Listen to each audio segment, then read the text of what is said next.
The naked young man standing here is Bayfournet, and just hours ago he was the Demon King, final boss of a massive tower. Anyone who climbed the tower sought to conquer it and kill him, but for years no one had succeeded. With his cruel nature and extraordinary power, anyone who climbed the tower would be mercilessly crushed by him. Old or young, male or female, humans were nothing more than trivial toys to Baphomet. Even the strongest hunters, knowing his power, would reach this point, fight for a while, and then beg for their lives. Baphomet is the ruler of this tower, the one who grades people who, in his eyes, are just toy dolls. Whenever someone comes to kill him, it's when he feels most excited and happy, but also when he feels the most despair. Why? Yes, because no one has ever been worthy to be his opponent. The humans who climb here are toyed with until they break. More importantly, Bam can only remain within this tower.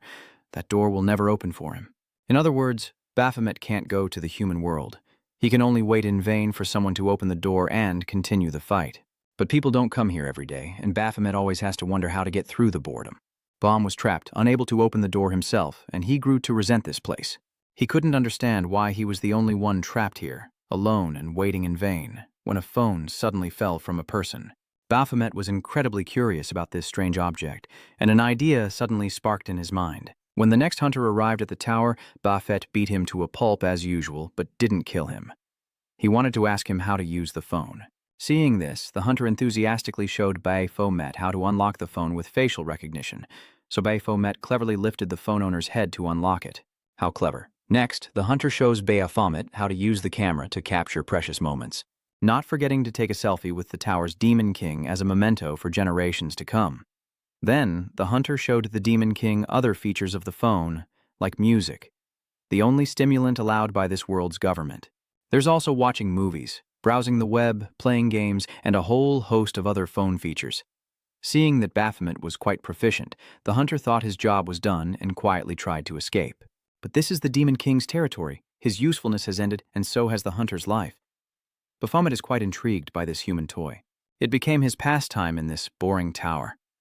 Looking over the mountain of corpses he had created, he wondered if he could find anything interesting on them. The first item he found was a notebook titled Collection of Masterpieces, which he tossed aside, unable to understand it. And so he rummaged, finding one ordinary human thing after another, things he was seeing for the very first time. Occasionally, human items like this wedding photo would give Bapho a glimpse into the lives of people beyond the tower. Messages and notifications flooded the phone, but Baphomet paid no mind.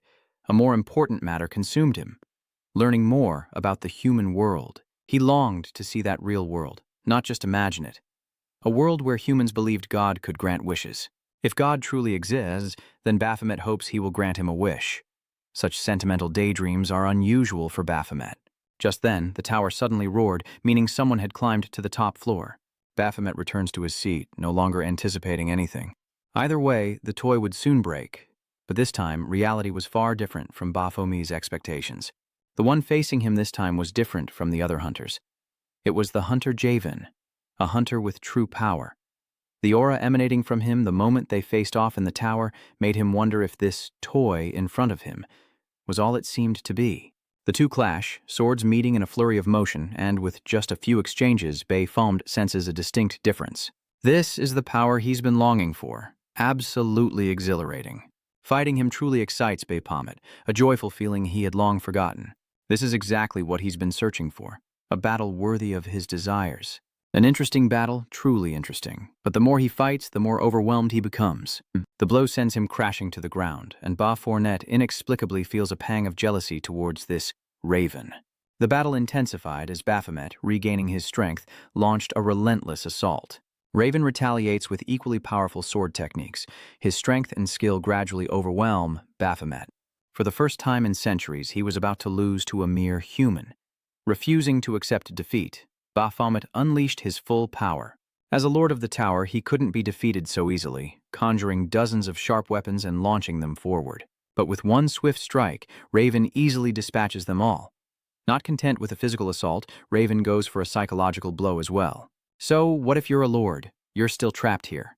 Upon hearing this, the three Phomets froze, and Raven seized the opportunity to deliver a final, decisive blow. But Baphomet refused to yield, retaliating with his magic, sneering that a mere plaything dared to think it could defeat a lord. But unbeknownst to Baphomet, Javen was no ordinary toy. Defying all odds, he had lunged forward and delivered a fatal blow to Baphomet's neck. Seeing that face and extraordinary power, Baphomet knew that Javan was a true human, free and strong. He longed to be like Javan, to escape this place and truly become human. Then a strange system appeared, displaying a quest. Kill the hunter, Javan, and your wish will be granted. Javan's sword pierced right through Baphomet, and he successfully cleared the tower, which would soon collapse. He thought it was all over, but of course, there's more to the story. In his final moments of life and death, the Baphomet seemed to gain strength once more, and with his own hands he coldly and decisively pierced through Javan, successfully tearing the heart from his chest. In the end, the Baphomet killed the hunter and was reborn. After the tower collapsed, construction workers arrived to clean up and asked the lone figure standing in the rubble for his name. Baphomet completed his mission to kill the hunter, and his wish to become human was granted. In this world, hunters are those who fight against the monsters within the gates and towers. However, back then, their status wasn't very high, and dungeon outbreaks were becoming more frequent. It happened when a tower that had been left unattended for too long collapsed, releasing monsters that decimated the world's population. After that, humans began training hunters to deal with the towers, and Baphomet, who ruled the Abyss Tower, killed most of the hunters who came to conquer it. Eventually, the one who was moved by humanity decided to become human. But when the Abyss Tower collapsed, everyone mistakenly believed that this human form of Baphomet was the sole survivor to emerge after eliminating the Abyss Gate. From then on, everyone wanted to witness the heroic power that Baphomet possessed. But the problem was, he seemed to have lost all of his power upon becoming human. And so, Baphomet, once a formidable ruler of the towers, was now known as the con artist of the century, eventually leading him to become a leader in the mines behind the dungeon. At a dungeon quarry somewhere on Earth, a white-haired young man named Griffin is the newest recruit, and his captain is giving him a tour and explaining the job. Griffin had visited this place months ago, but now it seemed much larger thanks to the hunters who expanded the area after defeating the monsters. As for his job, Griffin will be working in Sector D, where the most gemstones are found. Suddenly, a loud voice booms. "Make way, everyone! The big boss is coming through, and by big boss, I mean Baphomet, and these are his goons." The captain then leaned in close to Griffin, quietly warning him to stay away from them, as they were criminals who had escaped to the mines, quick to beat anyone they didn't like, especially this Ba-Fo guy. Hearing this, Griffin felt a sense of unease. Having such people working here was unsettling, but there was no other choice. The foreman liked him because he was good at his job, and payday soon arrived. The foreman happily hands out envelopes to everyone, commensurate with the day's work, and of course, Baphomet is included. He even said he'd moved it to the other path, making Baphomet uneasy, a slight tremor running through him as he chuckled softly. This caught Griffin's attention, and after receiving their pay, Baphomet's underlings eagerly suggested taking him out for some fun. Suddenly, one of them wondered where Baphomet spent his daily wages, and this made Baphomet tremble with anger, clutching his head and screaming. His entire salary went to that damn quack Terra. When Baphomet was labeled a fraud and fell to the bottom of society, he was injured and needed surgery, but he had no money to pay for it. So she offered him a loan but suggested he sell his body to earn the money to pay her back. In the end, Baphomet had to toil away working in this quarry to get money to give to that quack. On the bright side, it's better than being filmed for that national scam show every time he steps outside. Though not everything is perfect, and some things down here bother him. Some of the guys here recognized Baphomet as the fraud from the media and kept trying to provoke him. Baphomet ignored them, but the more he ignored them, the more they persisted. One step back leads to 9 steps forward. Eventually, Baphomet couldn't take it anymore and decided to teach them a lesson. He beat them to a pulp, teaching a lesson to anyone who dared to challenge him. And with that swagger, they clung to him one by one, hailing him as the boss of their criminal gang, far from the human life he desired. What he craved was a cool life, using his power to hunt monsters like the hunters, not beating up thugs. To this day, Baphomet doesn't know why he lost all his power. Perhaps he's become human. Baphomet wanted to be human so he could be strong and free like the guy who almost killed him in the tower. Lost in thought, he's startled by the words of a subordinate. To them, he already looks cool. What's so special about those hunters? They're just like us. If we awakened, they wouldn't stand a chance. His underling's words rang true, but for him, being a strong, cool hunter was still the better path. Hunters in this world make a lot of money and are quite famous, living in luxury and extravagant villas, but Baphomet's disciple thinks they're just lucky. In the end, money earned through hard work is far more precious.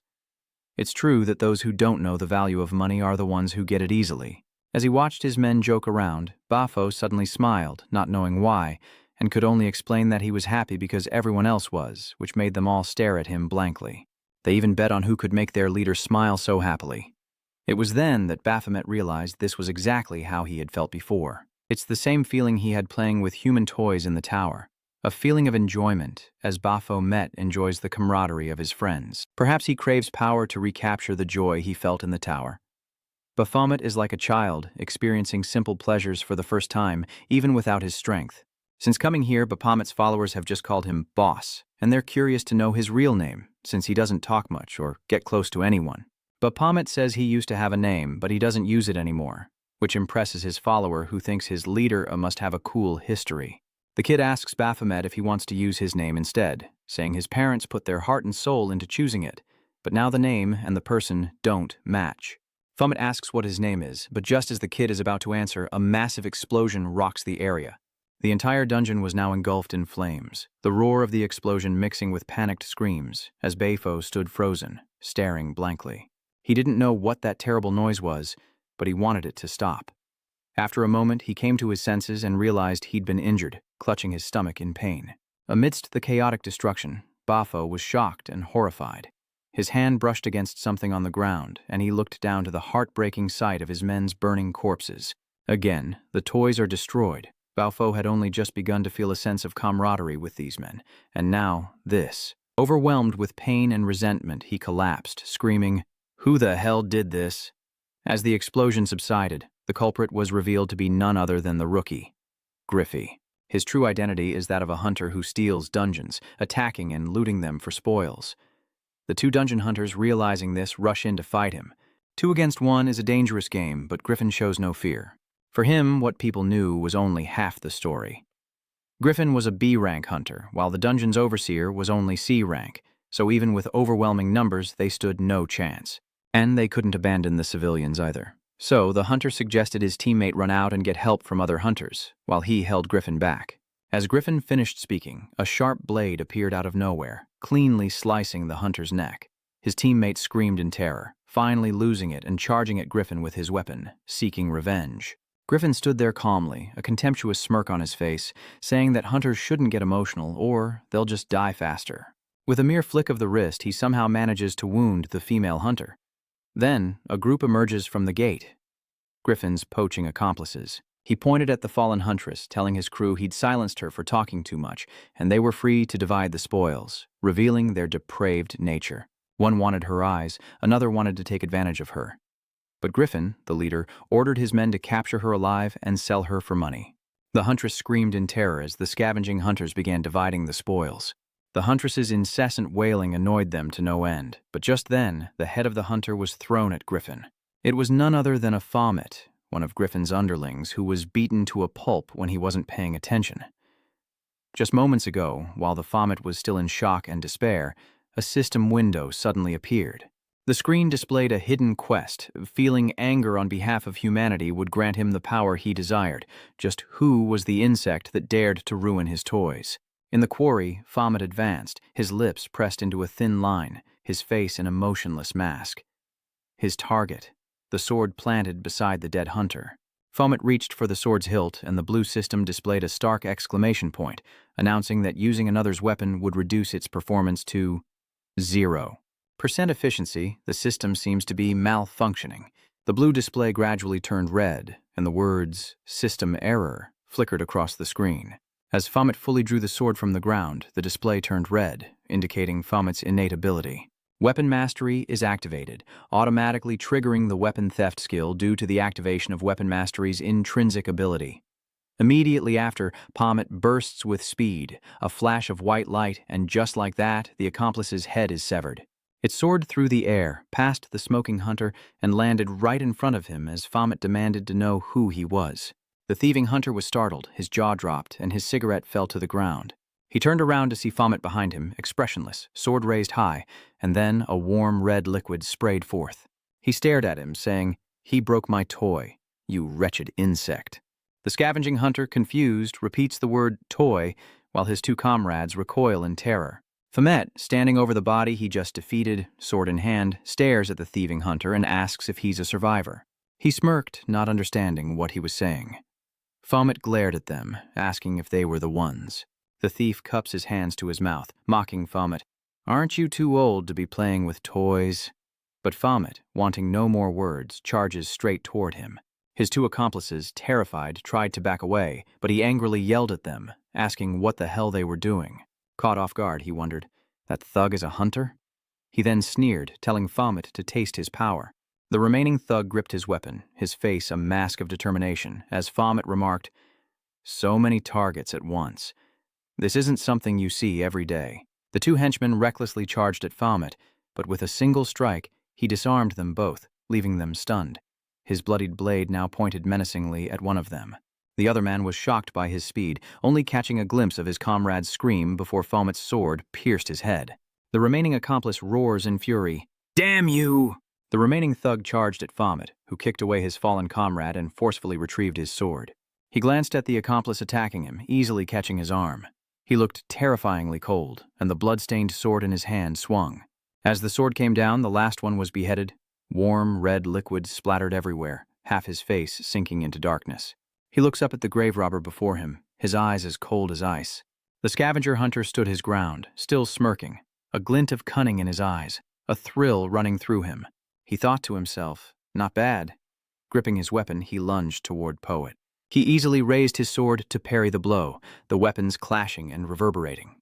He laughs, looking intrigued, and says that Fomet is better than he thought. He asks for his name, but the impostor doesn't answer. Their weapons clashed, creating a spark. They both withdrew, and he guessed his name was C, but then quickly denied it.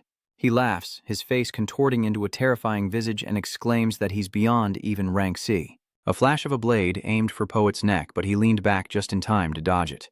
He noticed a scratch on his cheek, blood trickling down from the wound as he stood silently in the quarry. The thieving hunter continued to taunt him, asking, "Why is a hunter like you hiding here, acting like a thug? Don't tell me you're after something here too." He apologized for bothering him mockingly. He casually rests his weapon on his shoulder, sneering that this is all you'll ever know, before lunging forward with a sinister grin. He confidently says, "Because you're about to die." Fomet calmly holds his bloodied sword, his eyes warily fixed on the figure before him. A beautiful, curved strike lands with such speed that it's only visible by the flash of white light it leaves behind. Fomet is surprised to find a new wound on his shoulder, followed by one on his cheek. It came so suddenly he couldn't react, and the next strike targeted his thigh. Fomet raised his arm to defend, receiving a gash, and soon a flurry of blows rained down, leaving wounds all over his body, but none struck a fatal spot. The thieving hunter smirked as his sword separated into pieces, connected by steel wires, transforming into a long, sharp whip. He relentlessly whips the chainsword, explaining the numerous wounds appearing on Fomet's body. Confident that Fomet was no match for him, he thought of his chainsword as the perfect tool to deal with brutes who relied on their physical strength, especially those inexperienced in fighting hunters. He considered him a valuable resource, so he'd make a point of slicing his head off. Suddenly, Fomet's eyes blazed, and he swung his sword, easily deflecting the incoming crimson chainsword. The thief hunter was a bit surprised, not understanding how Fomet, who was standing still and taking the hit, was suddenly able to block it. Then he launched two more attacks. Fomet still manages to block it as a red frame appears. It indicates that Fomet's latent potential has been activated. If he loses too much blood, Fomet will stand still. His arms moved fluidly, easily parrying the grave robber's attacks, and the system notified him that his skills would increase by 15%. His eyes gleam, and none of the grave robber's attacks can touch him. The grave robber is shocked, unable to believe what he's seeing. He wondered what was going on. How could he suddenly block all of his attacks? He muttered, "Are you kidding me?" as a punch came straight for him. Foe sends him flying backward, crashing to the ground with a resounding thud. He leaned against the cracked rock, groaning in pain as Fomet gave him no chance to retaliate, continuing his assault. In shock, he hastily raised his weapon to block, finally understanding the danger as he gritted his teeth in defense. He thought to himself that this bastard was too strong. Fomet suddenly lifted his sword, lessening the pressure. Another strike followed, but the poacher narrowly dodged it. He barely dodged in time, as the rock he was just leaning against was shattered by Fomet's blade. The attack missed. Foe glanced at him, his expression terrifying. He gripped his sword tightly, charging at him without hesitation, catching him off guard. He thought to himself that the hero believed his physical strength surpassed his own. As he struggled to grit his teeth and spit out the word, "Fool," he roared, and the sword in his hand transformed into a long whip, believing he would win by exhausting his opponent. Just as he thought, Foe was just a brute, flailing around without any real skill. Foe ducked low, dodging the long whip-like attack. His eyes shone eerily in the darkness, but the poacher still thought he could outlast him. But Foe just stared at him with a fierce look, suddenly emitting an incredible aura, sending shivers down the thief's spine as his face paled in terror. He stood frozen, weapon in hand, the terror of facing a monster consuming his mind. What was he thinking? What is he fighting? It's like a monster. In that moment of distraction, Fomet lunges forward, raising the Yungthan sword. His arm falls, his face pale with shock as warm red liquid splatters everywhere. Fomet glares at him. He said that position was for those always pushed to the front lines. He remembers the lackey who led the bullies when he first arrived at the quarry. He used to wink and smile at him. The poacher glanced at his severed arm, the hot blood splattering his face, and he screamed in unbearable agony, cursing him as a bastard. Immediately another strike severs his remaining arm, and Fomet recalls his bald-headed underling always smiling. He said this arm is for the silent one. The scavenger screamed in agony as another strike landed, and blood gushed out. Fomet remembered his chubby subordinate with the chocolate bar, saying this left leg was for the fatso who always carried food. He whimpered in terror, begging Fomet to stop. But Fomet stood before him, unwavering, and spoke of the last leg. He recalled the moment before his brown-haired subordinate exploded before his eyes. The speechless expression on his face as he told him his name was Cha Minu. Hot blood sprayed out, along with the thief's terrified scream. The thief hunter's face contorted in agony, his eyes bulging as he lay limbless in a pool of blood. Foe stands tall, looking down, his hands gripping the sword aimed at the thief's neck. And here he is, helplessly hissing with fear through his teeth. He looks up at Foe, trembling, unable to believe he's been defeated and tormented so completely. He trembled, asking, "What the hell is this? Who are you?" Fomet ignored his question, bringing his sword down near his neck as he said, "This is the price for angering me." The grave robber's face was filled with terror, cold sweat pouring down his face as he uttered unintelligible sounds. Foe didn't let him utter a word, plunging the azure sword down and then decisively pulling it out, crimson liquid splattering everywhere. His face was shrouded in darkness, only his eyes shone with an eerie light. As the sword pierced the grave robber's neck, Foe felt an unprecedented surge of heat. He gritted his teeth and pulled out the sword, blood splattering everywhere, his whole body burning with discomfort as he frantically hacked at the grave robber's corpse, the blood coating him in a terrifying manner, and the red alert flashed again, warning that those who crave power will suffer severe consequences. Every cell in Fomet's body seemed to be screaming madly. He was on the verge of losing control and becoming the Fomet monster of the tower, no longer human. He needed a human to offer themselves to him. The system indicated that his current state was due to berserk cannibalism. The berserker bloodlust factor has been triggered by the outburst. Fomet clutches his head with one hand and grips his sword with the other. His body screamed with heat. He needed a human, not these chunks of meat, but a living person. Suddenly, he heard the moans of the living behind him, and his vacant eyes lit up with a terrifying glow. He had found what he needed. He turned toward the huntress lying on the ground, his blood-soaked sword pointed at her. In his bloodthirsty frenzy, he recognized her as a human, a living human. Right here, something inside him screamed for their blood. Fomet hesitated, his face shrouded in darkness and malice. It screamed that he was born to kill humans, to slaughter them, and he raised his sword, controlled by the cursed voice in his head. Suddenly, someone appeared in the quarry, and it seemed there was more than one, as someone reported to the manager that there were survivors. Fomet, drawn to the voice, pauses his blade, his vacant eyes shifting towards the sound. He overheard him saying that the situation was strange. A survivor was trying to kill another survivor. The manager asked if there were any corpses or mingled flesh and blood around. He picked up the radio and continued to report that the man looked just like the person they were searching for. But as he spoke, a hand suddenly tapped him on the back. The man was the manager the soldier had just called, and he told him he was here so he could drop the radio. With that, the manager looked at Fomet, sword in hand, and was a little surprised. Upon seeing his face, he said that the person they were looking for didn't look like this. But Fomet, nearly devoid of reason, only registered 2 humans before him.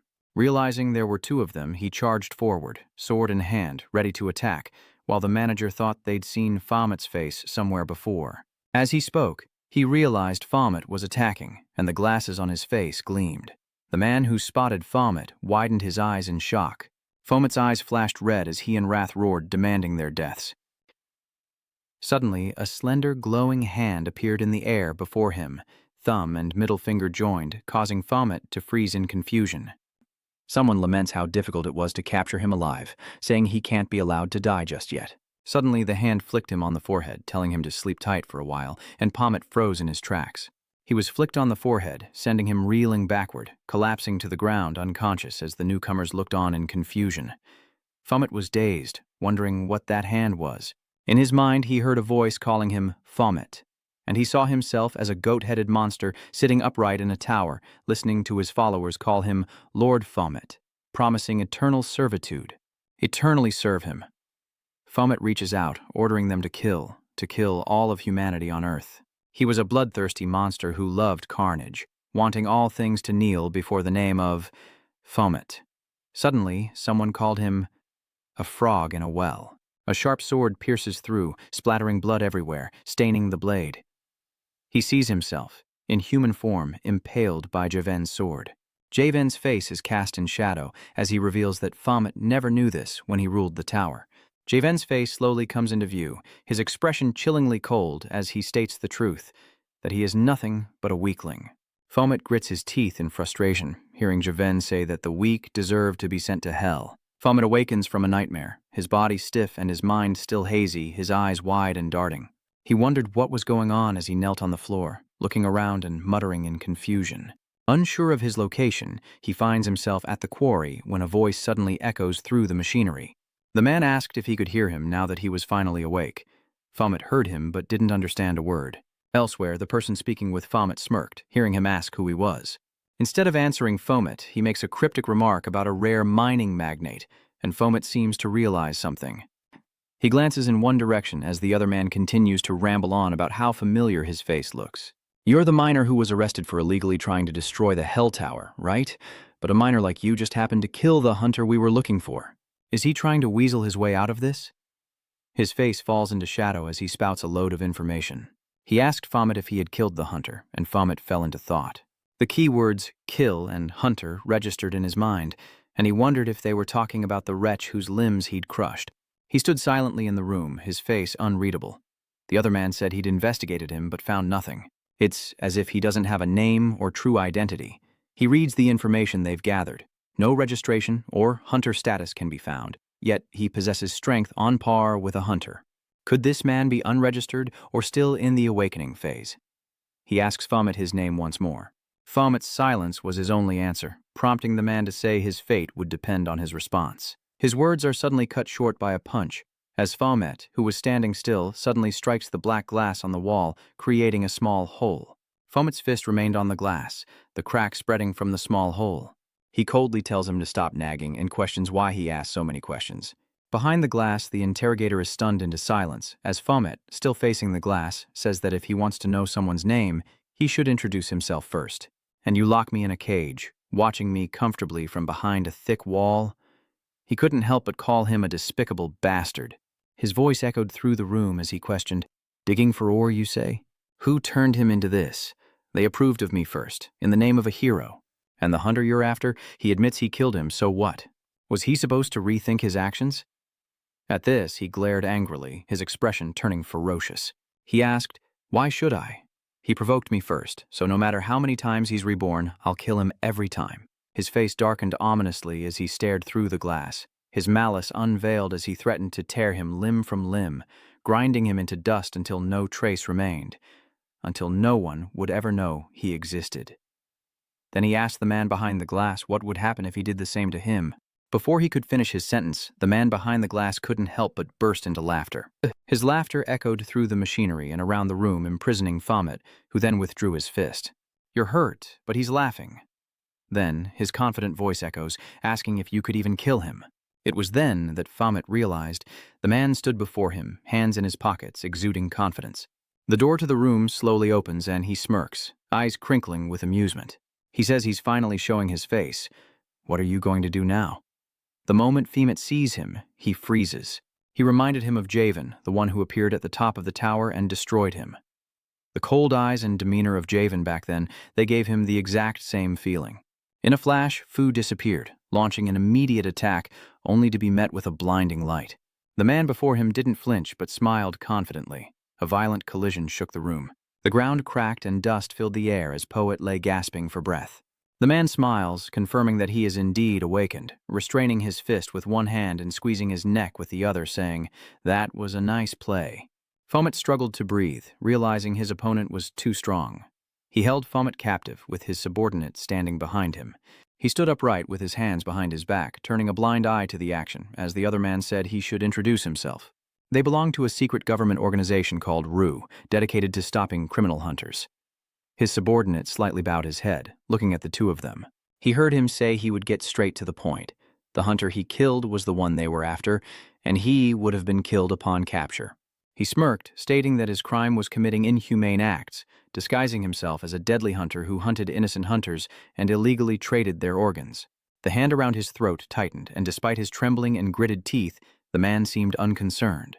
He says the wealthy have a superstitious belief that eating the organs of an awakened person grants a powerful body and immortality. He said they were grateful, as he'd lifted a burden from them, but the fact remained that he had slaughtered 5 people. They examined the bodies. A clean and efficient job.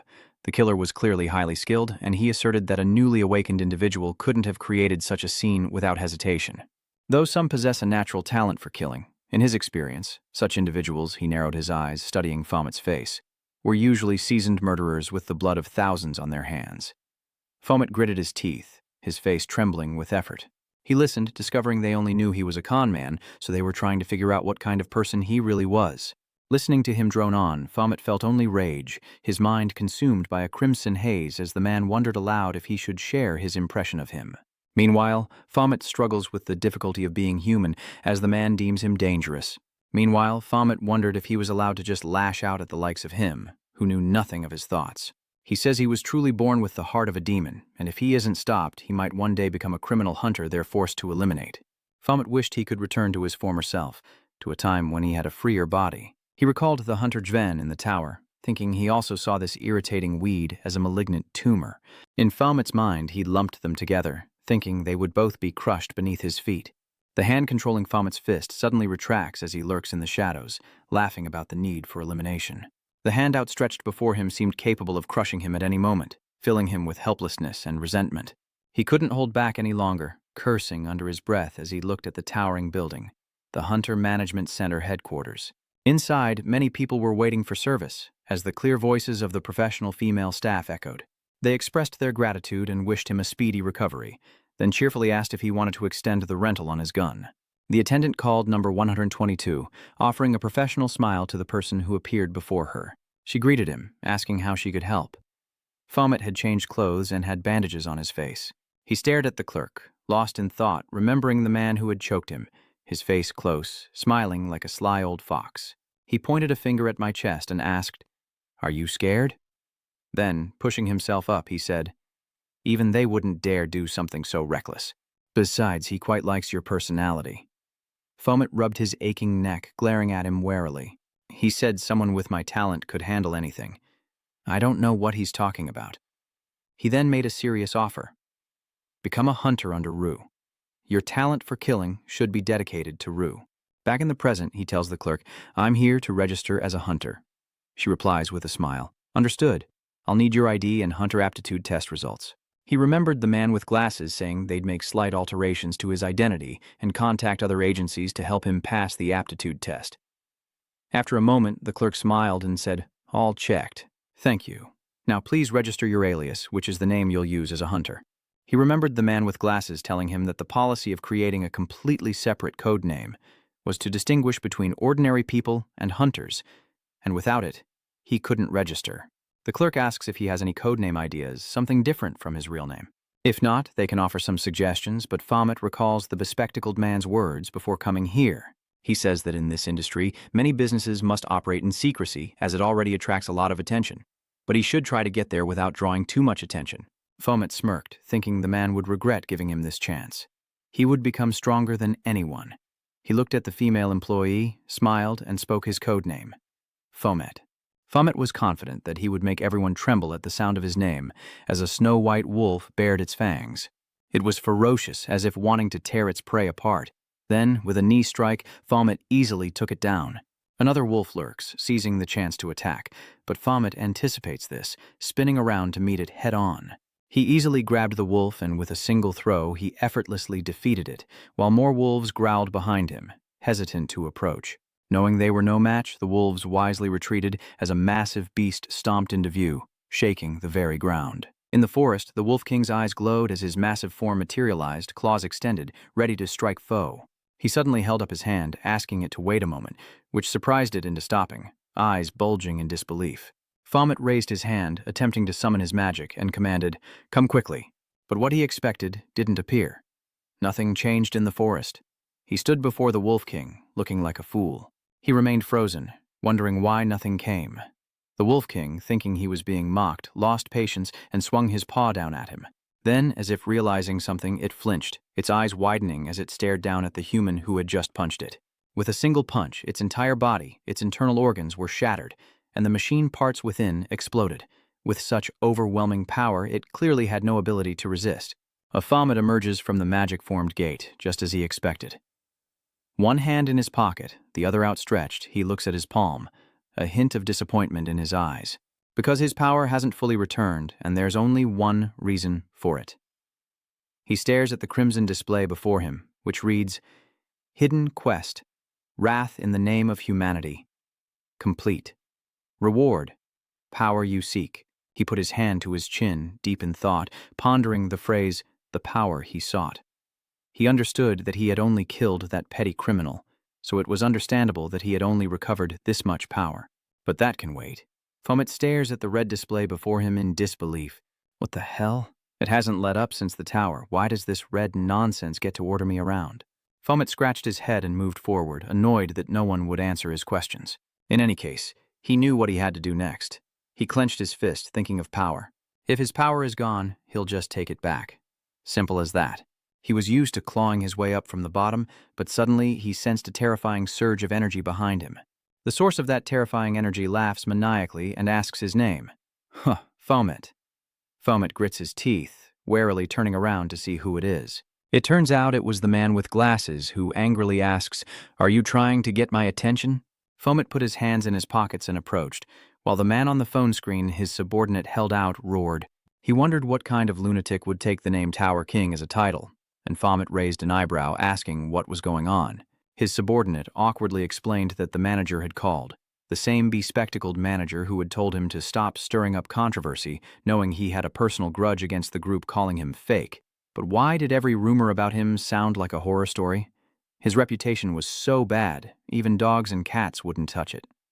Fomet put his fingers in his ears, as if to say, "I hear nothing, I see nothing."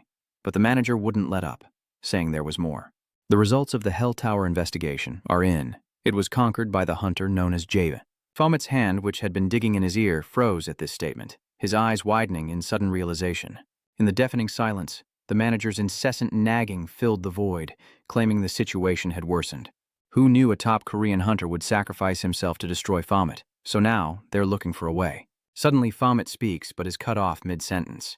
He asks if he's supposed to cower before everyone. He's heard so much nonsense that he's lost interest. With a smug look on his face, he retorted that they could spread rumors all they wanted, but when he became stronger, they should check under their beds for monsters.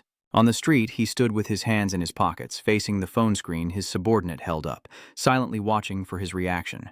His voice dripped with disdain over the phone, clicking his tongue as he accused him of being all talk. Does he really think he can overcome this? Hearing this, Fomet remained silent, wondering what he couldn't overcome. Seeing his indifferent reaction, the manager didn't bother trying to dissuade him, telling him to be ready to face the consequences of his choice. He arranged to meet him on Jeju Island and hung up. On Jeju Island, Fomet's eyes widened at the sight before him. His eyes shone with disbelief. Gazing at the blue coastline, he wondered, is that the sea? It was just like the pictures on his phone. His manager tapped his phone and said they should grab a taxi. It was almost time. In a moment of distraction, Fomet excitedly ran towards the sea like a child, joyfully shouting about the ocean. His subordinate stared at his back, speechless, as Fomet remained captivated by the sight of the sea. He marveled at the seemingly endless expanse, exclaiming how wonderful it was. The manager's subordinate glanced at Fomet playing around, thinking he wasn't someone to be trusted. Why would the manager still want to keep him around? He couldn't understand the decision. He remembered when it was just the two of them. The manager sat in his chair and told him that he already knew. This job isn't for normal people. He interlocks his fingers, rests his chin, and says with a smile, they need someone flawed enough to easily manipulate. No matter what he says, he always keeps an eye on things. What am I doing? He stopped there, leaving the unspoken implication hanging in the air as a man and woman approached. The two seemed to be enjoying their conversation when someone mentions blue eyes, causing the blonde, blue-eyed man to stop and look in their direction. Fomet appeared before them, his terrifying aura causing their eyes to widen in shock, and they froze in their tracks. He scrutinized them as if observing some strange new creature, and wondered if this was the different species the toy had mentioned. Indeed, their appearance is a bit...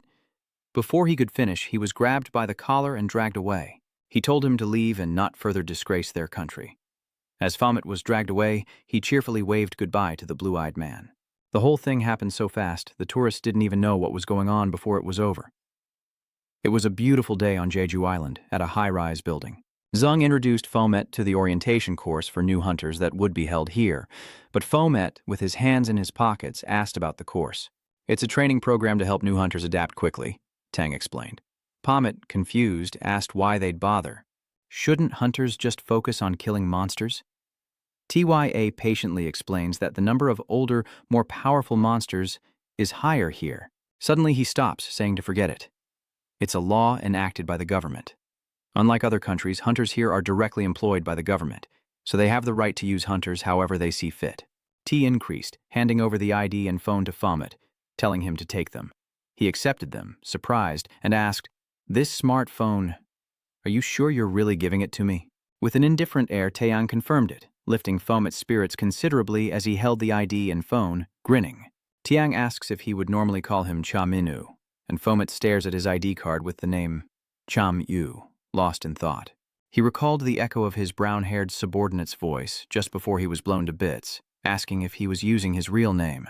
His parents put so much care into it, but he never even got to use it. He reminded him that the time was almost here, and told him to go inside. Fomet thought Taeyang would go with him, pointing out that he'd been watching him this whole time. Taeyang thought to himself that he was quick on the uptake. With anticipation in his eyes, he looked straight at Fomet and told him to go inside, and he would find out. Fomet's eyes darkened with displeasure, but he remained silent, the words, "You'll find out," echoing in his mind. In the vast arena, the manager took to the stage, welcoming the hunters and introducing himself as the host of today's course. He smiled like a sly old fox, introducing himself as Ma Seong-un. Fomet watched him from the stands, wondering if this was what he meant. In the dining area, hunters strolled between food stalls, helping themselves to dishes, when Fomet suddenly asked what the hell was going on.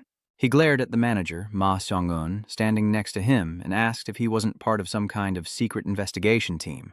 Mayon-un breaks out in a sweat, urging Fomet to keep his voice down. He explains that he's a member of the Hunter Management Center on the outside, asking if Fomet understands, but Fomet just kicks him, saying he's good at deceiving people. He laughs without a hint of shame, saying it's better than being a century's worth of hypocrites, prompting Fomet to ask what he's talking about. Tilting his head towards the gossiping group, he tells Fomet that they've been making him the topic of conversation. He said their friendship had probably grown stronger as they struggled against Fomet, and the others glared at Fomet with malice. One of them asks his companion if that's the con artist, and why he dares to show his face here. What's more, he goes by the codename Fomet, who now stares at them indifferently. He overheard them calling him crazy, and Ma Seong-un covered his mouth and whispered. With an awkward expression, he said, "Just act like you don't know him. He doesn't want any trouble because of you." A girl with short brown shoulder-length hair waved at Ma Seong-un, excitedly calling out to her manager. Mayon-un immediately turns away, agreeing to come over, leaving Fomet alone with his food. Fomet turns away, unconcerned, thinking it's for the best. He's much more interested in enjoying his food. He wondered how he could be so happy. Was he just putting on a brave face? What a patient man. It's a relief to know his spirit is so strong. Suddenly something startled him, furrowing his brow. A group of hunters he didn't recognize approached, surprising him. He stared at them, wondering, why are A-rank hunters here? The group strode in together, radiating arrogance, and Ma Seong-un felt a dark premonition. Sweating and trembling, he asked what was happening. Why Class A hunters? The short-haired brunette turned to him, surprised, and asked, What? Didn't you get the memo? She says that some A-rank hunters will also be starting special training today. Mangan asks, wasn't it supposed to be next week? She replies that they kept pushing the date back and it ended up being today. You just couldn't keep up. She asks, but isn't this a good opportunity? The new hunters can learn from them? Sweating bullets, Mayong forces a smile, saying, yes, everyone can learn more. He thinks of Fomet and realizes that, aside from him, Fomet is completely unaware of what's happening outside. He stared intently at the lavish spread he'd just grabbed, his eyes sparkling, and said happily, his cheeks flushed. He smiled gleefully and remembered that there was a phone app that could take pictures of food. It really made him curious since he never needed to eat as a demon. He stared at the dishes, thinking he'd tried porridge and ramen, but never anything like this. What should I say at a time like this? That's right. Remembering his persona, Fomet picks up a spoon, grins, and says, bon appetit. Before he could finish, someone grabbed a glass of water and dumped it on his head, shocking everyone in the dining hall. The person who dumped water on him spoke up mockingly, aren't you the famous Fomet? Before Fomet could react, someone asked who it was. The instigator raised an eyebrow, looking at Fomet provocatively. Pleased to meet you. I was curious how formidable you'd be, but it turns out you're just ordinary. Someone answered the curious inquiry about his identity. Lion, an A-rank hunter, accompanied by his comrades. The man called him Bang Di Huan and asked what he was doing. But Fomet, sitting at the table with a face full of water, didn't react. Bang Di Huan's companion tried to stop him, saying he was being rude and that everyone was watching. He angrily gritted his teeth, saying, how could he act like nothing happened when he finally met this bastard face to face? Bang Di Huan's companion apologized to Fomet on his behalf, criticizing that he wasn't entirely innocent either, since they had lost many comrades because of that Fomet. He says operating under that codename is like mocking the other hunters as a drop of water rolls down Fomet's cheek. He glared, visibly angry, but the other man was oblivious, still advising him to choose a more appropriate name. Before he could finish, Fomet dumped the tray of food on Bang Jin Hoan's head, shocking everyone around them. Mason Unt suddenly slams his head on the table, as if his soul is trying to escape his body. The short-haired brunette beside him asked worriedly, what's wrong? Bang Jin Hoan gritted his teeth, angrily spitting out, what the hell? Grabbing Fomet by the collar, he angrily asks, do you have a death wish? Fomet simply stares back, unfazed. He opened his mouth and said, he's making a big show over a name. Don't worry, he won't revive just because you used his name. Fomet's words only fueled his rage, and he asked, what did you say, you dog? Fomet, unfazed, stared him down, saying, if you cared so much about your comrades, why didn't you eliminate Fomet sooner, instead of running around proclaiming how weak you are? A comrade of Bang Di Huan peeked out from behind him, saying, what nonsense are you spouting? But Fomet ignored him, focusing solely on mocking Bang Di Huan. You say you understand, but are you just too weak to do anything? With Fomet's taunt, Bang Di Huan's rage reached its peak. He glares, eyes wide. You son of a bitch, are you done yet? With a terrifying look, Bang Di Hua clenched his fist, ready to strike Fomet. The blue screen indicates that the physical enhancement skill is activated, and Mayon raises his eyebrows in surprise. He never imagined things would come to this. Bang Di Huan glared at Fomet, seething that the monster had killed him. He remembers Javen laughing and praising the power of his fists, saying that even blocking them was a challenge. Raven had said he'd easily pass the promotion test, and now Bang Di Huan throws a punch at Fomet. He shouts that Fomet killed Javen, who hesitates, unsure whether to dodge or block the incoming attack. He thought blood would be spilled no matter what, but suddenly someone stopped his fist. The figure reminded Bang Di Huan that fighting here was against the rules, stopping his fist in its tracks before Fomet. He glanced at the one who stopped him, and even Fomet was curious who would intervene. He turned to look and was shocked. It was a familiar face, one that even the gossiping hunters recognized. Someone exclaimed, that hunter! And the person next to him asked curiously, who is that? He replied, that's his brother. Fomet's eyes widened in disbelief. You look exactly like Giovanni, the hunter I killed in the tower. He overheard someone saying that he was Hunter Giovanni's younger brother, and a question echoed out. Giovanni's brother? Mixed with his surprise, the others wondered and talked amongst themselves. Giovanni has a brother, didn't you know? He's quite famous, a handsome young man who looks exactly like his brother. The youngest A-rank hunter, Griffin.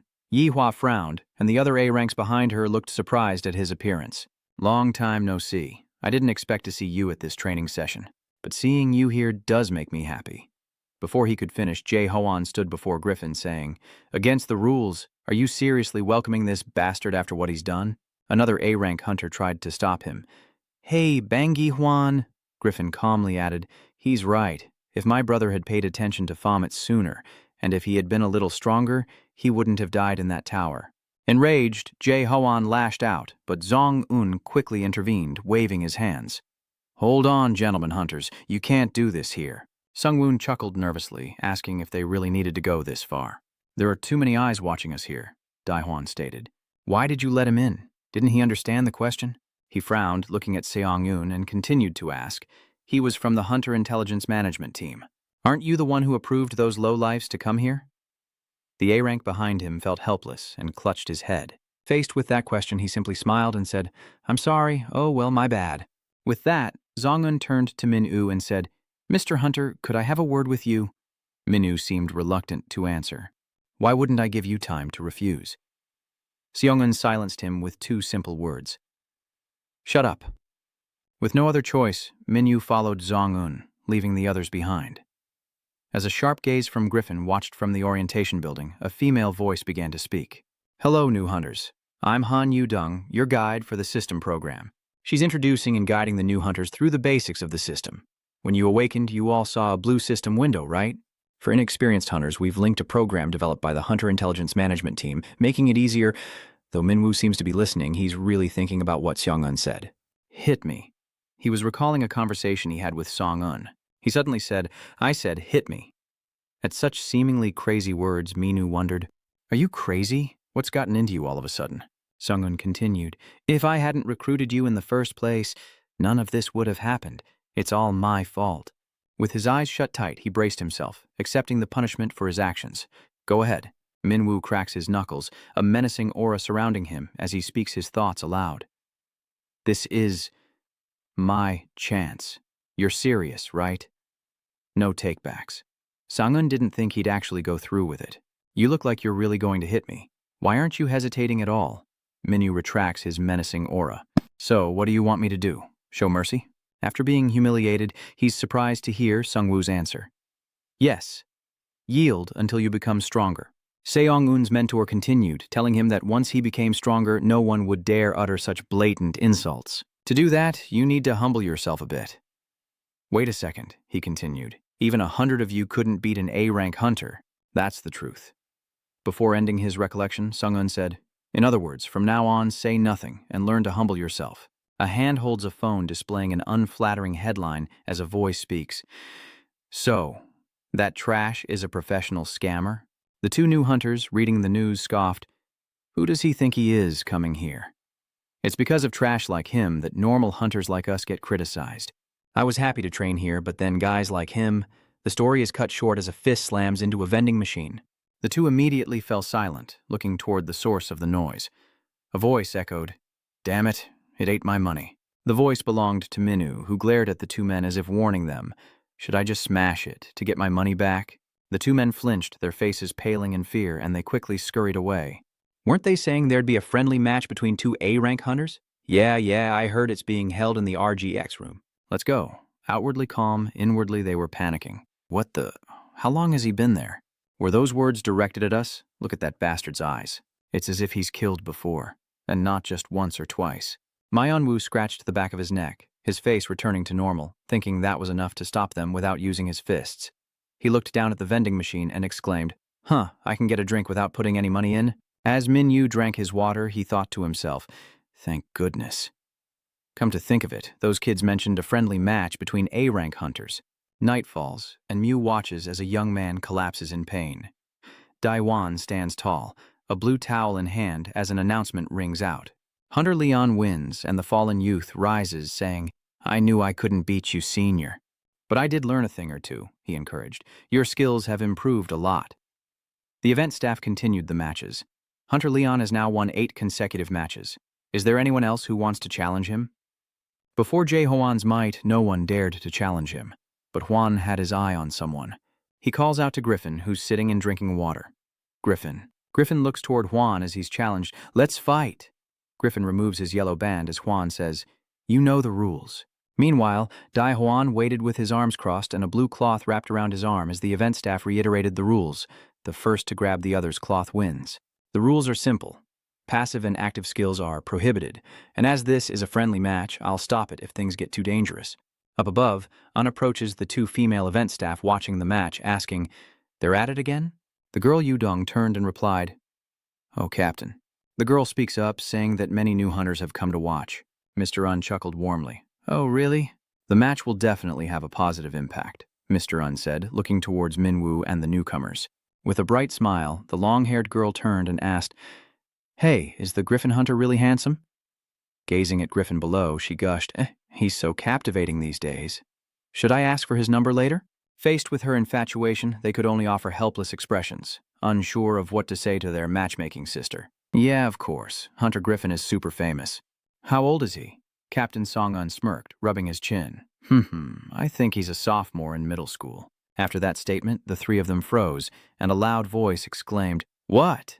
Meanwhile, Hwan and Griffin have begun their match, locked in a close struggle. De Hwan taunts, "Should I test to see if your skills have improved?" Griffin's eyes narrowed as he launched a kick at Hwan, who narrowly dodged it. Dai Hwan throws a punch, but Griffin ducks just in time, his eyes narrowing. He swiftly reached out, aiming for the fabric on Dai Hwan's arm. Step by step, Griffin attacked relentlessly, but Dai Hwan dodged every blow. The two take their stances, ready to attack, as Dai Hwan thinks, his movements are still too slow.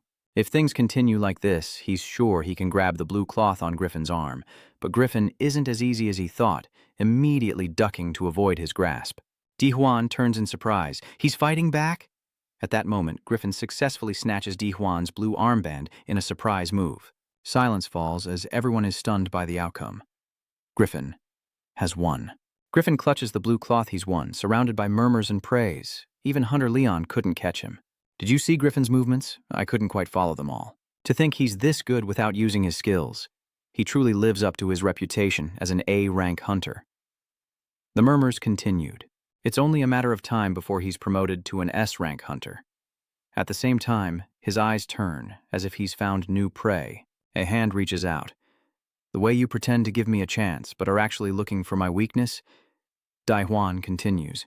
"You've grown up. Your brother would be happy to see it." Griffin interrupted, "Executioner, can I continue fighting?" The event staff didn't refuse, replying, "Yes, you may." "But who?" "The person he wants to fight is Fomet, who's been watching the match." He's stunned to hear his name called, and even Di Hwan is surprised by his choice of opponent. "Hey, wait a minute." The event staff member spoke, confused as he double-checked the information. "Huh? Against a gem hunter?" "Yeah, but isn't he only an A-rank hunter?" "He's just a rookie. I don't think this is feasible." Before he could finish, Sungil's voice echoed from above. "Sounds good." Seong-un chuckled, clearly amused by the match, then added, "We can gather data on the gap between amateur and veteran hunters. Of course, this match can also be used as a real combat simulation for new hunters, right?" The event staff agrees. If the captain thinks so, then suddenly Zong-un interrupts, but will proceed by giving the hunter Griffin a handicap. Minwoo and Griffin don the blue armbands, ready for the fight, but what is Minwoo really thinking? He's the one who told me to go easy on him. Meanwhile, Song-un thought to himself, once he's beaten, he'll stop being so arrogant. Minwoo studies Griffin, noticing him adjusting his shoulders, so he's Jia-yun's younger brother. Minwoo understands his current situation. Given his current state, victory is nearly impossible. Unbeknownst to Minwoo, Griffin's calculating gaze flickered upward. He'd have to take a few hits, then throw him. Before he could finish his thought, Griffin immediately lunged at the unguarded Minwoo. Gritting his teeth, he blocked Griffin's punch. His hand clamped down on Minwoo's forearm. If he could just take a few hits? Minwoo calculates that being thrown forward by Griffin is the best way to survive, as a fist hurtles toward his face. He swiftly dodged the punch, the force of which shattered the tiles below. Minwoo looked up at the one who truly wanted to crush him. That damned kid. He knew this would happen the moment he chose him. But facing those merciless, murderous eyes, he truly intends to beat me to a pulp. Everyone can see his seriousness, even Griffin seems worried. Who told him to use the name of the demon who killed his brother as a code name? Griffin raised his fist as the crowd continued to chatter. Wow.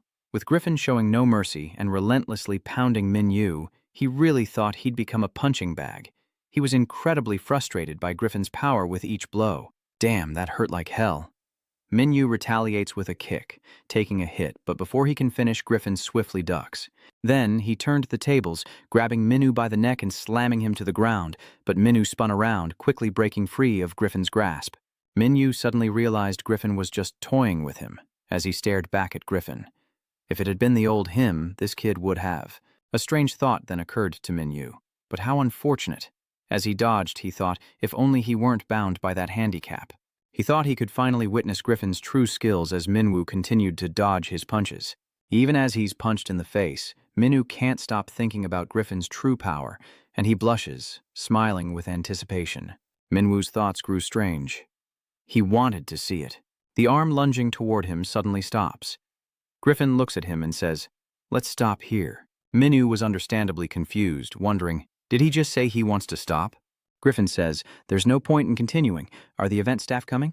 "Well, I guess so, since this is a special match." "With the announcement like that, is there anyone else who wants to participate in a friendly match?" He stood there, stunned, as a voice echoed in his mind. No. Thoughts just kept flooding his consciousness. I want to fight, I want to keep fighting, but something else holds him back. But Minwoo thought back to what Seon-woo had said before. Even if there were 100 of you, you couldn't defeat a single A-rank hunter. That's the truth. In other words, shut your mouth and learn some humility. Minwoo thinks he's right, that he's too weak now. But for how long? A voice echoes with the image of the Earth's surface. But why? Why do I feel like I'm drifting so far away now? Did I do something wrong? His voice grew increasingly volatile. Until when?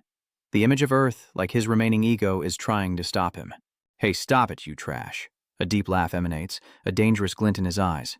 Behind Minwoo, his original self reappears. A demon, once the most powerful ruler, raises a disapproving middle finger. "You dogs." Griffin's eyes widened, suddenly startled. He sensed a terrifying aura behind him, like a demon's hand about to snatch him away, and quickly spun around, kicking Minwoo away. Unexpectedly, Seong-eun and the two girls above stare in disbelief. Huh? Having regained awareness of his actions, it was already too late. Griffin uttered a single word. A powerful force suddenly throws something from the building, landing in the pool below where the girls are standing. They scream, "What was that?" What just fell? A blonde girl looked toward the sound in surprise. Huh, does that look like a person? The one who was thrown from the building into the pool was Minwoo, lamenting his fate. How pathetic. I didn't think I'd be taken out with a single blow, but I think I have a grasp of his skills now. I'll look forward to it. He's kneeling before me. But the lack of air cut his thoughts short, and he began to struggle. He struggled to survive, not wanting to be the first hunter to die for such a ridiculous reason. How was he supposed to swim again? Minwoo gasped for air, realizing he couldn't breathe, and as he faced his end, he saw a blonde girl swimming towards him. Minwoo's eyes flutter open, and a few questions arise as he takes in the girl, reaching for him. Blonde hair, blue eyes. The blonde girl reached out, swimming towards him, her deep blue eyes meeting his gaze. Beneath the water, as their eyes met, a romantic atmosphere seemed to bloom, until he grabbed her hair and thought, I can't take it anymore. Minwoo, as if grasping at a lifeline, grabbed her hair, thrashing and refusing to let go, startling her and throwing her into a panic. Desperate to be saved, he cries out for help, but underwater, their struggles are a silent chaos. The two girls on the shore, seeing the still water and no one surfacing, said to each other, "She jumped in to save him quite a while ago, didn't she?" Yeah. The water remained still, undisturbed, until strands of the girl's long, golden hair floated to the surface. The two girls were immediately shocked, and cries of panic began to ring out. "Oh my God, what is that? It's hair, something's wrong. Call for help." Suddenly, the scene darkens, then slowly brightens to reveal a strange new sight. A demon with a human-like lower body and an animal's head stands holding a spear, looking like a guard, as a voice calls out a number. Number 18. The demon standing there startled and spoke. Huh. Another demon's voice urged him on. What do you mean? Don't just stand there, get ready to work. The demon, as if not understanding, asks again. Work? Then it heard the reply. Yes, that's the job. The demon continued with more questions. Work? Doing what? These pointless questions forced the demon to ask, Are you still dreaming? The next words were a definitive answer, accompanied by the image of a man grinning wickedly as he beheaded a demon. It's time for humans to hunt. Minwoo opens his eyes, startled awake. Huh? He was surrounded by water, likely pulled from the river. He held his head, pondering the dream he just had. Again? I've been having that dream ever since I became human, but that dream just now. As he pondered, Minwoo was puzzled to see a girl's rosy lips. It was the beautiful blonde who had jumped in to save him. She lay unconscious beside him. Looking at her blonde hair and pale skin, he wondered, is she a foreigner? He then remembered being saved from drowning when a stern female voice warned him, Stop staring while I'm still talking nicely, or I'll bury you alive. Minyu stumbles back, startled, and suddenly feels skin against his. He turned to look behind him, where two girls stood, glaring at him with disdain. He didn't understand where these girls came from or why they were looking at him like that. Who were they? Yudong and Seong-eun burst in, breathless. We're so sorry. There was a problem at the end of our shift. Is anyone hurt? They seemed to recognize someone. Seong-eun explains, we didn't know you were here, or if anyone was hurt. Before Seong-eun could finish, Akaina called out to someone. At the sound of her name, a hand emerged from the water. Yes, I'm here. Akaina took the blonde hair retrieved from the water by the girl named H. You made sure to get every strand, right? The cheerful girl replied, of course. H giggles as Akaina caresses her face, while she glances at him, and I and Sun-eun stand speechless at the sight. Aina explained the situation.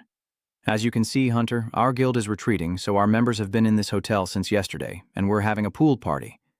Then she immediately pointed at Minyu, who looked completely innocent, saying he suddenly appeared out of nowhere and ruined the party. I heard there was a career fair next to the hotel, and that guy's a newbie, right? And he's in training, isn't he? Mr. Run apologized, saying, yes, we're sorry. Because we split up, she interrupts, and he picks up a strand of blonde hair, asking, do you know what this is? Sees only a strand of hair in Akaina's hand. Isn't it just hair? But she retorts, it's more than that. Akina began to explain the importance of the hair, the early mornings, and the expensive salon visits. The daily delivery of natural ingredients straight from the mountains to keep it strong and shiny. She then described the immense time and effort, practically worth gold, that the girl had put into it. With wide eyes, she concluded, all of that, speaking of the unconscious blonde girl, all of that is the hair of our guild's navigator. Upon hearing this, everyone froze. Mr. Un continued, we sincerely apologize and want to make amends. How can we compensate you? Aina ignored Seong-eun and looked directly at Minu, the one truly responsible. A flicker of surprise crosses his eyes as she smirks, stands before him, and demands 1 million per strand as compensation. Since he damaged 116 strands, that's 116 million. You'll compensate us. Minwoo, upon hearing this, asks, what? Meanwhile, Zan's mind was collapsing. He was done for, truly done for. This China hunter was obsessed with money. She monetizes everything. Dealing with an A-rank hunter was bad enough. But now this? Mr. Un clutches his head and laments, what did I do in my past life to deserve this? Meanwhile, Minwoo argues with Akaina, telling her she's being unreasonable, asking if he has to pay 1 million for every strand of hair. Akaina and the other girls were taken aback by his words. Just who was that hunter? Is she worth that much to me? Hearing this, the girls say, oh, you've crossed the line now. You really don't know? Minwoo wondered, hearing them say that. What's with them? They started talking about her. Fan Kiji, codename S-rank hunter, renowned as the #1 hunter. They describe her as a top-tier hunter, surrounded by a green aura. Not only her skills, but her looks are top-tier. The orange-haired girl continues to assert the appeal of Van Kiji, the #1 commercial model. She's a celebrity whose endorsements sell out instantly, but he doesn't seem to think so. How absurd. Akaina's voice cuts in. Stop wasting your breath explaining to this newbie. Looks like you're a rookie hunter. Just pay up while you still can. If he wanted his hunter life to go smoothly, she continued, you can pay in installments if you don't have the money right away, or you can work off your debt for us. Minwoo suddenly thought of something. The voices and actions of the past suddenly returned, swirling in his mind, becoming his trauma. Does he not have the money to pay? This is troublesome. There's no other way but to sell yourself to pay it off. Immediately, he was triggered and cursed. What the hell? Do you think I'm an easy target? Hearing this, she was annoyed and angry, not expecting him to say such a thing. What the hell did you just say? Minwoo began to analyze. If you're going to blame someone, you should at least know what happened. He then pointed at Song-eun, blaming him for not taking proper measurements. He then identified another culprit who caused him to fall into the pool and who also kicked him in, Griffin, who he saw as one of the reasons he was in this predicament. The girls see Griffin's appearance as a troublesome obstacle. A Griffin hunter? Why is a Griffin hunter here? Having Griffin here is bad news. He's a neighbor, and they're our enemy. Akina silently crossed her arms, watching him before confronting Griffin. Hunter Griffin, is it true you kicked him down here? He responds curtly. Yudong clarified that it was merely a friendly match between an A-rank hunter and a rookie. Akina seemed to understand, saying, is that so? So, it was a misunderstanding? But in the next moment, she changed her tune and still demanded compensation. So what? A newbie's name changes nothing. As I said, her stubborn, money-grubbing attitude made him curse inwardly. In the end, Zhan spoke up to mediate, saying they would compensate. Upon hearing the offer of mediation, Akaina asks, "The management center?" Zhan replied that they were also involved, but compensation fell under government regulations, shocking the girls at what he said next. What about a tower monopoly? A tower monopoly is a system that allows a single guild to control one or more towers. Because of the tower's nature, the exclusive guild can endlessly mine magic stones from the constantly respawning monsters until the tower is cleared. Simply put, it's a goose that lays golden eggs. Furthermore, hunters outside the exclusive guild are forbidden from clearing the tower and must hand over all spoils to the exclusive guild, a rule that some hunters find absurd.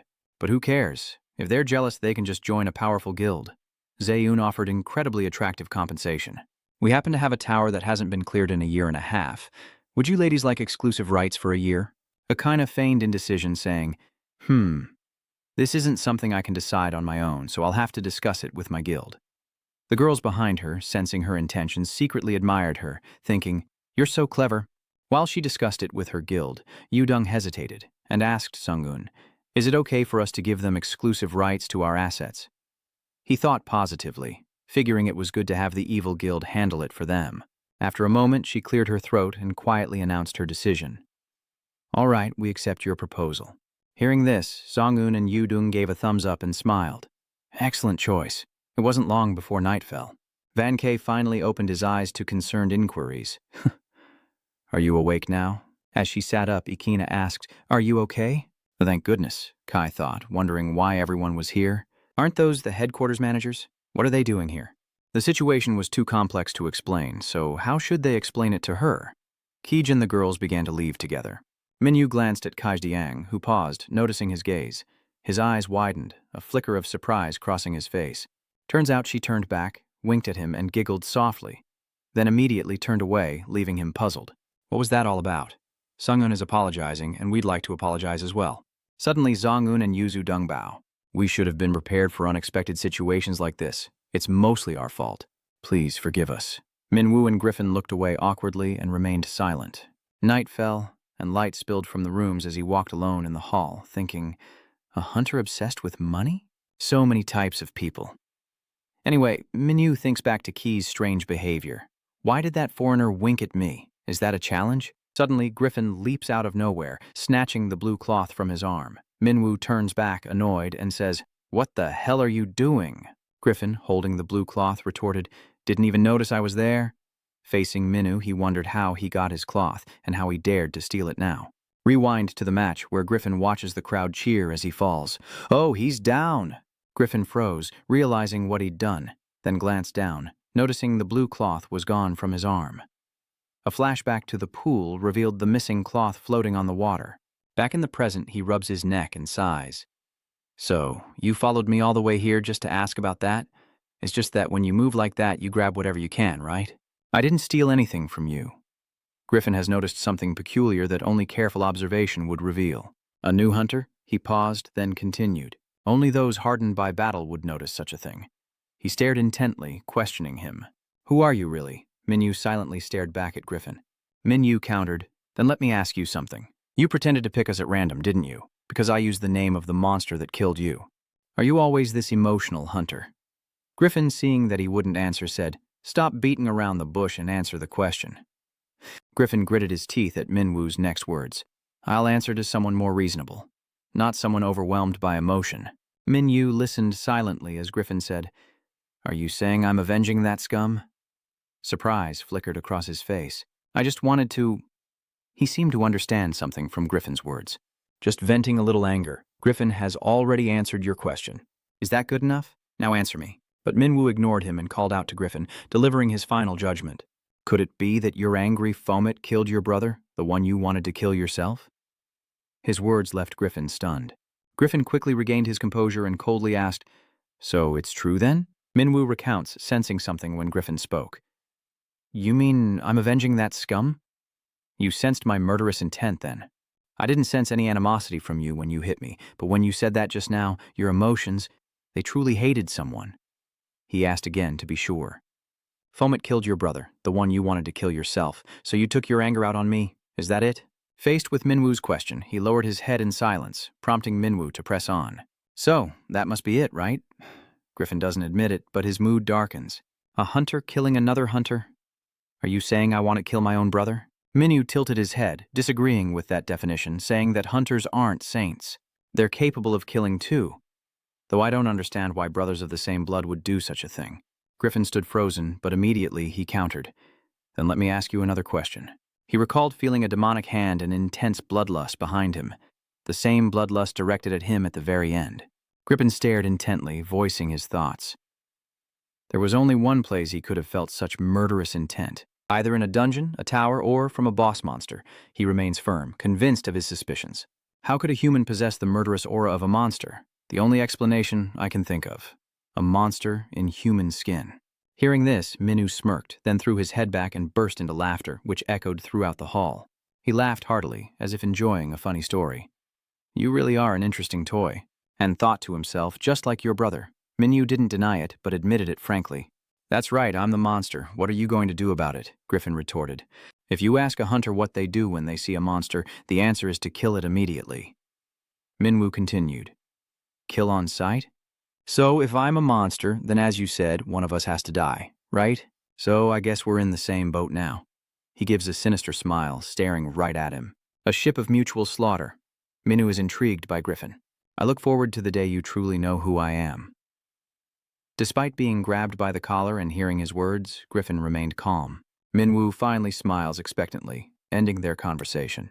I hope you're stronger or you'll die by my hand. In a Korean neighborhood, a voice asks, where are we going? Mr. Un appeared, leading Minwu to a new place to live, saying, I can't just let you wander around homeless. Just follow me. I've prepared a place for you. He thinks to himself that even with everything that's happened, he still needs to keep an eye on him.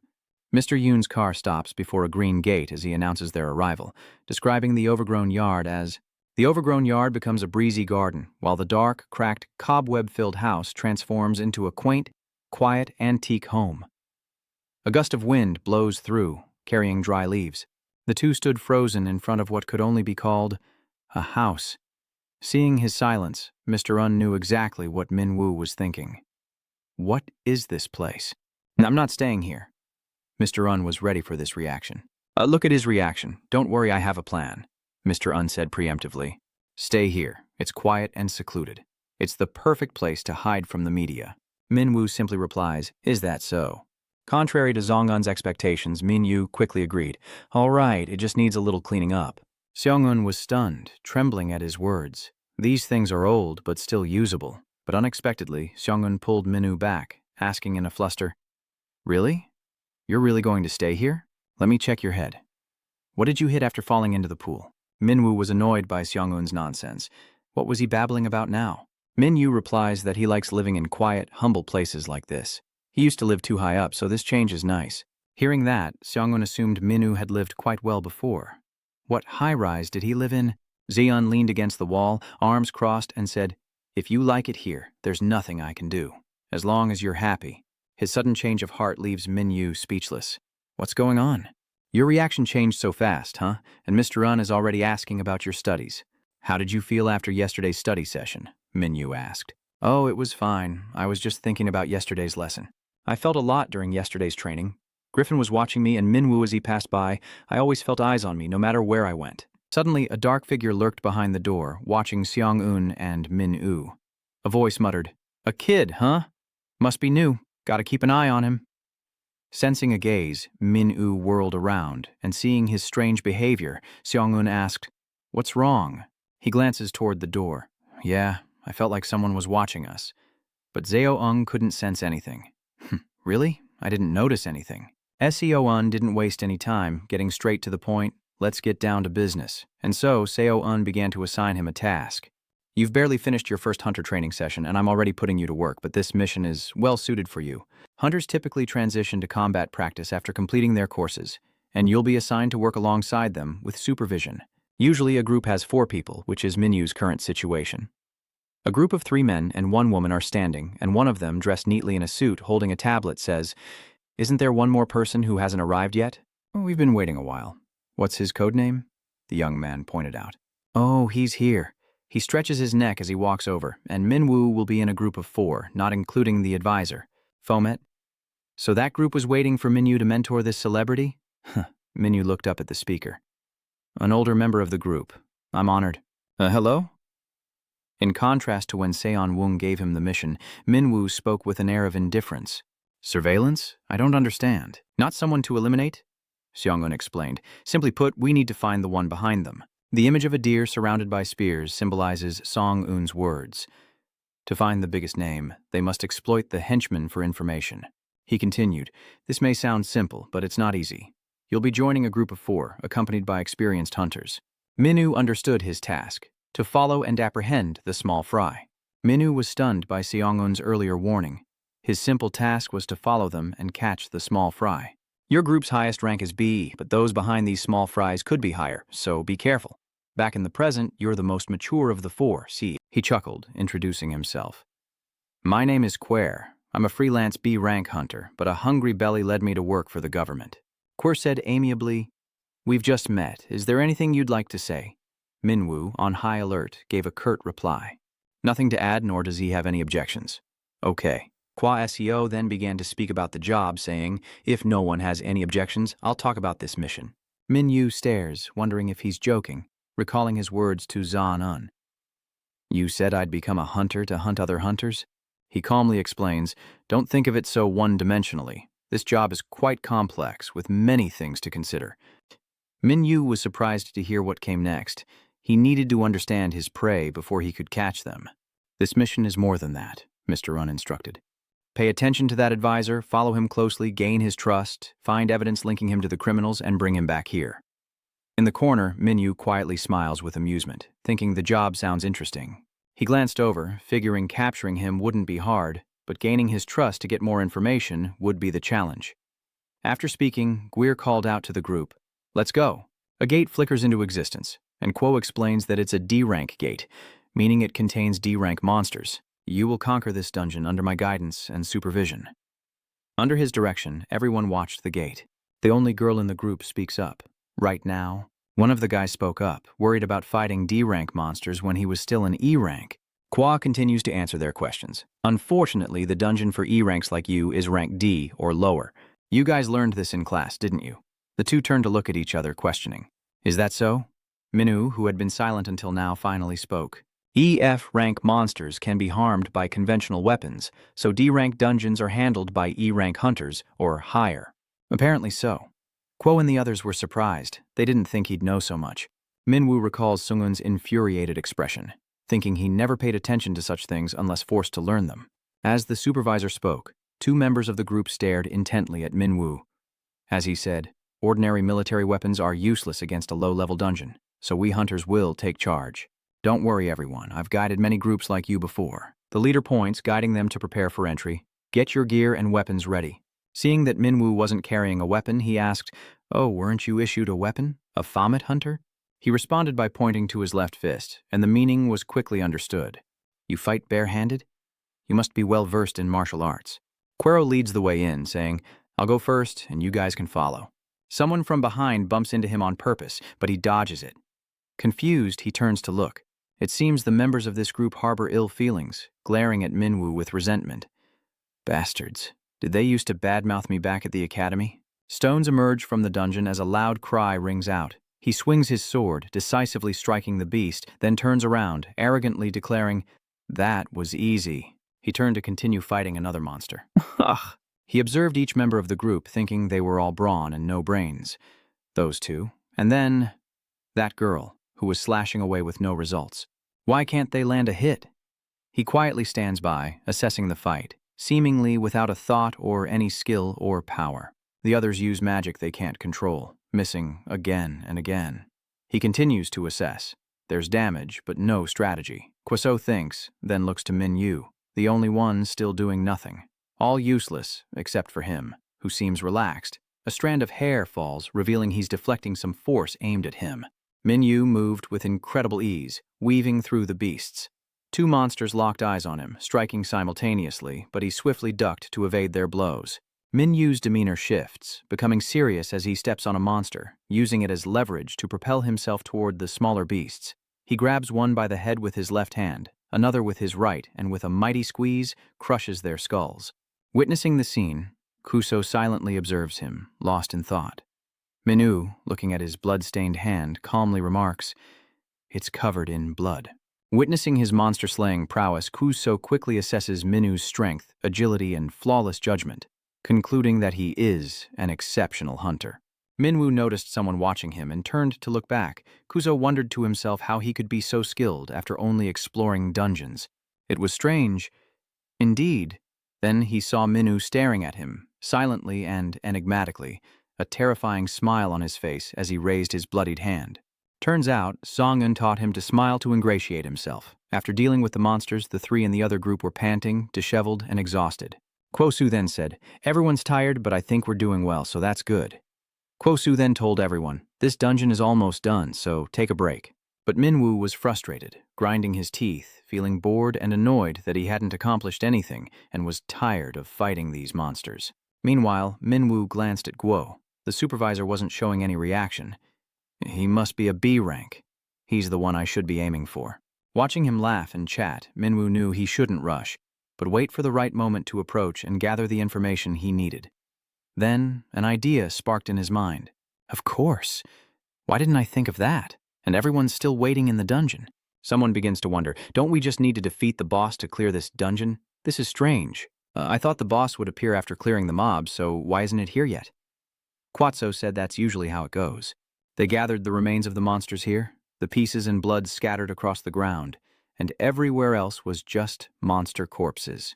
Everyone in the group gathered the monster corpses in one place. Is this enough? He replied, that's enough.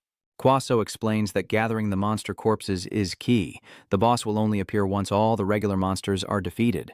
Minwoo is startled, and Guaseo continues his explanation. Or when it smells blood, the group begins to feel an incredible tremor. What could this be? This tremor. Qua. So concludes that it will be provoked and appear. As he spoke, the massive boss emerged from below with earth-shattering force, horrifying the group. Tusu reveals the boss's identity, a monster worm. Mian Yu glared at the monster, saying, "It's highly sensitive to the smell of blood." The massive, towering creature, with its grotesque form, possessed only a large mouth full of sharp thorns and 5 long, ravenous tongues. He warned, "Be careful not to end up in its belly."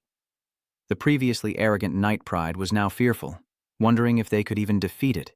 Luckily, the advisor is here. Just attack head-on. Suddenly, a foot comes out of nowhere and kicks him in the face, quick as lightning. Minwoo kicked him aside and seized his sword.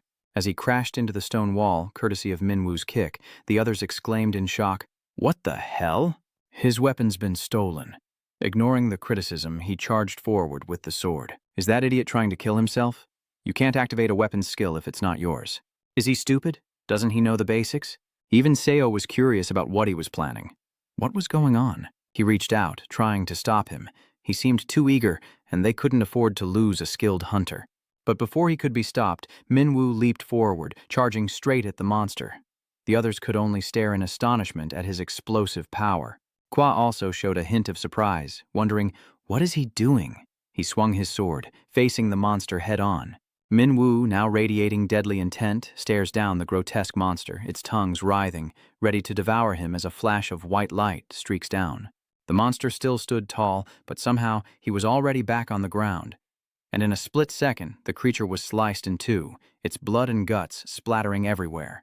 The 2 members of the group froze, and Quo was stunned in disbelief. His hair blown back by the force of the battle, Minwoo glanced back with red eyes, thinking it was all too easy. It's a simple rule of life. The strong attract others. Everyone cheers for the powerful, chanting, "Leader, leader!" Minwoo's presence became captivating as he landed after killing the boss, one of the things I've come to realize in the human world. Minwoo rises, and 2 members of the group look at him, saying, "You took down the boss in one hit?" He stares, unable to believe Minwoo defeated the boss so easily. It's unimaginable. Suddenly, he noticed something.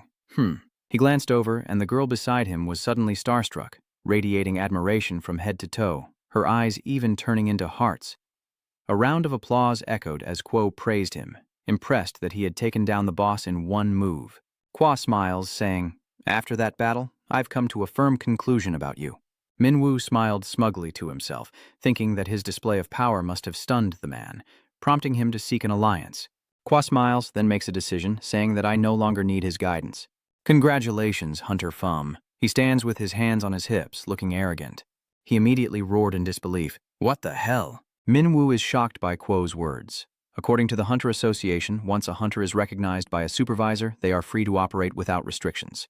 Quir continued to congratulate him, saying it had been a long time since the Hunter Association had seen someone graduate from the exam so quickly.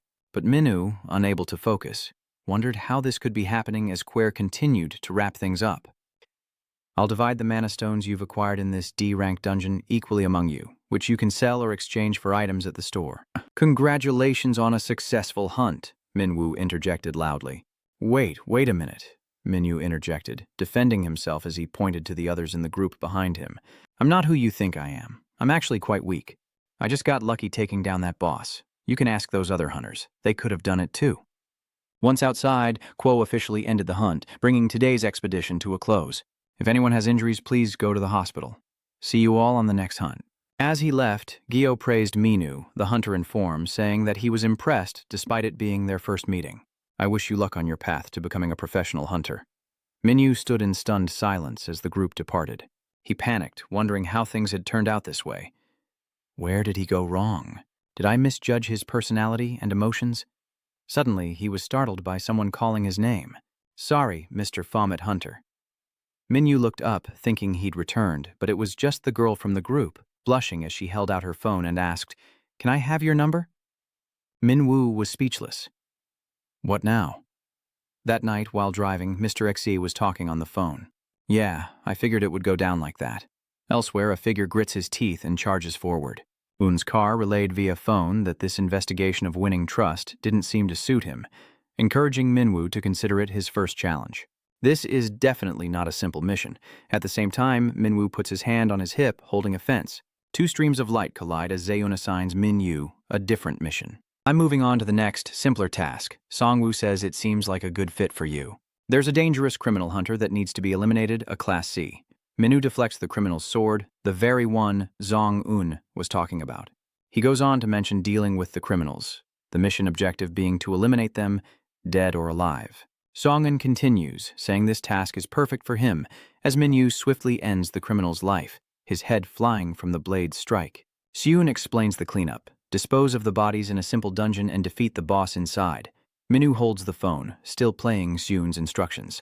When the boss is defeated, the dungeon will close, and no one will be the wiser. A blue light shines behind him. It seems Minwoo has just emerged from the dungeon, having taken care of things as promised. Minwoo listened silently, pulled his hood up, and answered the phone with a hint of cheer. It's fine. This kind of thing suits me. All right then, I'll do this mission. Sai walks down the street, his mood suddenly darkening as he recalls Seong-un's words. Mr. Un laughed provocatively, but aren't you annoyed that the mission failed? Minwoo punches the wall, cracks forming as debris falls. He grits his teeth, cursing in frustration.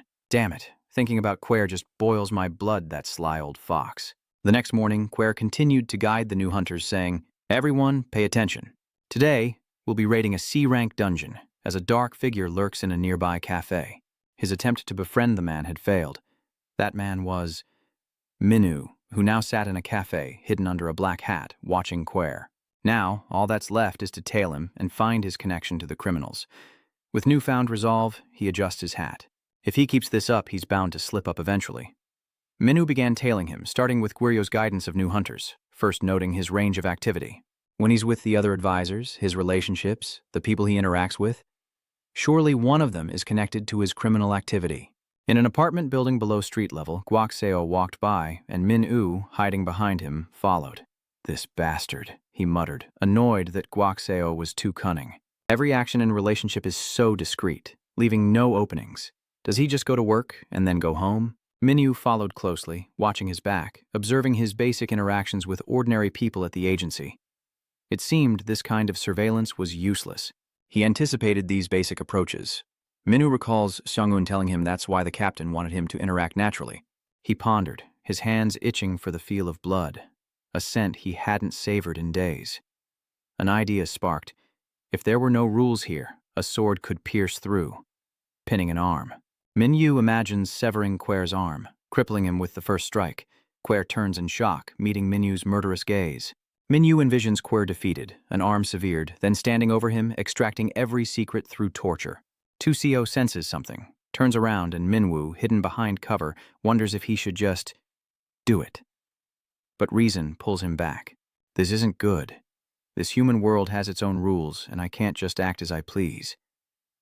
Minyu pondered a solution, glancing towards the door. What to do? Suddenly, Kwaso bursts out of the house. Minyu is surprised to see him rushing off. Huh? Outside the apartment building, Guseo is on the street, looking around as if searching for something. Sweating, he muttered, "Where is she?"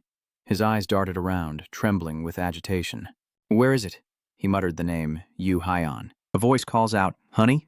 A girl with shoulder-length hair, holding a shopping bag, stood behind him, noticing his distress, and asked worriedly, "Why do you look so pale? What's wrong? Where have you been?" "Why didn't you answer your phone?" she asks, finally noticing him. "About the phone call?" Yu Hyon explained, addressing Quer's sudden embrace. "Oh, I went to the supermarket to buy some things. I left my phone in the car, so I didn't know you called." "I'm sorry," she says, surprised by Quer's trembling embrace. Minyu, watching from a distance, was relieved to see Yu Hyon. "It's all right, as long as you're okay." She embraces him in reassurance, telling him she's unharmed. He silently watches Yu Hyon tell Quo, "Let's go home." Suddenly, Minyu smiles, as if he's found his way. Yes, this is his weakness. Elsewhere, a man collapses. It's T-Young, reporting in after dealing with the criminals and completing the mission, ready to report to headquarters to handle the bodies. Seong stares in disbelief at the notification on his phone, quietly reading the words, "Fabricated accident?" A beat of silence, then a pair of dress shoes step onto the floor. Kwaseo reappears, frantic and calling out for his wife, only to find Yu Hyon tending to Minyu's injuries. Surprised to see him, he questions Yu Hyon about what happened. "He saved me from a car accident," she replied. "Yes, he was injured saving me. I told him to go to the hospital, but he said he was fine. So I bandaged him up at home. I didn't realize you knew him too." Meanwhile, Minyu stood in the living room, looking around, and noticed the picture on the cabinet. Quer remarked on the coincidence and reached for the photo. Just before he could touch it, Quer called out to the gem hunter, stopping Minyu's hand. He offered his thanks along with a question. "Thank you for saving my wife." Quer asked if he remembered the make and license plate of the car that hit his wife, suggesting they talk outside so as not to disturb her. Suddenly, Yu Hyon called out, "Wait a moment, everyone." Yu Hyon smiles warmly, inviting him to stay for dinner, suggesting they all go together after the meal. "He looks like he's enjoying it, doesn't he?" Yu Hyon said to her husband. "He saved me, and he's your colleague, so I just wanted to treat him to a meal." The couple sat across from Minyu, stunned by how ravenously he ate, as if he hadn't eaten in days. He sure seems to be enjoying his meal. "I'm glad you like the food. Please, have more." Yu Hyon was startled to see Minyu staring at her and asked, "Would you like a beer?" He replied, "No, thank you." Yu Hyon continued, "Then I'll get you more food." He watched Yu Hyon get food, a strange feeling washing over him, a feeling he got from this woman. "So, how does it feel to be a hunter after graduating?" Minyu replied with a hint of sarcasm. "Well, thanks to you graduating me early, I'm all messed up now. I can't get used to anything." Kwoseo said, "How can that be? Your skills are more than enough to be a pro hunter. You're just a little green." Just as Quer was about to share some of his experience with Minyu, a plate fell to the floor. "As your senior, I can give you some advice since you're new." Quer immediately stood up and asked, "Are you okay?" Yu Hyon, while picking up the broken plate, replied, "I'm okay. I dropped the plate because I slipped. Please, continue your conversation." Minyu rested her chin on her hand, carefully observing her, while Guo stared intently at Yu Hyon. Minyu then asked him, "You care about her, don't you?" Quer replies, "Yeah, that's right." Finally, Minyu blurts out that it's only natural, since she's already been lost once. At that, Quer crosses his arms and stares at him, then reacts. "What are you talking about?" Minyu laughed. "You were just asking about the car in detail." He continued, "Give me the paper, I'll write it down for you." Minyu looked at Yu Hyun's back, at that woman. From the front, Yu Hyon had become a corpse long ago. And so, the story begins. From childhood, a young boy and girl, elementary school students, laugh and talk happily. We've been together since elementary school. Then we see them taller in their adolescence, then in middle school, continuing into young adulthood, when their feelings begin to stir, and then in high school together, finally reaching their ultimate happiness. Later, when we got married, I thought we would be happy together forever, back when we were young and full of life. He asked Yu Hyon if she wanted to know why everyone said he was special. Yu Hyon expressed his concerns, but when he wanted to become a hunter, I was worried and didn't want him to do it. It's a job with fame and fortune, but it's far too dangerous. I was always afraid. Yu Hyon reassured her, saying that with his skills he could easily clear high-level dungeons and acquire valuable items. Before long, we'll be living in wealth and happiness. But Yu Hyun doesn't think so. That's too dangerous, darling. She voiced her desire. She didn't need so much money. She just wanted to live a happy life. Because of that wish, Quer gave up being a hunter. He gave up his hunter career for me. During their meal, Yu Hyun asked how his new job as a counselor was going, and Quer shared his honest thoughts with his wife. Well, I don't know what to say, but it's quite difficult for me since I have no experience guiding people. So many people, each with their own problems, and I can't solve them all. Though it's difficult to adjust, he'll work hard for her sake, putting Yu Hyun at ease. Well, you have to try your best. Yu Hyun looked at the item in Quer's hand, puzzled. He explained to her that he had this item, which was issued to hunters. I don't need it, so you keep it. Think of it as a teleporter for emergencies. If you press it, it'll take you to safety. You're better off with this than I am. I've programmed it for you. Remember to use it if you're ever in danger. Our peaceful days seemed to pass, but they didn't. People in the streets fled in terror. The scene was apocalyptic as monsters broke loose everywhere. A dungeon break had occurred. At that moment, Yu Hyun covered her mouth, huddled in a corner, trying to hide from the monsters as screams echoed through the streets. "Help me!" Yu Hyun cried out in fear, suddenly remembering the device Quer had told her about. Use this when you're in danger. Yu Hyun rummages through her bag, forgetting she has the teleportation device he gave her. She remembers that, thankfully, it was that device that saved her. But a voice questioned if that was really the case, or if she had died that day. Yu Hyun suddenly snapped back to reality. Yu Hyun is startled by the faint cry of a girl standing before the monster. "Help me." She throws water on the monster, then grabs the girl's hand and runs. "Run, hurry." Suddenly, Yu Hyun tripped over a rock. Yu Hyun immediately tripped and fell. Seeing Yu Hyun fall, the girl rushed to ask, "Are you okay?" Yu Hyun, sprawled on the ground, quickly urged her to run. "Hurry, I'm fine. I think there's a safe shelter nearby for everyone." As Yu Hyun fell, the contents of her bag spilled out, including the teleportation device, which immediately caught the girl's eye. This is a device that teleports you to safety. Yu Hyun was stunned by the girl's next move. With a guilty look, she picked up the teleporter and said, "I'm sorry." The girl pressed the device's button, saying, "I want to live." At the same moment, the device chimed, "You will be teleported to safety now. Get ready." Yu Hyun rushed to stop her, but just as she reached out, the girl teleported away. Yu Hyun dazedly whispers, "Mine." Now, a serpent-like monster stands behind her, baring its wide maw. Yu Hyun cried out, "Brother!" A question echoed in her mind. "I died that day, so why am I still here?" Quo's eyes darken as he recalls the employee's words. "Yes, that is indeed one of our rental car's registration numbers." Quo strides purposefully toward a destination, the employee's words echoing in his mind. "You want the address of the customer who rented that car? This information is confidential, but since you're a government investigator, we'll provide it for you." He reaches for the doorknob. "Is this the place?"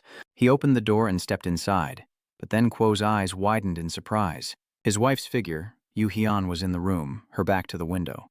She stood lifelessly by the window, letting the wind blow through. Quo in shock asked, "Yu Hyun, why are you here?" Just as he called out to Yu Hyun and moved toward her, a voice echoed, "For a man who cherishes his wife as much as you do, I knew you'd seek out those responsible for her accident." Seeing him standing there, Quer muttered, "The Fett Hunter." Then Minwoo walked past Quer, wondering, "I'm curious about you. I wonder how closely you're connected to those criminals." Quer is taken aback by Minwoo's words and actions. "Your actions pique my curiosity, but one thing I know for sure," Minwoo says, turning Yu Hyun to face him, "is that your wife is already dead." Quer grits his teeth. "Bastard, don't touch her." Minwoo reaches out and pokes Yu Hyun's cheek. "I find it quite strange. Normally she acts like she's alive, but when she realizes she's dead, she freezes up." Kwaseo grew agitated, demanding he let her go, but Minwoo ignored him and continued to pinch her cheek. "I don't know how you managed to save her like this." Quo now angrily raises his voice. "You bastard!" In a split second, Minwoo pushes Yu Hyun out the window. "But that's your problem, and all I know." Quo rushed forward, trying to grab her, but it was too late. His outstretched hand grasped at empty air, his eyes filled with despair as he whispered, "Yu Hyun." Quatzer collapsed in anguish. Minwoo calmly said, "Don't be so sad. You can just bring her back to life again." Seeing his pain, he continued, "So, isn't this how it should be?"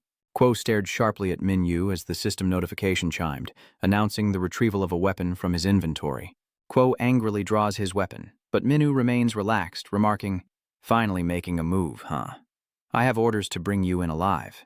The system announces again that a weapon has been retrieved from his inventory, and Minwoo is ready to reward himself for the days of watching him. He laughs maniacally as he lunges forward, demanding an arm as a reward, and Quo grits his teeth, charging in response. A deafening crash echoes as stone fragments rain down, and the room fills with smoke that slowly dissipates. Minwoo, wielding his blade, clashes with Quer's scythe, their battle spilling out of the room as Minwoo attacks with lightning speed while maintaining a careful defense. Qua retaliates immediately, spinning his scythe and sending it towards Minwoo, but he manages to block it. With a serious look, Minwoo deflects Quer's scythe, their weapons clashing violently once more. The clash of weapons echoed, and Quer silently retrieved his scythe. Filled with murderous intent, Quer swung his scythe, pouring all his strength and speed into throwing it at Minwoo. He leaps forward to engage Quer from above, who immediately turns. Quer glances at Minwoo and makes a pointing gesture. Just as Minwoo was about to strike, a powerful force slammed down. He glanced at Minwoo, a red light flashing across his face. The system chimed again, announcing a weapon retrieved from his inventory. He glanced at his other hand, now wielding a blade to parry Quer's scythe. Minwoo dodges his attack. A sound rings out and Quer begins to recount their childhood. In his memory, Yoo Hyun's radiant smile shines brightly as Minwoo charges forward, knife in hand. Quer blocked Minwoo's attack and continued, recalling when they went to middle school together, picturing Yoo Hyun with short hair, looking annoyed. He continued, "Then we went to the same high school." At Quer's words, he fell silent. Yoo Hyun reappears, older and sobbing, every memory vivid in Quasi's mind. He lunges at Minwoo, swinging his scythe. "We were always together." The memories of that day return. A younger Quas, weapons on his back, disheveled and stunned, looks down in despair, crying, "No, oh God, it can't be." The image of Yoo Hyun lying down, covered by a blanket, flashes through Quas's mind as he asks, "Why are you lying here?" He kneels, covering his face with one hand and touching the blanket with the other, his voice filled with pain and helplessness. "You had a teleporter, so why couldn't you escape?" As Quo cried, he suddenly realized something, saying, "Which bastard stole it from you?" Wandering through the ruined streets, Quer thought, "I need to find the nearest shelter. No one will notice in this chaos." Just as he thought, he'll pay soon. His foot struck something on the ground, the teleportation device to safety. It was covered in blood, and he realized it was the device he had given to Yoo Hyun. Quer looked up grimly, finding only ruins before him. The sanctuary had likely fallen, along with the echoing voices overrun by monsters. Urgent support is needed. Quer never imagined it would come to this. Perhaps her fate was inescapable. But the image of Yoo Hyun smiling happily in her wedding dress, he couldn't accept it. "My love, I need you." Yoo Hyun was beautiful, crying tears of joy. But the memory of her lying in a pool of blood haunted Quer, because they needed each other. Back in reality, Quo tells Minwoo, "You know too much." The system chimes, activating a skill. He continued, "As long as you die, the system will display the words, 'Calamity Strike.'" A powerful energy of murderous intent emanated from Quo. "Me and her." He declared that they would be together again. Minwoo says sternly, "That's a nice sentiment, but you've got the wrong person." He lunges forward, a swift strike severing Quo's scythe-wielding arm, blood splattering as Minwoo, with a pensive look, says, "There were others like you, always lamenting about feelings."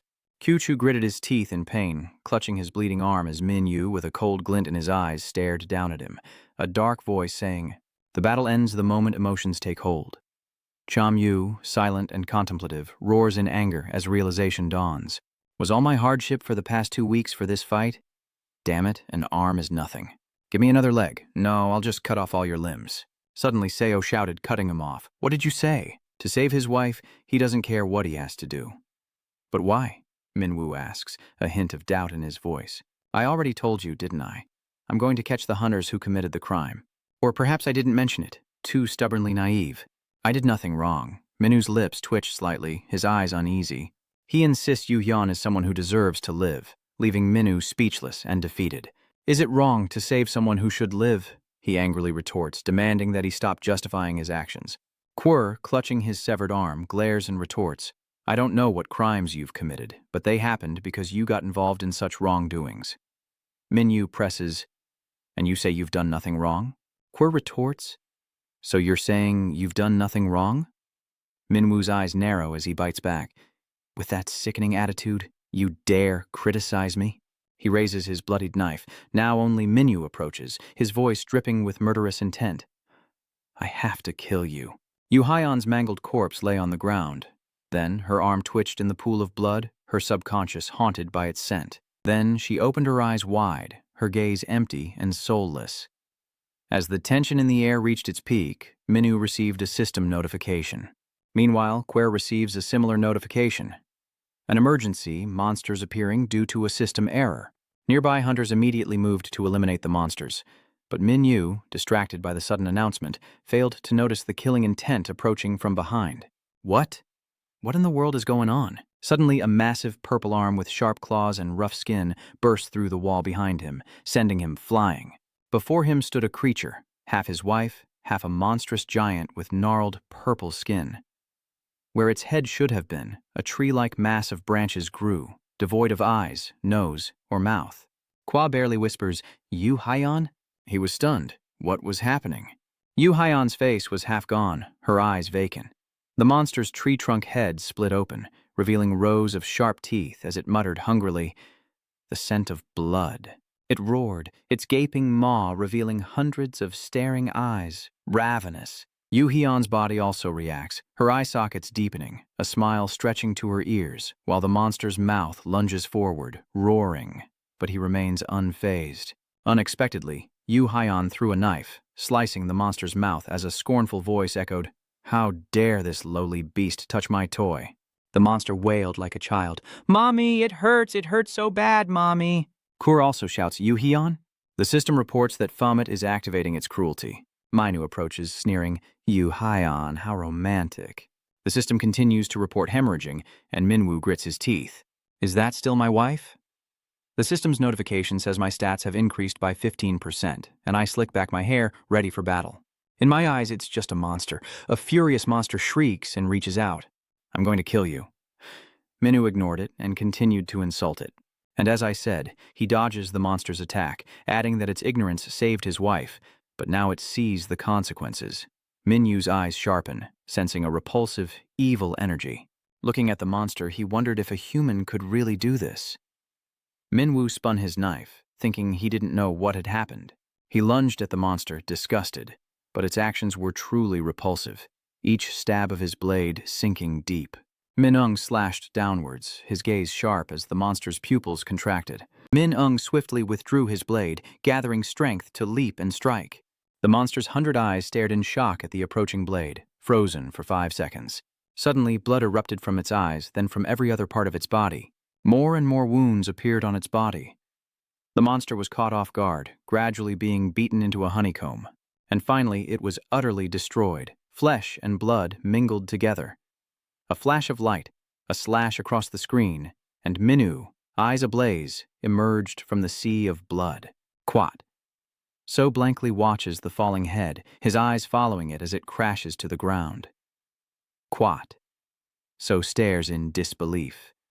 Yu Hyun, his wife's head, lies in a pool of blood, her face disfigured. Kwochu screams in despair, "Yu Hyun!" Beside her, a chunk of flesh with dozens of monster eyes still wails. So hungry. Just seconds later, it was crushed under a boot. The system updates the price for those who crave power, as Chamyu clutches his head in disgust. Here we go again. The cruel system has ignited a thirst for blood, triggering the madness effect. Minwoo grits his teeth, cursing the effect, and turns with madness in his eyes. What does it matter? That's right, nothing matters at all. Minyu loses control, charging at Quo with a knife as he kneels, thinking he was going to kill them all anyway. He dashes forward like an arrow, thinking it's better to kill him than let him cling to life like that. Quer, racked with pain, doesn't notice Minwoo closing in, radiating murderous intent. So they'll be together in hell for eternity, won't they? Death approaches, and just as Minwoo's life is in danger, the system detects a threat. The system initiates a shutdown, paralyzing Minwoo just inches away from Quer, reporting a 99% danger level due to excessive power usage. Minwoo struggles to move, confused. What's going on? Why can't he move his body? Notifications continued to appear, answering his questions. All functions and effects on the opponent's body would be suspended until the level of danger to his body decreased. Minwoo was stunned. What? By whose will? Quo clutches his wife's head to his chest, trembling as he speaks. If only he had looked at Minyu with hatred. If only you weren't here. Minyu rages. I didn't think of that. Kwaiseo rises, sickle in hand, and continues his lament. You just had to ignore it and let it go. Then things wouldn't have ended up like this for me and you, Hayo. Minyu is silent, realizing he just needs to try a little harder. Kwaso raises his scythe, accusing Minu of causing everything. Minu is furious. Did you really have to do that? Kwaso is filled with resentment. Die! Did you send that scythe after me on purpose, you damn system, putting me in this situation? The system responds, how could this be? They should care about you more than anyone. Minyu watched in disbelief as a leather shoe appeared in midair, and the man in the suit shattered the scythe with a kick. Minyu stared in shock, and Quer was equally astonished as Un said somberly, Kier, I apologize for not giving him a chance to react. He kicked him hard into the wall, and I had to knock him out for a bit. Quer's eyes rolled back as he lost consciousness, collapsing to the floor in a pool of blood. Yoon nonchalantly assessed the scene. What a mess. But savoring the moment, he examines Hyan's head, seemingly finding definitive proof of the supervisor's involvement in the crime. Un calmly tells Minyu that, despite the noise, everything has been resolved. You've done well. Leave the rest to me. Un nonchalantly dismisses the situation, thinking, I should have killed him.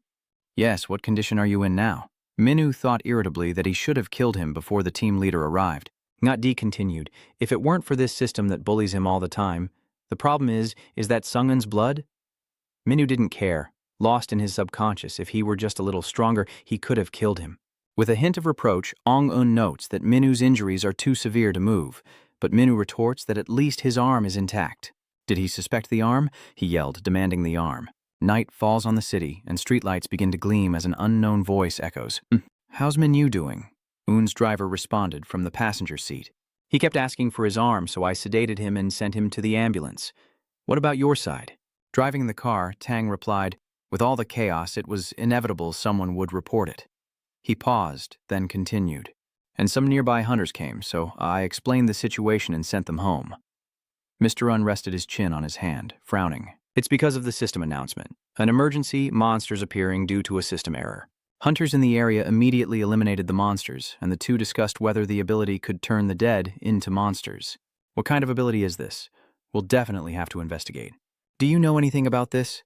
Gugu, bandaged and handcuffed, sat in the back seat. He remained silent at that, but Mr. Un's car pressed on, relentless in its questioning. Your dead wife turned into a demonic beast? Just who was your dead wife? He pondered in silence as the car continued down the road. Too slow to speak, he mumbled, I've only heard rumors that a special division might be assigned to this case. Mr. Un remained impassive, listening to him. I don't know about that, but it seems like the Ghost Squad leader will be in charge. You have a tough and lonely road ahead of you. Mr. Un's car rumbled, yes, a very difficult and lonely path. And I'm the one who has to investigate and punish people I've known for so long. So tell me, who's behind this? Who is the person you gave the new hunter's information to? Kwa remains silent. Zi-un states, of the new hunters you were in charge of regardless of gender, all have gone missing or been found dead. If you traded information on new hunters for your wife's life, that's a serious crime. He stubbornly remained silent. Mr. Un pondered and said, it seems you still have no intention of speaking. Suddenly Zeng, who was driving, realized something and frantically slammed on the brakes. He urgently interrupts Seo-un. Team leader, the brakes suddenly failed. You can't do anything. From behind, fragments of the monster are revealed. Un notices Goseo's words, realizing that Hunter will be hard to catch, as the monster's gaping maw and bulging eyes appear behind Goseo. He sneers, Team leader Ma, I'm rooting for your victory. Zeun is enraged. Damn it, even Taeyang curses. Crap. The car speeds uncontrollably, then, with a crash, everything goes dark. Moments later, from the wreckage of the overturned car, the monster's remains crawled out. It shifted and morphed as it moved, eventually transforming into an ordinary house cat. Leaving the burning car behind, the cat slipped into an apartment through the window. On the only table in the room was a tablet. The cat jumped onto the table, activating the screen. It fiddles with the tablet, displaying Shaman Yu's photos and personal information, seemingly trying to memorize Min Yu's face as the unconscious Shaman Yu frowns in discomfort. So heavy. Too heavy? What is this? Feeling something heavy on him, he forces his eyes open, gasping for air. A fluffy white ball was lying on Minyu, leaving him slightly bewildered. What was this? This cat? A person in a white coat pulled back the curtain and entered as Min Yu remained confused. Wait, where did this white cat come from? The mysterious woman who just entered speaks. Oh, 302's awake? Sooner than I thought. Hearing this, Min Yu could guess. There was only one person who called him number 302. Kim Junseong crouches down, playfully poking his chest. Long time no see. You doing well? Still as handsome as ever, I see. Minwoo was stunned as unpleasant memories resurfaced. Run Seong, with a twisted expression, paying with his body. At this, Minwoo suddenly screamed, falling backward and knocking away the blanket and the cat. Luckily, Jun Seong caught it. Oh my god, Sha. She approached Min Yu, holding the cat, and asked if he was all right. He could still move normally, right? But he's in lockdown, so it must be taking a toll. Minwoo shrinks against the wall, questioning him awkwardly. Damn it, why is someone like Lingbam here? Run Seong retorts. Hey, this is my hospital. 302 owes me a great deal, don't you remember? Is Minwoo irritable? Junseong is startled by the persistent teasing. I heard you're working with Captain Maseong-un. I'm surprised someone like you would work under someone else. What? You know the captain? Junseong isn't sure, but acquaintances might be the right word, she says, licking her lips ominously. Regardless, she brazenly lifts his shirt with her foot, pausing to say, Your body seems to be doing better, doesn't it? Min is stunned, reacting irritably. Damn it, get your leg off me. Run teases him. Oh dear, if not my feet, then my hands it is. He flares up, but this time it's different. I'm stronger now, and I won't stand for it. You're still shameless. Now what? Here? You can't even move your body, so what are you talking about? Seriously, what is she up to? Minwoo grits his teeth, suspicious. What trick are you trying to pull on me? Run frowned, unconvinced. If someone else heard that, they'd get the wrong idea. What did I do? Minwoo doesn't believe it and shouts, What? Don't play dumb, Jun snickers. I don't know anything. Room 302? Well, let me tell you something while I have the chance. She sat down, wrapped her arms around Minwoo's neck and emphasized each word. In this confined space, it's just the two of us. He braced himself to dodge as a voice echoed through the office where a girl was scrolling on her phone. Hello, long time no see. Is Cham-yu in there? The girl noticed the visitor and hesitantly replied, Oh, it's been a while? Yes, he's inside, but it looks like he's been in an accident. Suddenly, a deafening scream echoed out and Ma Seong-un, who had just arrived, anxiously asked what was wrong. Kim Jun-seong couldn't stop laughing as Min-woo lay motionless on the ground. Junseong laughs gleefully, finding that teasing number 302 is the most fun of all, as Min-woo is scared out of his wits. Zeon stares blankly for a few seconds, trying to process the bizarre situation. A moment later, Min-woo suddenly asked, For me? Un looked at him, puzzled. Huh? Min-woo asks angrily. What's your relationship with that Langbam woman? So you're saying you think I did all this just to turn you into my informant? Do you think you're the main character in a movie? You think the world revolves around you? He explains, Before the Thorns, she was my comrade, and we faced life and death together. So from the start, you were already connected to the government. Minwoo muses. A teammate? That quack is a hunter? Zaeun explains that the hospital is a government institution, and they tested his strength, but the results were not what they wanted, so they threw him into this hospital. Minwoo realizes the truth. Those guys are connected to the government. He calmly asks about the tale now that he thinks about it. Jaeyoung-un chuckled wryly, commenting on the quick change of subject before falling silent and delivering the news. Quare is dead. Minwoo froze in shock, then snapped back to reality. What? Seong-un spoke, recalling the mastermind behind the murder. He continued. Being at the center, he was likely caught up in it. I'll try to minimize the damage and look for clues on Quare's body. But before that, Zung and he wore grim expressions as they stared at the pool of blood. Thinking this over, Seong-un continued. There was only a pile of mixed flesh left.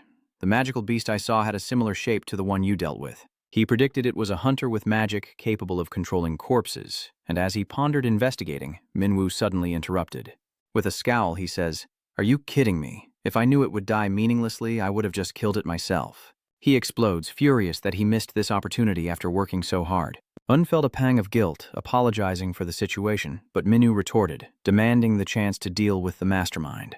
Seon hesitated, saying that catching the mastermind was too much for Minwoo, even with his abilities. He added sternly, Even I didn't see through the mastermind's scheme. They're likely a near S-class hunter. Minwoo's abilities weren't enough. He glares. If it were me, I'd take care of it immediately and cut all ties. Zaeun angrily grabs Minwoo's collar. You don't know your place. Do you think this is child's play? You said you'd catch the mastermind, he demands, grabbing Minwoo by the collar. Even as a B rank, Minwoo silently walked away, with Director Yoon following close behind, calling out to him in frustration. Wait, one finger points to the sky. Without turning back, Minwoo flips him off and Yoon clenches his fist, watching him leave. Oh, that damn temper. Run Seong, who had been watching, spoke up. Arguing? Mr. Run ruffled his hair and gave a perfunctory answer. Arguing? No, we just joke around like that. Run Seong is curious, what are you talking about? Seo-un didn't answer, but asked, but is it true? Did you take Shaman-woo's treatment money? Is Runyon playing dumb? Did I do that? Seong-un pretends to make a call. Hello, public official here. Jun Seong quickly intervened. Please, just listen to me. There's a reason for all of this. She began to recount the past. One day, the government sent her a bloodied, near-death young man. Jun Seon rushed to examine Minwoo's bloodied father on the stretcher, asking if he knew what they said then. The government officials gave their orders and left, saying it was up to her whether to save him or let him die. Remembering Minwoo's bloodied face, she realized he was the celebrity who'd been on TV. It was then that I realized the government had failed to create the hero hunter they desired. At this, Jun Seon looked uncomfortable. He hasn't been here for just a day or two anyway. He's just a failed government hunter. Mr. Un warns him to watch his words. He added, I'm also a man of the government. She glanced at him mockingly. Oh, really? I didn't realize. She paused, then continued. I don't know if you're a government hound or a wolf in hiding. With a deep, inscrutable look, Seong-un spoke. What happened then? The nurse continued, Director, this patient has no hope left. It's a miracle he's even alive. Run remained silent. She looked at Minwoo, hesitant, knowing that treatment required physical strength, something he didn't have in his current condition. Suddenly, a red light flashed on Jun Seon's face, along with her words. But that's when the system's red window first appeared before me, and the system's notification stunned me. Mr. Un wonders, isn't red supposed to be green? Jun Seon confirmed. Yeah, that surprised me, but the system's information surprised me even more. The system demanded she save him, or she would die too. Jun Seon was proud, so she did her best to save number 302, Kim Jun-zong. That day was the best he'd ever been, Un's car interrupted. Wait a minute. He suspects not the mission, nor the emergency notice. Did the system window really display a threatening message to her? Jun-seong wondered. That's how it was. What else could I have done at that point? If I wanted to know more about 302, I had to connect with him, so I made him pay off fake debts to keep an eye on him. Mr. Un pondered deeply. Could the system think, act, and even threaten on its own? We have no information on our end. Jun Seong speculates how romantic. Number 302, I sense that he's receiving intense affection from the system. She recalls Minwoo's retreating figure as dawn breaks over a small neighborhood. Tae Yang recounts the words emotionlessly. Yeah, he's in a locked-down state, so I told him to take a break for now. Minwoo leaned against the wall, arms crossed, listening indifferently. No need to worry about the lockdown. Other hunters have experienced it before. Consider this a rare vacation you've never had before. Enjoy it to the fullest. It's certainly unfortunate when a warrior falls into that state. Tai Sung was about to say something more. But then he remembered Sungwoo's instructions. So you're requesting permission to continue monitoring Cha Min-woo as before? Zeun doesn't deny it, but this time it's a little different. He ordered surveillance with protection because if the advisor gave the form hunter's data to the mastermind, we can't rule out the possibility of him being in danger.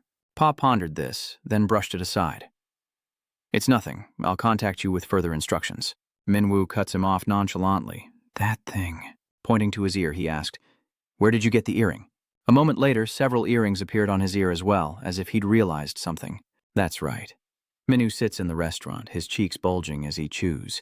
He told himself seriously, if he wanted to fight well in the upcoming war, he needed to rest. Now that he was human again, he couldn't even enjoy it. At first it seemed he had a plan, but all he cared about was the food. And it's already gone. He orders more food, shocking everyone around him. 2 more bowls of rice and 5 servings of meat, please. Minwoo then indulges in pastries and tea, snapping photos for social media, but first he strolls around, buying snacks.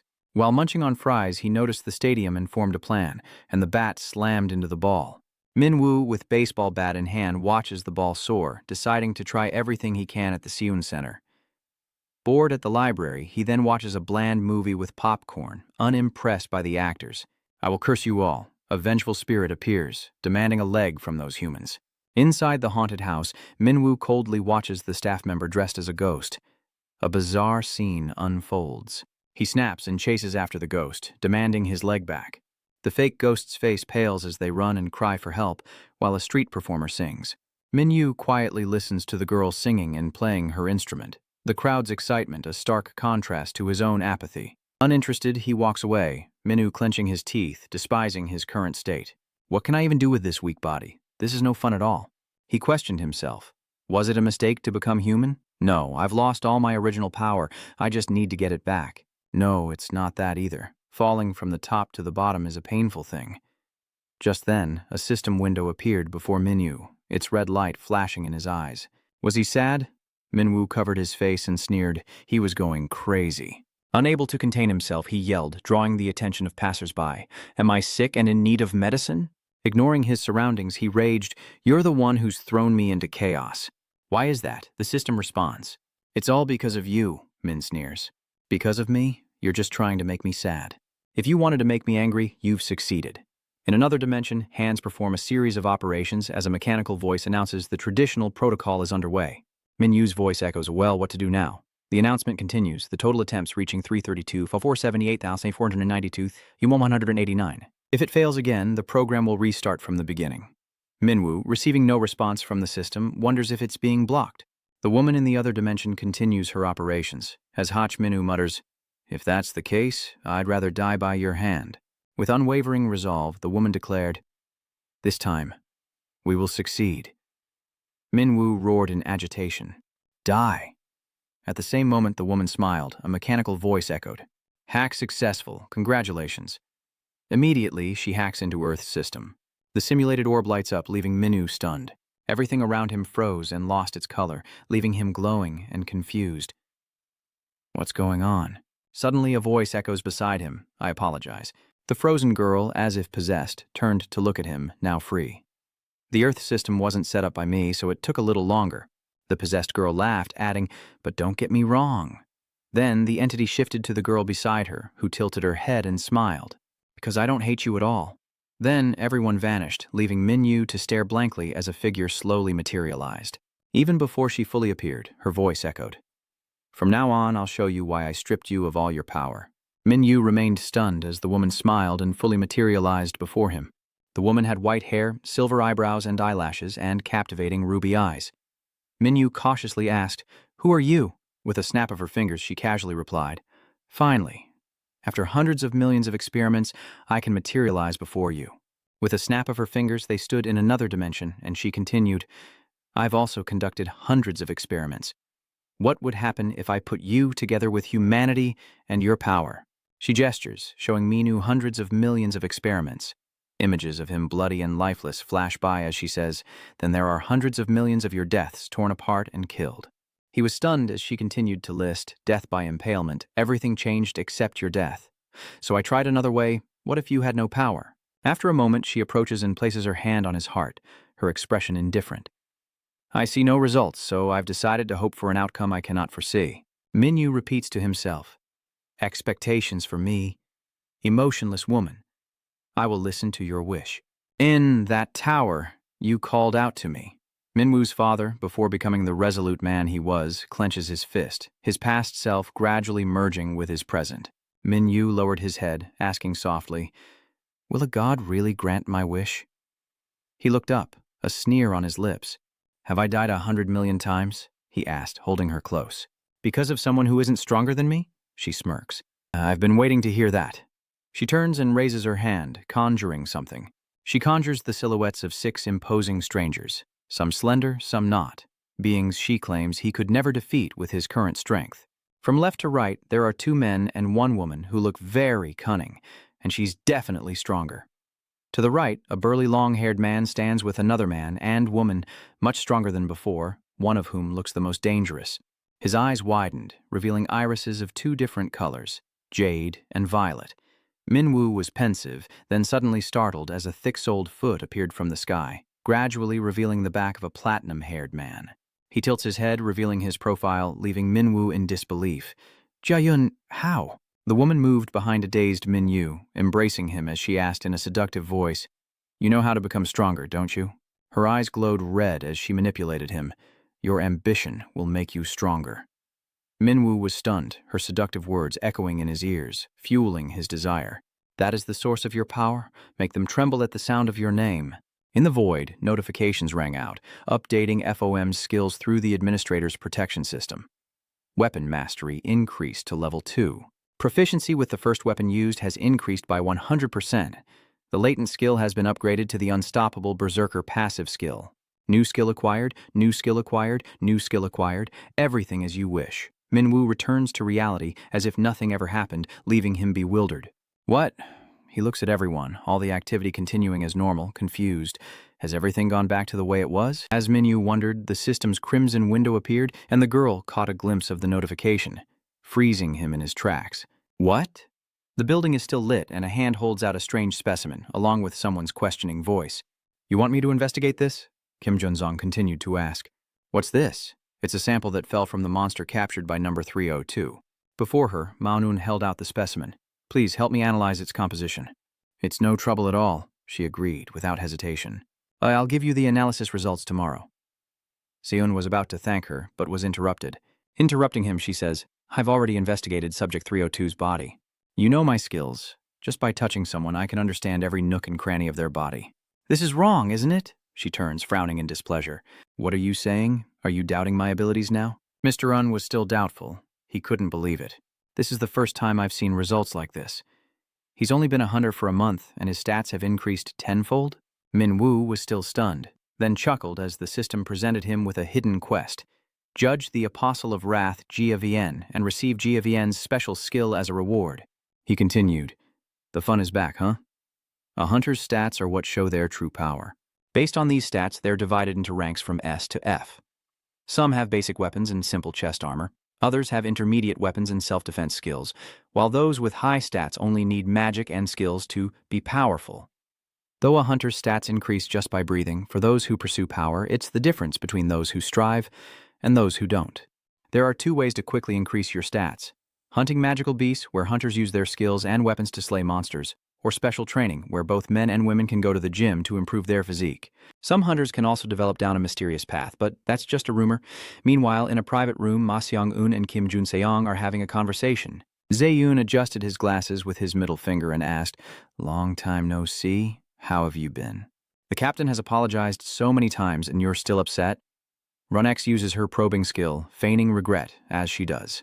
Wow, that's disappointing. We're not distant at all. The system's blue window is grabbing the opponent's info. In Jun Seong's eyes, Minwoo is nothing more than a dark shadow drowning in a sea of responding data.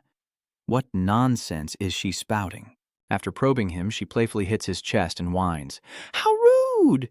Minwoo immediately jumps up, calling her an old busybody. Jun, who had walked over to Sonyun, said in a voice only they could hear, As expected, it's higher than average. He spoke softly, as if he already knew. Songun said seriously, Was there a reason you contacted me beforehand? Minwoo gets straight to the point. About that. He looked at Sungun across from him, contemplating. Captain Ma held more information on hunters than anyone else. Minwoo recalls the mysterious 6, contemplating that if he could get a lead on them through the captain, he might be able to deal with them. He thought of the woman from another dimension with suspicion, wondering if the captain's involvement was predetermined from the start. She's turned herself into a puppet for her own purposes, and just then, as if reading Minwoo's thoughts, the system appears with a reminder. This would also benefit you, allowing you to avenge yourself against the powerful being who killed you. It continued to advise him, saying this offer was extremely tempting. He glances over, lost in thought. Looks like he's about to lecture me. It replies, Now you can personalize the Earth system without anyone stopping you. Minwoo crosses his arms, sulking. If you're so capable, do it yourself. It bluntly refuses. No. Mr. Yoon's abandoned car watches as Minwoo, about to speak, falls silent, closing his eyes and crossing his arms in an inscrutable internal monologue. The system window persists. I'm sorry, but I have no ability to create or destroy, only to take. Minwoo's question is conveyed through the woman's voice. Then how can I become human? The woman paused, then calmly replied, That too is taken. Minwoo was about to ask for clarification, but Seong-eun impatiently propped his chin up. Well, what do you want to say? I'm tired of waiting. It was only then that Minwoo yawned. He continued, Since I don't know if I'll have work this time, Un replied, No, you won't. Criminals don't appear as often as Gates do. Minwoo scratched his head. That's why I feel like this wait is a waste of time. For now, focus on the hunter's mission. Mr. Un interjected, deciding that concentrating on the hunter's task until the next objective wasn't so bad. He replied, "Seems you understand the captain well. I wonder if you're provoking him." Sean smiled wryly and sighed. "I've already given up," he thought to himself, intrigued. Looking at Minwoo's expressionless face, he wondered, how much has this guy grown? And will he become a useful asset? Mr. Un agrees, saying that if he uncovers the identity of who's behind this, he'll hand them over to him. His next words stunned Minu. He had to be that strong. A scream echoed through the Hunter Management Bureau headquarters. "Give me the assignment." Inside the building, Minwoo shouts, "Then accept it, and lend me the weapon too." The clerk across from him looked troubled. A phantom hunter. Normally, E-rank hunters don't get tower-related requests. Would you like to rent a weapon? How about buying a weapon that suits you, or going without one altogether? Renting one isn't exactly cheap, and I wouldn't want to pressure you. Forget it, I'm not interested in using just one thing all the time, Minu confirmed again. Not really, she calmly explained, because usually only A-rank hunters are capable of climbing the tower. Oh, she suddenly remembers to add, there's a Tower of Trials quest that doesn't require a rank, but only hunters who are members of other guilds can participate. He was surprised and a little happy, then confused. But I'm already in a guild. The clerk asked, "Which guild are you a member of?" Minwoo clicked his tongue and turned away, unable to say he was part of an unofficial government guild. He seemed to realize something, muttering, "Huh?" To play in the clear blue skies like a gentle white silk ribbon at the Milo Tower, a towering cylinder in the sky. Beyond the Zon Tower, a woman with a microphone coldly announces, "Welcome, hunters, we are the Mystic Bow Guild." Her announcement rings clearly to the hunters in various outfits and gear standing around her. As you know, Milo Tower is exclusively owned by our Grim Guild, but due to unforeseen dangers, we're initiating a sweep of the tower starting today. Some couldn't help but wonder, what's wrong with the money-grubbing evil guild? Giving up exclusive rights? The huntress beside her scoffed. To improve their image, of course. The woman, unfazed by their attitude, announced that 90% of the spoils from today's sweep would be given to the hunters. The tower's insect boss will be left to you all. The hunters buzzed with excitement. If they couldn't handle it, she'd step in directly. "Yeah, probably, or we're all dead, right?" Someone scoffed. "So, this is the association's little test, huh?" Nearby, Minwoo ruffled his hair in annoyance. "Should I just go back? I'm not in the mood to argue." A system window appears. Is it because of what happened at the Hunter Management Bureau? Minwoo retorts irritably in his thoughts, "Shut up! Don't you have anything better to do?" The other side calmly replied, "No, it's still there. Stop being so irritable and think positively. At least you can use the tower because of it. If it's so annoying, can't you just block it?" The voice on the other end continued, warning that irritability could make him a target. Minwoo crossed his arms, annoyed, thinking, "Is she my mother?" The other side's teasing only fueled his annoyance. "How did you know I was your mother?" Unable to contain himself, he lashes out, accidentally shattering the armor of the man behind him with a frustrated, "Damn it!" Bagan stares in shock at the hole in his armor, finally catching Minwoo's attention. Bagan shouts, demanding, "What do you think you're doing?" The man beside him asked worriedly, "Are you okay?" Swan, hearing the commotion, wondered, "What's all the noise?" "A fight?" the woman beside him stated, answering calmly. "It's normal for hunters to gather." She eyed Minwoo thoughtfully. "That guy looks familiar." He pointed at Minwoo's face, yelling furiously, "Do you know how much this costs? That's handmade. Do you know how long that took? Are you going to take responsibility for this?" Minwoo remained silent, thinking, where did these guys even come from? Bagan, seeing no reaction, grew even angrier. "Hey, are you even listening to me?" Minwoo wearily rubs his ear and sighs. "This is such a pain." Is Bagan being rude? What's with that attitude? The man next to him whispered in his ear, "Sir, this guy doesn't look special at all." He glanced at Minwoo with an impassive expression and analyzed, "Look at his appearance. He has no equipment or aura." Someone mentioned sending a low-rank hunter for volunteer work. Must be him. Bagan deliberately raised his voice, glaring at Minwoo. "Huh? An F-rank? How could an F-rank afford to pay?" He listened to the taunts, his expression darkening. E-rank hunters only raid the weakest dungeons. His face darkened as the taunting continued. What was this weakling even doing at the Tower of Trials? Suddenly he reached out and grabbed Pagan's face as Minwoo glared coldly and warned, "Keep talking, and see how humiliating it is to be beaten to death by the weak." Suddenly someone called out, "Sir!" Seeing him turn, he continued indifferently, "What's wrong? Are you going to ignore the enemy in front of you to attack our own?" "Everyone follow me." The others followed her, but Pagan was still a bit disgruntled. This bastard, no, this hunter, is the one who did this to my equipment. Minwoo is cold. I should have torn him to pieces. He shouts, "What?" The man next to Pagan has a strange aura. Aren't you with the evil society? How do you plan to raid the tower with a low-level nobody like him? Not all the hunters will go together, he questioned. Other hunters looked on in confusion as 3 doors appeared in the endless darkness. She explained, "The maze tower has 3 doors. You must pass through that gate and complete all the rooms to open the boss room. Each entrance has 6 members.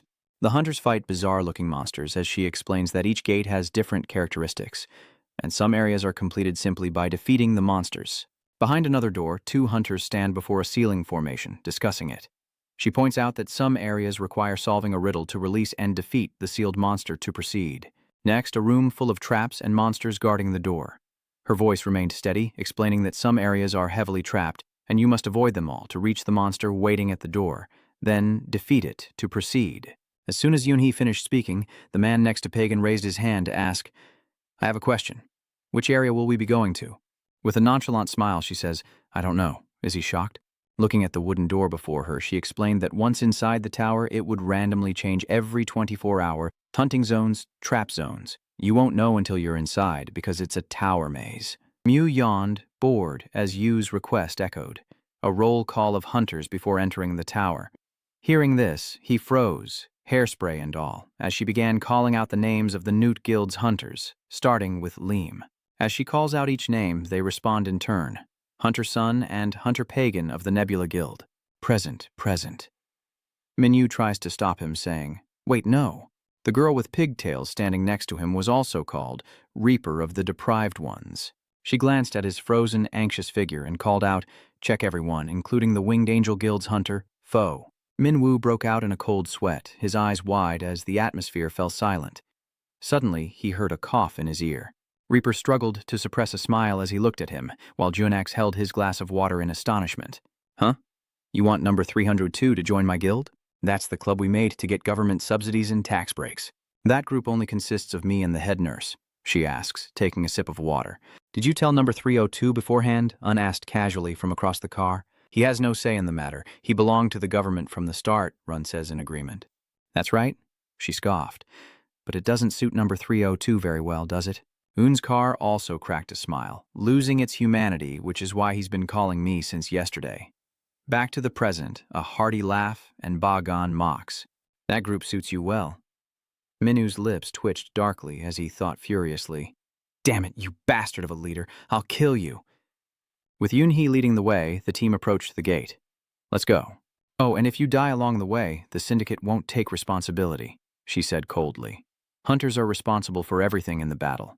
Her eyes lingered on Minu for a moment before she said, "Then I'll open the door." The door opened to a dark space, contrasting with the outside, revealing the silhouettes of 6 hunters. Endless darkness accompanied by absolute silence.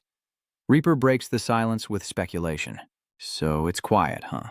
he interrupts. "That's right, this is more or less not a hunting ground. An emerald stone appears from her palm. I'll use a light stone if there are monsters in the area. The light from the stone will reveal any lurking beasts, marking this as a trap zone. A monster flickers in and out of sight, clad in armor. H remains calm. You all know how to handle a trap zone, right? I'll go first. Please follow me." She gives Minwoo a pointed look. "Form hunter, don't just waste your strength. Follow me." She decisively charges forward, saying, "Let's go then." Her foot landed on a tile which suddenly sank beneath her. She safely retracted her foot, confirming the first trap. She quickly darted forward, dodging 1,000 arrows, confirming the second trap. A blinding light flashed behind her. Anticipating this, she somersaulted in the air, avoiding the lightning strike. Confirming the third trap, she suddenly senses something. Glancing back, she assumes it's an A-rank Reaper, but Binyu's arrival surprises her. He dashed past her surprise, a Fomet hunter. The system blares that the all-rounder Fomet Monarch's special skill has activated combat in the tower below mythic difficulty, within his limits. Let's see what happens.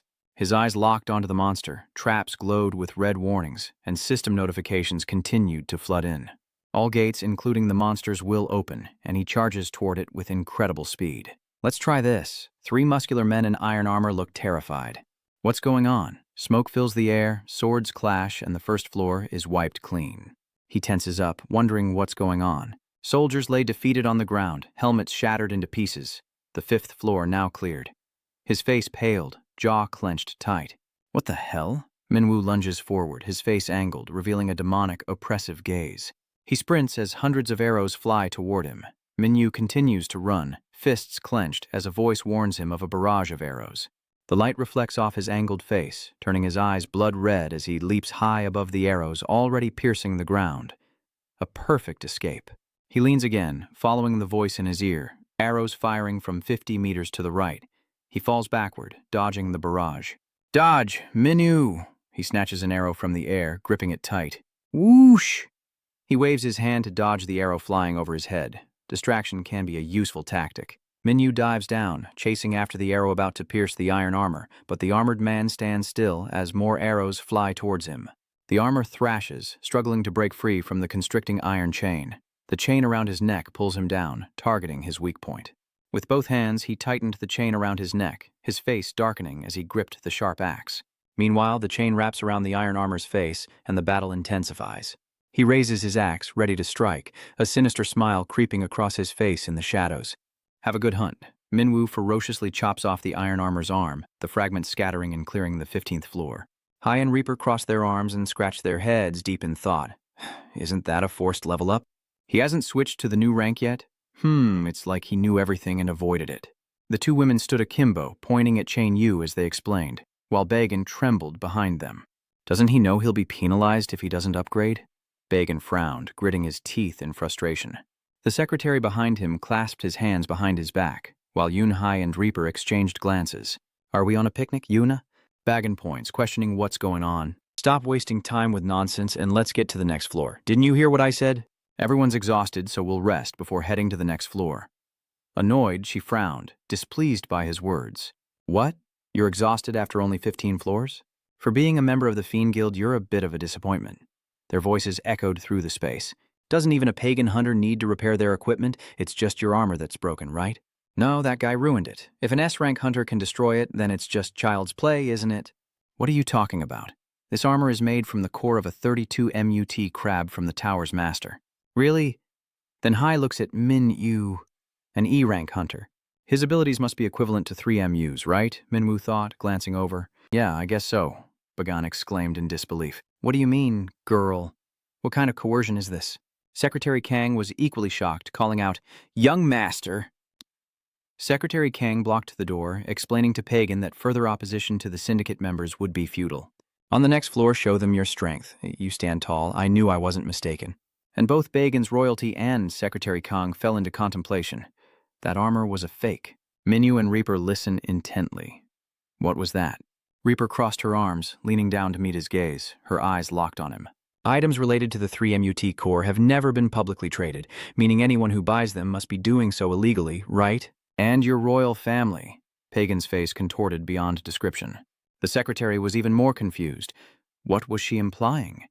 A sinister smile crept across her face. The four of them stand before the fake gate as she muses, I know your little trick, but I'll keep it a secret. Instead, now that you're in the tower, why not lend a hand? Minwoo was even more confused. What's this? Reaper shifts his hands into a defensive stance. The masked soldier appeared, carrying a bow and arrow. Thwack. The masked soldier grabs his sword, decapitating him, his hand flying away with the arrow. He charges at Reaper and Minwoo with both swords, his eyes as cold as ice. She grimaces, struggling to resist as Reaper launches a fierce attack, tearing the soldier to shreds. A triumphant smile spreads across her face, and the scene shifts to the high-rise building, piercing the blue sky as Minwoo and Woo-hee sprint with all their might, the setting sun casting a vibrant pink hue upon the building. Inside, after the fierce battle, everyone is exhausted, except for two girls who are still chatting away. As dusk fades and night falls, the sky darkens and the stars twinkle, illuminating the building. The sound of horses echoes as a soldier pulls back on the reins, but Bagan blocks the attack with his sword, sending both horse and rider tumbling backward. His hair danced in the wind, sword in hand, eyes wide. Minwoo lunged forward, beheading the horse in a spray of blood, then accelerated his attack on the soldier. Bagan grits his teeth, staring at him as he clears the 49th floor. Oh, Hugh sobs with emotion, shouting, We finally made it past the 49th floor. The Westerner stroked his chin, sword in hand, and said to her with a smile, It's just 49 floors. What's the big deal? To which she replied, annoyed, saying that in this state won't help anything. He looks at Minwoo with one hand in his pocket, tilting his head. Either way, that guy... He looks up, a thoughtful expression on his face. While Pagan's still wondering how is it still intact. The door is shut tight and there's something ahead. His eyes dart around. Normally this would be the final boss's room, but she watches him with her hands on her hips. The characteristic of this maze tower isn't a boss, but an unknown level of magical beast equivalent to a boss waiting there. She smirks, mocking him. Seeing you move so freely through the tower, I thought you knew it well, but I guess not. Turns out there are things you don't know. He asked her, annoyed. What is it? Does she know something about me? Reaper taunts. You poor thing. He was surprised. What? Woo he. A couldn't help but interject. All right, thank you. Time for a break. The group presses onward, aware that, as Sunreaper said, an unknown and powerful beast lies ahead. This is a different kind of monster than we've ever faced before. I'm not trying to scare you. I'm just offering advice. I thank those hunters who will continue on with me. I said earlier that protecting lives is a hunter's responsibility, and I don't want to see anyone beside me die. We will fully compensate you for any dropped loot, so there's no need to worry. Minwoo grabbed my hand, his eyes squeezed shut, but I didn't care. I had to keep going. From the start, I came here wanting to fight strong opponents. Everyone resolutely agreed. I'm going too. It'd be a waste to come this far and not go. Me too. And Hai also leaned in to ask. Then there's the pagan hunter and the other hunters. He cautiously eyed Pagan.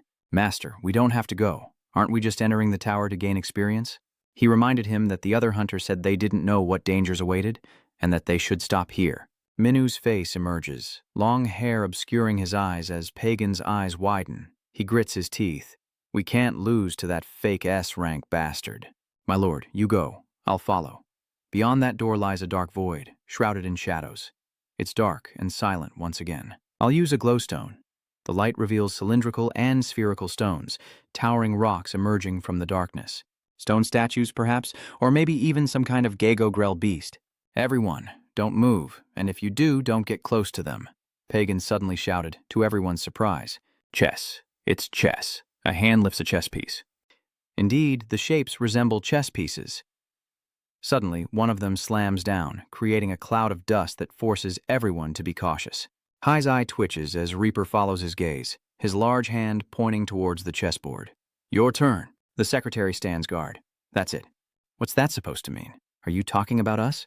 The secretary glanced at him. Master, if it's chess, that's your specialty. Now's your chance to show them what you're made of. He sneered at the young master's back. Ah, could it be? I see. The way to attack is to predict where the opponent will strike and then evade. Pagan, standing between Minyu and his men, points. Okay, judging by the knight's position on the board, it's that spot. He happily advances to safety, hand raised high. This is the safe zone, everyone. Secretary Kong turns his head, and sure enough, it's the young master. Suddenly, Minyu speaks. No, that's wrong. Secretary Kong's eyes widened, and he broke out in a sweat. Darkness obscures Pagan as he waves, his hand desperately pulling him from danger. A giant pawn falls from above, about to crush Secretary Kang, but he narrowly escapes. The two girls watched the bloody scene in horror as he sat trembling on the ground, crying out his name. Uni and Reaper look on with dark faces, horrified and worried. Secretary Kang, what is going on? She stammered, unable to speak. The White Knight? Why, all of a sudden? You're not implying that it's just us, are you? From the start, chess has always been a two-person strategy game. The chessboard of black and white pieces. We're just flies caught in this game. Minwoo put his hands on his hips, pondering. That's right, it's been too quiet until now. His eyes turned bloodshot. A wide smile spread across his face. This is more like the Tower of Trials, isn't it? Blood splatters everywhere as he kneels in a pool of it, sobbing uncontrollably. Secretary Kong. Secretary Kong, let me pull you out. Don't worry, we'll mobilize the company's best healing system. Bagan picked up the severed arm, his face contorted in pain. Yoonhee screamed in terror as Secretary Kong's hand lifted the giant chess piece, and she forcefully pulled him out. She glared and shouted, Wake up! Are you planning to die with him? Reaper gritted his teeth in anguish as he watched everything unfold. She turned and charged towards the chess piece, moving like a gust of wind. Her spin beneath the chess piece accelerates as Reaper wearily braces himself against the ground. Suddenly, she looked up into the distant darkness, turned and ran away from the chess piece, teleporting. A shimmering light emanates from her, directed towards him. Thank you. Reaper remained by his side while he backed away. Minu glanced at the form hunter. Reaper spoke up as well. Did he know how this room attacked? You've moved and attacked as if you knew everything about the rooms we've cleared so far. His eyes narrowed. The longer this goes on, the more likely we'll all die of exhaustion. He turns his back in the darkness. Listen to me. The attack pattern is loose, not interesting at all. Avoid the chess pieces on the board and survive until the game between the two players ends. When there's a winner, the incubus beast will appear, and capturing it will complete the trial. The hunter fool raises his hands, each holding a white and black chess piece. Above him, the pieces materialize. Indeed, this place is a trap, but he frowns, asking if he's forced to simply watch until the game ends. He clenches one hand into a fist. Simple enough. The extraordinary power within him radiates outward as Myonon leaps into the air. If I'm right, this should work. His trembling hand reaches out. An utterly bewildered Yu Han blocks the struggling pagan. The hunter stands dumbfounded, his mouth agape, revealing his pearly white teeth in the darkness, ready to destroy everything. A look of delight spreads across his face. If there are no more moves to be made, the game will be forcibly interrupted, and the master of this room will be angered and appear. The Reaper stood dumbfounded, his face betraying his shock. What? What? This game? The sweat on her contorted face is an attack. How could there be such a stupid method? This is the best way. With a spin and a high kick, she unexpectedly twists, her foot slamming into the ground, sending debris flying as she anxiously calls out, "Pagan hunter, it's going to fall on me." A beam of light shoots from the string in the darkness as she maneuvers, the string wrapping around the chess piece and lifting it. Easier said than done, as the creeper leaps into the air. Intense. She contorts her body, manipulating the string with both hands to shatter the chess piece, actions that demand immense endurance. Cracks appeared on the chess piece, but then Minwoo's face darkened, and he swung his axe, shattering it. He turns, ready to hurl his axe at another chess piece, while the figure in the shadows remains silent as he relentlessly destroys them all. In the shadows, he simply stood, as Minwu unleashed a kick, striking true. He seemed to be holding back as he raised his axes like a soaring eagle. Minwu wreaked havoc, taunting, "Come out!" Then his enraged and terrifying face emerged. Massive vines appear above the two girls, blocking him. The vines spread around him, catching his eye. Minwu lunges forward, but a massive hand reaches out, retracting to seize him. He narrowly escapes its grasp, and the hand recoils once more. "Where are you?" The hand wouldn't give up, continuing to reach out. Two hands slam down as he dodges, but the chessboard shouldn't be this chaotic. If that's the case, the axe is moving too slowly for something outside the chessboard. He grips the chain tightly, swinging the axe in circles. He launches an axe into the distance. "Where are you?" An endless chain in the darkness. The axe flies toward the gathering of massive vines. He stood there as a vine sprouted from his body, a foolish human. He swallowed his rage. "Daring to wreak havoc in my territory." Darkness surrounds him, and he vows they will pay the price, a price he eagerly awaits. Activating Thaumet ruler skill, the scene shifts to towering buildings, lights illuminating the windows within. Echidna stands inside. "Hunter, you've worked hard." The bespectacled interviewer bows respectfully before Echidna, thanking her for agreeing to the interview despite the late hour, saying she owes her life. "If you're thanking me, you must already know, right?" "Of course." Ina smiles. "I'll select the best content related to the Villain Guild so you don't have to worry. I trust the editor-in-chief?" The blue-haired girl hands her the phone. "The Hunter Guild Master wants Shinning to contact her, but isn't Shinning in the Labyrinth Tower? Is it over?" She takes the phone. "I'm listening, Ms. Yu. Guildmaster." She frantically reports over the phone about the man who fell into the water in Italy, the one who was in Shu Yong's team back then. Meanwhile, she ponders this as he participates in the Labyrinth Tower cleanup operation. The axe flies high, cleaving him in two, and he roars in agony, eyes ablaze. He is hacked to pieces, his arm severed, his head sent flying as he spins and delivers two final blows. Minwoo's eyes turn red as he activates the Thaumet Overlord skill, Aranalina, bracing himself and lashing out with the vines at the roaring beast. When a Thaumet monarch joins the battle, if excitement increases, all stats automatically increase by 30%. He reaches out and spins. What's this? Thorned vines ensnare him, stronger than before, and his eyes betray his confusion as Minwu cleaves through them. Meanwhile, he manipulates the vines toward his target. Damage taken is reduced by 50%, and damage dealt is increased by 30% when fighting the designated target. He stares intently, wondering how he's become even stronger. What kind of dark magic is he using? He watched with suspicion as the man continued to manipulate the space before him, the axe hurtling towards him, about to strike his neck. He grimaces in pain as the man yanks on the rope connected to the axe lodged in his body. Wood is easily flammable. The surrounding space bursts into flames as he clutches the rope. If that's the case, let's test the feature. Inside the room, an angry voice shouts from the phone, "No, absolutely do not let him meet Vakai." The girl on the other end held the phone tightly to her ear, knowing what she had to do. The vac hunter wanted nothing to do with the person who messed up his hair. She listened, her face paling. It couldn't be. "Oh dear, how can I put this?" She repeated, "Yes." In the gloomy forest, a phone rings. What are the odds that an S-rank hunter with transcendent power would fall into the water? Hearing this, she quickly replied, "Yes." In other words, he's about to retort. Jia Yun, sword in hand, stands tall, eyes closed, his special ability about to activate. His hair a mess when he suddenly opens his strange white-blue eyes towards Minhu, whose own eyes have turned a fiery red, burning intensely. He clutches the burning chain in one hand, flames erupting. He is consumed by the fire, a blaze that is about to become one with him. What? A massive explosion erupts from the blazing fire, and laughter echoes within the raging flames. Creeper's piercing eyes revealed a smile as Minhu watched the flames, his hand propped up as he laughed heartily, his face radiant with undisguised joy. "That's right, that's how you fight," he continued. "Come on, let it all out. You've been holding back for so long. Let it all out." Rear watches him dance before the flames, dumbfounded. "You're a mess right now. Shut up, there's fire everywhere." Suddenly, he waved his hand in anger, while behind him, her face showed incredible helplessness. "Ugh, I forgot to bring sweet potatoes. I want to eat sweet potatoes roasted over charcoal." Seeing this, Riper thought to himself, "I've heard that some hunters go crazy when they fight, but honestly, he's the kind I don't want to deal with." Her face darkens, eyes sharp, but he scratches his head as she continues to ponder. Isn't he a warrior? Did he just use magic? A magic swordsman? But among all the magic swordsmen he knew, who could create magic with such power? He raised his head high.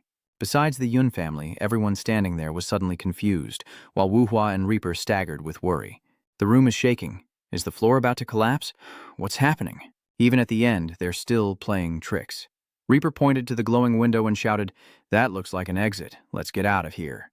Everyone rushed towards the window, Pagan's foot landing on the cracking ground, which split wider and wider, causing him to stumble. The violent shaking causes him to lose his grip on the secretary's hand, and in desperation, he reaches out, crying out to him.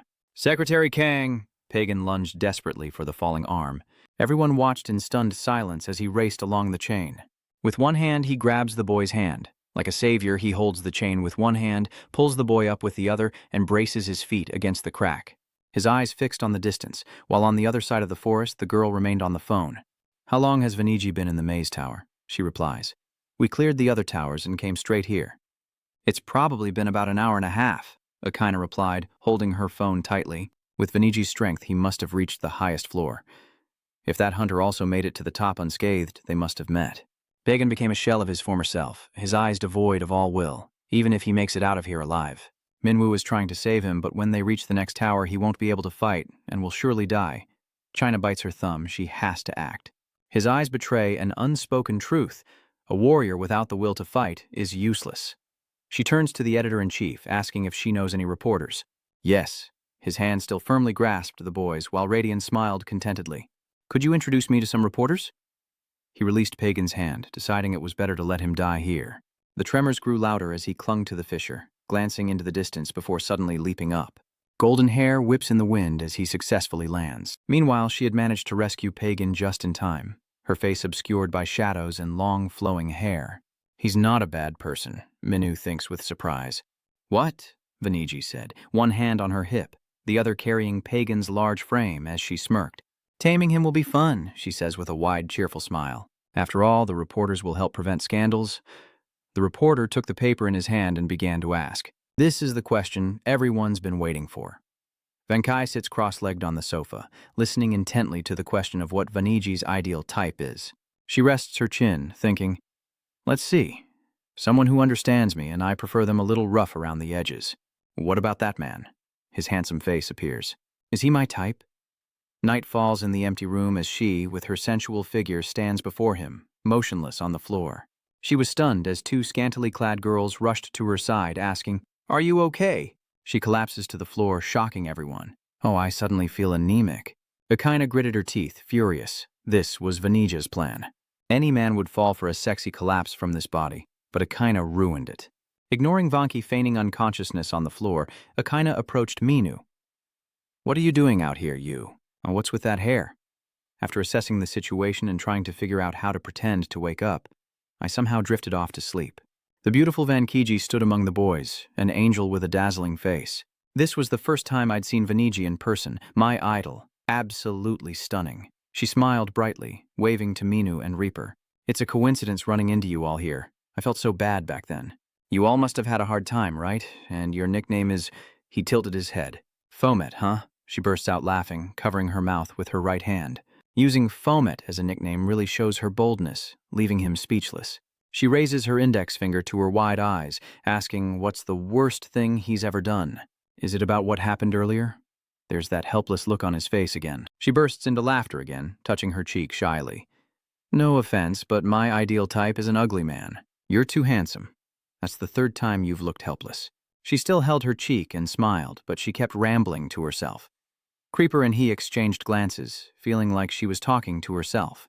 "Doesn't he remember who I am? Who am I? Why ask me that?" She turns, shrugging in anger under the curious gazes of those around her. "Have I made such an impression on you that you don't remember me?" The eyes behind her are filled with scorn, judging her as a slut. The young men and women standing there glanced around nervously, biting their nails while the other hunters looked on with envy. Vankai grew serious before the crowd. "Hello, hunters. I'm Vankiji. You've all worked hard to get here. We will now enter the boss room and aim to complete the Labyrinth Tower conquest. Everyone is gathered here, listening in silence.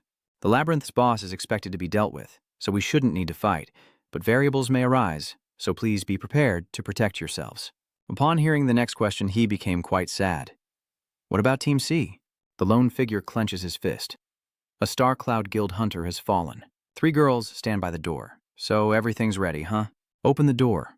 As it creaks open, a white light gradually intensifies from the doorway where everyone is gathered. The light seared her eyes and she squinted, shielding them with her hand, a look of suspicion on her face. A long, dark streak flashed with red, and everyone fell to the ground as the light streaked past them once more. Boom! The massive explosion behind him shocks the girls. He's finally made it here. Beyond the door he sat like an emperor, a mighty sword in his hand. "My sword. I don't want it stained with blood any longer." Callan appears, the knight captain of the Callan Labyrinth, stretching and raising his sword. "Who will be my opponent?" She gasped, covering her mouth as she stumbled backward. "What are you?" Kim Yuok is also worried. Or is it you? He alone stood, one hand braced, his face contorted in rage, eyes burning red. He sensed something, his gaze fixed on his sword ablaze. A strange horde mixed together. The light from his sword pierced the darkness. It was best to sort them out. A wave of darkness surges toward the group and they brace themselves in response. Bizarre monsters emerge from the shadows surrounding them. She anxiously calls out Vankiji's name, wondering what to do. I see. A spark ignited within him, fueling his hatred. That bastard. Vankiji rushes to attack them, leaving him stunned in the rear. His eyes were filled with an indescribable emotion, as if he were bewitched. Her alluring profile. This was the perfect opportunity to seduce him. She charged into battle with her sharp sword, determined to make him see who she was. He rose, wielding his great sword, and said, "You're certainly hot-tempered. I was still sorting you all out, but no need now." She surges forward, radiating an angelic aura as Vaniji activates the Vanit protection skill. Everyone is enveloped in a shimmering barrier. As Vaniji casts Vanit's protection, shielding all allies, he's shielding you within a barrier, blocking magical and physical attacks as sparks fly. Her opponent is clad in ornate armor, hair flowing in the wind like a warrior, eyes sharp and piercing. "It is I." She leans forward, reaching out, her hair flowing in the wind. Vanzit Stage 1 protection. A flurry of attacks rain down upon him, boosting all basic stats by 30% for 300 seconds. He spins around, and for 300 seconds, all skills increase by 30%. Streaks of light appear in the darkness. The two clash fiercely, evenly matched, with a 30% increase in immunity to all negative statuses. Blades fly as she twists and turns through a variety of attacks. A large flash streaks by, and he, now enraged by the attack, glares at her, brandishing his sharp spear with fierce arrogance. She charges straight at him, and he looks up as she descends, his armored fingers sharp. Boom! A loud explosion, light erupting, tendrils of energy wrapping around everything. Her face gradually appears, revealing the true power of an S rank. He's protected by a barrier. Even a Calamity-class boss is just a normal monster to an S-rank hunter. Minyu, protected by the barrier, falls into a pensive silence. Something about Kalon's counterattack feels off. The relentless battle rages on in the darkness as the two face off, his eyes burning crimson, his towering form lunging forward with his sword. A shard falls in the darkness. Her fatal blow grazes him. She stops herself, while behind him fragments scatter. A victorious look, his piercing gaze having defeated the Night Order captain. All eyes turn to her, the radiant victor. The girls rushed to her side, marveling at her perfection. So, it was Van Kiji after all. She strokes her chin in puzzlement.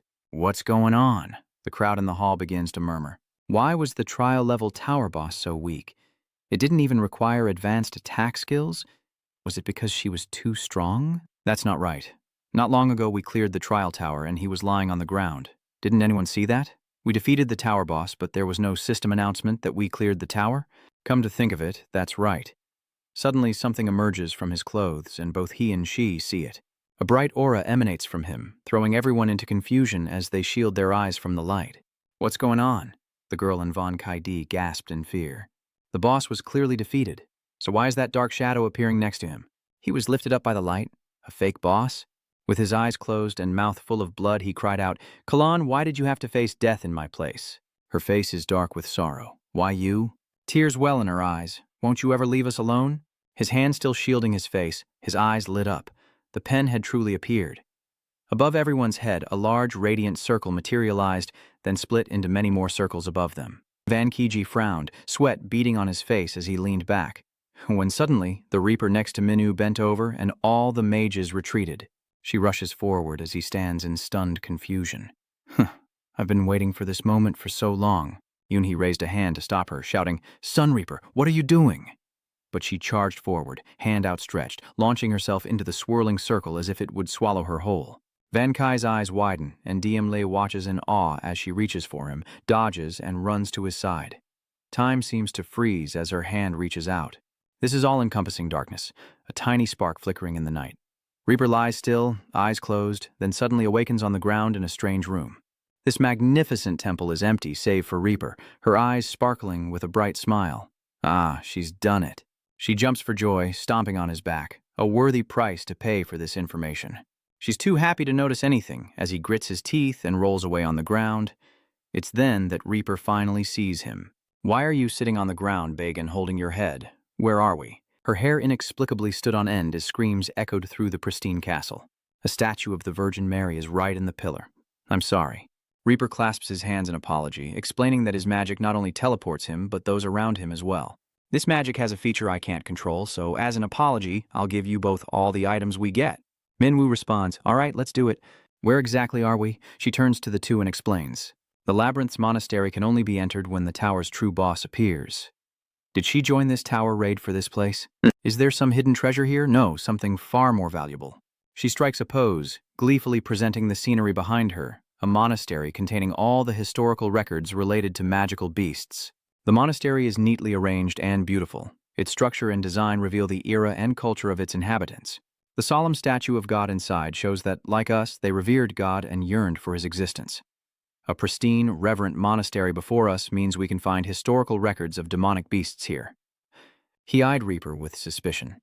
Was this the only reason she risked her life to join this tower raid? She immediately responded. Is that all? These materials are incredibly valuable.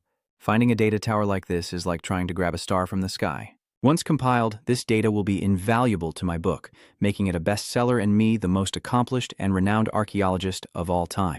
This is absolutely incredible, Minwu muttered beside her. How romantic, she said, glancing back at him. She must be mistaken. The monastery is simply decorated this way, as if the beast deliberately arranged this place. This is all just in the monster's head. Simply put, it's designed to carry out one order, to destroy humans. From our perspective, or the monsters, this place is set up to protect the beasts. Do you know something? She replied.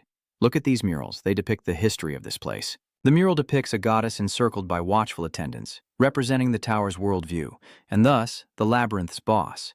These ancient texts, when pieced together, depict a beautiful and radiant king of the Bit Kingdom, an extraordinary ruler named Dachen. The king's face on the wall was devastatingly beautiful, more so than any woman, and his magic was stronger than any mage. He immediately thinks of her tear-streaked face. Could she be talking about the boss? She continued.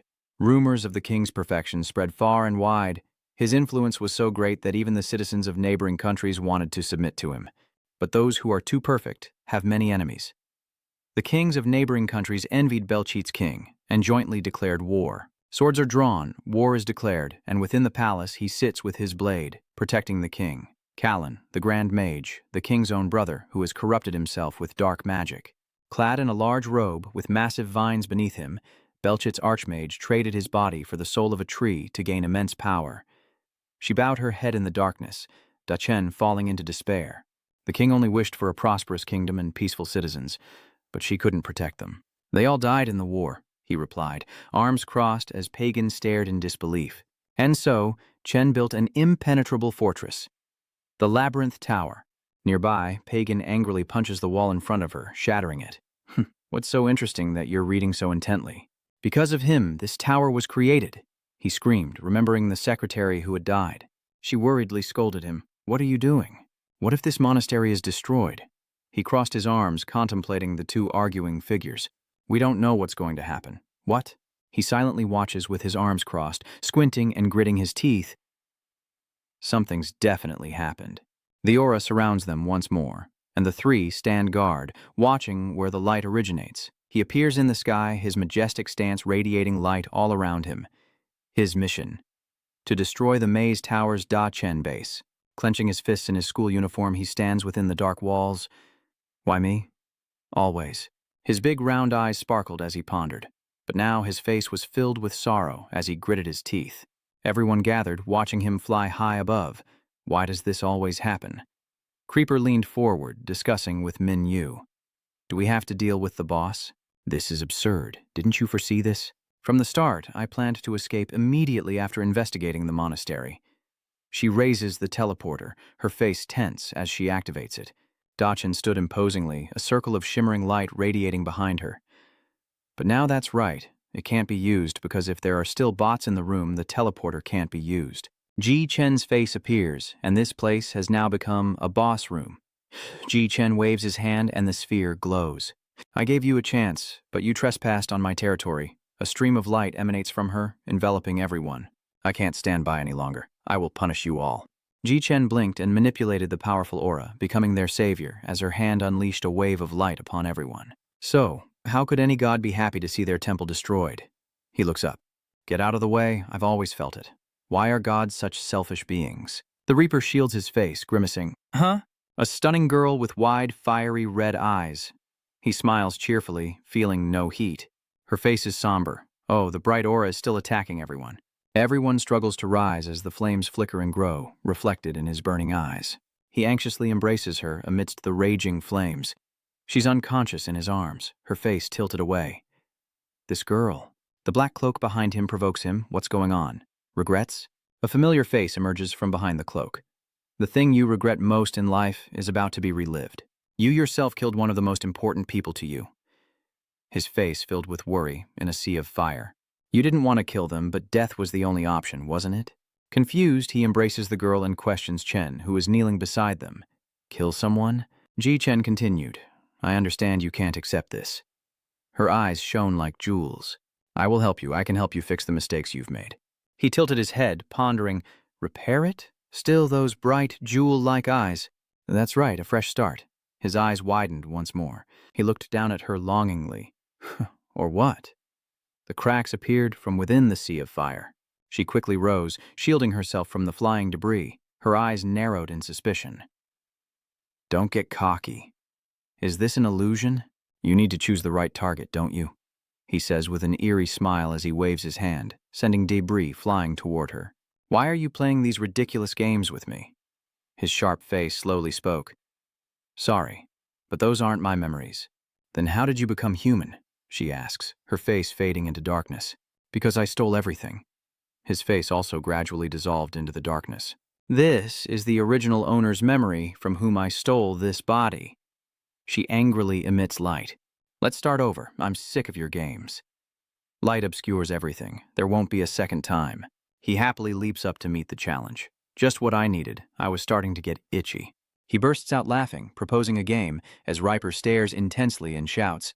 And then she winked and slapped him. I'm sorry, she says, remorsefully apologizing to him. Are you okay? I didn't realize you were awake. A sharp pain. Why does it hurt so much? This throbbing pain. What am I going to do? Light filters through the cracks in the building. What to do now? Where am I? Everyone has fallen victim to the boss's mental magic. I just woke up myself, and I don't know where this is. She took his hand, snapping out of it before I did. Her mental strength is impressive. Inside, he and she stood deep in thought, ignoring Pagan, who stood blankly with a flushed face. Is that magic at work over there? How long until they wake up? No matter how I try to wake him, he won't budge. I've tried everything. But his face flushed as he glanced at her. There was still one method she hadn't tried. She pondered something, raising a hand as she recalled her uncle's words. That area is a man's weakness, and a blow there will instantly fell even the strongest young man. Just one hit, that's all I need. I wonder what I'd look like if I got hit there.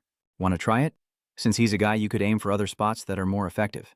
Minyu coldly refuses, but she clenches her fist with determination, closes her eyes, and leaps. Then, what should I do? What if he only wakes up after his mind collapses? Can such a simple physical method really work? From the beginning, you used mental magic in the Name It Beast's room, like smashing a rock. She tried to run, thinking she could break it like before, but he grabbed her hair.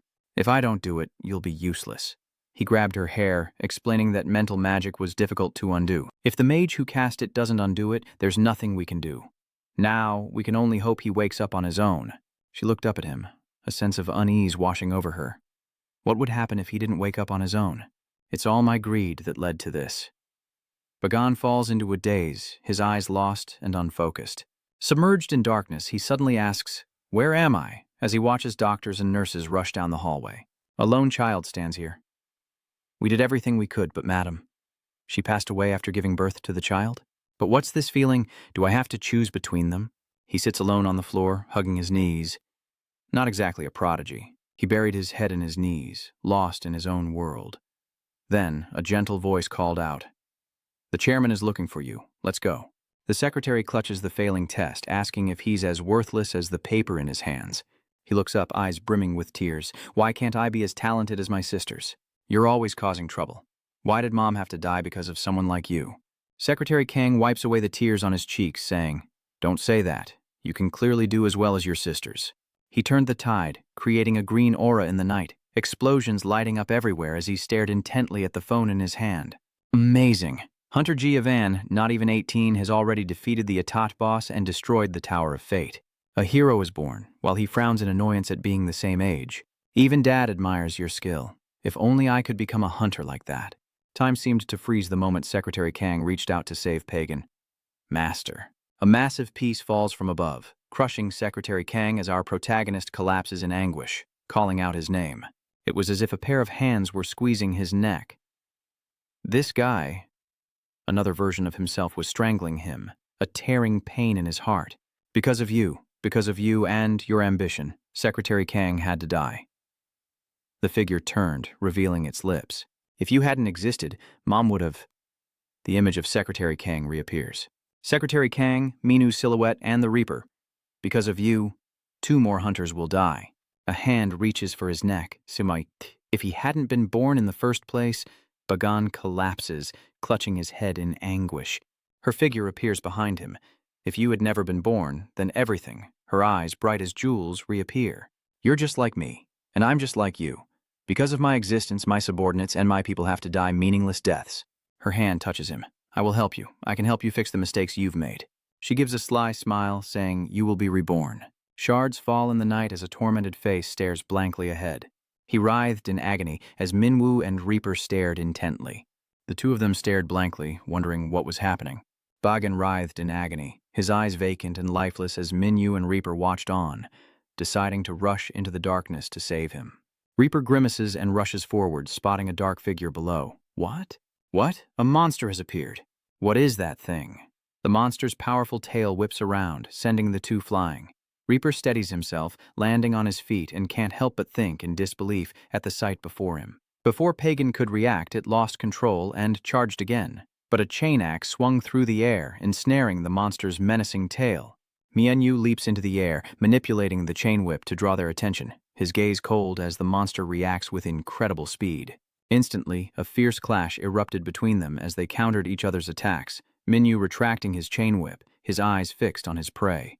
He lowered his knees, gaining momentum for a leap. Once again, they clashed head-on in an explosive collision, immediately separating. Minyu leaps back to the ground as the monster powerfully regains its stance, wary. But then, he smirks, his laughter growing louder and louder, confusing even the Reaper. His face is strangely excited. I probably can't win now. These words startled her. What? He explains to the enemy that avoidance is easy, but the power difference is too great. All abilities are being nullified, and magic is being used. He tells her that if she and he cooperate, there's a chance. The creeper is stunned, suggesting they could hinder the pagan hunter, but he cuts her off, saying the only way to stop him is to kill him. The system interface reappears in his hand, ceasing weapon use. Minyu explains, as I said before, another mage must reverse the spell for him to return to his original state. But coincidentally, the mage who cast the spell is the master of this tower, and only a mage of equal or higher level can undo it. He asks her if she can do it. The creeper dodges the attack, exclaiming, I can't undo it. She can't bring herself to do it, so what am I supposed to do? Is there really no other way than to kill him? If we catch the boss, can we undo the magic he's been afflicted with? Minyu calmly replies that only applies if they catch the boss. But where is the boss now? She asked, trembling. So, is this the only way? He coldly watched the approaching claw, realizing there was only one option. He gracefully somersaults away from the slash. She has another reason for entering this tower. I have another reason as well. Even upside down, he calmly analyzes the situation, knowing there's one skill he hasn't tried yet. Dodging the blow, he said, the skill's first condition is to be on the tower's highest floor. He spun to avoid another attack. The second is to face an unbeatable foe. The blade grazed his head, and the monster missed again. He jumped in front of the Reaper, telling her, you have to do it. His words made the Reaper's pupils shrink in fear. She trembled.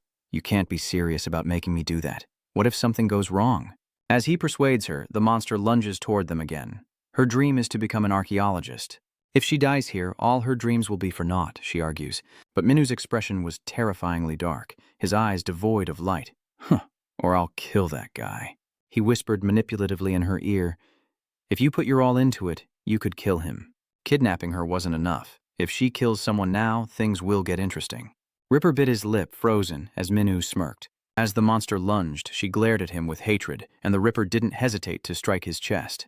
Minyu fell backward, coughing up blood, but as the monster's claws reached for his neck, he smirked.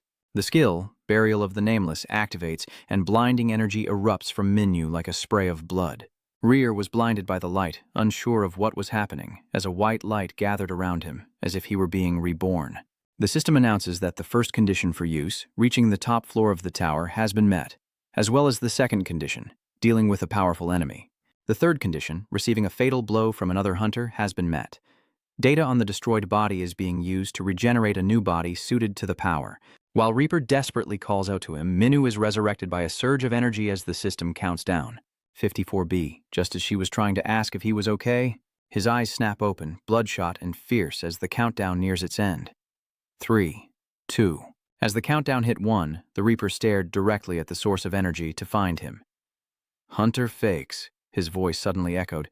It's better if you know nothing. He then struck her in the back of the neck, her eyes glazed over, and she lost consciousness, collapsing to the ground. From the shadows, Minyu's hand emerges, but for you, his eyes like a demon's red rise as he says, I have things to do. The one he pointed at was the monster, who lunged forward, weapons outstretched.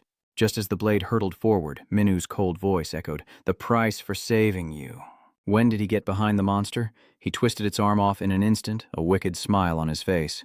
The monster's leg turned back in disbelief as Minyu's face transformed into that of a demon, with long horns and blood-red eyes. I will take it. The system appears, skill successfully used. The Fomet's power is available until the tower is complete, and in the shadows a terrified figure gasps, unable to believe he's regained his strength. Fomet Minwu is pleased with his current power. It's been a long time since he's felt this strong. My power has returned, but this skill can only be maintained within the tower, and the usage time is 31,536 seconds. This displeases him greatly, and upon reverting to human form, he can't use the skills he's learned. That's why I said such selfish things. He turns to the monster writhing in the light. Hey, don't move. It's been a while since I've used this, so it might kill you. Minyu approached, observing it. Now I can clearly see your face, twisted by magic." His words startled the figure in the shadows. "Since things have come to this, it would be better to hand him over to me." He raised his hand and coldly uttered, "Come out." But he was met with silence, a silence so profound it was deafening. And from that stillness, annoyance began to creep in. "Silence. Are you defying me, you damn fly?" A monstrous roar erupts as the creature reveals itself, a four-horned beast with an elephantine trunk, a shaggy neck, and a grotesque armored body. "Damn you!" It curses him furiously, barely escaping, only to find him again. He remained calm despite its fear. "It's been a while, hasn't it? It's been a while since Anzeb was in the Abyss Tower, hasn't it?" Indeed. The widely known boss of the Tower of Abyss is Fomet, but Anzeb was born a golden spoon, the master of the tower, before that day. One day, just before Anzebup took over, he saw someone climbing up, panting. It was Foe, carrying a pack bigger than himself. "Damn it, he's finally here. Why does he live so high up?" "Tired from the climb?" Anzebu, the tower's master, asked calmly. "What's this?" He realizes the one who came isn't the first-floor gatekeeper Fomet. How did that gatekeeping insect even get up here? Fomets are born as low-level monsters with a dirt spoon in their mouths. He defeated the others, but a sword piercing his bag startles him. Fomet quickly grabs the pouch, catching the talisman before it falls, and finally sets the pouch down. Bayanbup watches with crossed legs, unimpressed by the other's actions, and openly mocks him. "You fool, don't waste my time, just leave," Fomet said, startling him. Surrounded by a variety of weapons, he was told to choose any he desired, but in the end, Fomet emerged victorious. Covered in blood, Ba Anbu frantically says, Wait, you can't kill me." Fomet retorts, "Why not?" He quickly explained, hoping to save himself.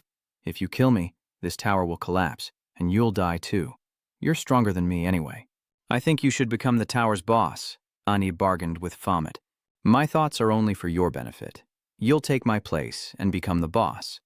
If I acknowledge you as the tower's boss, then you can kill me." He tried to persuade him, "I'll be in your palm like a dead mouse. Whenever you're tired, I'll help you." "Oh right, magic. Would you like to learn about magic? I'm extremely knowledgeable about it." Later, Foe was killed by Giovanni, and though he was thought to be dead, he reappeared in human form, telling him, "Release the magic on this guy." But Anzebup resists, asking, "Why should I do that for such a lowly being?" "What is it? Resisting?" "No." Ambu was dissatisfied. They were persistent like flies, but he still had to obediently undo the magic. Suddenly, he was a little surprised. This magic," Minu wondered. "What do you mean you can't undo it?" he retorted, immediately showing off. "In this world, there is no magic I cannot undo. Not even the magic of the Archmage Bayaneb," he says with fiery eyes. "I don't know who did this, but I've thought long and hard, and all I need to do is destroy it with my magic." A brilliant light shines into the tower, bathing the statues and making them even more divine. Dachen raised her hand towards the light, a joyful expression on her face as light streamed through her fingers, unable to touch anything here, and began our kingdom anew. "I summon the prosperity of the kingdom." As she spoke, a fragment fell, and the glory of Bel Lashish stopped her cold. The space before her shattered, cracked. Impossible. It was a space created by magic. How could it crack? Could someone have dispelled the spell? There's no way anyone in this tower could break my magic. But the cracks grow larger, finally shattering before her eyes. Jay-Chen couldn't believe it. "What?" She stood frozen before the shattered pieces as a voice echoed out. "Good work, Bayan, my puppet." Her heel connected with Chen's face as Minu launched a flying kick. She unleashes a devastating blow, sending Ji-Chen crashing through a wall. He coldly says, "I'll take it from here." Minu smiles faintly, ready for a match. Ji-Chen was on the verge of collapse. How could this be? So she stares at the man before her. How could this be? She stood up and questioned him. "Where did that power come from anyway?" Minwoo casually replied. "Let's see. I don't think we're close enough to be having this conversation, are we? And what's this?"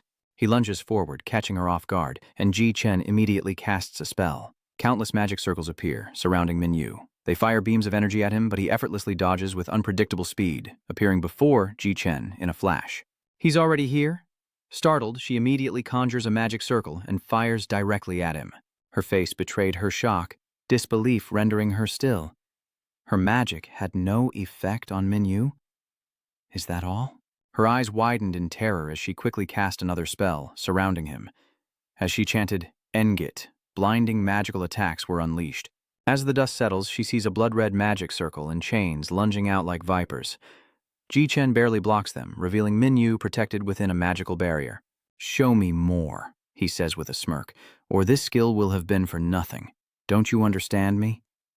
Ji-Chen was stunned by his words as chains lunged forward, shattering her magic and piercing her body. "It means you should entertain me." Ji-Chen dodges and creates another magic circle to block the attack. Suddenly, she's startled as Minyu appears behind her. She leaps away from the attack as Minyu destroys the ceiling. He turns, glances, and speaks again softly. Once more, Minyu appears above Ji-Chen, ready to deliver a devastating kick. This time he kicks at the protective magic circle she created, landing a powerful blow, but Ji-Chen jumps back to dodge it.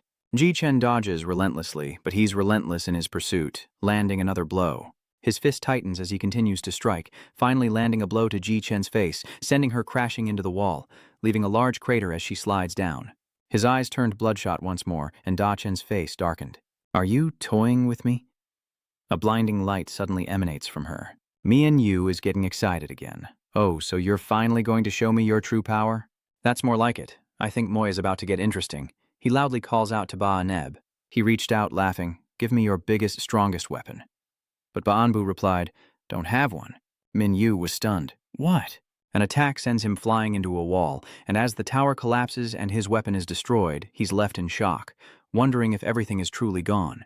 Suddenly, a thorny foot with 5 long, coarse blue claws appeared on the ground, as Ji-Chen summoned an impossibly massive dragon. Ji-Chen's face contorted with rage, as Minyu leaped away from the dragon's magical breath. "How do I gather them? Ba-Neb, how did you manage this?" He replied, confused.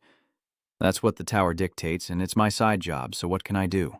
Minwu leaps into the air, asking, "What?" Ji-Chen appeared behind him, preparing to cast a magic circle, as the dragon opened its mouth, ready to attack. The Anbu continued, "If you take too long to complete the tower, you won't have a chance to see me again." "What's wrong?" "That skill can only be used inside the tower, and its cooldown is incredibly long." "So I'll hardly have a chance to see you," he said, as if making excuses. "So eat well and live a good life." Minyu, enraged, calls him an arrogant fly, unleashing a massive energy that shatters Da-Chen's power and the dragon. Da-Chen was shocked as he was thrown back. He grabbed an axe, but it broke instantly. He realizes that if he tries to borrow a weapon, the system will warn him that it will be destroyed by his power, even with the enemy right in front of him. "The weapon shattered, unable to withstand my power, so I can't use ordinary weapons. I was just going to have a little fun." Suddenly, he finds himself in a strange space. What is this? Is this space? A voice echoes back. "To you, power is just a tool for amusement." Ji-Chen reaches out. "To me, power is not just some childish thing. I won't use it for trivial things like you." She stands on the back of a mighty blue dragon, with many other dragons behind her. Minyu was silent for a moment before saying, "What? Those dragons have surrounded you? I have things I need to protect, my subordinates." They prepare to unleash their magic. Ji-Chen continued to call them his people, hovering in front of him, and growled, "My kingdom. Compared to these things, the power you were given is worthless." With that, the dragons unleashed their magic, and as Ji-Chen roared for the glory of Bel Lachid, Minwu's voice echoed as a dragon's head was severed. "What do you know?" Ji-Chen turned in disbelief, watching each dragon fall. They were all beheaded, the color of the subordinates falling right in front of Ji-Chen. Her face darkened, frozen in place. Then she glared at her target. Minyu lunged forward, creating a violent clash, his voice ringing out coldly. "Thousands of times. Can you not see the look on my face? I had to die tens of thousands of times to gain this power." He recalls being stabbed in the neck, killed countless times by the same man. His corpse lying in a pool of blood, limbs severed and then murdered. Not even an arm was spared, killed, then erased without a trace. But then, jet black wings spread in the darkness. "I'm constantly killed and revived. Do you know what happens next?" His red chains reappear, piercing the lead dragon. He continued to dismember and kill as before, and more chains appeared as the dragon desperately tried to resist. His voice, devoid of emotion, spoke of endless deaths and erasure. The chains grew thicker, binding the dragon and rendering it immobile. From the darkness of the tower, the red-haired king reaches out, clenching his fist, his eyes gleaming with a cold stillness. The chains tighten around the dragon, crushing it. Blood splatters, a stark contrast to the chilling voice. And then I stood at the top of the tower. Ji-Chen was utterly speechless at the sight. This power was earned through my own efforts, not granted by another. Da-Chen coughed up blood from the backlash. Helpless, she could only listen as he spoke. "You dare to judge my power." She trembled. "What? What are you?" Minyu, in his half-demon, half-human form, with horns, black wings, and fiery red hair, pierced her chest, grasping her heart. He looked up at his enemy and said, "Please, I used to be the Tower King." The man asked, "What's at the end of the tower?" The other replies, "Number 18, didn't you ask this before?" "Of course, there's a big boss." The man asked again. "Then with determination, can I see the end of the tower?" The other replied, "It takes more than determination. We have to overcome a great mountain to do so. Number 18, a Fomet must kill another Fomet. Only then, without the great gatekeeper, can they reach the next room." "I understand, like a hunter." The Fomet retorted, "Hey, number 18, when did you start stuttering?" Suddenly, number 18 said they had to kill the gatekeeper, shocking the other Fomet. "What?" He tried to stop him. "You think you stand a chance? He's several times stronger than you. You'll be the one who dies." Number 18 then said to him, "Do you know the strength that common monsters have that bosses don't?" He raised a finger to explain, "The boss only has one life, but as long as the boss is alive, we live forever." The other couldn't understand. Even so, he would die by the gatekeeper's hand, unable to kill him in return. But number 18 ignored his words, and besides, this seemed to be a special case that other monsters didn't have. "I can feel myself growing stronger with each resurrection. If I fight when my power surpasses the gatekeeper, wouldn't I be the victor?" He clenched his fist, a determined look in his eyes. He would take the unnumbered Fomet from the great gatekeeper. Back in the present, Minyu, in his four-horned, winged form, holds the Heartstone before the enemy's corpse as the system announces he has defeated the maze's outer boss. The tower is complete. He stares at the stone, realizing few could withstand such power. Minyu wonders if he should kill others too. He smirks, his face dark and terrifying. It must be interesting. Suddenly he heard a voice. Ji Chen wasn't dead, but crawling and clinging to his leg. "I can't die, not for my kingdom." He steps on her hand again. How is she still alive after having her manicore taken? What incredible resolve. He berates Ji Chen. "Idiot, this is just a tower climbing game. You really thought you were the king of some kingdom?" Ji Chen trembled, confused. "The tower is all that's real. From the start, there was no kingdom, and you are no king." His words sent Ji Chen into a panic. "You're just a monster set up to help hunters grow stronger." She couldn't believe it. There's no way she was a monster. He suddenly realized something was happening. The demon beast was setting up a system. Her space and body are disappearing like lines of code. There's an error in the skin authority overlay. Minwu couldn't comprehend what was happening as a fatal error deletion occurred, and a blinding light forced him to shield his eyes. He gritted his teeth, muttering, "What the hell is going on?" Minwu suddenly noticed someone in a cloak behind him. He approached the figure, sensing something was very wrong. Besides himself and Bo, he could feel another presence in this space. He didn't seem dangerous, so I ignored him. But his stare made the stranger panic. "Aren't you a hunter from Squad C?" he says, his voice laced with menace. Trembling, the cloaked figure heard him say, "What are you hiding for?" Outside the tower, a light suddenly shone in the darkness. A woman's hand emerges from the portal, followed by Vankiji's three-person team. The team wonders what happened when the escape gate opened, and what's this about the tower being completed. Van K senses something and looks behind them. Another gate opens and a head of black hair emerges. Startled, she cries out, "Ah, it's Minyu carrying his 3 con artist teammates from Manuk Medical Center." The two walk and talk. He's currently being taken to a VIP treatment room, and someone asks about his condition. He's in the VIP room and he's refusing surgery. One of the women is annoyed. "What do you mean, leave him in VIP and not operate?" The other person replied, "Because he refused surgery." Turns out they were Lisanga, Pagan's sister, and her subordinate. Sanga, displeased, scolded, "So you can hear me?" She turned back to look at Pagan, now at the door, with his 2 family members present. The sisters wept, heartbroken for Pagan, but he stopped Sanga's kiss, saying, "Don't make a fuss." "Why are you here? It's nothing." Sanga frowned. Their father had intended to come as well, but she stopped him. Her eyes showed a hint of helplessness as Sanga angrily asked, "What do you mean you're refusing surgery?" He spoke softly, stunning everyone. Secretary Kong is dead, and only an arm remains. Bagan seems to be in shock. Secretary Kong warned of the danger and advised against going, but she insisted. "I should have been the one to die." Secretary Kang lost everything and was left with only an arm. What's so bad about losing an arm? An arm can always be healed. I almost died before. Where is the hunter who saved me? Mr. Un blankly stares at the scene before him as Minwoo chews away. Unable to resist, Zeon asks, "What are you doing here?" Startled, he replies, "Captain." He seems to be at a loss for words. "Is it okay to be eating like this in such a luxurious VIP room?" Minwoo mumbled naturally, "I wasn't even hurt, but you guys admitted me to the hospital without my permission, you know? Please finish chewing before you speak." He then explained everything again. "The Royal Guild suddenly showed up saying I was the hunter who saved their young master and brought me here. They asked what I needed, so I said I was hungry." Mr. Un was shocked, blurting out, "The Royal Guild? You mean the Royal Group?" He doesn't seem to care much. My first impression of him was a detestable blonde, but maybe he's not so bad after all. In my experience, anyone who gives me free food can't be all bad.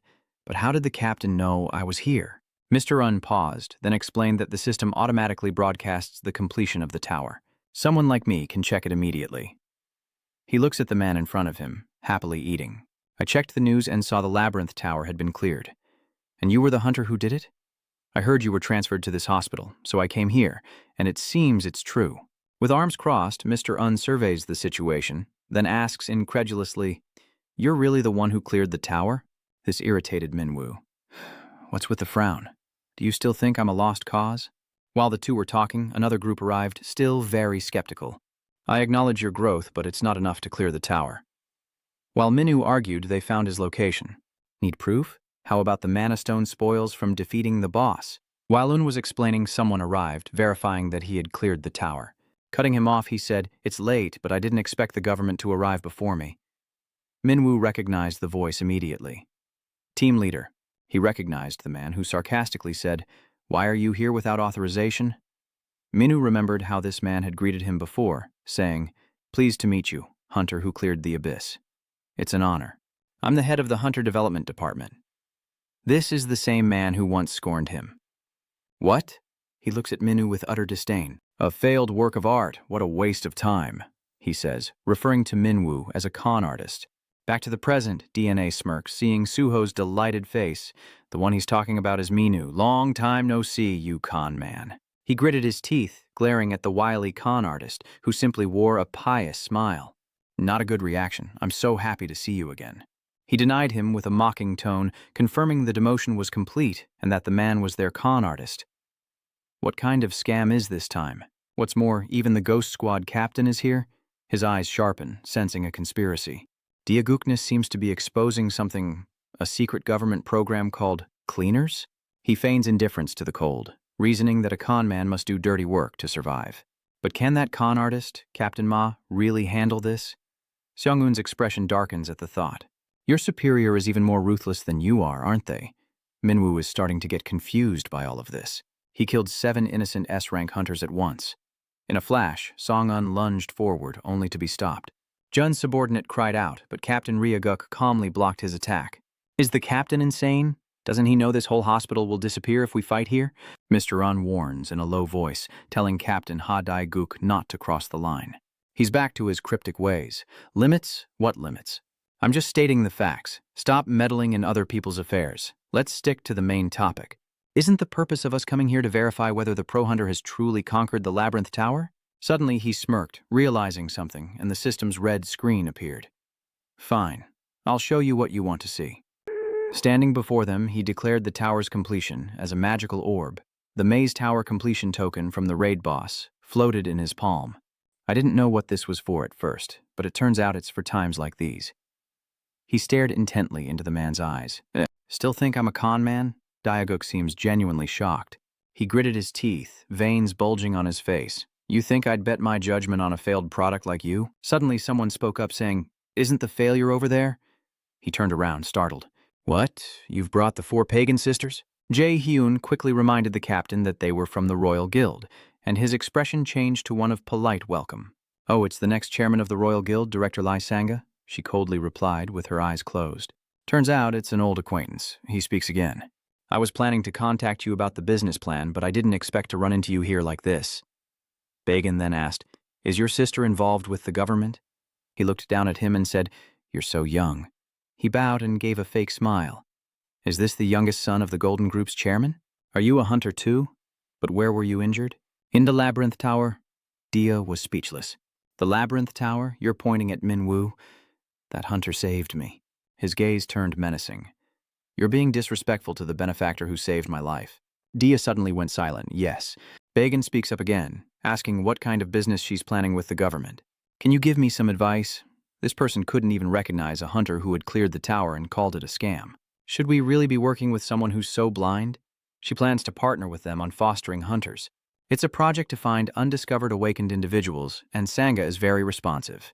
Hey, this concerns you. Another person nudges Daegu's arm. You can leave, Miss Lai's daughter. I have something to say to this hunter, another sister chimed in. Oh, don't be sad, it's just our family's motto. They emanate an aura as if they're about to devour their prey. The enemy of our benefactor is the enemy of our family. We must get rid of Han, so please leave. He grimaced, unable to contain his anger, in contrast to Minwoo's victorious smile. A smile spread across Minwoo's lips. What exactly is going on here? It sounds like he's siding with Minwoo's father. Could this be a good thing? Look at Director Ha's face. It's all twisted. Let's laugh at him together. Dooku's face flashed in his mind, and he furiously kicked the seat in front of him. That damn bastard. Do-hyun quickly intervened. Chief Ha, please calm down. Calm down. How can I calm down after being humiliated by that piece of trash?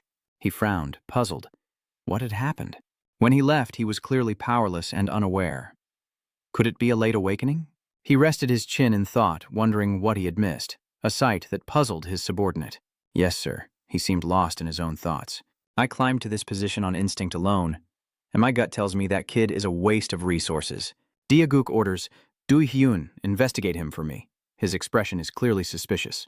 Is something wrong? Pagan asked, turning back to the hospital. Thank you, he says, leaving Minwoo and Seonan stunned. He bowed his head and recounted, I was completely lost and should have died, and I did something shameful. Thank you for enduring it and saving me. Pagan was met with a blank stare. He didn't seem to care at all, knowing full well he was going to let him fall in episode 16. A Lee family sister told Sangha, let's give them some privacy and step outside for now. She agreed. It seemed like the right thing to do. She turned to Seongun and asked, You're the government liaison, right? I'd like to discuss some business with you. Do you have time? Understanding the situation, he followed, offering an awkward smile. I'm in a department that mainly focuses on public services, so it's good that they have some interest. The door closes, and silence fills the air as Minwoo rubs her head, looking weary. To be honest, I didn't intend to save you, but I did because of that Sunreaper woman. Bagan listened in silence. Minwoo explained everything. She felt responsible for dragging us into this mess and went out of her way to save us. So I made a deal with her and saved you. You were silent, deep in thought. Furthermore, I didn't think you could continue climbing the tower in your condition, so I left you. So I want to be frank. I wouldn't have cared if you died. But then, Pagan said something that stunned him. On the contrary, I'm glad everyone is still alive and thank you for saving me. He sighed, slumping down, his cheeks puffed out in confusion, and asked, You and that girl are incomprehensible. I'm struggling to survive, but dying in the tower is something to worry about? The tower is a place where death always lurks, he thought, truly unable to understand people. He stood up again and asked, Anything else? I didn't come here just to accept an apology and end things. Pagan then got to the point, saying that no matter what happened, he couldn't deny that Minwoo had saved him, so he wanted to repay him. Just tell me what you want. I'll do everything I can to repay you. But Minwoo wasn't interested. Perhaps what happened earlier is enough. I wasn't planning on accepting your gratitude anyway. Then he pointed to the feast on the table. Can I at least eat all this? Ba was speechless. It's all for you. Eat it or leave it. He then asked, And about the armor I ruined, you were very quick to resolve it. I wasn't planning on making you pay for it anyway since Rapper Hunter said it was a fake. He looked at him, puzzled. Is that all? Those things go without saying. Minwoo seems to be pondering something. Do you have a lot of money? The young hunter gasped for breath. No, he couldn't possibly defeat the massive, fearsome beast before him with his current strength. Its jaws open wide, foreshadowing his defeat. Damn it, if only I had a teammate. The boy gritted his teeth, bracing for the end. If only he had allies, he could take down monsters like this. The Tratmashang Un appears like a cheerful god, saying not to worry about needing teammates. The two share a fist bump of camaraderie, thanks to a system that matches hunters together. The ad also features a fairy offering a skin and a system for renting necessary equipment, like a golden axe. Silver axe, please. I'm a fighter, after all. The ads run constantly, offering loans exclusively for hunters. Lower interest rates than the banks. What hasn't seen the light of day? A 24-hour hunter support system with benefits tailored to the dedication and families of hunters. Hunters rest assured and focus on hunting monsters. The Central Hunter Management will assist you with all of the above. The video pauses on his face, displaying the sponsor. This ad is a collaboration with the government.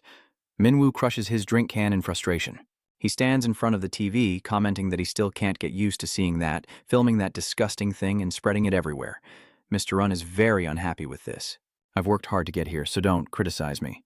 Minwoo turns back, questioning. What is it? Are you a director today? He's seeing red. I just came to see you for a moment. Mr. Un points to the hunter in the ad, originally a video of a handsome and popular hunter, but the acting was just too terrible. Another person spoke, startling him. Hey, are you bad-mouthing our Sung-un right now? I'll sue you for that, he quickly corrected himself. I apologize. I'll watch my words. When he turned around, Seong-un was even more surprised. What do you mean, Representative Han? Yudong smiles. Long time no see, Form Hunter. Minwoo also noticed her, and as she approached, she introduced herself. I'm Han Yudong. How have you been? Mr. Un explained. Representative Han will be in charge here today. Anyway, have you seen the news? What news? Mr. Un hands him his phone, saying, Stop just listening to music and taking pictures. Take an interest in society. Look, there are countless articles about you. He reads, A is cornered by public opinion and branded a fraud. A now reveals the truth. Were these articles all thanks to the Royal Guild's hunter, Pagan? Back at the hospital, Pagan had listened to his request. I write articles? Minwoo explained. I heard you can use money to control public opinion. I want to correct the rumors that I'm a fraud. Pagan made it sound so simple. For that, no money is needed. Our corporation has its own team of journalists. Then he added, and one more thing. I hope there won't be any articles about me being the one who cleared the Labyrinth Tower. Ba was confused. Why would reporting that make denying he was a fraud more convincing? This is your chance to become a famous hunter, Mian-yu stated calmly. There are many who seek to hunt me down, so we don't want to reveal ourselves. Mr. Un happily raised his phone, having already cast the bait. The internet's going to explode in a few hours, isn't it? Min-yu suddenly asked. You're awfully calm. This could get you a lot of flack. But he doesn't seem to care. He's going to get flack no matter what he does.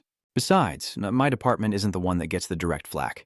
Anyway, Representative Han, take care of the Phom hunter. He greeted us and left, saying he had important business to attend to. Yudong commented in surprise. The demon manager seems quite interested in that F-rank hunter. It's rare for him to pay attention to such things. She turned to Minwoo, asking what was wrong as he crossed his arms, deep in thought. This only confirms her suspicions. Something's up, huh? Yudong takes him along. Well then, let's go. Minwoo followed along, asking questions. I didn't expect this place to have this function too.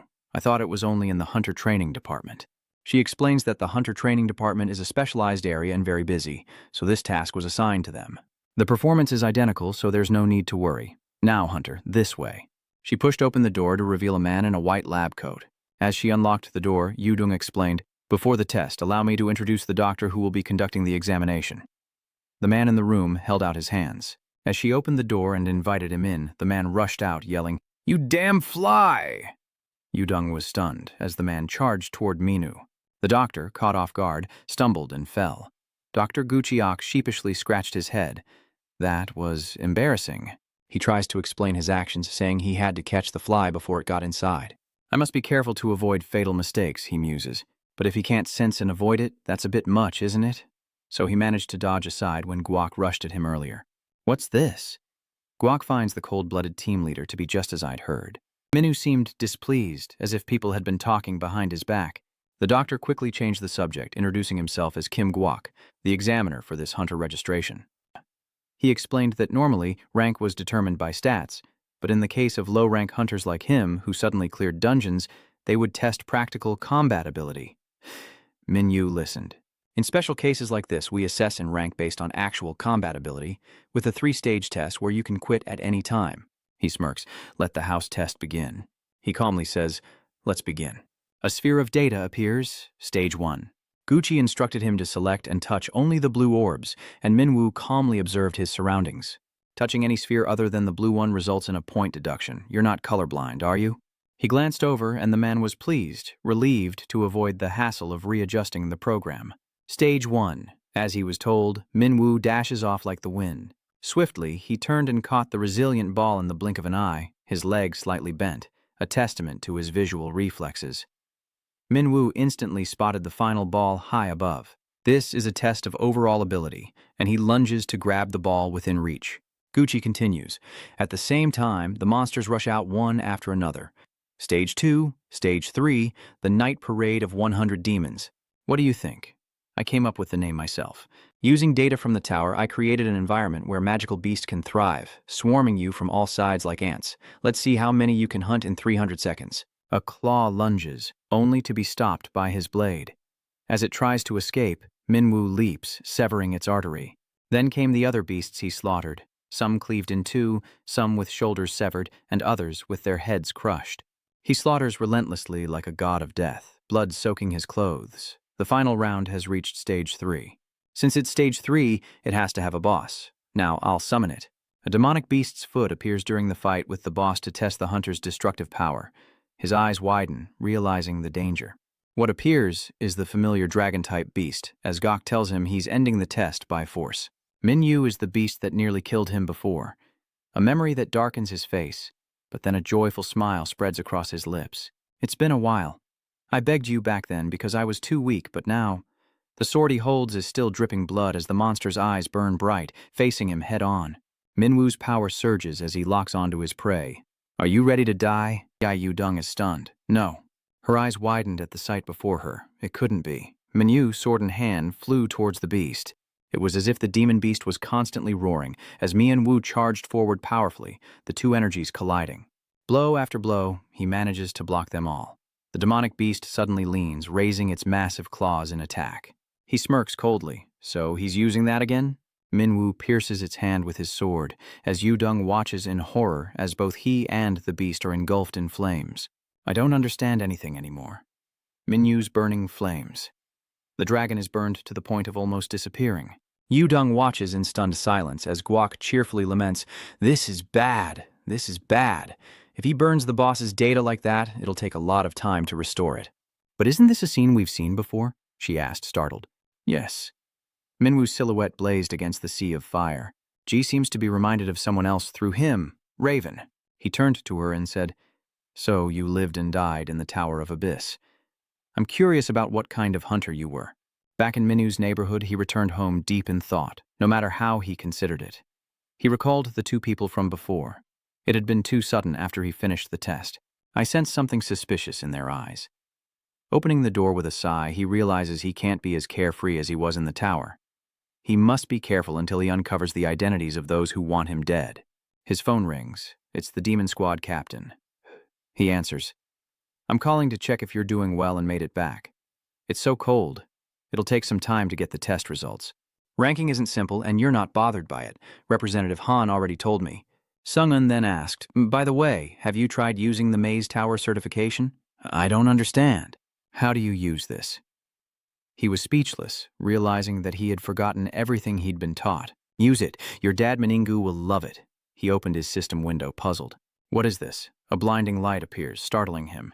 The system announced the maze completion certificate had been used, and he felt something changing. Thanks to the maze's reward, all skill levels have increased by 1. Minwoo is stunned for a moment. "What?" Ziyun explains further. "That's a reward exclusive to those who clear the tower." Minwoo quickly checks his stats. So the skill levels actually increase. That's why the Evil Guild designates someone to handle the boss. Ziyun confirms that this is why top hunters, even after completing most of the towers, continue to sweep them, which he finds hard to believe. Is this what players have been exploiting? If I'd known about this sooner, I would have become human in no time. Wait a minute. If that's the case, then that skill... The Chrono skill has a cooldown of 27,734, 400 seconds. But something special might happen if the cooldown reaches 0. He frowned at the words, wondering what this special event was, but it seemed the cooldown had actually decreased. Kang realized something. Instead of enhancing the skill's power, it reduced the cooldown time. The voice on the other end sounded strangely proud. "You want it that bad? Then I'll assign you to missions related to the tower." There aren't many bosses in the world who think of their subordinates like this. Then a piercing scream erupted from the phone. The phone fell as Minyu cried out, "What's happening? Why this sudden nausea?" His face paled as he collapsed, trying to hold himself up. The space around him seemed to warp, and a nauseating feeling threatened to split his head open. Why was this happening? A vibrant purple flower blooms in the darkness, and the system's avatar smiles faintly as Minwoo reels in pain. A brilliant golden light emanates from the house as he collapses to the ground, retching. What in the world is happening? But suddenly, another cough made him look up. The boy wiped his mouth with difficulty, crying out in pain, unable to bear this strange sensation any longer. His unfocused gaze met Min-Yu's, slowly bringing the scene into focus. Huh? Upon the ground, a naked boy sat blankly across from him. Why was his face so clear? Min-Yu stared back, stunned. Could this feeling mean it's you? Ba'anbu's scream echoed from the house, reaching the heavens as he wept in anguish, clutching his face. I've become a disgusting, ordinary human. This can't be happening. He covered his face and collapsed against the wall. No, it can't be. Minyu offers him some new clothes, telling him to just put them on. While Anbu is still lost in the pain of his memories, he laments, "Where is my cold, contemplative gaze? My beautiful, flowing hair, my perfect triangular physique, a work of art? How did I become this hideous thing?" Speechless, Minu asks, "Seriously?" He put on the clothes, then angrily pointed at him. "Fomet, is this all because of you? Because you absorbed the aura of another boss, I ended up like this." Minyu is taken aback. "The boss's aura... Are you talking about the certification I received at the Maze Tower?" He affirmed, "That's right, it's because of it that I was kicked out of your body." But he still didn't understand. He could understand being kicked out of his body because of it. But why did he turn into a human? Anbu was even more devastated, lamenting why he had to become such a weak child out of all forms, weakened by the protagonist's own frailty. Hearing this, he suddenly understood, so he still had authority over him. Mortified, he snapped back, "Of course. Or why else would I have emerged from your body?" He gave a dangerous smile. "So I can order you around as I please?" He retorts, ordering him to provide delicious food from now on, as Anbu breaks out in a cold sweat, seeing Minwoo begin to stretch. "What did you say to me recently before trying to run away? If I complete the tower, we won't have a chance to see each other for a long time. Didn't you tell me to eat well and live well?" He lunges forward, ready to teach him a lesson. "Stop right there and I'll show you just how well I've been eating and living," but he's not slow to make a run for it. Why bring up eating well and living well? Those were just my warm wishes. He fled the house, and damn it, he even looked back after running a ways, his mind as wicked as ever, remembering something like that. Minyu even angrily chased after him. Won't that fly stop? But as soon as he stepped outside, he was blocked by a group of middle-aged women. "Are you home today?" They chat amongst themselves. What was his name again? It seems the real estate agent said he was Minu's father, and the middle-aged woman gestured to him. Now, the father follows me on the way to the old woman's house. They continue talking, even though he doesn't understand a word. "Have you been here long?" "No, you called so urgently." He was stunned. What was going on? "What is it? Do you recognize these old women from the neighborhood? Why are you suddenly dragging me away? Didn't you say it wasn't a problem?" The old woman stops him, saying she'll take the kid first. Minyu is stunned, then realizes it's still usable, but it's broken. So what now? He and the old woman stand before the broken electric scooter, and she urges him to fix it. He sighs, then erupts in anger. What is this old woman saying? Why should I fix it? And who are you people? She calmly introduces herself. "I'm Kim Yanja." Those two were Mr. Park from next door and Mrs. Song from downstairs. He was furious. "That's not what I was asking. Look, I'm too old to fix that anymore, young man. Please help." But he resolutely walked away, prompting the old woman to call out to him. "Hey, T-boy," he grumbles. "Do you think I'm your errand boy?" The system appears, saying, "We think you should accept the request." And he freezes, horrified by the red system window. What? A quest to fulfill the requests of those around me, or face death? He furiously cursed at it. Are you kidding me? What kind of bizarre quest is this? And we die if we refuse? He calmly retorted, "Because I'm selfish, just like you said." Minu protested, "Don't tell me you're still holding a grudge from when I called you selfish in the maze." It answered mockingly, "Who knows? Maybe it's just because I'm selfish, like you said." He groaned in despair. But why act like this? The system explains, "I've been thinking, how can you feel for humans in a different way?" He's stunned. Feelings? What? The system incarnation happily laughed, saying the methods couldn't be the same, so to connect with people he had to find his own way, something he couldn't understand. "Stop with the jokes. What the hell is affection?" "What have I been killing until now?" she asks, reaching out her hand.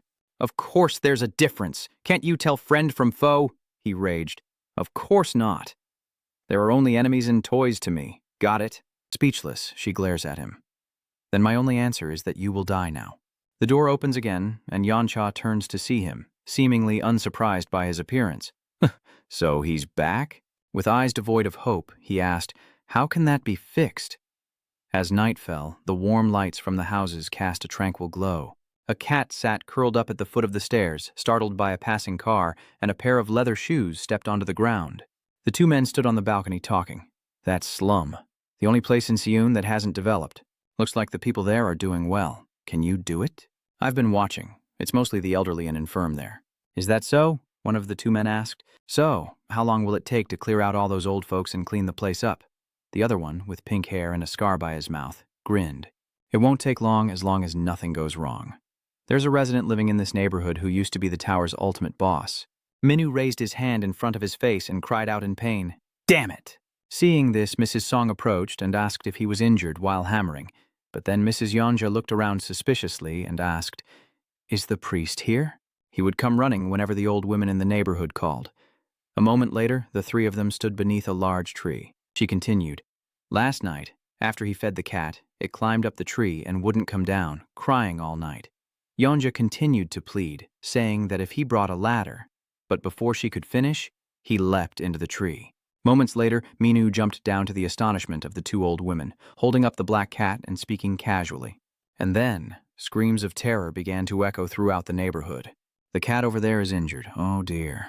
Meanwhile, he was tilling the soil at another old woman's house as she stroked her white dog, telling him, "You're doing great today." Or another time, Minwoo helped another old woman prune her trees, and she told him to take his time. Time passed, seasons changed, and 10, 20 years went by until Fomet became an old man. The boy cheerfully held out his hands and said, "And so ends my life, as the highest paid free laborer in the neighborhood." As he was painting the wall, he paused, then quickly chased after him, causing him to run away. Meanwhile, at a rather luxurious house, Minwoo hugged a box, looking at something with a hateful gaze, saying, "What are you doing?" Jin Yu, lounging on a large piece of cardboard and reading a book, replies, "Brother, I'm reading something humans call a novel. It's quite interesting, even for insignificant beings like us." Excited, he sits up and continues, "Now I understand a little why you want to become human." Hearing this, his brother retorts, "Too loud. Get to work." Hearing this, he casually replied, "My aunt is too young to carry heavy things. If you make me do it, you'll be reported for child abuse," he said, annoyed. "What nonsense are you spouting?" Just then, an old woman appeared behind him, and his tone changed instantly. "Oh, Grandma," he said, taking a book to her and acting cute. "I've read all these books. Do you have any more for me to read?" He was stunned by what he saw as the system appeared, asking if Anze Bup was adapting quickly. Seeing this, he said with disgust, "It always says it doesn't like being a child, but it's very good at dealing with people." The voices of the two people echoed in the space. But how did Fomet become human? The system responded to his question. "Let's see." Hearing that, he asked back, slightly annoyed, "Let me see. You don't know about the existence of gods?" The system explained, "I only hacked into Earth's system, so only the creator of this world would know." Minwoo placed the box in his hands back in its place, and with a slight glance into the air, he warned, "Please stop this nonsense. How long are you going to bother me with this?" The system then announced its main objective, to find ways to help and gain the affection of the people. His voice echoes at the vague request, but the system insists it will be useful. Hearing this, Father Minwoo scoffed, "Helpful how? It's not like it's medicine or anything." He recalled helping the old women in the neighborhood, and after fixing Yonja's car, he said, "I've fixed it." Hearing that, she replied, "Well done, I'll use it now." Or another time, an old woman called him, saying, "Why is there no hot water in my house?" Hearing that, he could only reply, "Wait a moment, I'll ask someone I know to come and fix it." He continued helplessly, "Why do I have to do these things?" Just then, the old woman spoke up from behind him. "Years ago, a young man about your age lived in that house." Hearing her voice, he turns around in surprise as she cheerfully speaks to him. Everyone was curious why a young man would move to a place like this. She recalled the past and continued, "Every time I passed by, I could see stacks of empty liquor bottles in front of his house. He only ever left the house to buy more alcohol." Mrs. Song recalled Mrs. Yonja's reminder to him, adding that Mrs. Kim said only the dead live like that. And so, the neighborhood kept asking him for help with one thing after another. She continued, recalling his image. "At first he was suspicious like his predecessor, but then he silently helped us." Time slowly passed and he gradually began to smile and talk to everyone. The number of empty bottles outside his door dwindled, and one day he announced he had to leave the neighborhood. Before leaving, he asked me a favor. He bowed deeply and said, "If someone comes to live in the house I used to live in, and if they're like me, please help them." He fell silent, and during the meal his face darkened as he asked, "Where does that guy live? I need to have a word with him." He thought to himself, "I'm going through all this trouble because of him." The table was full of delicious dishes, and they ate and chatted, but what food would suit his taste? It's delicious. I heard young people these days don't usually like these kinds of dishes. Enjoy your meal. As they eat, she notices something. Sujon walks in and, seeing her granddaughter, asks, "Are you just getting back? Have you eaten?" Hearing her question, she replies that she already ate with friends and needs to study, so she's going to her room and doesn't want to be disturbed. With that, she coldly walked inside, and Grandma Song, watching her granddaughter's back, happily introduced her. "That's my granddaughter. She's very smart and does well in school. I never got first place when I was in school." Meanwhile, in another building, a man pondered deeply. Chief Pengjiang stared at his phone screen and spoke softly. His two underlings sat across from him, one asking, "What do we do about this, boss?" Hearing this, he asked, "What's so special about it? Just call everyone in." Upon hearing that, the man replied, "Yes." Then, remembering something, he spoke up. "Oh, right, there's one house that we can easily take care of." Hearing this, the lackey was confused. "Yes, you mean the house that borrowed money from us, right?" One morning in the neighborhood, noises echoed from a blue gate. A hammer strikes wood again and again. When the work is done, he stands, hands on hips, and declares, "Perfect." Cham Yu, looking at the grass bags and water faucet nearby, says, "I've pulled all the weeds and we have hot water again. All that's left is to prepare the necessary supplies. Should I get a dog to help guard the house?" he wondered, gazing up at the sky. He walked over to a nearby plank, lay down, and looked up at the sky. Raising his hand, Minu said, "The sky can't hide anything." Thinking this, he chuckled to himself and said, "This neighborhood isn't so bad." As if remembering something, he sat up and wondered where that Anzaboop guy had gone. "It's no help to me at all." Suddenly, a red screen appears before his eyes. "Hello, Sun Faramit. We have completed your background check." Seeing these words, he was surprised, but then told himself, not surprising. Just as expected. "Ah, right. This isn't over yet." Suzanne was sitting nearby smoking a cigarette. Next to her was a freshly painted sign that read, "Do not touch." As she smoked, a voice called out, "Sujon, are you smoking again?" Grandma Song asked her granddaughter angrily as Sujon turned away, clicking her tongue in annoyance. The grandmother continues to question her, reminding her that she told her not to smoke. As she stood up, she said, "I'll finish this last bit and then I'll quit." But her grandmother continued to nag. "What if your teachers at school see you? You still have to go to college." Sujon fell silent at that, and her next words shocked her grandmother. "College? Do we even have money for college? I'm not going." In the afternoon sun, the grandmother earnestly urged her granddaughter, promising to take care of her college tuition, so she shouldn't worry. Hearing this, she retorted, "So, we're borrowing again? I'm so tired of being in debt." Swan, losing her composure, retorts sharply, "My father left us nothing but debt when he died. Can you pay off that debt alone? I have to work to pay it off too." Suddenly a voice rang out nearby, startling them. "Work?" Two of Director Jiang's henchmen approached, the one with long hair stepping forward to greet them. "Long time no see, huh? You're done for." Seeing them, she fearfully asks, "Why are you here?" "It's not even the due date yet." He calmly replied to her question, "We need you to pay off your debt early this time." Hearing this, she panicked. "Where am I supposed to get that much money to pay you right now?" He nonchalantly pointed at their house, saying, "This house will do. Selling it should get you some money, right? Sell it to us." Hearing this, Mrs. Song quickly replied, "No, this house is ours." But before she could finish, Suan interrupted, shouting, "Where are we supposed to live?" Hearing her question, he replied contemptuously, "That's not something we need to think about. You two can figure that out yourselves." The man then revealed a dangerous look. "Oh, right. Were you saying you wanted a job?" He looked her up and down, assessing her. "Not bad. Good figure. Cute face. Someone like her could easily earn enough for a house for her and her grandma with a few drinks, right?" He turned slightly to his partner. "Isn't that right, kid?" The large man scoffed, "High schoolers are minors." But seeing his partner's foolish reply, he angrily shouted, "Hey, we're the bad guys, remember? That's our image." Hearing the other man respond, "Yeah, let me help the young lady find a job." Enraged, she grabbed the long-haired thug's head and screamed, "I'll make tons of money and become a big shot." The two wrestled, the thug screaming in pain. Hey, let me go, Madame Song said fearfully from outside. Su-won threw her towards a nearby sign, calling her crazy. Meanwhile, at another house, Jinwoo was lying down reading a book when Kim Yeon, sitting next to him, asked, "You really like reading, don't you?" Without hesitation, he replies, "Yes." Hearing a noise outside, she asks softly, "What's going on out there?" He remained engrossed in his book, but as she left, his expression shifted. "What's going on?" Kim Yeon-ah stepped outside and asked, "Who's there?" Elsewhere, a dog barked incessantly. Its owner, hearing the commotion, called out, "What's going on out there?" Another voice called out, "Who's out there?" Min-woo, armed with a wooden stick, stepped outside, his face etched with panic as he shouted. "What do you think you're doing?" he asked, his voice trembling as he looked at the four figures before him.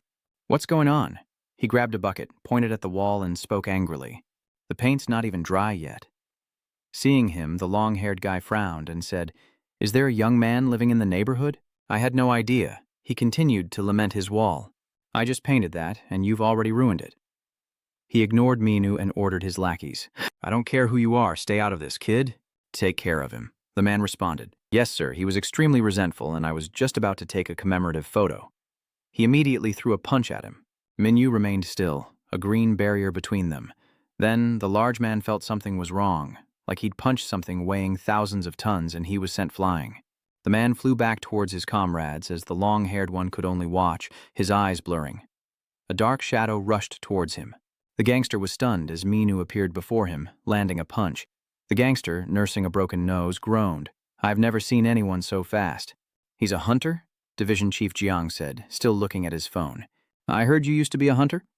He replied, "Yes, but I quit." The two men spoke in the room, one asking why the other had quit. Director Jiang replied, "Because there were too many skilled hunters." Not taking his eyes off his phone, he analyzed, "It reminds me of my last mission as a hunter. Back then, I had to face an incredibly strong hunter," he said. He felt like a wall, or something equally unyielding. That's right, things have suddenly taken a turn. He could very well be a hunter. Hearing this, the other man asked in surprise, "How could that be?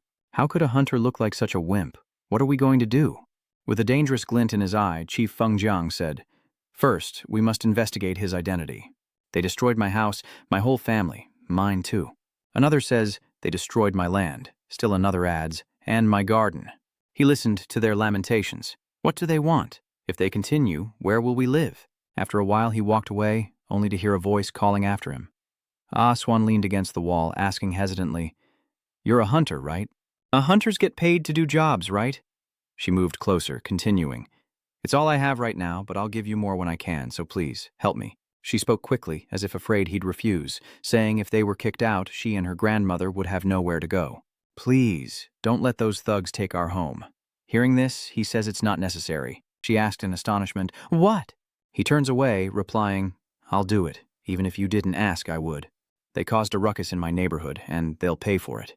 Chom Ui put on his cap, then his jacket. As he walked, he thought, "I knew it would come to this, so I made the first move." He recalled Jinwoo's words. "When those strangers attacked, I was at Mrs. Kim's, and I placed a messenger on them. My messenger is a purple glowing insect," he says. "It will lead you to them." He leaves his house, and Tai Yang, seeing him run, asks, "Where are you going?" Standing on the steps, he looked down and added, "No killing, except on missions." Hearing this, the man asked, "Not even those ex-dogs?" He coldly replies, "Especially not civilians." Hearing this, he pauses, then asks, "What about teaching them a lesson, but not killing them?" Hearing this, he replied, "Then there's no problem." And with that, he hurried off. After Minyu left, he pulled out his phone, watching as he called someone. "Yes, Captain. Minyu just left. At an old house, a man holding a white envelope said, 'Here's your payment for today.' The man in the orange shirt happily takes the envelope. 'Oh, thank you.' The long-haired man replied, 'I'll be counting on you next time.' The other man readily answered, 'Leave it to me.' 'But what happened to your face?' The man stammered, 'Is this really okay?' But the other replied cheerfully, 'We're always ready.' The man bowed deeply. 'Then, I'll see you again soon.' Behind him, one of his underlings had already been taken down. Screams erupt, startling the two men. 'What's going on?' 'Who are you?' he asks, slamming a gangster's face. He threw him onto his back, a knife appearing in his other hand. He plunged it straight into the arm of the man beneath him. The man screamed in agony as his comrades watched in fear. My leg! My leg! Minwoo slowly rises, the remaining thugs watching him in fear as he glares at them. Seeing him like that, they broke out in a cold sweat as he held the bloodied knife in his hand. The guy in orange yells out in anger, "Who the hell is that? What are you waiting for? Get him." Receiving the order, one of the cap-wearing thugs grabs an iron rod and another follows suit. They all charged toward him, swinging their iron rods in unison. Streaks of light flashed as he severed the arms of one of his attackers, and cries of agony echoed once more. He continued to sever the arms of his opponents one after another. Seeing this, the long-haired man was visibly shaken, his face etched with worry. He thought to himself, watching the way the man fought, easily taking down the underlings. Looking into his terrifying eyes, he wondered if he was a seasoned hunter. Seeing his underlings defeated, the orange-clad man drew his knife and approached him, while the long-haired man, witnessing the scene, spoke up. "Hey, wait!" A spray of blood splattered across his face. The orange-clad thug's arm is severed, and he falls to the ground, screaming in agony as the hero, eyes blazing with fury, asks, "You know me?" The man stammered, unable to answer, "Huh?" A bag was thrown into his face. Startled, he stammered and cried out, What?" he asked. Seeing this, the man coldly replied, "Put your cowardice in there." Startled, he asked, "What?" The man crossed his arms and calmly replied, "What do you mean, what?" "Put your flailing hands in here." He obeyed, thinking to himself, "What the hell am I doing? Why me?" Min Yu, leaning against the wall behind him, asked, "Are they all in?" Startled, he quickly replied, "Yes. Yes, I did," his voice echoed in the space. "What?" "There's still one spot left." He responded in confusion, "Yes?" His next words stunned him. "It's yours." As dawn approaches, the room remains lit, and the towering guard at the door is startled by an approaching figure. He grits his teeth, saying it's his, as the phone on the table vibrates. Chief Feng Jiang answers, "Hello, what's being said on the other end?" After listening, he looks at the phone and angrily asks, "What? What is this?" Suddenly, his towering subordinate appeared above him. Han stared in disbelief. Did he really fly like a feather? The large man collapsed right next to Chief Jiang's desk. Min Yu was silent, staring blankly at him as he placed the bag full of hands on his desk. "Team leader." Jiang stared silently at the sack, his eyes radiating murderous intent. He said, "Just put it back together like a puzzle, and be careful not to get the hands stuck together." "Is that you, the hunter who lives in that district?" Feng Jiang asked with a smirk. He continued to pepper him with questions. "What a strange hobby. Is this a warning?" Hearing this, he replies, "You got off cheap for messing with my territory." Chief Feng Jiang laughs in response. "Your territory is quite interesting. I didn't expect to hear such words from a hunter." He then said something that shocked him. "But are you okay? I wanted to know about you, so I had your home watched." He continued, "There's another child in your house, isn't there?" Hearing this, Jinwoo was about to say something. He continued to press the issue. "You look so young, it must be your younger sibling, not your son, right?" Hearing this, he smirked. Chief Feng Jiang continued smugly, "By now, my men must be inside." He couldn't help but laugh, a sound that surprised and confused his opponent. He leaned in close, asking, "Now who should be worried about whom? Especially in your own home?" Jiang's subordinate stood in the orange light, his voice echoing, "How can humans be so foolish? They're sweating with fear." Jinwoo, sitting on the nearby wooden steps, watches them, commenting on how they don't understand each other, yet blindly rush in, just the same inside the tower as out. Still engrossed in his book, he continued, Small flames gather and condense. To put it simply, it's like the lasers humans invented." Then he warned, "If you move, you'll end up like that guy." Nearby, someone screamed in pain. "Heretic," Jinwoo's voice echoed. "Using magic like this is actually extremely inefficient and cumbersome. But if I mess this place up, Vomit will throw a fit, so I have no choice." He feigned innocence with a silly grin, as they stood frozen in the light, and his words echoed on. "Now, you guys have to stay still until I finish this book, got it?" One of them turns to look at his bag, and his phone starts ringing. Team leader Jiang then called his men, but the phone said, "The number you have reached is unavailable. Please leave a message." He laughed helplessly as the hero stabbed at him, but he quickly blocked the attack. He stared down at him, scoffing. "I used to be a hunter when I was young." His eyes narrowed as he continued. "I know some hunters living around here, so I was thinking of getting back into the game." He thought to himself, "What is this? Eyes as sharp as a hawk." The battle begins, but thoughts race through his mind. Something's off. What level is he? Watching him fight, he thought, so he really did pull out some kind of device. Was he really betting on a fight without knowing anything about his opponent? He held the device out and strange characters appeared on it. Just as his blade was about to strike, Chief Jung raised his hands and shouted, "I surrender!" Hearing this, he stopped, staring at him with a carefree smile. I won't touch that area again." With his men foaming at the mouth on the ground, he continued, "I'll overlook you cutting off my men's hands, so let's end this peacefully." Hearing this, he scoffed and brought his blade down. He calmly received the news, saying, "Unbelievable. A rank A hunter?" As he lay in the hospital, he called someone and asked, "It can't be done anymore." His two close subordinates, also in the room, overheard the conversation as the person on the phone asked, "What is it? What's the big deal about a measly A rank?" Jung replies, "A measly A rank? Even our director doesn't know. Class A are special management targets of the government, because they are hunters who can rise to Class S. Moreover, those Class A and above aren't human. They're monsters in human masks. If you mess with the wrong one, you'll suffer for generations. Because I cut my hand, I'm in critical condition, so I'll hang up. Goodbye, Director." The person on the phone said in a panic, "Hey, Chief Jiang, Chief." After Director Jiang hung up, the long-haired man asked, "Is the deal over just like that?" He stared at his phone screen and replied, "The deal's off. We have to survive too." His subordinate continued, "But did someone really send you a message?" He casually replied, sounding a lot like the guy who prank called me back then. He recalled the phone call he'd received before, the one where the person on the other end warned him that a hunter was coming his way. He wondered where he'd heard that voice before, glancing at his phone to see a message inquiring about the hunter's gear. No, that's an A-rank hunter.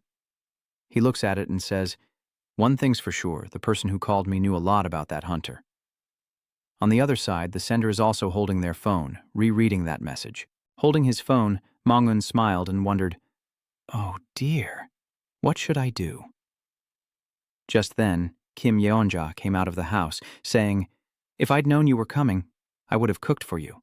Hearing this, he waved his hand and replied, "Oh, no need. I ate before coming. I just wanted to see you for a bit today." Hearing this, she looked at him sternly and asked, "Have you been drinking a lot lately?" He chuckled. "No, I only drink on important occasions or when I'm out for work." And so their conversation filled the air. Old Man Un asked Cham Yu how his friend was doing. She replied that he was quite skilled and could do anything he was asked, but he always complained while doing it. She concludes that he's a good person, to which he responds, stunned, "Good." He then burst out laughing. "Kind? Yes, that's right, kind." His attitude confuses her, but he speaks up again. Meanwhile, Minu from another timeline stares blankly at the system, which announces that he has completed his mission. Stunned, he asks, "When did this quest get completed? Hey, is there no reward?" Minu is annoyed and grumbles, saying even the neighborhood grannies give him something, so what kind of god is this? "I wasn't going to call you stingy, but I can't stay silent." Just then, Song Yoon's voice echoed, begging Minwoo for help, as a man clutching a stomach wound cowered in fear. "Wait, this is different from what we agreed on." He trembled, explaining that they were supposed to split the tower rewards 50-50, so why stab him in the back? A girl indifferently replied, "That's why I said it was an accident. You died in an unexpected accident, so I'll take the rest."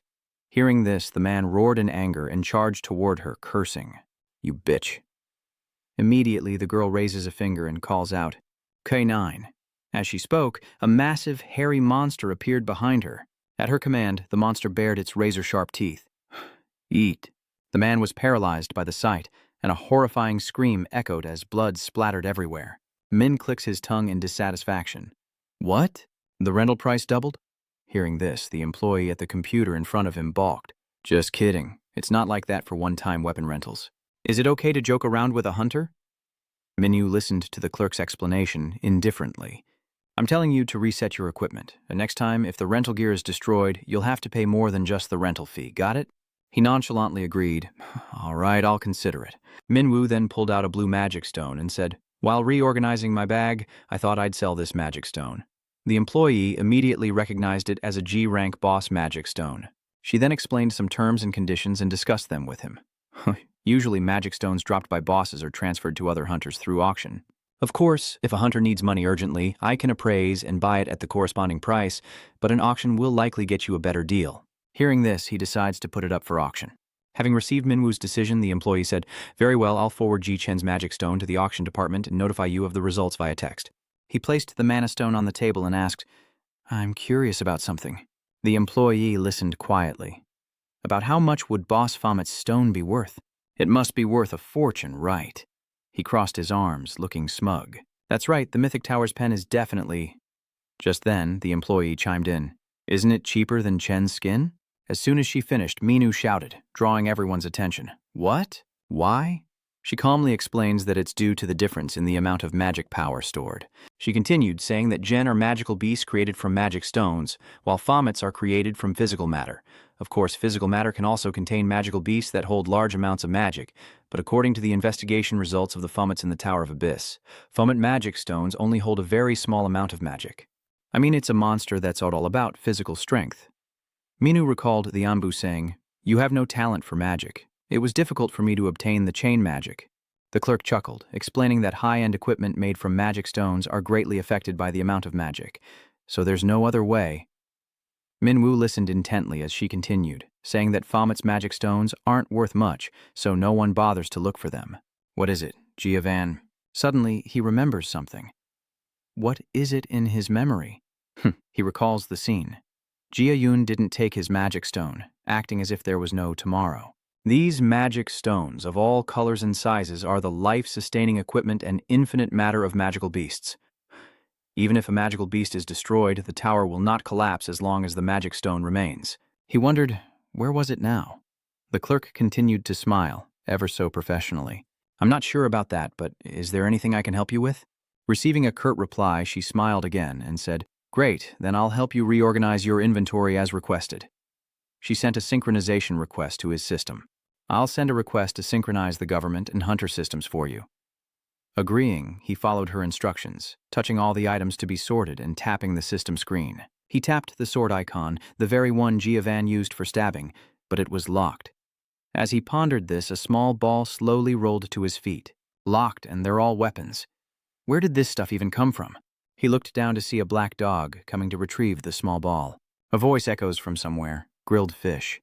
A short-haired girl and a guy approach, and Hadi speaks to the rather gentle-looking man. "I told you, if there's no vacancy, you have to hold on to it." I know. Myeonwoo glanced at the boy petting the dog, hearing him say, "Sorry, K9, let's go to the park." Seeing their easy-come, easy-go attitude, Myeonwoo was speechless. Slightly bewildered, he asked, "So that dog?" Only to be cut off by the employee. "Don't you know?" Junseong provided the answer. "A hunting dog."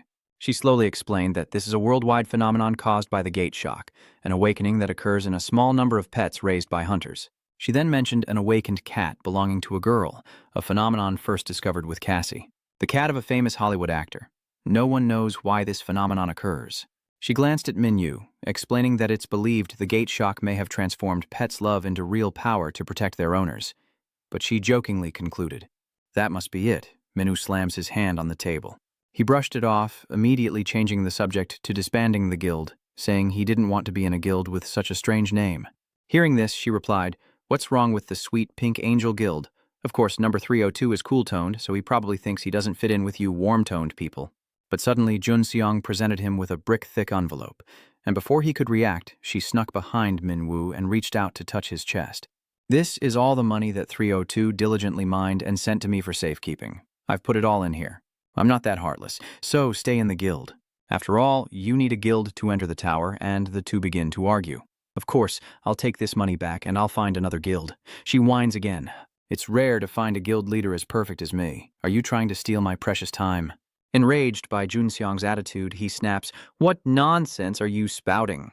Just as he spoke, Taeyang interrupted, "I'm leaving the guild anyway, so just know that.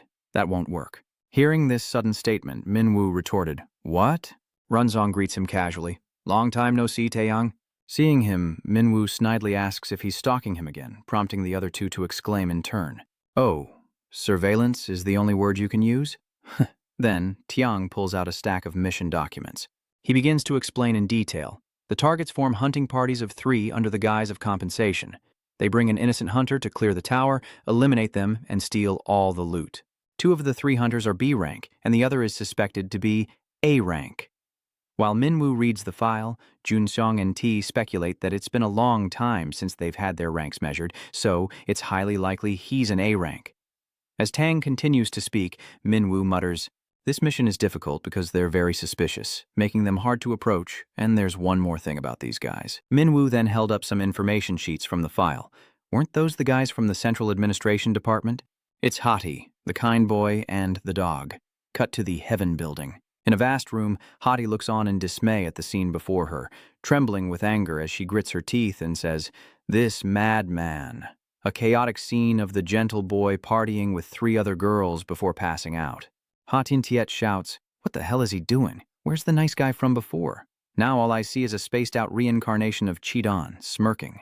Before he could finish his sentence, she kicked him in the face. The reincarnated citizen moaned in pain, sending Hati into a frenzy. "Are you on drugs too?" She continued to scold. "Didn't you burn all your money on this?" The spray of sizzle made him snap out of it a little. "What money?" Hearing this, Ha reminded him that the money was due next week, but the other man nonchalantly replied that a trip to the tower would be enough to cover it. But he was met with silence, so he asked, confused, "What's wrong? Can't you go?"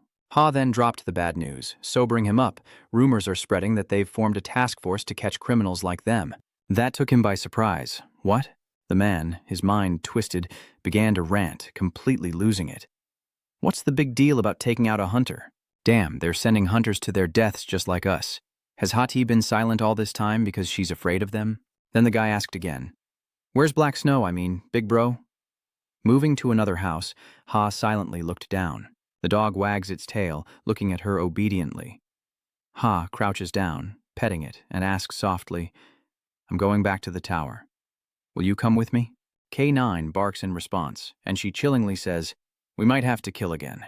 Whether the dog understood or not, it barked twice in response, and she patted its head in praise. "Okay, good. Almost there, just a little more." K9's eyes glowed like a wild beast as she whispered that the 5 of them could live like before, again. One night at Moonlight Tower, the shady couple appeared below it, speaking cautiously to each other. "You've investigated them thoroughly, right? I've told you, we're not acquainted. I also chose a hunter with a clean background." Hati smirked and asked, "Strength?" The dog next to Wooju playing around, and that guy said B+.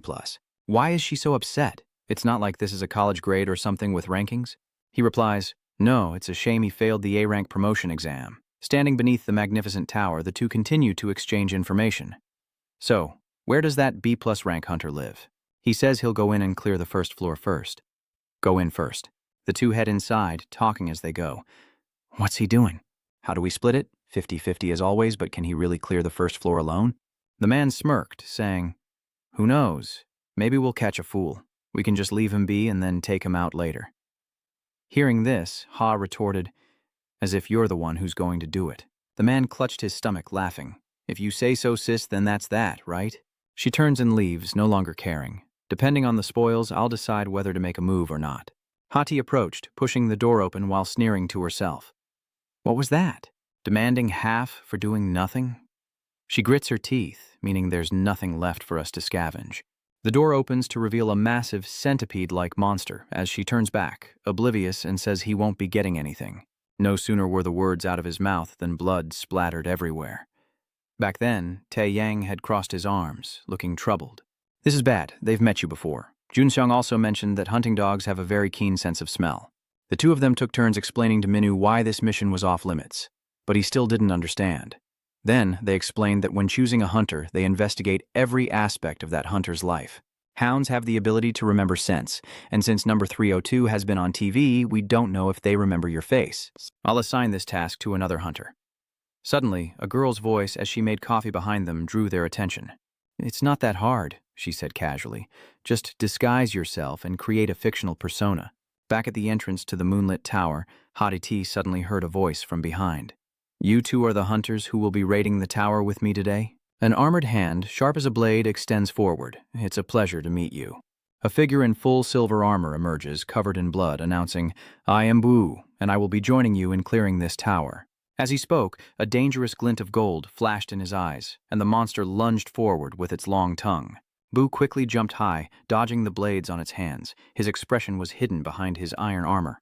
Immediately, he swung his greatsword down, meeting the monster's raised arm. but its immense power shatters the blades in its hands and the creature is cleaved in two. Next, a lone green monster appeared. He stabbed it straight in the eye, then easily dealt with a humanoid monster with a black body and white head. Bill leaps into the air, cleaving a monster in two, its blood splattering everywhere, and without pause, he continues his slaughter. His blade is a blur of light and blood, followed by a glimmering firefly-like glow. A monstrous, root-like creature blocks his path, its branches stabbing rapidly toward Bill. He calmly parried its attacks with a flurry of blows. It continued its relentless assault, and Bill met each strike, his speed making it nearly impossible to follow. The monster relentlessly stares at Bill, who behind his armor seems to be returning the menacing gaze. He fought and observed, finally throwing his blade, which pierced the monster's abdomen. He lunged forward, gripped the hilt, and slashed down with all his might. Bill muttered softly, and the minotaur within the armor smirked as heavenly fire erupted from the blade, engulfing the monster in flames. Watching the brilliant red light from afar, the two companions were stunned and slowly approached Bill. He turned to them and asked an odd question. Did they know why ice melts so quickly? Then, mysteriously, he concluded that it was because it was heated. His words immediately silenced the pair, leaving them speechless before he burst into laughter that echoed throughout the tower.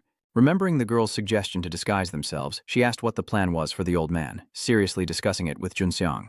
If the identity is hard to predict, there's no fear of being exposed. Could it work? Can Room 302 pull it off? Judging by Minwoo's clueless expression, they're already doubtful. This isn't going to work, no way. They concluded that he should just speak seriously to come across as an old man. Back at the tower, Hate glared at Boo in annoyance. Don't joke like that, it's not funny at all, old man. The guy had to laugh it off and try to smooth things over. Why are you so serious? Can't you take a joke? Meanwhile, Minwoo acted like he wanted to, but secretly he didn't. Then he glanced at K9 standing by his leg. He asked, striking up a conversation about the dog, mentioning it was a hunting breed. This is the first time I've seen a dog like this. Are they rare? Ha glances at the man as he continues, saying they can live 70 to 80 years, just like humans. Not only that, they're also very intelligent. Hearing this, he was impressed and leaned down to pet K9. How wonderful, can I pet him? He's very gentle, don't worry. Suddenly, K9 makes a small noise, and Hati seems to notice something as well. Junseon gave Minwoo a vial earlier, the perfume I made for room 302. She held it in her hand, telling him that even though they couldn't smell it, predators with sensitive noses could. Then, with a mysterious glance, she cryptically added, "Because of the scent in Junseong's words, K9 avoids you like the plague, so your identity won't be discovered." Ha looks on, puzzled by the strange scene unfolding before him. The more the man calls out to K9, the further it runs away. What's wrong, K9? Call its name again, and it looks like it wants to fight you to the death. Back to the fight, Bill continues to cut down monsters like they're nothing, and Hati joins the fray when suddenly that man's voice rings out. What do you think of that hunter? Not understanding, she turned her head to ask, and the man clarified, asking if EM9 could win against him. Hati replies, annoyed, "What is it now? I told you that's not going to happen." They watch Bu fight, continuing their conversation. So, he seems to be on par with or stronger than him. So, what exactly are you trying to say? The man asked, turning to her with a smile. I have an idea. Would you like to hear it? To a place with a patterned ceiling and flickering firelight. Bu paused. What do you mean? Then he held out his hand. Become my teammate? Hearing this, the man opened his mouth to persuade him. Yes, that's right. We can team up temporarily to conquer this tower. After all, conquering the tower is still out of reach for the two of us. With you on our team, things would be simpler, wouldn't they? It's hard to find a hunter as skilled as you. Therefore, we'd like to take this opportunity to form a party. Then, the man raised a finger and pointed it at him. So, the item distribution will be 60-40, with you getting 60%. What do you think, Bill? Hati frowned, annoyed, thinking she should have given him a bigger share at first. Remembering what he said to her earlier, once they've built a better level of trust, they'll hand over K9's work to him. Wasn't him using that benefit to persuade her a good thing for her? He pointed to K9, who was sleeping. You hate making K9 do that kind of work. Just then, Bill's voice cut through the air. 64B. She cuts Bill off, saying, It's fine, I agree. The two of them turned to her. Can you show us your face? She crossed her legs and casually stated her reasons. Teammates should trust each other. And how can they work together if they don't know each other's faces? Minwoo then recalled his previous conversation with T. Yong. His mission wasn't to eliminate them all. Do you remember the mission after the orientation? You mean the previous advisor? That's right, approach them like you approached your former mentor. In the narrow alley, their voices echoed, wondering if they should find the mastermind and strike at their base. The man, taken aback by her frankness, awkwardly advised her to take things slowly. Before he could finish, Bill reached up to remove his mask. "It's not a difficult task, but be warned, you might be startled." Hearing that, Ha scoffed. "So, are you too handsome or too ugly?" Startled, she recoiled as the mask came off, revealing the burns beneath. "Don't be surprised. These are the scars from fighting the tower boss."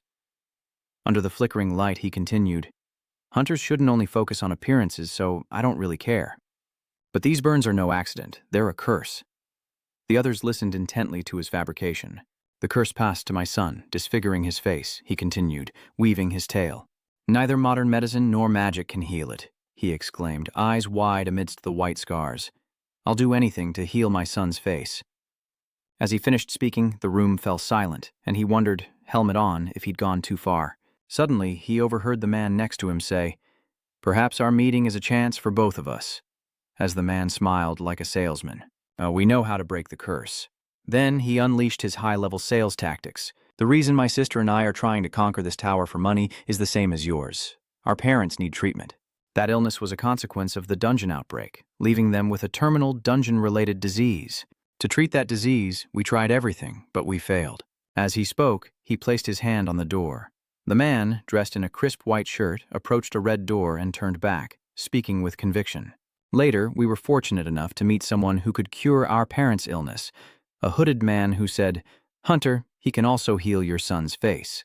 He impersonated the masked man, glaring at the light seeping through the crack in the door. So that was his hope. The door slowly opened, revealing two figures dressed as dancers, wearing identical masks. The two dancers begin their ritual, their movements growing faster and faster. Masks hide their expressions as they continue to dance. The dance grew faster and faster, impossibly so, when suddenly a hooded man leapt from above, landing between the dancers. A cacophony of desperate cries and wails erupts. "Leader!" Desperate cries echoed, all calling out to him. "Master!" A woman collapses in the crowd. "Leader!" The hooded man stood silently, accepting the cries of devotion. "Leader!" Minhu silently watched him, the title echoing in his ears. Cult leader. The leader, he sighed amidst the chaos. "Master." Just then, the system chimed in, stating that the conditions for the mission had been met. A mission? The man called Master wore a demon mask. The system orders punishment, and Minhu mutters as he removes his glasses. "Lucky again?" This is the last notice from the evil god system, and Jinyu once gave him this book. Read this book. It explains the 7 deadly sins, the source of all evil. He crouches down, opens the book, and begins explaining it to Minhu, starting with a hunter named Giovanni, known as the Apostle of Wrath, and a woman who is apparently some kind of god. "I've seen the shadows of the 6 who killed you." Minhu was intrigued. Could Giovanni and the other 6 be the 7 deadly sins? It seems so. If I'm right, the rest will appear soon. Red superbia, arrogance, green acedia, sloth, blue invidia, envy, and purple avaritia, greed. Pink, gula gluttony. Within you, he is known as both a religious leader and lust itself. He stood silently before his followers as a sorrowful woman pushed a bald girl in a wheelchair forward. "A few years ago, we discovered our daughter had leukemia. We've been fighting it ever since, but despite various treatments, nothing has worked." The sick girl's eyes had lost their light, the mother's pleas echoing in her ears. "Please, leader, save our daughter." Enyu approached, squatting down before the poor child, so young to be suffering from leukemia. The mother wept as the girl calmly said, "I'm ready to accept death, but if I die, the rest of Mom's life will be filled with grief, and that's scarier than this disease." Before the eyes of hundreds of followers, he raised his hand and stroked her head. "Don't worry, for I will heal you." Immediately, a golden light emanated from his hand, accompanied by shimmering golden butterflies that enveloped him and the girl. The light dazzled the followers as the mother trembled at the unbelievable sight before her. Hannah emerged from the light with long hair that touched the ground. The girl, once bald, now had beautiful, flowing locks. The followers smiled as if witnessing a miracle, a beacon of hope. Amidst the roaring cheers, the mother rushed to embrace her child. "Hannah, oh, leader, leader." The cheers for the leader's miracle mingled with the mother's frantic words of thanks. "The leader has performed a miracle. Thank you. Thank you." Enyu calmly stated, "I only changed the flow within her body." In reality, the chaotic elements within the girl's body are not completely resolved. "Send the child to the chapel for more intensive treatment." The mother quickly agreed. "Yes, I will." Minyu covered his face as the man watched the excited crowd from behind. Master, the man said, turning to him. What do you think? The hunter looks up at the cult leader, who stands amidst the endless cheers like a savior. Leader, that man said that if it's him, your son's illness will be cured immediately. Looking at the demon mask. Leader, that man tempted? Do you want to meet the leader? Minu stares intently at you, the word echoing in his ears. Cult leader. He calmly replied, yes, I absolutely must meet him. Amidst the lush green forest stood a magnificent building with a blue roof. Hades stood with his arms crossed as if he'd heard someone say, I've heard of it. The man beside him wants to break the curse afflicting his son, says Yu, who's sitting across from Minu at his desk. You've come to the right place. He then introduced himself as Jung Yu, the person in charge of the Nabi order, to which Minu politely replied that he was pleased to meet the leader. I'm Bu. Zhang Yu then pointed to the boy standing behind Minu. Is that the child who needs treatment? He replied, yes, he's my son. The child, face wrapped in bandages, looks anxious as Jinwoo, in disguise, speaks urgently. Hello. Recalling the previous day, Jin Yu was taken aback by Minyu's proposal. What was that? You're saying I need to follow you. He sat on the porch, asking if it was really necessary. You can't gauge his strength just by looking. That's why you need to follow me. Minyu crossed his arms, nonchalantly saying, he seems much weaker than me, doesn't he? You don't think so? Minwoo continues smugly. There's no way he could beat me. It's impossible. But Jinwoo retorts with a smirk, so you're saying I'm just a bodyguard? Enraged, he yelled in Jinyu's face. What if I'm in danger? Receiving his meaningless answer, she grew even more furious. What are you talking about? I don't have my old powers anymore. Even if he is my subordinate, there's nothing I can do. He finally pointed at him and scolded, You'll die one day if you keep being so careless. Minyu paused, lost in thought. Jinwoo calmly continued. During the Hunter Guild battle, you died once. But do you understand why you were resurrected? Because at that time, the tower didn't think of you as one of its own, but just a simple monster. That's why you were resurrected. Minyu listened silently to him finish, then asked, I don't know if you'll be considered a boss later, but be careful. He responds, What are you implying? Minyu asks, but without waiting for an answer, he closes in, menacingly. If you're scared, I'll just kill him here and now. Jinwoo, terrified, tries to stop him. Don't go back to Yu's place. He leaned in, observing Jinwoo, and made his judgment. Oh, this kid seems to have a pretty strong curse on him. Hearing that, both Minwoo and Jinwoo had the same thought. Maybe he mistook it for the aura I'm giving off. Meanwhile, Yu turns to Minu and says, Hunter Boo, you're cursed too, aren't you? He quickly replied, I'm fine. Then he turned and walked away. All right, leave the boy to me for treatment. Though it will be quite difficult. He eyed them from behind his demonic mask, thinking that besides the money, this would take a lot of time. Inyu stared at Minu's back and warned, You need to join the congregation for prayer once a week, but if you're busy... He suddenly appeared behind him. You can skip a few times, but not too many. With that, he turned away, looked back at the two of them, and concluded, Leave the boy here for me to heal. In the comfort of this room, he will be well taken care of. A large dining hall, sleeping quarters, outdoor garden, and pool, and a play area. He then told the two identical blonde girls to enjoy activities with the other followers. Please show this young man around, he said, and they responded with bright smiles. Yes, come with us. The two girls, like kidnappers luring a child, scared Jinwoo half to death. There are many kids your age here, so focus on getting better. He then turned to Minyu, suddenly lunged forward, hugged him tightly around the waist, and called him Papa in a very creepy way. With tears welling up, Jinwoo says, I'll be good here, Dad. Please come visit. But with a hidden meaning, don't abandon me. Minwoo watches him indifferently. Okay, the subtext is, you'll be fine, Jinyu continues. I'll miss you, Papa. I mean, if you abandon me, I'll kill someone. That fake face is infuriating, pretending to be happy that the child is staying behind, repeating the same things over and over. Ultimately, Jinwoo reluctantly follows the two women. Minwoo turns away, not even bothering to watch him go. Just then, Yu approaches him, saying, There are still many disciples who need treatment. It was a pleasure meeting you. Let's talk again sometime. He glances down at him and politely shakes his hand. Yes. As he took his hand, Ju In-gyu suddenly realized something. He leaned in close and whispered to him, For a hunter, your hands are surprisingly delicate, like those of an office worker. Hearing that, Minwoo was horrified and yanked his hand back. Yes. Jung-hyuk calmly tilted his head to look at him, but suddenly Hati interjected. Then I'll be going. The man with Hades scratched his head and gave an awkward smile. Me too, are you coming along? Jo Eung-yu called out as he saw them about to leave. Wait a moment, you two. The man in Haiti turned back as he continued.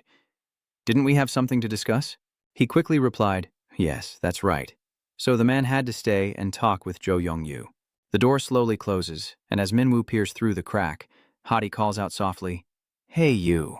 She glanced at him, coldly saying, I have some advice.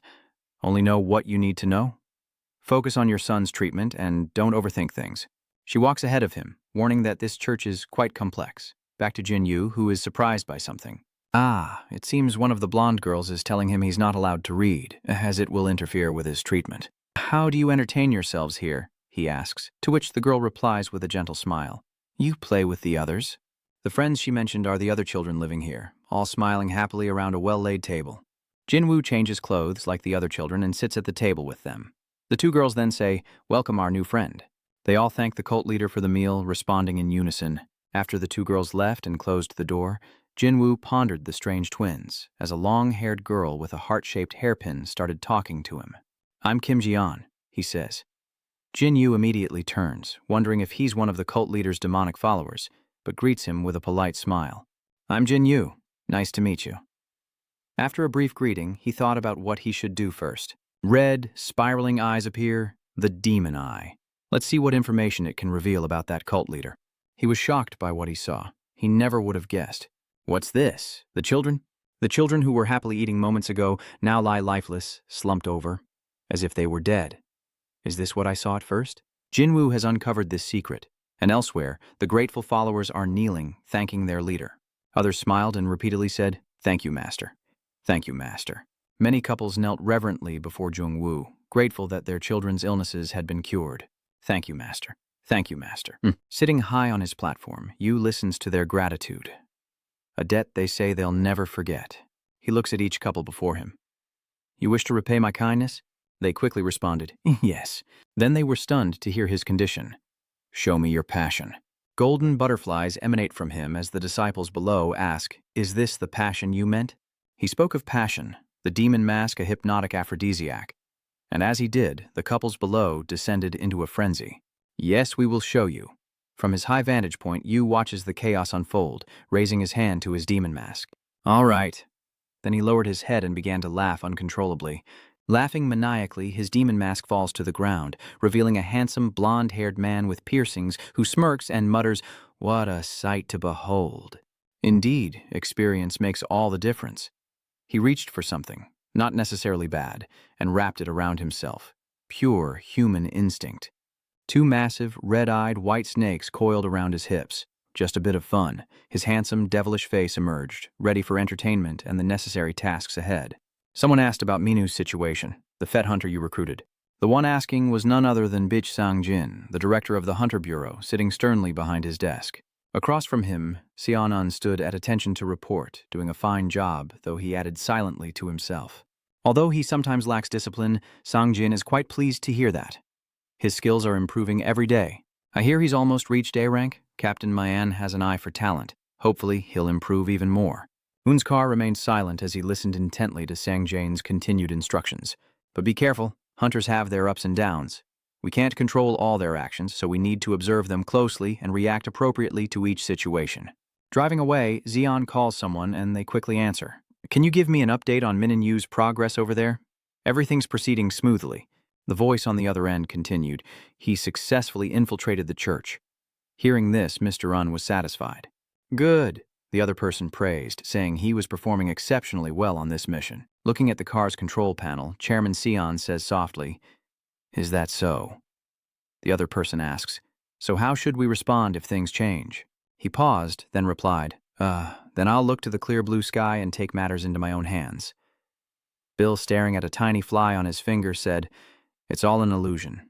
The fly, carrying Jin-yu's voice, has infiltrated the enemy's heart, and the entire area is shrouded in an illusion that blinds people.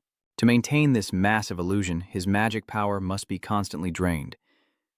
This is when he's at his weakest. Out of nowhere, Hadi appeared behind Bill.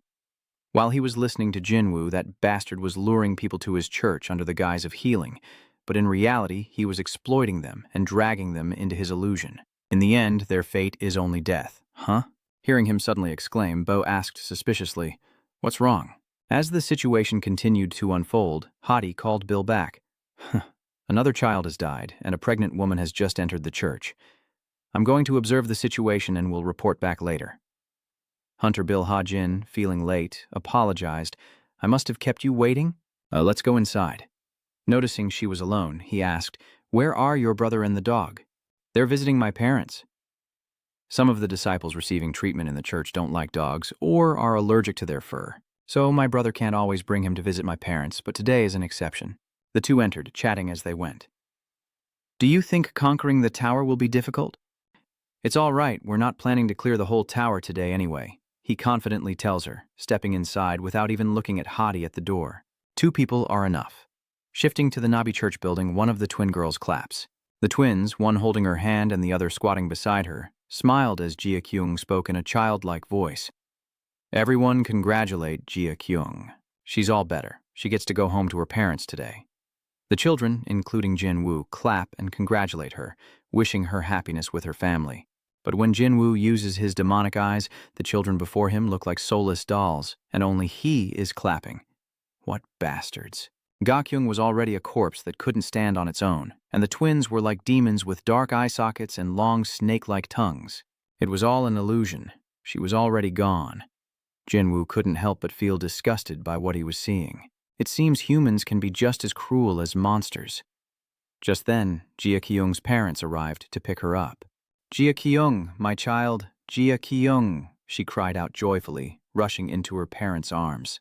A happy family reunion for Jia Kyung and her parents, while the twins offer a practiced, polite smile to her mother.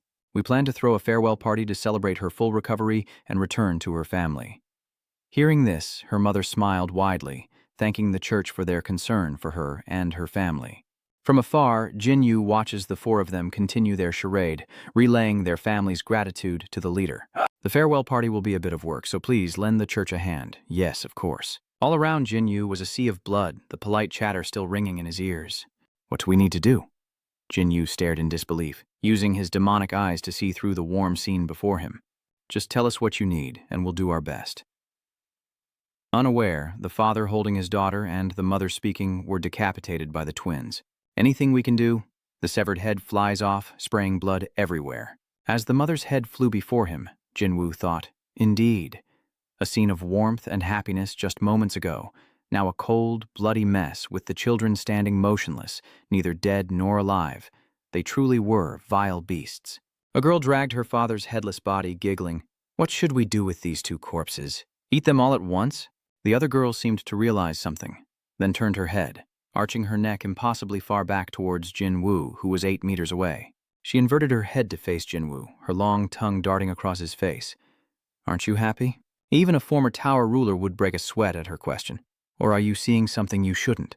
Back in the tower, a blade flashes as Hottie ducks and slashes at a monster. She stabs, leaps, and circles behind another monster resembling a cooked crawfish, then deals with a green-skinned, horse-faced monster, landing with a hand on the ground after the strike. The fierce battle has left her utterly exhausted, and Hottie glances back. Bill finished off another hulking green monster and approached, resting his sword on his shoulder. The 2 climbed the stairs, just 2 more floors to go. Lost in thought, Bill paused, calling out to Hottie. "Hey, Hottie, you once said I shouldn't pry too much into the church. What did you mean by that?" "You've already been there, haven't you?" Hottie replied nonchalantly, as if not wanting to say more. "This isn't a normal society. Everything comes at a price." She looks at Bill and says, "Everything comes at a price. Money." Ha recalled the hands that had taken hers, but she also had to acknowledge the leader's power was too great, thanks to his abilities. And she remembered the bright smiles of her parents, among the many people he had healed. Ha clenched her fist, thinking that if she just tried a little harder, her whole family would be reunited. And glancing back at him, she realized how lucky she was to have met him and formed a team to conquer the tower. Bill looked back at her, returning to the original issue, asking if she said the benefits received were equivalent to the donations. The torches on the wall flickered as their voices echoed softly. "Well, as you can see, money is needed to cure diseases. What happens if there isn't enough money donated?" Ha shrugs, as if it's obvious. "You have to do other things, like entertain the leader. You'll understand eventually." Bill was touched by this. "This is more difficult than I thought. I'll figure it out eventually." He suddenly realized something, as he listened to Hadi's explanation. Disciples like them couldn't always be lucky enough to have enough money to contribute to the church. If you don't have enough money to donate, the only other option is to offer your body to please the pontiff. That's what she means.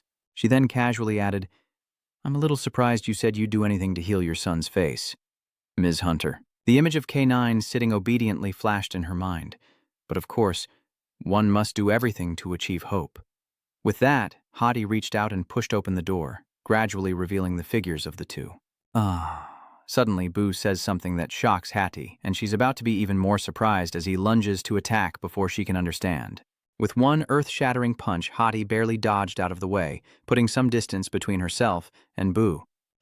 Seeing him stand up with bloodshot eyes, Hattie cried out in alarm, What the hell are you doing? Seeing her confused and angry expression, Boo spoke again with ease. You're different from your sister. It seems you're aware of your wrongdoings. Boo glared at Hati through his helmet. Your attitude and your actions are infuriating me. What? What do you mean? Bill was upon her, a voice warning her to resist, lest she die a meaningless death. Immediately, he grabbed her neck and slammed her to the ground. Hati struggled to breathe, clutching his hand. Suddenly, her eyes widened, pupils shrinking as if she were witnessing something unimaginable, Bill removing his helmet to reveal an unblemished face. Why the surprised look? Minwoo tilted her head back, a smirk playing on her lips. She'll have to help me eliminate that cult leader. The scene shifts to Jungyuk's demonic mask as he stands with his hands clasped behind his back, watching the family of 3 and their dog before him. The couple said gently to Geiji, It's been a while, puppy. The woman smiled happily at him. I've missed you so much, puppy. He then reaches out to pet him, beckoning him closer. She's head tilts, unresponsive to their calls, as tears well up in his eyes as he listens. Mine, Ha's brother teased with a grin. What's wrong, kid? What's the matter? So touched you could cry? He was stunned when he suddenly heard Kachin speak. He's dead to me. K9 silently wept, unable to speak the words. In his eyes, the kind, smiling couple who had called out to him were now lifeless, dead in their wheelchairs. Seeing him quickly go on the defensive, the man asked in disbelief, Kachin, what are you saying? K9 looked towards Trong Yu. That guy tricked us. Yu no longer bothered to hide anything, remarking that K9 was indeed a hunting dog to see through the illusion. Despite K9's attack, the man still tried to defend himself. The leader misunderstands, but Yu is ready to reveal his hand. There's a reason I had you bring this dog. He looks at the growling, wary K9, saying, I can't let your pet ruin everything I've built. He stroked his chin thoughtfully, saying, Your contributions to me have been enough. Seeing K9 begin to transform, his body turning black and his eyes red, K9 didn't let him finish, transforming into a giant with sharp teeth, ready to attack. Yu, unfazed by this, removes his mask and declares, I'll take care of this.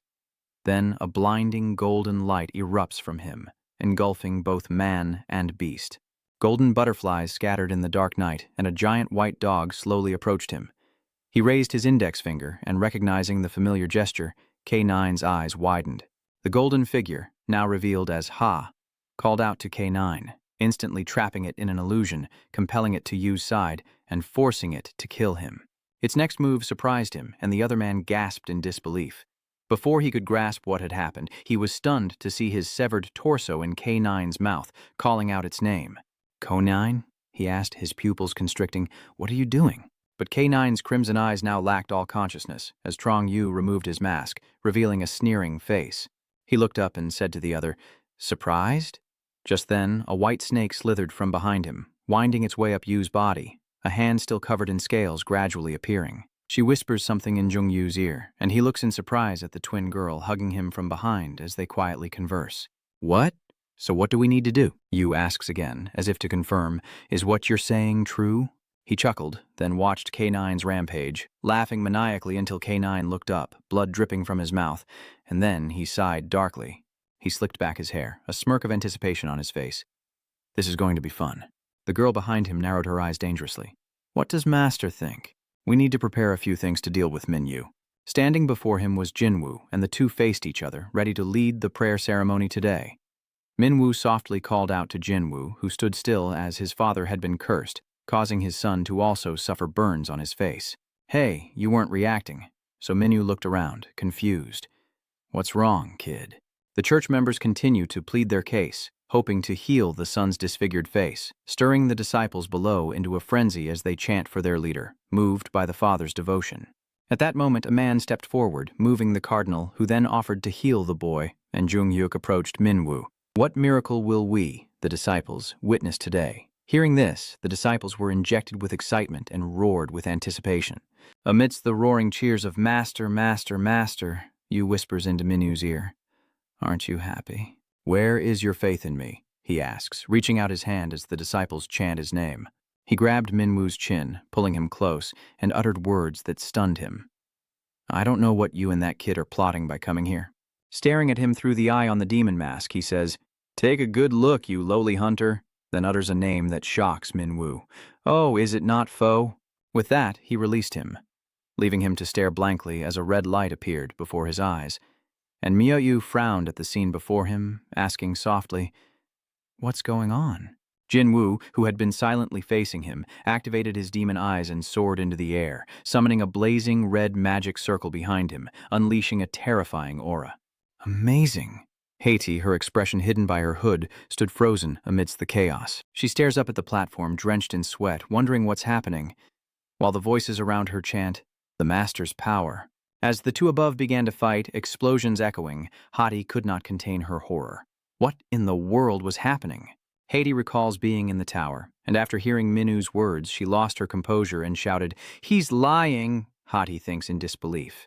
How could this be? Was everything I saw in the church just an illusion? She remembers her parents' warm hands, their love and joy. Were their gentle smiles, everything about them, a lie? Despair crept into Ha's eyes. Were all those genuine feelings a lie? Not giving her a chance to deny it, Minwoo shattered her last glimmer of hope. So, did they ever leave the church with her, or did she only ever see them inside? Haiti muttered in anguish. "Everything my sister and I tried to do," but he cut her off, saying it was all meaningless. Minwoo turned away, casually adding, "The cardinal allowed K9 inside this time, likely to have him killed. K9's sense of smell is too sharp. He'd see through the illusion and realize your parents are dead." Before Hati's shocked and pained expression, he drops the final bomb. Her brother, who went with K9, likely won't survive either. Hearing this, Hati collapses, and Minwoo calmly watches her fall before continuing his persuasion. "I'm telling you this because I acted on my own, jeopardizing the safety of the government's task force, because I feared more lives would be lost. So please cooperate with me. Resisting the church and exposing its leader will also help reduce your sentence." Haiti pondered these words. She then gritted her teeth as if having made a decision, while Jinwoo, losing consciousness in the battle, raised a finger to summon black holes. The black holes begin to connect, surrounding Minwoo, who stares in shock as they spread before him. Immediately, Jinyu opened a prison, trapping Minyu inside the black hole within a void-like space resembling a starry sky. Minyu has fallen into it. He's shocked to find himself floating in this space when suddenly something black lunges toward him, quickly slashing across his face and sending his glasses flying, as another emerges from behind. It stretched out to stab him, but he nimbly flipped away, narrowly dodging a sweep at his feet and an upward thrust that knocked off his hat. Another strike came from the left, which he dodged, but a surprise attack from below grazed his mask. Above the stands, Janwoo silently watched the black hole. He raised his hand to control the technique, his crimson eyes losing their clarity, then suddenly opened again, still crimson, but now human. Confused, he saw himself return to his former form as the three Anbus sat on the tower's throne. He looked around in shock, wondering what was happening. Wasn't he just at the church, testing the cardinal's strength? Am I back in the tower? Suddenly, a voice calls out from behind a sack of supplies, saying it took forever to get here. It was the very first time he'd met that con artist, who trembled as he hauled a sack of weapons before him. "You're too high up in the tower. It's exhausting to climb all the way here." He was confused, but why that face? Staring at the all-too-familiar face, he spat out with bitter resentment. "So, it really is you, Vomit. You devil." He was stunned, unable to react. This couldn't be happening. Then he realized with horror that he had regressed, like in a novel. With that thought, he laughed triumphantly, leaving Vomit utterly bewildered. "I know your strength. Now I'm back in my own body," he roared with excitement. "So, I won't lose to you this time. You'll face the consequences of your actions." In the open, Jinyu furiously waved his hand, and dozens of sharp spikes shot out from the black hole toward Minyu. He parted his lips and whispered, "Item pouch."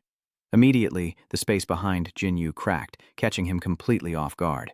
The black hole explodes, sending the audience below into a panic as Minyu emerges from the wreckage, a long spear in hand, his true face revealed, his eyes now cold and sharp. Jung Hyuk asks, "So that's your real face?" At that moment, Minwoo charges forward to attack Jinwoo. He immediately conjures a wall of ice to block the attack, but a shard slices across his face, leaving a small cut. Immediately, the ice wall shattered into shards, launching a freezing attack as Minwoo gripped his spear, spinning to deflect the fragments. Suddenly, his eyes widened in surprise as he raised his spear, piercing the tip of the massive ice shard, shattering it instantly. Minwoo pulls back his spear and ducks to avoid the ice shards, while Jinwoo grits his teeth and summons another attack. Lightning strikes rained down on Minwoo, but he dodged them all, surprising Jinwoo. He skillfully deflected every attack, then leaped toward Jinwoo. Jinwoo's subconscious Anbus were terrified. How could he break through all of his attacks? In his subconscious, Fomet struck him on the head with a chipped, dull blade. Even though the attack hit his shield, he had to admit that Fomet was a formidable opponent, no matter where they were. He realized he'd been too naive to think he could easily face him this time. Fomet leaps back, bracing himself with a hand on the ground as his thoughts race. "This time I'll fight you with all my strength." Ba'anbu grits his teeth, while outside, Jinwoo grimly raises his hand to summon infinite illusion space magic. "I will destroy you, Fomet." Immediately after, green spatial ripples appeared in midair. They're multiplying and growing stronger. A horde of scythe-wielding demons appears behind him, a realm of utter annihilation. The red-eyed demon slaves roared, united in their loyalty to their master, Anjeb, and charged Minyu to fight for him. Anbu's face in Jinwoo's subconscious overlapped with his own as he screamed, "Die!" Suddenly, Foe raised a finger and asked Anjeb why ice cream melts, causing him and his demon slaves to freeze in place. Jinwoo was equally bewildered. "Huh?" Minwoo calmly raises a finger, repeating the question, "Why does ice cream melt?" As he spoke, Jinwoo's mind spiraled into chaos, a single question echoing in his head. "Ice cream? Ice cream? Ice cream?" He hesitated, his eyes now clear, his face a picture of shock, remembering being hit by a car. He then recalled contacting Minyu through the fly after being interrogated by the serpent demon. "I see, he's already found me." That was fast. Minyu asks how he is, and he relays the situation. "How are you now? They know I infiltrated the church and have captured me." Bill listened on the other end. "Maybe I should leave. They can't know who I really am right now. If they know, you'll be in danger too." But Bill didn't think so, and he said something that surprised Jinwoo. "It doesn't matter if they know your power." "What?" "That's a good thing," he said, his voice echoing through the fly in the dilapidated room. "If they know your true power, they'll consider keeping you around instead of eliminating you." "Use?" Hearing this, Jinwoo glumly continued to discuss the matter. "So, the cult leader will have to expend even more effort to maintain the illusion of controlling me and making me work for him. This is difficult. I have a demon eye, so it's hard to be affected by illusions anymore." Hearing that, Boo immediately offered a solution. "It's simple. Just pretend to be controlled by him. Pretend. It's not as easy as it sounds." "Then why don't you cast a self-hypnosis spell?" "A self-hypnosis spell?" Jinwoo was taken aback by the affirmative response. "That's right. You two can continue discussing the plan, but I might not wake up. There needs to be something to wake me up when necessary." "Something to wake you up?" "Basically, something, a phrase, an object magic to break this curse for me." Anbu recalled Bayu telling him, "An object magic, got it, then use this." It's the question of why ice cream melts. At this moment, Ba'anbu thought to himself, "It seems your strength has surprised me." He looked at Fomet's imposing figure, his magic and combat skills quite good, his face full of determination and resolve. "You've really made things difficult for me. That's why you took my place as Tower King." Back to the battle in the stands, Jinwoo emanates a red glow, his powerful aura overwhelming the disciples below. Haiti was among them, and he suddenly told Fomet, who was shielding himself from the oppressive energy, the source of his power. As soon as he said that, he swung his hand and used Earth Tremor, punching the floor hard, shattering the stands. The floor below quickly cracked and broke apart, and Minwoo fell down. In midair, he glanced down to see a golden orb, like a small planet in the cosmos, radiating rings of power. Upon closer inspection, veins like blood vessels covered the orb's surface, protected by rings of magic. He kicked off the air, flipped, and landed on a large rock, turning to face the energy orb as his pupils glowed red. The system alerted him that Fomet had used adrenaline too, sensing imminent danger. He thought in disbelief, "How can this be?" Just then, Minwoo's spear pierced the golden energy, shattering a piece and unleashing a torrent of power. Golden light shot into the sky, tearing through a corner of the mansion as Minwoo charged forward, spear in hand. Each precise strike of his spear aims directly at the enemy's source of power. The aura and energy of the attack radiate outwards as the spear collides with the orb, sending debris flying. Blinding flashes erupted from the battle, leaving onlookers frozen in place as shockwaves and light sent them reeling back in terror. Just then, a voice called out from behind, "It's dangerous here!" It was Hati urging, "Everyone, get back. You might get caught in the blast." She continued to shout, urging everyone to flee. Hearing this, some people began to rush away. Suddenly, a woman spoke to her companion, drawing Hati's attention. "What do we do now?" Growing impatient, she snapped, "What are you waiting for? Get out of this dangerous place." The others replied, "But my child is inside, and so is mine." Amidst her dazed expression, the two ran in the opposite direction, saying the children were being treated inside by the cult leader. Memories flood her mind. Words of manipulation. "Helping me against the cult leader is your chance, an opportunity to atone for your sins." She steels herself. A hunter always prioritizes the safety of the people. That's the hunter's reason, purpose, and duty. She then ordered, "Leave this to me. I'll find the children trapped inside." "Everyone get out of here now!" Loki's demon slaves cried out in alarm. "Our master!" Then both demon slaves exclaimed, "He's attacking your magical container from below. If it's destroyed, your power—" They lamented their failures as Loki remained silent. "Forgive us, master. We failed to react in time." Meanwhile, Minu furiously attacked Loki's core, shouting, "The one who was deceived is me." As he collided with the orb again, he realized its magical power was immense. "This contains all of his power? If I destroy it, that cult leader's strength will be significantly reduced." Minwoo steels himself, resolving to end this quickly, even if it means missing the chance to fight Loki at his full power. Then, a murderous glint appeared in his eyes, but this was necessary. There was no time to hesitate. He swung his hand with all his might, destroying the orb. He couldn't miss this opportunity for a fleeting desire. The sphere shattered like a macadamia nut, releasing its gathered power, and Minwoo looked up. Okay, next someone suddenly plummets from the hole in the wall. He immediately recognized Bean Daboo, who weakly groaned, "I'm out of magic, I can't fly anymore." Minwoo looked up at the sky, silently cursing, "Those damn demonic disciples are here." He stared in disbelief as more demons jumped down after Jine. Their faces were cold, intent on killing him. Seeing this, Jinwoo barely had time to react. "Huh?" Minwoo remained calm, even as he screamed in terror, spear in hand, stepping in front of the two demonic martial artists and launching an attack that missed. Below, Jinwoo is still falling. "Help me." He quickly turned and created a rock platform just in time for Jinwoo to land safely. Meanwhile, behind Minwoo, two demonic disciples attempt a sneak attack, but he swiftly turns and repels them with his spear, his face a mask of cold determination. Once again, he swung his spear, forcing them to dodge, when suddenly their eyes turned pitch black. Instantly, their heads transform into ferocious white snakes, launching a savage attack, leaving Jinwoo on the ground in stunned disbelief. "Huh? Looking at that makes you worry about your own fate." "I'm going to die." Above, the battle rages on. Suddenly, Jinwoo felt the ground shaking. He sat up and looked down. The fight had paused as Minwoo returned to a defensive stance. The two demons were on guard when a figure appeared, Loki, who immediately said, "Not bad. I underestimated you." His face remained cold and devoid of emotion, while elsewhere, someone else was approaching. Hati felt the tremors as well, wondering if the building was shaking from the shock waves of their battle, then stared into the void ahead. "It's too dark to see anything." She worried, wondering where the children were trapped, when suddenly a child with bandages wrapped around their head appeared, pleading for help. Seeing this, she rushed over, took the girl's hand, and asked, "Are you okay? Don't be afraid. I'm here." Looking at the child, she thought, maybe the daze wasn't just from the influence, but from the children's spirits being worn down while they were here. Ha asked about the situation, and the girl politely replied, "Where are the others?"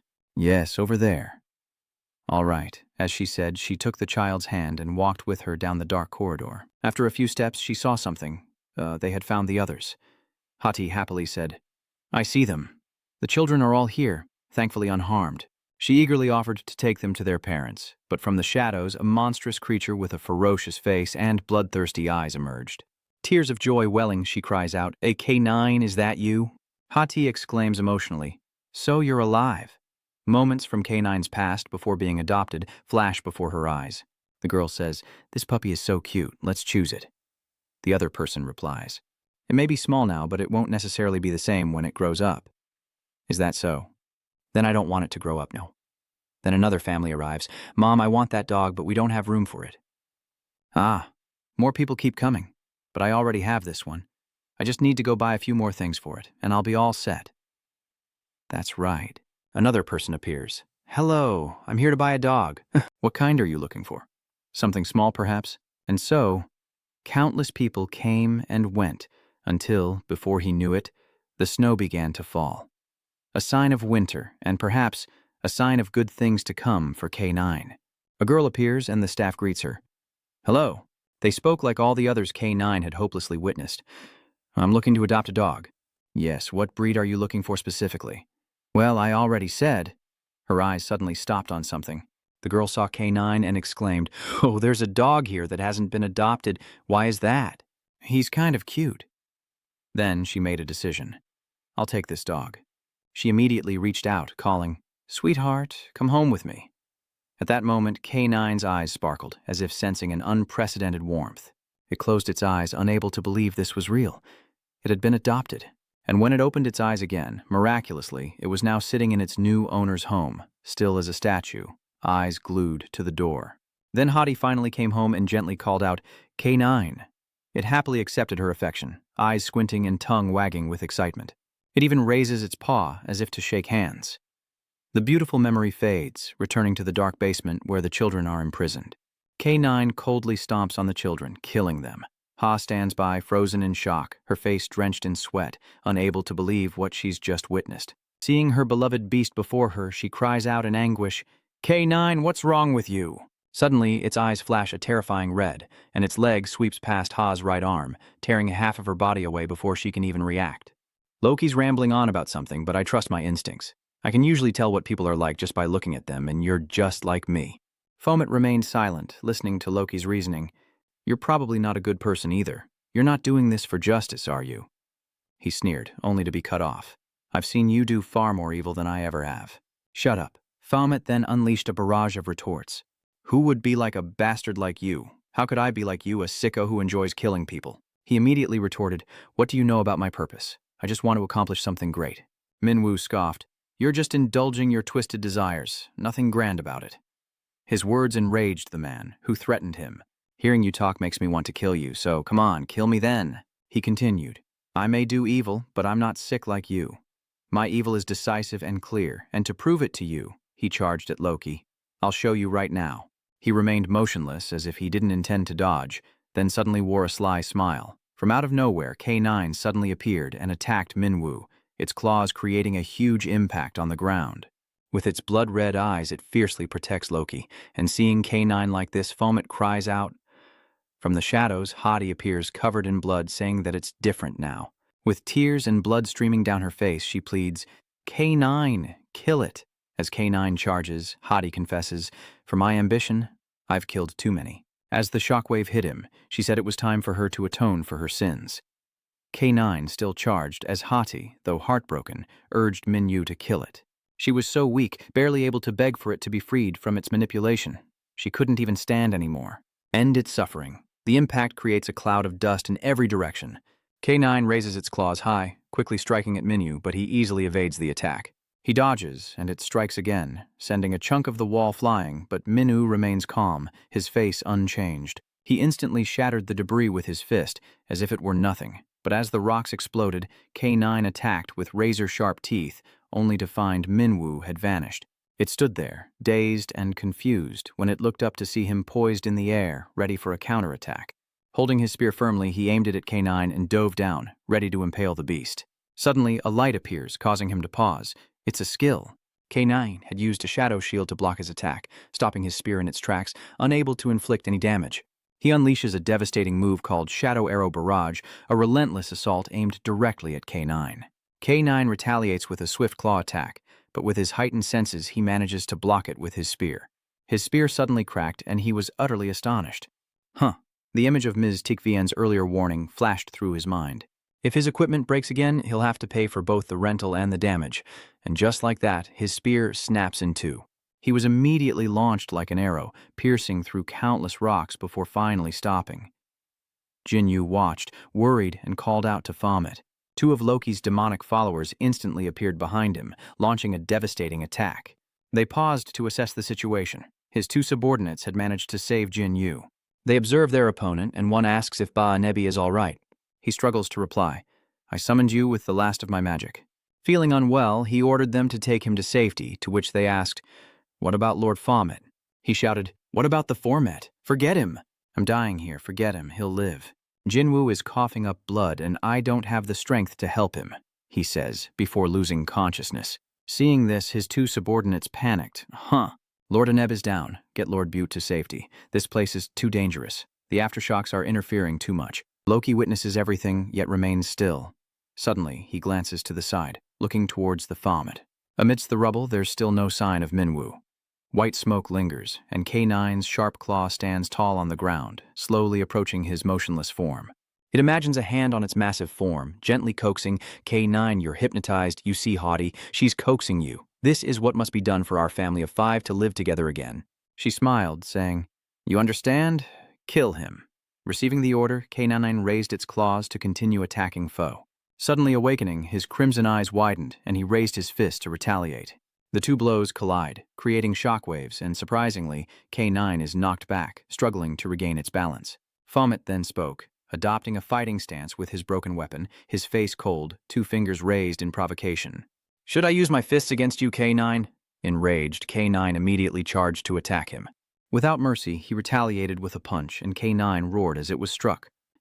Staggered, it quickly regains focus and charges forward, only to be met with a powerful kick to the jaw. He lands another powerful blow to its head, followed by a crushing punch to the neck. As if sensing something, Fomet's face suddenly went blank, and K9 began to tremble. He took a deep breath, and a flurry of punches rained down on it like a storm. His face was now fierce, without a hint of mercy.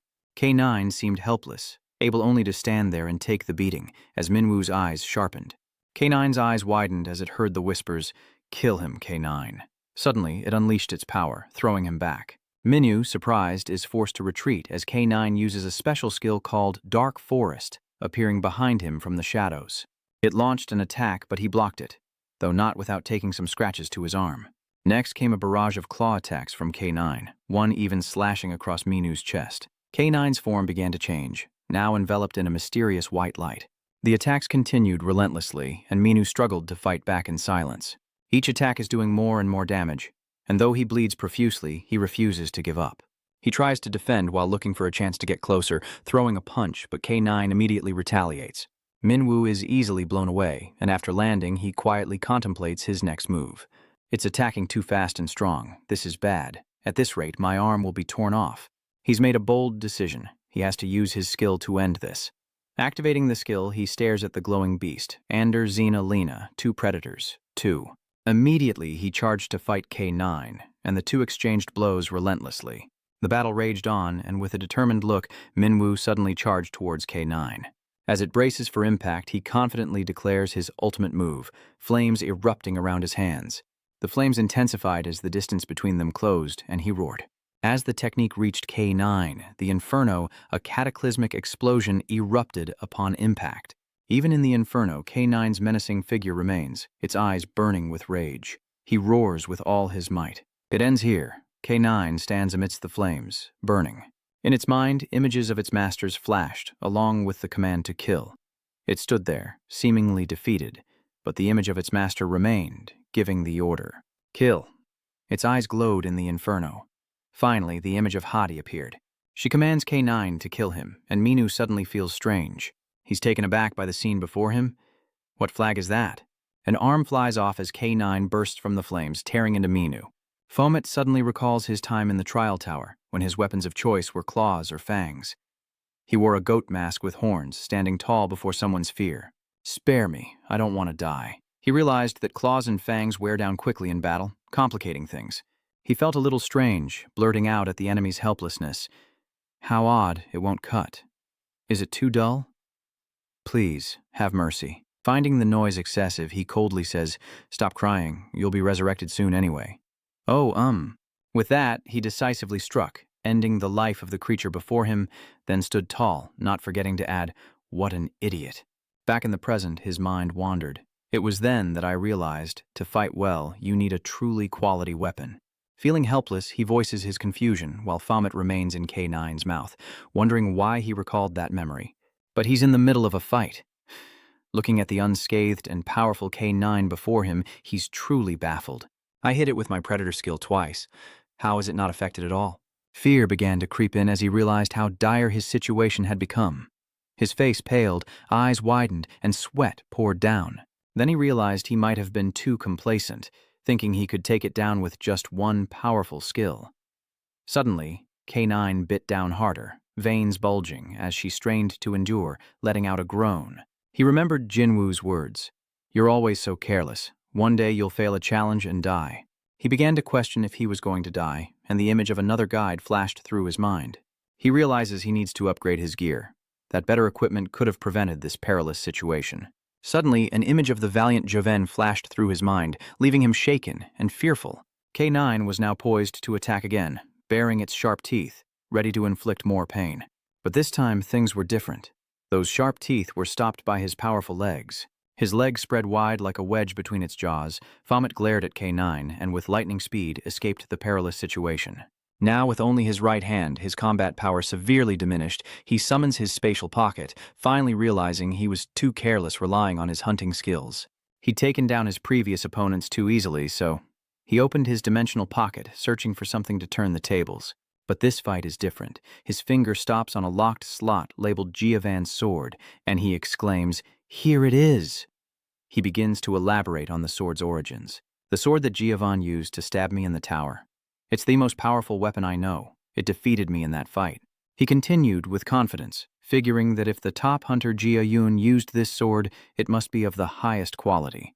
It was, undoubtedly, far superior to his own rented weapon, but he quickly regained his composure. But the problem was, he glanced worriedly at his inventory again, only to see the system notification. "This equipment is locked. You cannot use this equipment." He cursed under his breath. He continued to fight the K9 while trying to unlock the sword, but was met with only disappointment. "This equipment is locked and cannot be used. He has to unlock it, and fast." He mentally screamed for the lock to break, then suddenly stopped moving. Minwoo stood motionless, facing K9's massive form, its gaze as cold and bloodthirsty as ever. He was no different, his eyes shining with a rare determination. He suddenly said, "If I die..." From out of nowhere, a white light shot out and attacked K9. Enraged, it lunges to attack, but he finishes his ominous sentence, promising she won't be spared either.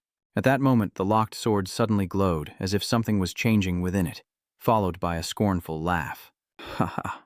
Suddenly, the sword unleashes a violent storm, throwing Minu off balance. They seem to be communicating telepathically. The sword spirit says, "Are you trying to intimidate me? You're certainly different from that hunter." She declared, "I am the spirit within this sword." Then she made a bold decision, one that Vomit desired. She found him interesting and would allow him to wield her in battle this time, warning him not to disappoint. He was so surprised by the sword's words that he asked himself, "What's going on?" He vaguely realized, a sword spirit. He was suddenly bewildered, realizing there had been a misunderstanding. He was still angry at the goddess.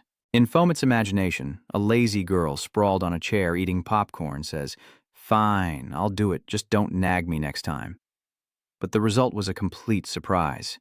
He never expected the sword spirit to respond. The sword spirit continued, "This demon sword can shapeshift to suit its user. I've been watching you for a while, which is why I revealed myself to speak with you." Stunned by what he heard, he hesitated. "Change into multiple forms?" The sword continued, "So, what do you desire?" As it spoke, the sword glowed. "What form shall I take to suit you?" A silence follows the question, quickly broken by Vomit's confident smile. He casually replies, "It doesn't matter." He simply says to transform into whatever is most reasonable and powerful. K9's powerful attack craters the ground, leaving cracks around its feet, but it seems to have missed. It senses something is amiss. Vomit was already airborne, wielding a sword radiating dark and powerful energy, as the system announced the activation of Weapon Mastery Level 3. He raises his sword, preparing to strike, as the system notifications continue. Using the weapon steal ability, he maximizes the weapon's potential based on his combat stats and weapon mastery, and he charges towards K9 like an arrow. His face now a mask of fury, this attack promises to be devastating. But K9 shows no fear, charging forward to meet his attack. The clash begins violently, and K9 takes a blow to the neck. Blood began to seep from the wound, a painful sight to behold. It stood tall, the injury still gushing. Minwoo now sports a victorious grin as they charge at each other once more. K9's claws clash with Minwoo's sword. Who will prevail? The impact sends them both reeling back. Minwoo lands with such force that the ground beneath him cracks, then uses the momentum to propel himself toward K9. Suddenly, countless spikes erupted from K9's body as a defense, while Fomet hurtled towards him at terrifying speed. His cold eyes and sword are poised for the final blow, unleashing a devastating strike. The red blade hurtles towards K9, who roars and charges to meet it. Fomet roars in response, equally determined. K9 suffers a wound to the leg and another to the body. Another wound appears, and it seems K9 can't hold on much longer. Minwoo continues to build momentum. He leaps high into the air, preparing the final blow, his face now that of a god of death. He brings his sword down on K9, who takes the full force of the blow, sending blood flying. K9 roars in pain and despair, while he confidently raises a finger to the sky, celebrating his victory. But wait, K9's eyes suddenly blaze with life. He quickly rises and throws Fu away, shakily trying to stand on his feet. It was severely wounded, yet it still charged forward, its body battered, for one last attack. It bared its teeth, roared, and charged, remembering its master, Hati. "Hey there, sweet puppy," she said softly. "You did your best. Now rest." K9's ferocious gaze softened. It must have felt that warmth again. The warmth of being adopted for the first time. The battle is decided, and K9 is torn to shreds by Fomet's sword. In his final moments, he sees a vision of his former self. In the moment his eyes were closed, he suddenly opened them. Had he truly been reborn? Then a gentle voice calls out, K9. His beloved masters, whom he longed for day and night, have appeared before him once more. "Come to Mom and Dad, hurry. Let's go home." It seemed content as it wore a blissful smile. Now it seems to have a soul, a voice of its own. That's right. It slowly falls, its final thought being that it no longer needs to fight. It has officially fallen for the sake of its family. It sees its family reunited, together at last. A faint sound grows louder and louder. Behind Loki, Boet emerges with flair, stepping through the rubble. Loki is incredulous and praises him. "Well done," Minwoo boldly declares. "Now it's your turn, you cult leader bastard," still calling him sick. Ma-sun was stunned by the scene before him, looking left and right, then touching his forehead to check his temperature, sweat pouring down his face, a bit helpless, seemingly struggling with what he was seeing. He slowly walked towards Fomet, who was standing tall with a pool of blood beneath him, and hesitantly asked, What is going on here?" He hesitated, unable to speak, seeing Fomet's stubborn expression. "Father Minwoo? You mean the hunter fate Minwoo?" he asked, to which Minwoo coldly replied, "That's what I want to ask you. Let's rewind a few hours." Loki taunts Minwoo. "Pervert, is that all you can say?" Enraged, he charges forward, screaming, "Die!" He quickly dodges the attack but soon realizes the power behind it is far from simple. He was stunned for a moment, and seeing this, the two demon servants behind him anxiously called out to their master. Seeing their master struck, the sister is enraged, unleashing a furious assault on Fomet, calling him a bastard as the white serpents with crimson eyes surge forward with unrestrained fury. Facing them, Fomet gritted his teeth as red energy enveloped his battered body. With one hand he held the sharp blade, blocking the ferocious white snake's attack, and questioned him. "What do you want now?" And he throws the sister away again. The remaining demon sister, seeing her sibling attacked, charged forward in a frenzy, screaming, "You bastard!" But it was like a fly challenging an elephant as Fomet defeated the demon with a single blow, declaring his annoying disciples gone. He then turned to face Loki, and the two stood face to face. Loki stood tall, seemingly unafraid, when suddenly a figure flashed forward like lightning. A lightning-fast slash is unleashed upon Loki, leaving a deep crimson gash across his muscular frame. Instantly, his body was split in two, butterflies emerging from the cut before his entire being transformed into radiant butterflies, which unexpectedly gathered to form two distinct Lokis. Fomet looks around, realizing there aren't just two. 8 Lokis surround him, forming the shape of an 8-petaled flower. Loki smugly says, "What do you think, Fomet? If I'd known you'd interfere, this would have been even more fun." Then, with a spread of his hand, he declared it wasn't too late, as all his clones simultaneously aimed their palms at Fomet, unleashing a devastating blow from every Loki, forcing him to struggle to evade. "You and I can still have fun together." Suddenly, butterflies began to gather beside him. In a split second, Loki reappeared, making a declaration. "Let's end this pointless war." Then he and his clones surrounded him, saying, "Why must we fight to the death? Can't you see I'm not interested?" Then he suddenly said, "Then let's just change that." He transformed into Julia, gently asking, "How about a bear in this form?" Roaring, he immediately attacked, but Loki dodged it, saying, "Transform." Loki suddenly compliments him, then attacks with a menacing face, spewing threats. "You're not so easily swayed, are you? What a shame." He continued to attack, saying, "But think again. Why must we fight to the death? Wouldn't it be better to enjoy each other's company?" He was still trying to persuade the vomit hunter. He continued condescendingly, "I don't offer such a great opportunity to just anyone." Loki then made an unbelievable offer. "Become my close servant." In response, Vomit simply swings his sword and says, "You talk too much." Loki, stunned, doesn't understand what just happened and coughs up blood. Looking at his valiant back, Loki was probably still confused, but suddenly Vomit turned around, giving him an ominous premonition that was confirmed by Vomit's next strike. "He can sense my location." The female demon slave on the ground suddenly stirs. The younger demons, leaning against the cliff face, also transform into snakes, crying out for their master. The two then combined their attacks on Minwoo, but luckily he dodged them. Though they missed, they quickly turned around for another strike. They opened their sharp jaws, trying to devour him whole. "Think you can escape?" But quick as lightning, he dodged again. He executes a perfect flip, landing right on top of them, pinning one of their two heads. Vomit raised his sword, ready to strike the final blow, but the other head quickly attacked to save its sibling. But he was quick enough to escape, landing and turning back to glare at the two demon slaves in their serpentine forms. Not to be outdone, the demon sisters glared back, warning him to leave, but they remained motionless, unfazed by his threat. Not only that, they bared their fangs and roared at him, the scene turning pitch black. And of course, the outcome was predictable. A snake's head, covered in blood, appeared. Actually, both snake heads have been defeated. Lying bloodied on the ground, Vomit, even with only one arm, is still incredibly strong. Don't just stand there staring at Loki, slumped against the cliff face.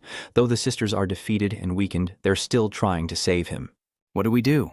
At this rate, Master Loki will die. The older sister's eyes hardened, ignoring her sibling's plea. The older sister suddenly spoke. "Listen to me. You have to do as I say."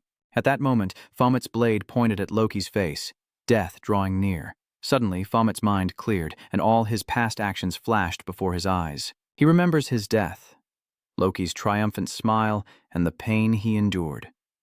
Vomit's humiliation replays vividly in his mind like a movie. Fueled by all his hatred, he raised his flaming sword. "So, it really is you?" He struck with intense killing intent, expecting the same fate, but unexpectedly one of the sisters rushed in to take the blow for him. Its head was cleaved, erupting in flames like fireworks, and Vomit, thwarted once more, cursed in anger. "These bitches are annoying." Suddenly, he's horrified by what's happening before him. The other one was trying to swallow Loki to protect him, and upon seeing this, Vomit shouted, "No, stop!" At that moment, the sister seemed to notice him immediately, and he began to move to stop Loki from escaping. I finally defeated him. He rushes forward, engulfed in red energy and rage. He swung his sword with a sharp strike, yelling, "How dare you try to escape with his head, and I won't allow it." The sister quickly stepped in front of Vomit and her sibling, who, worried, could only utter her name as she stood protectively before her. But his sister seemed to have made up her mind, telling her brother clearly to run. Then she rushed to fight Vomit, urgently ordering him to leave. Even in this situation, the sister remains resilient, while Vomit desperately tries to salvage his efforts. A terrifying clash ensues after the battle, and the first light begins to emerge. Amidst the ruins, Minwoo rises as his sister, now in human form, mocks him with a sardonic smile. She begins to provoke him. "Too bad for you, but you did well. I was surprised you took down the master, but that's all you'll do, he will." Minwoo listened in silence before finally bursting into laughter, his voice growing louder and echoing through the area. The sister asked suspiciously, "Are you so disappointed that you've gone mad?" He quickly turned around and did something. Her eyes widened in horror as his sword struck, instantly killing her. With no remorse, Vomit delivers another blow, splattering blood everywhere as his sister utters her master's name one last time. His sword and his hands are stained with blood, his whole body covered, and he curses in fury. He is absolutely enraged, still in his attack stance, cursing the evil spirits to death. He looks up, his eyes now strangely bloodthirsty, and lets out a great yell to release his rage. Zeon questions Minwoo. "You infiltrated the cult, but they found you out, so you had to fight and destroy them?" Is that what you're saying? You think I'd believe that? Minwoo paused for a moment. After a moment, he replied that he didn't care if he was believed, but it was the truth. He was rebuffed. How could he be so irresponsible? Assistant T briefed you on this mission, didn't he? Shi Young-un said suspiciously. If you were discovered during the mission, you could have retreated and reported back to the organization. But Bin Woo maintained his stance. I didn't want to, but my life was already in danger when I was discovered. So I had to act then and there, though Seong-un didn't seem to believe it. What are you saying? How is this different from what I know about you? You have a sixth sense for danger, don't you? Minwoo stared silently at the other man. Seong-un recalled Sang-jin's advice on managing hunters, remembering that they can be difficult to control due to their unique personalities and thoughts. Therefore, we need to be both gentle and firm to mold them. So losing patience, Seong-un thought he might have indulged him too much already. Faced with Minwoo, Seong-un considers that if he doesn't follow orders and always does what he wants, then perhaps he's no longer of use. A hunting dog that doesn't obey its master can only be killed. Xion placed his hand on the table, and the energy in the air hummed as it slowly approached Min Yu. He thought Min Yu was developing his abilities too quickly, and he needed to be careful. Before he became too powerful to control, Xion might have to act. This potential threat can no longer be allowed to exist, but before he can act, a white-haired girl suddenly appears behind Min Yu. She floats in the air, seemingly visible only to Seon. The girl extends her hand and flies towards Seon-un, causing him to step back warily. Outside the interrogation room, Jun-seong and Han demanded that Tyung open the door, but he stood firm, stating that no one was allowed in without orders from above during a hunter interrogation. Jun-seong shouts, "Hey, what are you saying? I'm involved with him too. He's my patient, and I treated him after his mission. Hunters recover differently, but we can't just leave him like this." Furious, she retorted that he belonged to her division, 302. And as head of that division, she couldn't stand by and let them do whatever they wanted to him. Ti-young remained calm, reminding him that it was the captain who assigned him to her division 302. Jun-seong frowned, realizing his reasoning wasn't working, and spoke to tongues, despite his speechless expression. "So, you're really not going to let us in? Fine. I'll make sure the whole headquarters knows you're abusing your power." Then, Jun-seong opened her jacket and shouted, "If you don't agree, I won't let this go, no matter what it takes." Ti-young just shook her head, exasperated. Seeing this, Jun-seong's girl rushed to barge into the room, threatening, "You just wait, this isn't over."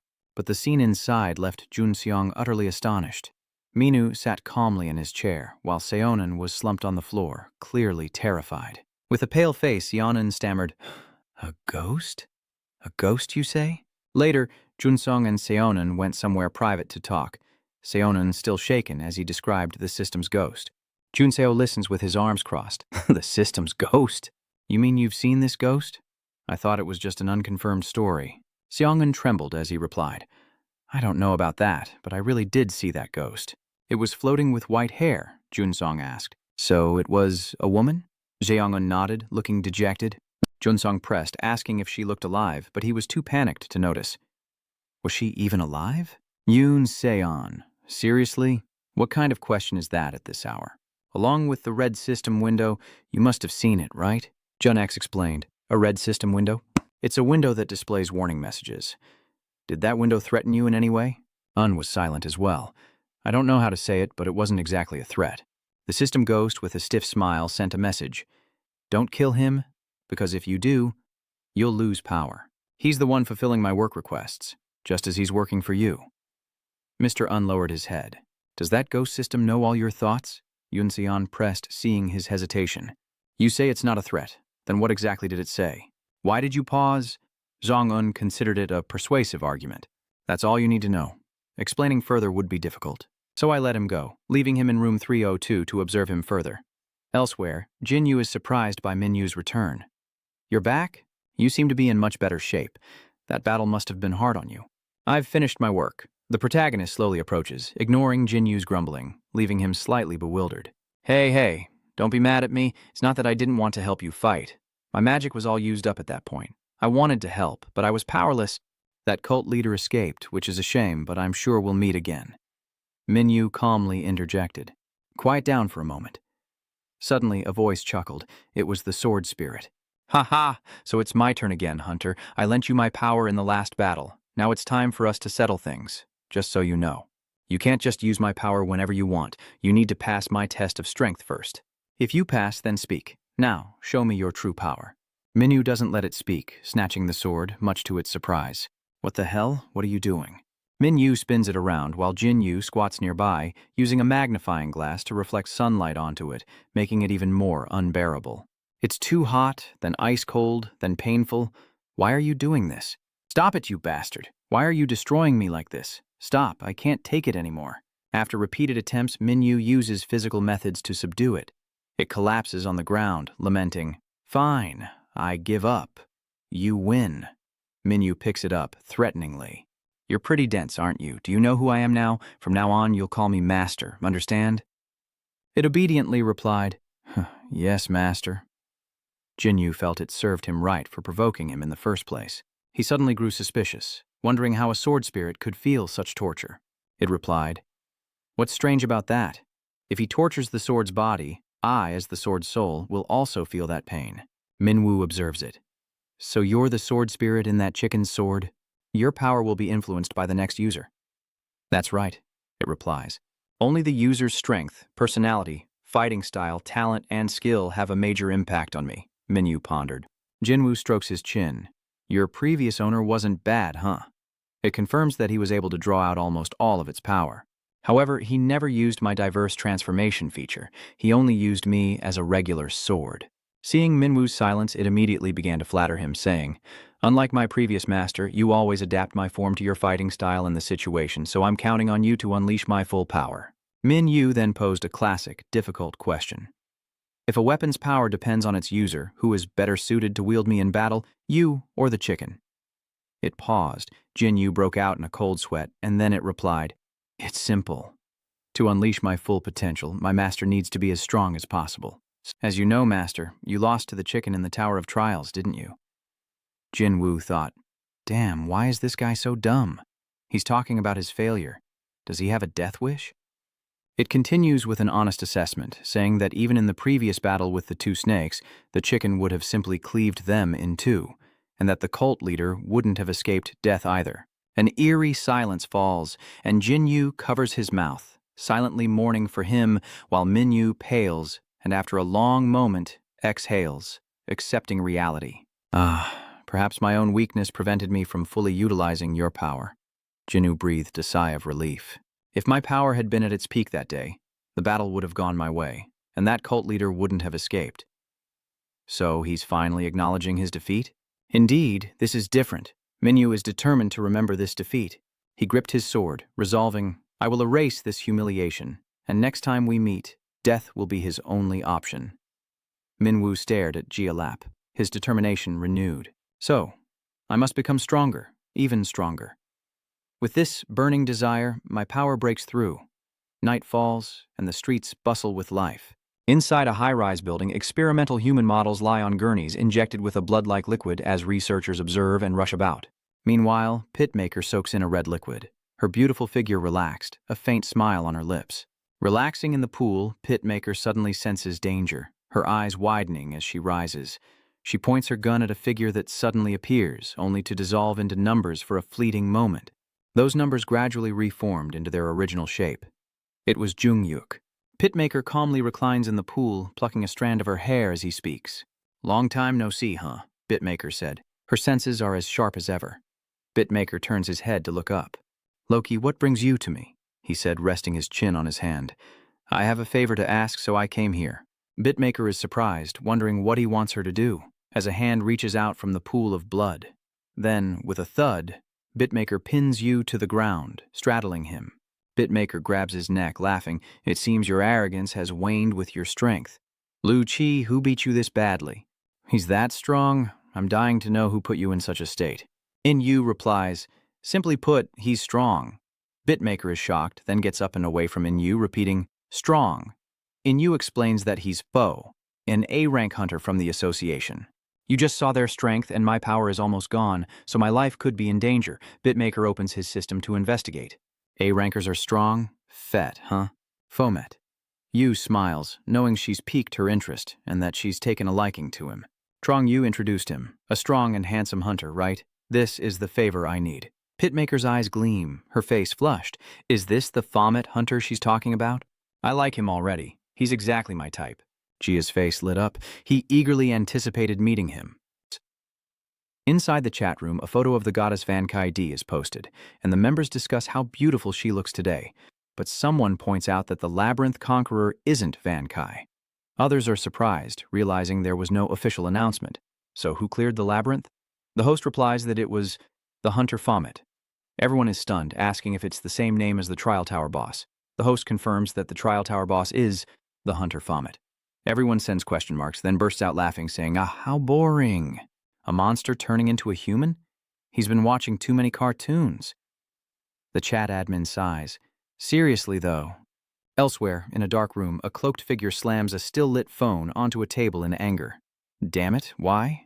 No one believes him, but he saw it with his own eyes in the Tower of Challenges. He saw his true form in the tower, so he knows. But no matter how angry the man gets, there's still no proof of the person he's looking for. After buying a new phone, Jinyu rejoiced. Heh, is this a smartphone? He happily fiddled with it, imagining all the novels he could read. Minyu glanced over, reminding him to take care of the battery and not overspend. Do you even know how much you spent? You're such a cheapskate, even though you earn money. Minyu grumbled that he was risking life and limb, while Jinyu just sat around, to which Jinyu replied, "What's the point of saving money anyway? I wanted to buy an AC, but you wouldn't let me." Minyu explained, thinking of their situation, but Jinyu cut him off. "When did you ever think about that damn situation?" Minyu replies, "Anyway, because of your help, I'll buy you something when we catch that pervert." Suddenly, a red system alert appeared with a message. "Hunter HQ, would you like to check?" Minyu was surprised, reading the announcement aloud. "What's this?" "This is the Hunter Association. Hunters, this is an announcement regarding the auction of the magic stone from Gaza, the maze boss. It seems the auction preparations are complete, and the two eagerly await the results." Then, eyes wide, they stammer in unison as 15 to 800 million appears, followed by 800 million kwon. "This is the amount you'll receive from the Hunter Association after taxes and auction fees. 800 million? Jinwoo and Minwoo are equally incredulous. You hit the jackpot. Beef noodle soup, guys? Is beef noodle soup even the issue right now? It's hard to believe this conversation is coming from two former tower bosses. Jin points to a distant apartment building. Couldn't I buy a small place in that building? What's with the cold water? With that money, you can't even buy a house in soon. Suddenly, Minwoo's eyes darken as he looks at Jinwoo, saying he has a way. Taking Jinwoo's mana stone would yield a lot. Jinwoo angrily shouts that this madman in human form doesn't have a mana stone. Minyu is a little disappointed. What a shame. And I'll take the money first, then figure out what to do with it. So, they went. At the family restaurant, everyone was talking about it. Isn't that Van Kiji? Look, everyone's looking at the picture he just posted on Instagram. Someone even said he looks great. In one corner, Akaina, Van Kiji, and two friends, one with orange hair, the other with purple. The orange-haired girl says, "Anyway, it's hot today, isn't it?" Akaina replies, "Summer's here, hair." The other suggests grabbing coffee afterward. "Let's go to a nice cafe nearby. Oh, I know a place. Let's get some ice cream there to cleanse our palates." "Sounds good, let's go there." Meanwhile, Van Kai Dai isn't paying much attention to the conversation. She stares intently at her phone, and when she finally puts it down, she makes a bland statement, leaving everyone confused. She replied, "You mean Min-hee-hun? You're talking about Hunter A." She went on about how much he cares for her, but every time I meet him, he just talks about things I don't want to hear. Anyway, while playing golf, he started talking about how he participated in an event to help the poor today, putting on a fake emotional display, without an ounce of acting talent. Anyway, he's not my type. Ina, who seemed indifferent while looking at her phone, suddenly cut in like a hunter spotting prey. "Could it be that you've already been rejected?" Those words hit Van Kai like a bullet, and he coughs up blood. Blushing with anger, she shouts, "I haven't even confessed yet. What are you talking about?" Thinking of him, Vaj blushed. "I just wanted to celebrate clearing the maze tower with him." Van Kai appeared in Minyu's room, extending an invitation as he dressed, his upper body bare, revealing his toned physique. He repeated the word meal, and she nodded. Yeah. Minwoo refuses, stating he's busy with the rank test and fixing his residence, so he can't go anywhere, recalling Van Kiji's embarrassment and that he doesn't mind eating alone. Her two friends were also a bit stunned. What's wrong with eating alone? A statement from someone without a single love cell. Someone even speculates that he might be dating someone else. Could it be that he likes boys? Van Kai still tries to save face. What? He hasn't even looked at you from the start. Echidna chimes in, suggesting that perhaps Du isn't his type, or maybe he's already seeing someone, news that only irritates Van Kai further. just as Yum suddenly calls out to Hunter Fett. Minyu and Jinyu looked over in surprise as Elrum greeted Zipper, whom she hadn't seen since the Labyrinth Tower. The two of them were invited to a lavish restaurant called Deheo, filled with countless delicacies, and they stammered, "What is this?" With a smile, she crossed her arms and said, "Order whatever you like, it's on me." Minyu wondered why she was doing this all of a sudden. She replies that she heard he led everyone to safety out of the Labyrinth Tower. "I came to the hospital to thank you, but you were already discharged and I didn't have your number. I'm thanking you now since we ran into each other." Minwoo notices, but she's not using honorifics. She definitely used them in the tower. She replied, still doubtful they were the same age, adding that she'd be at a disadvantage if she used honorifics. "Or perhaps one of us is lying about our age?" Minwoo's expression turns cold. "What? You investigated me?" I.M. simply responds with a confident look. She reveals her hand. "Actually, I have something to ask the poet hunter. Are you really the hunter who cleared the maze tower?" I also asked the evil headquarters, but they said it wasn't them. I asked the central headquarters as well, but they said the hunter who cleared the maze tower didn't want to reveal their identity, so they couldn't tell me. "Right now, you're all I have." Minwoo remained silent. "What explanation?" I'm left with no choice, since there's no evidence. She cut straight to the chase. "I need you to do me a favor and be my temporary mercenary." He repeats those words with a calm demeanor as she explains, "Actually, I went to the hunter department to find a mercenary, but I happened to run into you here." As they continued talking, Jinwoo took the opportunity to eat, figuring they'd be a while. Elrum added, "If you're a hunter, Cheon can immediately find a way to clear the tower." She wondered if he was the hunter who cleared the Labyrinth Tower, and finally offered an ideal condition. With compensation, of course. Minyu wondered if she was planning to attack a tower so dangerous that she needed to hire mercenaries, a fact she readily admitted. Yes, according to the information, its difficulty is similar to the Labyrinth Tower, regarding the exact details of the commission and the reward. Minyu paused, then spoke. "The fee is 800 million. Jinyu choked mid-bite, while Ariam remained unfazed. Minyu crossed his arms and explained, "It's a dangerous job. We're risking our lives, so I need to be compensated accordingly." Elrum nodded in agreement, surprising Minyu and Jinyu. "What? Does she have that much money?" She explained that, as he said, this was a matter of life and death, so money was no object. Just as they were speaking, someone opened the door and entered. He was the restaurant's manager, and he was shocked. "Miss, you're here again. If only you had told me." But seeing others in the room, they quickly bowed in apology. "Oh, were you entertaining guests? How rude of us. We apologize," they said, before Minyu stared blankly as Yel Riem spoke with the manager. "The chairman's in a meeting, but it's fine. I see him at home all the time anyway. This hotel belongs to my family." Minyu and Jinyu were stunned. They didn't expect such a friendly and beautiful girl to radiate such wealth. So dazzling that Jinwoo and Minwoo had to shield their eyes. In that imagined halo, IUM declared, "We're planning to attack the Sanctuary Tower." Deep within the Hunter Department, two individuals mentioned the tower, causing Dia to grimace. "The Holy Sanctuary Tower still exists? How is that possible?" Vi Hyun responds, "That's not it. The system is detecting biosignatures there." "How is it going? That hunter was one of the ones the captain tried so hard to recruit." Diaguk frowned as Do Hyun explained that 3 high-ranking Nebula Guild members were trapped in the Hunter Tower, and the guild leader himself would enter to rescue them. Just as he expected. Ryaguk is displeased. That hunter must clear that tower. That's what we're paying for. Then he and Jae Hyun contacted the Nebula Guild because as the client, they would try to meet all of their requests. And no other hunters are allowed near the Holy Domain Tower besides the ones we send. Jae Hyun replies, "Yes, I knew you'd say that, so I've already prepared." He received praise, as expected, for a job well done, and asked, "What about the list of hunters joining the support team?" Juk responds, "Choose only the best hunters, even if they're only A rank. Otherwise, pass." Just then, the two of them peered through the glass at Minu and Irium, interrogating the staff in the information processing area. "Why can't I go to the sanctuaries? What's going on? Why can't I go all of a sudden? That place is 800 million of my money. I have to get into the tower." The poor employee stammered, "I'm afraid I can't disclose that information due to regulations." Diajuk interjected, "I'll let everyone know about those regulations." Minyu glares back while Jay remains aloof, having not seen the hunter reject Fome in a long time. Afterward, were they invited by Jae Guk into the support negotiation room? Juk explains that since both Hunter Iam and Hunter Fomet are A rank, he wants to invite them to the support team, which would grant them access to the Holy Sanctuary Tower. "This benefits both of us, doesn't it?" Minyu crosses his arms. "What's the scheme?" Jae Guk is still being so friendly. Nesu is a plot, a body in the hunter nurturing department. Whoever the hunter is, shouldn't they always show respect? Minwoo grumbled, annoyed. That son of a bitch.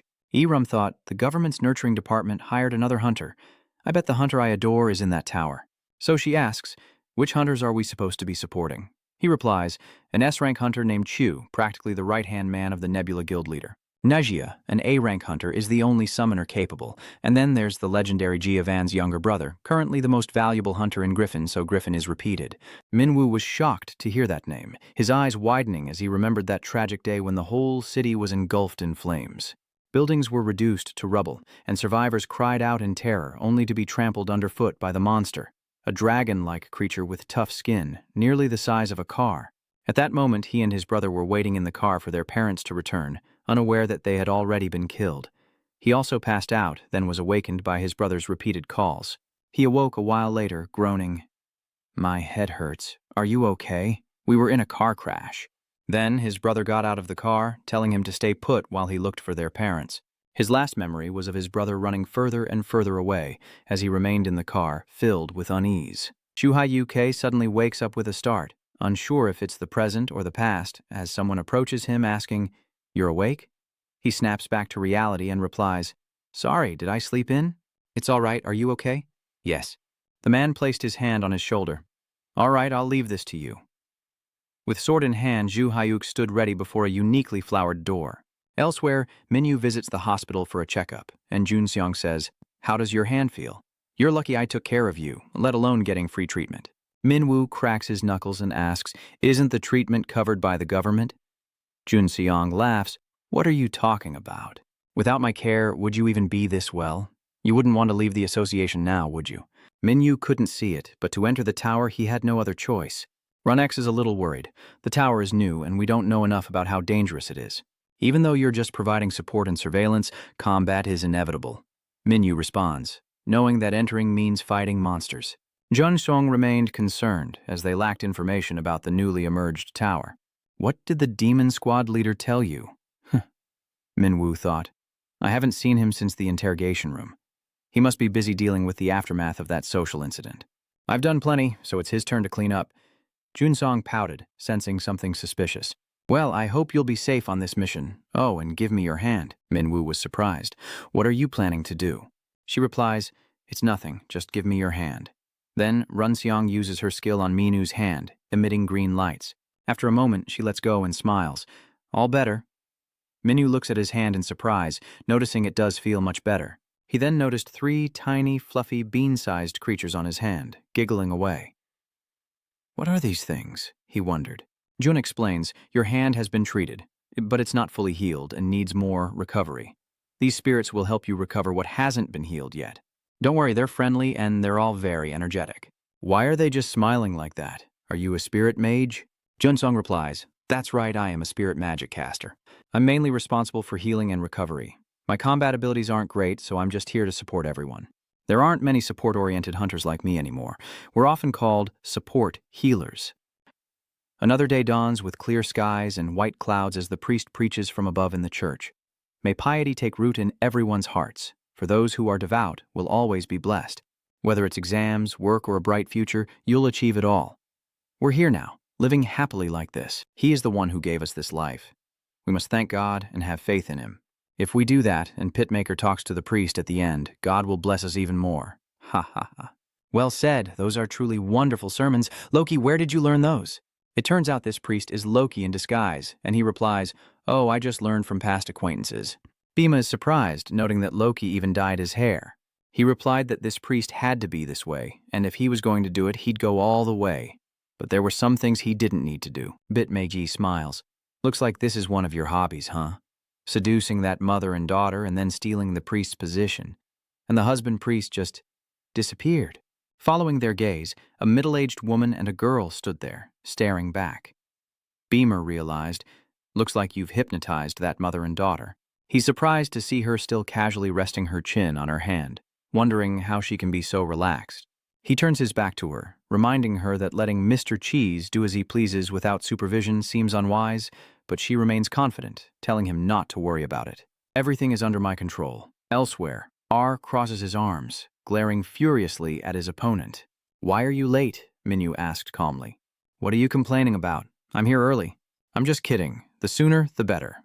Minyu didn't quite understand. She seemed a little too excited. How long are you going to keep playing around? Exploring this tower won't be easy. Elam awkwardly looks away. No, I'm not as relaxed as you think. We're among the first to explore this tower, Minyu said, his eyes sparkling with excitement. In this tower, nothing is known for sure. Only speculation. He thinks it's dangerous, not exciting. Elrum continued to ramble on. I've prepared quite a lot for exploring this tower. Water, food, magic scrolls, plus combat and recovery items. I even had to expand my inventory with money because it wasn't enough. She assures him that the supplies she brought are enough to last everyone for years, leaving Minyu speechless. He was shocked and exclaimed, "Huh? You prepared that much? Are you planning to live there?" Ayum retorted, "I'm just preparing for the worst in case something happens. Even A and S rank hunters haven't conquered it yet." He thought it sounded good, nodding in agreement, but their goal was to conquer that tower. "Yes, that's the goal. However, I do have a condition for you," she asked again, surprised. "Huh?" She recalls their previous meeting when she asked about his conditions for being her mercenary. He stated that he wouldn't use any of his skills inside the tower. She was shocked. Did he mean he wouldn't use his skills in there? How could he even fight? He said he wanted to challenge himself to improve his combat skills. If he relied too much on his abilities, he'd never get stronger. Recalling this, she felt a little deflated, knowing she'd let him go in there to fight. He assured her that since she hired him for 800 million, he wouldn't let her get into danger, to which she mumbled that it was touching. "So, shall we be off then?" She reminds him that someone else hasn't arrived yet, and he dumbly asks, "Huh?" Just then, a young man in blue descended beside them. The man apologized for his tardiness, and our hero recognized him from the day Jaguk convinced Minyu and Yelrium to go to the Holy Domain Tower, the day he received his orders. "Then Jiun, you come with us." He instructed her to observe Format closely, to see what information they could gather about him, since it had been a while since they'd made any progress. "Are you surprised I asked?" She accepts the order, understanding completely. Then he asks if she's worried about not conquering the tower in a while. "Ah," she's speaking her mind. "No, I'm skilled enough to fight, but the Fomet might figure out the captain's intentions. I'm afraid my involvement will be a hindrance." Ryaguch calmly replies, "It's fine. My intention is to let him know he's being watched. Having her with him will give us more information. Gather as much data about him as you can while he fights." Jun introduces himself. "I'm Zest, a level 3 hunter. I've been assigned to the tower raid with you two to help out." Arium was excited, agreeing to do their best, while Minyu quietly muttered about being watched. Doihun agreed, "You could say that, but I won't be a hindrance. My combat skills are quite decent." Seeing their tension, Elrium waves it off, glancing at Minyu, and suggests they head out now that they're all here. Minyu's group below gazes up at the diamond-shaped tower, encircled by floating silver rings. Irium is surprised, noting the tower's position in midair, while Jun points to a distant pillar of light, suggesting it's a portal-like connection to the tower. They stared intently, one with arms crossed, the other stroking his chin, before Elrium called out, "Hey, 800! Minyu, slightly annoyed, knew exactly what they wanted, for him to test it out. Minyu replied, "All right." He kicked off from the emission point, and his body suddenly soared into the air towards the tower, prompting Irium to exclaim that he was flying. While they were still stunned by the sight, Minyu descended from above, back to the ground. Irium asked, "What's wrong?" He replies, moving straight into the tower's waiting room as Jun cracks his neck. "Then let's go up." Irium is flustered. She's gone ahead. Minwu asks if she's not coming, but the girl seemed flustered. "Oh, yes, but I'm a little scared. Looks like I need to prepare myself a little." But before she could take too long, Minwu scooped her up and jumped into the teleportation circle. The two of them were then launched upwards, and in the blink of an eye, all three appeared at the tower's entrance. Inside, it was a dark and gloomy space, dotted with light. Minwu and Ji remained calm, while Elam looked rather pale. "It's eerily quiet, and I don't see a way to the next floor. All that's here is that pillar. It sits in the center of the room, topped with a blue crystal, and the girls wonder what to do with it to open the way forward. Did he just press something? Geez, what does this button do?" While they were still pondering, Minwu pressed the button and their faces fell. "Why did you activate it?" A red system screen appears, and a vortex emerges from the first level of the Holy Tower, unleashing countless monsters. The system demanded all monsters be eliminated within 10 minutes. As the two stood bewildered, Minwu drew his sword with a wild grin. "What are you two waiting for? Arm yourselves and fight." Jun summons her sword, closes her eyes to focus, and when she opens them, her pupils have turned white. In her eyes, the ferocious monsters were nothing more than fish on a cutting board. Each strike of her sword inflicted considerable damage, and her unbelievable agility made quick work of them.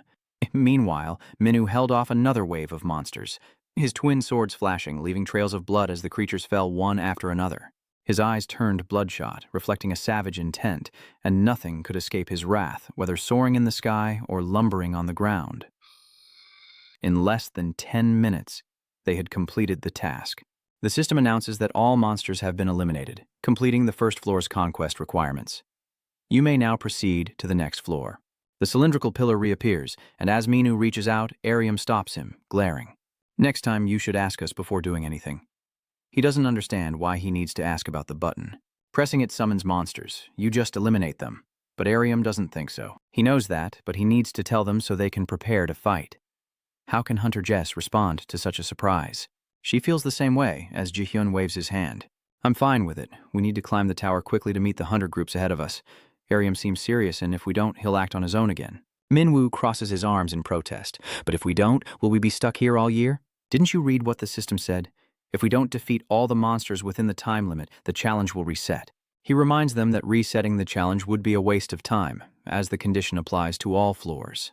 The Vanguard hunters who entered here had 1 S rank and 2 A ranks, and they couldn't conquer the Holy Tower either, probably due to these time limits. You're probably right, Daihun muses. Minyu speculates that they're stuck on a floor, urging a quick ascent, but Elroom stresses that safety comes first. What kind of army can we form if we're dead? Minyu retorted. You complain too much. Why did you drag others into the Labyrinth Falls incident? Elrum recalled this with some embarrassment. I apologize for that time. It was too dangerous, but I have experience now. I just want everyone to be careful. Meanwhile, Ji-hoon silently observes the debate. Her eyes turned to Minu, silently assessing him. His judgment and analysis of the Holy Tower were excellent, not to mention his combat skills. Has he improved this much in such a short time? But it doesn't seem to be his full strength. He's still hiding a lot.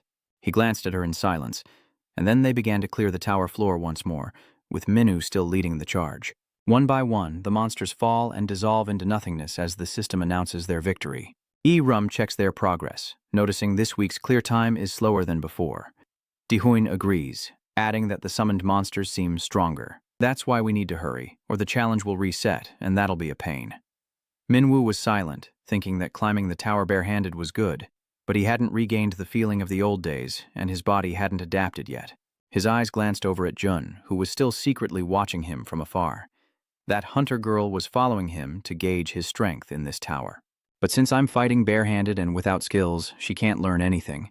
This is the perfect opportunity for that jerk to regret not valuing me. He imagines the day he turns his back and walks away, leaving Jae-kook crying behind him, lamenting his lost opportunity. At the same time, he noticed that with every step they took, that uncomfortable feeling of being watched only intensified.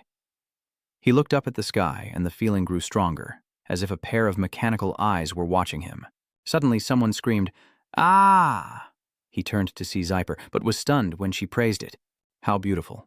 Before them lies a waterfall, and at its peak a silver ring with a helmet at its center, spouting water into a deep pit below. Arium is thrilled and immediately starts taking pictures. He crossed his arms, annoyed. Where were they, and why did she care about that? She casually replied, but the previous room was no different from the other towers. But this room has many unique features, like the tower's own signature. While Jae-hoon stared intently at the diagram, Minyu reached out to Arium. All right, send me the detailed photos you took. This week we need to focus on this floor. Elrum replied, I'll save it and post it on my social media. You can hurry me up later, let's go.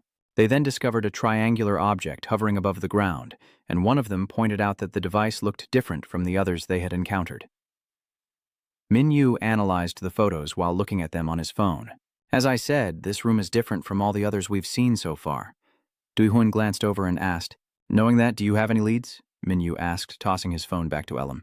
All right, enough pictures. Time to get back to work and focus on our surroundings. Let's hurry and get this fight started. He then placed his hand on the center of the object. The system appears, announcing the start of the 20th floor challenge, and everyone is shocked as something streaks toward them with a silver light. Minyu dodges the attack, which tears open the wall to reveal an iron hook as the system displays the time limit. 10 minutes to defeat the M2 demon beast. The floor's monster takes the form of a mechanical dog, and the group is shocked by the challenge that comes with it. Failure means starting over from the first floor. Everyone cries out, wondering who the master of this tower is. But these challenges are getting on my nerves. The robotic dog seems to sense my annoyance, glaring at Minyu, who returns the stare. It then lunges toward him, and he summons his sword to meet the attack. At close range, the dog is many times his size, its tail alone as big as Minyu. It repeatedly lashes out with its tail, but he nimbly leaps and dodges, seizing opportunities to strike at the tail with his sword, creating a piercing metallic screech. Seeing no effect, it summons cannons on its shoulders, firing relentlessly at Minyu. He speeds up to evade, leaping into the air to strike, but a protective barrier appears, blocking the blow. Minyu retreats, stunned. A shield? Then he shouted, urging them to attack together, as they had to break the shield to defeat it. Ariam and Jai drew their weapons and charged forward. The system continues to count down. 9 minutes, 6 minutes, 4 minutes, 2 minutes. They relentlessly attack the monster, but the shield remains until only 10 seconds are left, when cracks finally appear. Elam roared, and Fomet Minyu gave a stern command. "Everyone, get back! I'll finish it with one blow." He turned his weapon into a bow and arrow, drawing back the string and firing an energy-filled shot at the monster. He screamed for it to die, but suddenly a stone arm appeared, slamming the monster's head into the ground. The system counted down to 0 and announced the mission's completion, much to the bewilderment of the trio as Minyu raged, "That was my finishing blow." Before them stood a golem, faceless but with all its limbs looking rather foolish. Someone wondered, what was that golem? It's not a magical beast. A cloaked figure emerges from behind it, lowering their hood to reveal a pink-haired girl who looks weary. Elam is surprised it's a girl. June is shocked, realizing it's the hunter Sunil Nelia. Elam remembers her too. She's one of the hunters who went ahead of them, and Minyu is still furious. He couldn't help but confront her, asking why she had appeared when he was about to take it down. Someone spoke up trying to stop Fomet, but he didn't get another word in. Nelia slowly falls backward, unconscious. Is Minyu shocked? Elrum rushes to her side, asking if the hunter is all right. Then he turned to Minyu, asking why he didn't help her, to which he nonchalantly replied, "Why would I?" Nelia lay on the ground, trembling. June checked on her and realized she was injured. Suddenly, there's a gurgling sound, and someone wonders what it is. Again, that gurgling sound came from her body. Finally, Nelia looked up, her face pale, and grabbed June's hand, struggling to speak. "I'm hungry, so hungry." June and Yum are dumbfounded. Meanwhile, Minyu yawns with boredom. Days later, in Deoku's office, a cup of tea is placed on the table for a visitor. He stands and says, "Sorry to call you hunters all the way here. We're always so busy, we don't have time to go anywhere else."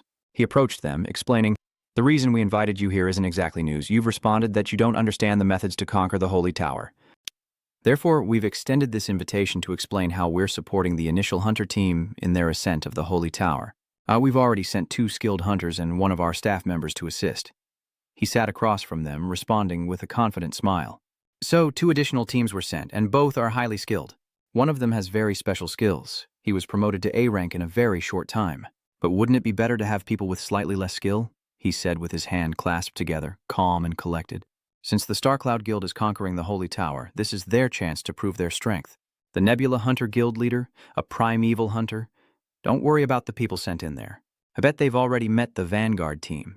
And right on cue, inside the Holy Tower, Hyuk and Minyu have met, the latter pointing his sword at him, grinding his teeth in surprise. "What? Why are you here?" Hours earlier, Minwu's group watched silently as Nelia devoured the food, finally filling her stomach and regaining her strength to speak.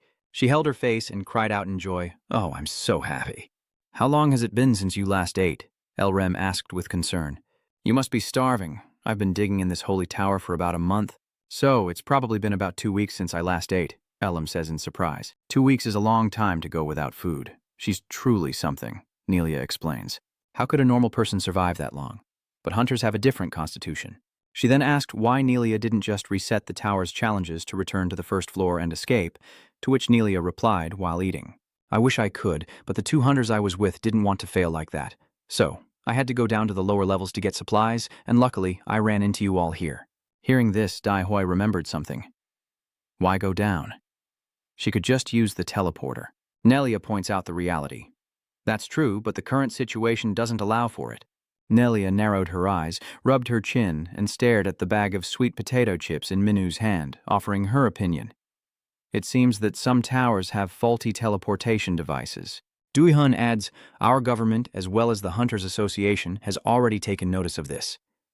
Elam is curious, but there are so many towers now. How can they all be controlled? And what floor did you come down from? Nelia responds, I came down from the 49th floor. Jay asked, so that means you've already come halfway? But Nelia doesn't think so. Halfway? I think there are many more floors to go. Nelia added that, according to them, this sacred tower has over 100 floors, and we're currently stuck on the 49th. Suddenly, Nelia turned to Minwoo, her curiosity piqued. By the way, what's this hunter's name? After Minwoo introduced me as Famet, she began to pepper me with questions. Huh? What class are you? How tall are you? And what weapons do you usually use? Sword, spear, blade. Minwoo answered each question with growing irritation. I'm a 186 Yamameter warrior. Then she asked why she could use any of them. Nelia suddenly smiled. That's good. Then she steps forward with confidence. So it seems everyone's here to help us conquer the Holy Tower. Everyone, gather around. Yelrum is curious. What does she mean? Nelia then explained, I'll demonstrate my skill for you all. It's considered a special skill used in that tower, and thanks to it I was able to rank up and become an A-class hunter. Next, she instructed everyone to join hands in a circle, focusing on a place they all wanted to revisit. They didn't understand what Gomen was saying, but then the space magic activated, and a blue light shone beneath their feet as a portal opened, its light enveloping them. Meanwhile, Shushiyu failed again and was ejected, collapsing to the ground with dark eyes. Terrible memories surface as he recalls Ju's earlier reminder. His strength remains unchanged. At this rate, you'll never become an S-rank hunter. All he could do was reply, yes. Dia continues to ramble on. Hunters with special abilities and physiques like Griffin will always find ways to improve themselves through their own motivations. I don't know what drives the hunter Griffin, but it seems he's losing his motivation and goals. He must find them again, or his strength will stagnate. Ex-High UC leans against the door, facing the somber atmosphere, wondering where he went wrong. Suddenly, he sensed something and jumped up in alarm. The aura of the demonic beast grows stronger. But where is it coming from? Suddenly, he felt a chill on the back of his neck, and as he turned, a blue light flashed, prompting him to strike. But as the light faded, it wasn't a monster that appeared, but Minwoo. He once told him with a determined look, you must become stronger, or you will die by my hand. And Nelia, upon arriving, was shocked to see Shushiyu pointing his sword at Minwoo. Ziok asks with hostility, why are you here? Nelia is flustered. Griffin Hunter, what are you doing? He then asked Nelia, weren't you looking for the rescue team?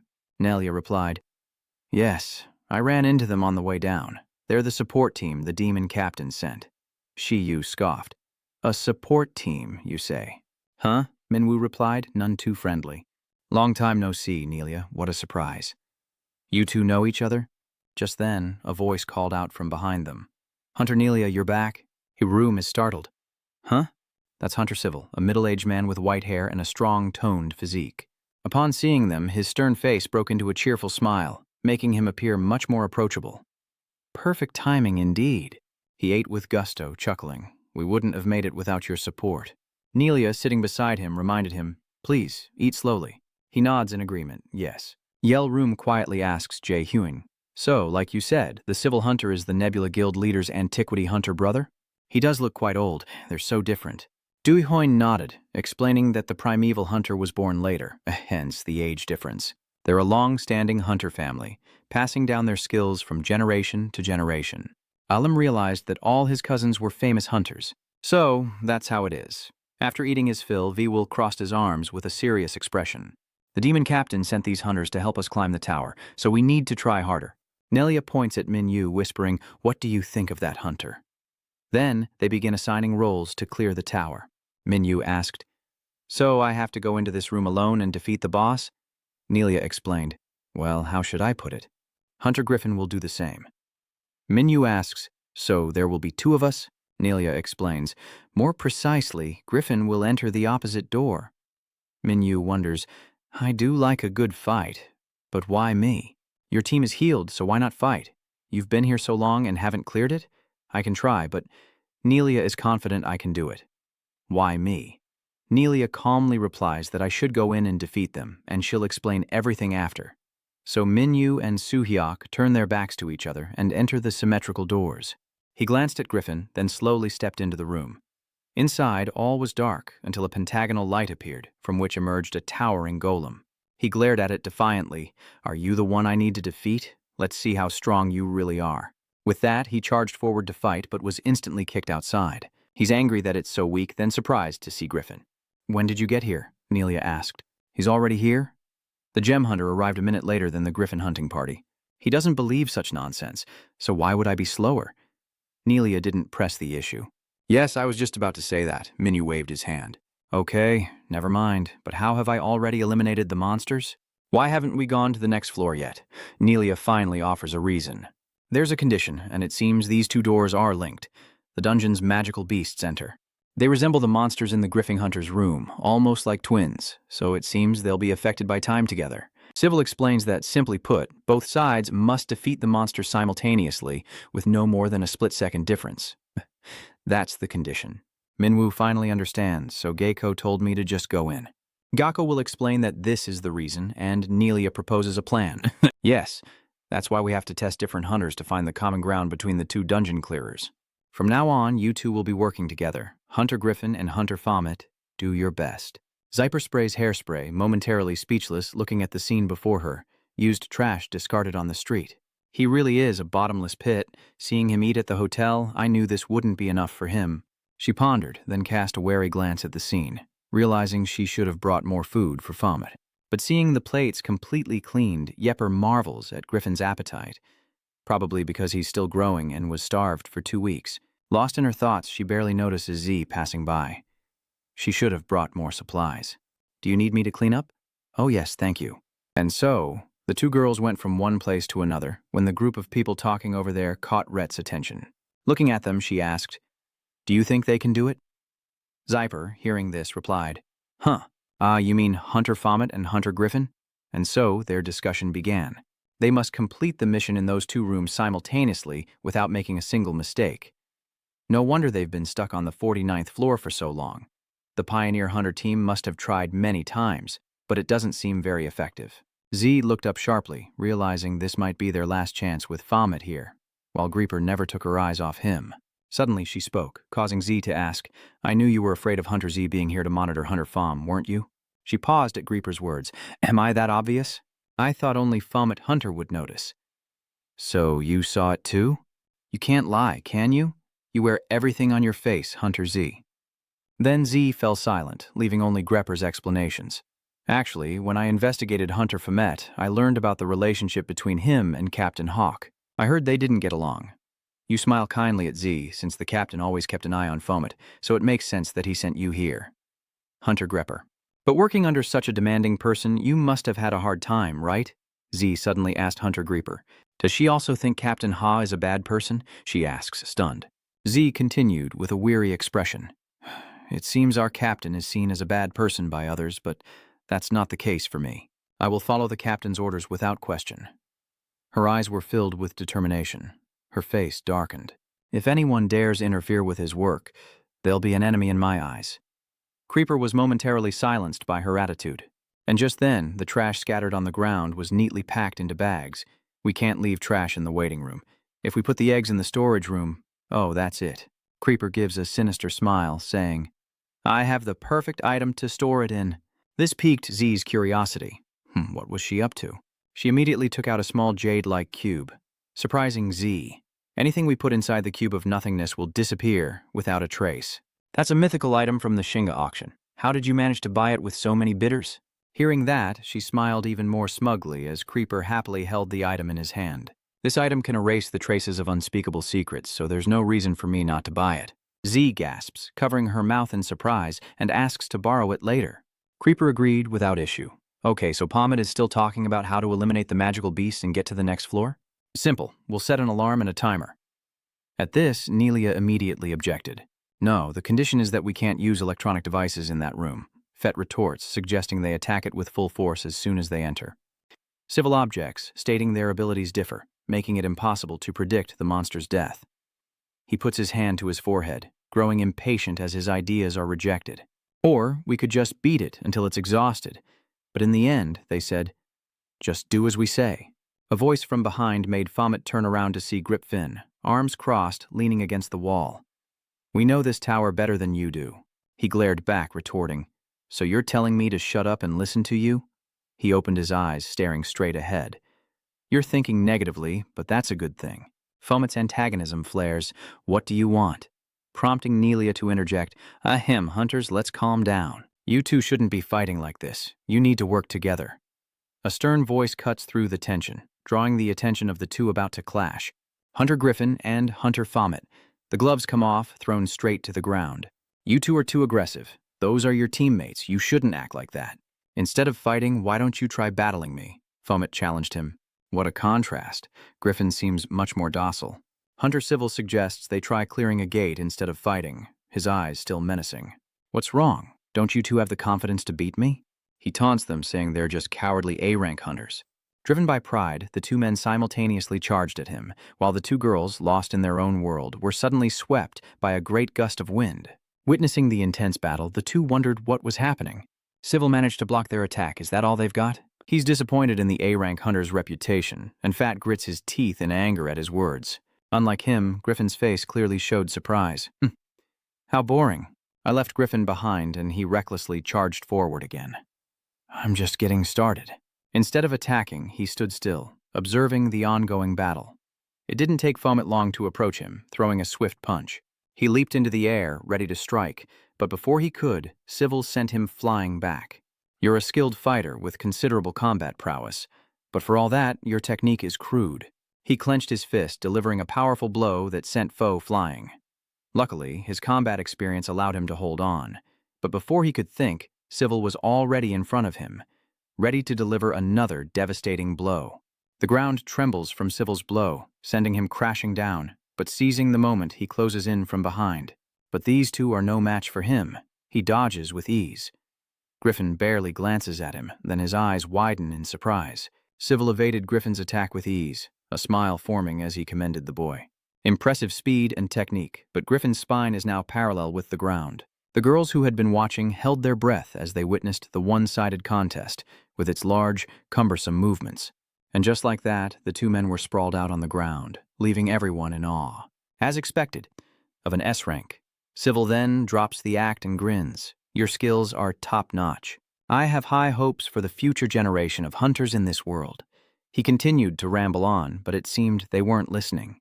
If you two want, you can find me for training any time. Nelia eyed Civil warily. He's done it. Cut to the Holy Tower. Creeper is intently scribbling something down. It's been a few days since we teamed up with the Vanguard hunters. According to Hunter Nelia, monsters sometimes appear in the waiting room where we are. Nelia really had a lot to say about this. To avoid dealing with spontaneously appearing monsters, we have to periodically attack the named monsters in that room. Nelia continued, expressionless. When it was just the three of us, we took turns doing it, Civil said with a serious expression. Monsters act predictably, so we need a predictable strategy to succeed. Each fighting style and skill has its own strengths, so we should avoid using skills and instead fight in a unified way. Whether we can clear the 49th floor depends on the hunters, Fomit, and Griffin. Though the tension has eased, Griffin still detects a hint of arrogance. I'll follow your lead. Griffin, thinking he misheard, asks him to repeat himself, but he doesn't bother explaining. You've probably taken down these magical beasts 100 times. You must know when to strike them down. Fomit lowered his ego to show me, and I'll learn from him. At the same time, Griffin picked up a light steel bar and demonstrated a few light blows for him. As the demonstration ends, Griffin tosses the steel bar to him, signaling him to try, advising him not to be too precise. Fomit nodded, listening, as Griffin thought there was no way he could copy it in just one try. But suddenly, Fomit's eyes flashed crimson, shocking Griffin once again. In just one brief observation, Fomit perfectly replicated Griffin's performance. And after completing it, he asked if it was acceptable, but the others were speechless. Creeper remained silent, secretly impressed. The movements weren't just similar, they were identical. With this level of skill, they're bound to succeed. The door swings open, and Fomit instinctively takes a defensive stance. He, knowing what this was, simply watched with his arms crossed as Nelia entered the hunter's den, a little slower this time, and then again. But if it's not good enough, they have to do it again. At Nelia's request, he tries again, only to receive the same repeated phrase. At some point, Nelia grew impatient, her voice sharp as she repeated, again. The two men were stunned for a moment. Nelia wasn't satisfied with their current level, and again echoed through the chamber. Again, and again. Eventually, Nelia paused, her eyes darting to the right, finally relenting after the two hunters had worked up a sweat. Take a break. Rays of light peeked through the vents in the dark brick wall. Fomet stood there, trying to dry off his sweat and cool down, when a voice behind him caught his attention. You spoke with such confidence. Despite Griffin's arrogance, what he says next is truly surprising. Perhaps I should take your lead. With that, Griffin turned and walked away, leaving Fomet staring after him. Hey, you bastard. Fomet was about to say something to him, but a voice stopped him. The voice belonged to Greeper, which didn't surprise Fomet. I'll pay you accordingly. Ford couldn't believe what he was hearing. What? Seeing his attitude, she leaned back against the wall and explained, Since you're here as a mercenary, I'll pay you. Even if you give up halfway and leave, I won't deduct any money. Come on, I'm here to conquer this tower anyway. All right, if you say so. Seems like you're quite wealthy. That's no small sum. And you're willing to pay me that much for this little archaeological dig? Creeper seemed a little annoyed, saying he knew I wasn't just here for that. Fomet pressed, causing her to pause. Then what other reason could there be? After a moment, she boldly replied, Because I want to end this war as soon as possible. With that, she took a long breath, and I realized a few things after hearing what the Frost Hunter said. Everyone knows that monsters are just vicious creatures in the eyes of humans, but from another perspective, humans may be just as vicious to monsters. Her face visibly hardened. So how long will this war last? 1 year, 10 years, or 20 years? Even after our false deaths, will it continue? Fomet, you say that magical beasts slaughter innocent humans without purpose. But I don't think so. What she's presenting right now has most likely touched Fet's emotions. He stares intently at Greeper and her story, realizing they too have pride in history. If we explore the tower and uncover the reason behind their hell, we'll find an answer that ends everything peacefully. Fomet stammered, completely missing the point of her presentation, and instead called her crazy, leaving her speechless. What? She just froze up at the hunter's attitude. He sits, pondering something in his mind. We're in a situation where we have to kill the monsters. But wait, if we don't do that, we won't be able to find any clues. His expression was beyond tense. Why is the 49th floor so difficult? Suddenly, Fomet's eyes widen. Has he realized something? Could it be that everyone shares thoughts telepathically to pass floor 49? Fomet's realization makes her believe it too. What is it? Our being here is already ridiculous. Just then, a figure approached them, and Nelia, standing between them, suggested they continue. As was her habit, Nelia raised her index finger as she spoke. Are you two ready? Seeing Fomet's silence, she turned to him directly. Hunter Fomet, are you listening? Fomet answered obediently. And she doesn't forget to check on Griffin, telling him to hang in there even if he's tired. You two are aware, the time gap between you is closing. As for him, he's likely the most highly regarded among them. Sev simply stood with his arms crossed, silent, while she seemed to talk nonstop. So, looking towards the open door, let's begin. But for some reason, no one moved. She sighed, seemingly defeated. If we really can't do it, we should consider going down. But then, CV finally spoke. This time, we'll succeed. I know we need to be determined, but no, I'm serious. What makes you so sure? At that moment, a blinding light flashed behind her, almost reaching Nelia. With a flash of light, the system announces the completion of the co-op mission, and the path to the 50th floor opens, as Fomet looks on with a serious expression. How could you know that the two doors are connected?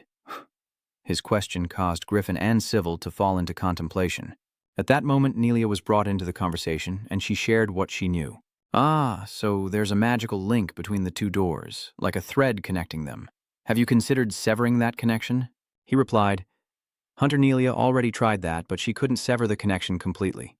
I responded, then forget it. What about using those magical energy pathways to share information?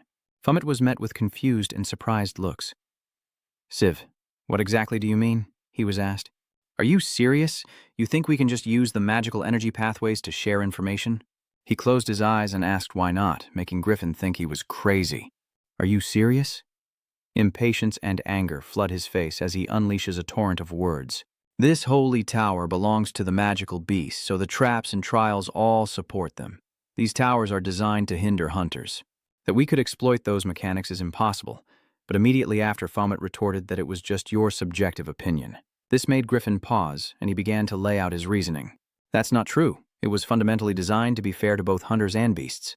The tower was simply created for monsters and hunters to face off against each other, and both sides can equally exploit its conditions. What he just presented actually made a lot of sense, quickly drawing the two children into contemplation. The more he spoke, the more confidently he smiled. If the tower favored monsters, why wouldn't they just destroy it and leave? Why would they allow themselves to be caged like animals? His voice wavered slightly. He hadn't even glanced at it.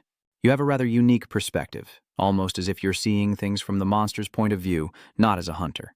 Griffin glances at him and he returns the look. After a moment of thought, CV begins to speak. All right, so how does this mana-based information sharing work? Could you two explain it to me? The two men paused, absorbing the information. My old mind struggles to grasp these new concepts. Finally, Griffin spoke up. As he said, they would utilize the information-sharing mechanism like the demonic beasts. The conversation continued, but will these two be able to sense each other? Can it be done? Griffin responded, stating, that's the theory, but let's see how it works in practice. Griffin glanced at him, adding that it also depended on the other guy. Fomet confidently tilted his head back, smiling. All right, just trust me. The gate remained open, its light still blinding. Nelia kept her smile. How will you manage that? Hearing her question, 3 pairs of eyes immediately turned to Nelia, and Fomet patiently reiterated, as we suspected, we must eliminate the monsters together at the same time. She replies, yes, we already know that. Fomet clarifies that the time it takes to defeat the monsters must be the same. Sweat begins to bead on Nelia's face. What exactly do you mean? Fomet explained. If the Griffin Hunter's room is A and mine is B, this room is designed so that when room A moves, the magic link transmits to B, causing it to move as well, like controlling a puppet. Fomet gently raised his hand, explaining that the flow of magic between the 2 rooms wasn't always consistent. The 3 girls in the group listened intently. The timing varies, making the mechanism quite complex. So, no matter what Griffin and I did, the timing was never consistent. He had his sword ready, so I entered the room unconsciously this time. Perhaps that's why Fomet's eyes turned fierce. The magic would envelop me. The more Fomet spoke, the more she inexplicably sweated, meaning her magic was transferring to the other room and enveloping the Griffin Hunter. Nelia's cheeks grew even more damp. Now the 2 sides are aligned, and the result is, as you see. Before Fomet could finish speaking, Nelia lost consciousness, shocking everyone present. Hunter Nelia, the Vanguard strategist, must feel overwhelmed by her failure. Nelia was propped up with pillows and a cool cloth to help her feel better, but her face remained pale. I'm sorry, everyone. I've made things difficult for you. Fomet stood behind her, hand on his forehead. It's good that you realize this. Only by recognizing your shortcomings can you improve. Meanwhile, he gently helped Nelia up, asking if she was all right. Yes, thank you. I'm fine now. You should take care of your health. Nelia's heart warmed at his words, and she nodded with a smile. Nelia's praise draws his gaze from Greeper to her, impressed by his sharp mind as a fet hunter. I heard you ranked up to A class quickly. Your skills are indeed impressive. Such excessive praise. A rank is nothing special. Then they all entered the gate one by one. The team's young women went first, and then Fomet paused briefly. Fomet hadn't even entered yet, and Griffin's eyes were fixed on him. Sev remarked, that kid's doing great. He hasn't been in A rank for long, but his strength and judgment are outstanding. Griffin added that he felt the difference when he worked with him on that mission in that room. He's so young to have accomplished so much, I guess. Before heading inside with him, Griffin looked back one last time. His knowledge of this tower surpasses all of ours. The gate quickly transports them to a desolate, ruined place. Stepping out of the gate and into the shimmering light, she looked like a true goddess. Creeper opened her eyes slightly, surprised by her surroundings. What is this?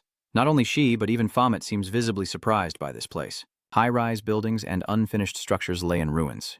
Could this be a city abandoned long ago? He was stunned by the desolate scene, and Grepper, still in disbelief, asked, This is a floor inside the tower? At that moment, the system appeared, revealing this was a virtual reality. Completing the assigned mission would advance them to the next floor. They couldn't help but discuss it. A virtual reality and a quest? Griffin and Fomet's eyes widened in shock while the 3 girls still focused on him failed to notice what was coming. Fomet shouted. Out of nowhere, a white thread lashed out. But these hunters lived up to their name, dodging the attack with ease.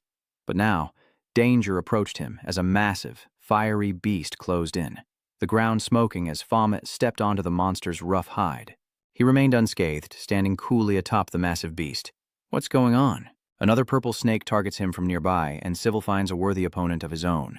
Every member of the team fought without hesitation, except for her, who stood frozen. Her face once again filled with fear in the ruined city as monsters gathered in large numbers, rampaging and attacking. Suddenly, a small hand reached out, and before his widened eyes, a voice spoke. Are you a hunter? A girl, face covered in dirt, crawled from the ground, clinging to Fomet. Please save us. Seeing this, Fomet asked, Humans? Meanwhile, Greeper was shaking in his boots. How is this possible? Greeper's face also turned pale, and Griffin spoke up from behind him. You didn't know about this? His eyes grew cold. You know what happened in the lower tower, so why are you surprised now? Nelia gritted her teeth, her face devoid of life, while Civil was no better, his face covered in sweat. Rhett's expression turned serious and wary, many times more so than before. So that familiar, ruined landscape was a replay of the gate break from the past. Elsewhere, in a place that looks different from the area, a luxury car is parked on the road. Don't worry, we've got a hunting party backing you up. Inside the car, Hawk is on the phone saying, soon, you'll see the civil hunters conquer that sacred tower, so rest assured. With that, he hung up, a sinister smile playing on his lips. A complete turnaround from his earlier sweet talk. This Nebula Guild leader is such a pain, bothering me just because his brother entered the tower. It seems the rumors about this family always caring for each other are true. No doubt about it. Just then, a figure passed in front of his car. But never mind that. Why should I even care? The man looked incredibly refined, like someone from the intellectual class. Demon Squad, Captain. As Goat eyes widened, he wondered why their cars were headed in the same direction. The two cars continued on the same lane. Why are they going the same way? The scene shifts to an old-fashioned house, a phone screen lit up with its owner speaking. Easy to say, but the Riverlord sits cross-legged, looking displeased. But how can family not help? The Nebula Society's river god. He glanced towards the balcony where a white-haired man stood and resigned himself to trusting the man's words. He's already added hunters to assist, the man replied. You trust those government stooges? He asked. I don't trust them either, but what's done is done. The mysterious man pondered. That holy tower. I have a bad feeling about it. Something's not right. The mysterious man crosses his arms and Haba, looking at his phone, reluctantly says, Fine. I'll call in some more people. Night has fallen and reinforcements have been arranged. Now we just need to call them in. But are they strong enough? Don't worry, they're experts. For the right price, they'll work themselves to the bone. All right, those two are talking face to face, but what about the other one? Still no sign of him? Speaking of whom, the person they were just mentioning has arrived. Sorry I'm late. It's easy to see his smile in the dim light. Goblin hunters? Yes, that will be enough. Our goal is to ensure the safety of the vanguard hunters entering the Holy Tower and conquering it. Apparently, there's a rear guard of hunters providing support. If they've already met up with the vanguard team, then I can rest easy. The latecomer's face visibly darkened, then broke into a smile. We can ignore the support team, but a Fomet hunter is troublesome. The other person asks, which Fomet is making her uneasy? Waving his arms around, it's nothing. The woman then quietly listened to her ally. This is our first time working together, so let's do our best. The figure was revealed to be Pitmaker. They left, leaving behind a corpse in the bushes. Anzibup instinctively turns toward the sound. I'm glad you're here. Swan rushes over, prompting him to ask what's wrong. She replies, I need to borrow your ladder to get into my house. The lock's battery is dead, so I can't open the door. Ba Anbu asks again. You want to use the ladder to climb in and then open the door? She confirms. That's right. Anze thought for a moment, then pulled out a small battery. This 9V battery only needs a few seconds near the lock, and so a young woman had to stand aside and watch a kid work. It's working again, Anbu added. Once the lock is working again, just enter the password. Even passers-by were singing his praises. That's amazing. You're so smart, Jinwoo. The old woman complimented him and excused herself, and Suzan asked how he knew such a clever trick. He smugly replied that he learned it on YouTube. Haven't you ever watched those things? Later, after they had gone inside, San replied, saying she wasn't interested in such things, as she was busy studying at school. With a small book in his hands, Anbu happily asks, Can I read this book, Susan? She agrees without issue. Go ahead and read it. Sujan leaned back in her chair as she asked, But I always see you at home. Don't you ever go to school? Or is it already summer vacation for elementary school? He replied, I don't go to school. Hearing that, Suzanne was taken aback. Huh, you don't go to school? Is that because you don't want to or because your brother won't let you? Anbut's father, engrossed in his book, replies, It's her choice. Her brother doesn't care. Hearing this, she immediately objected. That won't do. You're still young. You need to go to school, not just to learn, but to socialize with friends, too. Even if you tell me again, I don't need it. Anzibup's father hadn't taken his eyes off the object in his hands for even a moment. That won't do. I'll talk to your brother about this again. Then you'll be waiting a while. He went into the tower a few days ago and hasn't returned. Suddenly, his eyes lit up and he abruptly stood, startling Suzanne. What's wrong? We cut to a seemingly deserted courtyard. I helped open someone else's door, and now someone's opening mine. The gate closes, then gently opens, and a hooded figure steps inside. Is this the sculptor Hunter's house? Just then, Anbu's father arrived home, hovering above the figure. That bastard. Is he a monster disguised as a human? I'll expose the truth no matter what. In the city of Donut, as they drew closer to the rubble, enormous magical beasts relentlessly hunted them, forcing Civil to flee with someone in his arms, desperately asking for their destination. Nelia replied, "About 1,200 meters ahead." "No, just 900 meters. Perhaps our ancestors are watching over us. The safe zone is just a few steps away." Mivel's eyes widened in surprise, and he bent his knees, ready to push forward.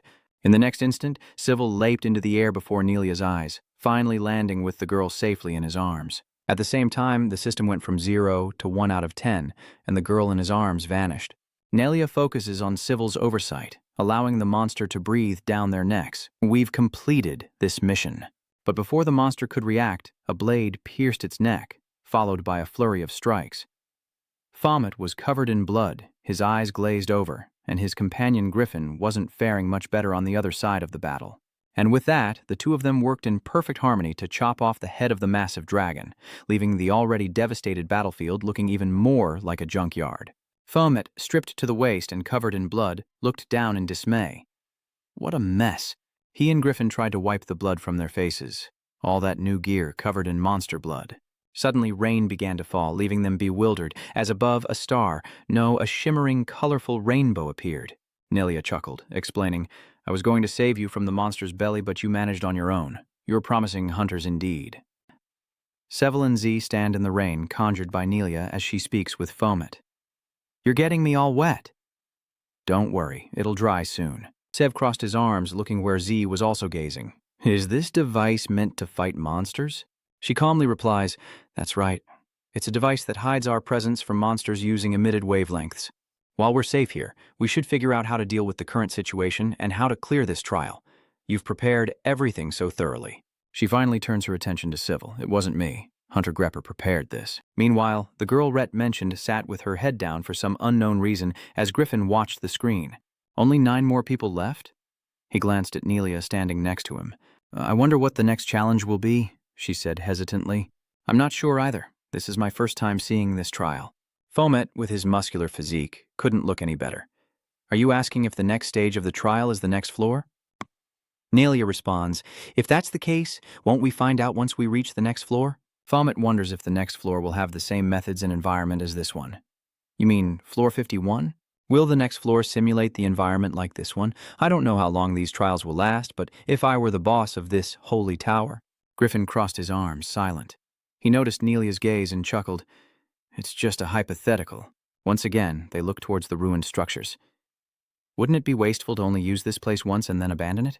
Nelia stared intently at Poet, suggesting that if they kept the broken gate simulation and had monsters pour out to attack them, it would be very convenient, wouldn't it?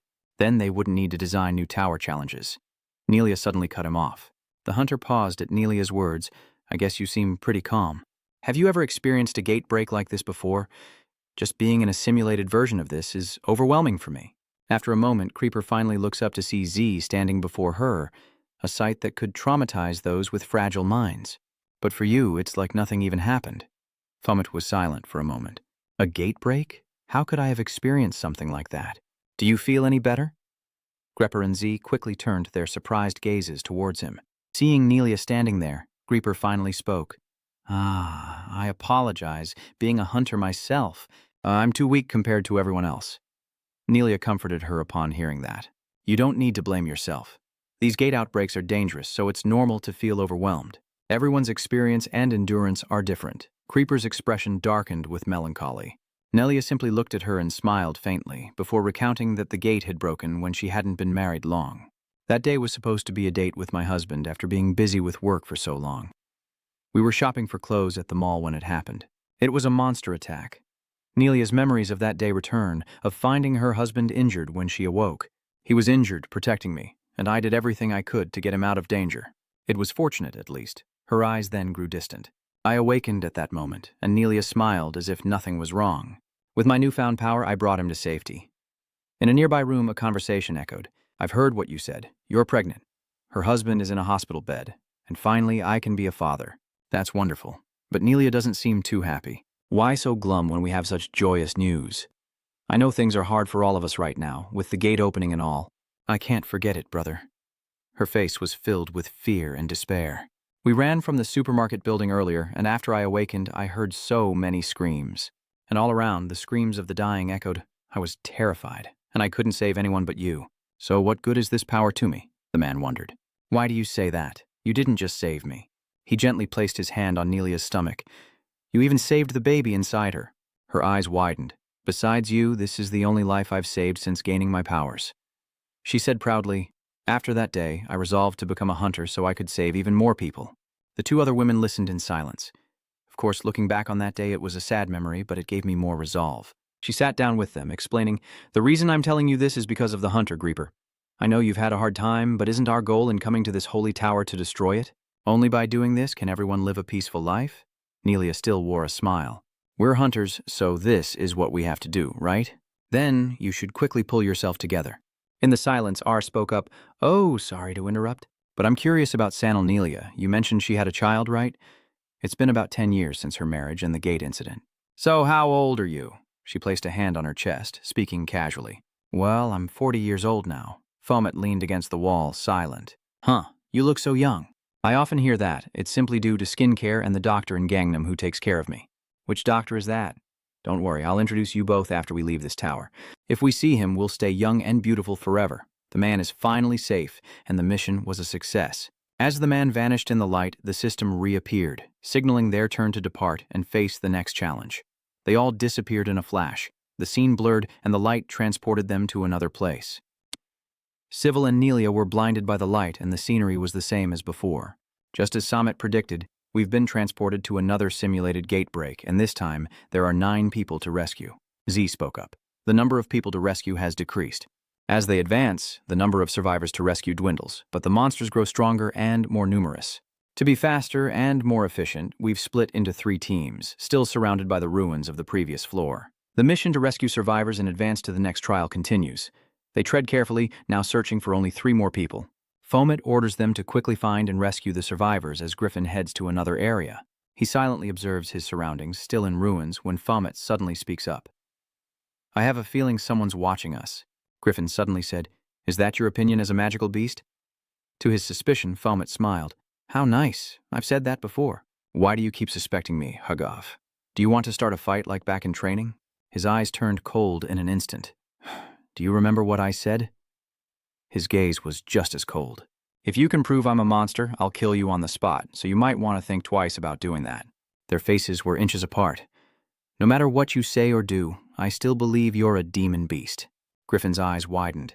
"This is a tower, and even if it collapses and your corpse is found, no one will know if a human or a monster did it." He's not backing down either, and it seems you want to make a move on me again. Suddenly, a cry for help cuts through the tension between them. "Help me," Fomet sighs. "Guess we save them first, then fight?" With that, he ran off, leaving him in stunned silence as a boy desperately tried to save a monster being chased by a giant worm. Quickly, it received a slash, the sword slowly descending, and with that, Fomet scored, completing the mission. Turning back, he saw him standing face to face with the boy, speechless, as if the boy's figure was all too familiar. He turned and said, "Brother?" A string appeared, piercing the monster's head, another through its hand and then its leg. Finally, the Reaper bound the monster's limbs, and she immediately signaled the Frost Hunter. At her command, a warrior wielding a greatsword charged forward, and Z plunged the blade into the monster's head. A massive explosion erupts, but thankfully, Z leaps clear of the monster before it detonates. Reaper breathed a sigh of relief. It was over. Rhett continues, "I can't predict anything because the mana beasts just keep appearing. They're definitely trying to recreate the gate outbreak." Saying this, she realizes her slip and quickly apologizes. "Sorry." Creeper asked in confusion, "What?" Realizing her mistake, she quickly reassured Creeper, "It's okay, I'm really okay. Don't worry about me. I'm not the only one who's experienced a gate outbreak. Every hunter here is like me." And with that, they fell into a moment of silence, their eyes meeting. To avoid further awkwardness, one of them speaks up, saying they should get moving. It's no time to be lazy. Then the two turned and left, unaware that the monster behind them was sprouting new limbs. Reaper walked ahead, lost in thought, blaming herself for making the others worry. Just as Fomet said, "I'm really not a good hunter."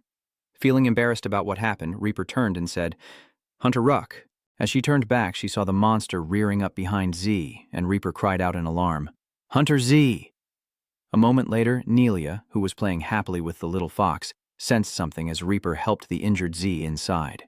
Immediately, Leah examines the wound, saying, "This is a rare poison that causes paralysis. I don't think normal medicine will work." Z spoke up, feeling guilty. "I'm sorry, my carelessness has become a burden to everyone." Leah gently comforts her. "Come now, we're prepared for times like these. You should stay here until you recover." Leah tends to Z's wounds, a cute creature with healing powers. Looking at it, both Z and Reaper had the same thought. How cute. The scene shifts to the outskirts of the ruined city, where Leah and Reaper stroll together after Z's treatment. Stretching contentedly, she says, "Since you're not well either, let's wander around and look for survivors." Suddenly, Leah turns to see Reaper smiling and is confused. "Why is our beautiful Reaper Hunter smiling?" "Well, it's because you're so cute." "Oh my, even though I'm just a normal woman in my 40s, your summoned beasts are so cute." Speaking of which, Leah reveals that her summoned beasts are influenced by her son. Its original form wasn't like this at all. She begins to recall a memory of her son being affectionate with her. "Mom, show me your summons. I want to play with them." To appease her son, Leah summons two majestic beasts, leaving him speechless. The boy then screamed in terror, "That's scary!" Leah finished her recollection, saying that after that incident, she changed her summon's appearance to be cuter. At the same time, she explains, hunters who specialize in weapons may not know this, but the bond between a summoner and their summoned beast is very important. The stronger the bond, the greater the power. Reaper, seemingly enlightened, replies, "I understand." Then, remembering something, Reaper mentions, "I once heard that when you summon them, they'll do anything to protect you." Leah added, "It's an incredibly rare occurrence. I've only seen it happen twice." She paused, remembering, and then recounted the story of a young hunter who, despite many warnings, was determined to proceed. Leah calmly shared what she knew. "I was curious about what happened to him, so I made some inquiries. That person became an S-rank hunter and the leader of a prestigious guild." Then, after a pause, Leah turned to Han Reaper, noting that she seemed more relaxed. "Feeling better now?" "Yes, sorry for worrying you. There's no need to apologize." Reaper then confessed her true feelings. "I don't know why I'm always so anxious, even though this is just a virtual reality. If another gate outbreak happens, I won't be able to help anyone with this cowardly nature." Leah immediately cut her off. "What do you mean?" She confidently encourages Reaper. "There won't be any more gate outbreaks because we're doing our best to conquer the towers." Leah then said with a delighted laugh, "First, we have to conquer this tower." She paused for a moment, and Leah's attitude shifted as she glanced behind her. "We searched every nook and cranny and didn't find any survivors." Reaper agreed, saying she was right. There should be at least a few people. Just then, a little girl appeared behind the door. They saw the little girl trembling and crying out, "Oh my God, a survivor, and a child at that." Leah quickly approached, asking, "Are you okay? Don't be afraid, we'll take you somewhere safe." The little girl spoke hesitantly. Leah noticed the girl's leg and exclaimed, "Are you hurt?" She knelt down, opening her arms to comfort the girl. "Don't worry, this old lady will carry you. How old are you?" She figured the girl was about the same age as her son. Reaper, hearing her mention her child, smiled softly, reminded of her son by the girl. Suddenly, something splattered on Reaper's face as she heard Leah say, "If we conquer this tower quickly, you can take your son out for 2 weeks." When she looked back, Leah had been impaled by a drill. Leah stared blankly at the object piercing her, while Reaper was speechless. And then a sinister smile spread across the child's face as strange patterns appeared on its body. Reaper barely utters a sound before a shocking explosion erupts. "Sonal Nelia, the drill master!" The explosion even reached Min Yu. A faint voice called out as he wondered about the noise. What was that sound? Min Yu glanced at the trembling boy beside him, who was huddled over, shaking with fear. The story begins a few hours earlier, with a gasp of surprise. "What?" Minyu pointed at the boy on the ground in disbelief, looking at Su Siyu questioningly. "Is that Jia Yun?" He took another hard look at the boy. "This kid." Minyu really saw Jia Van in him and asked in disbelief, "Is that Jia Van?" Minyu was officially speechless. A series of questions arose in his mind. So he dyed his hair. Wait, does that mean Griffin is also... Jia Van suddenly interrupted his thoughts, pleading, "Please, save me, my parents, and my brother." Minwoo asked, confused, "What?" Just then, the system appeared before Shu Shu, and Minyu as well. Both of their system screens displayed the same urgent quest. Protect the survivors from 7 magical beasts. They read the quest title in surprise. An urgent quest? Back in the present, Minwoo clicks his tongue in annoyance, unable to believe he has to hide. He glances at a passing monster and thinks, not again. All the monsters here are high level. He eyed them, wondering how severe the casualties were in this gate outbreak area. Suddenly, Seo Hee-wook, with a throbbing headache, spoke up. I don't understand the location. Minwoo, noticing him, replied, a safe zone? Then we need to get to the base first. Then he mentioned Jia Yun, startling the boy. The problem was crossing the monsters while carrying him. Suddenly, little Jia Yun cries out, no, I'm sorry, I know I'm asking too much. Shu Shiyu is surprised to see Jia Yun caring and pleading. But can you save my brother? I left him alone to find my parents. If I knew this would happen, I would have stayed with him. Hearing this, Shu Shiyu gritted his teeth in anger. He spoke with a tone of blame.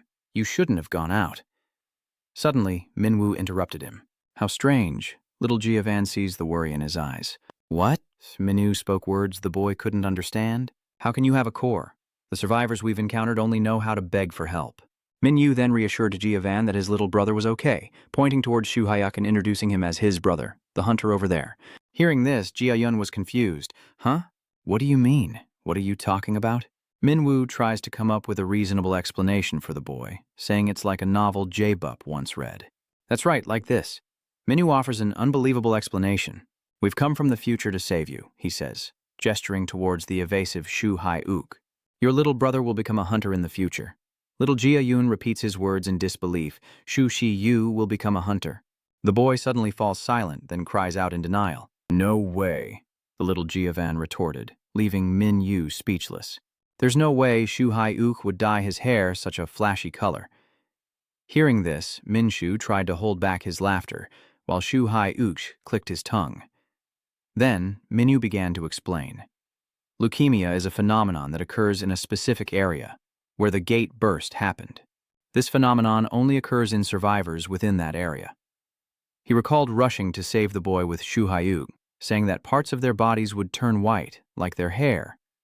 The two shielded Jiavan, but it didn't stop Minwoo from explaining that it only happened in certain areas and only to survivors. As the boy grapples with this revelation, a monster lunges toward him. A flashback of Shu Hyuk slicing a monster in 2 flashes through his mind. The boy stared in shock at the one who had slain the monster and listened to Minwoo's answer. Only Seo Hui-wook and he were still alive. Little Jia Yun was stunned, unable to believe his ears. What? The boy still seemed to be searching for a glimmer of hope. Just you and me, Shu Hyung. What about my parents? Shu Hyuk stared at the boy without answering, but suddenly sensed something and turned his head. Suddenly, they were surrounded by monsters. One of them tossed Jia Yun a cube, telling him to take it inside the building. The man yelled, urging him on, followed by a deafening explosion. Go now! Inside the building, Jia Yun gently placed the cube down, cautiously looking around as he remembered the instructions. The hunter said that with this, the magical beasts wouldn't be able to get close. Little Jia Yun was planning something, but before they arrived, something suddenly startled him. A strange phenomenon unfolds before him, and young Jia Yun whispers, Mom, Dad! Outside the ruined building where the boy hid, a strange light and a loud noise erupted, and when the shaking subsided, only a thick green smoke remained. Mianyu squinted at what lay before her, shocked by what she saw. Shushuka was stunned in disbelief as the young Jia Yun, amidst the green flames, declared, I will never forgive you. A tear streamed down his cheek as the boy transformed, his voice now filled with rage. All of you. The boy, now a man, growled dangerously, I'll kill you all. Moments earlier, something had stunned Jia Yun, the impaled corpses of his parents. Young Jiavan stammered, Father, Dad. His voice trembled with fear, tears welling in his eyes. The more young Jia Yun stared at his parents' corpses, the more agitated he became. The image burned into his mind. Tears streamed down the boy's face as he repeated Minwoo's words. Only he and his brother had survived. That thought shattered the last of his defenses, and Jia Yun began to sob. The boy buried his face in his hands, his eyes filled with resentment. Then an explosion and his anguished scream. Minwoo and Seo Hui-wook stopped at the sound of the explosion, turning in shock to see a powerful gust of wind rushing past them. As the wind subsided, Minwoo and Seo Hui-wook, along with the monsters behind them, were stunned as a sudden blaze engulfed the demonic beasts, one turning black, then 2, then 3, or 4. A series of demonic beasts were completely incinerated by the blue flames. Minwoo exclaimed in shock, What the hell? Suddenly, Seo Hui Wook seemed slightly stunned. He remembers feeling the same way he does now. Shu Hyuk recalls his younger self staring at the figure in the blue flames, wondering why he survived. The figure reached out to young Seo Hui Wook, calling his name, Hui Wook. Young Ja Yun stood in the terrifying flames, saying, "It's too dangerous over there. Come here." Just as Shu Si Yu was losing himself, a voice snapped him back to reality. "Ah, I will become the Jiavan who emerges from the flames," he growls. "Kill them all." His eyes were filled with deadly intent, and seeing him, Shu Si Yu frantically called out to Jun. Min Yu, who was frozen in place, suddenly smiled with amusement as a system notification appeared before him. Emergency Quest 2, Punish Jiavan 21. Meanwhile, across the city, Elam desperately reached out. Before her, Leah fell, a gaping wound in her chest. Time seems to slow as Yum rushes to catch Leah. The monster laughs behind them, and Elam grits her teeth and cries out, "Hunter Leah." A figure emerges from the smoke after the explosion. Arium carries the wounded Leah away from the smoke as the monster reverts to its true form and gives chase. Arium's system immediately displays an urgent mission. Punish Goliath 17. A system notification follows, reminding him that external access will be blocked until they are punished. The monster pursued them, taunting, "Where do you think you're going?" But the humans ignored its scornful laughter, focused only on escaping with Leah. "Are you running away, you coward?" She quickly changed direction, causing the monster to miss its target. "Weak humans, you'll never reach our king." Instantly, the Liat 17 monster's feet left the ground as it sneered. "Do you know why?" The monster leaps high behind Yum, its eyes gleaming with confidence, declaring, "Because this will be your grave." It immediately fires a ray towards Arium. The laser beam closed in on her. Arium glared, and the system notification appeared. Emerald Shield, a legendary item, activated, instantly encasing her in a sphere, blocking the monster's laser. The monster was taken aback by the shield, sneering, "A cheap trick. You think that flimsy thing can stop me?" The system announced its usage, followed by a rapid series of notifications, then the use of 2 high-grade health potions. Leah, regaining consciousness, stirred at the system notifications. Hemostatic agent used. Painkiller used. She watched as he relentlessly spent resources to heal her. High-grade potion used, hemostatic agent, and regeneration drug. Ayum didn't seem to hear Leah's calls. All she could see was the image of a child crying out in fear. "Mom, Mom," Leah weakly reassured Ayum, pale as a ghost. "Hunter Jepper, I'm all right." "Thank goodness you're all right, Jaiper." Her words reminded Yelryum of her mother. She would be okay as long as I survived. Leah's words echoed Yelryum's mother's plea to hurry. And as Leah finished speaking, Yelryum silenced her. Leah was frightened, and Yelryum cut her off once again. "She's a hunter," she lectured Leah, while a gun was pointed at the shield outside. "As a hunter, you can go a week without food, yet you're giving up over this little wound?" Leah quickly retorts, saying her heart has already been pierced. The rest was just a hail of bullets, but YR stubbornly argued back. "Your heart wasn't pierced, nor did your head explode or anything. Of course, any hunter would die in such a case." Her words left Leah bewildered. What was she talking about? Hunter Zyper. As Leah finished speaking, the two fell silent. Yerum's terrifying gaze questions, "Do you want to orphan my child?" Her words struck fear into Leah's heart. The Sun Zyper had spoken. Elrum uses a clock-like item on Leah, and a system notification appears. The legendary Khaled pocket watch is in use, and the system updates its message. Time has been temporarily suspended within the area. Elrium rises and instructs. "Wait here," Arium stated with resolve. "I won't let you die." Meanwhile, the monster outside continues to provoke. "How arrogant. Did you really think hiding in that little ball would save you?" Just then, a voice suddenly rang out. "You!" Arium emerged from the sphere, her eyes cold as she asked, "Who are you?" calling a rat in a hole. The monster, thrilled to see her, cried out. Happy she finally came out. The filthy rat wasted no time, thrusting its sharp tendrils toward her as Arium swiftly dodged, unleashing her own threads. The threads pierced the monster's tendrils one by one, as it laughed mockingly. Arium remained unfazed by its laughter, and as she deftly dodged its attacks, it exclaimed, "You surprise me, human." Arium continued to launch her threads, some piercing one boulder, others another. Arium tightened the wires, flinging 2 boulders at the monster, but just as they were about to hit, it unleashed beams of light, shattering them to pieces. Enraged, it stomped towards Arium, yelling, "How dare you, human!" But Arium, unfazed, continued to unleash her threads. She manipulates the strings, striking in one direction but misses the monster, who mocks, "When did you hit me?" Impressive technique, but your accuracy is non-existent. The monster continued to taunt her. But Yelryum's face remains unchanged, continuing to strike despite the monster's taunts and misses. The monster's voice echoing around the buildings. "What are you doing? It feels like you're just amusing me." "It's me." After a moment, Yelryum's wires intertwined above the monster's head. It quickly jumps to the side to dodge, but it's too slow. Realizing something, it says, "Looks like you're trying not to hit me, huh?" And it's only now that it notices the net above its head. The monster was stunned. LRM had been silent until now. "I never intended to hit you." Hearing her words, the monster is shocked. "What?" At that moment, the system appeared, indicating the skill activation requirement had been met. The monster had truly fallen into Arium's spiderweb trap. She softly utters, "Sanctuary skill." And as she finishes, the space around the monster begins to change. Suddenly, darkness enveloped the monster, and it frantically looked around, wondering, "Where am I?" Arium approached from behind, her voice calm as she spoke. "I'm not a combat-type hunter." The monster attacked, following her voice, but Arium had already dodged, saying, "Whenever I enter the tower..." She reappears elsewhere, startling the monster, and continues, "I've always been afraid." Yum's terrifying gaze pierces it. "I don't want war. I've always believed there's a way to reconcile humans and monsters without fighting.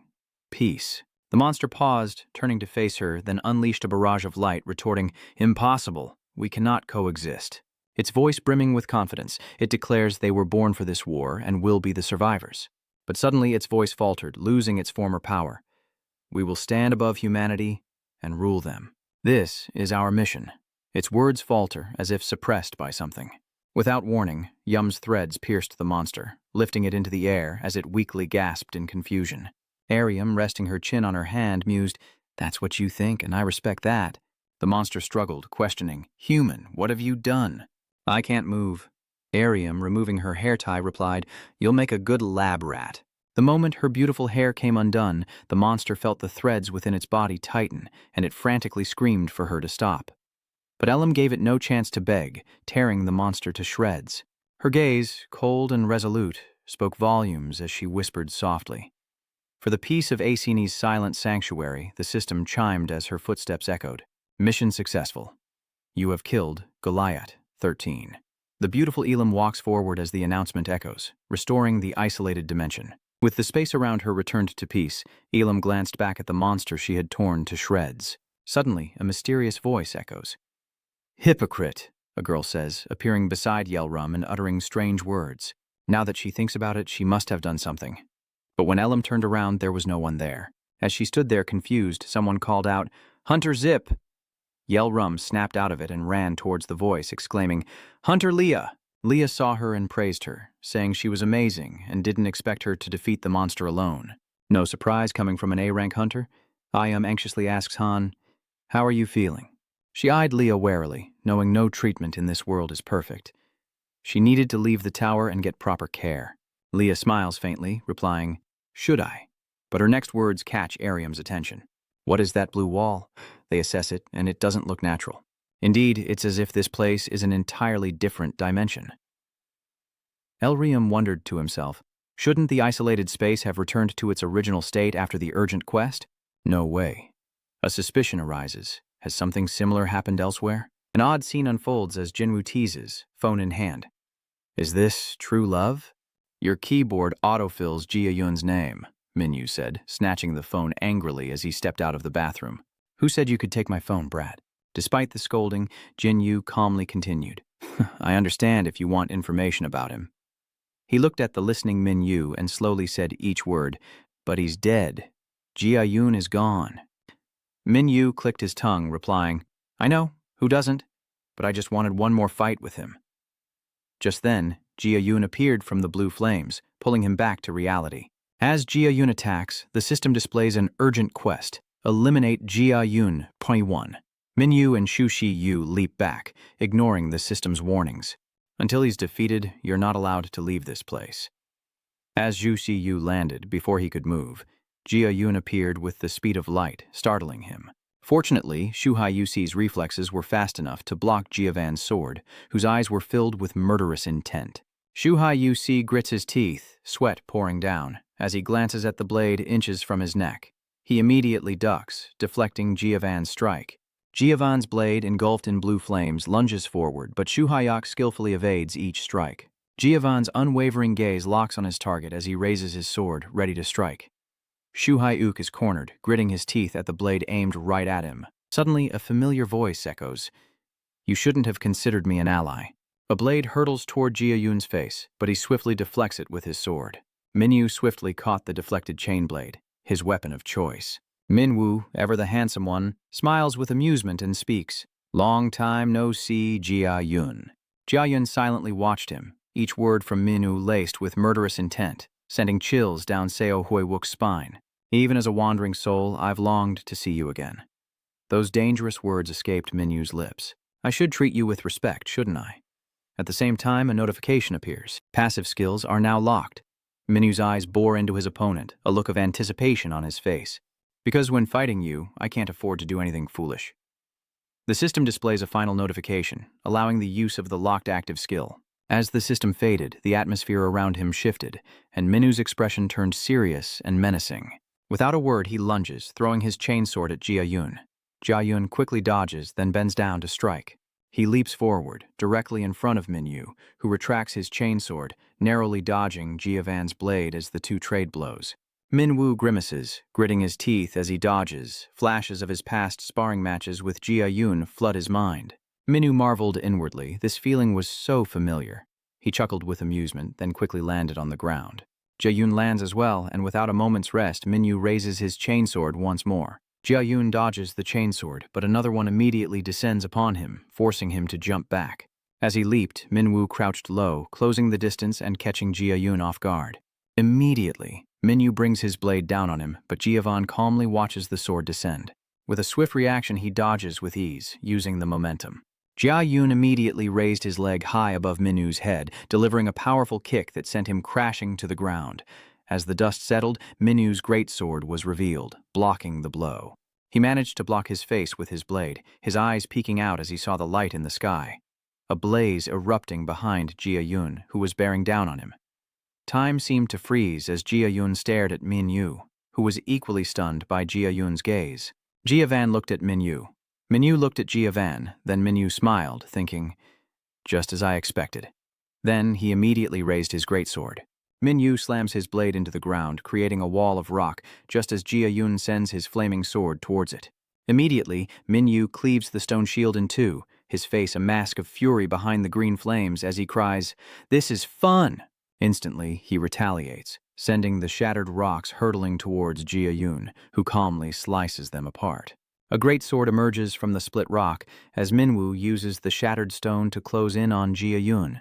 He taunted his opponent, "Entertain me more." Jia-Yun responds with a cry, and the deafening sound of metal echoes between them. Minyu then retracted his blade, raised it high, and changed his attack, but Jia-Yun was quick to block it.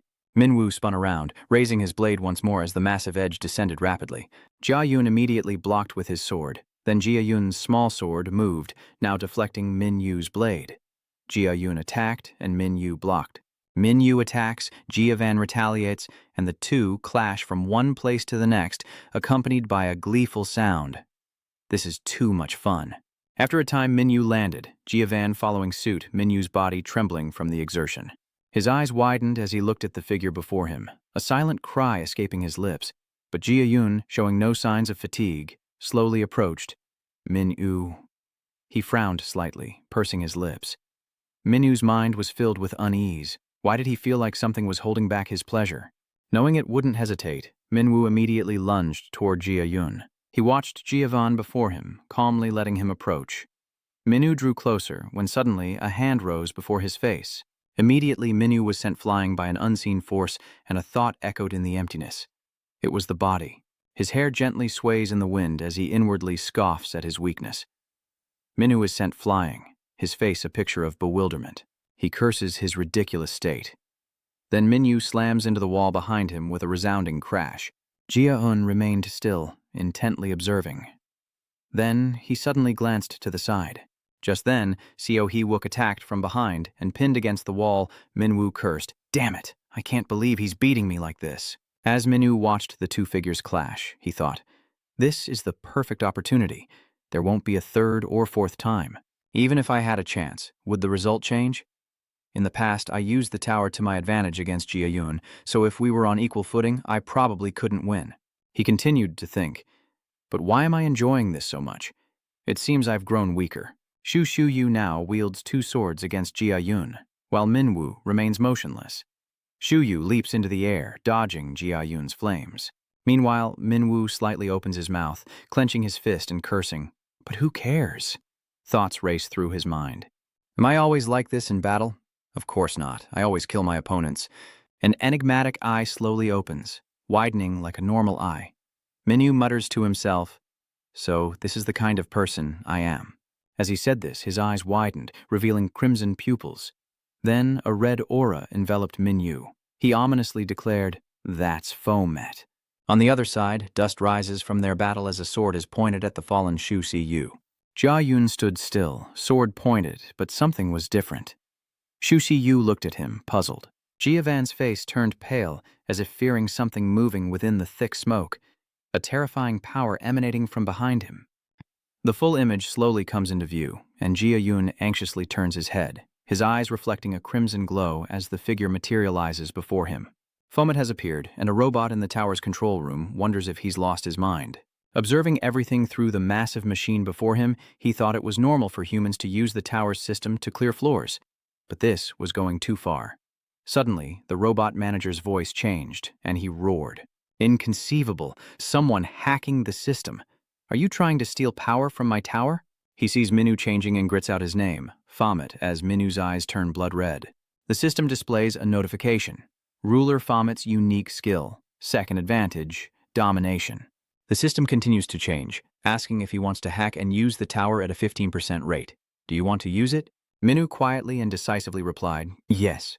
Minwu's knuckles began to twitch as the system paused, then spoke again.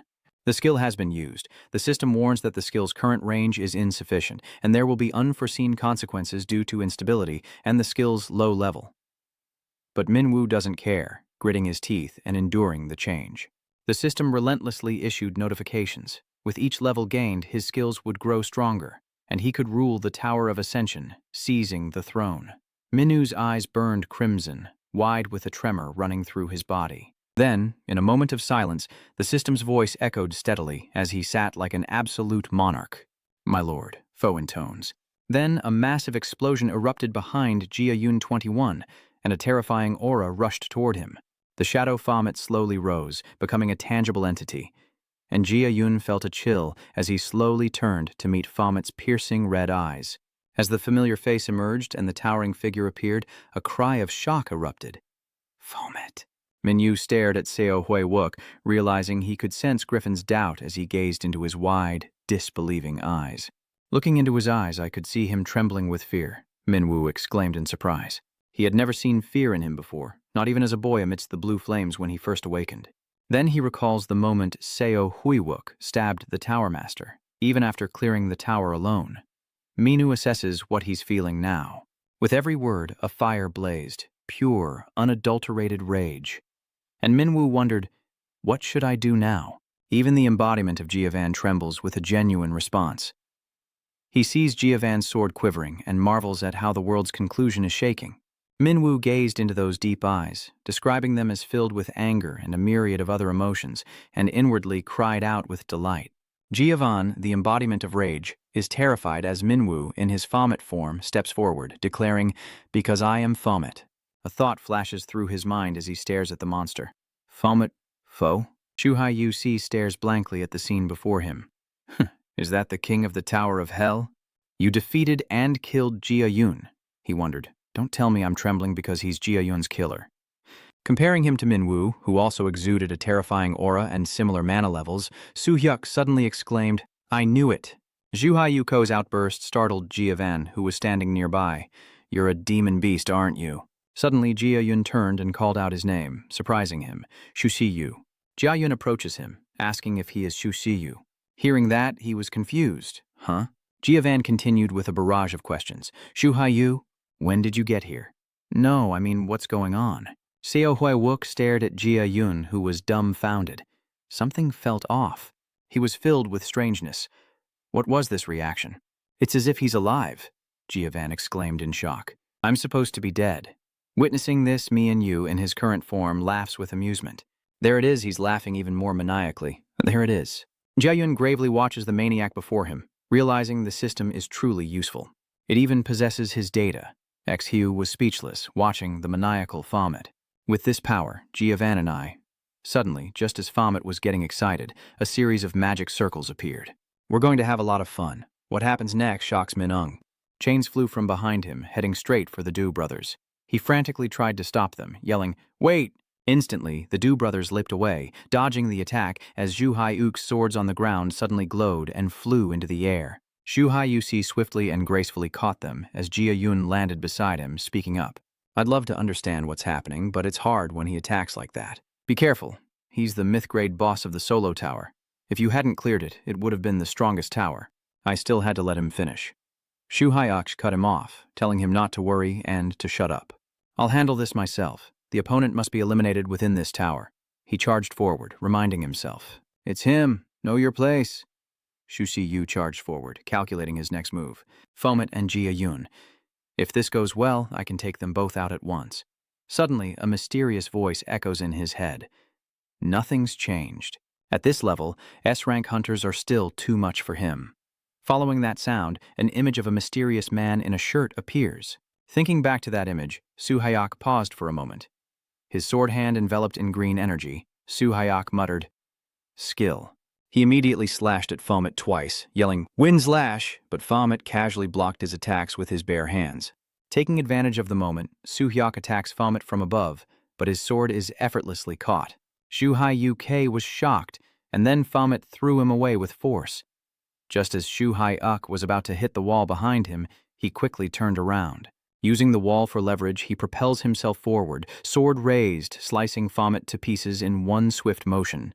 Yet Suhyuk remains frozen in his finishing pose. Because he was hiding the fear on his face, I couldn't sense it. Seeing Fomet's unscathed body, he panicked, realizing he hadn't cut anything at all. Fomet glared at the small human below, a look that stunned Suhyuk, and then Fomet roared. As Suhyuk struggled, the system appeared. You are overwhelmed with fear by a stronger opponent. Suhyuk's system continued to announce amidst Fomet's roar. Your experience has decreased by 50%. The system displays his status. Your body freezes in fear as Suhyuk grits his teeth, drenched in sweat.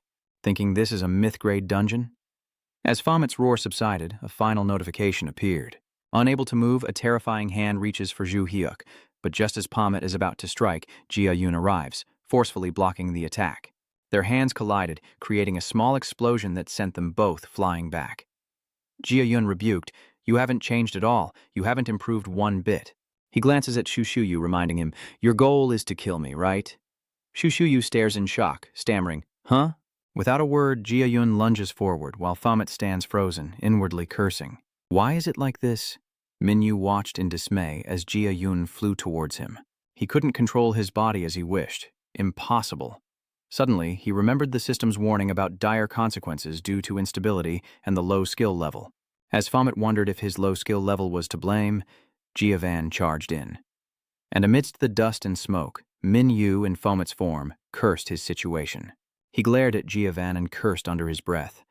Fomet summoned his weapons, unable to believe what he was seeing. Jia Yun leaps away, dodging the twin blades aimed at him. Annoyed that Fomet remains in that stance, he complains, Jia Yun has naturally become stronger.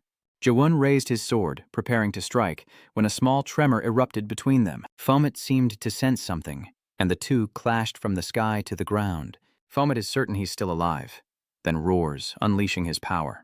Jia Yun retaliates, unleashing his own power, and in the clash of red and blue, their contrasting energies dramatically converge.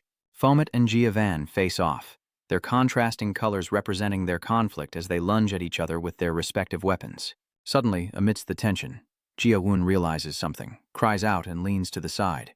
I see.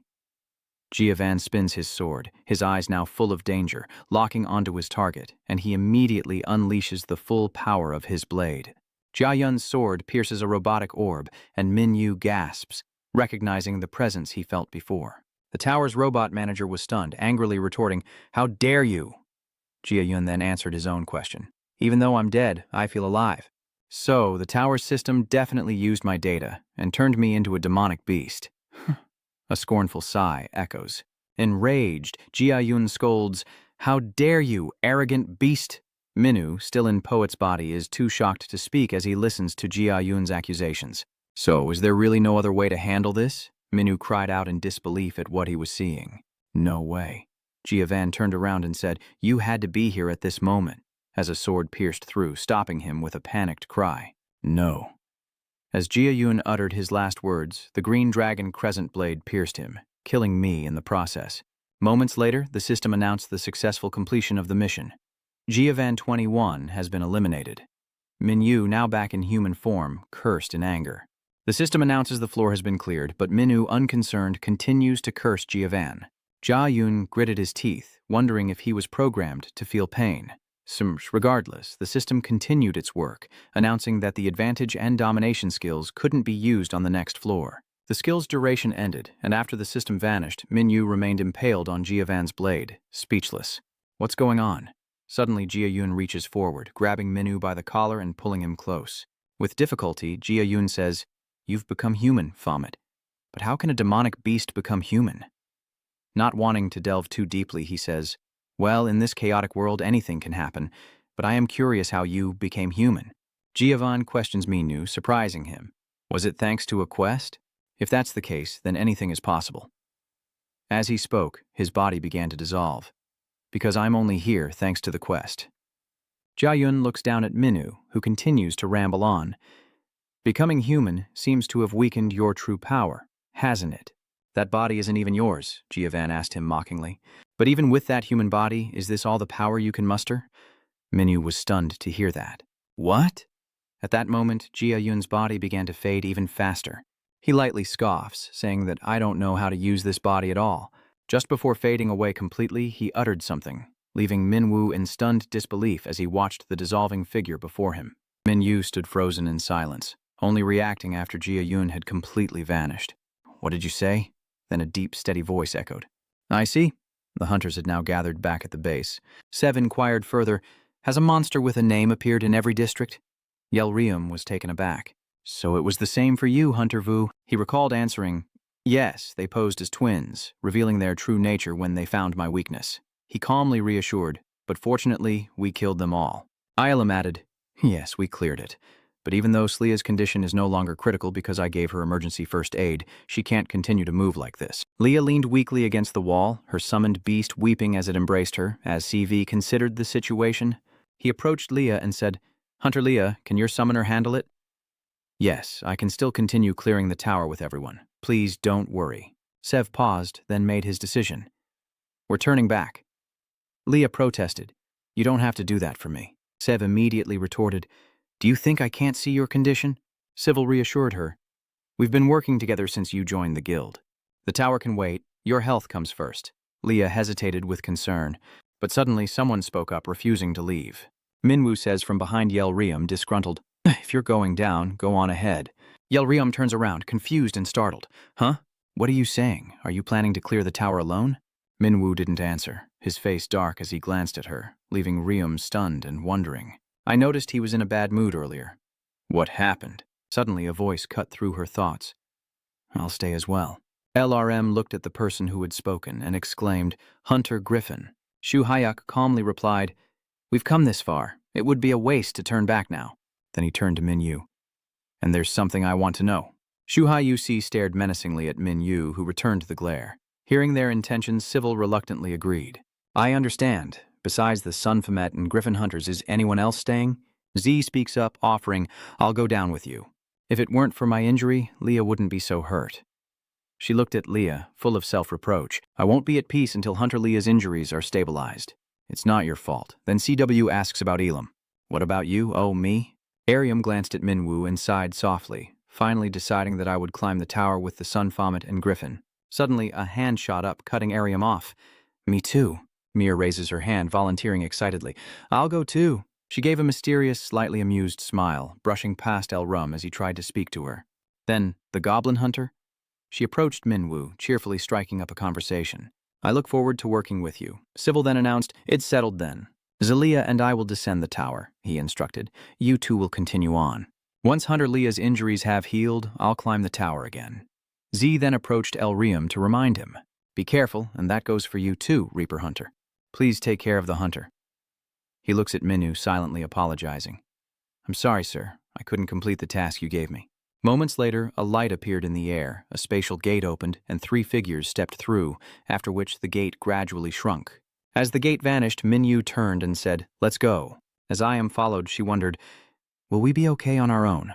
This tower is rated as epic difficulty, but I'm the one who led the pet hunter here. She pursed her lips with determination, so I have to go. Elrium's eyes burned with determination. She had to hold on until Hunter Civil climbed the tower again. Min was about to do just that, even though Arium had been determined just a moment ago, but was now crying and running away. But Arium screamed as the giant monster chased after them. What in the world? Now another monster hand appears. Yum cried out silently, Please. She fought alongside Minwu, screaming for help as more robotic bees appeared. Elrum whines and begs for it to stop, watching them fight intensely, praying for her chance. Then a giant robot appears, but Minwu and Sui quickly take care of it. Elrum, at her wit's end, lets out a scream that startles them all. Please, I beg you. The 3 others turned to look at her, confused. Arium, dizzy and disoriented, pleaded, Can we take a break? Then, in the darkness, a light flashed, and the system appeared on the glowing golden cup. You have used the magic item, Golden Sensor. The system continued, explaining the cup's function. The stamina of all team members, including yourself, would gradually recover. Elum secretly thanked her lucky stars that they were in the waiting room. She immediately opened the system to check. They had cleared the 89th floor, a truly favorable outcome. Suddenly, Soo-hyuk stood up, drawing Yulri's attention. Where are you going? Soo-hyuk responds, saying that staying put is a waste of time, and he's going to warm up. He glances at the person next to him, pausing slightly, and then pointedly refers to Minwu. Being around him disgusts me. Hearing that, Minwu challenged him, annoyed. Are you talking about me? Shishu didn't answer, only stared at him silently. Minwu stared intently at him, and seeing the tension between them, Yelrium grew worried. Why is the atmosphere like this? What exactly happened? She was flustered and quickly spoke up. Everyone. She glanced at Maker beside her, and then Wyrum stood to begin the introductions. Come to think of it, we haven't had a chance to introduce ourselves to Goblin Slayer. I'm Reaper, and they're Fomet and Griffin. And this is the Goblin Hunter. Maker then continued her introduction. I received a request from the Assault Guild to join them and ensure their safety as they cleared the tower. She recalled the events and continued. On the way up, I met a CV hunter. Minwu suddenly cut her off. I'm sure you didn't climb the tower alone. What happened to the others? Major raised her hand, describing what happened. They were crushed by traps and killed by fanged monsters. Little did they know. Her words hid the fact that she was the one who killed them. That attack was quite unexpected. Mo's eyes seemed emotionless, but the corners of her mouth held a sinister charm. Only I survived. Hearing her answer, Minwu scoffed. They're dead? I didn't expect the guards to be weaker than the vanguard hunters. Fet Elam approaches, complaining to Minwu, oblivious to the gaze behind her. She lost her comrades and struggled to climb the tower. How could you say that? She said, turning to comfort Make. Please don't take his words to heart. He has a sharp tongue. Hearing her words, is Minwu dissatisfied? Mo has been silently watching them. Seeming uncomfortable, she hesitates before answering Elam with a simple yes. Elam is stunned by the strange reply, and a memory surfaces. This hunter, from just a moment ago. Moments earlier, as the gun-wielding robots charged, Elrium gracefully leapt, dodging the barrage of bullets. But her carelessness caused her to overlook the one above. Elrium frantically dodged, but the blade was already upon her. Luckily, she fell to the ground in time, and the sword missed. Elrum then stared in shock at the scene before her, a sword piercing the robot's head. Minwu had appeared and attacked from behind, and Elrum dazedly exclaimed, "Thank you." She then noticed something beside her. Mo effortlessly appeared and destroyed the robot with a single shot. Dazed and disheveled, Elrum fearfully muttered, "Thank you." At that moment, Mo's gaze held a strange intensity. Irium, unnerved by that look, realized she had become an enemy. Mo, no longer concerned with Elrum, turned to Minwu, showering him with praise. "Hunter Fett, are you really an A-rank hunter? How strange." Elrum slowly stood up, sizing them up. Instead of following the Griffin hunter from the Assault Guild, she's clinging to Fomet, who has nothing to do with them. She wondered if Elrum loved Vomit and considered her a rival. With that thought, she grew angry. Nonsense. I have no feelings for him at all. A moment later, a cracked ceiling appeared, with two figures standing before two giant doors. The 99th floor. Mienu looks at the two large doors, wondering which one is real. Griffin adds, I think we need to check both of them. With that, he turned to the two behind him. Griffin and I are evenly matched, so if we go through the same door, it won't be very efficient. We need to remember this, plus the distance. At this moment, Elrum was burning with anger next to Maker. Minwoo, seeing this, froze for a moment, as Elrium was now full of determination and desire. Pick me quickly. I know he's not interested in me at all, but I'm so annoyed, so just pick me already. Minyu paused to consider, finally deciding that Goblin Lin would accompany him. Hearing his answer, Yum angrily shouted, Huh, why her? And so a small argument ensued. Your ropes almost hit us during the fight. I just didn't feel like dodging them. Griffin is fast, so you two should stick together. After a while, Minu said, All right, we've split into groups, let's go. As Elrum watched them pass, she saw Mir give her a challenging smile, and a surge of anger welled up inside her. That girl, Elum decided, watching her retreating back.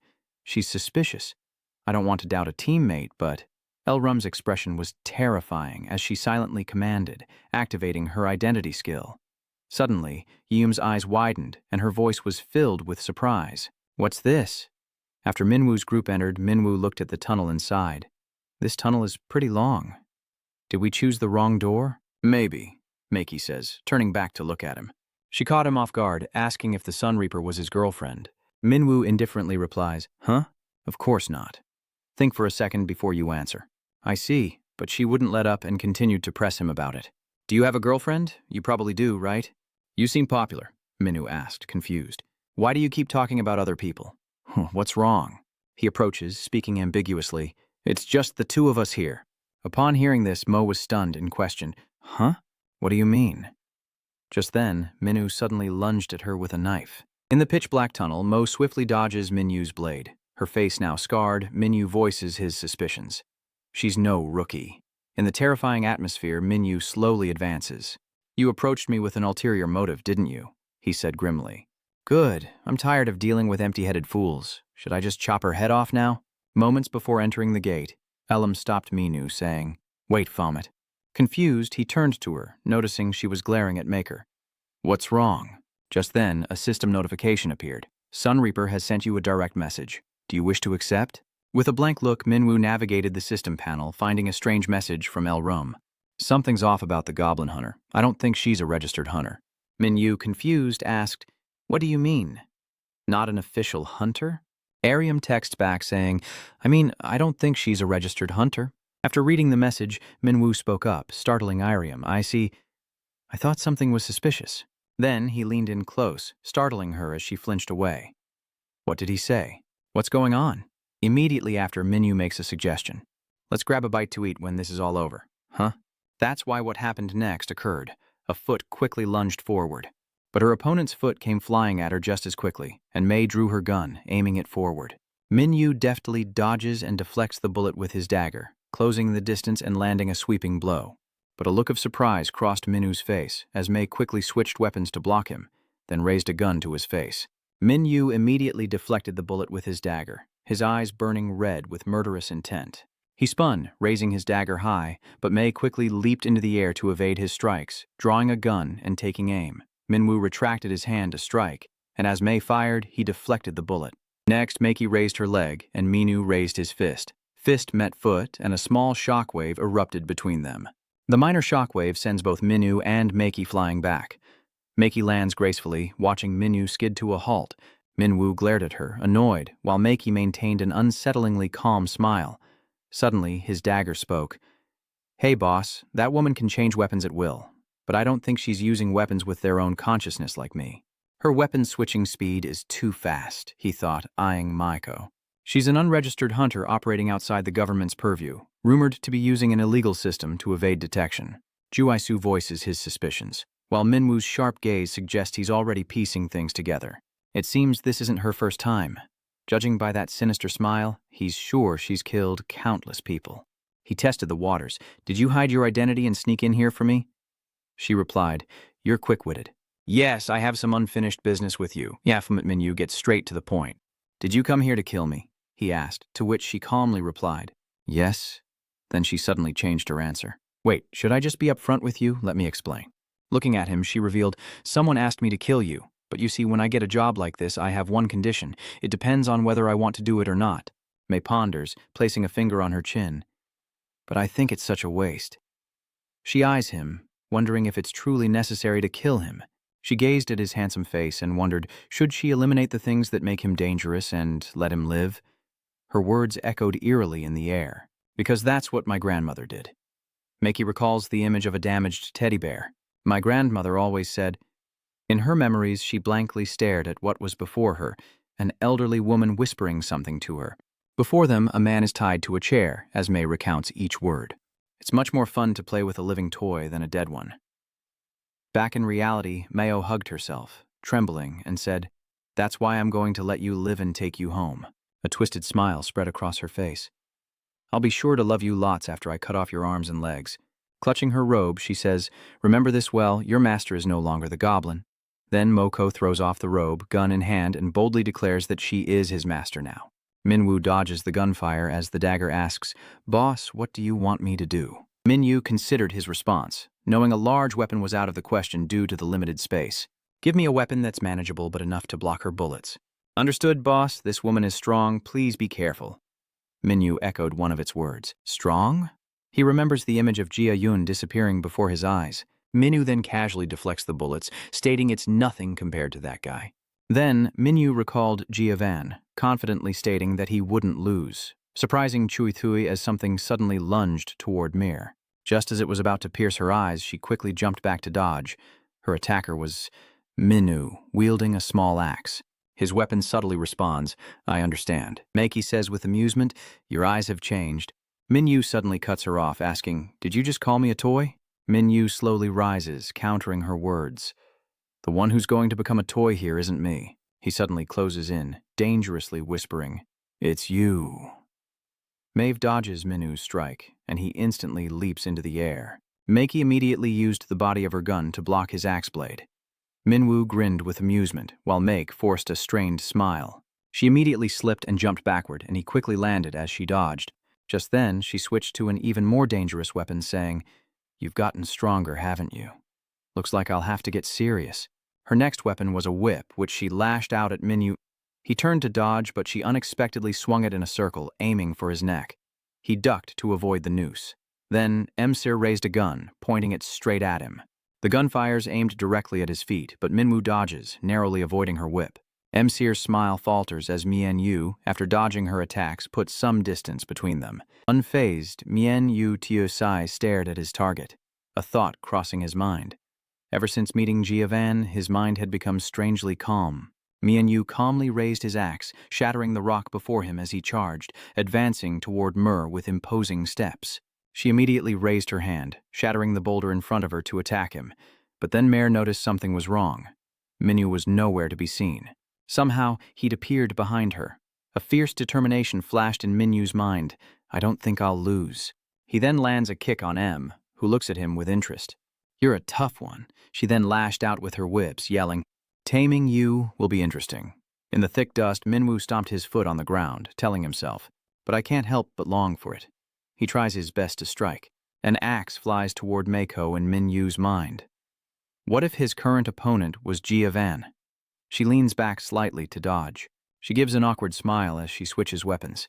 Minwoo dodges, wondering, what if I were just a little stronger? He glanced at her and raised his axe, immediately throwing it at Meiji as he wondered, what if I had another chance to fight Jia Yun? Maiko glances behind her, eyes widening in surprise. Suddenly, blood splatters in the air as Minyu snatches his axe. Make's legs buckle slightly while Minwoo stands tall. Meiki clutches her injured arm, staring blankly at him. His eyes burned red as he coldly gazed at her. Meikei chuckled, then burst into laughter, her mind seemingly shattered. Minwoo silently watched her maniacal laughter, which gradually faded into silence as she frantically denied everything. No, you were supposed to be my toy.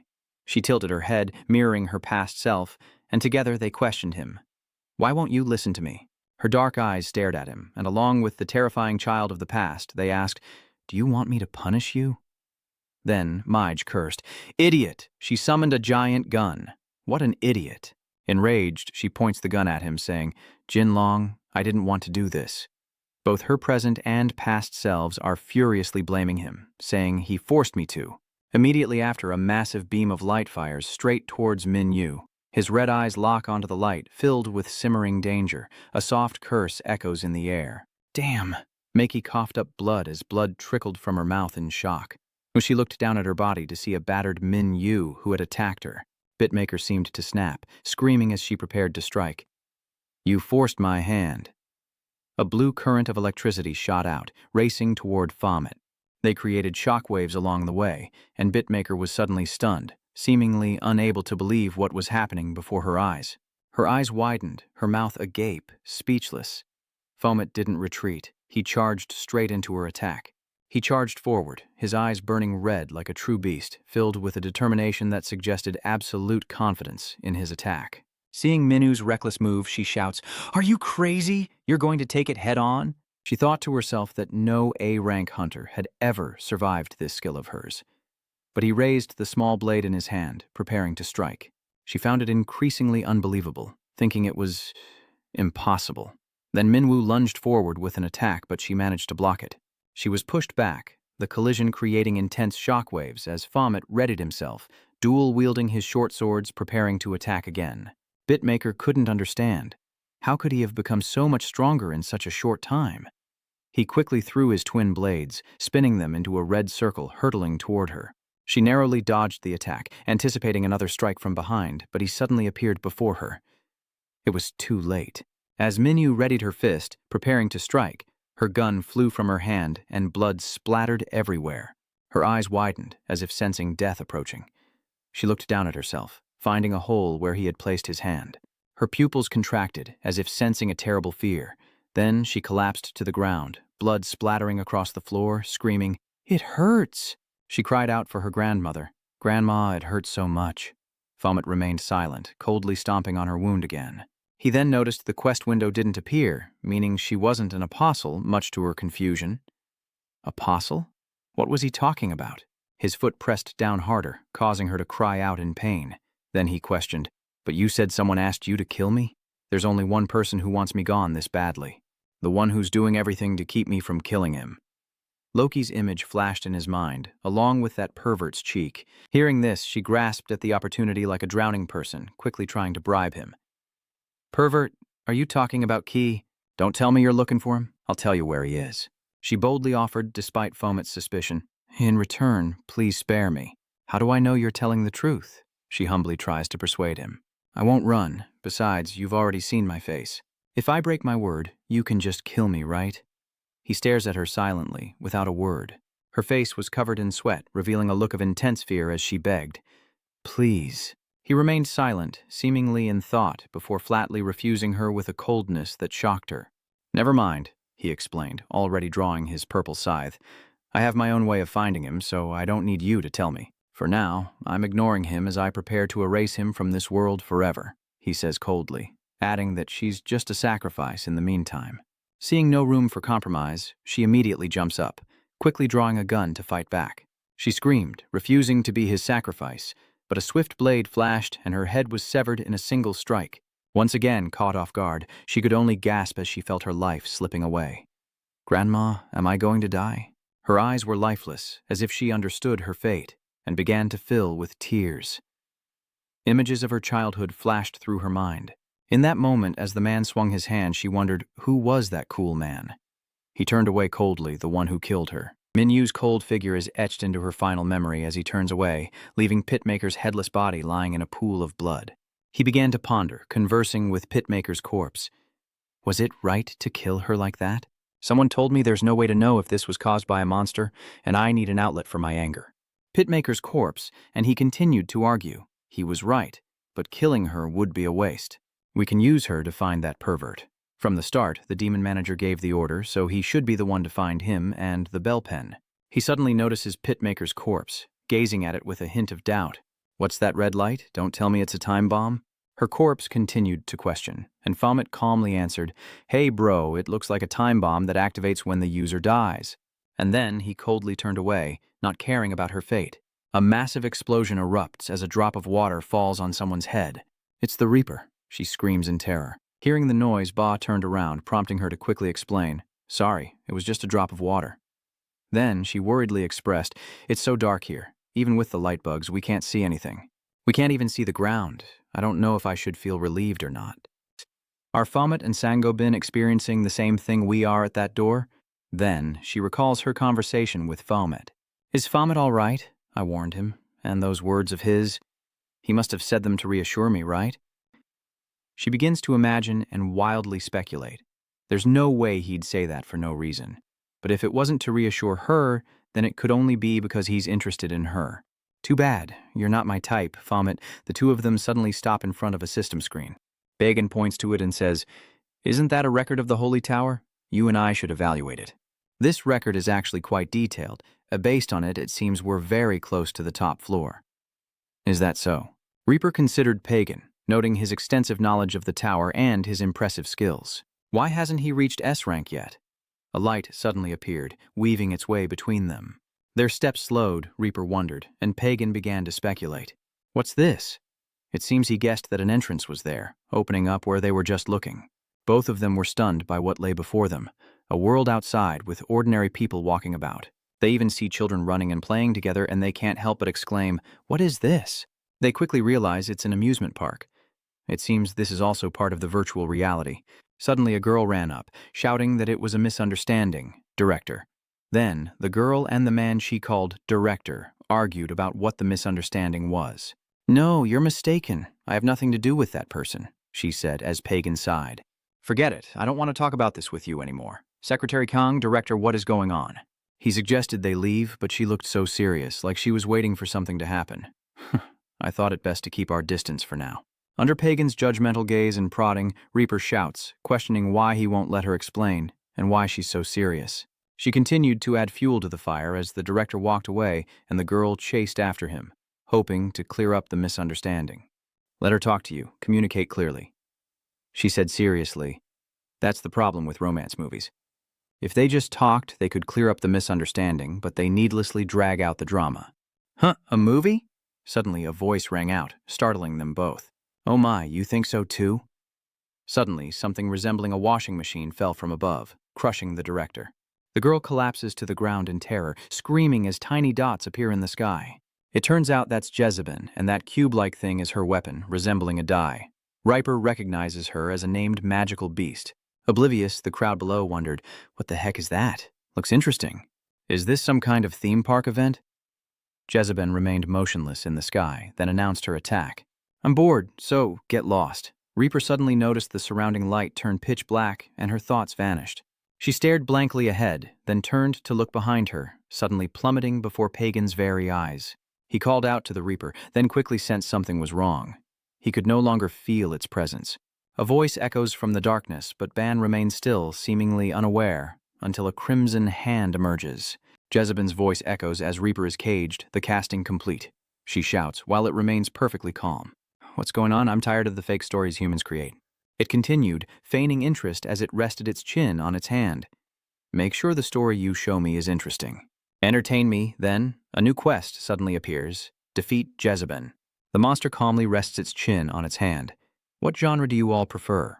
As Zhu Hyok runs through the endless darkness, the monster's voice echoes, detective, action, comedy, fantasy. His face shows concern as he listens. But you have no other choice.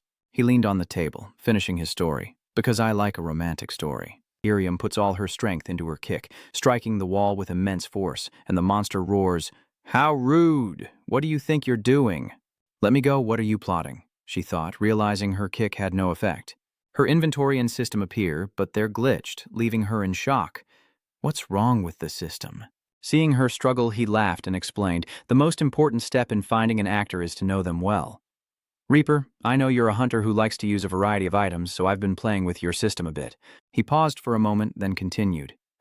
As for the villain, it looked at you and said, Griffin, younger brother of the legendary hunter Jia Yun.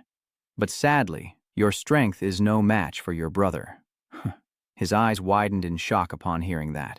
Niorium, trapped in an iron cage, observes the monster, thinking, So this place does use virtual reality? Unlike other towers, the monsters here have information about the outside world. Worry etched on her face. She began to calculate. But with no way of knowing how much they know, it's best not to act carelessly. Something flashed through the air, striking the grotesque monster's head, and she cried out in shock. The griffin hunter remained still, as Xu Xiyu slowly looked up, his face darkening. She stood frozen, a little surprised as the monster reeled from his attack. A moment later it laughed and said, "Oh, looks like you're all ready." It snapped its fingers and continued, "Shall we begin the entertainment?" Purple lights appear, confusing her as it begins to introduce its play. Once upon a time, in a certain village, there lived an ugly girl, huh? Oblivious to her outburst, it continues the story. The girl was of marrying age, but she was still young. Yet no man in the village wanted to marry the ugly girl. What are you saying? Men line up for my wealth and beauty, except for one, this young man, known as the most handsome and youthful in the land. You're giving me the creeps. Xu Xiyu was cold upon hearing his role, but he didn't care about that attitude. Why would such a good man be interested in a girl who's ugly inside and out? Looks can be deceiving. This pretty boy is sharp. The monster is practically engrossed in his story. One day, the ugly girl was locked in a birdcage out of jealousy for Jezebel 215, the most beautiful girl in the world. Drifting through infinite space, can the young man rescue the ugly girl? His face is blank and emotionless as that voice echoes again. After saving her, can they live happily ever after? Shuhai Yusi leaps, aiming a kick at the monster's head, which tilts slightly as red dotted cubes surround him, the monster sneering, "Let me spoil it for you. This play has no happy ending." A massive explosion of pink light throws the cubes into disarray as Do Shu Hyak emerges from the smoke, leaping onto a nearby cube and plunging his sword down. The surrounding cubes moved rapidly, but he stared at them with unwavering resolve as Do Shu Hyuk threw something into the stationary cubes. He quickly leapt across the cubes to move, raising his long sword high as Do Shu Hyuk pointed his blade towards the monster. It conjures countless small cubes towards him, shocking Nyorium. He's caught off guard for a moment, and another massive explosion erupts. As the smoke clears from the explosion, Do Shu Hyu is seen falling freely, but he manages to find a foothold on a cube. He steps onto a cube, leaps into the air, and slashes it in two with his sword, but two more cubes approach, triggering another explosion beneath him. Another cube closes in behind Du Shu Hyu, firing lasers, but he narrowly dodges them. The cubes continue to close in, and now more and more of them are firing lasers. He narrowly dodges the beams, the thought still echoing in his mind. These things are getting faster and catching up. And just as he thought that, a giant hand slammed into him, sending him crashing to the ground. Naorium is trapped in the iron cage, terrified, while the griffin hunter anxiously watches the approaching cubes. They're getting faster. Have they analyzed how to defeat the griffin hunter before moving? Lying on the ground in pain, his face scratched, he suddenly remembers something. Shu Haiyusi rose, sword in hand, thinking he was swift as the wind, leaping onto the cubes, continuing his assault. He raised a hand to shield his face as the cubes, now with an extra arm, relentlessly pursued him. His thoughts echo overwhelmingly as Do Shu Hyu struggles, fearing he'll be the first to fall. The cubes with hands and drills lunged at Do Soo Hyuk as if he were falling into a dark abyss. Seeing this, both she and he panicked, sharing the same thought. His senses are dulled, panic sets in as he can't hear, sense, or feel anything.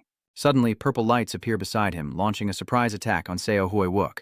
Crystals emitting a purple glow adorn his attire as he pulls out an object, throwing it forward, creating a massive explosion as Seo Hoi Wook warily bites down on his sword hilt. Sensing danger, he raises his sword, blocking a blow from above and deflecting the attack. But then, two more weapons target him, forcing Seo Hoi Wook to jump away as they crash into the ground. But then, a strange object appeared behind him, two cubes splitting the ground beneath his feet. Seo Hoi Wook is shocked as he falls, and Nairium cries out. Griffin is trapped in a cage, filled with worry. Even the renowned griffin hunter, known for his speed, couldn't keep up. But then she realized something, analyzing it in her mind. The problem arises when the light vanishes. Without it, our senses are useless. But with light bugs, he could pinpoint the monster's location. But before she could finish, two pieces of tape covered her mouth as the monster glared into the cage, warning her to shut up and sit still. Having listened to her, Ju Hyuk thought to himself, he opened his system and selected something, saying, "Light.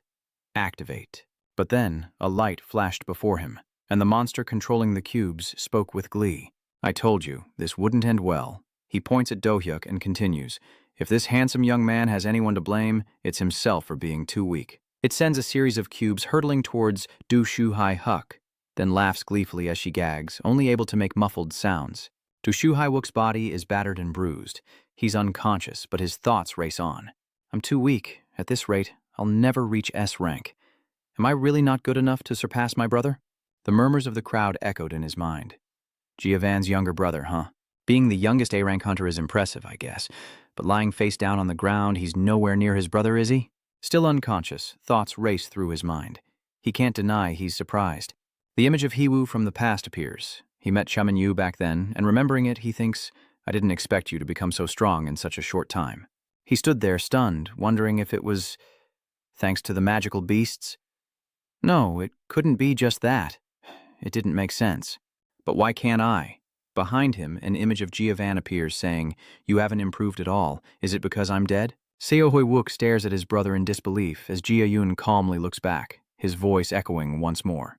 "It's said that, unlike regular hunters, irregular hunters need certain conditions to develop.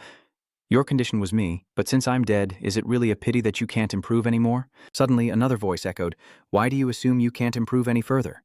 The image Shu-hyuk sees is of someone stabbing his brother, his blood splattering on his face, the murderer smiling devilishly, saying, "If that will motivate you to become stronger, then just make it your goal."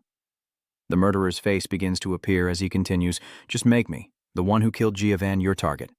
As Soo-hyuk stood frozen, lightning flashed before him, along with the man's final words. How does that sound?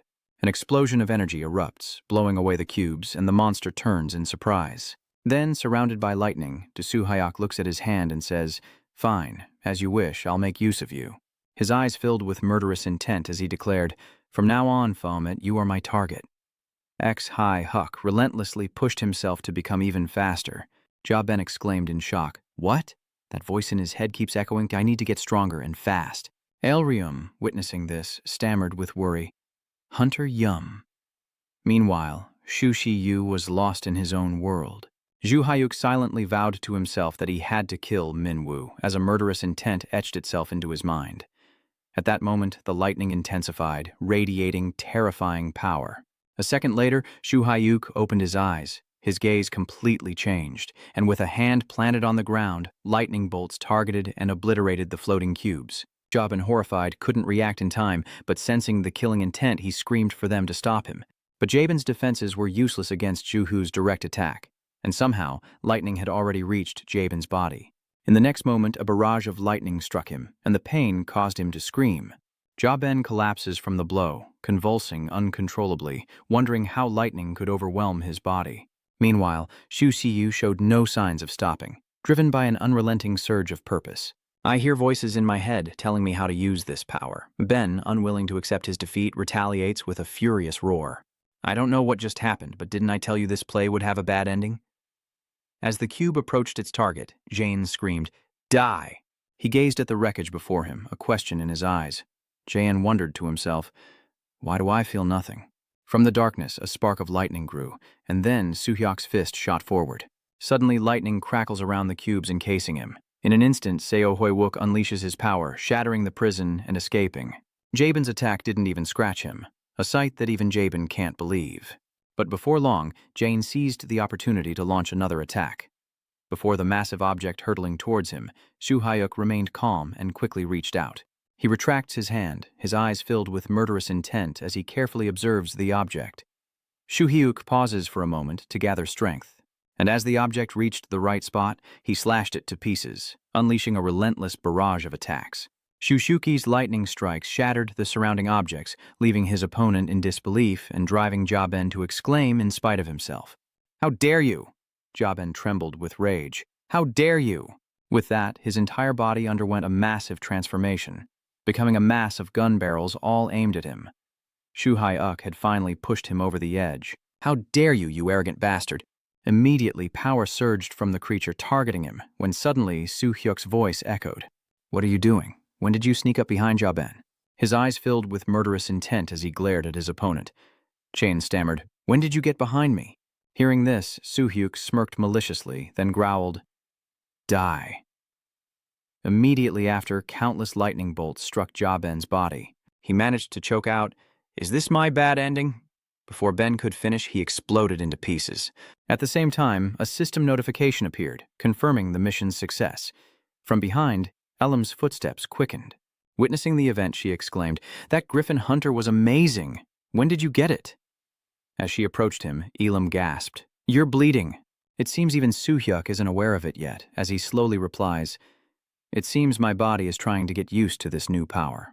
After defeating Ben, Soo-hyuk continues his onslaught, sending 3 of Yelryum's subordinates to their doom with a single gesture. And he relentlessly eliminates anything in his path, as the scenery begins to change. Si-ju announces, "Let's head to the next floor." Watching his back, Yelyum muses that he seems even stronger than his brother, the hunter Jia-yoon. "This is great, I can just follow along and not do anything. Oh well, whatever." She continued to look around, wondering if they had arrived. But why weren't they at the boss's room yet? I wonder if Famit's group is okay. Not far away, a familiar figure appears. He spoke up asking what took them so long. It was Min-yu. Ayum saw him and responded grumpily, while Famit thanked heavens he was alive. She looked around as if searching for someone, then asked, "Where's the goblin hunter?" To that, he simply replied, "She's dead." Stunned by Min-yum's announcement, he blurts out, "What?" And then Soo-hyuk and Min-woo's eyes met, and Soo-hyuk wondered how he'd gotten here. Min-yu notices something different about him, thinking, "Look at him, he leveled up." Then Elam suddenly asks, "The goblin hunter was killed by a monster?" Min-woo hesitantly replied, and his answer left her feeling deeply puzzled. Immediately, Min-yu placed his hand on the gate behind them, saying, "I can't open this door alone." Hearing this, Elam approached and examined a small device that had appeared nearby, saying, "I think this is a biometric scanner." She pointed forward, adding, "There's one over there too," meaning we have to put our hands on both at the same time. Ah, that must be it. Then, at least 2 people must have survived to get here. With that, the 3 of them fell into silence. Min-yu suddenly spoke. "Do you feel that?" He hesitated for a moment, then continued. "The boss is on the other side of this door." After Min-yu's words, she trembled inwardly, thinking, "Even with 3 A-rank hunters, we can't clear this floor." Then she quickly said, "Let's wait for the healer. He'll probably be here soon." At the same time, a thought crossed Ariam's mind to ensure safety. But then, a strange sound echoed, and the gate announced that the Tower of the King challenge entrance had opened. IUM was stunned. She snapped back to reality and shouted, her voice full of reproach, "What on earth are you thinking? You too, Hunter Griffin. There's no way the 3 of us can clear this floor." What were they thinking coming here? But the scene before her silenced her immediately. Before them, strange arcs appeared, along with huge rocks rising up around an unidentifiable object emitting a bright light, and a deep voice echoed from nowhere. "Finally, you've arrived." The 3 of them reacted, looking up to see a deafening sound and powerful gusts of wind, causing Ai to instinctively shield her eyes. At that moment, Fa appeared before them, mocking, "Too slow, I was getting bored waiting for you." But Firo doesn't hold back his praise, saying, "You 2 are pretty good. You 2 defeated all my underlings and that demon beast, but I've gathered all your data from those fights. No matter how much you struggle, you're just dancing in the palm of my hand. I hear you rank your strength with 3 letter grades. I can already see how this battle will end.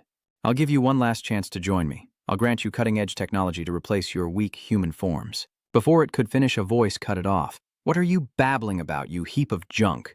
This was completely beyond Pharaoh's calculations. He stood frozen for a moment, unable to react. Pharaoh's voice then rose with a hint of anger. "What? Is Minwoo gathering power in his hands? Are your bellies clad in diamond armor or something?" Meanwhile, Seo Hoi-wook prepares to fight, saying they'll know once they cut him in half. Both are ready for battle. Minwoo, with excitement in his voice, says, "Then let's go take a look." Pharaoh, his voice low, responds, "Oh, you 2 are confident." Then he brazenly aims his guns at them. "Let me see the extent of your power." And with that, the clash between Pareon, Soo-hyun, and Minwoo truly began. Meanwhile, elsewhere, a conversation unfolds, and a voice speaks out in surprise. "Oh my, are you still here? Haven't you gone home yet?" Hearing this, Mi-do replied, "I'm working overtime today." Immediately after, her colleague's voice echoed, "That sucks. How about we grab a coffee in the lounge when I get back from my smoke break?" Hearing her colleague's offer, Mai thought to herself, "Should I? No, what if someone clears the Twin Towers while I'm gone? I need to tell the manager or I'll get yelled at for messing up the work." The female colleague then offered, "Would you like me to bring you some coffee?" Hearing that, she awkwardly replied, "Thank you so much." A moment later, Mireille suddenly spoke in a shocked voice. Huh? What's going on? A curious colleague asks what's wrong. She hesitated, saying, well, the tower was only recently built, but someone has already... Immediately, shards of crystal rained down upon the ground as me, watching the monitor, gasped. They cleared the holy tower. Amidst the towering skyscrapers and bustling crowds, a man feigns a yawn, but his eyes dart suspiciously to the side. In the distance, a hooded figure in white appeared, and a shout rang out. There she is! People hurried toward Fane. The voices echoed, saying she cleared the Hell Tower. The government reported its difficulty as legendary. Tell us in detail how an A-rank hunter cleared a legendary-level tower. Fane hesitated, about to speak, but then trailed off. I just signaled for the other two to be quiet, grabbed their phones, and suddenly ran off, shouting back that I was just the one who landed the final blow. Fane kept running without daring to look back, ignoring the calls behind her. The huntress glances back, surprised, sweat dripping down her face as she hears the call of the Reaper hunter. Elsewhere, Jinwoo casually eats ice cream, leaning against a wall. So you're saying that according to the system, the only one who cleared the Tower of Trials was the Reaper hunter? Manhwa, wearing a white fedora, pondered with a serious expression as he heard Jinwoo mention him. But wasn't it mostly you and the hunter Griffin who fought? A cloud of white dust billows into the air as Griffin and Minyu, bruised and battered, glare toward the voice. Not bad. The shattered pieces spark with electricity as the voice echoes, but the evil god Fa Ron is kneeling, the fragments attempting to reassemble themselves, the electric current still crackling. His voice trembling with a hint of smugness as he continues his interrupted boast of regeneration. Griffin and Minyu stared in disbelief as Fa Riao continued to regenerate, remarking that there were countless others like Nazuda. Minyu explained that we have no other choice, he yelled, calling out to Reaper, who was stunned and clutching her injured arm behind her. Reaper? Hearing her name, she stared blankly, listening in a daze. You still have that mythic item that can erase anything trapped inside, right? Throw it at that bastard. Minyu glanced at her, angrily shouting for her to hurry. Do it now! Seeing this, Reaper grimaced, then threw the artifact at Farayon, separating Arfin and Minyu. Pharaoh stood frozen as the mysterious cube hurtled toward him, electrical sparks flying behind it. The cube opened, descended, and engulfed Pharaoh within. Then it closed and fell to the ground, its tail and some debris falling off, the sparks of electricity flashing. Soon after, the cube suddenly glowed. Jinwoo, taking a bite of his ice cream, asked curiously, So there was an explosion? Was it because the magic stone inside the item collided with the boss monster's magic stone? Holding his ice cream, he blankly lamented, What a waste. A magic stone containing technological magic power would have sold for a high price. Minyu added that the mythic item carried by the Reaper hunter was also destroyed along with the magic stone, but at least they obtained its mark. A blue orb with a rotating triangle appeared in his hand. Jinwoo changes the subject. Can we take care of unfinished business now? Minwoo crosses his arms, peering down at him. He asked in surprise, Are you talking about the guy I caught locked in the warehouse? That room's door is still sealed shut. Minyu shouts, making sure he can be heard inside. Not only were you following me, but you found my place and broke in? Opening the door, he crossed his arms, peering inside as he questioned, You're the one, aren't you? The magician who was with us in the labyrinth. Looking down at the kneeling figure, he pressed, Just what kind of monster are you? Fane remained silent, glancing sideways. Suddenly the boy bolts outside, but Minwoo remains unfazed, arms crossed, watching him. Then, a flash of light at the doorway. Fanny slams into an invisible barrier, eyes wide with terror, and tumbles backward, landing at Minwoo's feet. He sees Jinwoo outside, eating ice cream and scrambling to his feet. He realizes with a shock it's a magic barrier. Was it that kid? How could such a young child wield such advanced magic alone? Fanny rose, angrily declaring, As expected, anyone who worships the demon Foet, even a child, is no ordinary person. His voice boomed as he knelt down, staring intently and asking, How did you know I was a demon worshipper? I didn't get a good look at you then. He was surprised, looking at the round face, cute big eyes, and gentle shoulder-length hair. Humph, girl, you don't look like much. His misunderstanding sends the boy into a furious rage, startling him. I'm a man. Minwoo, now enraged, grabs him by the collar, raising his hand as if to strike. You dare deceive me? He says, suddenly putting on a pitiful act, eyes brimming with tears, voice trembling. Please, please don't hit me. His display stunned Minyu and Jinyu for a few seconds. Then suddenly, his pupils contracted, as if he'd just realized something. Her long, soft pink pigtails fluttered, framing a cute face. He muttered, I just remembered that face. Those big, round, bright pink eyes. He remembers now, a cute girl he once knew, and shouts in disbelief, "You're that girl with the pigtails?" The memory flashes back to Fan, code name Fan, a brave girl standing before a terrifying monster, Minhu, because he's an S-class magic hunter. Fane is confident in his current form, but inwardly thinks, I'm cross-dressing for a very good reason. But then, Minhu, in his monster form, grabbed his pigtails and lifted him up. Even though I was eager to climb the Tower of Hell ruled by Bahu, the result was tragic. He painfully cried, softly begging, I'm sorry, please forgive me. Faney stared in shock as he said, You cannot satisfy my hunger. Then, with bloodshot eyes, the monster growled, Die. Still, it held him up by his hair. In that instant, his face paled with fear, his eyes widened in terror, and his entire body glowed brighter and brighter until he vanished. Fane used his forbidden skill, instant teleportation, to escape the boss's room in case of emergency. He vanished without a trace, and Minhu looked around, hardly believing his eyes. Where did he go? However, the price he paid was a halving of his abilities. Slumped on the floor, Fane lowered his head in sorrow. So that's why I lost my rank as an S-class hunter. I went to the maze tower to regain my lost power. With a hand in his pocket and the other scratching his neck, he's startled as Fane points directly at him, realizing that if he recognizes him, he must be Pommet. But how did you become one of them? Fane was stunned by his curt reply. So what? Jinwoo leaned against the wall, scrolling through his phone, unconcerned by the argument between Minwoo and Fane. So what difference would that make? Oh, right, I'll tell the other hunters. You think other hunters will believe you? Fine. I'll go to the Hunter Association headquarters. Minwoo laughs, then suddenly leans in close to the pale-faced Fa Ne, threatening, Do you have any proof? You must be out of your mind to step foot in my territory. Pain, terrified, leaned against the wall, speechless. He presses on, So how do you want me to kill you? With burning red eyes, Minwoo loomed over him, a sinister smile on his face. How about I tie you up and beat you until your own parents don't recognize you? Or should I stab you and drain all the blood from your body? Or maybe I'll just tear off your limbs. His terrified voice cried out, Stop it! Pain was scared to tears, his cheeks wet, his voice trembling with sobs. What are you going to do to me? Both Jinwoo and Minwoo stared at him, looking a little intimidated. Then, a black hood was pulled over Fa's head, and as he waved his hands in front of him, he listened silently to the man's words. If you want to live, listen carefully. You need to do two things for me. He raised a finger, saying, First, you need to find a hunter named Jackie. He was surprised, Jackie, as the man continued to speak. You won't find him through normal means, as he's likely not a government-registered hunter. Secondly, you need to find the bastard in this drawing. Waving his hands, he asked, Wait, you want me to gather information for you? Miyu raised his foot at him as he shouted, You think I'd work for a devil like you?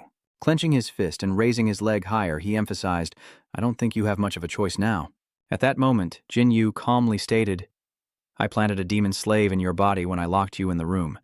The moment you disobey us, the demon slave will spread a deadly poison throughout your body. Pain was even more panicked. What now? Minyu's threats leave Pain frozen in place. I don't care if you tell everyone I'm the fake father of the Tower of Hell, but now that you've entered our territory, that's another story. He smirks. I'll exploit you to the bone. Jinwoo smiles too, darkness shrouding his face, until you realize just how terrifying a demon can be. A sly grin and blood-red eyes. Minyu laughs, eager for the day he succumbs to despair. Ba-an-bup. He laughs too, saying, Is there anything more delicious than a soul in despair? Fummet. Guttural laughter echoed through the room, sending shivers down Fane's spine. Somehow, Fane managed to escape the room, tearing off his black hood as he fled. Minyu and Jinyu watched as Fa Ne fled into the streets, and Minyu asked, You were just joking about planting the devil slave in him, right? Jinyu quickly replied, I didn't think it was necessary to make him work harder. Their voices echoed through the house. Why not just call the magic squad captain? He could get things done much faster. I lost contact with him a while ago, and besides, I need another source of information to act independently. Turning to leave, Minut suddenly stopped. Oh, right. He turned back to Jinwoo. Teach me some magic. On the roof of the house, Jinwoo raised a hand to his abdomen, mana faintly glowing behind him, with occasional sparks running around it. Jinwoo conjures a barrier, the same one he used before, and asks, puzzled, What's wrong? You've never asked me to teach you before. Did you realize something in the tower? Seeming to understand Minyu, he analyzed, "Should I start by teaching you the basics? I don't think I should teach you advanced magic, since you prefer using brute force. Do you object?" His serious eyes stared intently at Jinyu. "I want you to teach me advanced magic." The sky remained a clear blue, dotted with fluffy white clouds as Jinwu stared blankly at Minu. Suddenly he turned his head left, then right, a smile forming on his lips. "Why are you still standing there? How did you do that?" Jinyu, in disbelief, wondered, "I only showed you once. How could you copy it? You've never even tried it before." Raising his hand, Minwu ignored Jinwu's rambling and said intently, "I don't know what you just did, but you have potential. Change your class. You have the potential to become..." He quietly added, "I knew it." Minyu softly shares that he's been misusing this body, just as that guy said. Startled, he stares blankly, his arms still crossed as he quietly says, "That's right. This body belongs to someone else." "What body are you talking about?" Jinwu asked, bewildered. "Hunter Fane?" After escaping that house, Fane went to see Song-un, who angrily confronted him upon arrival. "What's wrong? Weren't we supposed to meet?" "You're rushing me. Let me explain." But Song-un was still furious. "You told me you'd reveal the Hunter Minu's secret, but then you disappeared." You mumbled, "I was going to call you after I found solid evidence." They both asked, "So, did you find the evidence?" Well, what is it?" Unable to provide evidence, Fane remained silent. But Zion turned and walked away, saying he was wasting his time. "I'm leaving," Fane said helplessly. He's a Tower King. Zan-un is quite surprised by Fane's words. "You told Zan-un that the Hunter Minyu is actually the Tower King monster in human form." Jinyu is stunned, speechless, staring at him, still looking at his hand, and asks, "What did you just say?" With eyes as cold as knives, he emphasizes, "This body belongs to Jia-yun." He muttered, "A Tower King monster?" Minwu stood still as Ra caressed his arm, her voice bewitching. "I am fulfilling your wish." He was a little confused. "Is she granting my wish?" Her hand reaches out to rest on Minyu's upturned palm. "Yes, ever since you met Jia-van in the tower?" Remembering the image of him as a monster, her voice rises and falls. "And when you were stabbed, you wished to be like Jia-van." That haunting voice continues, explaining that he needs a soulless body to become human. Minu is perplexed. Just what is she? Jia smiles contentedly, resting her head against his back, saying, "Finally, you're curious about me," she whispered, lamenting that she could only reveal her name for now, as she embraced him from behind, clutching his hand tightly. "My name is Ga."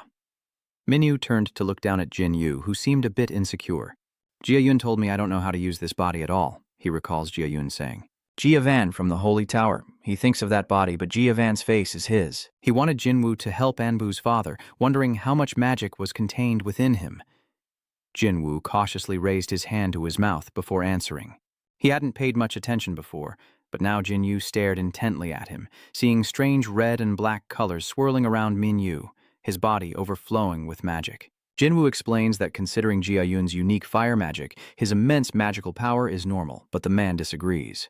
"No, unique skills don't require magic. I can use them however I want." And so they continued to bicker back and forth. "Huh? I realized it when I got Jia-van's skill. That's cheating." Jinwu is surprised. Where did Jia-van get all that magic power? Minyu explains, "The Jia-yun I met at the Holy Tower was just data, so he was weaker than the original. But when he attacked me, it was like he was really alive. He became the powerful Jia-yun I once knew," he added, clenching his fist as he spoke of Jia-yun's instinctive movements. He affirmed it was a buff, like when one's magic becomes stronger for a short time to overwhelm an enemy with various spells. However, the drawbacks are a limited magic supply and a lack of items, leading him to conclude that pure strength is better than magic in prolonged battles. Closing his eyes, Jinwu makes his judgment. If you can use unique, powerful, and buffed skills, you can easily gain the upper hand in any battle. Then, it suddenly dawned on him, and he stared intently at Minyu. "So, does that mean—" Minyu smirked, a cunning look on his face at Jinwu's question. "You're going to borrow Jia-yun's style too?" he said with amusement. "Jia-van himself taught me how to coordinate with this body, back when I was a low-level monster climbing the tower. I was killed countless times by the monsters guarding the floors, so I learned their skills, just like this time. I'll take your advice." Minwu's eyes gleam with ambition as he speaks seriously. "I have a puppet skill, but it only activates under certain conditions, while Jia-van's is more like a direct puppetry skill." Seeing Jinwu's blank expression, Minwu continued, "That's why you should teach me buff magic." He then asked innocently, like a child, "What's a buff?" He remained calm despite the boy's feigned innocence, then lunged forward, sending him running. The two bickered loudly as they chased each other. You little brat, you just don't want to teach me, do you? You need a power buff, but I only know magic buffs. Aren't you a great mage who knows all magic, only support magic? Exhausted, he suddenly heard the boy speak, as someone perfect for the job. Curious, are you? A sweet, flirtatious voice emanated from her luscious, moving lips. His hands are healed, and he just cleared the tower looking as healthy as ever. But say that again. Kim Run leans forward, hands on the table, a bright smile on her face. What does he want to learn from me? Minwoo looked down at the girl, his annoyance partially hidden by his hat, then turned and walked away, angrily thinking, I knew I was crazy to ask this quack for help. As he turned to leave, she grabbed his shoulder. I heard you. You said buffs, yes, right? So you haven't forgotten my words and remember that I'm a support healer? Their voices echoed again in the office. But why do you suddenly want to learn about buffs? Because it's useful in combat, you've come to the right person. I'll teach you. With a sly smile, she laid out her terms. Nothing is free after all. Minwoo didn't hesitate. Of course. What did she want? Raising her slender, pale hand, she spoke as if compelled. What else could I possibly want from you? Number 302. The white hat falls to the ground. Her voice remains soft, nestled close to him, her eyes full of affection as she speaks, his body high in the sky. Small white clouds drifted lazily over the elementary school, and the children looked up in wide-eyed wonder. Minwoo looked down at them, then suddenly gripped the blue-shirted boy's hand tightly, causing him to stare in fear, before he flung him into the sky, ignoring his terrified screams. The boy soared through the air, screaming in terror, but as he fell, Minwoo caught him safely. Minwoo, now with a completely different look, wearing a cat ear headband and with 2 angel wings on his back, sits silently, holding the child. The remaining children looked worried and curious as he turned to face them. Now they beam with excitement as he lifts the boy high. The children swarmed around him, clamoring for his attention. Me too, me too, me too. That scene brought a smile to Kim Jun-sung's face. All right, kids. A bright pink banner and an adorable cat, identical to Minwoo's avatar, are neatly hung on the wall as her voice echoes softly. If you get a checkup, you can play with that older brother. Immediately, the children obediently stood still for her examination. Outside, he's still busy playing with the kids, while inside, Jun and the old man continue to examine the children one by one. This time, it's a girl with a broken leg. Suddenly, a ball flies straight into his face, startling the boy next to him. The sun still shines brightly, but with more clouds than before. Finally, dusk arrives, and the last rays of sunlight blaze golden in one corner of the sky. The person in charge was overjoyed, thanking the director profusely. Thanks to you, the kids weren't bored and had fun, she said politely. It was nothing. I just wanted to check if the kids were doing well. The real hard worker is that handsome guy over there. Oh, thank you, young master. I'm exhausted. He slumped onto the bench, still holding the cat ear headband in one hand. Even an A-rank hunter couldn't handle dozens of energetic kids. So that's how it is, he muttered, regarding the stamina of children. Seeing Jun Seong approach, he wearily looked up. Are we done yet? I did what you wanted. So, she's cutting in line? Holding up 2 fingers, she's cheerful while he's glum. We have 2 more places to go. The sky turned red, signaling the approach of night. He cursed in frustration, but she remained indifferent. But it's late, so my hang will continue. He muttered another curse. Oh, darling, you're eager too, aren't you? Her taunts mixed with his cursing in the car. Doesn't he know what's going on? Teaching magic to others is forbidden from the start. And are you already giving up after just 1 day? She leaves him on a deserted road. Just looking at his exhausted face, you can tell how tired he is. It doesn't make sense that she's so insistent. In the car, Run smiles and waves. See you there tomorrow. Bye-bye. He watched until the car was out of sight, a faint smile now gracing his tired face. But that was the beginning of Minwoo's explosive anger, like a roaring beast. I have to wear that disgusting headband and work my tail off. So, this is how you treat me? I knew I couldn't trust that quack. Suddenly 2 heads popped out, peering at him, asking, what's with the weird headband? He blurted out a response, only to jump in surprise at the sudden appearance of 2 figures. Minwoo's eyes widened in shock as Reaper crossed her arms and said, your phone was off, so I came to your house, but only your brother was there. Then, with a stern and angry tone, she added, and don't call me by my code name out here. Call me Narum. Reaper walks off saying, you do have time, right? Let's go, stop staring. Where to? She curtly went to eat, leaving the other 2 to watch in silence. Standing before the red car, Creeper put his hands on his hips, then got in. On the road, the red car speeds off, and inside, she praises his brother's politeness. She recalls the moment he bowed politely, saying, see you later, which pleased her greatly. He was so polite to me, she thought, realizing it was probably because she was rich. He looks at her as he speaks, but she remembers a time when he also asked her out to eat. "Let's grab a bite after this is over," he said, but that's not how it went. I said together, but I didn't mean it like that. But she cuts him off. I know Reaper is focused on driving, but he still talks to him. He wants us all to go out to eat together? He's surprised, all of us. Minyu remained cold and weary, resting his chin on his hand as he glanced at her. Everyone worked hard to clear the tower, so consider it a celebration. Suddenly, the car passed a billboard featuring Reaper, and he pointed, exclaiming, "Hey, isn't that you?" The sign featured a cute pose of her with the words, "Congratulations on clearing the tower. Genius hunter, Reaper." I thought she'd be proud, but instead she angrily shouted, "What the hell is that?" Her voice echoed through the restaurant. No matter how many times I think about it, my uncle is definitely behind this. She put her hands on her face and hung her head low, saying plastering my face in the hotel lobby wasn't enough. Now he has to put up billboards, too. He walked beside her, comforting her, saying it was good she was becoming famous, but she was on the verge of tears. I've had enough of these calls from reporters, you know. Besides, I didn't become a hunter for fame. I wanted to be an archaeologist. Seeing Reaper, Yu-Dung stood up from a nearby table, waving and calling out, "Over here. The three of them are waiting. There's a brick wall separating the rooms." Reaper asked with concern, "Are you feeling better?" Yu-Dung was overjoyed. "I've recovered. You guys are amazing." Rear, Minu, and Griffin turned to the voice, the three who conquered the Holy Tower. Minu raised his glass, his eyes fixed on Griffin as praises echoed around them, lauding the promising A-rank hunters. Griffin, however, was unconcerned, his eyes scanning the menu as Minerova sat amiably next to Reaper. "I also saw the article about you." Reaper waved his hand, saying he didn't do anything. "It's all Minu and Griffin's doing. But please, don't mention it." Looking around at the empty tables, they all wondered. "It's strange. We're the only ones in this restaurant. As far as I know, it's hard to get a reservation here." Reaper's casual statement makes Minerva's eyes widen. "I rented the whole place. The others were just as surprised." "Huh? How is that possible?" Creeper asked, picking up a bottle of wine and grinning at the question of whether they belonged here. She quickly changed the subject. "It's a waste to just eat one meal here, don't you think?" Then she laughed, a hand gently placed on her shoulder. Yu-Dung had come over and put his arm around her, and they both looked happy. "Let's go for round two. Let's go for round two." Reaching the gate, Griffin bowed to everyone. "I'm heading out." Civil crosses his arms. "Yeah, go on, get out of here." But some people wondered. "We should go for round two later." "Where are you going?" But Griffin quickly left, despite everyone's protests. "No, don't go." Suddenly, he stops, his eyes narrowing suspiciously. It's Minyu. With his hands in his pockets, Griffin turned and curtly asked, "What's going on?" "You're still so cold. I should be the one asking that question." Minyu challenged Griffin, staring him down. "Why didn't you reveal my identity at the party? What are you planning?" Griffin paused, then finally spoke. "I don't have any proof, so it's useless to tell them. And me." Suddenly, Griffin emphasized, "I can't stop now.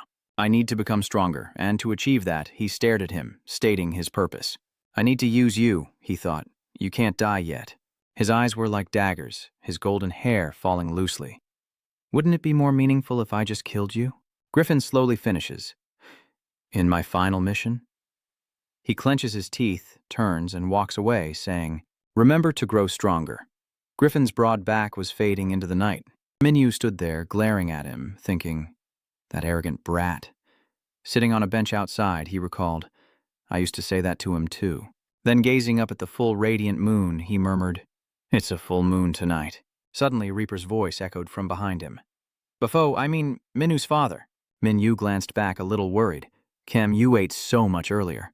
She casually replies, "I have a separate stomach for ice cream." "Besides, I don't want to hear that from a glutton like you." Minyu asked where the others went, a hint of regret in her voice. "They've left. I was hoping to go for round two."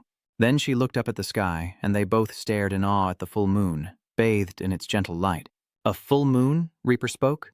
"It's midnight. I should go to sleep." He raised his hand in a wave. "Stay here," but he glanced over at her words. "But before that, she has something to do." Her hair flows as Reaper suddenly leans down and kisses Minyu. His eyes nearly popped out of his head, while hers were closed in bliss. His pupils were about to explode, but finally she stopped, releasing his lips. Her cheeks flushed, she left with the ice cream in hand. "Good night." Minwoo leaned back, eyes wide open, staring at the sky, his face flushed. He wiped his mouth, annoyed. What the hell was that? Why did I suddenly eat ice cream? Then he ran off, still muttering to himself, saying that if we met again. Suddenly, a muscular arm reached out from behind, along with a voice.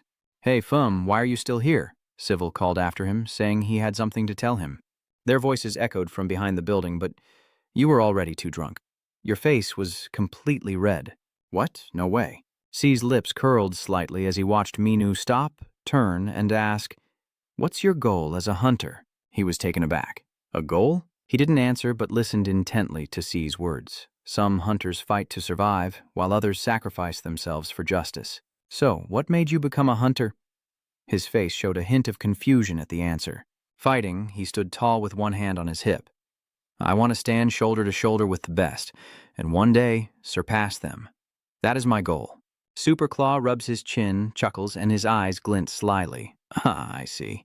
It would truly be a waste to let someone as talented as you leave. Minu, not understanding, asks again, "So what? He waved you over to join their guild and fight against us." Inside a grand house, children laugh and cheer. "Thank you, director." "Thank you." So, Junsong is smiling, and Minu has a pink interface with cat ear headbands and angel wings on his back. Junsong's voice echoes on the rooftop. Helping these kids is more fulfilling than anything else. It's a joy to be a doctor. She leans back, gazing at him with a bright smile. But what about him? How does that make you feel? Min Yu, now in casual clothes, stood with her arms crossed. "I'm perfectly fine, so why do you keep trying to make a fuss?" She retorted, "Hey, I'm not messing around." Runjong stood up straight, one hand on her hip, and explained, "That's exactly why we're here." Her beautiful face was now serious. "Now let's begin. Focus and extend your arms slightly, the area around you glowing red." He clenched his fist and asked, "Is this right?" Runzio was speechless, covering her mouth in shock. "Amazing. You learned it in just 1 hour." She smiled contentedly, sweat beading on her cheeks. She wondered, is this what it feels like to teach someone? Seeing Minwoo succeed after an hour of effort, she realized why some S-rank hunters also provide support. "I wonder how far he'll go." She clasped her hands together, adding, "If your stats increase, you can learn more than just this." He's gathering it all up to send it straight to hell. How exciting. Really? Then what else should I learn? Mian Yu smiles devilishly, his dangerous face close as he informs her, catching her completely off guard. "I'm leaving this guild." Huh? As the two descended the stairs, one leading and the other following, questions and answers filled the air. "Another guild has invited me." Invited me? Which guild? What's the name? Sungun, huh? The Sangun Guild? Seeing your reaction, I guess I don't need to explain any further. I didn't even know those guilds were paying in advance. Plus, they're giving me a lot of hunter perks. Her beautiful face cycled through expressions of surprise. The higher the tower, the stronger the guild needed to be. What about you, though? Minu seemed to be using magic, a mysterious darkness enveloping him, his words accusatory. "You tricked me, made me work, dragged me into a guild with a weird name, and you don't even know it's the leader's fault? Are you trying to compensate me by exploiting me and teaching me these skills?" He inadvertently pushes that magic towards her, sending her reeling backward. Coldly, he says, "Let's end this here."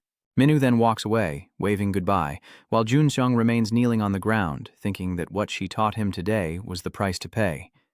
Until her voice catches his attention. "What must I do?" He watched her reaction, her voice weak and pitiful. "What must I do to keep you here?" She wrapped her arms around herself, trembling and losing her composure.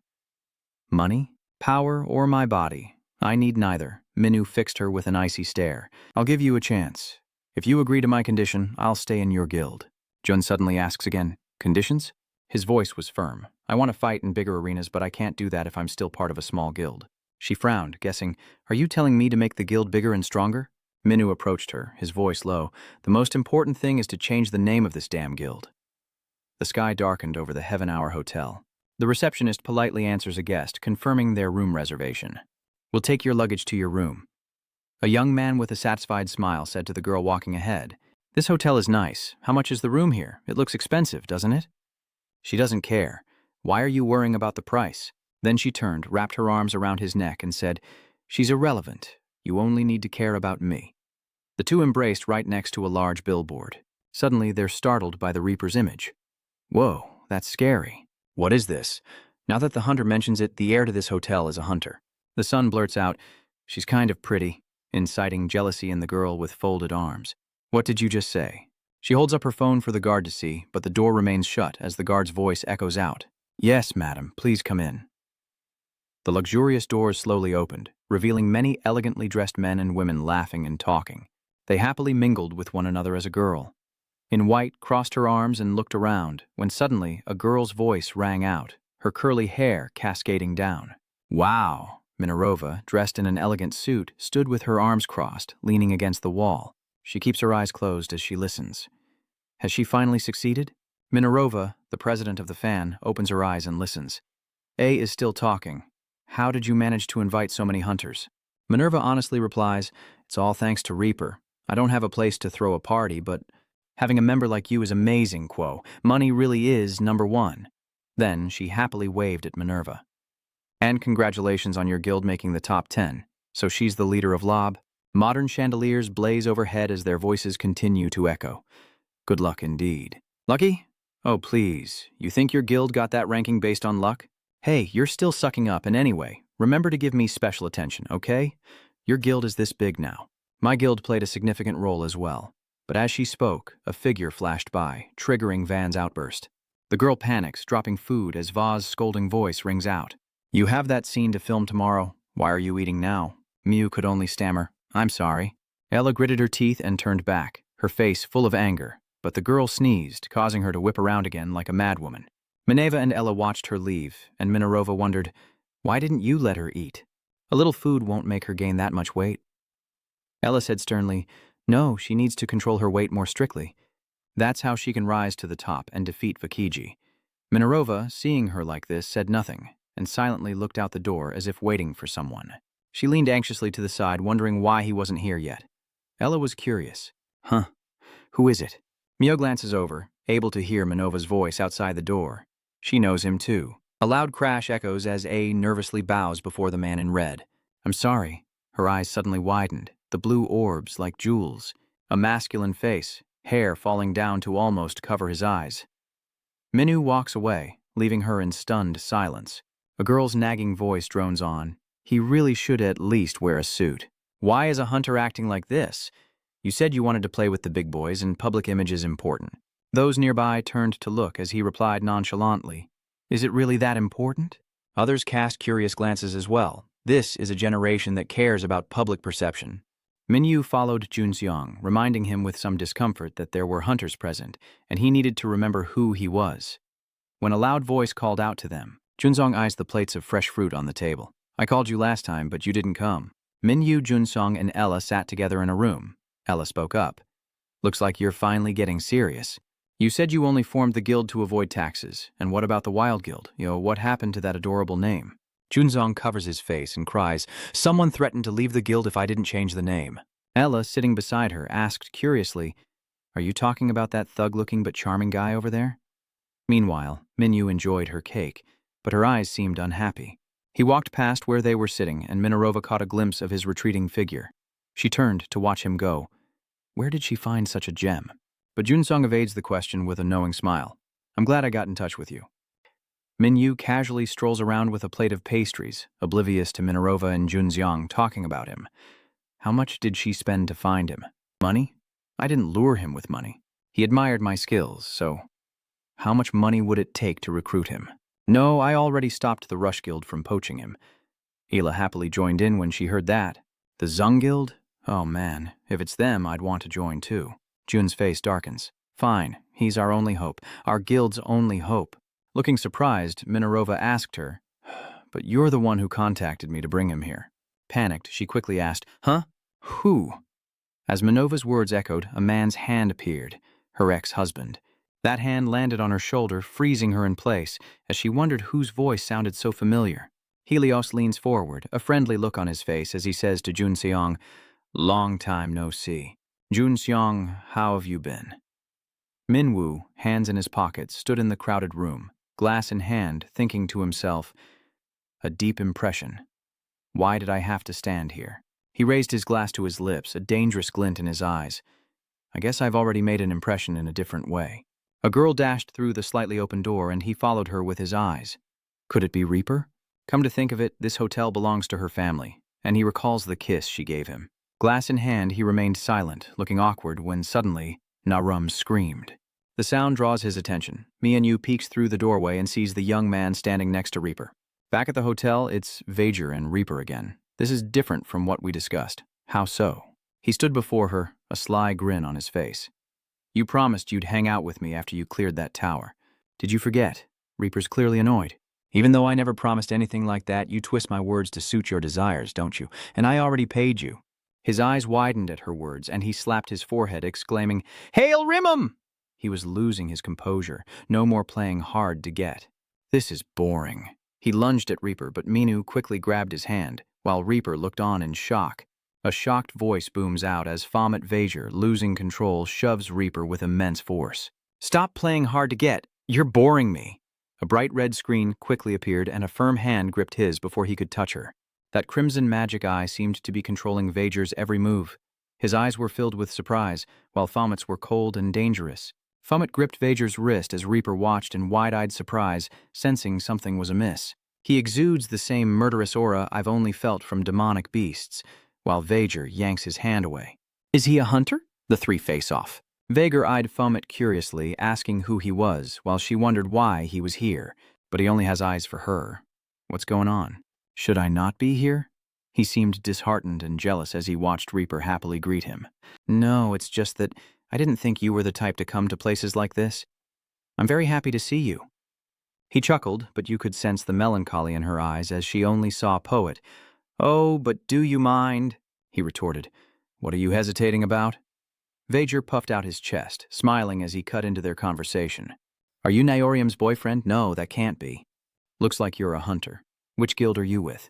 Fomet heard but didn't answer, silently meeting the other's intense gaze before turning away, his expression unchanged. I'm from the Wild Hunt Guild, Reaper interjects. Huh? I thought it was the Sweet Pink Angel Guild, Fomet said sternly. His eyes turned even more dangerous at the mention of the wilds. What no-name guild is that?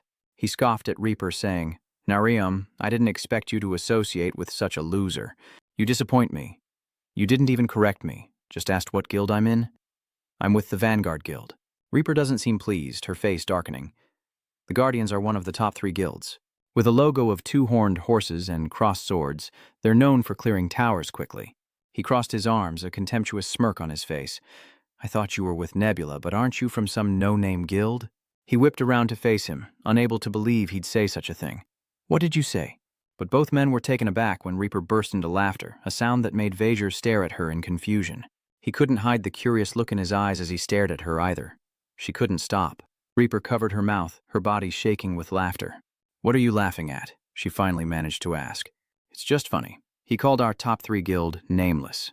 They were both speechless at Reaper's endless laughter, and Vajor frowned at him in annoyance. Seeing him standing there with his arms crossed, looking arrogant, he wondered who this weirdo was. Just a failure from some no-name guild. The 3 stood there, none willing to leave the doorway, while inside, the appearance of her ex-husband, Kim Yun-Yang, only heightened the tension. Minerva sat silently, lost in thought, while outside, Vajor grinned, flashing his pearly whites as he addressed him.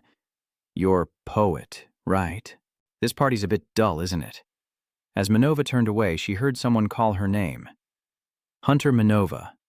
He entered the room and approached her. Minerva recognized Vajor, who reached out his hand. I have an idea to propose. She was surprised. An idea? He smiled confidently.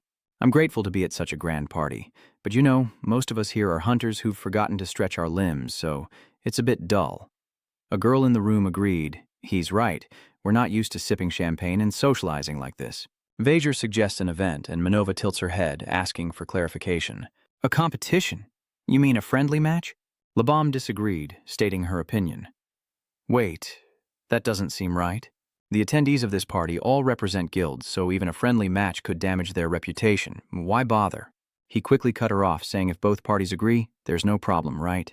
I've agreed to a friendly match. He smirked, pointing to a Foet leaning against the wall with his friend. Liam still seemed reluctant, but something was off. Even though this was a formal party, Minerva seemed to think otherwise. Interesting. I'm bored anyway. Labom is shocked, huh? Mino, why would you say that? What do you two think, glancing over at Kim Yoon-seong? The door creaks open, revealing a glittering chandelier on the ceiling as Vajor and Fomet stand face to face. Minerva watched intently, while Ryan remained uneasy. So many unexpected developments. Kim Yoon-jam tensed at the mention of her guild, with members from the Yoonsoon Guild on one side. She glanced at Fomet's opponent, while her ex-husband simply smiled, and the other side was from the Guardian Guild. Minerva felt a pang of guilt seeing Reaper nearby, apologizing for the trouble despite their preparations for the banquet hall. Without much thought, she replied, "It's nothing. This place is about to be renovated anyway." Standing behind him, Creeper watched his sturdy back with worry. "But will he be okay? I know Fomet is skilled, but I can't underestimate Vager, whose skills surpass his." Creeper glared at Vager, her hatred growing. He was deliberately humiliating him in front of the hunters. That scoundrel Vager smirks, feigning distress. "Oh dear, it seems I'm in a bit of a pickle." He smugly puts his hands in his pockets, saying he only wanted Hunter Manova to prepare the arena, but it unexpectedly drew a large crowd. He stares at him with hostile eyes, his voice deepening with emphasis, especially since the match will end quickly. He stared back, his eyes like daggers. Vager was putting on airs again, implying that coming from an unknown guild only proved he was a nobody. "I don't know how your guild got an invitation, but you should be more humble. Then I won't have to embarrass you in front of everyone." Besides, before Vager could finish, Poet interrupted, unconcerned. "Whatever. All this talk is boring me. Can we get started? You sure do run your mouth." His emotions shut down, and he could only manage a bitter laugh, his eyes filled with rage. He held out his hand, fingers curling in. "It seems you still don't understand the situation." He widened his stance, lowered his center of gravity, and shimmering power swirled around him. He growled, "Let's see how long you can keep up that attitude." Vager rushes forward, but Fume remains motionless. He finally lowers himself, clenching his fists. He focuses. The floor is empty save for a flash of light. A voice calls out, and then he vanishes. The light streaks down from above. He dodges, his eyes focused and observant. These streaks of light relentlessly assault him, leaving him no choice but to evade. Speed seems to be his forte. He reveals himself and vanishes, his hair swept back. Vager yells, "Die!" The situation is unfavorable, yet he calmly reaches into his pocket, a stark contrast to his opponent. He recalls fighting Bill alongside Griffin, his face unreadable, as if anticipating something. Images of Griffin's cold fighting style flash through his mind, but his eyes turn a menacing red, and a sinister smile spreads across his face. Kim Yoon-zen watches him, clutching her arm, but suddenly her eyes widen and her mouth drops open as she thinks, "No way." Layam and Manova watch with concern, while Kim Yoonam's former caretaker also appears tense. Reaper couldn't look away, her wide eyes following his every move as Fomet seized Vagova's arm, tearing it in two in a gruesome display, blood splattering everywhere as Vagova's eyes widened in shock and pain. He, too, seemed slightly taken aback by the outcome, a splatter of blood hitting his face. Everyone there was horrified as he tossed Vager's severed arm aside. He collapsed to the ground, cursing in pain. "Bastard!" Kim Yoon-sien and her husband watched. She turned to glare at her ex-husband as he said, "Trash." But the next moment she was quite surprised when he slipped through the crowd and left. "Huh?" Behind Maneva, a couple whispered amongst themselves. "What the hell, isn't that a bit much? I thought it was just a friendly match. How could he do that?" Minerva clapped and cheered, her joyful tone and words causing Fomet and those around him to turn and look at him, the ultimate Fomet hunter. She happily clapped, celebrating his victory, his destructive power truly unbelievable. "I'm impressed. I knew I was right about you." The others simply stared at him, whispering amongst themselves. "I've never seen Minerva so eager. Fomet. So, Fomet is his code name?" He glances to the side, a hint of amusement in his eyes. In another room, Reaper looks at Fomet and offers, "Let me help you." Fomet is surprised by her initiative. "Huh." She reaches out, noticing his injured hand. He held out his palm, and sure enough, there was a rather deep cut. "Yeah." The Reaper disinfects his wound with medical tools, feeling a pang of sympathy. He hadn't even noticed he was hurt. "Actually, fighting Vager is always like this, Fomet, but I still won." She scolds him, telling him to stop being so naive. He doesn't argue, but steals glances at her, admiring her beautiful face as she carefully treats his wounds, before forcing himself to look away. Though the sky had darkened, their voices continued to rise and fall. He was careless, but she insisted on bandaging him. He says the cuts will heal quickly, but she insists a hunter must always be in top condition. Reaper continues to carefully tend to him, saying he never knows when the gates of hell might open. Seeing his hand bandaged, she says reassuringly that even small wounds can worsen. She smiles beautifully, saying she's now sure he's the one who conquered the labyrinth. Fomet is stunned by Reaper's praise of his strength, but suddenly senses someone at the door and peeks out. Just as he sensed someone was lurking at the door, Kim Yun-zan. Seeing this, Reaper asks, "What are you doing here?" Kim Yun-sien laughs awkwardly. "I didn't mean to intrude on your private time, but I'm a little jealous. It's good to be young." Kim Yun-sham smiled proudly at them, moving closer as she said to Fomet, "You buffed your right hand. Since there wasn't enough time to puppet the whole body, you decided to just puppet the right hand, right? But you didn't have to go that far." Though it was late, Fomet's voice echoed through the hotel. "I have to win. This is the guild's reputation on the line," but a cold voice cuts through the tension. What reputation could a nameless guild possibly lose? Kim Yunam's eyes suddenly turned serious as she realized his combat sensitivity and his ability to use an unlearned skill at will. Her full red lips slightly curved. "He's terrifying, but I want to see how far he'll go. Fomet Kim Yun-hwan is doing well. Perhaps I should thank him for bringing fame to the guild." Suddenly, Minova's voice echoed from outside the door. "To make the guild even more famous, Fomet must become stronger." They were surprised. Mino, or rather, Mineva. Her voice steadily painted a picture of the renowned hunters, Van Kiji and Gong, explaining that a powerful hunter representing a guild reflects its reputation. Like Vaniji of the Evil Guild and Gong of the Nebula Guild, for example, Minova explains. To reach that level, you must first become an S-rank hunter. Her ambitious eyes stared at Fomet. "I can see that we are very much alike, Fomet." He fixed his cold, hawk-like eyes on her, noting her combative spirit. She was born to fight. She suggests that she knows the perfect place for him as Fomet Minova raises a hand and smirks.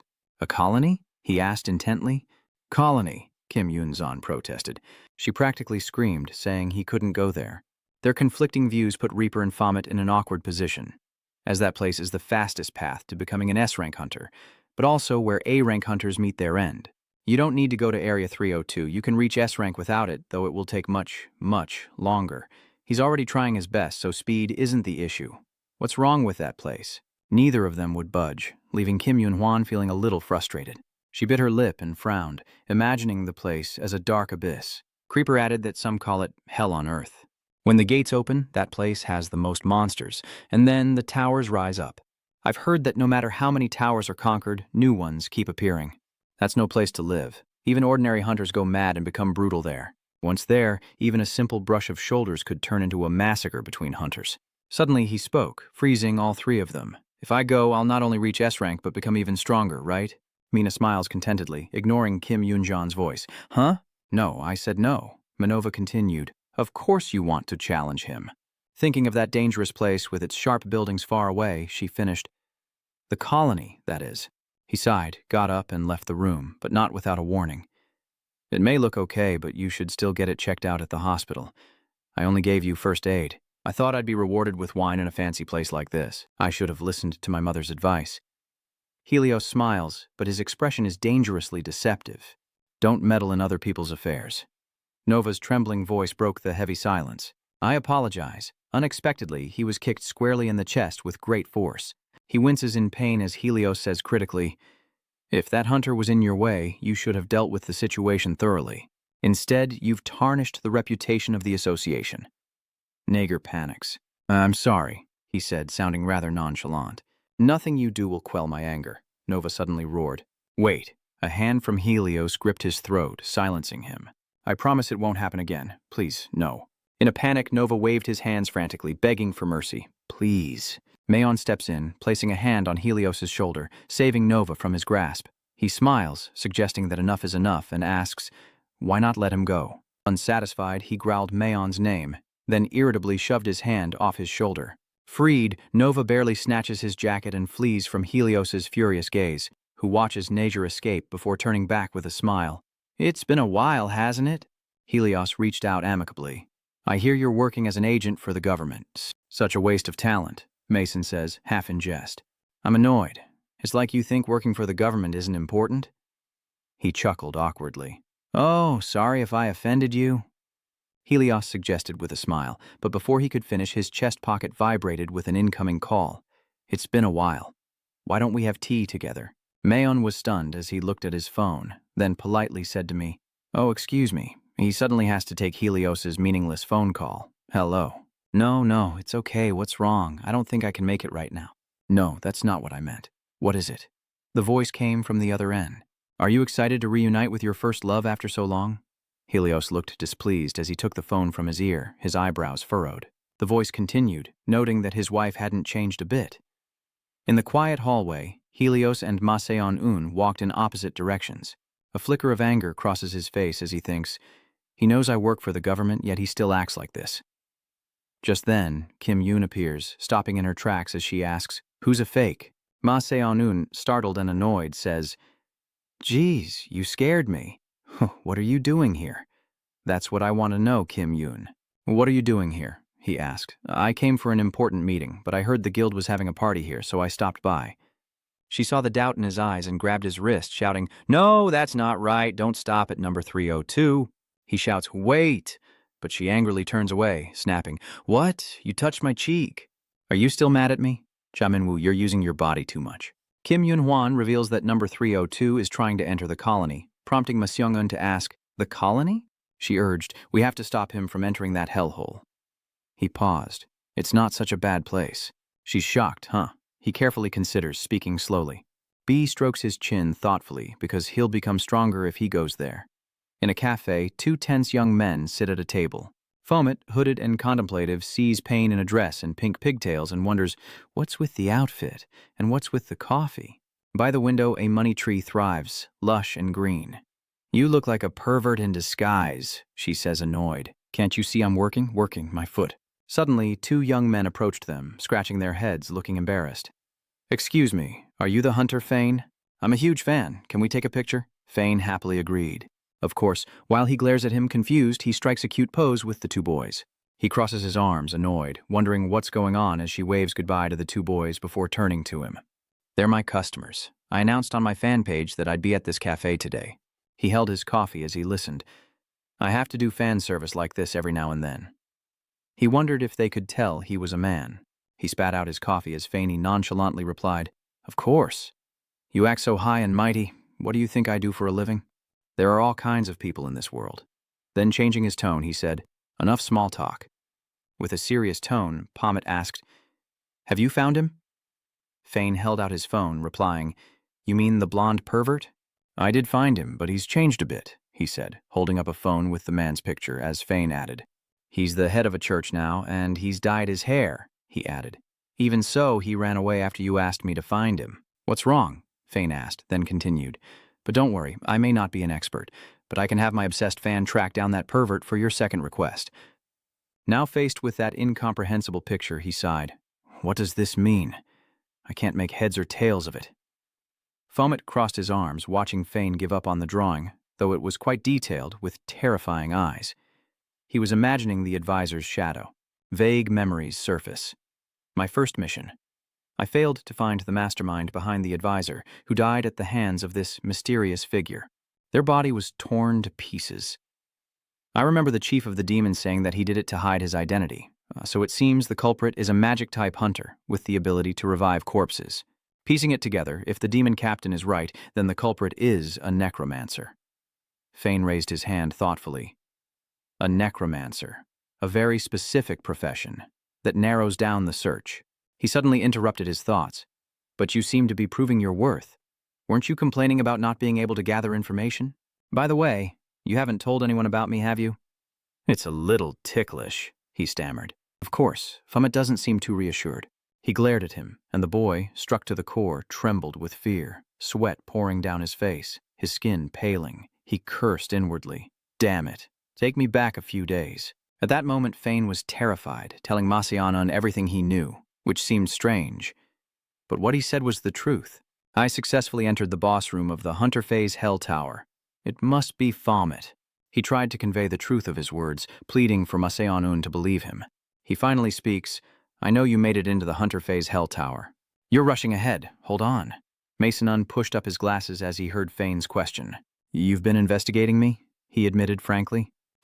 Let's just say it's standard procedure to verify the accuracy of the information you provided. He continued, maintaining his composure. But are you saying Mininggu's father is a Fomet? Then he looked up and burst into laughter, leaving Payne completely bewildered, as he thought the man didn't believe him and was a little annoyed. You don't believe me, do you? I knew it. He quickly replied, No, I believe you. He explains with a smile. I just feel like we're being controlled by some secret entity, he said, but that doesn't mean I blindly believe everything you say. It's just that my information matches what you've provided. Now back to reality. Fane, slightly annoyed, thought to himself. Seeing Pommet resting his chin on his hand, Ma Seonun's words echoed in his mind. He could help him. Not understanding, he replied, "Huh? But that guy's the dark demon." Ma Seon-un leaned in close, a sly grin on his face. Surprised, he leaned back slightly, admitting, "But I'm in debt." Suddenly, Pommet stares intently at his phone, a look of displeasure on his face. Huh. Fane thinks to herself that devilish Fawad is just smirking at the screen. Why is Lang Bam acting so strange? What's he thinking about? Evening descends upon a grand estate as Echidna calmly states, "Use the product for a week, then give me your feedback." I'm sure you have plenty of time, especially during the off-season. Echidna said nothing more, her face helpless as she looked across the room. El-Juri remained glued to her phone, scrolling endlessly as Echidna asked, "Are you even listening?" El-Juri casually replies, "Yeah, I do." She asked curiously, "So what are you doing?"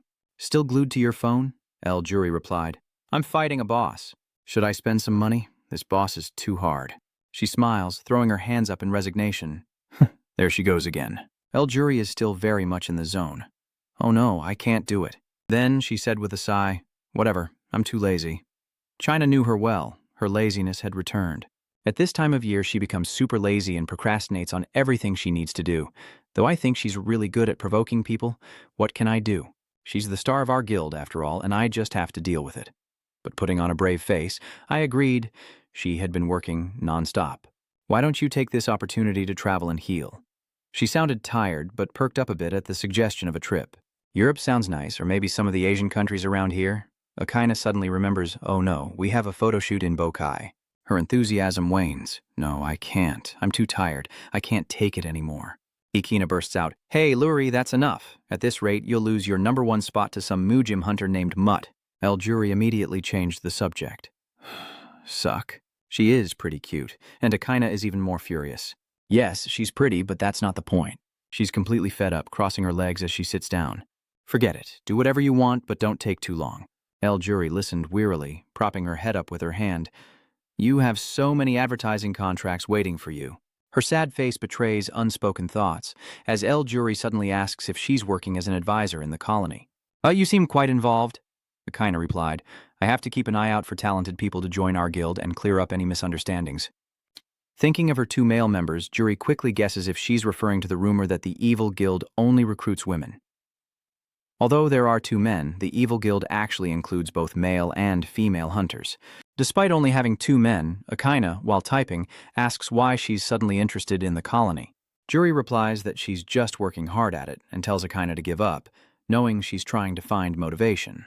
Juri's face fell, her lips pursing as she heard Akaina say that place wasn't suitable for children like her. Juri wondered about the colony. What was it like that made it unsuitable for her? Standing before the mirror, she looked at herself, thinking that despite her appearance, she was still an E-rank hunter. Dejected, she walks away, then suddenly stops, noticing something.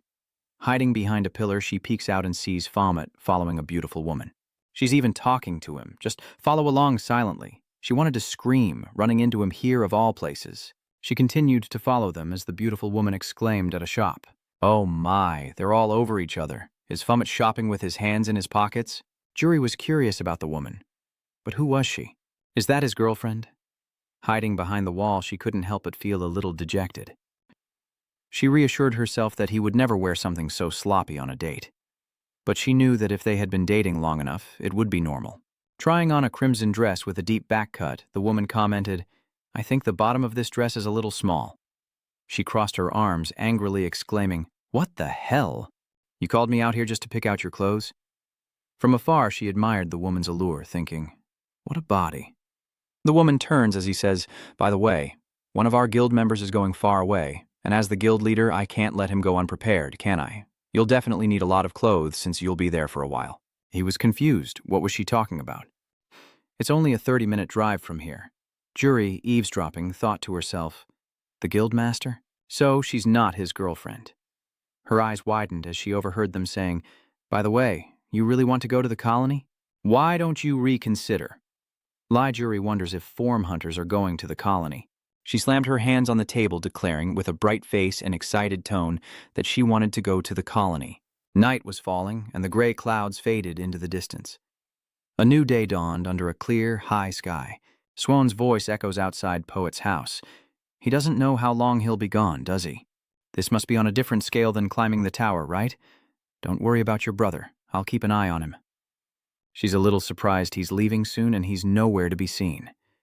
He didn't even come out to say goodbye. Is he sad that we have to part so soon after my return from the tower? Vomit sighs. There's a reason for it all. He figured she was sulking about that thing, his voice echoing from the rooftop. Anyway, please take care of her for me. Suan immediately agreed. All right, rest easy and farewell. After a few steps, he remembered something and turned back to tell her, oh, and remember to take her to school. Down a vast, modern tunnel, a white car speeds along as Kim Yun-jen tries to dissuade Vomit, telling him it's not too late to turn back, that he could become an S rank without a colony. Annoyed by her nagging, he turns to the window and says, one more word, and I'm jumping out. She keeps her eyes on the road. Yeah, an A-rank hunter jumping out of a car won't even get a scratch. Don't threaten me. She frowned, helpless. Well, it's not like you were going to listen to me anyway. Her voice turned serious. Remember this, once we're inside, no one is an ally. With an emotionless face, he says nothing to her, focusing only on survival. Hearing her announcement, he tenses up slightly, eyes widening a bit. We're here. Her vehicle enters the colony, revealing a magnificent house ahead, its towering spires reaching for the sky, connected in close proximity. A smile blooms on his lips, his face now excited instead of tense. He quietly exclaims that it's perfect, as Yu Haiyan sits alone in the silent office. Suddenly, a figure approaches, drawing Yu Haiyan's attention. You're just getting back? She asks. Have you waited for Mining Gu's father to arrive? She asks softly. Yu Haiyan asked with concern. What's wrong? Yu Haiyan's eyes narrowed. Are you worried about him? Kim Jun-seong paused. I think Yunse is lost in a storm of emotions, shouting. Mining Gu's father will be fine. He might even stay there forever. Jun-seong's eyes suddenly sharpened with calculation as she spoke with a smug, perfect tone, then shouted, how could I not be worried after what he said? The scene unfolds, revealing a colossal tower, exuding majesty, surrounded by towering structures both mysterious and grand. A girl with a weapon walks on, two men face off in a tense standoff, and in a colonial square surrounded by towering buildings, a man shouts in anger. You dog! He violently grabs the collar of the boy in front of him. What did you just say to me? He retorted, his eyes flashing with malice. I told you to open your damn eyes. It seems you don't realize your position. Enraged, the man cursed, and the swordsman began to draw his weapon, eager to act. Not to be outdone, the other man drew his sword as well. But before they could clash, Vomit arrived on the scene. Are you two about to duel? Vomit's sudden appearance startled them both. Who the hell are you? The man clicked his tongue, clearly displeased. The tension eased slightly, but the two men were still visibly angry, and one threatened him with his sword. If I ever see your face again, you're dead. Got it?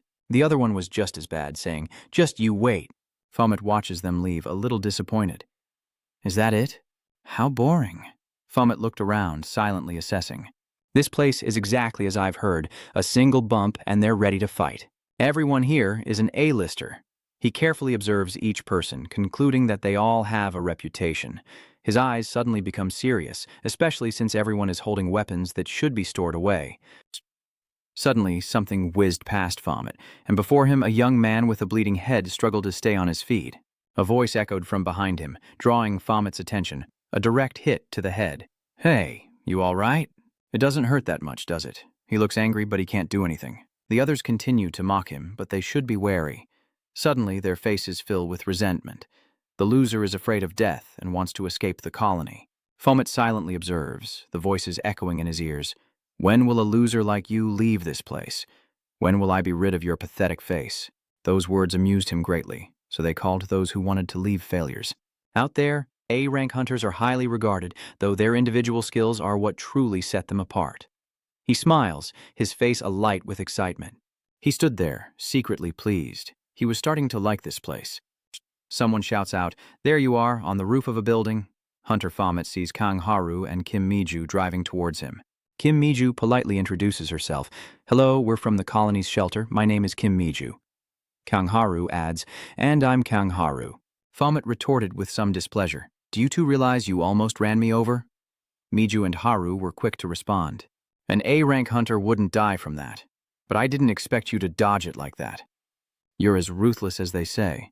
We received the report from headquarters. Have you ever been to the colony? The three continued down the path. Fomet spoke. I only know that the tower just keeps growing. So, this is the fastest way for an A-rank hunter to reach S-rank. They nod, as if to say, you know what to do. Haru and Miju exchanged glances with Fomet, then said, explaining how the colony works is our responsibility, so listen closely. They continued, explaining that the colony's rooms were designed for 4 people, and an S-rank hunter would volunteer to mentor the team. Hearing this, he asks, advisors? Do you mean people responsible for guiding new hunters? Haru elaborates, close, they're more like literal advisors. Mizu adds, S-rank hunters advise A-ranks. She pauses, then quietly says, they also prevent A-rank hunters from overexerting themselves to avoid casualties. He wonders, casualties? Mizu patiently continues, I mean, hunters who throw themselves into potentially fatal battles. Who knows if a hunter was killed by a demon or by the hand of a teammate? His next words stunned him. The rule here is to go solo. Fomet stammered. What did you say? But you just said a team had 4 people. Haru and Mu were incredibly patient. I mean the living quarters, it's 4 to a room, but a hunter must enter the tower alone and complete it solo. Haru gestured politely toward the door. Come in, manager. Noah's waiting for you. You're the hunter, Fomet? She looks incredibly dangerous. Welcome. I'm Noah Kung, manager of this colony's shelter. Fomet glances at the person next to him. It seems you've already been briefed. Suddenly his eyes widened in shock as if he'd realized something. Seeing this, she turned to look at him as well. Unlike Fomet, Jackie wasn't surprised, but rather disgusted. Fomet excitedly pointed at him, yelling, What are you doing here? Nojaki looked at them quizzically. Oh my, you two know each other? Dia shouts angrily. Huh. Griffin Hunter entered the colony on his own? Juck urgently tells Jai. He's on a quest to rank up to S-class based on his data. Did you let slip anything you shouldn't have? Jun hastily defended himself. No, I didn't. How could I have access to information only the managers know? Diaguk pondered. Then someone must be involved. Suddenly the two were plunged into silence, and Diaguk was suspicious. Manager. I haven't seen the mana manager lately. In the room, a voice echoes as Griffin and Fomet are escorted to their respective quarters. Jack, sitting in his swivel chair, calmly tells them, Our staff, who will escort you both, will explain everything along the way, so you don't need to worry. She continues as both Fomets listen intently, looking very confident. She brought her cigarette to the ashtray, a gesture as confident as the hunters who came before being swallowed by this place. She continued, To become an S-rank, you must devour them, not be devoured. Many hunters have achieved S-rank through colonies, a prime example being Raven. This information piques their curiosity. Raven, you say? Jiang's face turned sinister as he chuckled. Judging by your reactions to the codename Zven, the strongest hunter, it seems you both came here with the intention of becoming stronger. What do you think? How does it feel to take a breath in this colony? No, Jack looks at Joki, saying he wants to hear the opinion of the Griffin hunter first. Jaziki replied softly.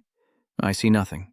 Jakai's eyes suddenly wavered, but I did realize a few things after witnessing countless towers. He glanced at Fomet, thinking he'd achieve S-rank after defeating all the demons in those towers, causing Fomet to smirk. Gakyung praises him, saying he's as brave as they say. And you, Hunter Fomet, I'd like to hear your thoughts. Fomet heard this but didn't react, his expression one of distaste. So, to get an S-rank, I have to clear the entire tower, right? Jakey can't take his eyes off him. Upon hearing Fomet's words, she exclaimed with amusement as he clenched his fist with determination. What do I think of the colony? I want to fight. He was truly determined to battle all the hunters here. Jock still stared intently at him. Yakyung smirked mischievously, then suddenly burst into laughter, breaking the tense atmosphere in the room. Gakyung gently reminds him that such behavior is unbecoming of a typical hunter, adding that she looks forward to seeing who conquers the colony and achieves SD rank. Her voice echoed in the air. Good luck. Fomet muttered as he walked, wondering why he had to run into that jerk Griffin. He thought to himself, it couldn't be a coincidence. Is he following me like during orientation? He looked up, observing the house before him, wondering, is this where I'm staying? He slowly opened the door, the scene inside causing him some doubt. He was surrounded by darkness, not a single ray of light. He slowly entered the house. It's so dark, is anyone here? Suddenly a voice echoes, No, it's me. He recoils, blinded by the sudden burst of light. Before him stood a masked figure, shrouded in mystery, holding an enigmatic object. Suddenly, an explosion startled him, and Hyper cheerfully spoke. "Surprise!" Hyper looked at him gleefully. "I'm eagerly awaiting you, newcomer codename PH." The three watched him with great interest as Hyper burst into laughter. "Your codename suits the colony quite well," Lunat remarked. "Allow me to introduce myself. I am Lunatic. S-rank hunters have been assigned as advisors during your stay, and the rest are A-rank hunters who will be staying with you." Judy introduces himself with a bright smile. "I'm Judy. It's a pleasure to meet you." And beside him, Jack greets him softly. "I'm Jack." Hyper cheerfully introduces himself. "I'm Hyper. We're the same age, so feel free to talk to me." The three of them wondered, seeing him standing motionless. What's wrong with him? Is he that surprised? Maybe he's just a little anxious. "The best way to cure anxiety," Rudy says excitedly, holding out a bottle of liquor, "is this." Seeing his bewildered expression, they said, "Don't be shy now." He eyed each of them as they urged him to drink, but deep down he was still extremely wary. Who were these guys? Why are they being so friendly? In his haze, Fummet hears a call. "Fummet Hunter."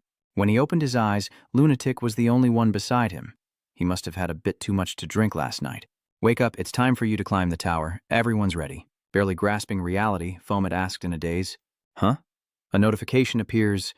"The Tower of Rad has been conquered." Fummet, weary, struggled to recall what had happened. He couldn't even remember climbing the tower. He slowly opened the door, a voice pulling him from his thoughts. "Hey, you're late." Fummet looked at the three people huddled at the table, confused. "What?" He listened intently to Lunat's words. "Fet hunters. The others have set up a competition system in this area. The first hunter to complete the tower gets 3 points, second gets 2, and third gets 1. Lunatic explained, gesturing to the board behind him, while the last place finisher gets nothing. "Do you understand the rules?" Fummet stared at what was before him, momentarily speechless. Du laughed, saying sarcastically, "You should watch yourself. How can a hunter get so drunk?" Mocking laughter echoed around him, but a faint smile crept across his face, growing ever wider. Suddenly, he slams his fist on the table, shattering it to pieces, shocking the three men with his lack of restraint. "You think you're playing me?" Foe smirked. "I like this." He couldn't help but curse those bastards. Outside, rain poured as a mysterious tower emerged, and a large door appeared, as if from nowhere. The mighty Fummet raises his sword, and with one strike, he defeats the monster. He leaps into the air, kicking the monster with full force, and continues his assault on the others. Fummet kicks down the door, yelling, "Come out!" Inside the mysterious room, they appear to be performing some kind of ritual. A hooded figure speaks. "What brings you here?" "Humans." Suddenly, he flies up, engulfed in a burst of red light. He threatened, "You'll regret stepping foot in here." The others lose control, writhing in agony as if burned alive. A crimson magic erupting as something tears through his right coat, then the left. His eyes widen, turning blood red, like a ravenous beast of prey. His entire body is now revealed, a powerful toned physique and large clawed wings. His face twisted in malice, creating an overwhelming aura. He raised his hand, focusing his power into his palm, and praised, "Impressive." His powerful magic surges toward Fummet as he sneers, "When you sacrifice yourself for me." Fummet scoffs, "You transformed after all that barking, so I thought you'd be strong." He glanced at him with disdain. "Looks like you're nothing special after all." Suddenly, a massive explosion shattered everything. With 2 swords in hand, Fummet defeats Aemon, sending him plummeting from above as Hyper watches with glee. But he wasn't finished there, once again displaying his power as he took down another ferocious beast, piquing Jack's curiosity. Fummet impressed everyone by swiftly defeating multiple targets, as Ruddy, Jacko, and Hyper closely observed his every move. Hyper glanced at the two, their faces etched with displeasure, but unfazed, he calmly played on his phone. Hearing the admiration, Fummet smirked, looking up at his nameplate, completely covered with check marks and endless praise. He really was strong. Sujin introduced herself. "Good morning, I'm Sujin." "Hello, I'm finished. Is there anything I can help you with?" "I've worked in the Hunter Management Center's communications department for 3 years now," she said as Joe blew up. "Are you saying I have to wait for him to wash his hands?" the employee stammered. "But it's our job to work with hunters." She watched as the new employee teared up. She was used to it, her eyes devoid of emotion, thinking how timid and naive she once was. Life was full of sabotage, attacks, and insults to Hunter Management staff. Unable to contain herself, Sujin steps in to defend her colleague, wondering if a 10-day ban from the tower was too lenient. Seeing Sujin speak up, the girl stammered, "Senior, your words have angered Joe." "What?" He pointed at her, ranting, "But I'm here to clear the tower. Why are you treating the hunters like this?" Sujin cuts him off without hesitation. "That's right, you dare treat us like this because this is the media room." Seeing the hunter's frozen face, she was satisfied. "This is where all hunters gather, and if you make a mistake, things won't go easy for you." Those words only fueled his rage. "Woman, what did you just say?" His hand lunged forward, reaching for her. The staff member screamed in terror, "Senior!" From out of nowhere, a hand grabbed his wrist. Fomet's sudden action caught the hunter completely off guard. "This is the media room." Fomet glared at him coldly. "Get lost. It's my turn. Only hunters who develop themselves can survive here." A mysterious laugh in the crowded street attracts a lot of attention. As Fomet walked, he muttered, "I've sold all the items in my inventory, and I've participated in a few battles each day." His face glowed with satisfaction. How refreshing. Tara sneezed, and the girl behind her asked worriedly, "Do you have a cold?" Foe was lost in thought as he walked. He paused, lost in thought. It had been 2 months since he'd arrived. He tapped the air, and a red window appeared. He reflects that he's gained a lot in 2 months, noting that he's upgraded his skills with seals after clearing the tower. He pondered, but his leveling up was slower than expected. He thought he'd improved more after using the mark from the mysterious tower, right? Is it due to the level difference? Tower levels range from rare to unique, execution, legend, and myth. In his hand, he held the strange gem, realizing the higher the tower's level, the higher the level of its seals. He continued onward, his thoughts churning. Right now, I can only complete the epic level tower, so I can only level up skills with marks from lower level towers.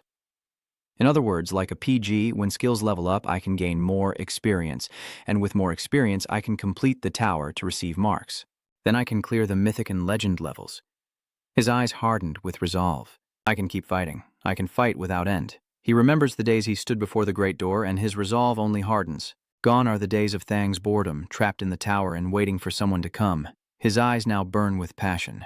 I will become stronger, stronger than I ever was in that tower. Remembering Jackie, his resolve hardened more than ever before, and he burst into laughter in the street, startling passers-by. His laughter grew louder, his eyes sharp and sinister. Suddenly, the phone rang, and he answered. "What?" Fomet answered calmly into the phone, sitting in his chair. "What's wrong with Bills? I mean Genu."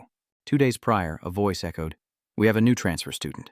The teacher introduced him as Cha Jingu, asking everyone to treat him well, as some of the girls whispered about him. "He's so cute." These compliments made the boy behind him uncomfortable.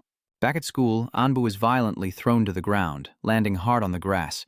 The boy from before stares down at him, a look of challenge on his face. "Hey, I heard you're popular with the girls. You must be having fun being surrounded by them, huh?" Ba Anbu agreed, didn't he? Aneb calmly explains that it's a natural instinct to be drawn to someone special. He stood up and asked, "So you're the leader here?" The other boy looked bewildered. "Leader? What do you mean?" He lands a solid punch on the kid's face, sending him crashing to the ground in pain. The two beside him were frozen, unsure of what to do, as Baanbu stared at his fist, muttering about becoming the leader. The beast within him echoes his cold words, realizing his own helplessness against a stronger foe. "Consider this your lucky day." He stares him down, learning the law of the jungle at this age will help you survive. Back in reality, Fomet is still on the phone. No wonder he's so bloodthirsty. They really are brothers. He listens intently, realizing the kid is holding back anger. "What's making Ba'an so unhappy? You won't use money from that rich woman? Didn't you see that glowing apartment?" Fomet calmly explains, "No, I didn't say I wouldn't use it.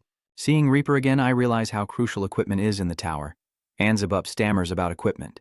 He was a little unwilling. "Yes, they're important because you became a human who craves battle." Anbu bit his lip, his eyes growing angrier. "What about me? I didn't want to become human, but I did it for you. I didn't want to become human, but I did it for you.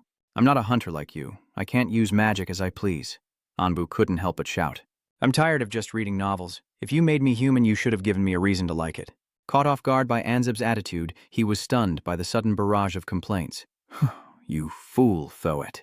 He grew even more agitated, calling Anzeb a fool who didn't know how to have fun, while Sujan answered the phone, saying he'd take care of Jingu and that Anzeb should take care of himself. "Never mind, I shouldn't worry about you because you're strong."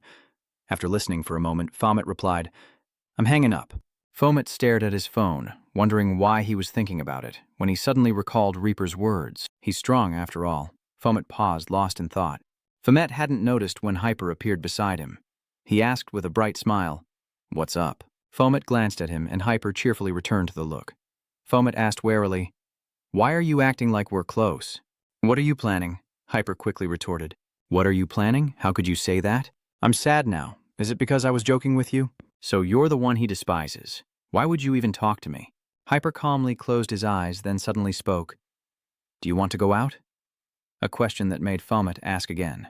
"What?" He jumps up, walks over to him, and explains, "You've been climbing the tower nonstop. Working is fine, but you'll burn out. Let's get a haircut, go shopping, and find a date." Fomet quickly refused. "No need."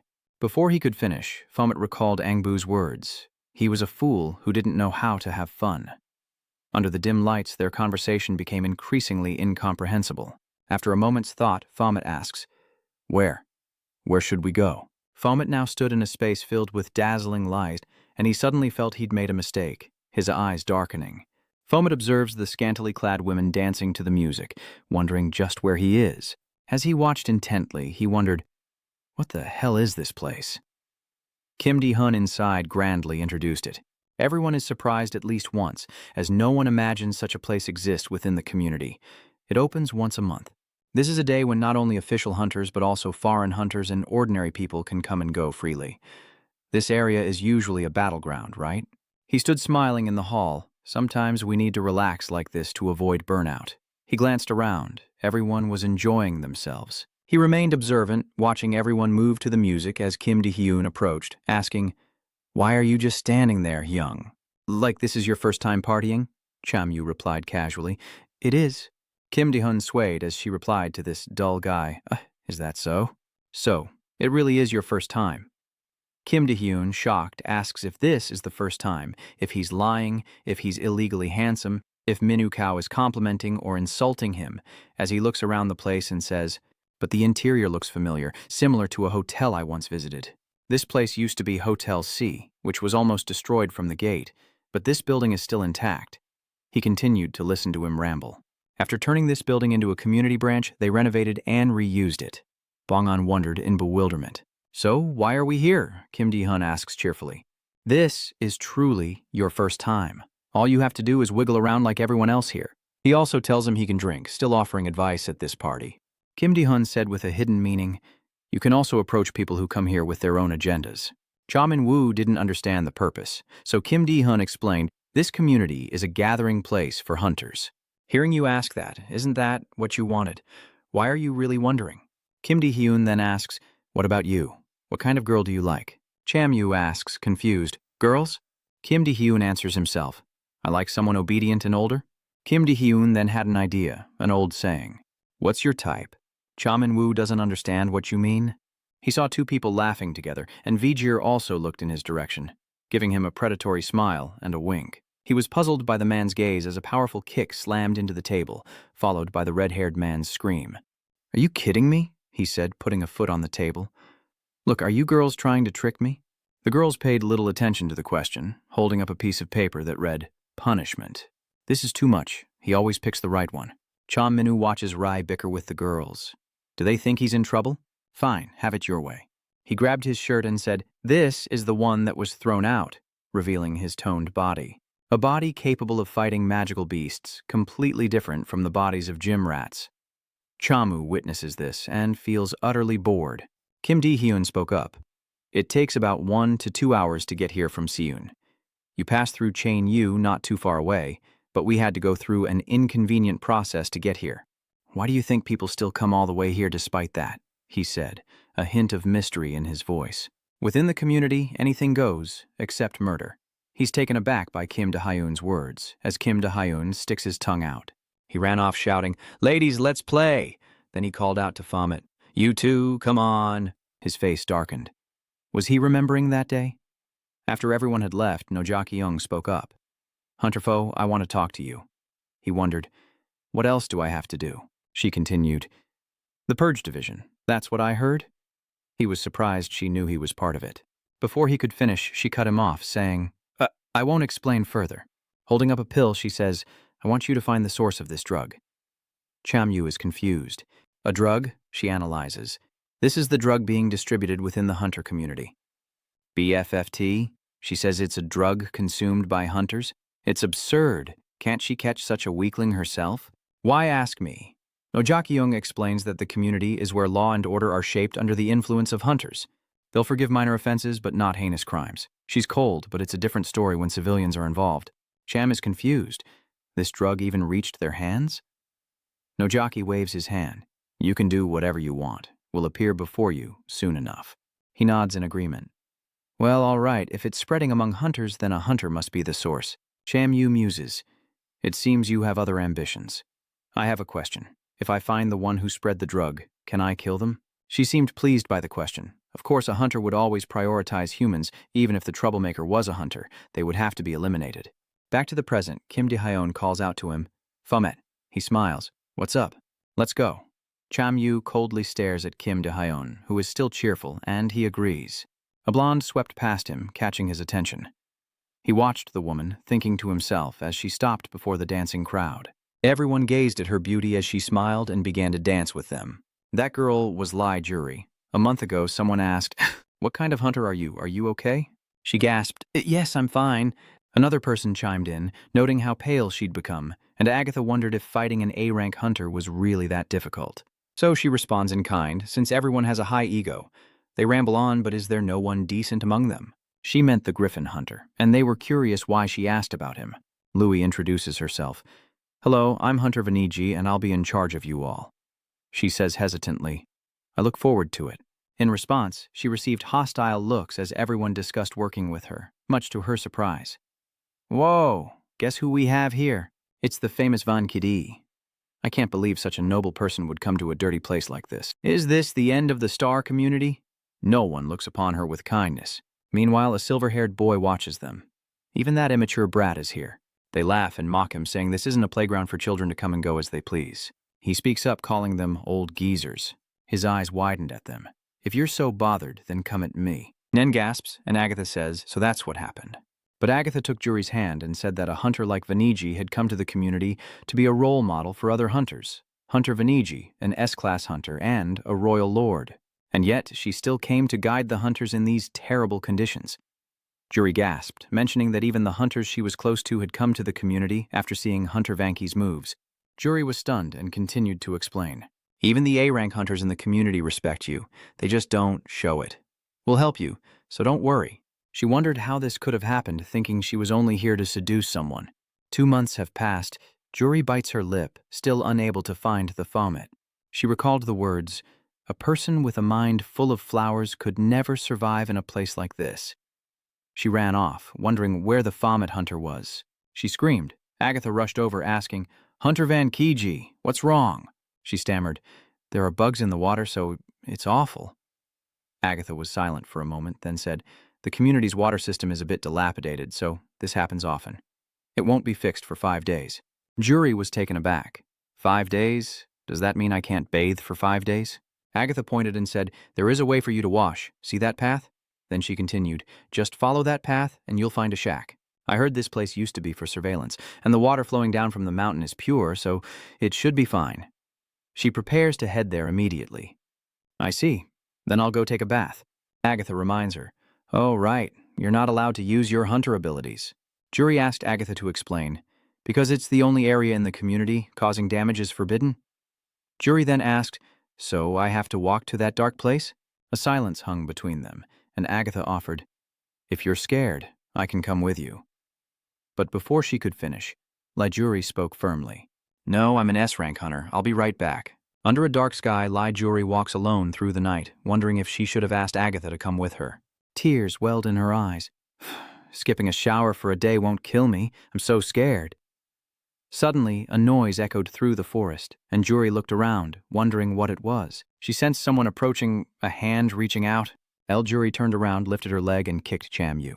She looked at the person, then panicked, shouting, Hunter Faye! Shaman Yu groaned in pain as Agatha commented, holding the phone in her hand.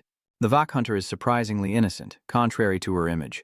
She's pretty foolish, Nen, as she scrolls through her phone while walking. And she came to the cabin alone, right? Will she be okay? I'm starting to regret this. She must be scared to be alone at night. Let's stick together if we run into her. I should look away. Just how strong is a Vakiji hunter? If she's among the highest-ranking S-class hunters? Agatha pondered what to say. Even the two of us combined couldn't defeat her. She then smiles brightly and replies, "It's just a hypothetical, right? Why would we ever face the Vak hunter?" Still glued to her phone, she wonders how far the Vaki hunter has gone, when suddenly a cry echoes. "Wake up." Nen and Agatha's eyes widened as they looked towards the sound of crying. Fomet is unconscious, and the two are surprised to see him cradled in Vakiji's arms. Together, they call out to Fomet. Inside the wooden cabin, Vakiji covers her face with her hand. Fomet lay unconscious in bed, and surrounded by the three girls, he knew he was in trouble. Agatha reassured him, "Hunter Vakiji? Don't worry too much, he'll be fine. Vakiji, you think to yourself, but he's so handsome when he sleeps." Suddenly, he gasps for air, and she cries out in joy, Hunter, you're awake." He looks bewildered. "Huh? Did I just pass out?" She hesitantly admits, "Actually, I hit your vital point." "I'm sorry." She anxiously watched his reaction. But he doesn't believe it's true, wondering how he could be stopped with a single blow. With a hint of doubt, he glanced at Agatha and asked, "Are you all right, Hunter Fomet?" He was curious. "Yes, but who are you?" "I'm Agatha, and this is Nen. We're roommates with—" What was it, a Vak hunter? He still looked around in a daze. They were curious. "But why are you in bed?" "Oh, I was just taking a walk." His eyes focused, recalling the full moon shining brightly that night. Hyper happily looks at his vibrating phone as he puts a hand in his pocket and continues on his way. Suddenly, a noise stopped him, his wide eyes staring straight ahead. It was a rabbit, hopping out and staring back at him. Seeing it lying cutely on the ground, he sighed. A rabbit? Then, without a second thought, he walked on, unaware of Poet hiding behind a nearby tree. So there are rabbits here, too. He remained there, leaning against the tree, waiting. Having followed Hyper for quite some time, he grew impatient. Why was he in the forest at this hour? Is something here? Good thing I followed him. Staring at Hyper's back, he thought, I don't care if he's the source or just a branch, or who's distributing the drugs. I'll kill anyone I catch. He emerged from his hiding spot, disoriented, frantically searching. Huh? Where did he go? Could it be that he's already noticed me? Suddenly, he turns his head to the side. Footsteps echo from beyond the trees, drawing his attention. He mutters, spotting Vakiji walking alone in the distance. That beautiful face seems filled with fear. Back in the present, Vakiji feels guilty, her brow furrowed with regret as she looks at him now. I mistook a Thai for a demon. I was wrong. He placed his foot on the ground and suddenly something felt different. His face froze in horror. That expression worries Vakiji. What's wrong? Is he in pain? Judging by their normal appearances, he wonders if they can't sense it. Only those born in the tower, like him, could sense these two energies. He realized the energy inside the cabin was the same as when they entered the tower, and he was certain something was there. Curious as to why there's a cabin in the middle of the forest, Vajiki glances at Agatha. It's used for guarding, right? She asked cheerfully. Curious about the answer, he asks again, surveillance? Monitor what? Agatha didn't know exactly. She just answered honestly. I don't know. I only heard it was built at the same time as the community was founded. It must be used to monitor the tower, he replied curtly, having gotten his answer. I see. He then looked away, lost in thought. Monitoring the tower, huh? From this low on the ground? But he quickly clicked his tongue. Whatever. I don't have time for this nonsense. I'm not here for that. The group left the cabin, and one person asked, Hunter Fum, which district did you register for? District C. That's the opposite of our district. He coldly says, I'm leaving then. Van Chidi hastily asked, with a hopeful look on her face, Will we meet again? Fomet was taken aback by the question, staring blankly, but the three of them froze when they heard him say, I don't know. I'm not your advisor. Agatha thinks, is he stupid? If he'd just thought about it, if he stayed, we'd see him again. I'm leaving. They watched him turn and walk away. Vajiki was quite annoyed, her hands clenched into fists, prompting Agatha to offer some encouragement. Don't overthink it, Vajiki Hunter, she muttered to herself, oblivious. Will I change? Vajiki clenched her fist, determined. I failed today, but next time I'll show him my charm. I'll make him unable to escape my grasp, she declares with unwavering resolve. I'll make him beg to see me. Nen and Agatha stared at her, wide-eyed, as the Vaki's cry echoed under the starry sky. Yeah, right. Meanwhile, at another house, Judy frowned, annoyed. Sensing his unease, Jiak asked what was wrong, further irritating Judy. It always takes someone to ruin everything so we can have a decent meal. Spotting Fomet coming downstairs, Rudy says loudly, They say even a tiger will come if called. Sleeping hasn't straightened the ox's head. He didn't bother to answer, earning glares from the other two, and walked straight to Hyper, who was on his phone, lost in thought, wondering why he couldn't find him in the forest yesterday. Perhaps he disappeared because of the drug. Noticing the stare, Hyper looks up, grins, and asks, "What's up? Is something wrong?" "Nothing at all," he replied. He smiled back, wondering if he should use the same tactic on him, then said, "Come outside with me for a bit, for a drink." Hyper's voice echoes, wondering how humans came to be on Earth. Did we evolve, or were we created? Religious people believe we were created. You keep asking the same thing. What do you think? Fumet was startled. Huh? Hyper brings up evolution versus creation. He grinned, pleased with the answer. So what? How does that affect me?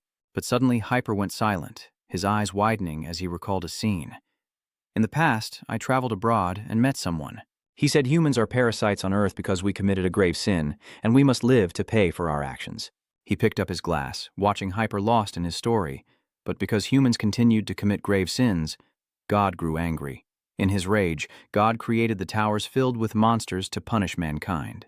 Above him, the fan was still as Hyper mused on humanity's selfishness and weakness, a sly smile spreading across his face.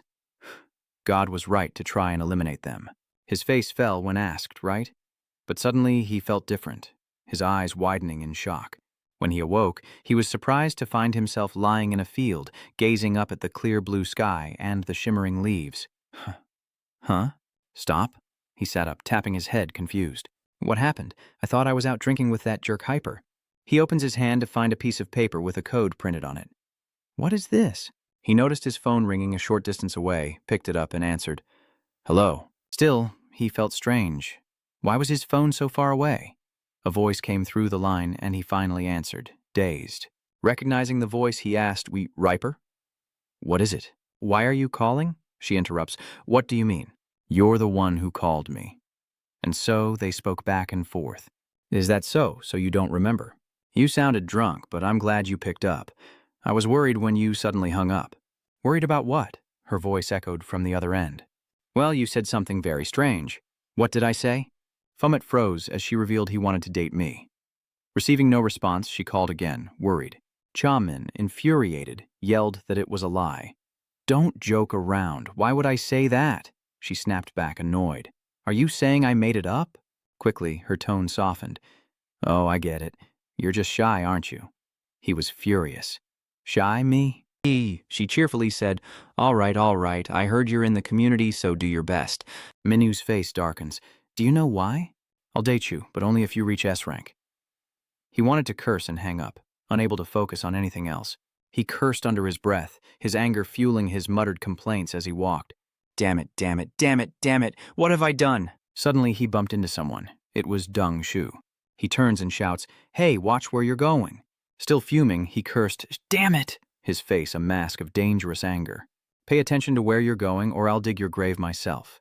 Seeing him leave in a rage, someone whispered to Yongshu, He's crazy. Don't mess with him. Leaning against the wall, Lunat asked, Hunter Fumet, why are you so angry? Surprised, he calmly remarked, Judging by your clothes, you've been out. You don't look like you're coming from the dorm. I'm on my way there too. Let's go together. Lunat said he had high hopes that I could become an S-rank hunter. I didn't care what he said. Becoming an S-rank hunter doesn't mean I'd be like the others. I'm sure the difference in power between you and other S-rank hunters will be small. Some S-ranks can take on 2 others, or even 3. Annoyed, he understood, then asked how many S-rank hunters the demon captain could handle at once. He turns his head slightly. Me? Who knows I'm not active anymore? The two continue on in silence. Suddenly, he ripped off his mask and snapped, How did you know? Fumet casually replies, Only a fool wouldn't notice. It's obvious you're the captain. He dejectedly follows Fumet. Thanks for playing along with me these past 2 months. Can you keep it a secret from the others? Easy for me. But then he suddenly stopped. Didn't you have something to tell me? Minwoo glanced back, waiting. He stared silently, then stammered, Your uncle. He pointed at you. You bastard. Didn't you tell me already?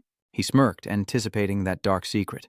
Closing the door, he turned serious, saying, All right, but why hide it? Minyu's eyes widened in horror, and Lunat's face mirrored his bewilderment as terrifying scenes unfolded before them. The victim's eyes were wide open in death as the two cried out. His gaze shifted to the right, revealing another gruesome victim. Lunat felt a chill and stammered, What the hell? The two stood frozen, their voices trembling. What is this? They cried out. What happened here? Blood was splattered everywhere around the body, and the Hyper's corpse as well, covered in blood, eyes still wide open. A hunter murdered within the community? Fomet and Lunat stood frozen as the crowd grew. They recognized him, even Hyper. His eyes stared blankly, a silent question echoing. How could this be? Hunters swarmed the scene, disbelief etched on their faces. A hunter murdered within the community? This has never happened before, has it? A voice suddenly cried out, but the Hyper lay dead in a pool of blood, eyes still wide open. A terrified voice trembled. Isn't that the mark of a magical beast? Minwoo wondered regretfully, his face darkening with anger. Who killed my prey? Kangharu booms, everyone please disperse. With a stern look, he says they'll handle it, as Kim Miju loudly asks all hunters to leave to preserve the scene. The hunters are outraged. How could this be? How could murder happen here?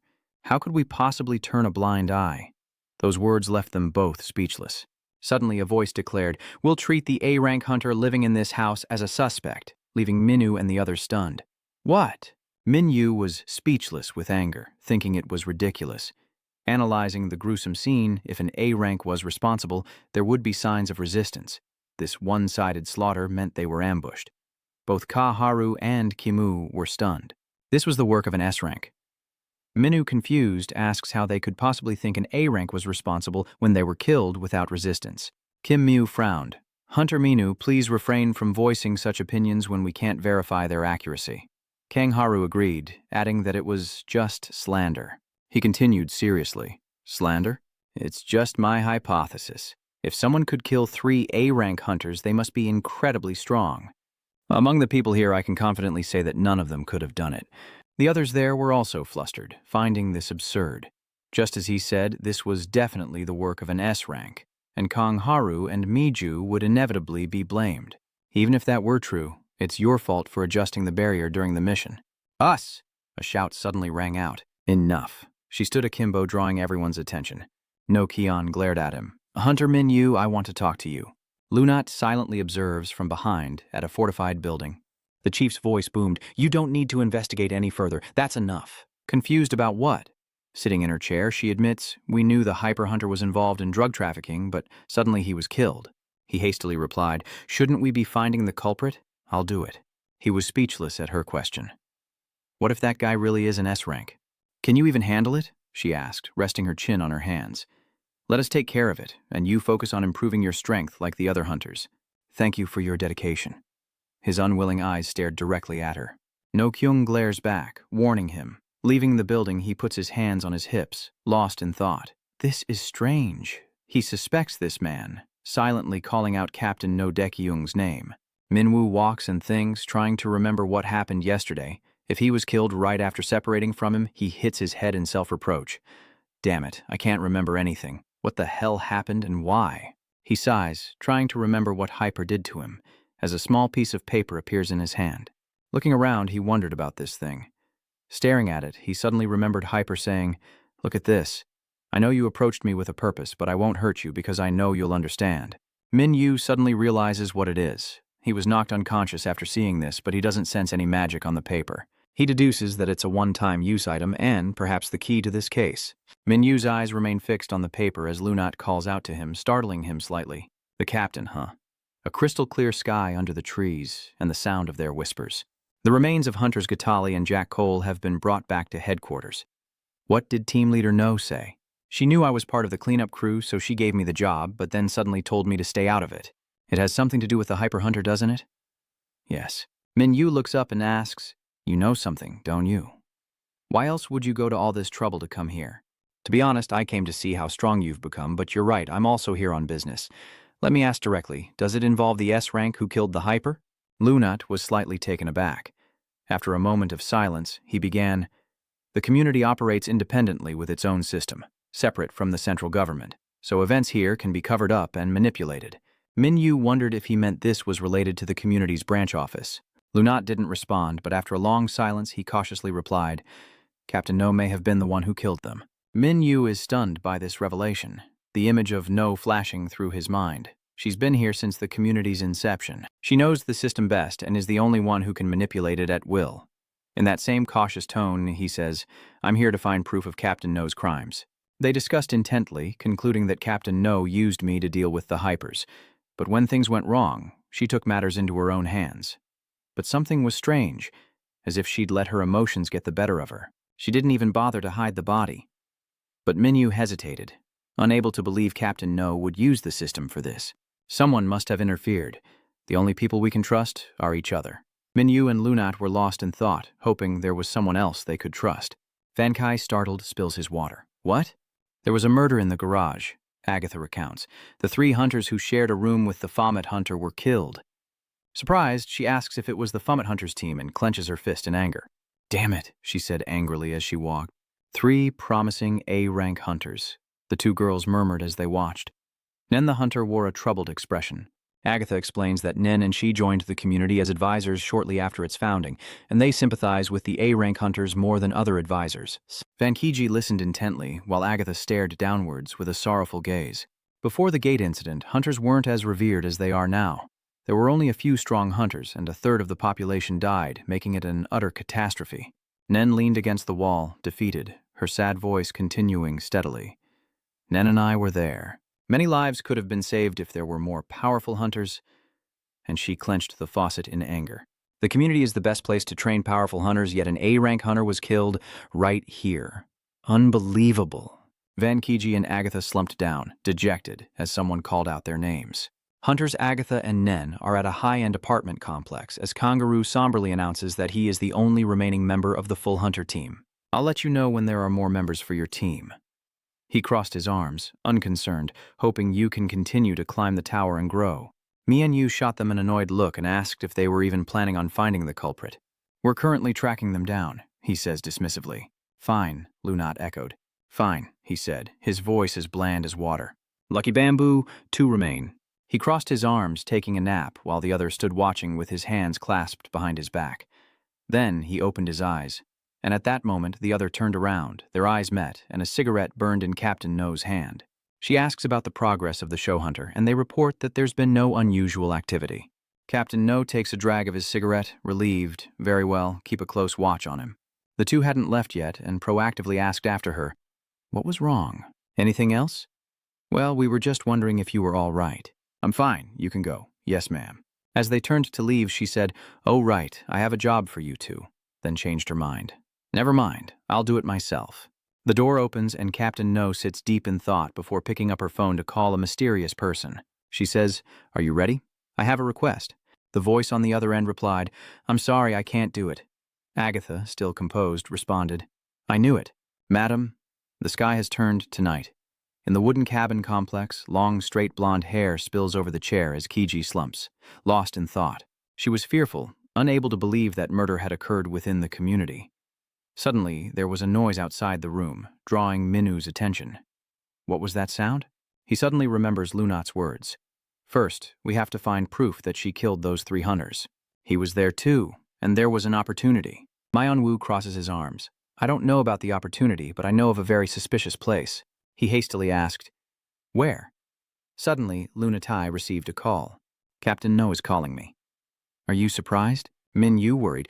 What were the odds that Captain No knew his identity? He guesses there's a 50% chance she knows, but since she's calling, it's probably 51%. Then, the offer, let's split up from now on. Minyu considered this, realizing he'd lost the hyper while tracking him in the woods near this cabin. He slowly puts his hands in his pockets, sensing a powerful energy.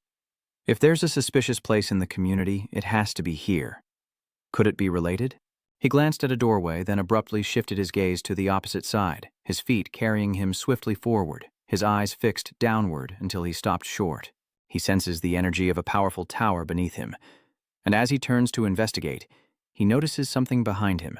Vakiji launches a powerful kick, but he swiftly dodges it. Her eyes widened in recognition. Huh? Deja vu. Her eyes widened again. She shouts, Cheese Hunter! Annoyed, he looks up. Shouldn't you look before you strike? They were both surprised by the other's appearance. Why are you here? I have business to take care of in this cabin. What about you? I came to take a bath.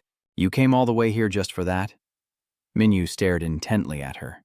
With tears welling up, Vakiji simply clicked his tongue. Again? Can this woman be trusted? Should she search it? Minyu spoke first. I'm working for the government. The reason I came to the community is because they asked me to search this cabin. She's surprised. This cabin? But it looks normal. Without hesitation, he tells her, I have a special skill. I can sense things others can't. Vakaji was even more surprised by the man before her, hand to her mouth, looking down. Was he talking about what was under the floor? Suddenly, Minu punched down, destroying the floorboards. Dodging the debris, she screamed, "Hunter foe, what are you doing?" Her face suddenly filled with horror as a thick, bright red aura erupted from the building. A blood-red force of power swirling around itself. Eerie. They're both being consumed by that power. Vakaji collapses to the floor in fear as Minyu looks on in shock. What is this? I've never felt this kind of dark energy before. Then he vanished, prompting her to call out to the Phantom Hunter, leaving her alone to stare at the crimson light. She decided to jump through the hole in the floor, landing successfully on the ground below, her eyes darting around, searching. Minu and she ventured deeper, and she marveled at the cavern. This place exists beneath the cabin? Did you know about this? She suddenly notices something and asks in surprise, "Huh?" It looks like the entrance to a tower, but he remains calm. I know why the community has so many towers now. He's certain this is where they're made. The two stand before a massive gate, surrounded by eerie red energy. A progenitor tower. A night sky with a bright moon. Nojakung speaks. The night sky here is more beautiful than I imagined. Lunat walks alongside her. That's right. There aren't many places with beautiful stars in this country. The captain replies, "You can look at them whenever you want, as long as you're here." Lunat asked, "Of course I am, but why are you calling me?" She retorted sarcastically, "Because you dared to speak openly with the hunter, Lunat." Noakyung then asked, "Was your first meeting with him at the association?" "I'm quite sure you haven't met him in person." He replied, "That's right. I was assigned to a sovereign state with very few hunters." Suddenly she smiled, as if she understood everything. Nojak continued, "I've looked over your records and know you've been to many places. Costa Rica, Monaco, Singapore. Oh, speaking of Singapore, I do know a hunter was dispatched there at the time. Have you ever heard of a hunter named Mill?" Lunat remained silent at the question, as she awaited his answer.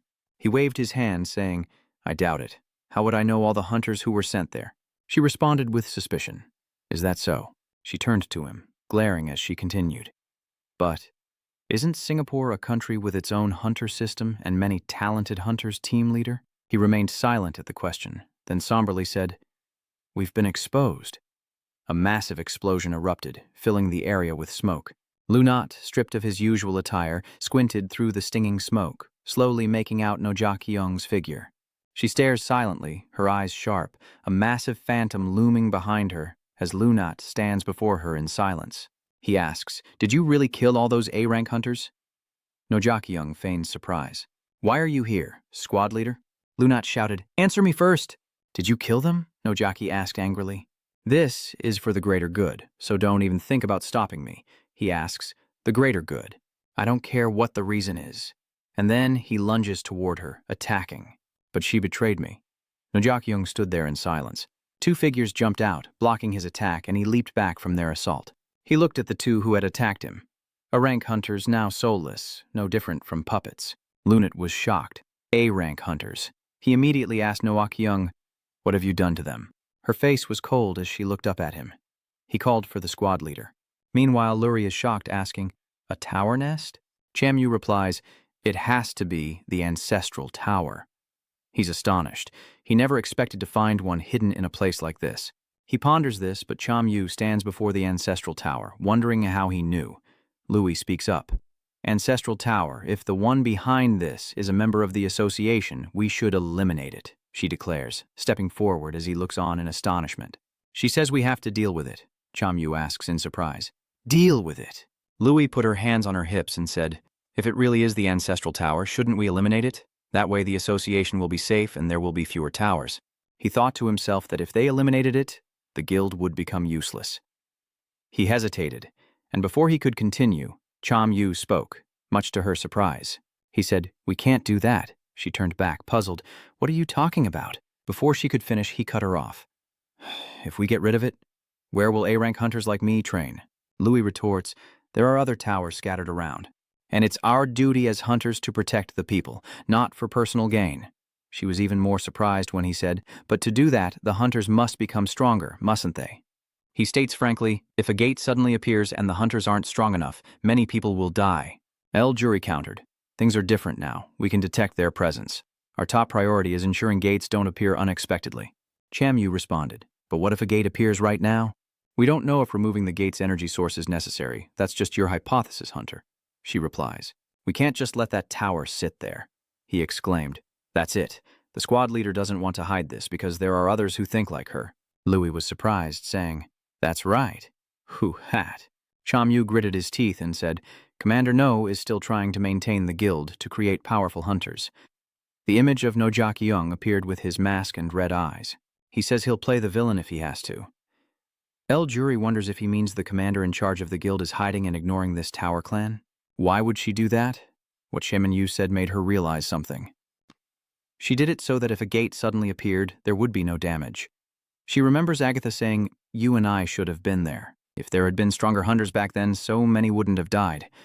Yet Shaman Yu said it would be a waste to eliminate it. Hunters could use it to train and become stronger. He remembers his 3 friends, constantly wondering, but why did they die? Remembering his old teammates, he wondered why. Cham Yu was annoyed and he gritted his teeth. Lai Juri, hearing this, said to him, Let me make it clear. She was determined. There's no reason for me to leave. I'll handle this, he thought, annoyed that she clung so stubbornly to her principles and integrity. She unleashed her technique, which irritated him, but the door unexpectedly released a gust of wind before the attack could land. He wondered if there was a barrier, and she replied, Wait, I'll gather my strength in my hand. Louis, eyes wide, prepares her attack, striking the door with all her might. Shaman Yu silently observes, the door still repelling her. Louis shouts, I can't break through it with my strength, so how do we get in? A voice echoed, Come here, reverberating in his mind. Come here now. The door seemed to beckon him inside. I've been waiting for you. Come here. Cham Yu froze at the sound of that voice. He moves forward as if hypnotized, prompting Lai Juri to question him. The pro-hunter reached out his hand before her astonished eyes. His hand slowly reached the door, gently touching it. The emblem above shifted, turning a distinctive red. Suddenly, an eye opened wide, unleashing a torrent of light and electricity. The door opens, leaving Lai Juri in awe. She shouts, It's open! As she tries to enter, bolts of lightning block her path. Lai Juri says, I can't get in. It keeps pushing me back. Cham Yu states bluntly, I'm the only one who can enter. She wonders why. What? At that moment, he thought he heard someone calling out to him from within. Cham Yu tells her, I'll go in and take care of everything. What does El Jury wonder? How could he know what was inside? Suddenly, a noise erupted. El Jury wondered, what was that noise? He looked up at the sound from outside, Cham Yu thought. He said, I need a favor. He continued, protect him until I'm finished. Lai Juri wondered, what do you mean? Chaman Wu glanced at her and said, You'll understand as soon as you see it. He walked into the gate, ignoring her calls for Fomet. He walked for a while in that red space, finally arriving at the room and looked around at the interior. The room was surrounded by a distinctive red patterned carpet, and at the end he noticed a light. Is that a tunnel? He wondered. Should I follow that light? Chamu decided to walk towards the tunnel when a red sign appeared before him, reading, Do you really wish to enter? Chamu scoffs. It's been a while since you've tried to stop me, hasn't it? Is this a place I shouldn't enter? The sign then read, Your arrival is part of the plan, but it's too early for you to be here. Chaman Wu asks if that will negatively alter future data, but Jia says it won't. He asked again, then why? Jia remained silent. Then she hesitated, saying she was just worried. Then a red alert appeared, stating the main mission, clear the ancestral tower. Chaman Wu entered the Western-style room, looking around as he wondered what could be inside. I went through the entire dungeon, and it led me here. Chaminu looked around as he walked. The energy here is different from outside, as if he's surprised by what he's seeing. An attack comes at him from underwater, catching him by surprise. The smoke from the attack dissipates, and he's shocked by the gruesome monster. What was he thinking? The monster opened its massive maw, revealing rows of razor-sharp teeth. A boy's voice cuts through the Benshi, that small figure standing atop the monstrous beast. Chaman Wu was surprised to see him, saying, He's human. The white-haired boy stood atop the monster, exclaiming, A human has come! Back to Du Hayuk, bearing the wounds of his mission. He despairs at his situation, wandering the tower endlessly. Perhaps he should rest tomorrow. He recalls the words of that man, the Griffin Hunter. He says, Pleased to meet you. I'm the Phantom Squad leader, and I think you'll find our group interesting. Accepting our invitation would be a good choice. Clenching his fist, he wonders how much stronger he's become. But looking around, Do Hyuk finds it strange how quiet the road always is. The sky is pitch black, devoid of moon or stars. Is it so quiet because the dorm is empty? Suddenly, a spear appears, wielded by a figure behind him, shattering the ground. He's surprised that Do Shu Hai Uk detected him, blocking his attack. Du Shu Shi Yu muttered in disbelief, realizing a barrage of hidden weapons was aimed at him. He narrowly dodged the arrows, but an enemy appeared from above, forcing him to quickly duck. Du Shu Hai Uk blocked the opponent's blade with his two swords, sparks flying as their weapons clashed. His face darkened, and with a glare he unleashed a move that sent his opponent flying, who managed to regain balance upon landing. All three of them stood before him, catching Do Shu Hai Uk completely off guard. He stared at their lifeless eyes, wondering what was happening, and braced himself. What's wrong with them? Their eyes look so strange. That's when Du Shu Hai Uk remembered Cham Yu, telling himself, I don't know what's happening, but this is my chance to try it. Du Hai Uk then made his move, surrounded by blue sparks. He issued a challenge. Auntie, uncle? Du Hyuk Wu's eyes turned blue as he stared them down, ready to go all out. The three stood frozen like puppets, as if controlled by someone behind them. Electromagnetic waves emanated, hinting at someone's scheme. The person is holding one side to control those sound waves. Agatha controls many different sound waves, and it seems she controls all those puppets. Back to Cham Yu, the boy said. Bensy, look. Then, pointing to his eyes, he continued. Your eyes are enjoying this. Your nose is happy. Your lips, too.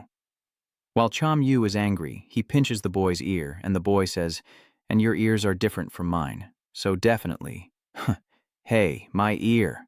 Annoyed, Cham Yu asks, Who are you? Are you the one who summoned me here? He cried out in pain. What's wrong? How could I? I only prayed for someone to come. Cham Yu then asks, So who gave you the right to summon me here? At that moment, he studied the boy's face, thinking about it. Suddenly, Ben lunged toward him with his claw. Cutting between him and the white-haired, red-eyed boy, he ran to the magical beast and shouted, Bensy, hold the monster back! No, Bensy. He's a human. The boy turned back to him, saying, He's human. You're the one who's imitating us. Cham Yu didn't understand, asking, Mimic? What do you mean? Then he asked, Who are you? What are you doing here? He asked. The boy cheerfully replied, I'm waiting for E. He asked again, E? The boy smiled. E told me. She said if I made lots of new friends here, she'd play with me again. He happily ran around Cham Minu, saying, But now a human has appeared while I'm bored.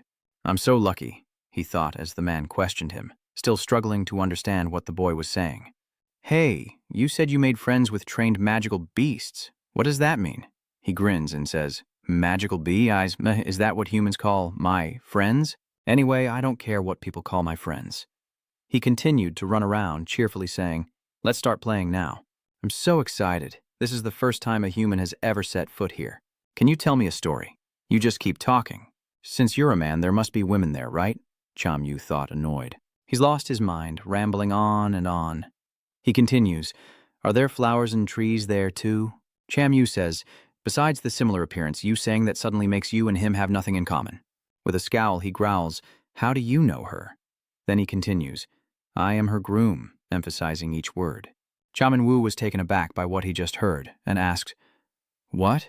Without listening to an explanation, he attacks, and Chaman Wu blocks with his sword, but is punched into a wall, growling, You bastard.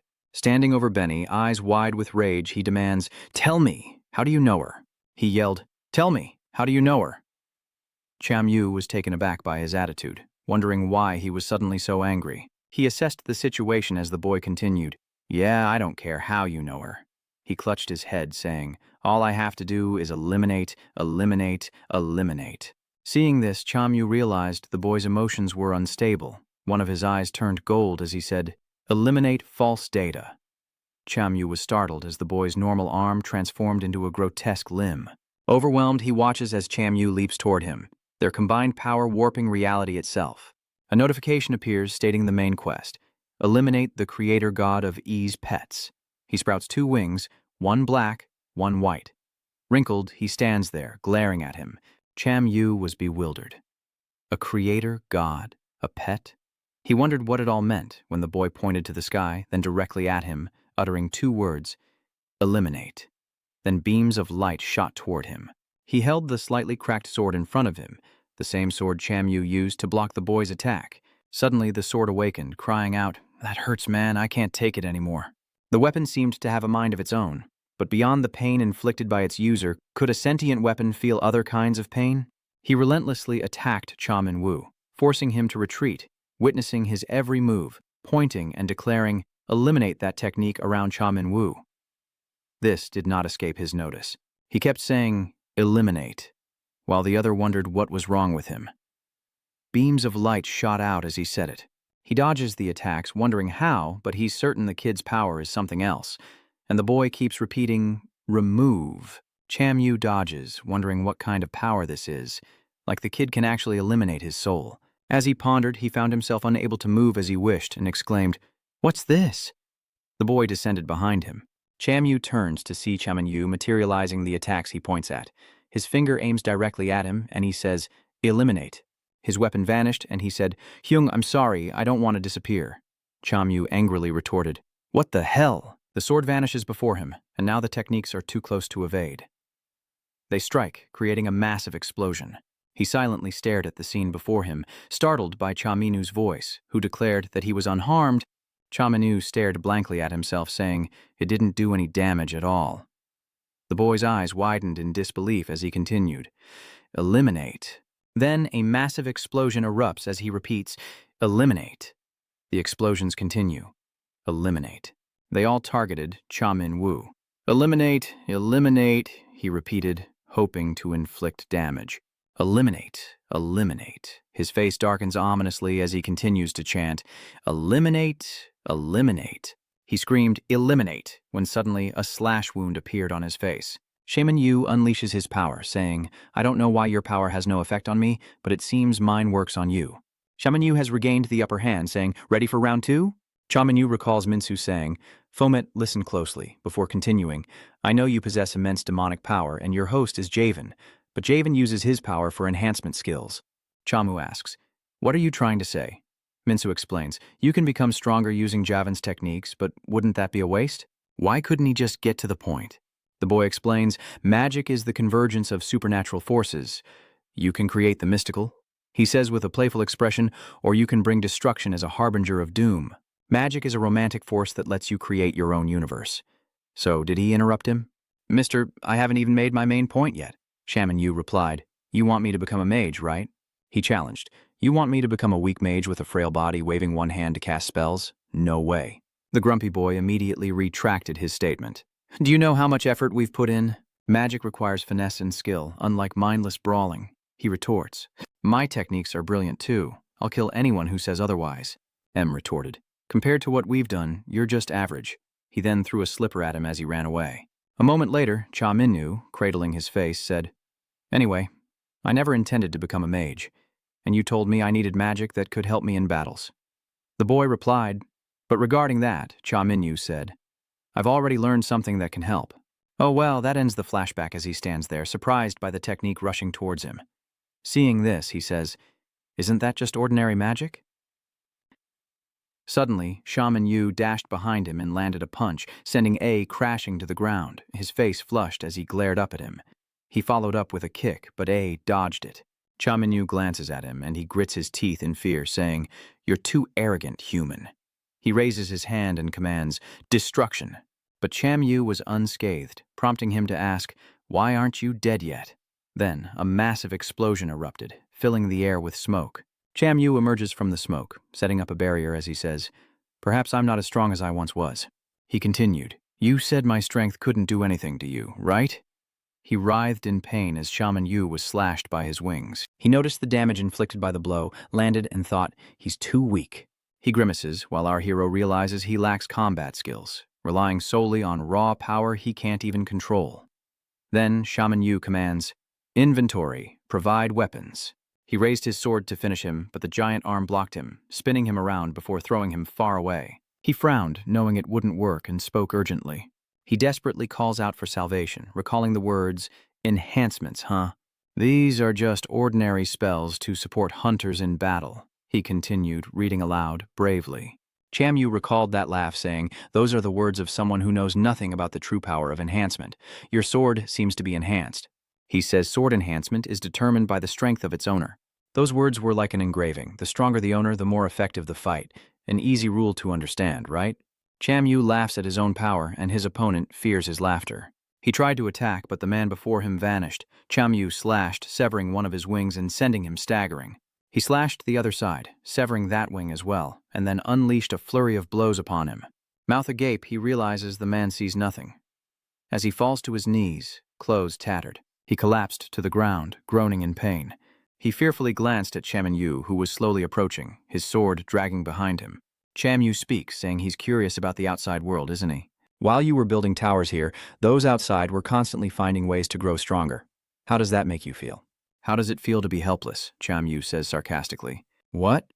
Just because of the towers you created, those outside are seen as monsters. And I'm one of them. You're blunt, but you know there shouldn't be too many strong people. Whether weak, strong, or ordinary, the numbers must be balanced. He hesitated, then swung his sword, saying, My work here is done. Chamyu glared at him, but he looked back with sad eyes, then broke into a refreshing smile.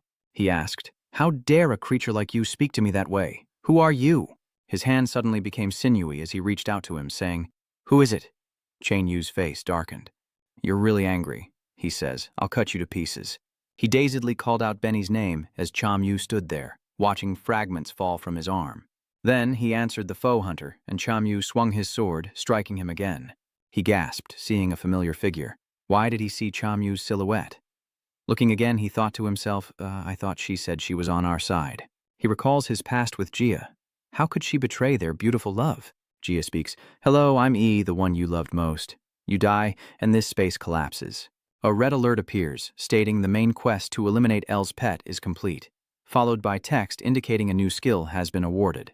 Chamyu thinks, a new skill? Then he's shocked by the sight before him, unable to believe his eyes. A mark? I received a mark in a place like this? It was as if it was beckoning him, with Fomet saying, Take me. That was the voice I heard outside the ancestral tower. He put down his sword and reached for the mark. There was no movement, but the gold gradually turned crimson, and veins surfaced on his face in agony. Did he scream? Then it emitted a violent light.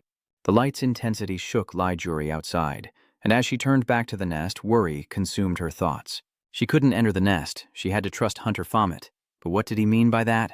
El Juri recalls him telling her to protect this place, and that she would soon understand everything. Then she hears someone calling her from behind. Turning around, she sees Nen, who says with a smile, So, you were here. I've been looking all over for you. Were you taking a bath in the booth? Nen glances away, then looks toward the shed and asks, How did this place become like this? Is someone else inside? Nen walks past Lai Juri, saying, I have to go check it out. Lai Juri calls out, I have a question. She turns to look at Nen. Hunter Nen, were you with Commander No? Nen didn't answer, but said, Agatha said we wouldn't have time to fight, but it looks like the time has come. Nen immediately lunges at Lai Juri, then says, I'm sorry, Hunter. The sky was now evening, a cloudy, starless night. In stark contrast to the peaceful sky, Captain Ma Seong-un was running for his life. From the captain's right rear, a pair of slender legs kicked off the adjacent wall, cracking and shattering it, leaving a dent. On the captain's left, a man's leg slammed into the wall, creating another indentation. Glancing back, Ma Seong-un is shocked by the hunters behind him, each wielding a sword, veins bulging, kicking off the walls to propel themselves forward. The hunters charged, their swords kicking up a cloud of dust. But as it settled, Ma Seong-un was nowhere to be seen. Ahead, only skyscrapers stood side by side. The two stood motionless, their eyes blank white, veins bulging, dust scattering as they landed heavily after their strikes. Ma Seong-un's voice came from behind, surprising the hunters. Elite A-rank hunters, no less. Hearing him, they turned, their faces blank, eyes still white and pupilless, a gloved hand poised, ready to strike. With one strike, the demon captain emerged from behind, striking them both with a chop to the back of the neck, knocking them unconscious. Lying prone on the ground, Ma Seong-un is slightly surprised to have taken down the pair of A-rank assassins. So I can actually capture them with force? The demon captain gazed at the unconscious hunters, pondering. This didn't seem like something only the Noakyung Annihilation Squad would do. It seems there's another S-rank hunter besides Noakyung. Come to think of it, I heard Noakyung's sister is in the colony as well. Ma Seong-un stood there, hand to his forehead, trying to recall something about Noakyung's sister. Wasn't she a mage? If she's working with Commander Noakyung, then no, I don't have time for this. I need to use these A-rank hunters to catch him. You escaped. A voice from behind Maung-un cuts through his thoughts. Seong-un turned to see a crowd of people behind him, walking aimlessly. As they approached, he vowed to take them all down. Turning around, the captain was shocked by the scene behind him, sweat pouring down. More? Behind the shuffling footsteps, each step drawing closer, they jostle against each other, dust swirling, their breaths even, the crowd trudging forward, soulless. The chaotic mass grows larger, advancing on Ma Seong-un, who is overwhelmed by their numbers. Ma Seong-un could only watch as the crowd surrounded him. Wait, how am I supposed to take you all down when there are so many of you? And they keep coming. Some with swords, some with spears, some ready to cast magic. Are all the hunters here A rank? Seon's smile turns awkward. Oh man, things are getting complicated. In a flash, the crowd leaps forward, weapons in hand, charging toward him. Zaeun stands motionless, lost in thought. Were they all being controlled? A slender hand emerged from the shadows, a woman's voice calling out a name. E. Then a blue light formed a dome, blasting away the controlled hunters. Come out and help me. The hunters below were also affected by the magical dome, staggering and losing their balance. The awakened system voice echoes, announcing that all ailments have been cleansed and the hunters collapse to the ground. A large black cat wearing a blue cloak and a bell on its tail appears before Ma Seon-un. Seon-un stares in disbelief at the large cat before him. Could it be a spirit? The large black cat with pupilless eyes, draped in blue fabric, unnerved Ma Seon-un. To summon a spirit with such magical power, the summoner must be a high-ranking hunter. Ziyun's eyes dart around, searching for the master of the powerful spirit that just appeared. The only hunter capable of summoning such a strong spirit must be the one approaching with long legs and blue high heels. The sound of her shoes echoed as she approached Ma Seon-un, Akina drawing closer with a surprised and bewildered expression, recognizing him as Captain Ma Seon-un. Both were shocked, pointing at each other in disbelief. What are you doing here? Ma Seon-un asked, looking helpless, while she looked at him with a hint of disdain. I should be the one asking that. Me too. Wait, what happened to your clothes? Why are you wearing those leggings? Aren't they a bit tight? Suddenly, a foul odor reached Ma Seon-un's nose, startling him. The Akina hunter also noticed the smell, exclaiming in dismay, "What is that awful smell? Did you swim through a sewer? Isn't this a bad time to be worrying about that? Tell me why you're in the colony." Suddenly, a massive tremor shook the ground, catching Ma Seon-un and Zhang Yuna off guard. What is that? Outside, a purple shield is enveloping the colony, shaking the earth. Yuna looks up to see the completed purple dome. What is that? Mayon helplessly raises a hand to cover her face, while Echidna remains clueless. What I feared has come to pass. It seems Commander Noakyung has finally activated it. She activated the colony's enhancement function. Enhancement, he says, as Sun Chu's expression hardens, gazing into the distance. This colony is surrounded by towers, and if a gate incident were to occur, the number of magical beasts that would pour in would be unimaginable. So they created a function to keep those magical beasts outside the colony. Zhang Yuna looked even more shocked as Ma Seon-un explained. In short, we're trapped here now. I sympathize with your situation. Has our enemy hypnotized the elite hunters? Commander Noakyung turns around. But I need you to endure it here a little longer. Nojakyung stared directly at the bound employees and the two other hunters. For the purpose of nurturing strong hunters for the colony, the enhancement function begins. All you have to do is stay here and wait until everything is settled. Once it's done, I'll release you. As she finished speaking, she turned to the window, her face expressionless. And Noyoung's expression suddenly turned frantic, his pupils contracting sharply. She rushed over and threw open the window, startling the two hunters, who asked in confusion, "Commander Naung!" A beam of red light then erupted from the dome. Noakyung remained silent, and the bewildered hunters asked what was happening at the tower site. Commander No was visibly panicked and angry. Shouldn't the Nen hunters have been watching that location closely? At the source of the red light, Nen takes a fighting stance, slamming his fist into the ground, sending dust flying as Commander Nu looks on in shock. What is happening there? Slowly, Nen raises his head, his eyes sharp, a palpable sense of dread and tension filling the air. I did everything to conceal my presence. Facing the Nen hunter, Van Kiji is in a fighting stance, one hand gripping the sword hilt defensively. Nen's voice dripped with mockery. It seems I can't ambush the esteemed Van Kiji. The system's light flashed, and Juri, ever serious, stood ready for battle as the system announced the summoning of weapons from the inventory. Nen's somber face rises. Van Kiji, what have you learned about this colony's secrets? Juri draws her sword, standing tall in silence as Nen's gaze sharpens, her tone questioning. There's someone else in there, isn't there? Van Kiji's eyes remained the same, coldly staring at her without a word, and Juri's silence only fueled Nen's frustration. his calm tone turning into a loud roar. "So you refuse to answer me? Fine. Then I'll make sure you can't do anything at all." Nen's taunt startled Julia, heightening the queen's vigilance as Nen charged toward her. Julia glared at Nen as she rushed forward, confused, which pleased Nen. What did she mean? "Why do you suddenly want to talk?" A powerful punch lands on the sword's surface. It exploded with a deafening sound, the force of the blast scattering dust everywhere. Nen frowned, his voice sharp.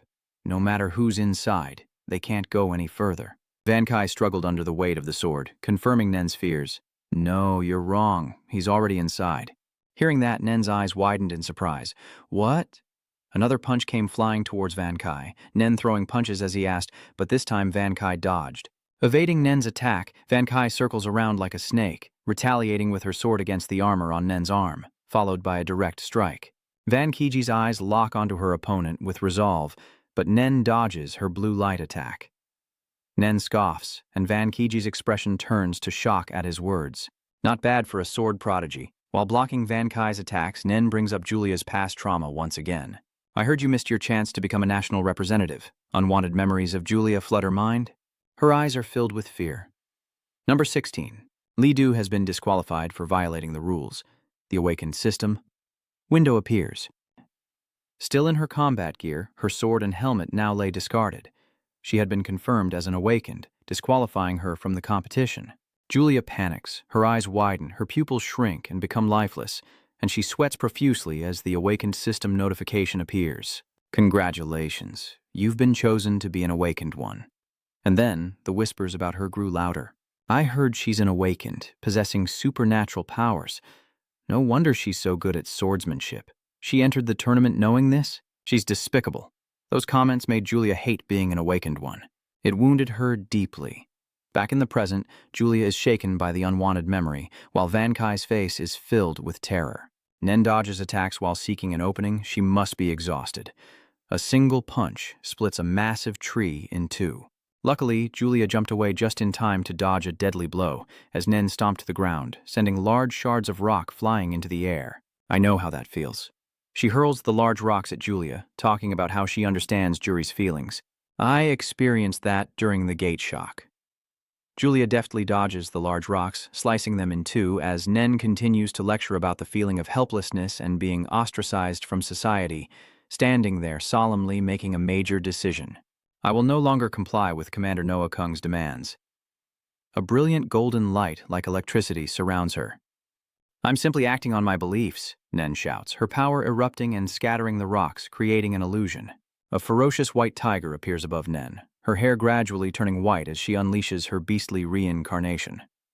Julia stares in disbelief at the immense power Nen now wields, a blinding light radiating outwards. Juri's expression wavered as she listened to Nen's confident words, images of her loved ones flashing through her mind, her voice still hesitant. Her faith? That's right. Compared to what she experienced during the gate shock incident, my experience is nothing. But her Nen power hasn't diminished, and she's still enveloped in a blinding yellow light. Julia slowly remembers her beloved teammates. Us. Her Nen power didn't diminish, but rather increased, her Nen eyes turning gold. Our trust. Julia's memories flash back to the hospital after the accident. A man's voice calls out to her, the hunter, as he stands with a pregnant woman she saved from the accident. "You saved my wife from that accident. I'm truly grateful." Julia looks at the woman gently caressing her pregnant belly. If not for her, their unborn child would have perished. Through those memories, July's power has also awakened, with streams of blue light beginning to emerge. Julia was surrounded by tales of towers, now urban legends for future generations, her pupils turning a dangerous, toxic blue. "Our greatest purpose is to destroy the towers and prevent another gate shock incident." Julia's power erupts, engulfing the surrounding space. Vanet's third-level curse skill. Julie's figure is now a silhouette of black with blue eyes surrounded by hazy smoke. Power increased by 500%, speed increased by 500%, and my trust... The system's voice continued to announce Julia's power. July now resembles a god of curses, radiating immense energy, immune to all ailments, with amplified power, but at the cost of a 500% reduction. In defense, shattering her confidence. Hunter Nen, surrender to the Vanet god. The two stand face to face, the air thick with tension after unleashing their power, then they clash, creating a massive shockwave.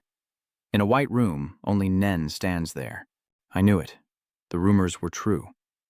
Nen remained calm, but it was unfortunate for her to witness Van Kai's true power in battle. Nen turns her head, her expression still calm and cheerful. She really is strong. Nen's hair suddenly turns white, blood trickling from her mouth. Agatha, you asked if we stood a chance against Van Kiji, didn't you? She turns away with a smile, saying it doesn't matter if they fight together or alone. They're doomed either way. Nen's head hangs low, blood streaming down her face. You know what? I'm a little tired. I'm going to take a nap. Then Nen's arm rose. I'll leave the rest to you, Agatha. Back in the present, Nen lay unconscious and motionless on the ground, covered in blood. Van Kiji looks down at Nen lying on the ground in his powerful black armor. I'm sorry, Hunter Nen. Meanwhile, Aina and Ma Xian'un try to escape the controlled crowd. There's no way No Jakyung would do this. Is there no way to stop the augmentation? Once this operation begins, it can't be stopped, and it will last about a year. They leap onto the roof of a nearby building. If that's the case, perhaps we should find a way to contact the outside world. Mang-un tries his phone, but there's no signal. He attempts to send a message, hoping to connect. But with no other options, they're forced to run again, in search of safety. The message is useless, but perhaps Commander Noah Kung's team is in the same situation. Before they could escape, a blade blocked their path, forcing them to stop. They had to try everything they could. But first, they must defeat the two A-rank hunters before them, a mage and a swordsman, ready for battle. Soon, the two A-rank hunters lay motionless on the ground. Ma Song-un and Akaina watched with suspicion, and Ma Song-un wondered just how many A-rank hunters they controlled. Perhaps their entire force. Mayon-un thought of Fomet, the mage commander whose whereabouts were unknown. Echidna added, Don't tell me they've brainwashed Fomet too. I knew it.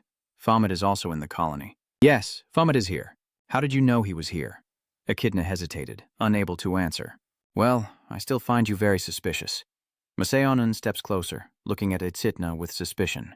Echidna could only back away, unable to answer, as only authorized hunters were allowed inside. But how could you just waltz in here? Under Maseonon's questioning, Echidna avoids eye contact. She also stalls to avoid Maseonon's further questioning. But could she be involved in some illegal dealings? Shouldn't we focus on the problem at hand? A noise catches Chung Yuna's attention, but Ma Seon-yun is skeptical. There's a noise over there, stop stalling. Suddenly, a figure wielding two swords lunges toward Ma Seon-yun, their intense aura drawing the commander's attention. Griffin's blade descends, clashing powerfully against Zan's specialized footwear. When they see each other's faces, they're both stunned. The demon hunter Captain Griffin lands safely.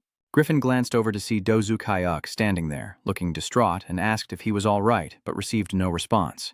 So, the hunter Akaina is here too. Out of courtesy, Akaina returns the question. Dozu Kayuk's expression remains unchanged, but he has many questions. Is Griffin all right? Am I hurt anywhere? I'm fine. But what's happening in the colony? Why are the alarms blaring? And again, high-rank hunters are acting strangely. China and Seong-un-I Griffin, whose lack of injuries makes them suspicious, while he stands there, clueless. But you're an A rank and seem perfectly fine. She's right, he doesn't seem affected at all. Seon-un pondered. It seemed only some A-rank hunters were mind-controlled, but what were the conditions? From behind, the two defeated A-rank hunters slowly rise, putting Akina and Commander Ma on alert. Weren't those the two I just took down? Akina's expression turns sour, while Seong-un grows worried and wary, thanks to a few words from Yuna that have given Seon-un some clues.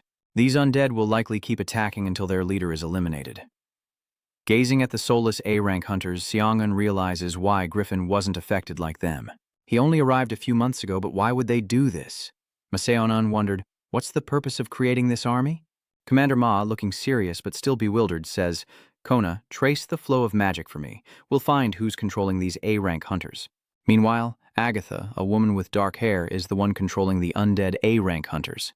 Her power of control is symbolized by glowing green magic circles. Back in the real world, she's in a large room. Turning, she glances back and asks, Everything is in place, S-class professors? Behind Agatha, the S-class professors look at her with unease. An S-class professor spoke up, followed by another. Hunter Agatha, you told us to temporarily control the rebellious elements, but what do we do when they wake up? Besides, this place has already been infiltrated by government agents. Are you sure this is going to be all right? We can persuade them to join us, including that secret investigator. Her smile fades into a menacing expression, her tone growing even colder. If we can't negotiate, We'll just kill them." The others turned to each other, whispering in fear. Agatha sighs at the S-class professor's worries, wondering if this is okay since they're government people. "But if something happens," she suddenly shouts, her voice sharp, face contorted in anger, "You cowards!" Everyone present is startled as she says with disappointment, "I'm so disappointed in you all. You're still like this after the gate incident?" Her tone dripped with deranged mockery as she asked, "Then what are you doing here? Weren't you supposed to be training stronger hunters? But if that place is discovered, the entire tower will disappear, and your dreams of becoming stronger will be nothing but illusions. Didn't I say so from the start?" The others could only stand in silence, exchanging glances. Agatha reaches out, gently and sweetly taking the hand of an S-rank hunter from the crowd. "Dear hunters, no matter what, we must stand together. Let us persevere and become the pillars of an ideal hunter generation." Agatha happily smiled, answering questions from the crowd, assuring them that everything would be all right if they overcame this situation. "Of course. So everyone, please continue with your mission." A strange male voice echoes as Agatha cheerfully responds, completely unguarded. "How long will it take to resolve this?" Only one investigator got in, so it shouldn't take long. Agatha turned toward the wall, confidently answering, before abruptly stopping mid-sentence. "If that place is destroyed, will the towers disappear too? I told you, if that place is gone, this colony is worthless." Her eyes widened as if realizing something important. She asked again, "Who?" A strange shadow appears behind the S-rank hunters, who are still trying to understand what's happening. "What flag?"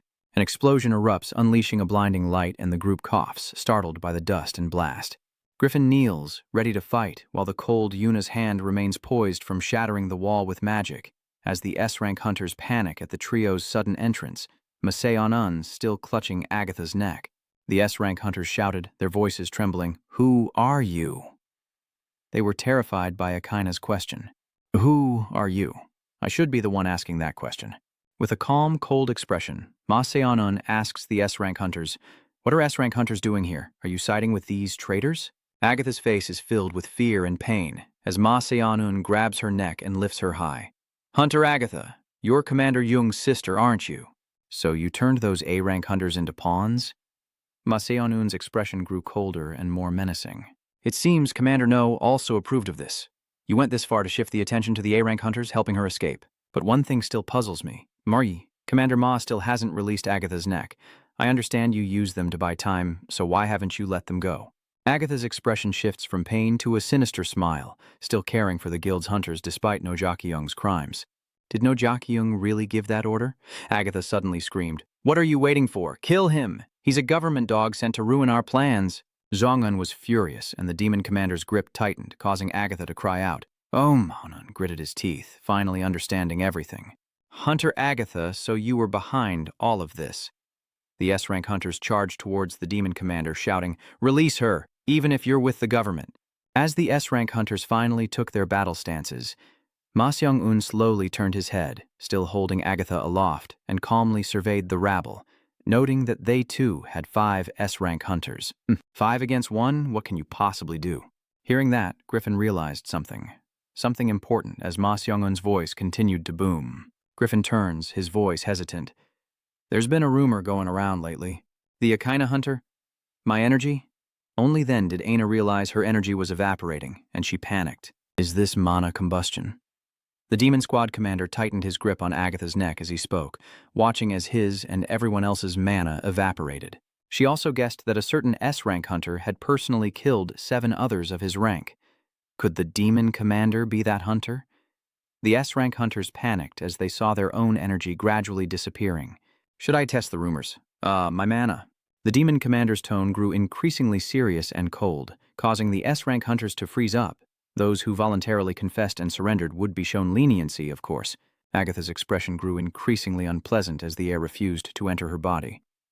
And the demon commander continued. "This isn't a suggestion." The wraith commander glared, his voice still cold, but now a threat.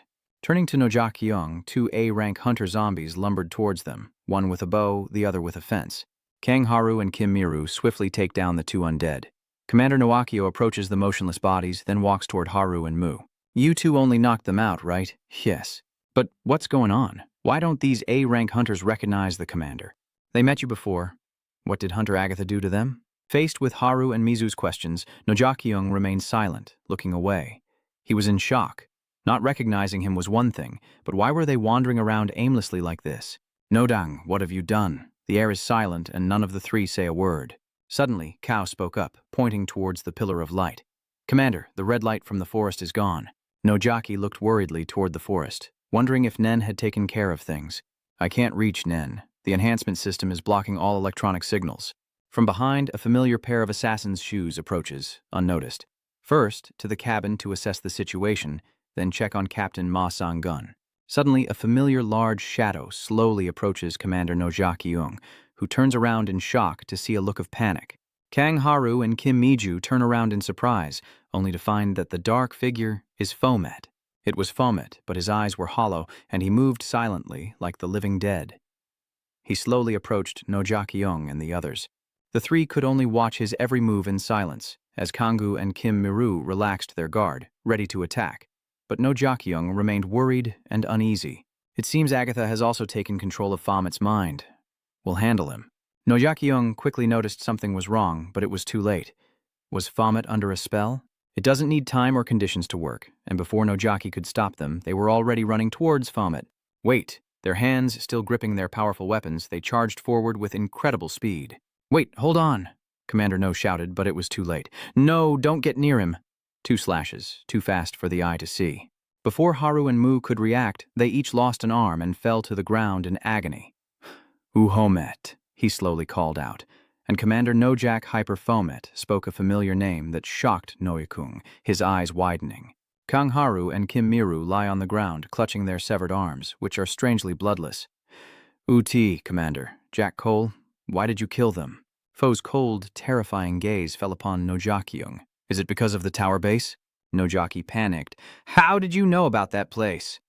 Fomet quickly charged towards Commander No. It's over. So the red light disappeared because I won't let you have your way.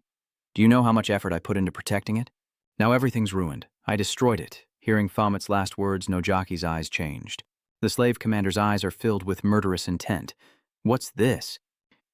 Fomet is struck with a fatal blow, blood splattering everywhere as he falls before a stunned Nojaki. A massive claw emerged from behind Nojaki-young, severing Fomet's hands and leaving a gaping wound across his chest. Nojaki-young was both bewildered and shocked. Impossible. Neither I nor the S-ranks could get in there. Fomet lay trembling on the ground. How could an A-rank hunter like you get in here? A flicker of fear crossed Nojaki-young's face as he exclaimed, that place is crucial to the training of A-rank hunters like you. Fomet's words triggered a realization in Nojaki-young. So that was her motive. An image of a dead boy flashed in her mind, his wounds identical to Fomet's. He struggled to sit up, revealing proof of her murder of 3 hunters. Nojak looked at Fomet with disappointment. You had so much potential, Fomet, the commander said. But Fomet just laughed, replying, You know why I put up with this crap? Because my skills need conditions to activate. The commander's expression returned to its initial coldness. But you've crossed the line. Fomet looks fearful, but still mocks him. First, he's going to duel a strong opponent. Secondly, to take a fatal blow from a hunter. Nojaki-young remained indifferent and continued, If you had turned a blind eye, you could have become even stronger. Fomet, undeterred, continued to speak, regardless of whether Nojaki-young listened. And as they reached the tower's final floor, Commander Nojak roared, sending claws tearing towards Fomet. The system announces that the quest to eliminate the remaining E is complete, and a new skill has been awarded. Fet shouts Gehenna, and a tightly shut, eerie yellow eye slowly opens. The powerful energy radiating out threw Nojakung off balance. Gehenna. Nojak is surprised to see the system alert him that the surrounding area will be changed according to King Fet's Acropolis. The Gehenna-affected area will automatically receive the tower's challenge. Nojakung panics at the system's announcement. Oh no! A quest appears, featuring a bizarre Fomet. What is this? Emergency quest, Subjugate Fomet, Master of the Tower of Hell. Fomet chuckles as he reattaches his severed hands, narrowly missing his neck, his face contorted in displeasure. I almost died. About an hour prior, Juri had just escaped her combat skill and was descending. She slowly opened her emerald eyes and looked down, then approached the ravaged corpse, hesitating. I'm sorry, Nen Hunter. Suddenly, the cabin behind her erupted with a strange noise, followed by a deafening explosion. Juri panicked, bracing against the blast while trying to see what was happening. Suddenly, her eyes widened in shock, and she quickly landed, calling out, Mr. Pham. She rushed to the site of the explosion, wondering, the gate's gone. Did Mr. Pham clear the stage? But where is he? Jury looked around anxiously, thinking that if the Tower of Origin had the same system as the tower and followed her thoughts, a transfer gate would appear elsewhere, most likely with a secret passage in the forest leading outside. From the gate, a familiar figure emerged. It was Minwoo. He wearily collapsed, gasping for breath, then looked up, confused, wondering what was going on. He recalled the moment he touched the blinding orb. When I touched the mark, my mind went blank. A feeling I never want to experience again. He straightened up, took off his jacket, and sighed. It's so hot. At the same time, he was secretly pleased. At least he had passed the ancestral tower trial. Now only Captain Noah-kung and the S-rank hunters under him remained. Right? Minwoo grabbed his coat and moved through the forest, calculating. In his current state, taking them on won't be easy. Better leave it to the Ghost Brigade captain. Suddenly he stops, staring blankly at what's before him. He stared at the mission board in disbelief, exclaiming, "What the hell?" The mission is to eliminate the captain and survive in the colony. Minwoo complained, clearly annoyed. Are you kidding me? This is a death sentence. He paused for a moment, thinking to himself, could it be? He immediately called up his skill window, and a symbol appeared with its stats. Level 9, time remaining. Fshets 475, 999 seconds, maximum level 11. He stared at the symbol, thinking to himself that Time Stop was the skill that allowed him to absorb the power of magical beasts. Then, recalling the battle with Zhu Chen, he wondered if the Maze Tower was the last place he'd use this skill. Even though he'd successfully reduced the cooldown time with the seals he'd collected conquering the colony tower, Minwoo looked at the small light in his hand and commanded the ancestral tower seal inventory. Gazing at the seal that appeared in his hand, he thought to himself that it had never given him an impossible task. If that's the case, I need to use this. With each word, he returns to the reality of his battle with Young, deciding to place his bet. Minwoo sighs, thinking, it's all right. He rubbed the back of his neck, gritted his teeth, and spoke. I almost lost my life back there. A surprised voice reads the quest aloud. Eliminate the Hell Tower's form, Hunter Boss. An urgent quest appears. Eliminate the form Hunter Boss of the Tower of Hell. That voice belongs to Yang, who asks what he means, confused. I just got the same quest. Hearing this, he was shocked. What? You received the same mission? Me too, and my mission is to eliminate you. He said to her sarcastically, what a surprise. You got a quest while I'm like this. Your system must have mistaken me for a monster. Zhang denies it with suspicion. I don't know what you're talking about. Hunter Jia-yun risked his life to conquer the Tower of Hell. Minwoo chuckled at her questioning. Why would he be the Hell Tower's boss? He smirked, replying, someone once told me this is a world where strange things are commonplace. I think you need to rethink your old-fashioned way of thinking. He slowly raised his long-nailed hand as he spoke. At least one thing is very clear, Minwoo declares, full of spirit. One of us will die here. Yang frowned, staring intently at him. Suddenly, something startled her. Her two subordinates charging at him from behind. Without hesitation, the two men launch a fierce attack, but Minwoo turns, his eyes wide with menace. Without a move, their heads were severed from their bodies, leaving Yang in stunned silence. Her subordinates immediately knelt, trembling in disbelief. Terrified, they ask, are we dead? How are we still alive? Minwoo spoke, calming them. I have no intention of killing pawns, it's boring. With that, he points and chains lash out, ensnaring them and dragging them away as he dismisses them. Get out of here. Zhang was terrified to hear them calling his name. Captain Minwoo reassured her, saying he was generous enough to get her subordinates out of the area.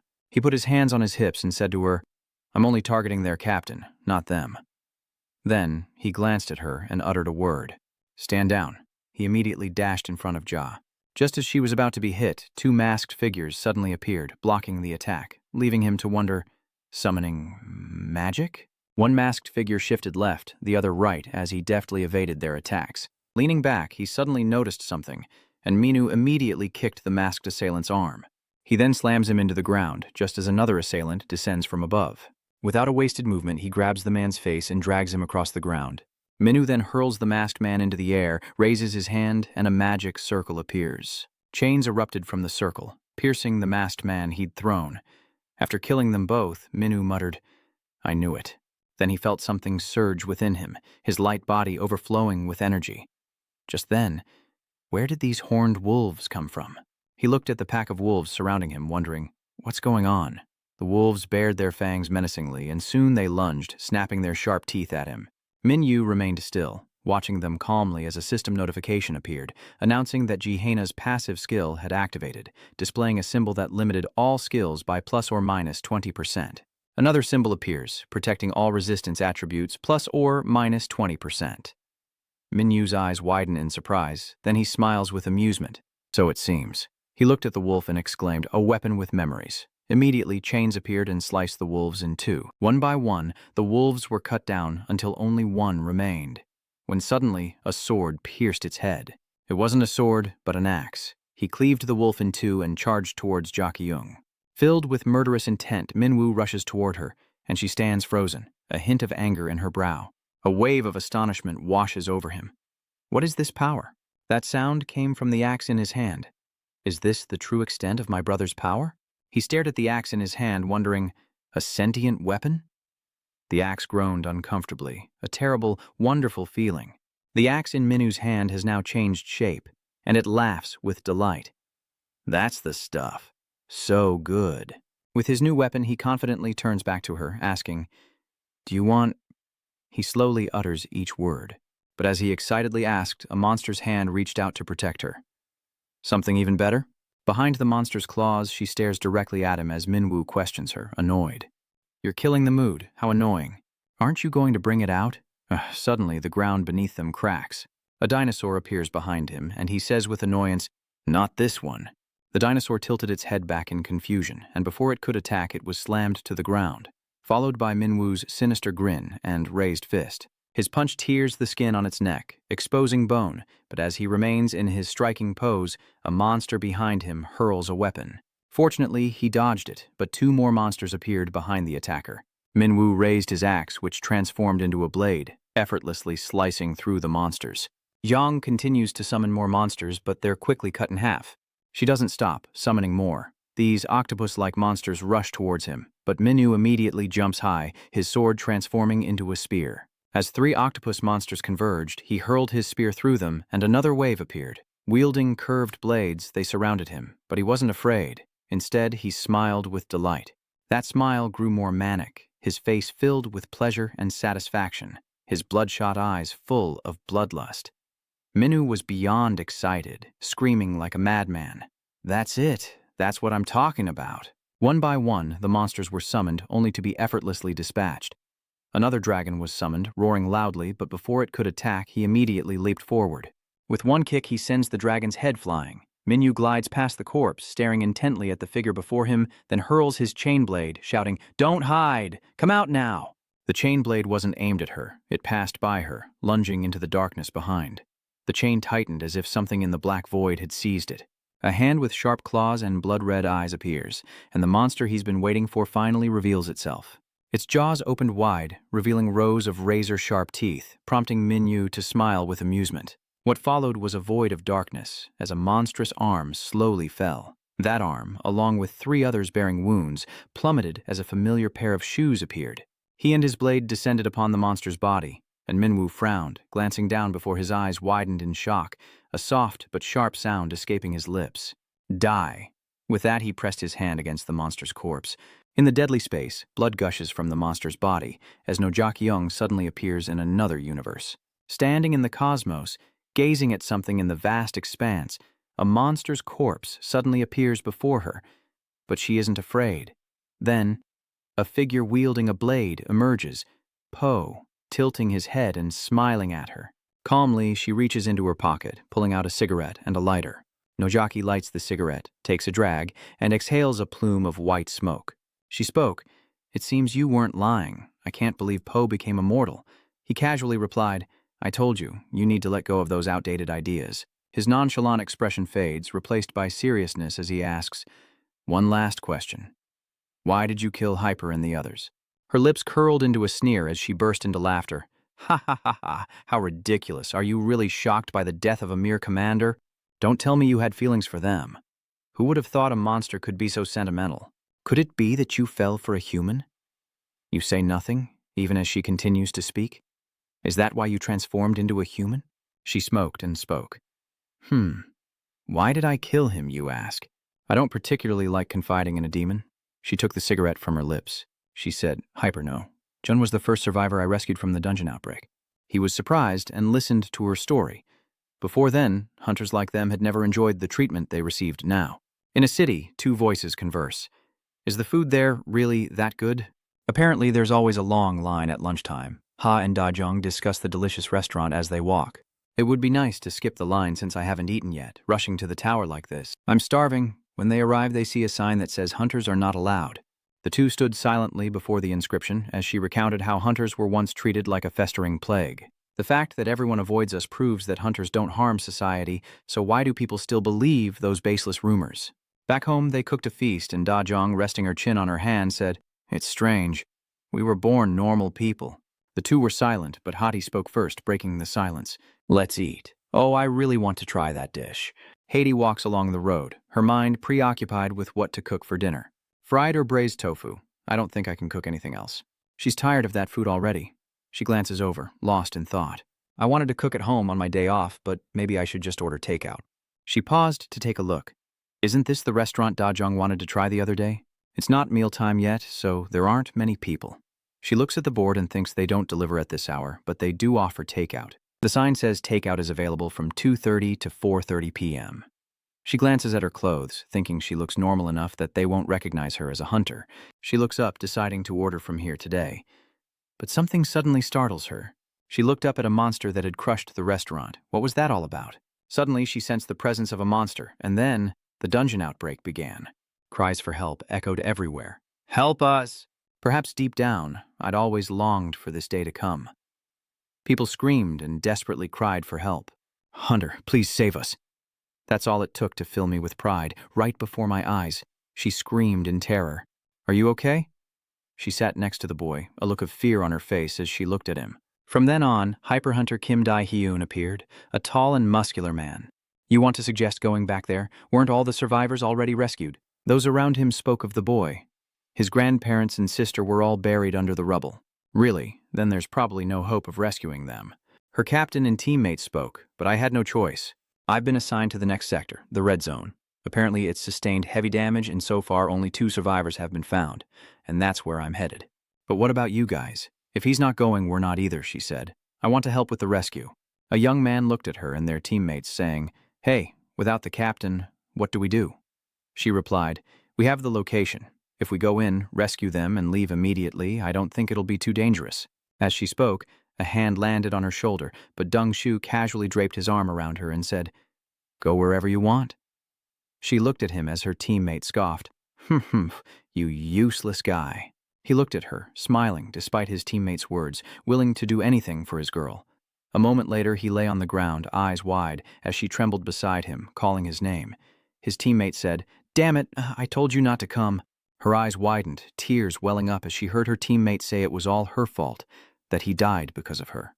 Back at the base, she tells the boy everything, and he asks, "You couldn't save them?" The boy questions her, "But you promised you'd save them." "Hey, why?" Her face was cold as she said nothing to him. The boy's eyes widened in shock as he yelled at her, "You liar!" She continued, "Monsters from the red zone flooded our area, wiping out 70% of our forces. After that, I was never the same, just living like a ghost." She sat alone, thinking, if only I were stronger, a more powerful hunter. Suddenly, a light shone on her, and a voice called her name, Nojakyung. Towering structures emerged, and someone noted this place was known for having the most towers. Unbeknownst to her, the captain standing beside her was the reason they kept appearing. The captain looked at her, and she said their connection looked like a colony. As she and the captain walked, he said, "Colony, huh? That's a good name. From now on, that's what this place will be called." But the captain said something that surprised her. "Nojakyung, from now on, you will be in charge here." The captain continued, saying there are countless hunters living idly like her, and the government wants to give them a chance to work. "Nojakyung, I recognize your hunter abilities. Now use them for the government." She's now the manager of the colony, and the thought constantly crosses her mind. This place could train a powerful hunter. She continued, explaining how she bet everything on the colony and began gathering factions. She saw her sister with a young man. At first, my sister agreed to cooperate, but then she changed her mind.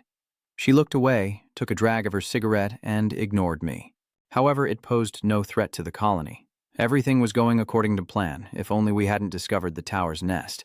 Someone waved her over, saying they found something strange and dug it up. She and the workers descended, and she was shocked by what she saw. "We don't know what this is." "Do you know what it is?" she was asked, and she instantly understood.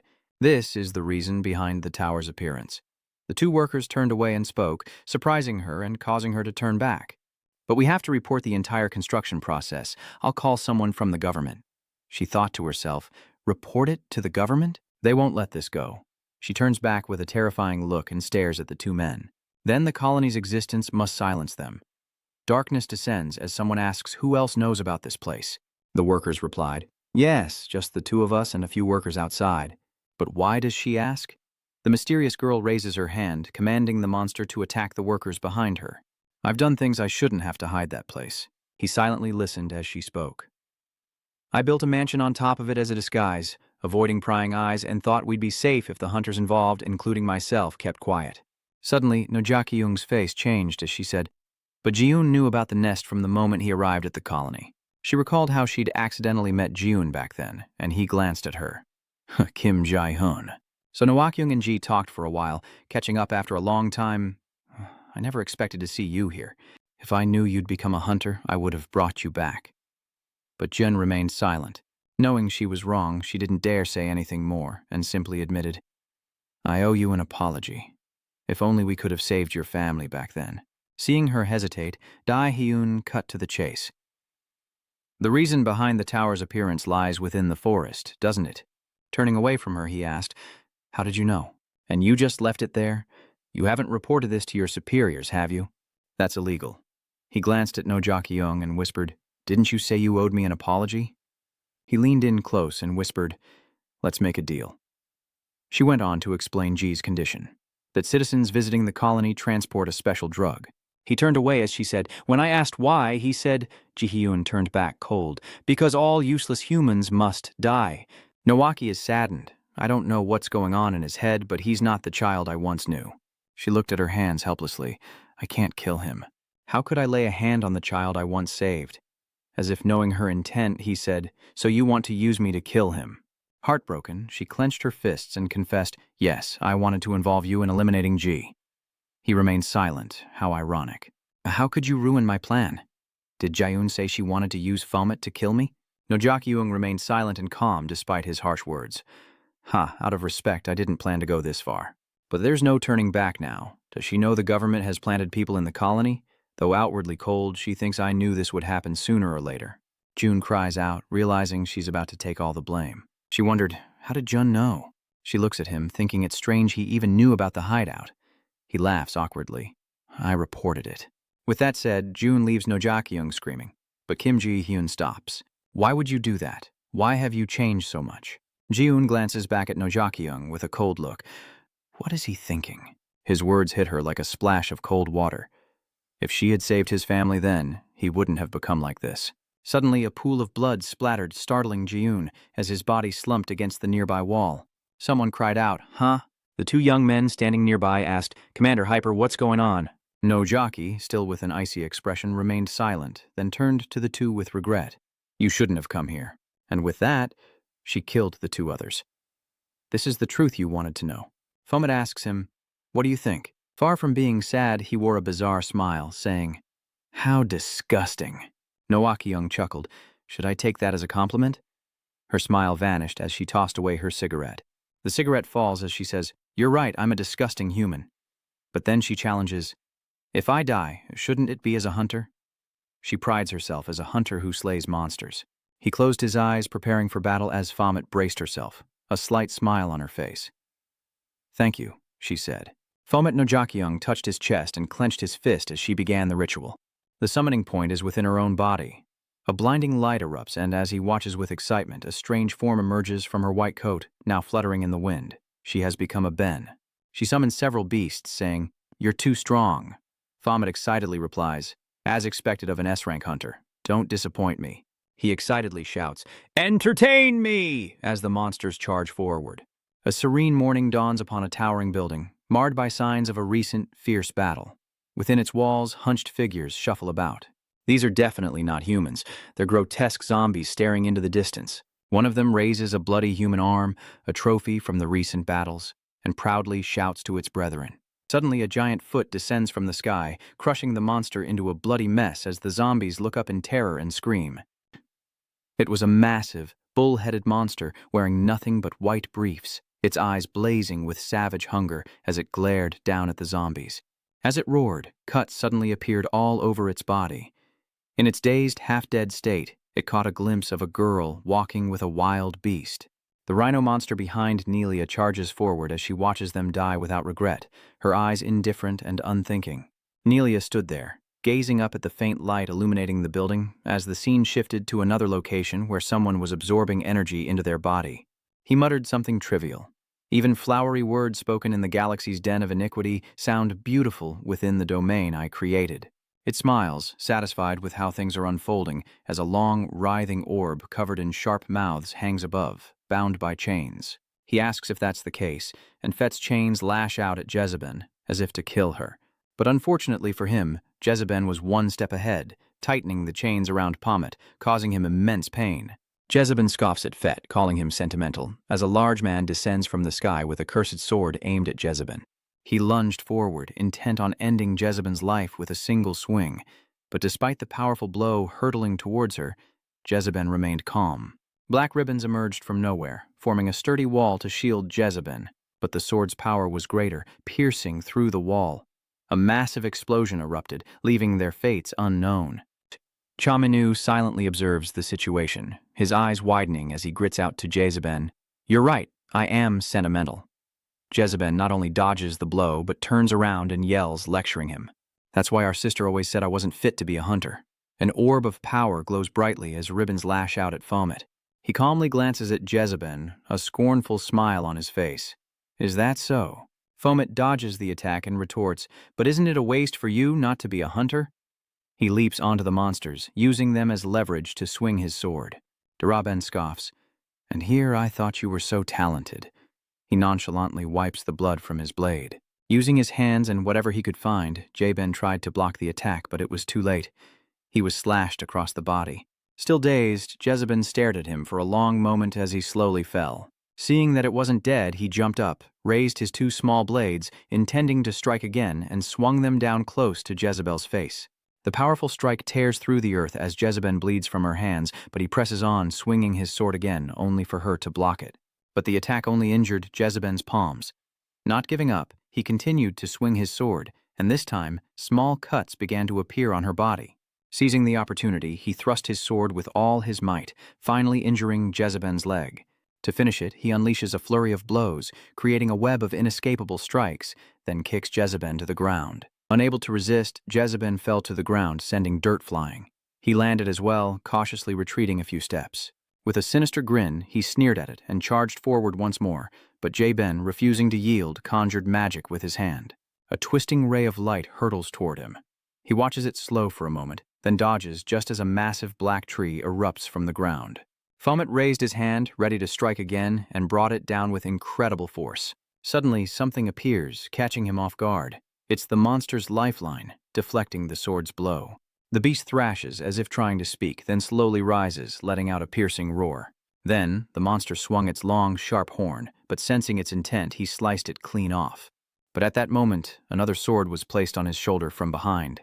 Calmly, he bent the sword backward, returning it to the monsters. He quickly and easily finished them off one by one.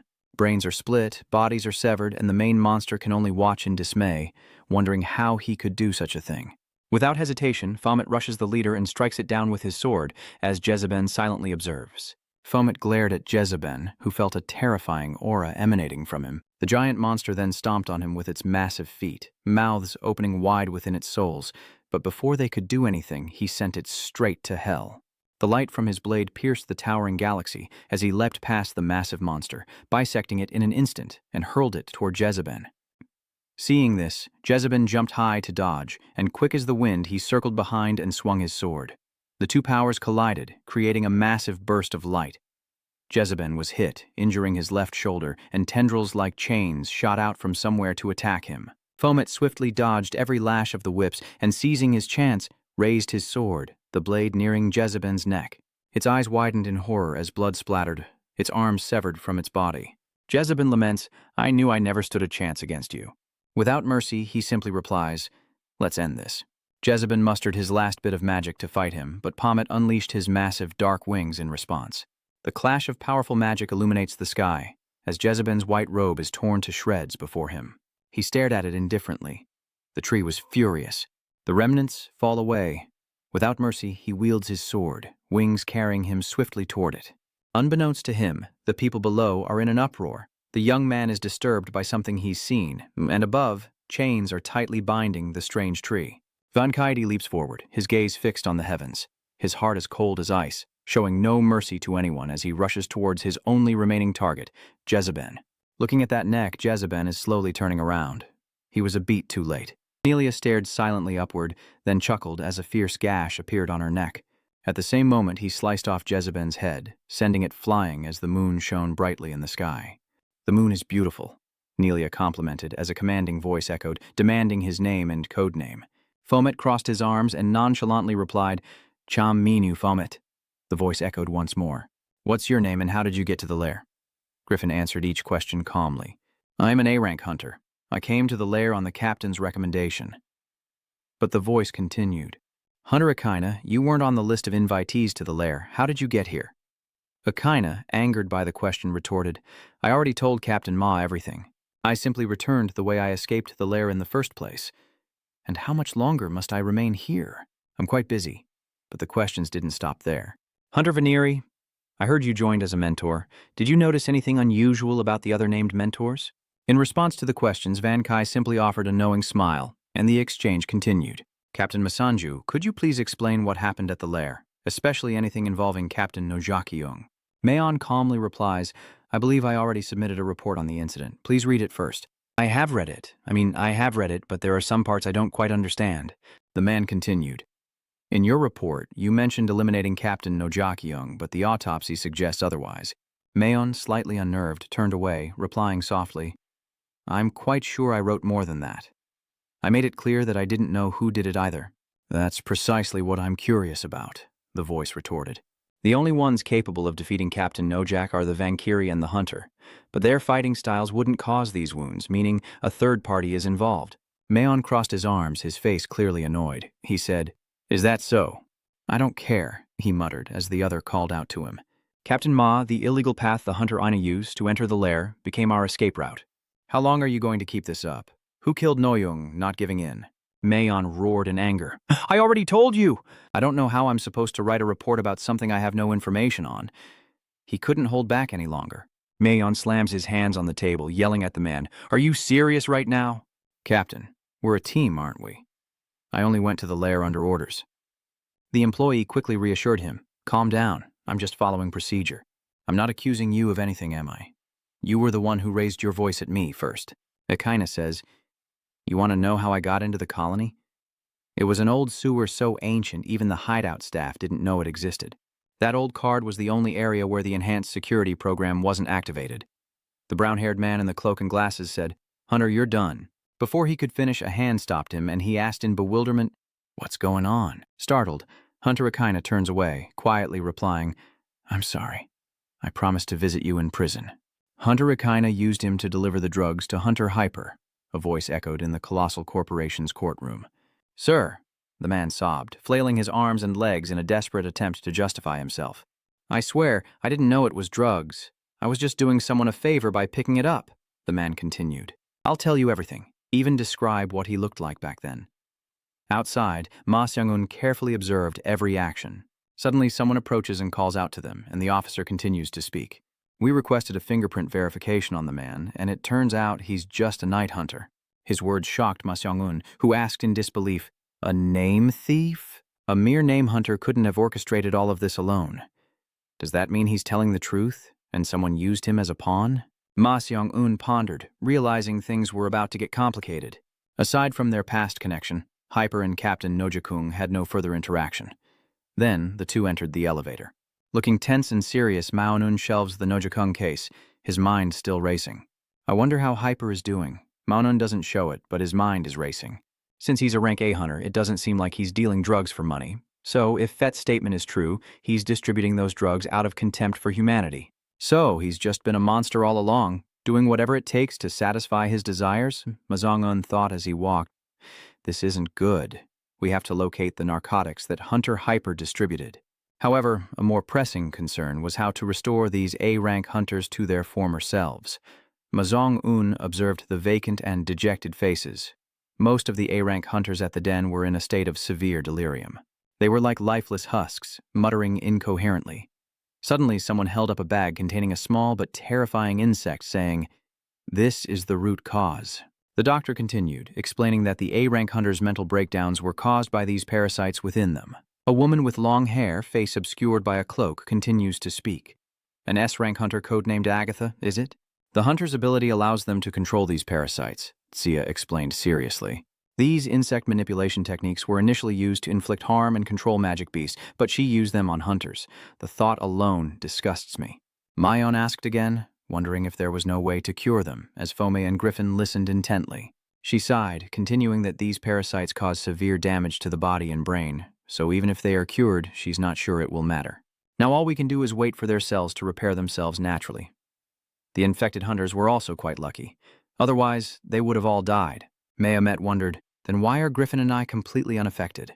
Tesia calmly explains that it's because the parasites need a lot of time to fully adapt to a human body. At least, that's my conclusion. Pausing for a moment, she continued to remind them. However, to be safe, make sure to use an enema to flush them out.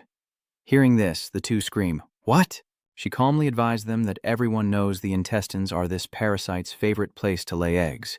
Her words struck them like lightning, their faces darkening. Maseongan clutches his face in dismay as Seja emphasizes that they can't let the parasites lay eggs in their intestines. Tia gestures to the boxes of medicine on the table, then tells them, "I'll leave these enema tubes here. Make sure you use them today before you leave." Hearing that, Ma Seong-un gulped, advising, "I know it's hard, but we have no choice. It's the doctor's orders." Cutting him off, Fomet and Griffin calmly announce, "What are you talking about? You're getting one too." As those words were spoken, a look of terror washed over Ma Seong-un's face. Tega asked him, confused, "What does that mean?" Yun stammered. "Doesn't that only apply to A-rank hunters?" She calmly replies, "You said you strangled Agatha, right? So, because you came into contact with her, there's no guarantee you're safe." Tiga said, glancing at the two struggling behind them, "We found evidence that she conspired with those S-rank hunters, so why do you think they used it in the first place?" Akaina says uncomfortably, "Hunter Fomet, let's meet later." Suddenly called by name, Fomet is a little dumbfounded. The sight of Akaina dragging Van Kiji away sparked whispers among the crowd. "What's wrong with Hunter Van Kiji? Don't tell me she's been infected with parasites too. She's completely lost it. That incident at Hango must have really shocked her." Van Kiji complained as she was dragged away. "I'm so hungry, is it because I overworked my stomach?" China replied helplessly. "Get up, young lady." Suddenly, applause erupted as Seijiya spoke sternly. "All right, everyone. Stop standing around and get back to work. And make sure someone checks your work when you're done." As she said that, she went to her desk, sat down, and began to read the report intently, when suddenly a glass of water was placed on the desk in front of her. The man spoke, "Here, have a drink." Seeing Ma Seong-un, she asked, "Weren't you supposed to be getting a suppository?" He replied with some hesitation, "I'll use it today. I still have things to do." Ma Seong-un gave a faint smile, but his face was already drenched in sweat. He asked, "I'm sorry, you must be very busy. How is your hospital doing?" Tia calmly replied, "I've already called a doctor to cover my shift, and of course, I remember the Hunter Association is paying the fees." She closed her eyes, looking weary, but continued, "Also, one of my guild's valuable members is involved.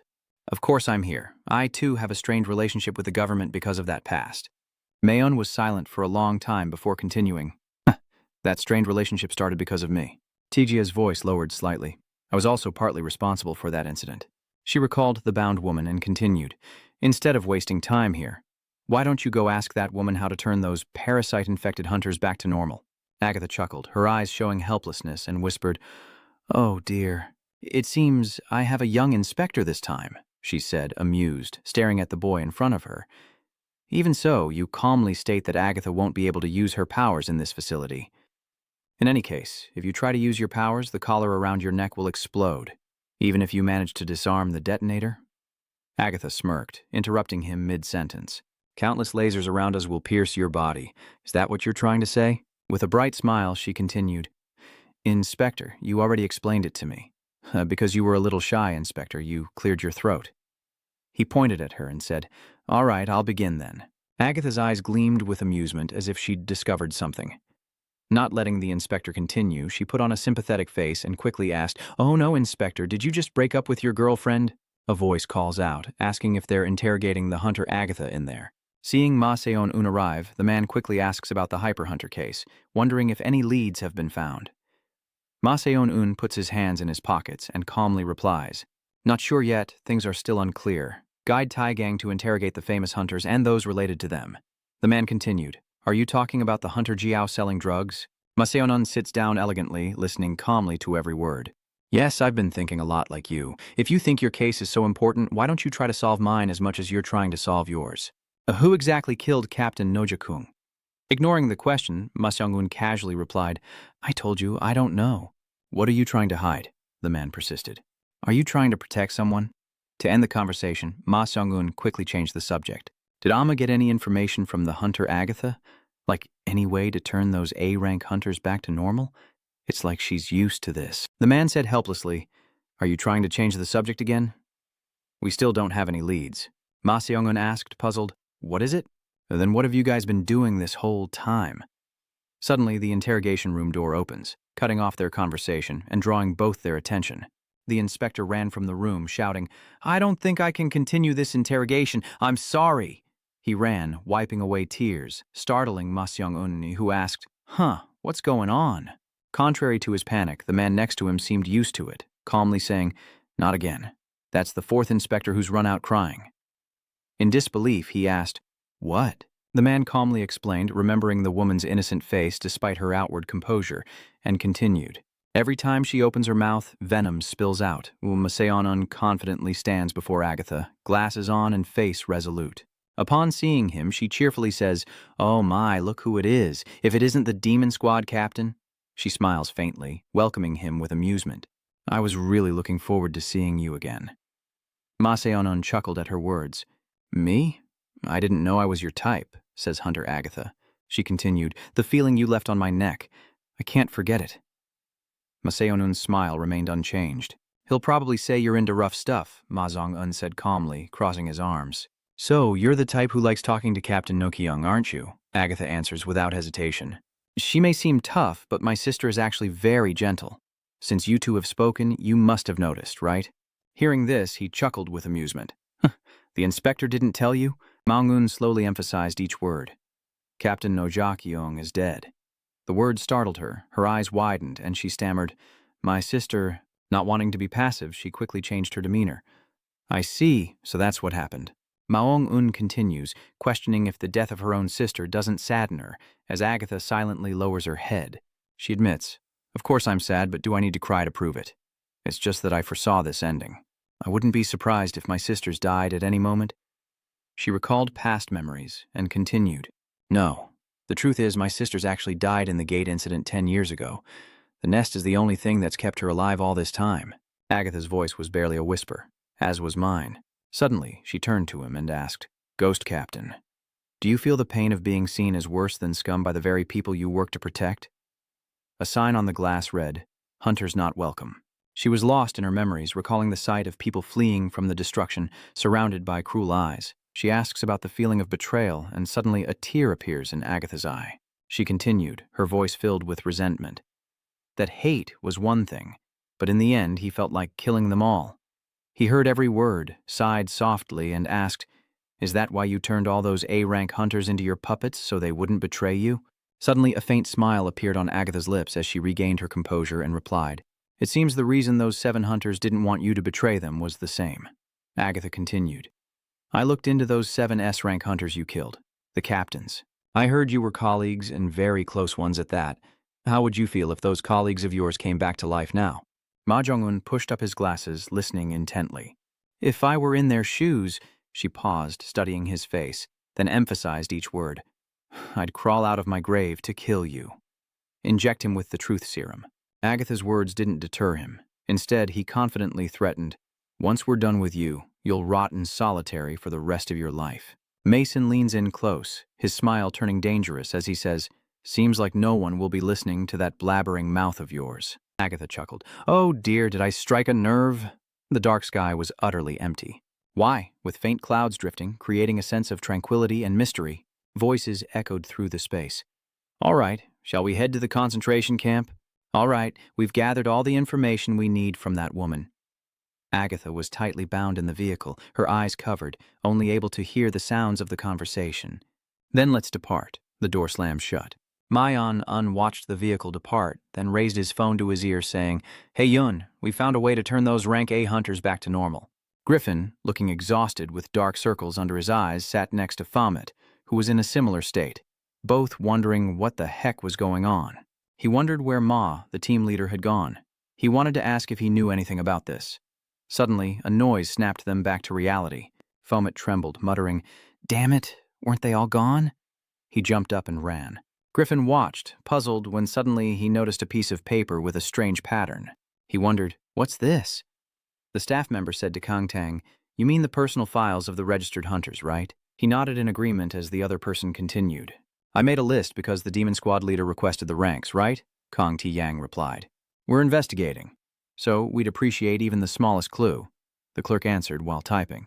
Oh, okay. Suddenly, she paused, observed for a moment, and then continued. What's going on? Why is his profile suddenly changing? That piqued his curiosity. What's going on? The two observed the man in the photo. Something's not right. It wasn't like this before. The hunter claimed the reward and continued speaking. His personal records state that he died in a dungeon 2 years ago. The man scratches something into his palm as the voice continues to echo. Thank you. Thank you so much. Your sacrifice will not be forgotten, Hyper. As the thin layer of skin was scraped away, a strange symbol appeared in his palm, and he continued to listen to the legacy that would continue. Suddenly, the man chuckled as the skin on his face began to peel away. A terrifying explosion erupted, and a voice echoed through the chaos. All weak humans should disappear. Dajong's words echoed in Zeyun's ears. I did some research. The 7 S-rank hunters you killed were all your colleagues when you were active. What if they were still alive? Seo-un exits the room, his mind replaying every word. If I were your colleague... His expression remained calm as if he hadn't heard a thing, but no Dagyong's words still affected him. I will return to kill you. He stopped in his tracks, and in the silence, Seong-un's voice echoed. If they're still alive, I hope they come to kill me. The ringing of his phone cuts through Zong-un's thoughts. He calmly answered the phone. Hello, Tang, what's wrong? The voice on the other end frantically says, Captain, we're in trouble. It's a rank hunter. Sung-un asks, confused. Where? What do you mean? The voice on the other end replied, It's a fake. We're in danger. Seong-un stammers in disbelief. What? A terrifying sound erupts from above, followed by a tremor that startles Seong-un, who shouts, Terang! What's that sound? The tremor is widespread, even affecting Minwoo in the restroom. He wondered in confusion, was that an earthquake? A brutal blow lands squarely on his face as the fake D-rank hunter stands tall amidst the fallen government hunters. The imposter lowered his head, then looked up, a gleeful smile spreading across his unremarkable face, before suddenly turning to reveal a figure in a baseball cap behind him. Minwoo looked around and asked, What happened here? Minwoo raised an eyebrow at the hunter. Weren't those hunters from headquarters? Who are you? Could it be that you were the one who attacked them? The imposter asked. Are you a hunter who escaped from the association? Hearing this, Minwoo said through gritted teeth, I can't believe you did this to them. That's reckless. The imposter casually replied, They were just A-rank hunters. It's nothing. With that, he lunged towards him, his familiar face peeling away like a lizard's skin, revealing stark white hair and tea-colored eyes. Minwoo stares at the familiar face and utters a name. Giovanni.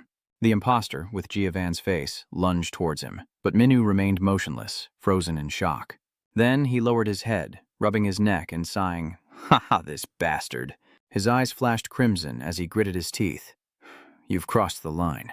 In a flash, the imposter's pupils contracted as he glanced to the side.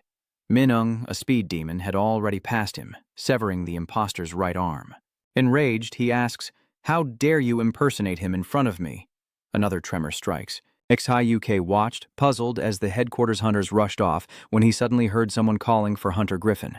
Recognizing a familiar face, he calmly asks, Team Leader Ma, what's going on? Mr. Un, flustered, replies, There's been an internal problem. You go on ahead. Only now did Team Leader Sung-un realize he was alone, and frantically asked, I thought you were with Promuth. Where is he? Coincidentally, he looked at the paper in Soo-hyuk's hand, and his eyes, always closed behind his glasses, suddenly widened as he asked Griffin, What does that paper say? Shushu explained, "It's not mine. This is an unfinished statement." The paper in his hand was snatched away. Shushu looked at Sungun in surprise and exclaimed, "Team leader Ma, you only heard Xiangun ask, who gave it to you?" Meanwhile, the fallen blood had formed a small pool, and the imposter, now with only one arm, stared silently at the empty space. Finally, he asked, "Do you hate my appearance so much that you severed my arm?" Minwoo, holding the remaining arm, could only exhale. He nonchalantly tosses the arm away, scowling as he says, "It's not that I hate it. It's just that you're using it to impersonate him." The imposter chuckled, "Really? My bad?" He tore off another layer of skin, peeling it away as he chuckled. In the blink of an eye, he transformed from Jia-yun into a blue-haired woman with braids. He raised his leg, ready to strike, asking, "How about this?" The descending kick felt hard, not like human flesh. Dodging blows, Minwoo asks, "Are you a man or a woman?" Immediately after, he takes a punch to the gut, but still manages to answer, "Same difference." The punch was so strong, he broke a sweat. The imposter groaned in pain. "You're really annoying." Pushed back by the force of the punch, the imposter immediately regained his balance and charged in for another attack. He tore off another layer of disguise with his teeth. This time, it revealed a kneeling young man with black hair, gathering energy in his raised hand to form a green light. From that left hand, a powerful laser-like beam shot towards Minwoo. A massive explosion shattered the floor, sending debris flying and creating a thick cloud of dust as the imposter smugly looked on.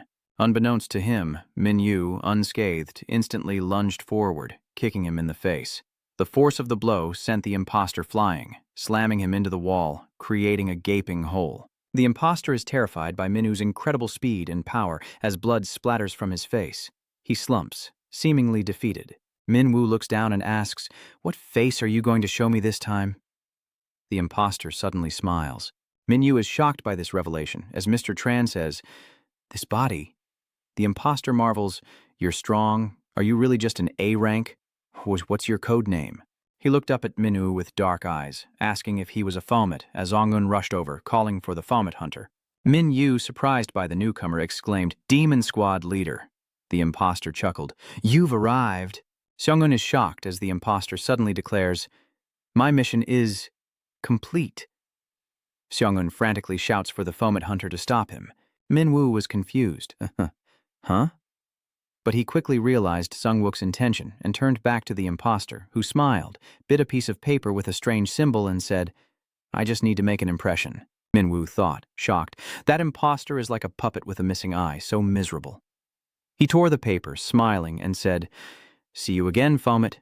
Suddenly, as the paper tore, the imposter's head exploded like a watermelon, scattering fragments everywhere, leaving Minwoo speechless and unable to intervene. "Xian was the same," he exclaimed. "What the hell?" Hunters from headquarters rushed to aid the injured as staff bustled about, exchanging words. Detailed portraits of 3 people are placed on the table as Minwoo asks if this is enough. The bespectacled female employee exclaimed in surprise, "Wow, room 302, you're really good at drawing." "Did you study art?"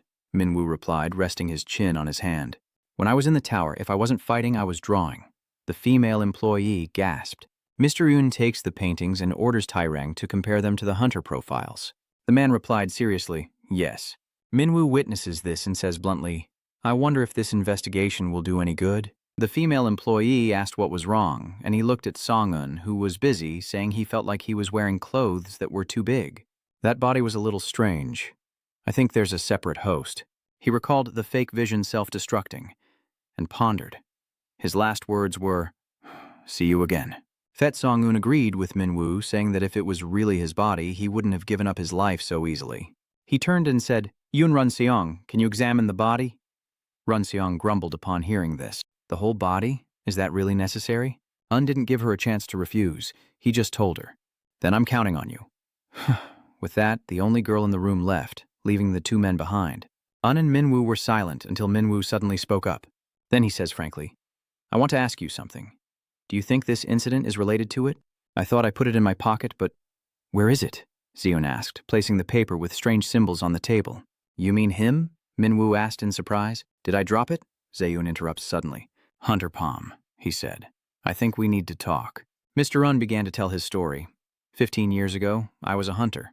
Back then, I made money doing this job, and I thought making friends was a luxury. Then, hunters appeared before me, teaching me everything: how to communicate, read emotions, and express myself. Proudly, he says, they were the hunters who taught me how to be human when I lost my memory and wandered around. And they, he turns back with a bitter smile, died by my hand.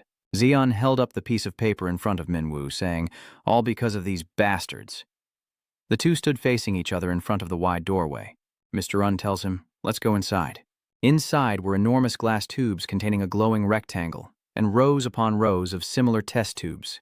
As Minwoo followed Zan, his curiosity led him to look around, when suddenly a portrait caught his eye. It was a young man with spiky hair and bright eyes smiling radiantly at the screen, and Minwoo felt like he'd seen him somewhere before. Minwoo asks, what is this place? Zeon replies, this is where we keep records of cleared towers and honor the hunters who have fallen. Xiuan continued, their belongings and signature items are kept here. You probably saw the doors as we walked down the hall. The records of each tower are behind those doors. Minwoo, still somewhat indifferent, asks, I see, so what tower is this? Suddenly, an image makes his eyes widen, a half-unsmiling face and a black string earring. It's Jiavan Chong-un, standing in front of Javan's glass case, answering. The Tower of Hell, Minwoo exclaimed in shock. Hell Tower? Zeon continued. It's quite famous. I'm sure you've heard of it. A tower that has claimed the lives of many hunters over generations. Korea's strongest hunter, Jiavan, conquered and died in that tower. Zeon placed his hand over Jiavan's photo, saying, but ironically, we couldn't find Jiavan's body. A funeral was held, but he left nothing behind. His records were blank. Seeing Minwoo's silence, he continued. Some even wondered who stole Jiavan's body. Minwoo, what you just said, what does it have to do with the Tower of Hell? Zeon changed the subject again. The reason I became a government employee? He held the paper up to his eyes and said, of course, it's to find these bastards. Then he clenched his fist, crumpling the paper, and said, if you're a hunter, it's hard to come across special cases involving them. The fastest and most accurate way is to work within the government, as a government employee, doing the jobs they assign. He continued, from the cleanup crew to being a spy and more. That's how I climbed to my current position, leader of EO, a government-linked organization tasked with eliminating criminal hunters. At first I thought the existence of those towers had nothing to do with me. Until the Hell Tower appeared, towers were open to any hunter who wanted to conquer them, but the Hell Tower was the only one that required hunters to meet certain conditions to enter. Some hunters actually liked this, as it made them feel special. Then he states bluntly that even though he doesn't know if it's death magic, Minwoo says in surprise. Death magic doesn't wait for Minwoo to finish his surprise, Zong-un says again. We are investigating the hunters who entered the Tower of Hell. Mr. Un was ambiguous, so he said bluntly, all the hunters in that tower's records are criminals. He tells Minwoo Fomet, the people you killed were all criminals with the potential to kill. Zeuni, the gate, and the monsters were born. He looked at Minwoo and continued, but the results are hard to accept. He began to explain the connection between monsters and humans. Standing before Jiavan's portrait, Mr. Un explains that after examining the bodies of both magical beasts and hunters, all parts are identical except for the heart. This information shocks Minwoo, and Mr. Un continues, we haven't made this public yet. What will happen when the public finds out the truth? It suddenly occurred to me that monsters and hunters aren't so different after all. He slowly approached Minwoo, continuing to speak. Hunters can sometimes be even more cruel. Unlike monsters who kill on instinct, hunters commit crimes with full intent. He continued, watching. Minwoo, our duty is to catch criminals like them, but the Tower Master of the Tower of Hell has been helping them. The message was clear, and Minwoo, sweating profusely, could only open his mouth in silence. Finally, he asked, when did you find out who I was? Without hesitation, Sung-un replied, Hunter Panacea told me. Minwoo asked in surprise, that cross-dresser? Zeong said, of course, I didn't believe it at first. Sung-un, recalling the strange white-haired girl, said, but the soul of the system. I'd only ever heard of it in stories. Thinking back to the red window that promised to grant his wish, he added, and the red system window. After explaining, he said, that's why I've been watching you, and today I've decided whether you're the one killing criminals in Hell Tower. The two face each other, and Seung-un asks, was it just coincidence that I, the punisher of criminals, met you? He raises the paper again, asking if it was also a coincidence that Minwoo has it. With rare intensity, Seong-un's eyes widened behind his glasses as he declared, my goal is to eradicate criminals from this planet, and if you fulfill this wish... He looked Minwoo directly in the eye, a hair's breadth away, and proclaimed, I'm willing to sell my soul to the devil. He concludes simply, "Trust me." Just then, Minu's system interface appeared, announcing a new quest along with an image of the symbol on that paper, a clue hunting mission. Minyu was startled by the system's announcement. Due to the new quest, the affinity level system has been unlocked. He stares wide-eyed at Seon-un and the system notification. Your affinity with Demon Seon-un has shifted from wary to friendly. Just then, Zeo-un spoke again. For years, I've investigated them with no results. You are the key to this. With a troubled scratch of his neck, Minwoo thought, "Damn, I don't understand this." But he asked, "Did you tell anyone about me? About me being a monster?" Yuuzhan responded that to him, both monsters and hunter criminals are the same. Minyu simply ponders this without replying. Finally, he asked, "I have to ask, if that bastard Fa Ne is in the Tower of Hell, does that make him a criminal too?" Mr. Yoon's car responded, "The Mud Hunter is innocent, as evidenced by the fact that he's still alive." He continued, "The Mud Hunter is likely part of the Phantom's plan." Hearing this, Minwoo suddenly remembered Ra-un, wondering how far she had calculated. After the exchange, the two stared at each other in silence. Minwoo finally asks, "What about the late Ra-un Hunter?" Mr. Un understands what Minwoo is implying. Mr. Tran replied, "Yes, the man everyone praised and aspired to be." Mr. Un added, "But we didn't know what to do with him." He recounted all the things Jia Van had done wrong, killing a stranger and even fellow hunters who conquered the tower with him. Remembering Jia Yun's bloodied face, he continued, "After losing his family in the gate incident, he killed his adoptive family, the people who took him in." Minyu was speechless, something momentarily causing him to narrow his eyes. It was a fleeting image of a happy family with a mother, father, and sister, the mother smiling weakly despite a terrible wound on her neck. The image of a younger Shushiyu stood frozen, his face awash with tears of terror and disbelief. Seeing his strange expression, Seong-un calls out to Fet Minwoo. No wonder Griffin hated his brother enough to want to kill him. Hearing this, Seong-un said, "So Griffin the Hunter already knew." Then Seong-un brought up an issue. "We can't understand his motive for murder. Usually, even a madman has a purpose, or simply enjoys the feeling of killing." He remembered a time when Jia Yun laughed and joked with others, a gentle smile like any normal person, but a fleeting sadness crossed his face. Seong-un quietly concluded that Jia Yun seemed very lonely, as if he was acting on someone else's orders. Minwoo pondered, recalling Jia Van once saying, "Because I have a mission to fulfill." He repeated the word mission again, and this time Seong-un heard it and asked, "Huh, what mission?" Minwoo asks, confused. "Never mind, what's the next step?" Zeon retorted, "You're the one who has the paper." "You should know better than I do," Minwoo retorted, annoyed. "I don't know what that hyper bastard did with it either."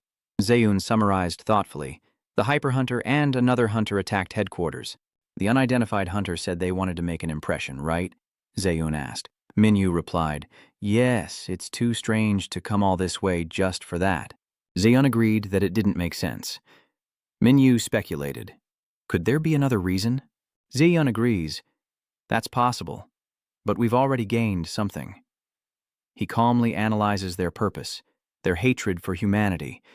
Aside from hunters, they're a group of criminals against humanity, a group of dangerous individuals involved in organized activities.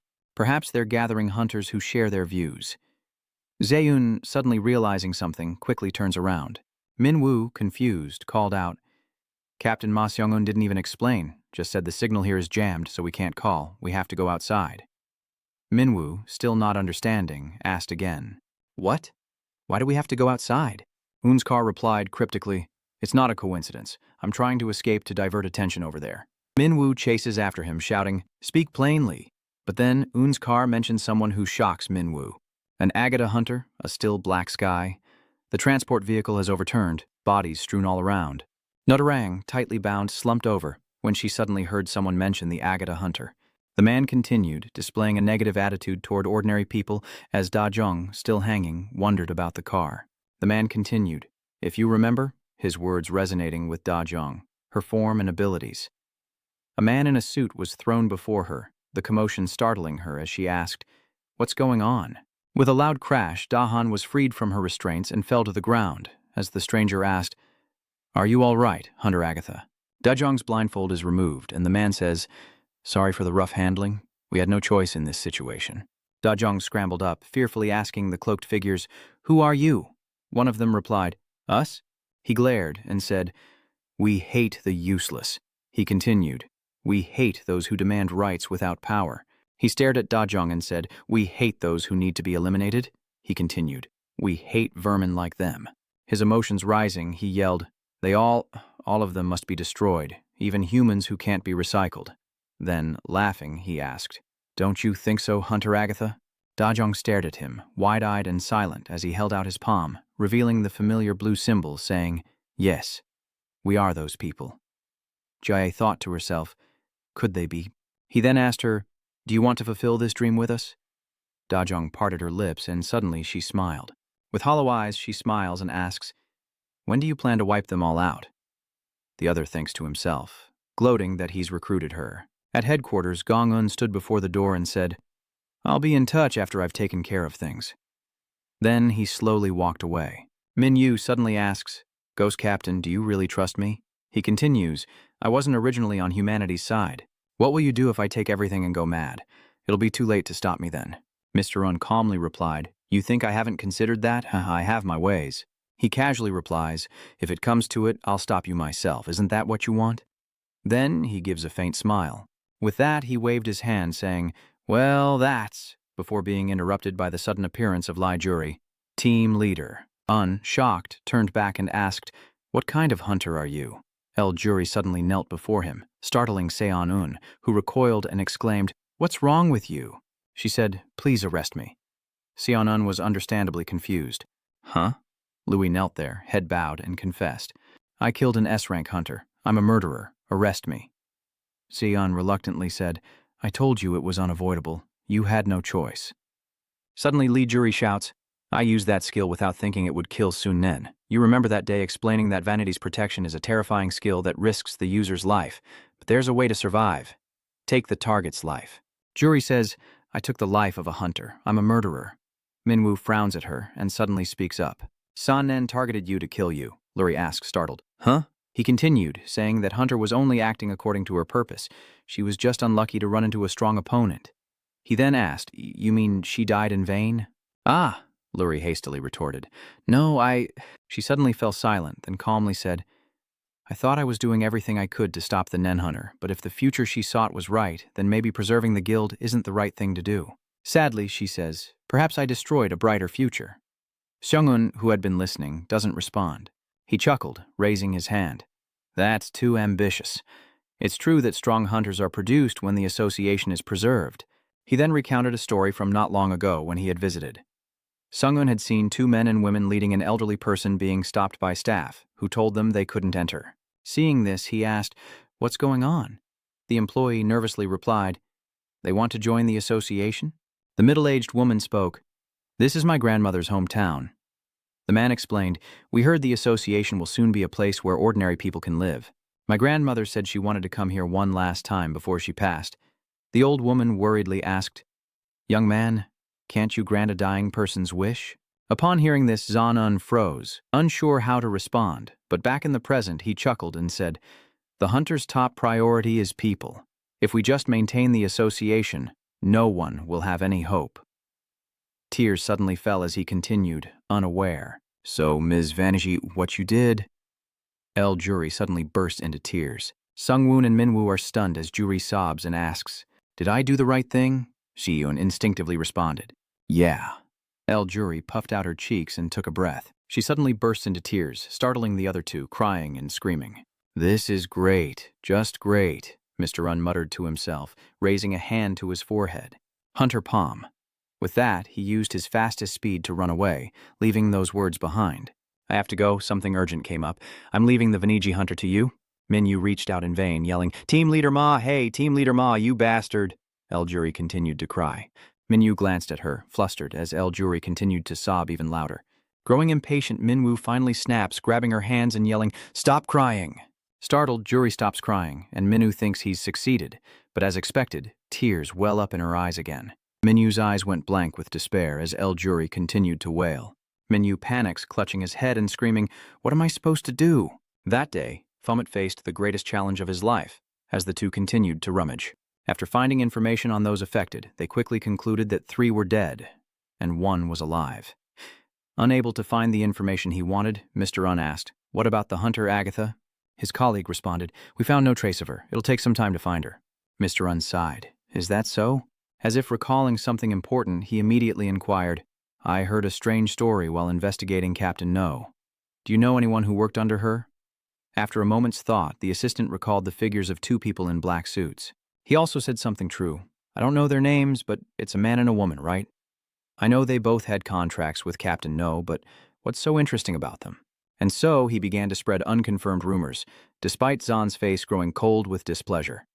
The form hunter had killed a Captain No. He looked up at the man, his eyes filled with disbelief, then suddenly raised a finger, chuckling as if he'd just witnessed something amusing. This laughter confuses his colleague, who scoffs at Zan-un and asks, "What's going on? Idiot, are you hiding a form hunter?" But Song-un didn't directly refute him, remaining ambiguous. "Who knows what I know? How could an A rank ever beat an S rank? Impossible." But he was annoyed by this attitude and tried to press further. "Hey, Ma Seong-un." But Seong-un completely ignored him, paying no attention at all. He hurried to the door, leaving only a quick goodbye. "Right, I have an appointment. I have to go." That person is quickly catching up. Outside in the hallway, the AC is as cold as ever. Every tile on the wall radiated cold air. He'd finally lost his annoying colleague after a long walk. Mr. Un sighed in relief, thinking to himself, "Does he even know how much of a pain he is?" After walking a while, he found Do Soo-hyuk in a corner of the hallway, looking at his phone, clearly waiting for someone. Un immediately approached to greet him. "Griffin Hunter, have you been waiting long?" Soo-hyuk quickly turned off his phone and replied coldly, "No, I just got here." Knowing he was the cause of the trouble, Un offered a sincere apology. "I'm sorry for making you come all the way here. It's nothing, but it's a bit crowded here. Should we talk somewhere else?" And so, the two head to a quiet room to talk. A hot chocolate is placed on the table, and after setting it down in front of Xiu, Xiang-un politely asks, "Do you like hot chocolate?" I didn't want to treat a student to coffee anyway. Shi-wook, unconcerned, stared at the cocoa and said, "It's fine, but what are we going to talk about?"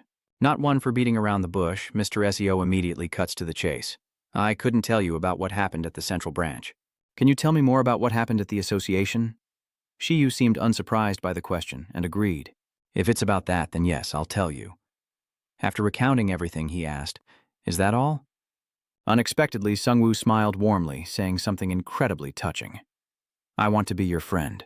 You've been a great help to the association, and I'm interested in talented hunters." Faced with such a warm offer, Soo-hyuk chose to remain silent. "If you need my help, just call, and I'll help without hesitation." After a moment, he finally spoke. "Is there something you don't like about me?" Zeon couldn't hide his surprise as the conversation took an unexpected turn. "What? You mean S rank?" Before he could finish, Soo-hyuk cut him off with a statement that left him speechless. "The reason you wanted to talk to me wasn't because of the show hunter?" He directly expresses his discomfort after a few words that seem to expose Seong-un's true intentions. "I can become an S rank without joining a guild." "It's not arrogance. I just feel like you're trying to get close to me. I only joined the guild out of curiosity and a desire for endless battles," he continued. "That's why I agreed to your proposal." His voice grew sharp, laced with displeasure. "But it seems you want me to stick with Fomet." Still caught off guard by his pace, Seong-un struggled to regain his composure. So he seemed to want to hold on to him a little longer, but Soo-hyuk resolutely stood up, grabbed his bag and said, "I don't know your intentions, but I've had enough experience with the association, so thank you." Without waiting for Seung-un to say or do anything else, Soo-hyuk immediately said goodbye. "If you have nothing else, I'll be going." Seung-un was left speechless by his relentless words, giving no room for retreat. He remained stunned, even as Soo-hyuk slung his bag over his shoulder and turned to leave, still trying to grasp what had just happened. Regaining his senses, he took a deep breath, watching the resolute figure leave without hesitation, a cold sweat breaking out as he trembled uncontrollably, wondering if he was truly just a student. How sharp is this hunter's instinct? Once alone again, he began to contemplate the future. Fomet would only grow stronger and faster. Mr. Un recalled the words Minu's father once told him. "It will be too late when you try to stop me." He agreed with Fo's words that it would be too late to stop him then. Then he thought of the student who had just left, the Griffin Hunter. "You are a treasure. Seong-un thinks very highly of you. You need to become stronger. Stronger than your own brother." Back at Jiavian's residence, Minu sits motionless, staring blankly ahead. Before him was a screen displaying images and information of many people, and Minwoo couldn't help but scoff. Affinity level? What a useless system. He propped his feet up, rested his chin on his hand, looking bored as he stared at the screen, inwardly scoffing. It seemed to want him to have human emotions. Everyone I killed in the infernal tower was a criminal. Thinking of the beautiful woman, a sly smile crept across his face as he grew more puzzled. What do you want that you'd use me like this? Not letting himself get distracted by trivial matters, he returns to his main concern.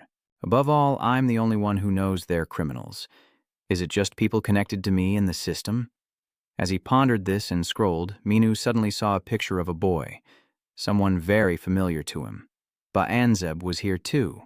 Whether by accident or not, Minu's screen suddenly displayed the name Ba-Anib, and he was shocked by the text that followed. His true form is a boss in the Hell Tower, but he lost and became Pomet's subordinate in the fight for the throne. As a great mage, he is proficient in all types of magic. If he regains his power, all mages will be weakened before Ba-Anzeb. The words on the screen kept scrolling non-stop. The 3 Anzeb's affinity level is wary, and these words clearly irritate Minwoo. Even though it annoyed him, the screen ran to the very last word before finally stopping. To see more information, tap See More. After a moment of annoyance, Minwoo relaxed, leaned back on his hands, and accepted the system's advantages. After all, it showed him information about everyone. Calming himself, he continued scrolling, then stopped abruptly at someone's information. On the screen was Nyorium's picture and information, and he thought to himself, Reaper is here too. For some reason, the more he thought about it, the more embarrassed he felt, and he couldn't bring himself to look directly at the picture on the screen. But the photo still stared back at him, and fighting the nervous excitement in his heart, he glanced at the screen, only to find the photo still staring right back at him. Gathering all his courage, Minwoo shakily raised his finger to touch the screen, inching closer and closer. Just as his finger was about to touch the screen, the doorbell rang, startling him. As the door opened, he didn't bother to see who it was, asking gruffly, "Who is it?" Standing outside, arms crossed, Dung Yuna greeted him coldly. "Hello, Fomet Hunter." Unlike her friend, Lee Jury, standing behind her, was all smiles, waving and asking, "How are you?" Min Yu, utterly confused, asked, "Why are you two at my house? What's going on?" "Because we have some business with you," Yuna replied, prompting Minu to ask, "Work?" As the three were about to continue their conversation, a childish voice echoed from inside the house. "I'm hungry." Jinwoo rubbed his stomach and with a cold look suggested getting food from the neighbors. Seeing Minyu silent, he looked out the door, his shock evident at the sight of the two girls standing there. "Company?" He quickly recognized one of them from a previous encounter. Yuna, the redhead from before, did a complete about-face, her cold demeanor replaced with a radiant smile as she warmly greeted him. "Jinyu, how have you been?" It wasn't proper to chat at the door, and so the four of them went inside for tea and conversation. Jury, from the moment she entered, couldn't stop glancing around, her curiosity as boundless as a child discovering a new world. So, this is a Fomet Hunter's house, and Yuna, having composed herself, transforms into a picture of refined elegance, her very voice softening. "Allow me to introduce myself. I'm Sung Yuna, the president of the association, but since I'm here on business, please call me by my alias." Minwoo quickly picked up on the keyword business and turned to ask his companion with curiosity, "Dad, I mean Jinwoo's father, how do you know this woman?" Jinwoo felt uneasy, not daring to look him in the eye, but before he could finish, Yuna interrupted. "Let me explain. A few weeks ago, it was a beautiful day. The sky was clear and white clouds floated overhead like silk. On a busy street, a woman's enthusiastic voice rings out, 'Don't worry, Hunter, we'll meet your demands as much as possible.' Turns out Yuna was in the passenger seat on the phone with someone extending an invitation. 'Whenever you're free, I'll make arrangements to suit your schedule.' I wonder what they said on the other end to make her suddenly go silent, then become so aggressive. What? The girl in the driver's seat was taken aback by Yuna's tone. "Wait, sir. You said sir?" The red-haired girl asked as soon as Yuna hung up. "What's wrong?" Yuna sighed. "He said he doesn't want to join the group right now." Even while driving, she couldn't understand this sudden change of heart. "What?"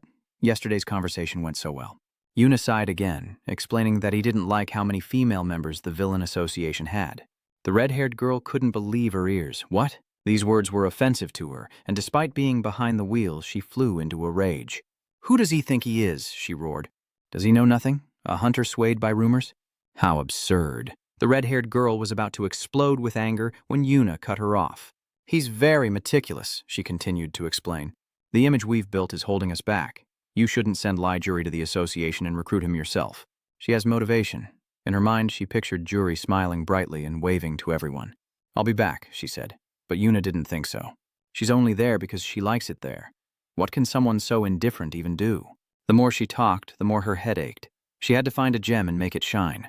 Leaning back and sighing, she says, back to reality.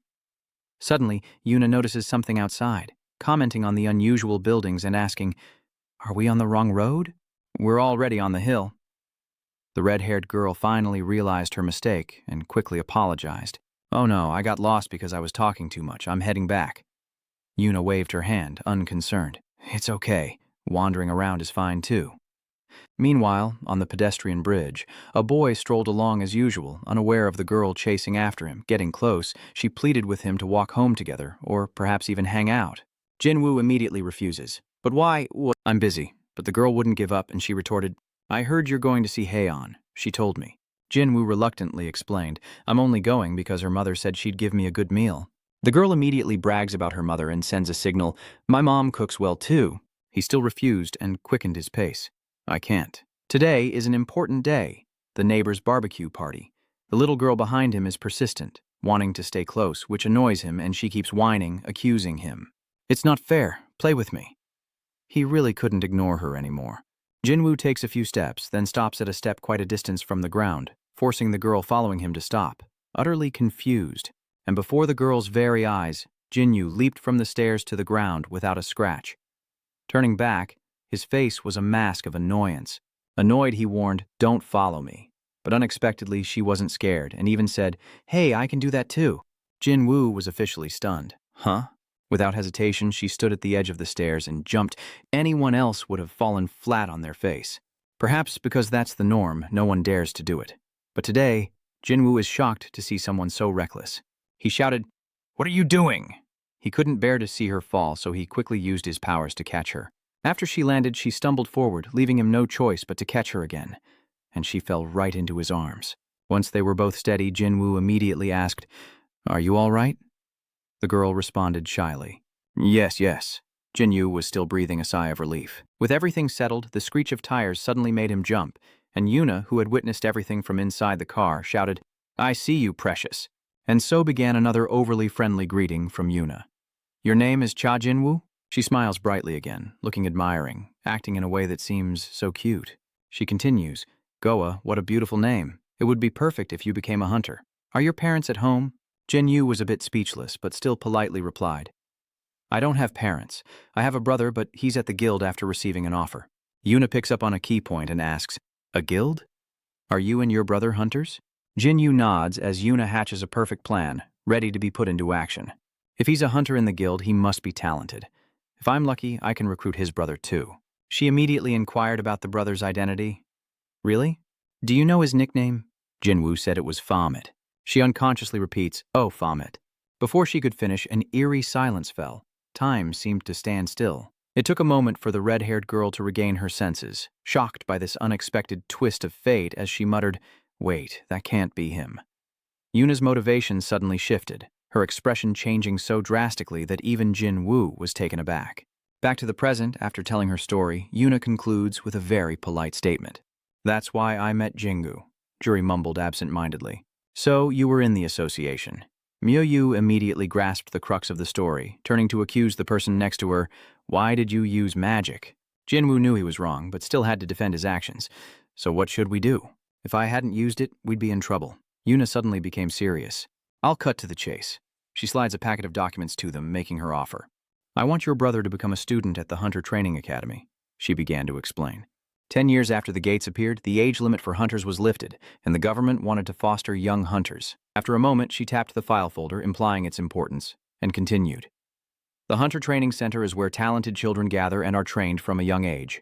Though it's a new organization, it's more structured than I thought.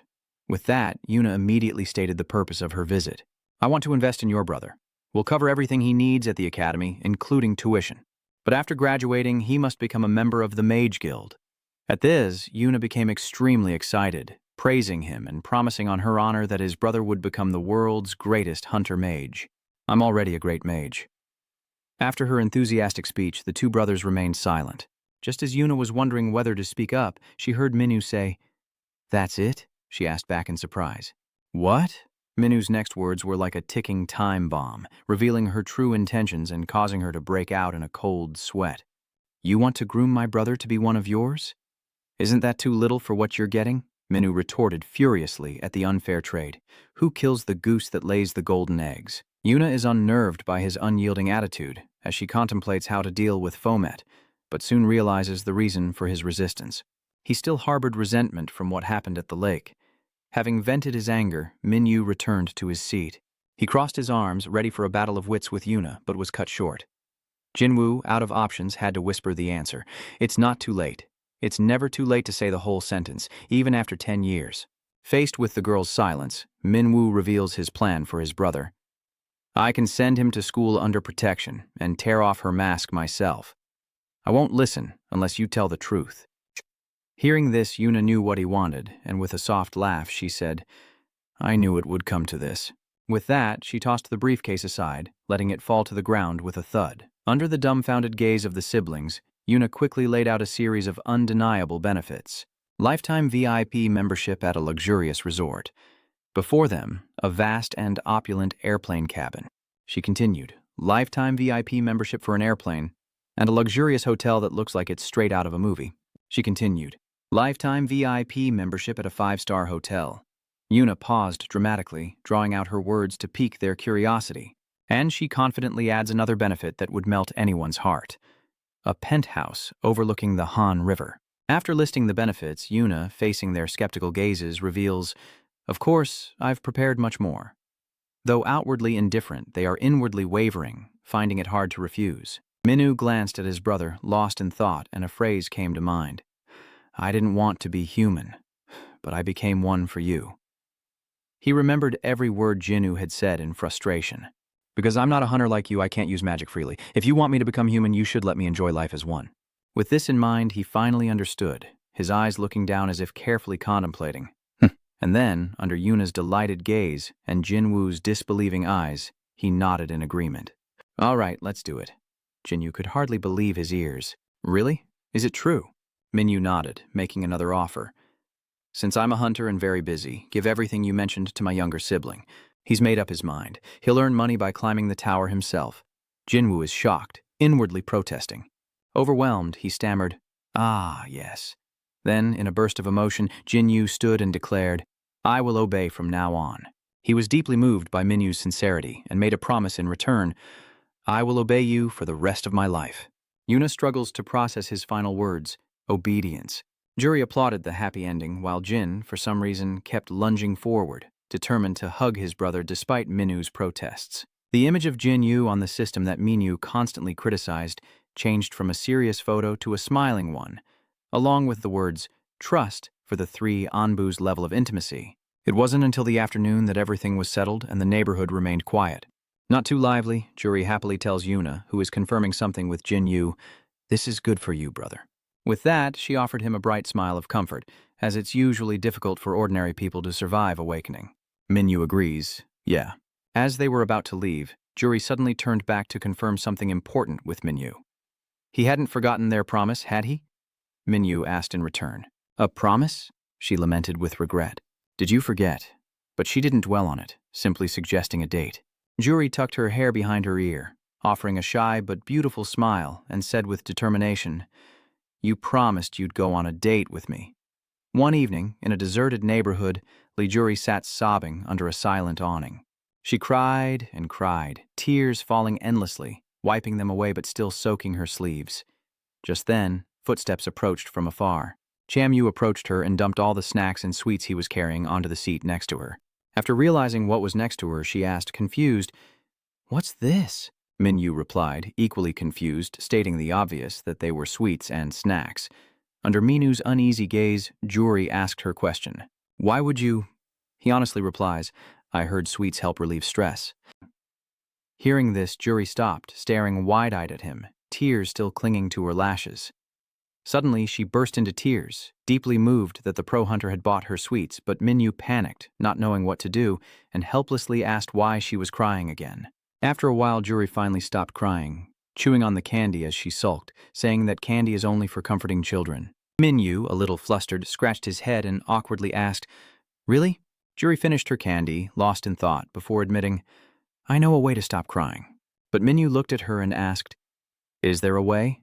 She hesitated, then quietly made her request. Mustering all her courage, she finally found her voice and clearly asked him out on a date. Minyu waited on the corner, checking his phone, wondering where she was since she said noon. The murmurs of the crowd around him suddenly grew louder, causing him to look up. Juri, with her sun-kissed hair, checked her phone and scanned her surroundings, as if searching for someone, her eyes finally landing on a figure at the corner of the street. Minyu was already watching her, and their eyes met in surprise as Juri rushed towards him, apologizing as she ran. "Fet Hunter, I'm sorry. Am I late?" Minwoo didn't bother with pleasantries and pointed out her tardiness directly. "You're 30 minutes late." Even Juri is surprised he knew the exact time. 30 minutes? Approaching him, she couldn't help but blush, her heart pounding as she recalled her earlier dilemma, and she covered her face, hoping to hide her embarrassment, unable to explain herself clearly. "Well, a few things happened while I was getting ready, and I'm still embarrassed about why she's late. What should I wear? This one or that one? I wonder which style the faux hunter likes. I should have gone shopping yesterday." The more I think about it, the more awkward I feel. So she decides to steer the conversation in another direction, inviting him to lunch, saying that she'll pay. "What would you like to eat?" Minu pondered. "What do I want to eat?" Juri nods, trying to ease his potential embarrassment, and generously says, "Don't worry about the price." Then she falls into her own world, talking to herself and becoming embarrassed. "I made a reservation at a popular restaurant, but we don't have to go. The chef is from a famous 5-star hotel abroad, but we don't have to go there either since we're going where you want." Minu, unfazed by her rambling, glanced around and pointed to a random diner. "Let's go there." Juri asked for confirmation. "Why that place?" And so the two entered a restaurant, where Juri stared wide-eyed at her companion, not touching her food. Minyu noticed her strange behavior immediately. "Why aren't you eating?" she asked after swallowing her food. Juri, caught off guard, awkwardly replies, "Oh yes, I am. I eat a lot." As she ate, she glanced at him, thinking he seemed to like meat. But what man didn't? Unlike Juri, who was distracted, Minyu ate with gusto. Seeing the empty plates, he calls out to the owner, ordering more food as Juri watches in stunned amazement. "4 more servings, please." After their meal, it was time to pay the bill. The cashier announces a shocking price, 1.13 million won. After leaving the restaurant, Juri stared at the bill in disbelief, while Min-woo, completely unfazed, showed no embarrassment about being treated, patting his stomach as he walked, saying he was full. But quickly, Juri came to a conclusion she could accept. Hunters must have a big appetite. After digesting, Min-woo turned to her and said, "Thanks for the meal, we're done eating." At that moment, he said something that caught her completely off guard. "Can I leave now?" Juri stared, hardly believing her ears. "Huh?" She's barely recovered from one shock when she's hit with another, even harder one. Though her mind was reeling, she tried to stop him, trying to make him understand. "We're dating, and if I just wanted to eat, I would have asked you to dinner." Min-yu finally understands, but she misinterprets his response as dismissive and disrespectful. Juri, a little annoyed, asks again, "What do you mean?" "So what? You've never dated anyone before, Hunter Fett? And I'm serious." Min-woo readily admits, "I never have." Juri sighed, accepting any explanation, and replied unconsciously, "Yeah, I know." Mid-sentence, she processes what he said, her eyes widening as she looks up at him, her face a mask of disbelief as she asks in a trembling voice, "Seriously? I've never been on a date before." Minyu was a little embarrassed, but answered honestly. Juri, still in disbelief, double-checks. "With that face?" He nods in agreement. "Yes." Hearing this, she suddenly mustered all her courage to look him in the eye, and boldly asked, "Have you ever been in love with someone?" Minyu scratched his neck, squinted, and shook his head, honestly replying, "No. Why do you ask?" Immediately, she covered her face, though her unspoken words were clear in her eyes. That attitude was so obvious that Minyu got annoyed. "Why are you looking at me like I'm some rare creature?" Juri thought back. He'd never dated or been in love, and she still couldn't believe it as she looked at the annoyed man in front of her. That S-rank hunter is still single? She was speechless with surprise. Could someone like him really exist? Minu suddenly dons a pair of black glasses before her. Is it because of the glasses and his quiet nature that I didn't notice? And of course, she's lost in thought again. But it's all in her head. His appearance changes again, looking very seductive, and she's the only one who knows how hot he is. Same as before, all in her imagination. Juri, who had been looking at him, suddenly turns away, covering her face with her hands, smiling like a flower, her whole being radiating the beautiful shyness of a girl in love. But Minwoo doesn't know. He just sees her turning around and making some strange little movements and thinks to himself, annoyed, what is she doing? As if discovering a new truth, she spins around, still thinking lewdly, wait a minute. So Juri realized something. Is everything we do going to be his first time? And she began to overthink in a very unusual state of mind. I'm going to be his first love. And so she runs off again, giggling as she clutches her chest. Unable to contain himself any longer, Minwoo, annoyed by her strange behavior, finally asks, Van Kiji, but is cut off.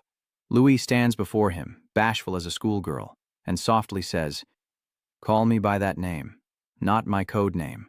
Knowing he didn't understand, she sweetly explained, because today, we're not hunters, but just a man and a woman together, and she demonstrated, leaving him stunned. Cham. Their next destination is the aquarium. They were watching the fish together when Juri suddenly spotted something interesting and ran ahead. Minwoo quietly watches her from behind, realizing she's found a beautiful and dreamy spot to admire the fish. He saw her run off and slowly followed, eventually arriving at the fish tank as well. He looks up at the schools of fish swimming by. Then, as if noticing something, his eyes leave the fish and look ahead. It turns out Juri had been watching him the whole time. In that moment, their eyes met, and the scene around them was enveloped in a dreamy blue, as beautiful as a fairy tale. Moved by the beautiful scene, Juri smiles softly, a captivating beauty unlike her usual boisterous self. After the aquarium, the two head to a shooting range. The gun in her hand transformed Juri into a hunter, shedding her earlier timidity. She decisively loaded, aimed, and fired. Bullseye. Not bad. After firing, she looked pleased, turning to her companion with a challenging gaze. The gauntlet had been thrown. Minwoo casually accepts the challenge, grabs the gun with a smirk, and fires a series of perfect shots, leaving everyone around him in awe. Win or lose, he's having fun. With that in mind, Juri showed no arrogance, applauding as soon as he lowered his gun, and he naturally basked in the admiration. Then the two went to the prize counter, but the staff pointed to a sign with an apologetic attitude. The sign read, "Please understand, hunters receive no prize," which displeased them both, and Minwoo was about to lose it. To appease their anger and disappointment, the staff offered them a participation gift, a black cat keychain that Minwoo shook in his hand. Juri held up her keychain, smiling brightly and subtly hinting, "Mine's white." As they walked side by side, they suddenly heard loud sobbing, a little girl crying for her lost mother on the side of the road. "Mommy, where are you, Mommy?" Later, as darkness fell, the rain held off, and the lost girl clutched two cat keychains in one hand and pliers in the other. Having found her mother, the little girl stopped crying and cheerfully said goodbye, while her mother apologized for the trouble they caused. Juri cheerfully bid farewell, though her heart ached at losing the matching keychains, then turned to Minwoo, asking, "Shall we go to dinner?" He simply replied, "Yeah." Unbeknownst to them, a red-haired boy took notice of their conversation as Juri continued, "What do you want to eat tonight?"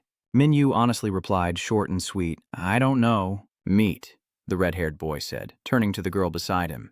Meanwhile, Juri and Minwoo were still chatting about the evening, and she made a small request. "Meat again? Can't we eat what I want this time?"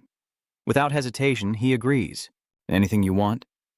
The red-haired youth turned to them and spoke in a foreign tongue.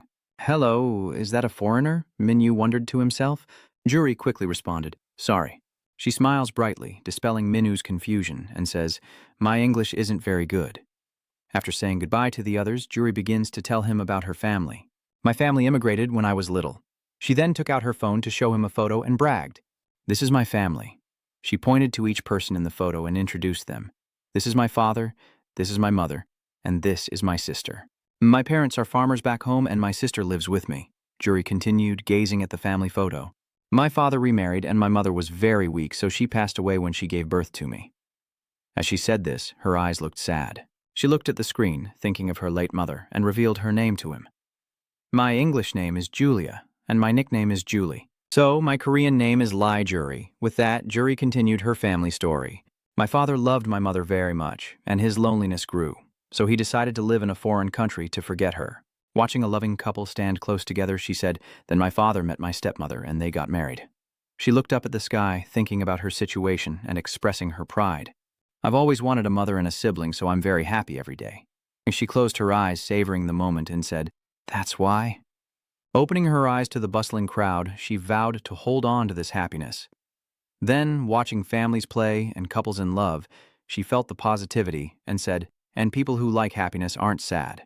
And with newfound resolve, she declared her present and future goal: "I will continue to be a hunter to pursue that." With that, Juri smiled radiantly, her eyes squinting, a smile as bright and warm as the sun. Even Minhu, who seemed indifferent, was captivated and couldn't take his eyes off her. Realizing his staring was impolite, he looked away, but mustered the courage to tell her that she looked much more beautiful when she smiled than when she cried. Remembering their earlier deal, Van Kiji immediately switches to a more familiar form of address, deeply moving Juri. He repeated himself, "No, Ms. Juri."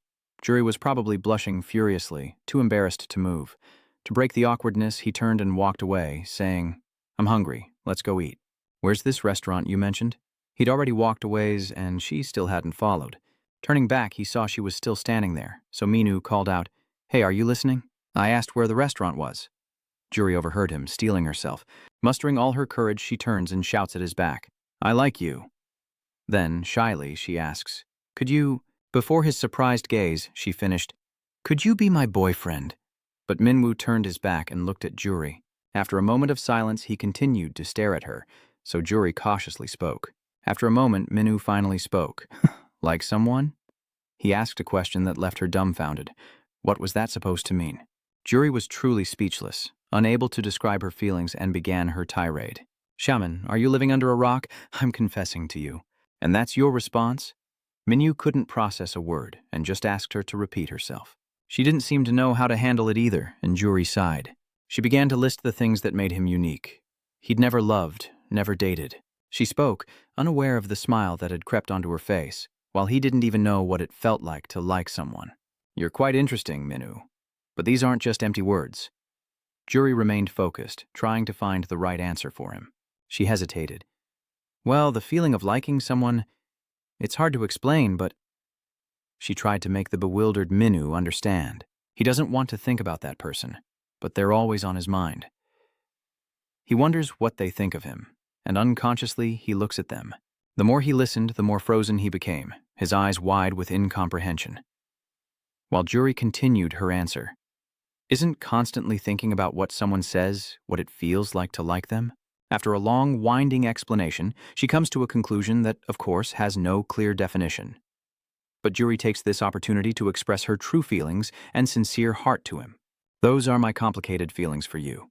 After a long silence, she asks again, "Dad, Minhu?" His expression was so strange, she couldn't decipher it and instinctively asked why he was making that face. The sky had officially darkened, and the sun had disappeared. The sky is overcast tonight, without a single star in sight. In an apartment, a girl sits on her bed, a cat nuzzling at her feet. Eorium relaxed, leisurely drying her hair, surrounded by playful cats, when suddenly the phone rang, drawing her attention. She sets aside her towel, reaches for her phone, answers the call, and asks, "What's up? Why are you calling so late?" It seems they're asking after her, so she replies, "I'm still the same as always." Outside the window, the night is as dark as ink, and Eorium continues her conversation. "I didn't think you'd call back after hanging up like last time. How's your social life?" she asks, seemingly surprised by something Minhu said. "What's going on?" Minhu made some kind of offer that even Eorium found confusing. She scolds him, asking if he's drunk and what he means. "What nonsense are you spouting?" Minhu firmly states, "I'm not drunk." Then he repeated himself, "I said, let's date." Eorium calmly says, "We've only known each other for a few months, but I know you're a hunter too. You always clear the tower unexpectedly and calmly. As a hunter, I respect you very much."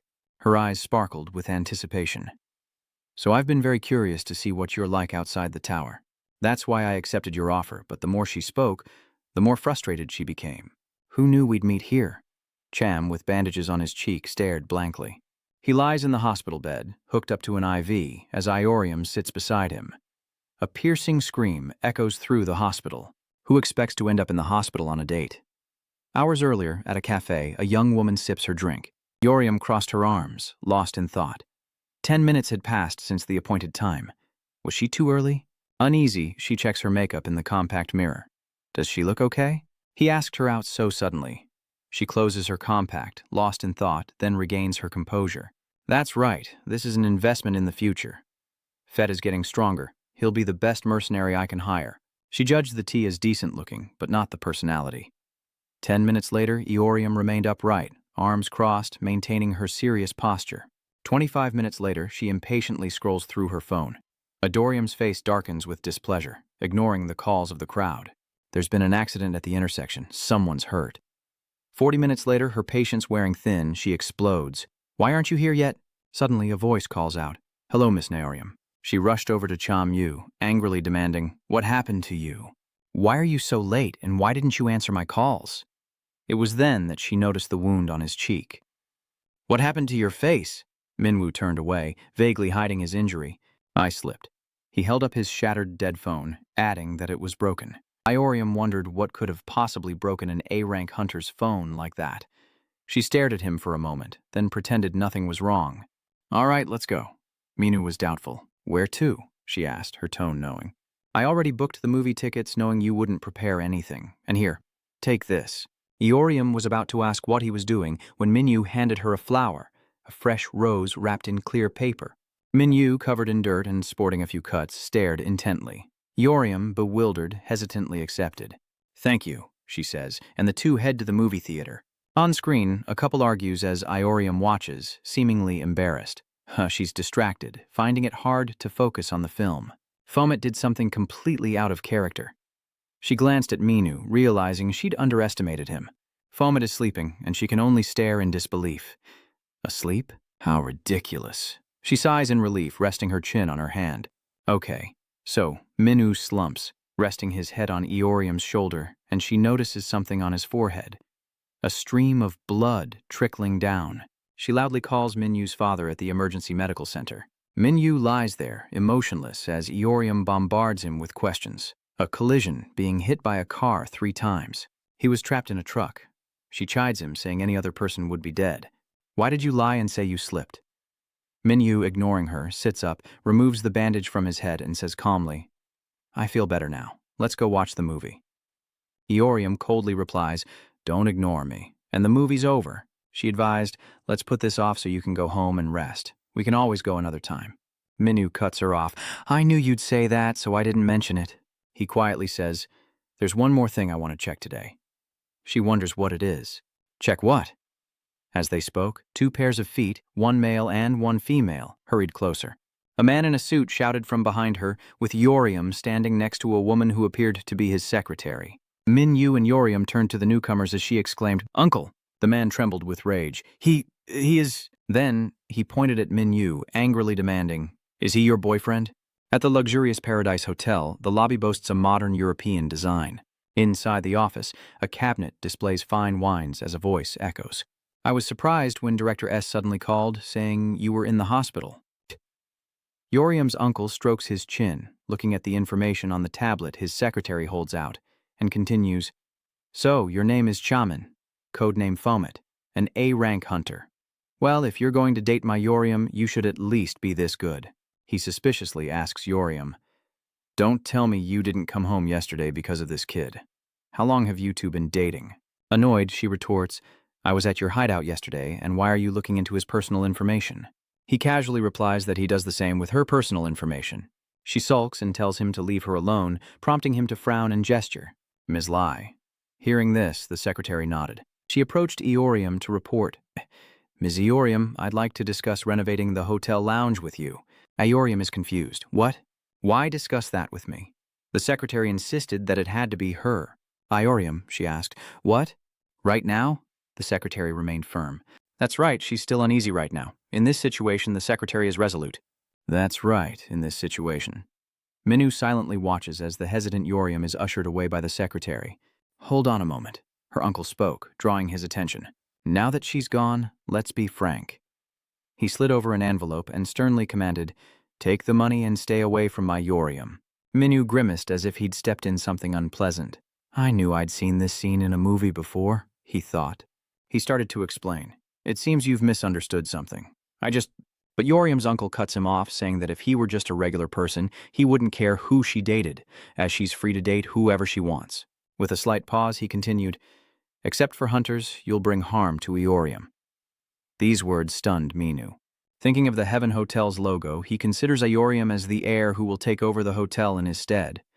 She can't continue her dangerous hunter activities as the face of this family. He sighed, saying that if his sister, Iorium's mother, hadn't died from the gate shock, Iorium wouldn't have become a hunter. He glared coldly, stating that before she sank any deeper, he would convince her to give up being a hunter.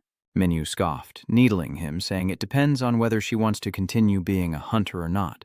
Aren't you overstepping by restricting her freedom, even if you're related? Iorium's uncle is taken aback. What? His face hardened as Minyu continued, saying he could easily earn that money by clearing a tower. You should have thought of her before making that deal. Minwu gets up to leave. You're wasting my time. I'm about to go on a date with your granddaughter. Suddenly, a deep voice echoed, stunning him into place. You will regret this. He asked suspiciously, What did you just say? Iorium's uncle calmly says, I knew it would be like this, so how about this? He recalls a luxurious restaurant, like a French restaurant, and says, We have connections with a restaurant. He imagined a chef surrounded by incredibly delicious and appealing dishes, continuing that the head chef there had worked at many famous hotels and won numerous international cooking competitions. Even so, he's very picky and unique, only cooking for 20 people a day, claiming the flavor will be ruined if he makes 21. And those who have tasted his cooking say this. He pauses, emphasizing a taste of heaven. Minyu was stunned, hardly believing his ears. A taste of heaven. Iorium's uncle makes it nearly impossible to taste his food with money alone. But what if you could taste that flavor through our connection? He glares, declaring that he can taste paradise if he abandons Iorium. Minyu declares firmly, as Iorium, who happens to be standing right behind him, bristles with anger. What do you mean? She demands, slamming her hand on the table. She loudly questions, It seems you investigated Minu's father and lured him with food, huh? And what's with this envelope full of money? This isn't some third-rate drama. Minyu watches the two bicker, emotionless. Iorium stands firm, seriously explaining that Minu's father and she are not even in a relationship. We're just on the same team and I hired him as a mercenary, she retorted, refusing to back down. That's how their relationship began. She said they were dating. She continued, We are dating, but Iorium turned to Minyu, her voice cold and somber. You know, I'm testing whether I should date him or not. Minyu was stunned by her next words. And I just can't. He stared wide-eyed at her, rambling. I can't imagine what it would be like to kiss him. He chuckled in disbelief. Unaware of his reaction, Iorium continued, emphasizing that intimacy would be important if they were really dating. But his laughter grew louder until he burst into a fit that made them both wonder if he'd lost his mind. Iorium asked cautiously, Huh? What are you laughing at? Minwu's response froze her in her tracks. Didn't you already kiss me? Snapping back to reality, she stammered, What are you talking about? Minyu doesn't remember? We all went out to eat after clearing the holy tower. He raised a trembling hand to restrain himself. She was dead drunk, and he roared, Kiss me. The image of Iorium forcing a kiss on him replayed in his mind. After his revelation, the room fell silent, thick with awkwardness. Everyone seemed frozen, speechless, like lifeless stick figures. In this moment of silence, a voice breaks through. Iorium's eyes widen as she screams, piercing her uncle's eardrums. What? She stammered, her voice trembling. I really did that, but I didn't drink that much. Okay, I had a few shots, but isn't it typical for those who break hearts to not remember what they've done? I was tormented by it, and she doesn't even remember the kiss. Iorium felt like a terrible person. Disappointed and enraged, Minyu points at her. I'll sue you. I sexually harassed her. With that, he grabbed his coat and left. Iorium hurriedly called after Chain Yu, who continued walking at an even pace across the hotel's front lawn, ignoring her calls. Chamin Yu. A hand almost reaches his coat, but wait, Minyu finally turns to look at Iorium. Why is his gaze so indifferent? She hesitated. To us?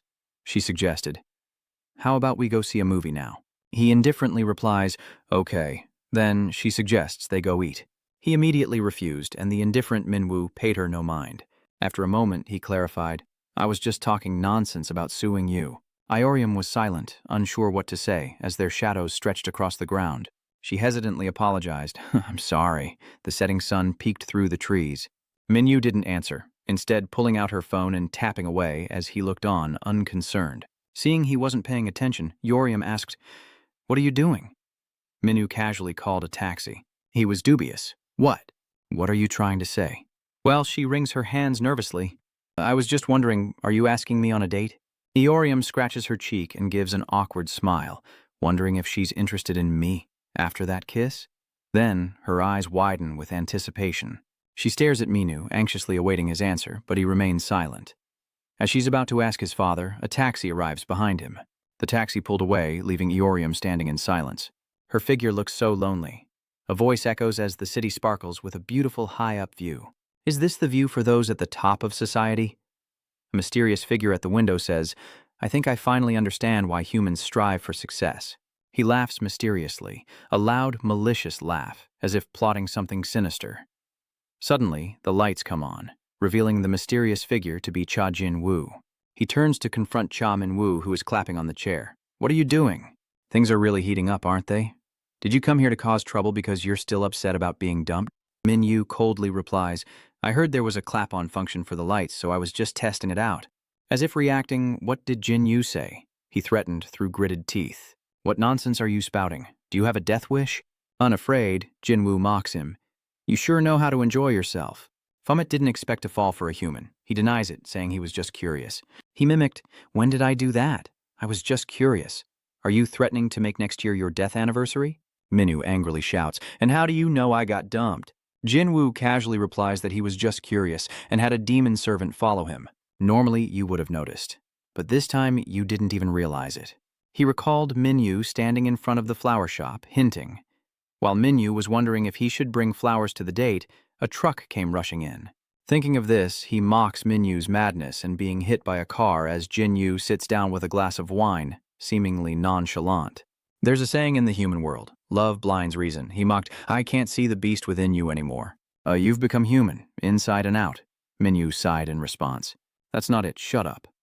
Jin-yu ignored his expression and continued his grim analysis. Even if you get close to humans, you'll just get tired. What will you do if you suddenly turn back into a monster? Won't your relationship turn into a hateful one? Jin-yu suddenly asked, startled. Wait, what time is it? Miyu replies, almost 8 p.m., why? He urged, we have to hurry. Are you not understanding? He explained, tonight is Grandma Kim's dinner party with organic, pesticide-free lettuce we grew ourselves. Why bother going all the way there to eat? Just eat here, Jin-yu glares, scolding. What nonsense are you talking about? The main meal should be eaten at home. Get ready, you Minu, who's still sitting blankly in his seat. He watches Jin-yu rush to prepare, puzzled. What's going on? Weren't you just looking for a place to play? A mocking voice echoed through the building's alternating bright and dark rooms. And to top it off, you're a picky eater, you damn fly. The next morning at the clinic, Kim Jun-song stood by the hospital bed and said, There's nothing abnormal in your test results. How did you get hit by a car? Min-yu sat on the bed, moving her numb arm, not caring. Jun-seong didn't seem to notice his attitude. Oh, right. Your body wasn't affected after returning to the colony, was it? Min-yu simply hummed in response, then probed. You're free today, right? Got some free time? He immediately refused. Jun-seon feigns a wounded heart. Our number 302 really has no tact at all. I was going to ask you to lunch. Min-yu coldly turns to leave, but Jun suddenly remembers something and calls him back. Oh, right. I almost forgot to give you this. He stops and turns around suspiciously. What's this? She held out a file. The captain asked me to give you this and reminded me of the supervisor you met after becoming a hunter. Do you remember him? Hearing this, Min-woo recalled the man named Quare, reviewing the case Duryu 1-2E investigation report and remembering Quare's wife, half of her body a slimy, multi-eyed monster. Run-seong interprets. A demonic spirit transformed the supervisor's wife into a monster. This is the specimen investigation report. You can find the key information on the last page. Min-yu was shocked by the information in the document, which stated that a large number of unidentifiable genes were found, and their composition was similar to human biometrics.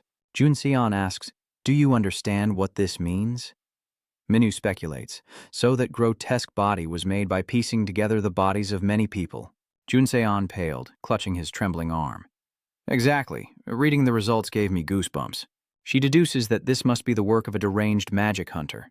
Aimless killing, creating an undead for no specific purpose. Perhaps the act of someone who sees murder as a game.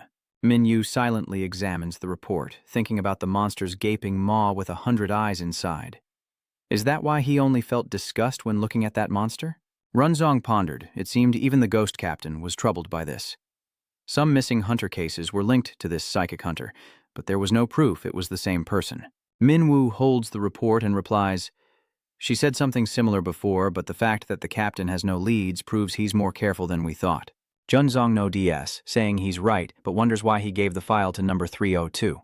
Minyu wonders if the animosity between them is fading, but then suspects the ghost captain knows his identity and asks if the 7 hunters from the captain's group are dead, surprised he'd be told this. Runxiang wonders why the captain would tell him that much. Minyu followed behind, yawning, when a boy suddenly ran past, shouting, I don't want to be found." A voice rang out, drawing Minyu's attention. "You naughty boy." A muscular arm and bulging chest threatened to tear through his clothes as a tall, burly man in a nurse's uniform hoisted the boy onto his shoulders, laughing heartily. "Where do you think you're going, kid? You can't escape me." It was then that he noticed the 2 Junxiangs and greeted them with a bright smile. "Good morning. The director looks lovely today as well." Junsong replied, "You're full of energy today, aren't you?" "Nurse Jiang." He curiously glances at Minwoo, and the man next to her is Jun. Xiang then realized and looked at him. "Ah, this must be your first time meeting Nurse Jiang." She introduces Nurse Jiang Jeho as a member of their guild and a hospital employee, currently on leave to care for her child. Hearing his name, Joe smiles brightly. "I've heard so much about you, Treminyu. It's a pleasure to meet you." A nurse clutching documents nervously calls out from behind, "Director, do you have a moment? There's a file here that needs your attention." She complies. "Yes, I'll see you off right away, but I can't. Drive safely," and with that, she left. Minyu and Joe were left awkwardly holding the baby, exchanging glances. Minyu thought to himself that he should probably leave. Suddenly, Jay moved closer, his eyes sparkling as he said, "Cham Minyu, you really are as handsome as they say. You're so popular, you must be a real ladies' man, huh? Do you get confessed to a lot by female hunters?" Jay's eyes sparkled with anticipation as Minyu's face filled with confusion. Minyu stares, mesmerized, as Jay gets closer, eyes sparkling, then suddenly gives a thumbs up and a wink, adding that Minyu must be popular with men too. Outside the hospital, the sky was clear and cloudless as Minyu waited at the bus stop, 2 girls chatting nearby. He couldn't help but wonder what was up with that glowing-eyed weirdo. Was that a compliment or an insult? Minwoo recalls his words, "You must be popular with the ladies, right? Do you get a lot of confessions from female hunters?" He pictured Halijuri confessing, "I like you, please be my boyfriend." Minyu clutches his head, trying to banish the thought, grimly reminding himself that he didn't become human for this. But images of Jinyu and his words from last night resurface. "You really know how to live it up, demon. Falling for a human, no less. No, becoming human just to satisfy desires." Yoriam's words echo because he was only interested in me after a kiss. Startled, Minyu's thoughts were interrupted as he overheard the girl beside him, making him uneasy. "Isn't that hilarious? He's delusional enough to ask me out on a date." He spun around to see the 2 girls gossiping, oblivious to his presence. Did he even imagine the wedding venue already? The girl closest to him scoffed, "What are you talking about?" "He probably even has a name picked out," she was saying, before they both noticed something. "He probably thinks I like him just because I was nice to him." The 2 girls are terrified as Minwoo glares at them with murderous intent. Minyu hears the saccharine sweet voice but remains unmoved. Does baby want him to eat first? Darling said she wanted to eat it. Before him, a couple was feeding each other cotton candy. Then, let's count to 3 and eat it together, okay? Okay. His face remained expressionless as he listened to them count. 1, 2. Before they reached 3, he suddenly shot forward, cutting between them. A couple is taking pictures, the air thick with pink romance. Why does Minyu look away? But then he sees a pair of students holding hands and smiling sweetly. He keeps a straight face, looks away, and mutters, "Of all days, it had to be today." Another couple on a date. The girl leans sweetly on the boy's shoulder. He glares. Even the cats are cuddling in pairs. Minyu feels like he's in a dating show made for singles, surrounded by couples and romantic scenery. Mianyu's mouth twitches uncomfortably, wondering why everything around him is so irritating. He's a little down. He needs something. His eyes darken as if he wants to pierce through every couple in sight. He needed something to heal this awful mood. Minyu turned as if searching for something. Suddenly, his eyes widened as he realized this was the perfect place for a loner like him. Minyu stretched, put on his hood, and warmed up, a purple glint in his eyes as he murmured, "It's been a while." The arcade game displays a "insert coin" prompt, and he scoffs at the machine. An astonished voice echoes through the Star Cafe. "What?" MJ Hun looks surprised at the 3-star hunter, or rather, Chain Unim. Yoriam, sitting across from her, feels a bit guilty. "It's been a while. I'm sorry for bringing this up." but you're the only one who knows both Chain Yu and me. Ayun regains her composure. It's true, we did go to the Holy Tower together. Iorium is flustered. What should I do? I want to get closer to Shaman Yu too, but to do that, Jiun would suffer. She asks a question that surprises Iorium. Iorium, do you really not have any romantic feelings for Shaman? Back at the arcade, a man with a yin-yang dragon symbol on his jacket walks in, greeted by the manager. The mysterious man looked around, then noticed Minwoo playing a game and smirked. In the game, the character screams and focuses his power into a fist, avenging his grandfather. He punches the three-eyed monster in the stomach, killing it instantly. The boy clutches the red string, softly calling out, "Grandfather?" as he stands atop the mountain, vowing to a faint, smiling image of the old man. "I will carry on your wishes." The screen displays a notification. Diane's story complete. Minwoo, still holding the controller, emotionlessly says, "It was fun, but the difficulty was a little low." Suddenly his phone rang, displaying the caller ID, Niorium. Minwoo paused silently before answering. The person on the other end of the line spoke up. "Hello, Minwoo's father?" She sounded a bit resentful, but he actually answered. "I've been calling you, but your phone was always off," Minwoo said casually. "I broke my phone, don't you remember?" Iorium recalls. "Ah, right. You were in an accident, weren't you?" "I forgot. It seems you just got a new phone." Minwoo paused for a moment, then asked what she wanted. She hesitated, then told him he'd suddenly received a challenge in the game. He suspected a challenge request. Iorium was still hesitant to speak. "After leaving that day, I couldn't shake the feeling." Minwoo didn't seem to care about her suspicions. Someone sat across from him and he thought, well, anyone's better than no one. He nonchalantly said into the phone, "If it's about that, you don't need to worry about it." Iorium's tone was somewhat rushed. "You don't need me? How could you say that?" She hesitated, watching Jae-hyun gesture. "Would you like to talk over dinner? We couldn't go out to eat back then. You like good food, right? I know a great restaurant. You have to wait in line to get a table. But I know the owner, so we can get a table right away." Iorium rambled on. Minwoo was about to interrupt, saying she could arrange her schedule to match his. She's suspicious, he thinks, as he remains cold and aloof. "I'm hanging up." Iorium froze in place at those words. Is she trying to call? Hey, Minwoo, wait. He just hung up. He clutches his phone, face grim. In the game, Minwoo's character is struck by his opponent's female character's devastating kick. He couldn't believe he'd been beaten. The system prompts him to request a rematch. Minwoo selects a yes, as his opponent's female character smirks deviously. Minutes later, his character is defeated once again. Another round ends with his character being knocked out. Minutes later, victory still belonged to the female character, and once again, his screen flashed with the bright red letters of defeat. Minwoo was suspicious. Who was this? Unable to restrain himself, he jumped up and started praising the person. "How cheap, show yourself."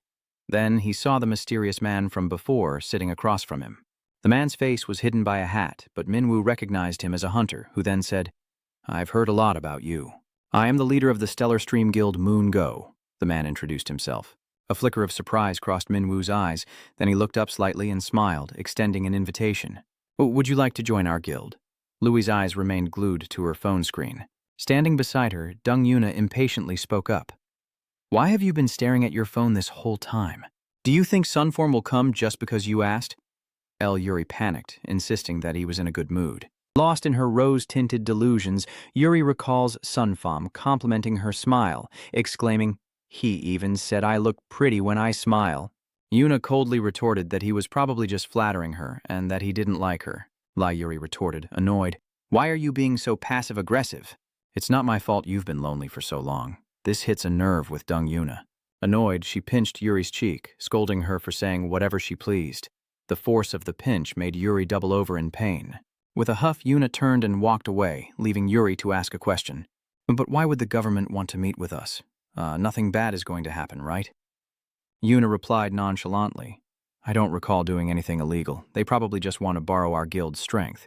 Lee said with some worry, "We're popular enough to be in the top 10, but we don't have the history that other guilds do. I'm worried about what they'll ask of us." "Wouldn't it be better to ask Nebula for help?" Yuna replied calmly. "Your problem is you have no ambition beyond becoming an S rank. Just hear them out." Before she could finish about Nebula, they were face to face with Jaeong-un. Shung Yuna greeted him. "We meet again." Jaeong-un kindly asks if she's been well, noting it's their first meeting since the colony. They reminisce about the old days. The Prime Minister is inside. The door bursts open, and Sang-jin turns to her, saying, "There you are. Hunter Aina and Hunter Vanki, is it?" Yuna politely greets them. Greetings, Prime Minister B. Sang-jin. Yuri Lei thought to herself in surprise. So he's the Prime Minister of the Hunter Center. The two representatives shake hands in a friendly manner, and Sang-jin says, "Thank you for coming all the way here." Yuna chimes in, "We're curious to know what you require of us." Sang-jin then calls on team leader Ma Sung-un, who was standing nearby. Yes. Then he pulled out a remote and pressed a button. A large world map appears, and Sung-un explains that the red dots indicate the locations of the towers. He continued, "And this is a map predicting the towers' locations." The image changed, shocking the two women as they saw the map almost entirely covered in red dots. Dong Yuna exclaims in horror, "What? They're practically everywhere." Sang-jin calmly stated, "This is data sent by the American Hunter Administration." Yuna exclaimed in surprise, "America?" Sang-jin continued, "And the U.S. Hunter Administration," he announced almost emotionlessly, "has issued a warning that a gate collision will occur in the near future." The two female hunters were stunned, and Sung Yuna Tran waited to ask. When they say near future, Sang-un replied, "They mean 1 to 2 years at the earliest." Sang-jin clasped his hands together and said seriously, "You probably already know, but underdeveloped countries are losing their homes because of the towers, and they're being abandoned. To prevent the gate collision, we must deal with the abandoned towers first." Sung Yuna asks if he wants their guild to take on overseas missions, but Sang-jin replies, "No." He replies, "I want the evil guild to move domestically, and in return you'll eliminate more towers than you do now." El Juri asks again. "Busy?" Sung Yuna quickly grasped the issue. She says, "So we'll be busy handling the work of other guilds too. Which guild is the first to be sent abroad?" Sang-jin replied, "Currently, we plan to send a total of 3 guilds." He listed each name: the Drake Guild, the Moonlight Guild, and the Nebula Guild. Meanwhile, in the game district, Minwoo asked, confused, "The Nebula Guild?" Tilting his head, he asked, "Are you the guild master?" Hadong replied cheerfully, "Yeah. Have you ever heard of it?" Minwoo nonchalantly asks, "What hunter hasn't heard of your guild?" Hadong smiles, "My brother and I are quite famous." Minyu thought back to the old man, wondering if he meant a recruiter, and he did seem like one. Just then, Hadong asked, "Do I seem like his type?" Minwoo was startled, thinking, "Is Mingyun's mind that easy to read?" At the same time, he replied, and Hadong said, "To be honest, I'm a little worried about that too. He's not one to give compliments like that." As she spoke, Ha-sung subtly assessed Minwoo, thinking of him as a second-rate hunter. Ha-sung observed Minwoo's energy, thinking his gloomy aura was indeed unique, but he couldn't find anything suspicious about his background. Ha-sung, with his minimalist eyes, stares at Minwoo, leans in for a closer look, circles him, shamelessly observing him from head to toe, leaving Minwoo dumbfounded and confused. Annoyed, Minwoo finally couldn't help but question him. But before Minwoo could respond, Ha-sung cut him off, asking what he thought of his proposal. Hadong smiles brightly and says frankly, "I like you. What do you think of me?" Minwoo blankly recalls being popular with men in the past. He awkwardly replies, "I already belong to another guild." But Hadong doesn't give up, continuing to persuade him, "I heard you say that, but don't worry. Changing jobs isn't considered unethical in the hunter world. I can help you." He offered, "How much were you paid up front to join the guild? If you want any special terms or conditions, just say the word." Minwoo replied bluntly, "No upfront payment or special terms." Hadong then asked, "So how does that guild compensate you?" "What's the name of the guild?" Minwoo replied curtly. "Wilderness," Hadong inquired again. "That's the first I've heard of it. Is it a new guild?" Minwoo replied coldly, "We recently changed our name." Hadong persisted. Annoyed, Minwoo glared at Ha-sung and revealed the guild's former name. "I don't know, and I don't want to think about it. I don't know, so don't ask." Seeing Ha-sung's continued attitude, he clarifies, "I never said I would join the Nebula Guild." "You said you don't like being ordered around," Hadong asked in surprise. "Then why did you join that guild?" Minwoo honestly replied, "They meet all my demands." Hearing this, Hadong instinctively repeats all the demands. Ha-sung rested his chin, pondered for a moment, then grinned, pointing at himself as he said, "I could try to persuade her too." Minwoo snapped back, annoyed. "I told you no." He calmly sat down, saying, "Have a seat." Minwoo declared, "I'm going to win this time." Ha-sung stares blankly at him, then smiles as Hadong says, "This game is a bit outdated. They've released a new game, but you haven't downloaded it yet." Minwoo asked, confused, "What?" Hadong continues enthusiastically, "I know a place where we can download the new game." "Play here?" Minwoo asked, bewildered, standing before the grand lobby. "And where exactly are we?" Hadong answers honestly. This is the Nebula Guild building. At the same time, they hear the greetings of the staff. Hello, Guildmaster. Minwoo asks if that game is here. Hadong replies that there's a private gaming area inside the guild building. As Nelia walked, she spotted two people and excitedly called out to them. Oh my, who is this? Is she a hunter? Minwoo Tran was about to ask if she was Nelia, but she cut him off, saying, Long time no see. You're still as charming as ever. Minwoo silently searched his memory for the identity of the person before him. Remembering, he blurted out, You're the summoner who got her stomach ripped open. Nelia didn't let him finish, cheerfully hitting him hard. Huh? That's all you remember about me? How awful. I'm Nelia. She asked again. But why did you come here? Oh my, the guild master. Suddenly realizing something, Nelia's eyes widened as she raised her index finger. Without hesitation, she grabbed Ha-sung's hand and pulled him aside, whispering that he was sensitive to certain foods. With everything settled, Nelia and her friend bid farewell. But Hadong suddenly grabbed Minwoo's shoulder, saying, Oh, right.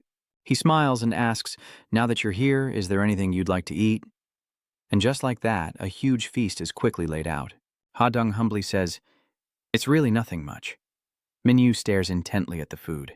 Hadong said with satisfaction, I hope you enjoy the meal. I wasn't sure what you liked, so I asked the chef to prepare as many dishes as possible. He then smiled like a sly fox and proceeded to show Minwoo around each room. This is our spa, where you can pamper yourself. He continued, This is our gym, where hunters can improve their physical strength. He continued, Our nail salon. The female hunters love this place. And so it went, on and on to many other places, Ha-hong never stopping, until finally they reached the elevator. The system announced a fourth floor closing. Ha-sung presses the button for the fourth floor, saying, Now, let's get down to business, shall we? This is the fourth floor. Ha-swung turned to see Minwoo holding a cup of water and knitting, his eyes wide as he stared blankly at Minwoo's glossy, corrupted face, and asked, If I come here, can I enjoy all of this? Hadong replied, Yes, of course. He continued, But only Nebula Guild members get this privilege. Minwoo looks dejected, but Hadong still seems surprised, asking, This still isn't enough to entice you?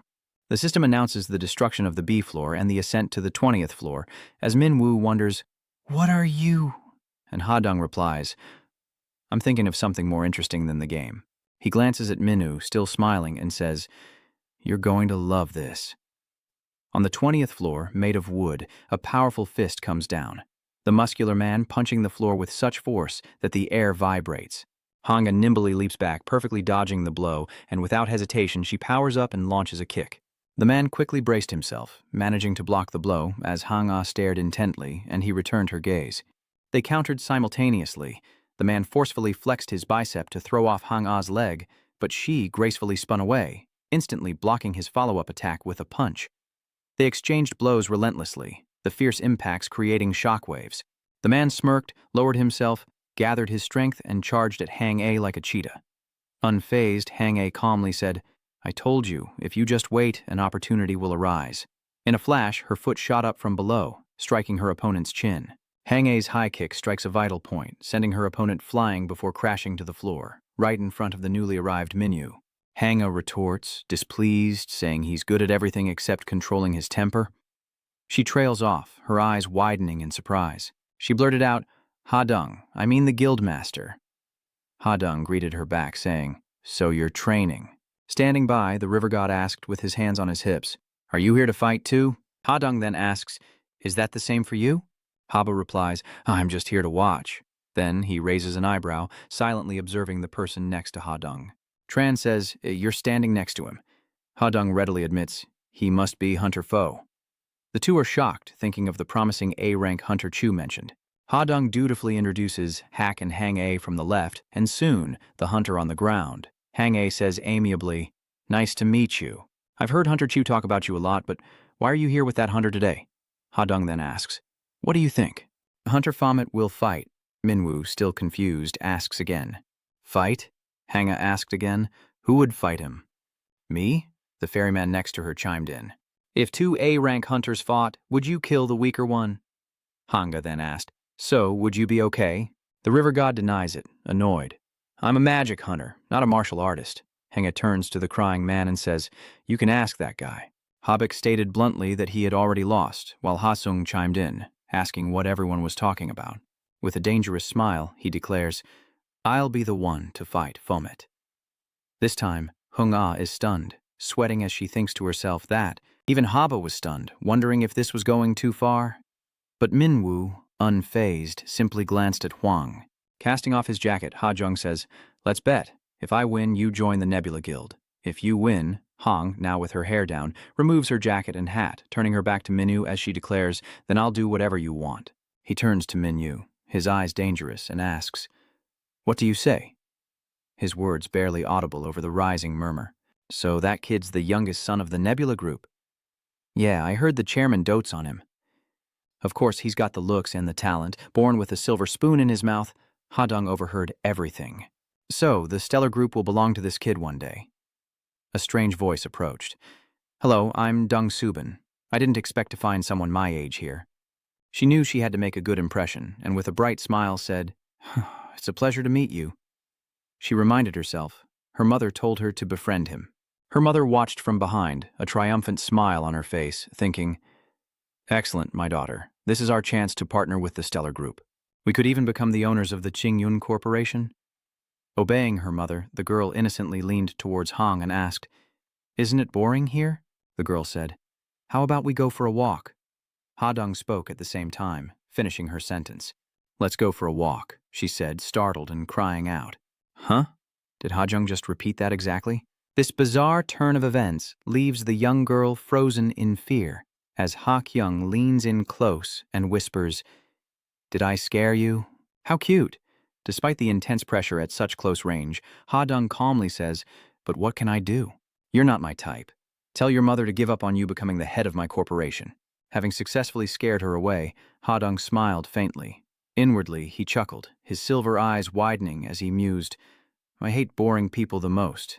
At Nebula Guild headquarters, Haba asks in fear, "What did you say? You're questioning Ha Sung. Are you serious?" Haba stammers in shock. "What was that?" "The guildmaster. I mean, he's an A rank." Hadung nonchalantly asks, "So what if he's the guildmaster?" "So what if he's an A rank?" Haba immediately retorts. "But Nebula Guild's rule is to have a fair match." Hadung mutters, bored. "Ah, those rules again. Why does he keep asking about the rules?" This caused Habak to grit his teeth and mutter, "This little punk."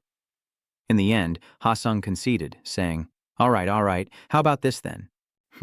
Is that so?" "That's right, Habak. Bring me 2 cloths." Taking the cloth, Ha Sung explained, "You know the orientation hosted by the Hunter Association's central headquarters? As a hunter, you must have participated before. A-rank hunters and above often use this format to compete." Ha Sung tied the white cloth around his left bicep, saying, "Now, Nebula will use a similar method." Haba hands Minu a similar cloth, and Hadung adds, "Of course, there are safety measures in place as well. All active and passive skills are prohibited." Hadung laughs again. He ominously states that even stats will be restricted. Each individual's entire system will be disabled. "We can only compete with pure physical strength." Even as Minu remained silent, Hasung continued, "What do you say?" "Good idea, right?" Minwoo smirks, taking off his jacket and tossing it aside as he responds, "Okay." He rolls up his sleeves as she hems the fabric and asks, "You said you'd grant me anything I want if I win, right?" "Standing against Hasung," Minwoo said calmly, "would be breaking my promise." Hadung didn't answer, but smiled confidently. Minyu indifferently looked down, while Hing-A pulled his crying friend aside, and Haba asked in confusion, "Just how badly does Dan want him?" Hang-A-Tran wondered, "What's the point of this contest?" Haba replied, "I'm not sure, I just think he's showing off his strength to recruit him to the guild." Haba thinks to himself that this competition is meaningless, the result already decided. Hadung begins, "You know the rules, right? Whoever takes the other's cloth first wins." Minwoo, after the thorough introduction, says, "You're so kind." Ha-Sung chuckled, accepting the compliment. "I get that a lot." Minwoo then unexpectedly asked, "Are you this nice when you fight?" As Ha-Dung voiced his confusion, Minwoo's fist was already upon him, but without panic, Ha-Dung retreated, blocking the blow. With a grin, he says, "Ah, you like surprise attacks?" In a flash, Ha-Sung's knee is raised, ready to strike Minwoo's face, followed by a swift elbow.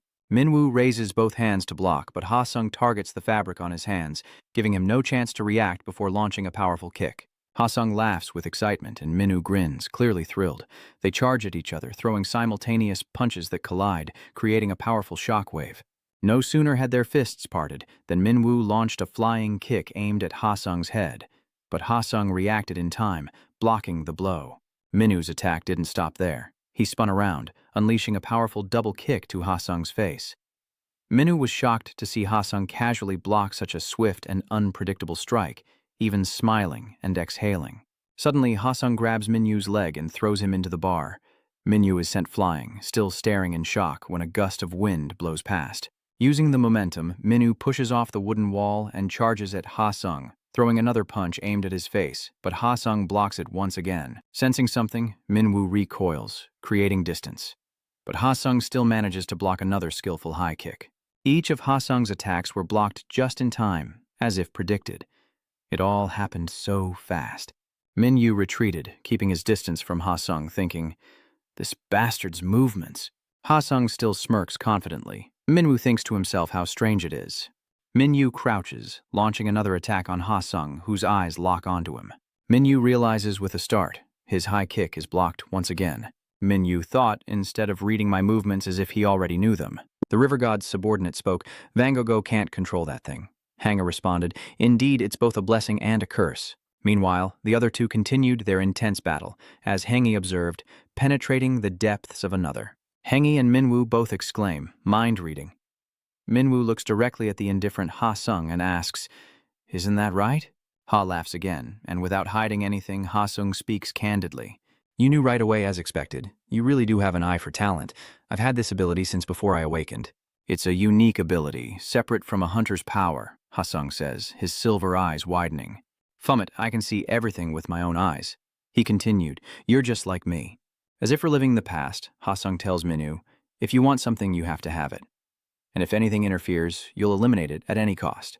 He continued, saying that no matter the difficulty or time it took, he wouldn't care as long as he wanted to continue. Finally, Ha-sung laughed. With silver eyes wide, Ha-sung locks onto Minwoo and suddenly lunges forward, declaring, "This is my victory, Fomet." Join the guild quietly. Though a dangerous blow, Minwoo swiftly dodges, but Ha-sung is already on guard. It seemed like a direct hit, but Minwoo instinctively leaned away, and nothing happened. But before he could prepare, Ha-sung suddenly appeared behind him, the previous attack a mere feint. Refusing to yield, Minwoo grits his teeth, blocks the force, and throws a hook kick. But before he could prepare, Ha-sung appeared on his right. Another direct punch. Minwoo barely blocked it, but the leg that had just kicked moved again, cunningly. Ha-dung uses his hand as leverage to deliver a hook kick to Minwoo's side. Minwoo is caught off guard and unable to dodge, feeling as though he's been locked down by an enormous, inescapable fist. Ha-dung unleashes a flurry of blows, and Minwoo can only brace himself to defend. As Minwoo braced himself, unable to retaliate, a voice echoed, declaring that talent is predetermined from birth. Minwoo suddenly regained consciousness, his pupils constricting as he saw a red demon with a spear, who sneered, "Aren't you a low-level demon from the first floor?" "Why are you here?" Minwoo replied. "I want to climb to the top." The red demon is surprised and sneers, "Seriously, are you crazy? A lowly demon like you dares to defy me and climb the tower? Know your place." Minwoo asked incredulously, "Why can't I defeat you?" The demon scoffed. "Are you stupid? I am a high-ranking demon, and you are just a low-ranking one, a difference in talent decided at birth." Minwoo thought, "Don't be ridiculous." Ha-sung suddenly froze, feeling an invisible pressure as if being stalked by a wild beast. Before he could regain his composure, Minwoo's fist flew straight at him, landing on Ha-sung's face. Minwoo thought to himself, "Damn talent," as Ha-sung was sent flying from the punch. Minwoo successfully struck Ha-sung, who showed no reaction. He looked up, his eyes as sharp as a predator's, and thought sarcastically, "Mind-reading." He recalled the headless red demon, thinking, they relied on that talent and boasted loudly only to die by his hand. Ha-sung knelt up, still looking at Minwoo in confusion, wondering why only him. Why? Minwoo throws his t-shirt at Ha-sung's face. As Ha-sung grabs the shirt, blinded, Minwoo rushes forward. Ha-sung was caught off guard, staring blankly at Minwoo, while Hang-A and Haba outside were frozen in shock as well. Minwoo grabbed Ha-sung with one hand and hurled him towards the bar. Still dazed on the ground, Ha-sung struggles to comprehend what just happened, his eyes wide with shock as Ha-dung quickly rises to face the changed Minwoo. Ha-dung wondered why he couldn't read Minwoo's mind, then saw him standing limp, defenseless, yet terrifying. Ha-dung is horrified, thinking of Minwoo's inhuman state, as Minwoo looks up, his eyes now a bloodshot red, devoid of reason. Ha-dong wondered if he intended to fight on instinct alone, questioning if he was even human anymore. But then Ha-sung smirks, tossing aside his black t-shirt. This is going to be fun. Ha-sung faces Min-woo, saying, "Let's give it our all, Foamit." Min-woo said nothing, only staring intently at his prey as the next round began in Nebula's wooden training room. Hang and Ha-ba were stunned, eyes wide, while their bald friend wept in despair as the white towel fell to the floor. They both exclaimed, "He's ripped!" Ha-dong lay defeated near the scarf, his face still etched with fear as the others questioned the outcome in disbelief. "Oh, you lost?" the river god asked with concern. "Hey, are you okay?" Ha-dong then says, "Was he born to be a hunter?" Making the river god confused, he asked again, "Huh?" Ha-dong continues to herself, "Or is it the difference in experience?" No, that's ridiculous. He's younger than me." Ha-dong looks down and says, "Have you lost your mind?" Again. Ha-sung cuts off Ha-ba with an unrestrained laugh, eyes squeeze shut as he exclaims, "I'm so curious about who he is." "Interesting," Fumit Min-woo said with a satisfied smile, holding up a black card. "With just this card, I can use all the Nebula Guild's facilities, right?" The phone suddenly rings and Min-woo squints as he fumbles for it, quickly answering the call. "Hello," the voice on the other end says. "You answered quickly, huh?" "It's me," Min-woo asked. "Who am I?" the other line asks impatiently. "It's Fan. Don't you have my number saved?" Min suddenly wakes up and replies, "Oh, you mean crossdresser?" "My phone's broken," Fanes interrupts, annoyed. "Why do you keep calling me a crossdresser? I have a name, you know." "Never mind that." Fanes gets straight to the point. "About what you asked, I couldn't find any leads on the first one, but I do have something on the other one." Fanes spoke a name that stunned Minwoo. Rocky. Minwoo was silent for a moment, then a smile crept across his face. He asked where that bastard was, and a voice echoed from a place set apart from the world. Adam and Eve were the first two humans created by God. They were naked, yet felt no shame. His hands clenched, index finger pointing to the heavens, he continued, "Why?" "Because they hadn't yet committed the sin of eating the forbidden fruit of knowledge," said the man in the white robe, standing among those in black. The white-robed figure continued, saying that after eating the forbidden fruit, they were ashamed of their nakedness and confessed their guilt. The white-robed figure continued, "Then what must we do?" "Atonement with all our hearts." The white-robed figure cried out to prove himself as the black robes fell to the floor. One by one, the black robes fell away, revealing naked bodies, both male and female. The white-robed man smiled in satisfaction. Then, surprised, he exclaimed, "What's this?" His eyes fell upon one figure still cloaked, and he asked, "Why do you not atone?" He slowly approached, heading straight for the anomaly. The white robe moved closer, asking, "Why don't you atone, you lamb? Don't you want to be saved?" He chuckled, but the man in the black cloak remained silent. Suddenly, the outcast spoke, his familiar voice shocking him. "Me? That deviant is Minwoo." He chuckled, asking, "I'm a devil. Why would I do that?" Without hiding anything, he greeted, laced with gunpowder, "Long time no see, you sick sex-addicted dog." Seho then appears, a smile on his face as he calls out Fomit's name, followed by a woman screaming the name, Joe. The boy, Do, weakly responded from the ground as his mother struggled to get up, calling out to him. The mother knelt down worriedly, asking, "Are you okay? Are you hurt anywhere?" Joe replied that he was okay, but before he could finish, his mother grabbed his hand, pulling him up. "We need to get out of here. Take my hand." Joe followed his mother, but then frantically turned back. The last thing he saw was the decaying crucifix, holding back three massive monsters, his dirty face illuminated by wide, bright eyes. All that remained in his young mind was the image of the crucifix. A massive explosion shook the space, sending debris flying as the building collapsed.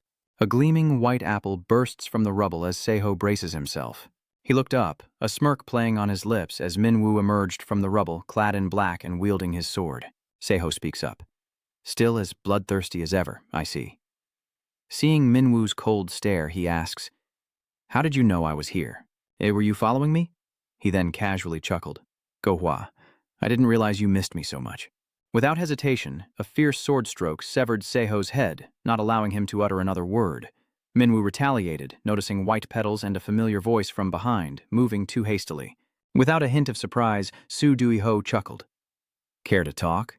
He glanced aside and said, "By the way, next to your battlefield is a green area, now completely destroyed by Minwoo's attacks." "What?" Dui-ho lightly chides. "These poor trees, you should cherish their lives more." Minwoo laughs menacingly, asking Jeho, "You're not the type to joke, are you?" Duo smiles, countering with another question. Do you think I'm here for entertainment? Minyu didn't answer, swinging his sword again, but Seo Jeho raised his hand, saying, There are too many obstacles in our way. Minwoo realized the intent. Jeho's hand was aimed at the dozens of brainwashed people still standing motionless in the room. His eyes flashed gold, engulfing his hand. Another explosion, this time scattering pale gold slashes everywhere. Before that, Seong-un had asked, You found him? Stroking his chin thoughtfully, he said, Come to think of it, your information-gathering ability is quite useful. Finally, he said, All right, I'll assist you. Then he raised his index finger and declared, But you will report to me after it's done. He said you must avoid casualties. Minyu stood before the group of civilians, sword in hand, a red barrier protecting them from the onslaught. Seho smirked. You're not exactly one to think of others, are you? Minwoo held the shield steady, not answering, when suddenly tremors erupted. Seho still wore a smile as Minwoo glared at the massive white serpent rising behind Seo Jeho, shouting, Fomet. At the same time, an intricate circular magic circle appeared behind Minwoo, and he shouted, Come, Bonzabup! The red-eyed white serpent roars in fury. This is for my sister. It lunges, mouth agape, ready to devour Minyu, who roars, Die, you fool! Dozens of sharp shards of ice suddenly rained down on the serpent, its protective barrier erupting like flowers upon impact, completely halting its attack. The serpent turned to Seo Jeho, worried. Master, that's Jin Woo, emerging from the formation behind Minwoo. Seo Jeho said suspiciously, I sense it too. Why is it the kid with high-level magic? He exclaimed in confusion. Who the hell are you? Jinyu puffed out his cheeks in annoyance, thinking, I thought he was tricking me, but he's asked me to do a lot. Minyu calmly says, What do you think you're doing? He's going to die anyway. Jinyu waves his hand dismissively. I know. With that, he raised his hand in a defensive posture, and Minyu once again lifted his sword. The two flawlessly coordinated, immediately dividing their targets, with Minyu charging straight toward Jeho as the white serpent, seeing this, rushed forward, mouth agape, roaring, How dare you! But before it could reach him, the world spun. It was suddenly forced to stop, gravity crushing its massive form. Jinyu calmly asks from below, Right here! The serpent angrily retorts, You! It only sees Jinyu holding up a steady hand as it furiously shouts, You damned brat! Facing the monster's rage, Jinyu grinned, his eyes filled with pure, murderous intent. Minyu coldly stated, There you are. Seho, still smiling, says, So you brought that kid here to keep me busy. Minyu responds, leaving Seho confused. Not only that, he immediately grabs Joe by the shoulder, his eyes flashing a dangerous red. He commands, You must come with me. Seho, caught off guard, is seized by Minyu, when suddenly a giant eye etched in purple light tears through space, engulfing them both. Seho covered his mouth, and as the dust settled, he awoke to a changed world around him, a vast, cosmic space that made him gasp in shock. Taking advantage of Seho's daze, Minyu suddenly lunges, aiming a sword at Joe's neck, but he dodges it. As if not noticing Minyu behind him, Seho says with a smile, No warning at all. The sharp blade cuts straight into Jeho's face, a strong, decisive strike, and half of his face is gone. Time seemed to freeze as Jeho's body stiffened, his eyes losing focus. No blood flowed from the cut, only golden light and radiant butterflies fluttering around. The butterflies swarmed everywhere, surrounding Minyu and his sword. Seho suddenly splits into two figures enveloped in golden light, remarking that his opponent seems to have grown stronger. Nearby, two more Jeho clones materialize, and behind them, a figure of pure light declares, But I'm not the same as I was either. His golden eyes shine like stars. He laughs, saying, Now I have the power of origin. Minyu is surrounded by clones who ask in unison, Aren't we enough? Minyu didn't answer. His eyes turned red, as cold and savage as a wild beast, while Jinyu observed his opponent. Dust and rocks flew everywhere, whipping up his cloak, even creating a cloud of dust behind him as the white serpent lunged forward, jaws wide, intent on swallowing him whole. An energy orb as wide as the serpent suddenly appears.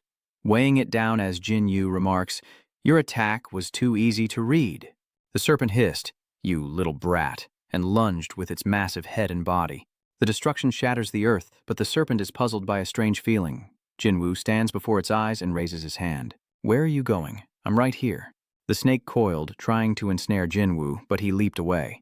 It lunged again, but Jinwoo somersaulted to safety. The snake tried another strike, but it was easily dodged. Frustrated, it hissed, and the white snake opened its mouth to shout, "You insect!" But hearing the joke, Jinwoo laughed and asked, "How do you know I'm an insect?" He retorted without hesitation, "You're a snake, but you wriggle like a worm." The white snake lunged, spitting insults. "Insolent brat!" But just as its massive jaws were about to strike Jinwoo, it froze. The snake realizes it's been shackled, fearfully wondering since when.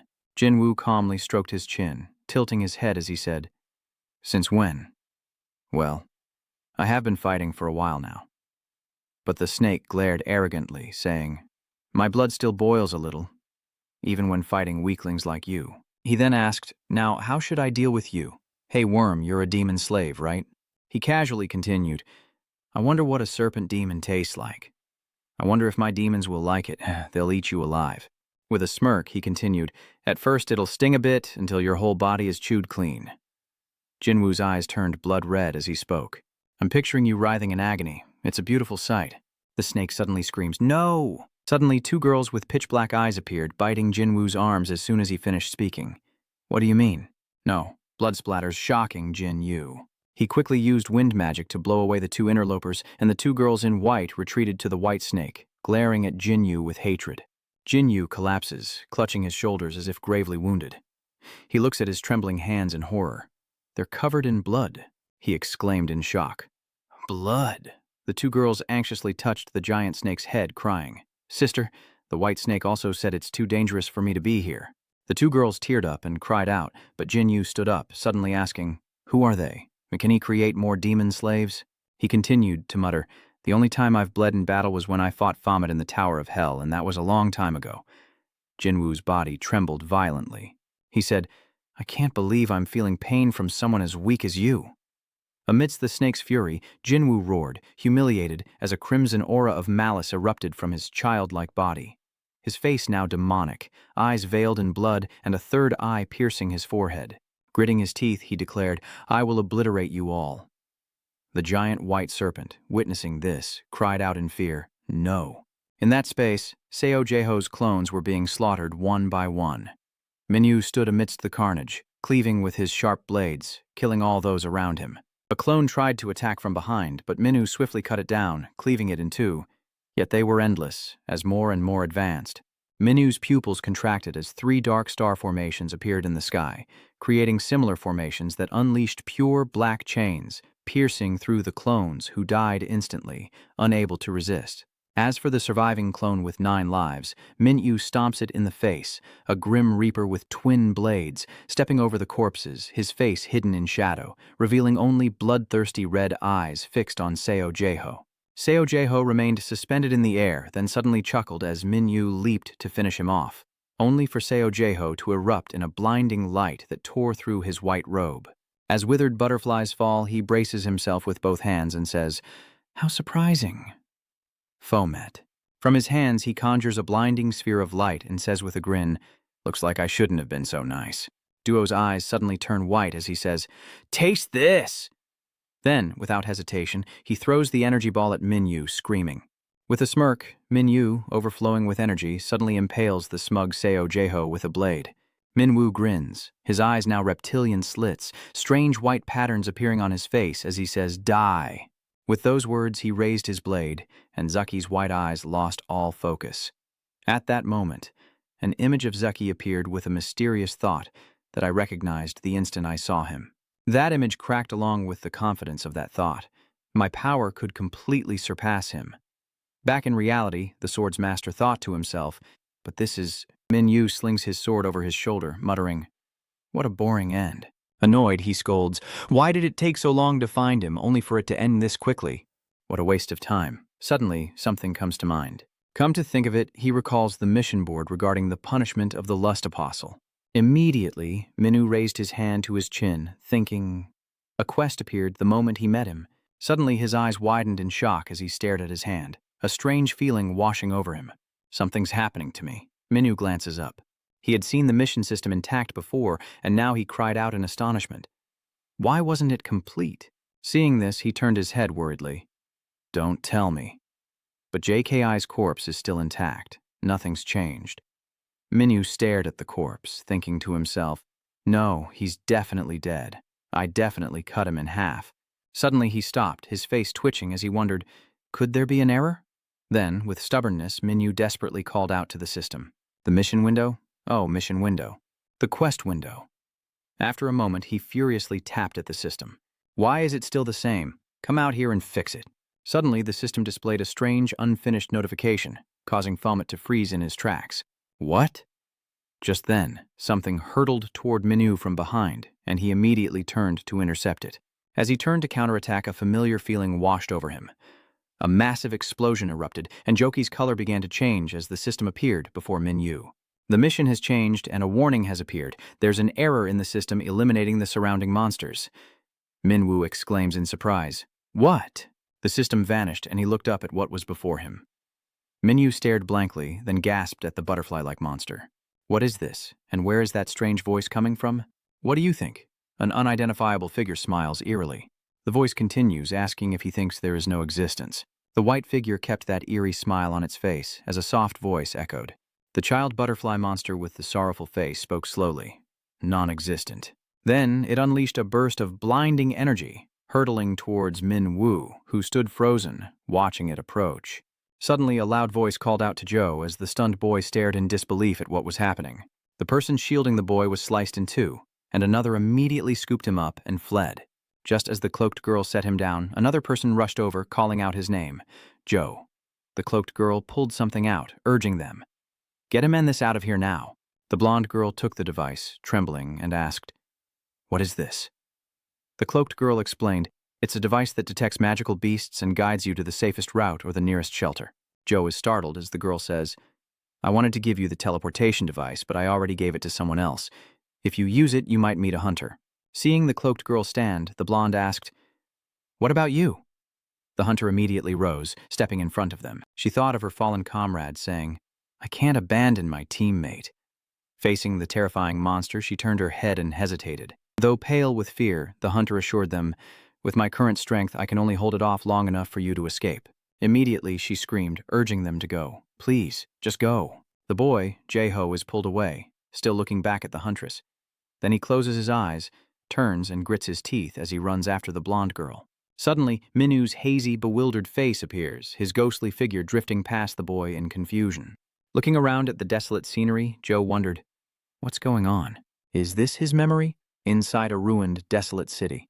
Joe and the blonde girl hid behind rubble, avoiding the demonic beasts. They exchanged a nod, then held hands and continued on. They hid behind a large wall, avoiding the passing monsters, as the blonde girl checked the guide on her wrist, pointing in one direction. They quickly follow the directions when suddenly, Dai notices something. The torn corpse of a man. Suddenly, the horned beast noticed something and alerted the blue beast beside it, as the blonde girl, terrified, fell to the ground, making a noise. Pale with fear, the two glanced back as the blue monster peered from behind the wall, searching. The blonde girl and Jae-ho were drenched in sweat from fear as the blue monster scanned their surroundings. The spot where Jae-ho and the blonde girl were is now empty, and the blue monster and the horned monster turn and leave. Back where they had been, a manhole cover slightly ajar quickly slammed shut. Suddenly, Jihyo and the blonde girl notice something. A hand reaches out to them.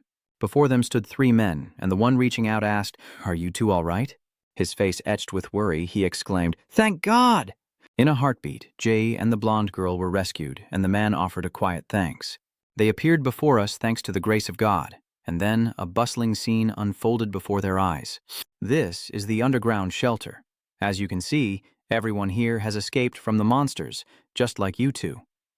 The man leading them explains that unlike other shelters, this one is run by civilians because the government abandoned them. Then he pointed to a man talking to the children, introducing him as the one who led us out of despair after we were abandoned. The man with the gentle smile was introduced. That man is Minister Du Hoi-cheon. Joe listens intently, observing him. The truth is this place has its limits, so we can't save everyone who arrives. But the minister saved us, saying we deserved to be saved. The blonde girl then spoke up, Is that so? Suddenly, the man exclaimed, We're here! A slightly worn door appears before them, their new living quarters. As they enter, the man warns it's a bit cramped, but they can stay until the gate stabilizes. It's fine. This is more than enough for the two of us. the blonde girl said, thanking him. He accepted us and even gave us a place to stay. The man smiled, cutting her off. That is the minister's wish. If you want to thank someone, you can tell the minister later. Suddenly, a sound draws their attention upward, and the blonde girl wonders what it is. What was that? The man replied. Perhaps it's the dinner bell. Let's go. We'll have plenty to talk about on the way, he suggests, noticing them. But shouldn't we change first? A while later, the dining hall bustles with people. Min Yu and the blonde girl listened as he gave instructions. Breakfast at 7, lunch at 12, and dinner at 6. The blonde girl wondered, where did this food come from? The man replied, we have a year's worth of supplies stored here. Joe then spoke up. Will the gate be stable for a year? The man slowly replied, we'll see and get some supplies outside if we have the chance. Suddenly, Joe's gaze drifts towards a group of men conversing on the other side, catching the blonde girl's curious attention. What are you looking at? Asks Jeho. The scene shifts, and before we know it, the priest is there preaching. Now, let our minds and bodies pray together. Jeho finally notices his surroundings and immediately clasps his hands in prayer like everyone else, as the priest kneels to pray. Joe's face is serene as he recalls the hunter being cut down before his eyes. The priest is muttering something as Jeho continues his prayer with a serene expression. He remembers the hunter girl shielding them, and as his eyes flutter open, her terrified face flashes in his mind.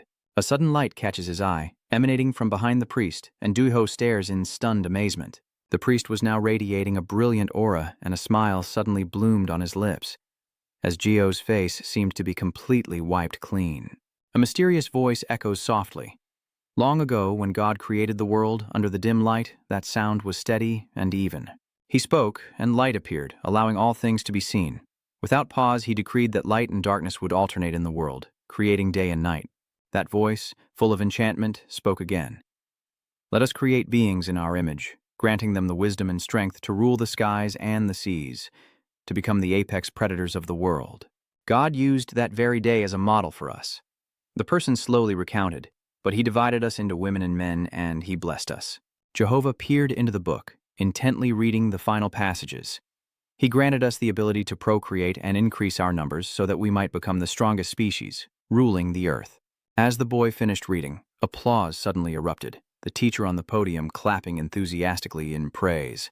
Student duo read very well. Let's give him a round of applause. Just then, a boy named Minsu raised his hand excitedly. Sir, Minister, does that mean God looks like us? Huin-chan answered the boy. On the contrary, our forms were created in God's image. M turns and smiles at the girl beside her. So, God has eyes, a nose, and a mouth, just like us, Huin-chan began to explain to the children. Not only that, God can also be a bird soaring in the blue sky, a lion galloping across the grasslands, or some mysterious form of light. He opened his eyes, looked straight at them, and said, in other words, we are all a part of God. Then he turned to the girl next to Jeho. All right, Nan, you read the next page. Na-un quietly responded, yes, sir. Then she stood and began to read. I give you every seed-bearing plant and tree for your provision, so that you may cultivate the land, cultivating and storing food. As she read the next line, she suddenly coughed violently, startling Jeho. As for the other creatures, Jeho worriedly asked Han Naun, are you okay? Huin-chan quickly reassured her. Oh dear, maybe it was a bit too much for you. Then he asked Jeho, please take her to the infirmary for me. Soon after, soft footsteps echoed in the hallway. As Jo carried Na-un out of the classroom, she felt guilty and said, I'm sorry for making you miss class. Jo chuckled and replied, it's nothing. We're friends. Hearing this, Nan paused for a moment before asking a perplexing question. Does God really exist? Dio asked, confused. What are you talking about? Na-un cuts him off, saying, if God exists, he would have known about this disaster and prevented it. I wouldn't be so weak either. He said it's like a test from God for us, a test to see if we're mature and capable enough to survive. Na-un blankly replies, so the people who died failed the test? Jo smiles softly. No, they passed. They just get to meet God a little sooner. Those who are still alive have obligations to fulfill, so God won't meet them before their time. Jo gently advised her, just trust the minister's words. I feel it too. The boy recalled Hui-chan's radiant figure and sighed. The minister is truly divine. In that radiant light, he believed, that's why I trust him, and pray every day that the dungeon outbreak will end, and the world will be at peace again. The boy, with his confident, human-like face, I truly hope so, because God really does care about us. Then, Jo turned to Nan and said, I want to grow up so badly. Naon, I hope you get better soon so we can grow up together. Suddenly, she suggested, put me down. Joe, worried, asked, are you sure? Naon assures him that she can walk on her own, so Dio carefully puts her down, when suddenly footsteps catch their attention. Na-un, watching the adults' backs, wondered, isn't that Minsu's mom? Dio looked at the other person, equally puzzled. The person with her looks like a hunter. Where are they going? But then, losing interest, he urged Non, who knows what's going on? Let's get to the infirmary first. Suddenly, he notices something, and Non is confused to see Jae-ho standing still. What's wrong, Jae-ho? The boy's face was stunned, but then, seeing something, he quickly turned and left, saying, it's nothing, let's go. Elsewhere in the shelter, a pot was dropped, splashing water everywhere. A woman gasped, oh my God, what a waste. The blonde girl quickly apologized, I'm sorry. Just then, 2 nearby women began to scold her, saying that food and water were the most important things right now. How could you drop something so important, you useless girl? Hearing this, she felt guilty and stifled. The woman then brought another pot of water, asking, have you ever done housework before? The blonde girl stammered, no. I've only ever focused on making money. The woman cut her off, asking, what about your husband? We divorced right after Jae-ho was born. Finally, the woman decided to give her a task. So you can't be a housewife. I suppose you can only do chores. The blonde girl agreed, saying, well, that's fine, as long as I'm useful. A short while later, voices echoed along the hidden tunnel path. All right, I understand. As the blonde girl walked down the hall back to her room, a voice caught her attention. He'll be kicked out soon enough. The blonde girl gasped inwardly, recognizing the voice. She quickly ducked behind a nearby wall to eavesdrop. Who? You mean Do-hwan? Every word of their conversation was recorded. That kid's family had quite the fortune before the dungeon outbreak, but it's useless here. That's right. Hearing the next words, the blonde girl trembled. How pitiful. They said they'd move him to another refugee camp, a thought that shook her to her core. She recalled the man's words, but the minister had said everyone had the right to live, no one would be left behind. As the woman sadly spoke, she wondered if that was what the minister wanted to do. While others were trying to persuade him, the blonde girl rushed out, shouting, is that true? Startling the two, they exclaimed, Do-ho's mother. Her voice trembling slightly, the blonde girl said, he can't leave this place. I know I'm useless, but, she cried out, where else is as safe as here? Suddenly, one of the women spoke up. Why don't you try begging the minister since that woman suggested it? A moment later, a child's whiny voice echoed through the dining hall. He didn't like it. Joe watched the mother and child struggle for food. I don't want to eat this. Come on, having food at a time like this is a blessing, so eat up. The boy glanced at the mother beside him, coaxing her child to eat. Mom, I want chocolate. There's no chocolate here. I'll find some for you tomorrow. That woman is Minsu's mother. She smiled gently and said, Minsu, open wide. Suddenly, the image he saw when he took Noun to the infirmary flashed through his mind. Joe quietly lowered his head, hiding his expression, as the blonde girl finished eating and stood up to instruct him. Daeho, I need to speak with the minister. Take your time eating. Yes, ma'am. After the blonde girl left, he bowed his head and continued eating, when suddenly someone called out his name. Joe! 2 kids were waiting for him near the door. Soon after, a small voice wondered, where are we going? I just found this really cool place I wanted to show you. Minsu leads Jae-ho and Nan, saying, but this is a restricted area. We're not allowed in here. The adults are all working, so no one will notice us. Then Jae-ho and Nan suddenly noticed something. Jae-ho looked at the iron gate with curiosity, wondering what lay beyond. I heard this used to be an abandoned underground waterway, Minsu said. They fenced it off so no one would fall in. As he pondered the gate, Minsu called out, this way, and the 3 children continued on. Turning back, Joe cautioned Nan, be careful. As the boy turned forward, a magnificent sight unfolded before him, while Minu's spirit glanced at Nan, who was exclaiming with delight, I never imagined there'd be a place like this in the refugee camp. It's just like something out of a comic. He stared ahead, a slight frown creasing his brow. This must be where the fragment of E is kept. He recalls the Crimson Gate, a dangerous beacon calling to the Tower of Trials as Minwoo looks around, puzzled. But why is it so empty here? Is it because of the dungeon outbreak? But it didn't disappear. Just then, Minwoo called out, hey, you 2, come over here. Minwoo watched the 2 children run ahead, wondering if the dungeon outbreaks were due to the tower's negligence, or perhaps the progenitor tower creating other towers. Suddenly, another voice cuts through the air. I've heard a few people mention that. It's Do-ho's mother in the minister's office, talking to him as Hoin-han tries to explain. You know how it is. We have a whole community here, so I can't make decisions on my own. So, is there anything you can do to help him stay? Hunan responded vaguely. If you can do something for the community, maybe they'll let him stay. Joe's mother replied with disappointment. What could I possibly do? The air between them grew still until Huin-chan broke the silence. Ah, I remember now. There is another way. What way is that? Mother Joe asked urgently. He began to explain to her that she could participate in the daily holy assembly. Most saviors participate in religious activities, so if you gain their favor, he smiled gently, you'll be able to persuade them more easily. Mother immediately agreed, unaware that she was being deceived by Huyan. When will I be doing the Holy Communion? As night fell, a gentle hand stroked Joe's sleeping head. After caressing the boy's head, Joe's mother left the room to meet the minister waiting for her, who handed her a robe. Jeho's mother put it on and blended into the crowd, joining the cloaked figures as they headed toward the shrine where Joe and his friends had once played. Suddenly, everyone around her knelt, startling her. Immediately, Jeho's mother pulled up her hood and followed suit.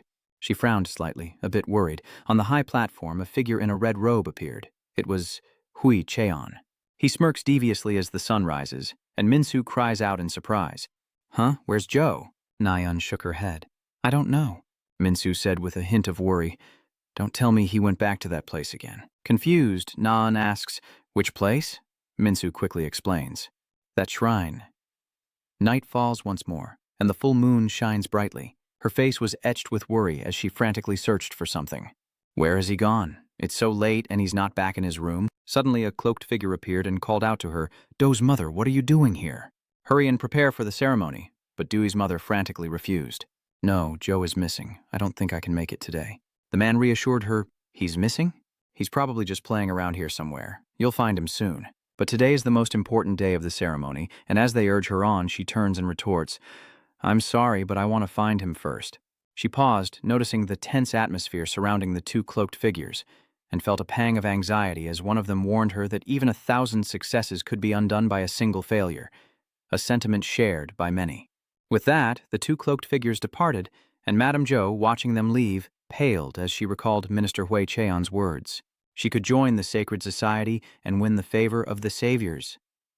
Remembering those words, she paused to think. In the end, Zhou's mother decided to don the robe and attend the ritual, frowning slightly as she thought to herself, as soon as this is over, I'm going to find Zhu. At that moment, a figure in a black robe spoke from the platform. Thank you all for being here. They continued slowly. Today is a full moon. He gives a sinister smile, explaining why our esteemed Lord wishes to commemorate this sacred and special gathering. The mysterious man begins to ask questions. Now let me test your faith a little. Then a series of questions were asked. Do you all love God? Yes. Are you willing to sacrifice your lives for him? Yes. The figure grinned grotesquely as Jeho's mother listened to his bizarre question. Are you willing to offer your soul and heart to him? Suddenly, her face filled with horror as cloaks began to fall to the ground around her. On the other side, everyone at the ritual suddenly threw off their robes, revealing their bare skin.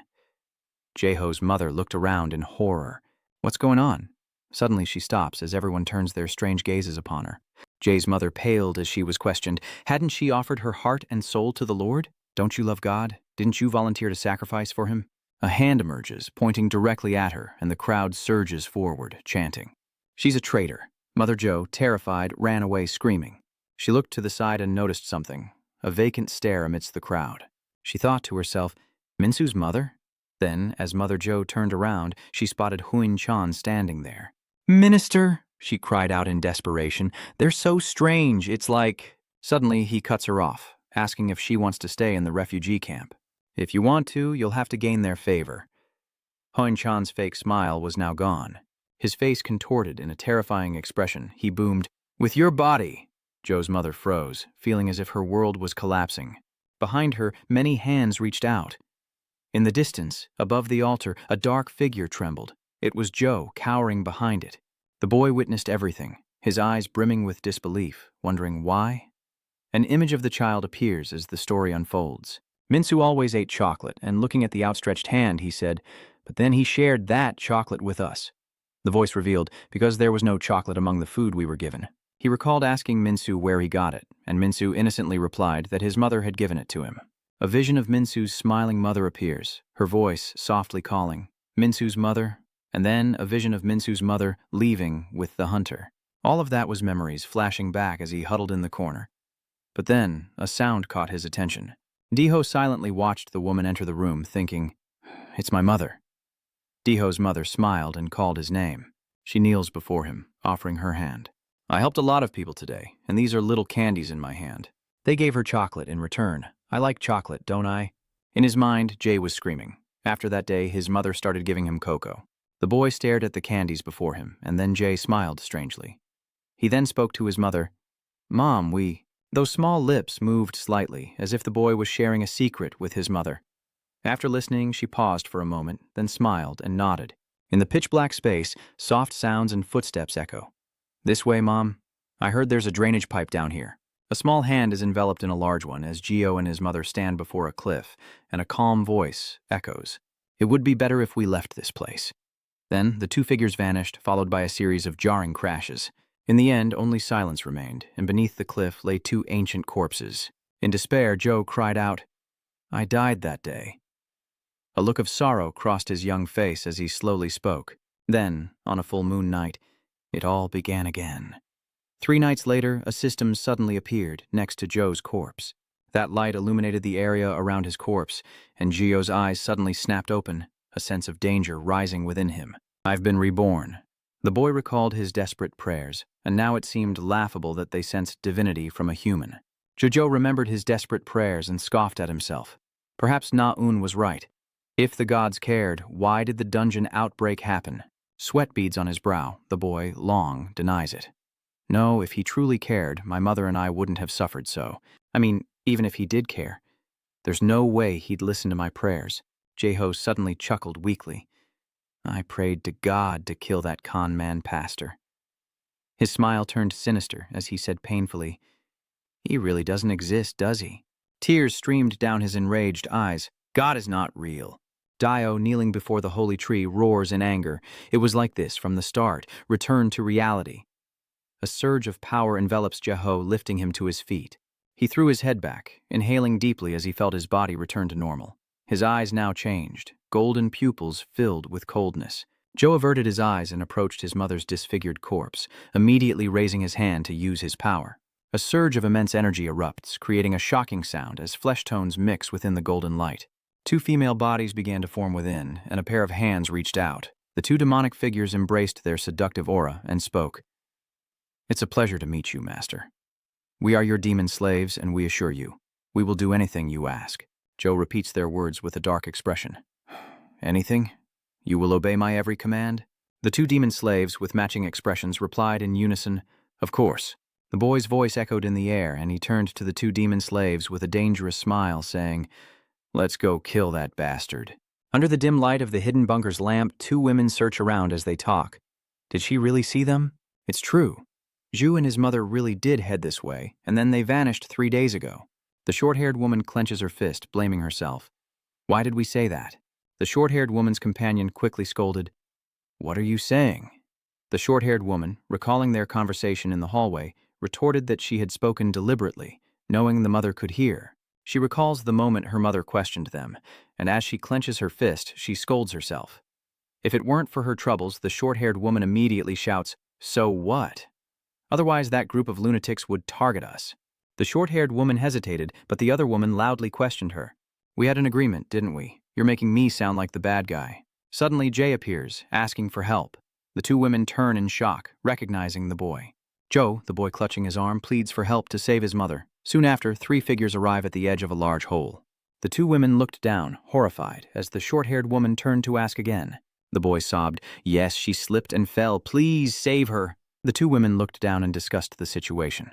Falling from this height would be certain death, wouldn't it? How could you say that in front of a child? "So, what should we do?" one of them suggested, looking at the boy. "Since we can't help you, why don't you go get some other people?" The boy suddenly asks a strange question. "Lately, Mom's been acting strange. She goes out every night and always brings back chocolate. Do you know anything about it?" The 2 women were startled and stammered. "Huh." They hesitated. "Oh, it's a special church service that only adults can attend, right, Mrs. Yan?" "Yes, that's right." The 2 women stared at him silently, then quickly explained, "It's a special service organized by the pastor." "Gio, you like the pastor, don't you?" This question catches them off guard. "No." The boy smiled wickedly and continued, I hate him. As soon as Joe finished speaking, his two demon servants appeared and pushed the two women down. The boy calmly closes his eyes amidst their screams, saying, Now I'm sure. Joe opens his eyes, coldly stating, The people here ignore the pastor's actions simply to survive. The boy looked at his two demon slaves and sarcastically asked, Isn't it disgusting? The two demon slaves looked at him and replied in unison, It is indeed disgusting. And their eyes changed instantly as they heard the boy's next command. You know what to do next, right? Not only their eyes, but their fingers lengthened as well. Then all hell broke loose as the two demon slaves began their slaughter. As a woman and a man fled, glancing back, the man's head vanished. The woman screamed in terror, then paled as she looked up to see a giant white serpent looming over her. It opened its crimson eyes and gazed down. Immediately, everyone fled for their lives, leaving only the girl, Non, behind. The little girl anxiously looked around, searching. Mother, where are you? Suddenly, a boy appeared, Dio standing still as he watched the others flee. Seeing him, Non runs to him. Jeho, where have you been? And with danger closing in, she grabs his hand and pulls him away, saying, We have to run. Seeing him frozen, she stops, confused. Jeho, do you know you'll have to make a big decision when you grow up? He asks. Joe slowly speaks incomprehensible words, but he still has the potential to become a good person in the future. Non asks him, confused, Joe, what are you saying? Doe hesitated, then continued, When you become an adult. He recalled carrying Non to the infirmary, lamenting that he'd promised to become a good person. The snake behind him widened its eyes, the atmosphere growing ominous with each word. But I don't know if I can protect you. Jeho's eyes welled with tears, but he steeled himself, saying it was best to kill him before that happened. Elsewhere, in the soft glow of candlelight, a hand gently strokes Minsu's mother's hair. You're beautiful. How old are you this year? Minsu's mother softly replies to the man, 35, the perfect age. Why did I leave my husband during the dungeon outbreak? She recalls the past, saying, He abandoned us and ran away alone. A voice from her memory softly calls out to her, My wife! Minsu's mother emotionlessly reveals that he died soon after, but the voice in her head tells a different story. Grasping his hand, she says it's safer over there, but the man feigns annoyance, wondering why a man can't protect his own woman.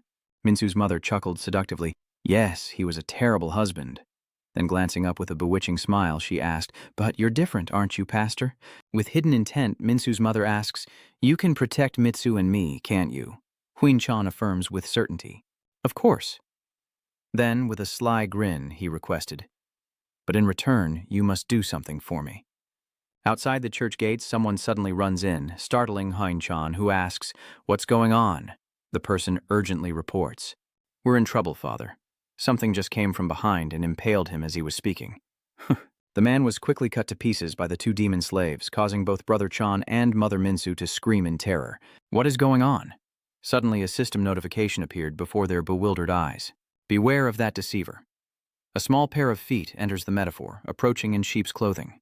But in reality, they're wolves in sheep's clothing, always watching their prey. Joe appears behind the two demon servants, accusing them, echoing the pastor's words. The boy's eyes burned with resentment as he questioned him. But was he truly a pastor? Touched on a secret, Hun-han angrily denies it, shouting, What do you think you're doing, you brat? Suddenly he stops, eyes wide. Two demon slaves approach in the dim light. Seized by the two demons, Huin-han, losing his mind, blurts out, Who are these beautiful ladies? One of the demon slaves whispered into his right ear, We have something to ask you, Pastor. He replied awkwardly, What is it? The other demon whispers into his left ear, Why did you do this? Why did you claim to be a messenger of God? As if hypnotized, Huin-chan answered, He revealed a shocking truth. I'm not actually a pastor. He began to recall the past, before the dungeon outbreak, when he was just a man praying in the church. Huin-han recounted the desolate scene, and as he listened to the prayers, the dungeon outbreak occurred, destroying the church and killing all the other worshippers. Even the pastor was dead. Here, the truth begins to unfold. He picked up the Bible in the past, his eyes darting back in fear. He noticed the survivors approaching, and in that haunting echo of the past, they asked if he was the pastor. Back in reality, he suddenly shouts that they themselves called him a pastor. Minsu's mother stares in shock as the deranged man reveals the truth. The officials leaving the shelter was a lie, as Joe watched him confess his secrets. I lured hunters to seize this shelter and kill everyone.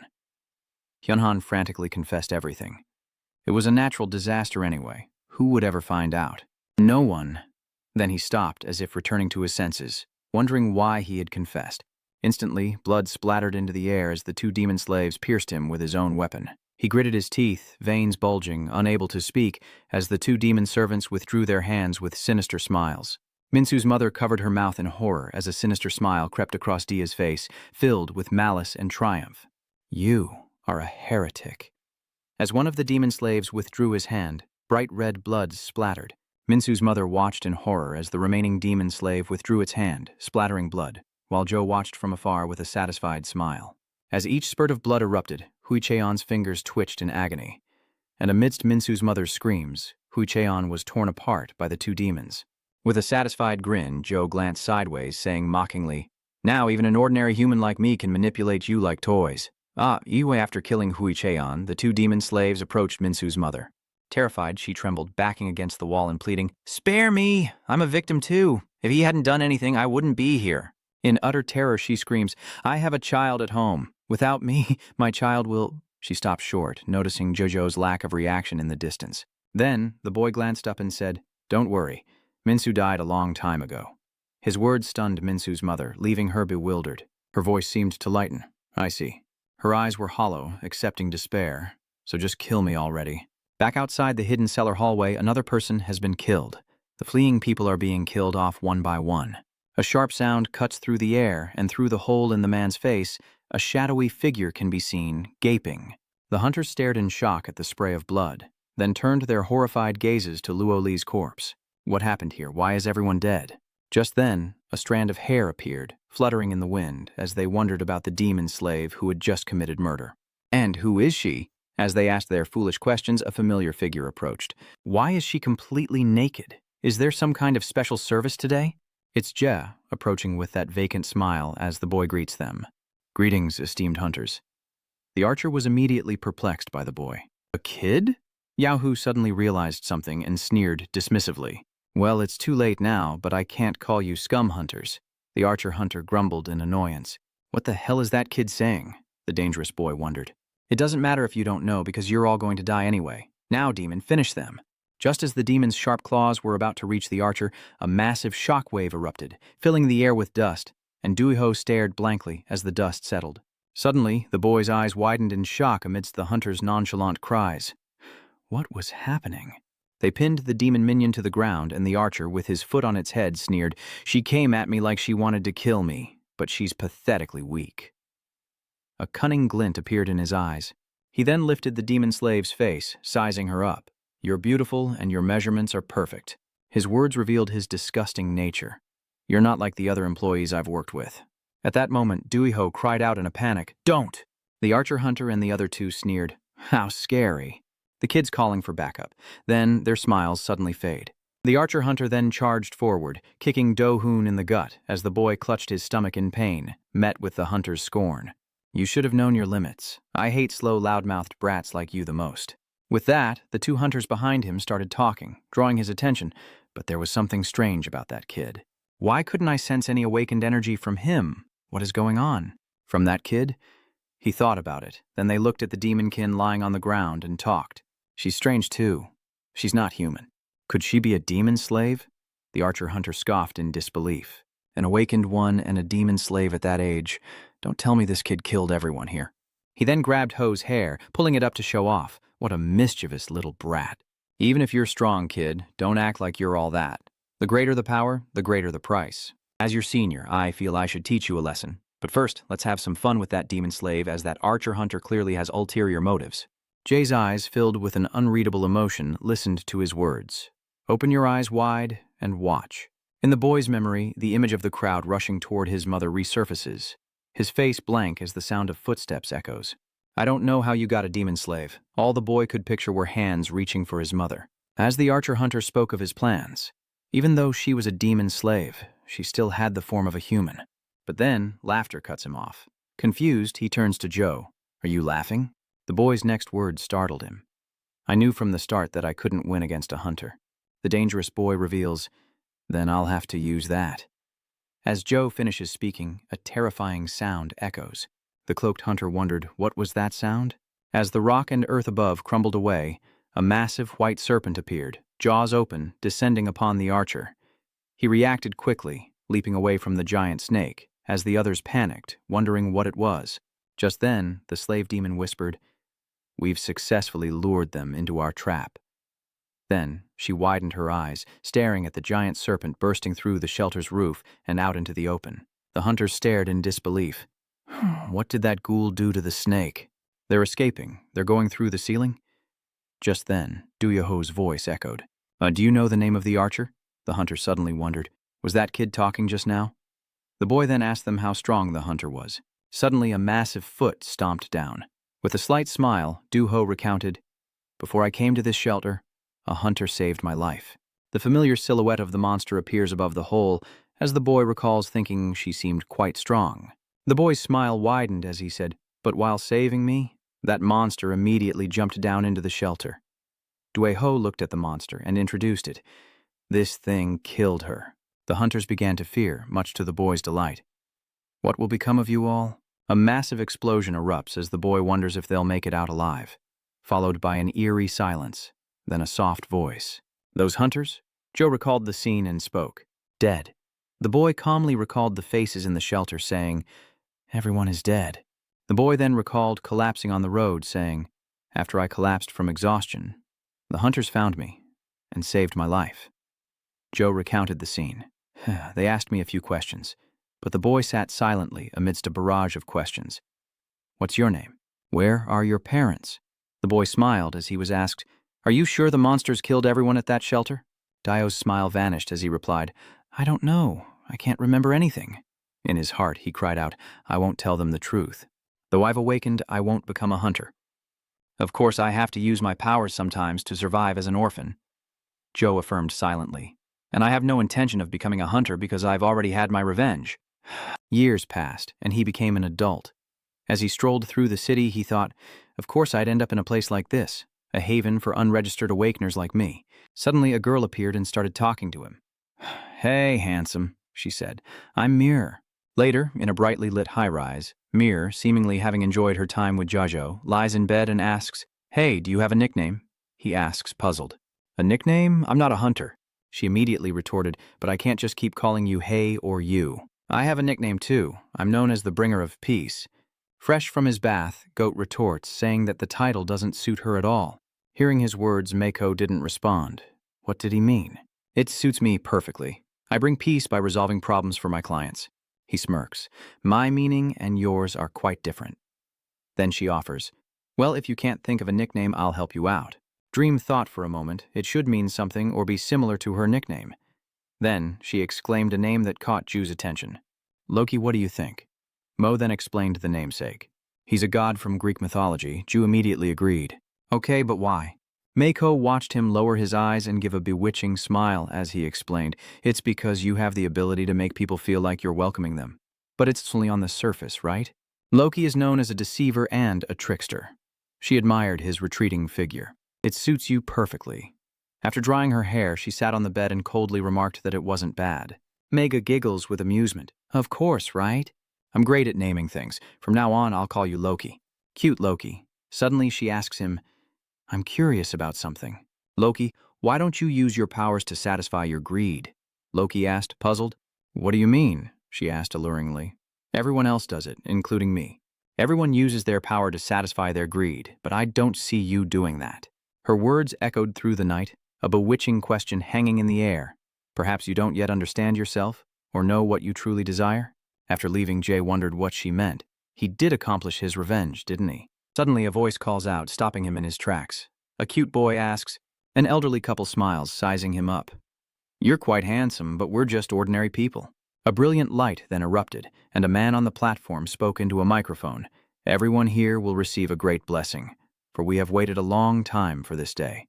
As he's introduced, a bald man steps forward. "Today, the Heavenly Ghost Sect leader will show us his power." The crowd below roared, chanting, "Chief, you're awesome, Chief!" He beams, basking in the crowd's adoration. "So handsome, so cute." Then the host gestures to the side, introducing, "The disciple about to experience his power is him." The blindfolded youth steps forward to the host's pitiful cries. "Oh no, you're blind, aren't you?" The young man replied, "Yes, I had an accident when I was little." The host then turned to the person next to him as those around them whispered, How tragic. The man on stage continued. She is my mother. The mother beside him began to feign tears. If only I hadn't let go of his hand back then, he wouldn't have ended up like this. It's all my fault. The young man beside him softly says, Mother, the host is turning the camera to the audience to ask how pitiful we are, right? Then he loudly proclaims that their worries will end here. A light cloth dances to his powerful voice. The leader of the heavenly ghost sect will restore his sight. The bald man placed a small cloth on the boy's face, then reached out, his eyes focused intently, and began to chant strange words. Those below listened intently to the prayer as he chanted more and more fervently from the platform. Below, people waited with bated breath, and after a moment the man chanted louder, and as if on cue, the boy shot up, eyes wide, crying out, trembling as he reached up to touch his face. My eyes! Amidst the crowd's astonishment, he feigned joy, exclaiming, I can see. It's real.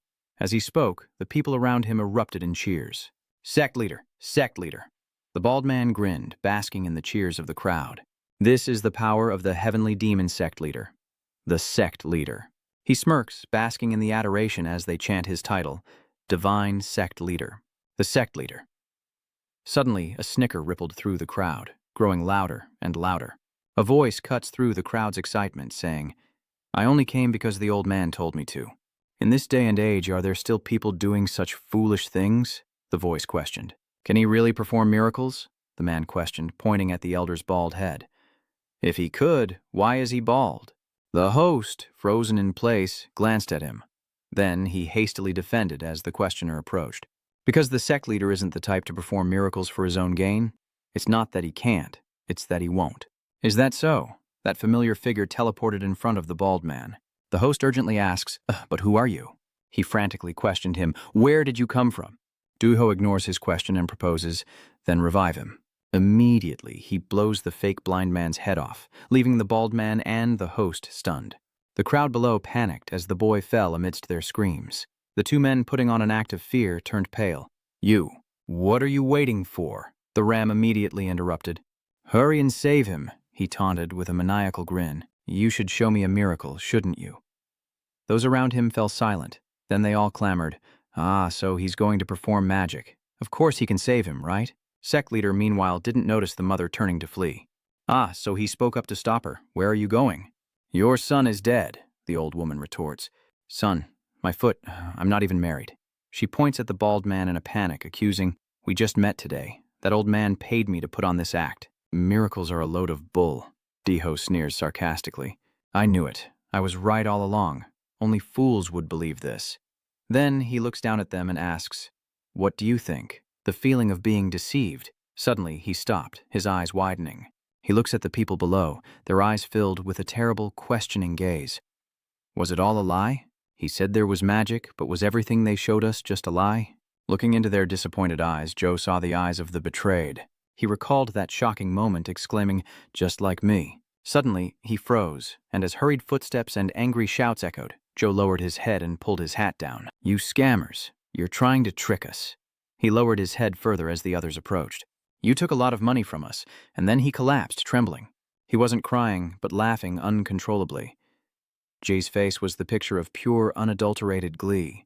From that moment on, he made a decision for himself. In that place, I realized my desire for revenge was far from over.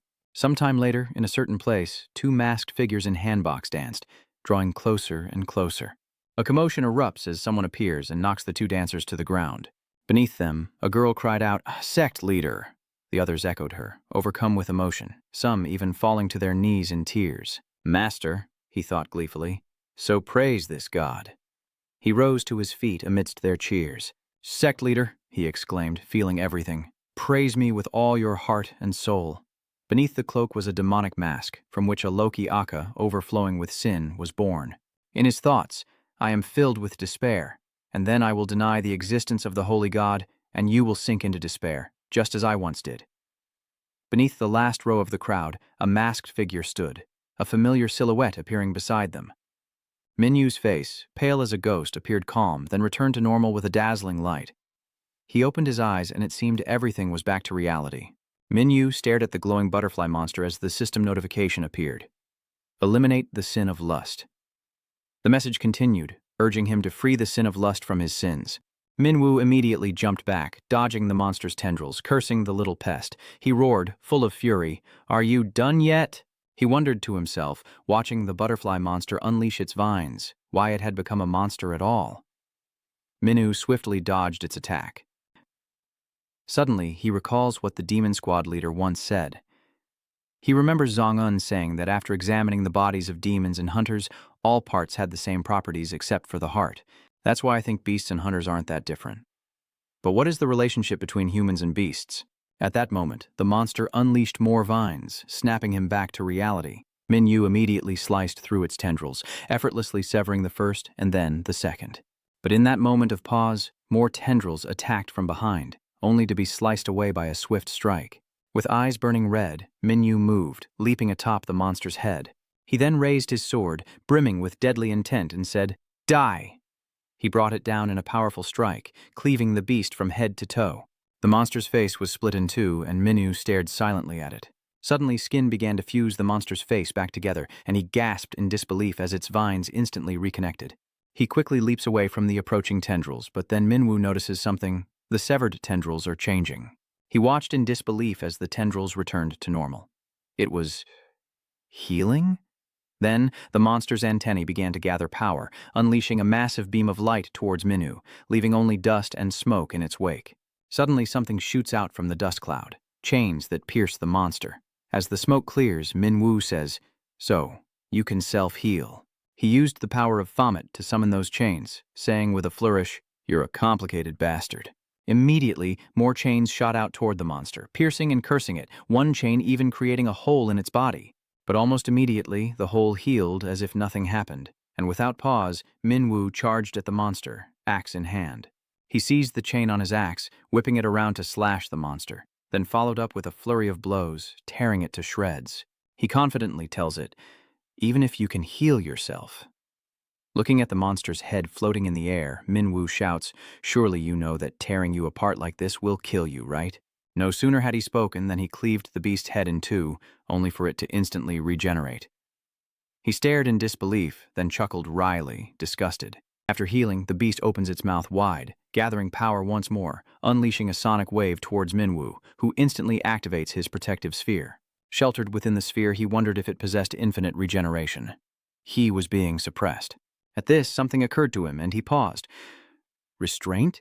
It was then he realized the situation. Wait, this is Gehenna's space.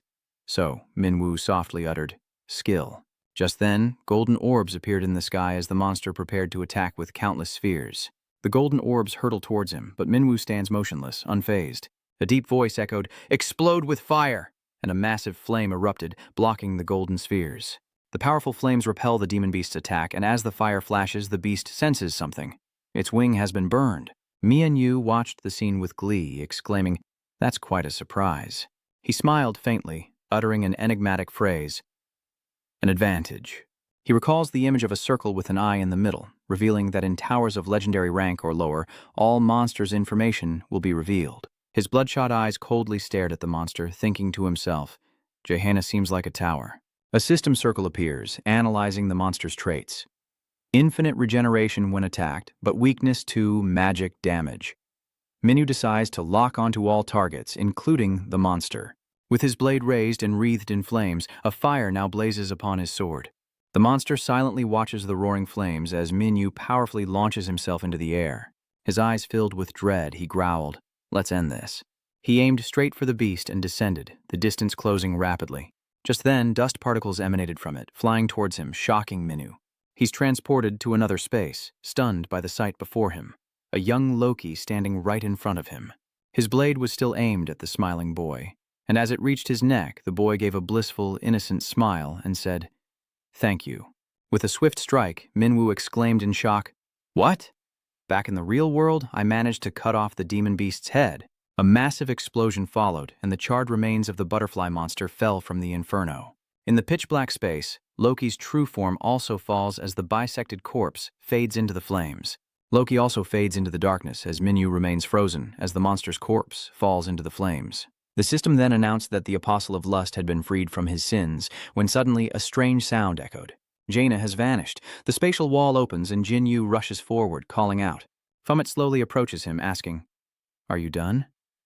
Suddenly, he notices the charred corpse and hesitantly says, "It seems to understand." Jin Yu glanced over, annoyed. "No wonder the beasts disappeared. Did you kill their master?" Suddenly, a sinister smile crept across his face. "This is getting interesting." Jin Yu, recalling the chaotic scene with the two demon slaves, said, "Bro." Then he turned to Minu, subtly hinting at a deal. "Either way, I helped you as much as I could, so don't complain next time." Noticing his strange silence, Minu asked, "What's wrong?" His mind was now filled with questions. What is that? I didn't kill them both. He thought back to when he met the young Loki, asking himself, but why did I hesitate back then? Was I confused by his story as I questioned myself? Meanwhile, Jinwoo waved his hand, calling out to him, "Hey, Fomet, why are you spacing out?" Min Yu wondered if he pitied him, but when he didn't get a response, Jin Yu stubbornly persisted. "Are you even listening? Hey, you heartless fool." Min Yu, annoyed, denies it all. "No way, that's impossible." Seeing his indifference, Jin Yu seized the opportunity to berate him, calling him a brainless idiot. He grits his teeth in annoyance. But why does he feel so uneasy? And of course, that guy is still bothering him. Hey, what's 2 times 2? Don't you know? Oh, that's right, you wouldn't. As soon as he said that, Minu smacked him upside the head, scolding, "Shut up! You're too comfortable!" He glared angrily at Jin Yu, who was holding his head with tears in his eyes, and scolded, "You've talked enough nonsense, you should—" Suddenly the system appeared, stopping him in his tracks, and he stared at the system window in disbelief. Jin Yu, confused by his silence, turned to look, and a stunned voice echoed, "What is this?" What shocked him was the system notification. The main quest to eliminate Loki's Apostle of Lust had been completed, and the reward was Loki's special skill. The scene shifts to Minwoo's apartment in the human city, where a hand gently offers a plastic container, saying, "Here, try this. I made fresh kimchi and I think you'll like it." Yanja took the box and happily replied, "Thank you, I'll enjoy it. Come to think of it, I made some sauce the other day and it tasted pretty good. Bring some home with you." Mrs. Song happily replied, "Thank you so much." Suddenly their expressions changed as they leaned in to whisper, "But did you know?" They glanced at Eorium, gossiping. That girl went to his grandfather's yesterday and now she's here. Eorium worried to herself, is he even home? Standing before Minu's house, she wondered, what should I say? Should I apologize? Wait, isn't it rude to come here unannounced? Then she remembered when he suddenly hung up on her at the cafe, so she didn't want to call him again. Eorium, filled with determination, knew she needed to clear things up. She just needed to find a mercenary as strong as Fomet. Suddenly, a question flashed through her mind. "Eorium, do you have any feelings for Min Yu?" Her eyes lowered slightly, a hint of silence. Then, suddenly, voices echoed from behind her. "Should we go to dinner?" Eorium was stunned to recognize the voice. "Let's eat then. What was that?" Eating and drinking are the most important things to those busy modern people. Min Yu clicked his tongue as he appeared. "How could a child like you be a busy modern person?" He sighs, exasperated with the person next to him. "I saw you last time, but why are you so concerned about touching your food?" Seeing them, Eorium hurriedly ran away, making a noise that caught Jin Yu's attention. "Did you hear something?" Song and Yanja gave her strange looks as Eorium cried out in a panic. Why? Her determined expression has faded to a pale face. Why did I run? Meanwhile, Minyu glanced at the kid next to him, who was calling out, "Grandma, can I come over to your house for dinner later?" "Of course, you should come too." Then a gasp of surprise. "What?" After hearing what Minwoo revealed, Jinwoo excitedly asked, "The skill you received after killing Loki is a summoning skill?" He followed up, probing, "You also received a special skill after killing the hunter Giovanni, right?" Minyu calmly replied, "Yes." He thought of the two of them and analyzed. Giovanni was the apostle of wrath, and Loki was the apostle of desire. And you have their special skills. After all, Jinyu concludes that if the same thing happens with those you interact with from now on, it means you can receive their special skills as a reward. Don't you think? Hearing no response, he fell silent, wondering what was happening with Fomet. Why go so far to do this? Without dwelling on it, Jinwoo sighed and spoke. "That's enough," he asks Minyu. "Have you tried summoning a spirit animal yet?" He anticipates revealing to him that your spirit animal will be determined by your essence and personality. "I wonder what abilities your spirit beast will have, or how many you'll get." Minyu stood there, clenching his fist, closing his eyes to think, then softly spoke the word, essence. Afterward, he looked at the fly beside him and teasingly asked, "Would you want to fly as your spirit beast?" Jinyu, annoyed by his taunts, retorted, "Who wouldn't want one? They're small and valuable, not a partner to aid in battle, but a tool for gathering information." With that, he had an interesting idea. "Why don't you see what kind of spirit beast you'll get?" Following his suggestion, Minhu closed his eyes. He began to conjure its image in his mind. A spirit beast, huh? I want it to look terrifying, with sharp teeth and the killer instinct of a warrior. Then he opened his eyes and exclaimed, "That's right, the strongest demon beast." Suddenly, a flash of red light appeared before him, and the system announced the skill of summoning a spirit beast had been activated. Jinyu raised his hand to shield himself from the immense power, as Minhu silently waited to see what would happen. Within the red light, a demonic face appeared, and a fiery red aura gently rose from his home. After a moment, the power dissipated. Jinyu silently stared at what was before him, then chuckled. Minhu silently watched what was in front of him during Jinyu's gleeful laughter. "What the hell was that? Is that your familiar?" His lips twitched, and veins began to bulge on his face. Minhu groaned in annoyance. "What is that thing?" Inside the grand building, Tung assures Seonwoo that everything has been handled smoothly, adding, "Hunter Faramet has found contact information related to the dungeon outbreak. I've reviewed the refugee camp records and there are many traces of that murder case," Sung-un said with a slight frown. "But how is that connected to the awakened Loki, even if the data matches?" With a cold expression, Tung asked, "What data?" After the dungeon outbreak, awakened criminals were on the rise. Upon hearing Sung-un's words, Tang replied with a cold expression. The influence of the hunters was growing stronger at that time. They reveled in wealth, power, fame, and everything else, then used their influence to cover up their crimes. One then said angrily, "So we're the bad guys." Tang closed his eyes calmly and said nothing, while Zong-un smirked and continued, "So you only told your brother about this?" "That's right, so what is he planning?" T. Yang thought, noting how much attention he'd paid to his brother these past few days, and said, "He said he was going to an item repair shop." Hearing this from the front, Song-un replied, "An item repair shop, not the mall?"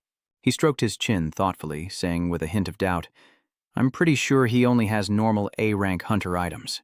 Shouldn't he go to the mall for better items? Maybe he needs something usable right away instead of waiting for the mall." Hearing that, Zeon rubs his chin and chuckles. "Now that he's done that, I have to give him a reward." The scene shifts to a room where a pair of feet suddenly stop. Minwoo frowned, his voice serious. "Is this the place the ghost captain mentioned?" Just then, a female employee approached, asking, "Are you the form hunter?" Then she bows slightly and says, "The ghost captain told me to come here. I'm the manager. This is an item shop for special hunters." "Special hunters?" She smiled and said gently, "That's right. This is a shop exclusively for hunters who have made great contributions or have close ties to the shop." Minwoo, confused, says, "But I'm far from meeting either of those requirements." At the same time, he couldn't help but wonder if this was a VIP store. Yujisu simply smiled, bowed, and welcomed him in. "The Grim Reaper knows a lot of people. Come in." Minyu entered, still doubtful, thinking that he knew the ghost captain had many connections, but he never imagined the extent of his influence. Suddenly, his eyes widened, as if he'd spotted something. Minyu entered the room, his eyes drawn to the powerful weapons. What was he thinking as he surveyed the items? Minwoo gazes at the weapons, at the artifacts here. Yujisu chuckled softly behind him, then spoke in a gentle tone. "You can feel it, can't you? The power of these artifacts?" She noticed his surprise and continued, "They're all cursed items."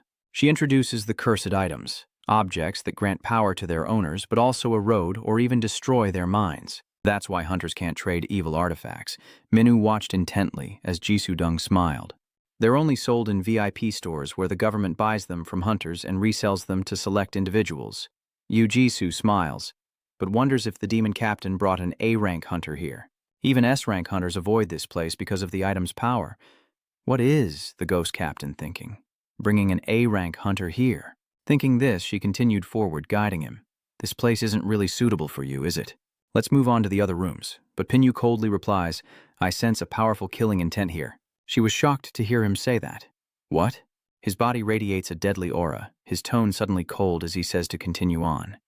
Minyu examines the weapons, thinking, "Let me temper your minds." Many items appear, his eyes now terrifying as he thinks, "Kneel before me." Yujisu in the back seems to sense that murderous aura. She was terrified, realizing this killing intent could control these evil weapons without harm, envisioning a way to make them recognize their user as dominant. She wondered how an A-rank hunter like him possessed such monstrous bloodlust, and trembling reached out to him, saying, "Faux megaflow hunter." Just then, a hand touched his shoulder from behind, and a voice said, "Can you stop?" He calmed down and coldly eyed the newcomer. Helios.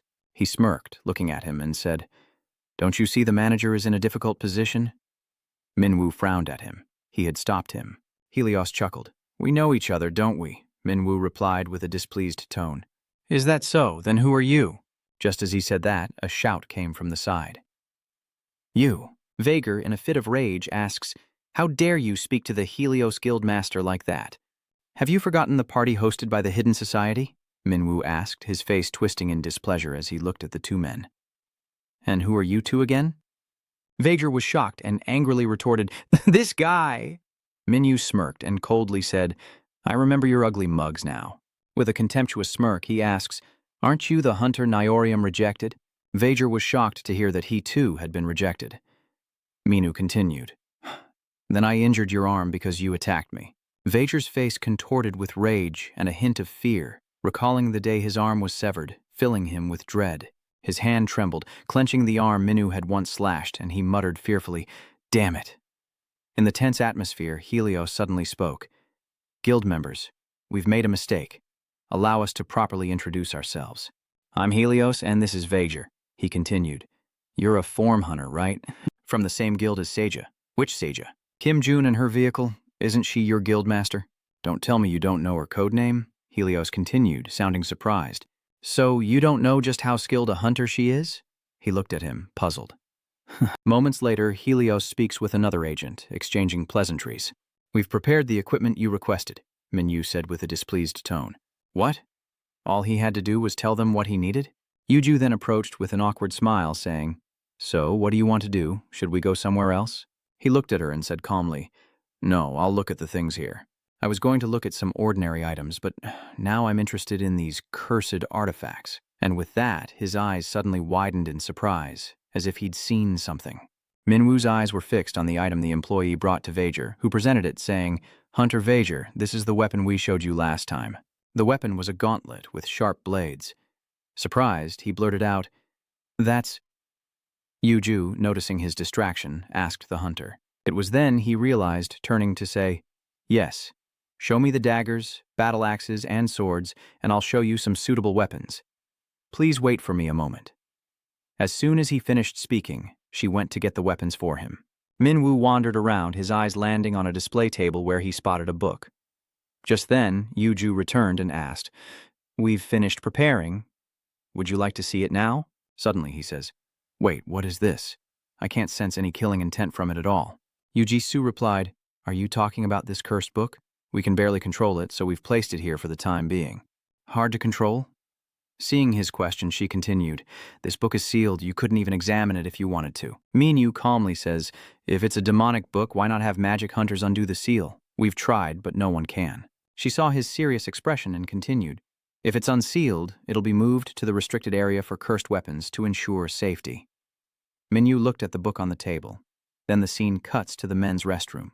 Vager, standing at the sink, stared into the mirror, recalling Helios's words.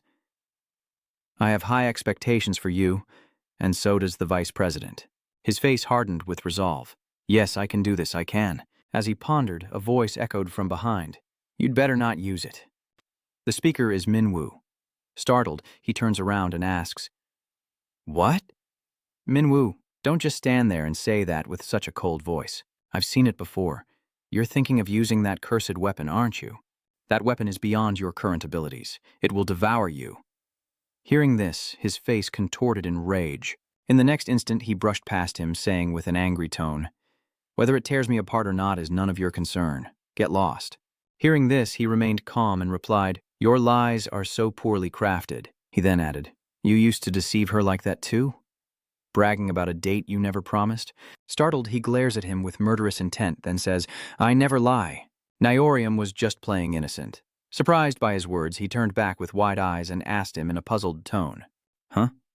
Cut to a small house where he opens the door and enters. With a darkened face, Minwoo entered the house, glancing around before looking outside. Minwoo searched every corner of the house, then said coldly, "You guys are really good at hiding.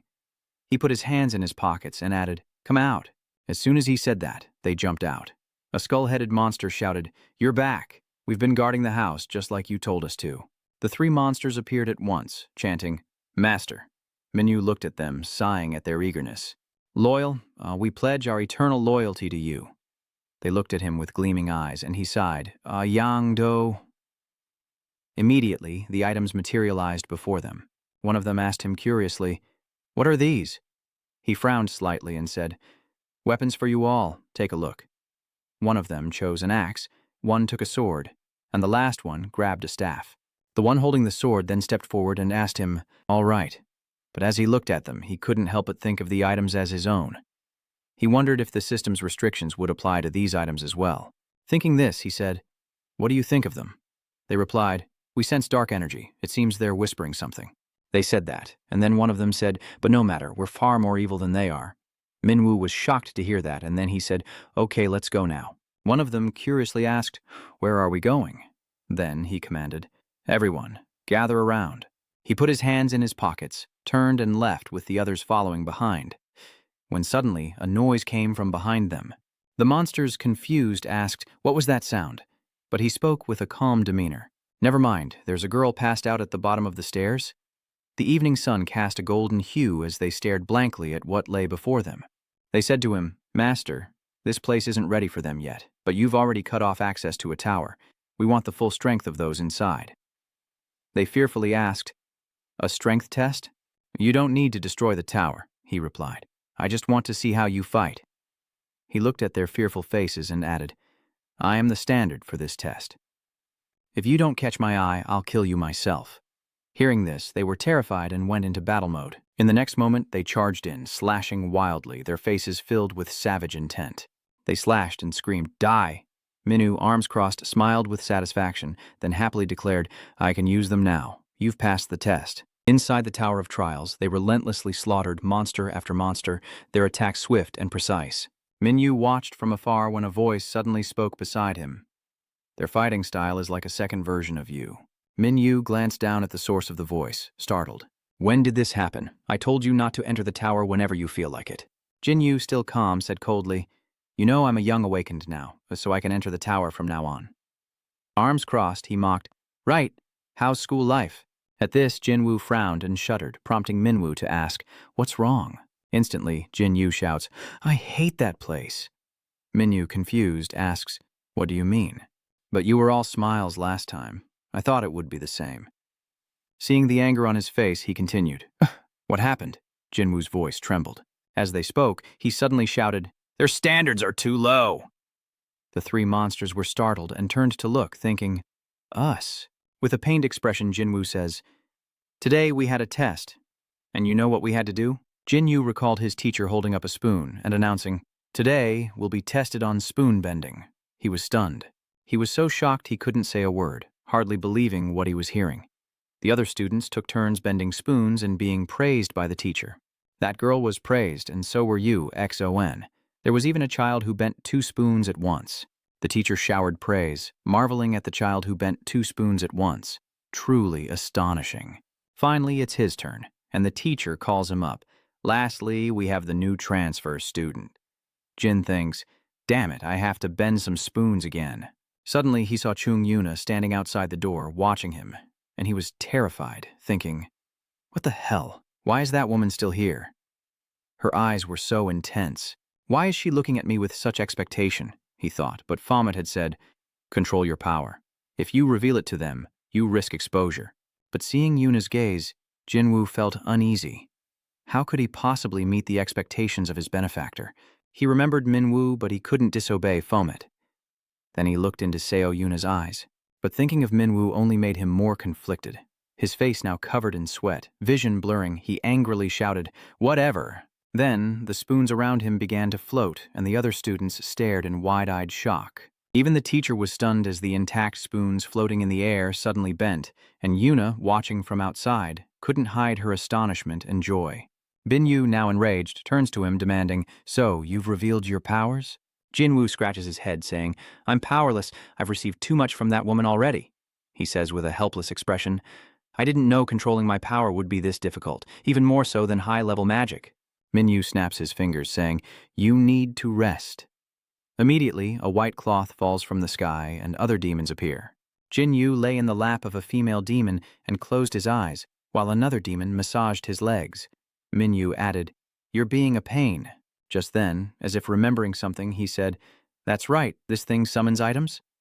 Minyu sat down beside him, picked up the book, and asked, "Can you open this?" Seeing the book, Jinyu asks, "A magic tome? I heard even great mages couldn't open it." "You can't compare me to those fake mages, but why a sealed magic book? You could have picked something better." Shaking the book in his hand, Minyu calmly says, "I sense something special about this." Jinyu's eyes widened as he stared in surprise. Then, thinking that Fomet truly had a good eye, he reached out and said, "Give it to me." The system announced the transaction, confirming it now belonged to him. Jinyu held the magic book and said, "Why is it mine now?" Minyu calmly replied, "It needs to be in your possession to be opened." Jinyu looked at the magic book with a puzzled expression. How strange. The scene changes to a room where Ella, the Lepoium Guildmaster, lies on a bed, a look of utter satisfaction on her face as she says, "That was amazing." The doctor standing beside her says, "For a hunter, you sure do moan a lot. Sure do moan. Even hunters are still human," Ella retorts, annoyed. "Combat hunters have high stamina, but mages like me are physically weak and get tired easily." She glanced at M beside her and asked, "Do you want an IV too?" M, a Lebome hunter, smiled brightly and replied, "No, I'm fine."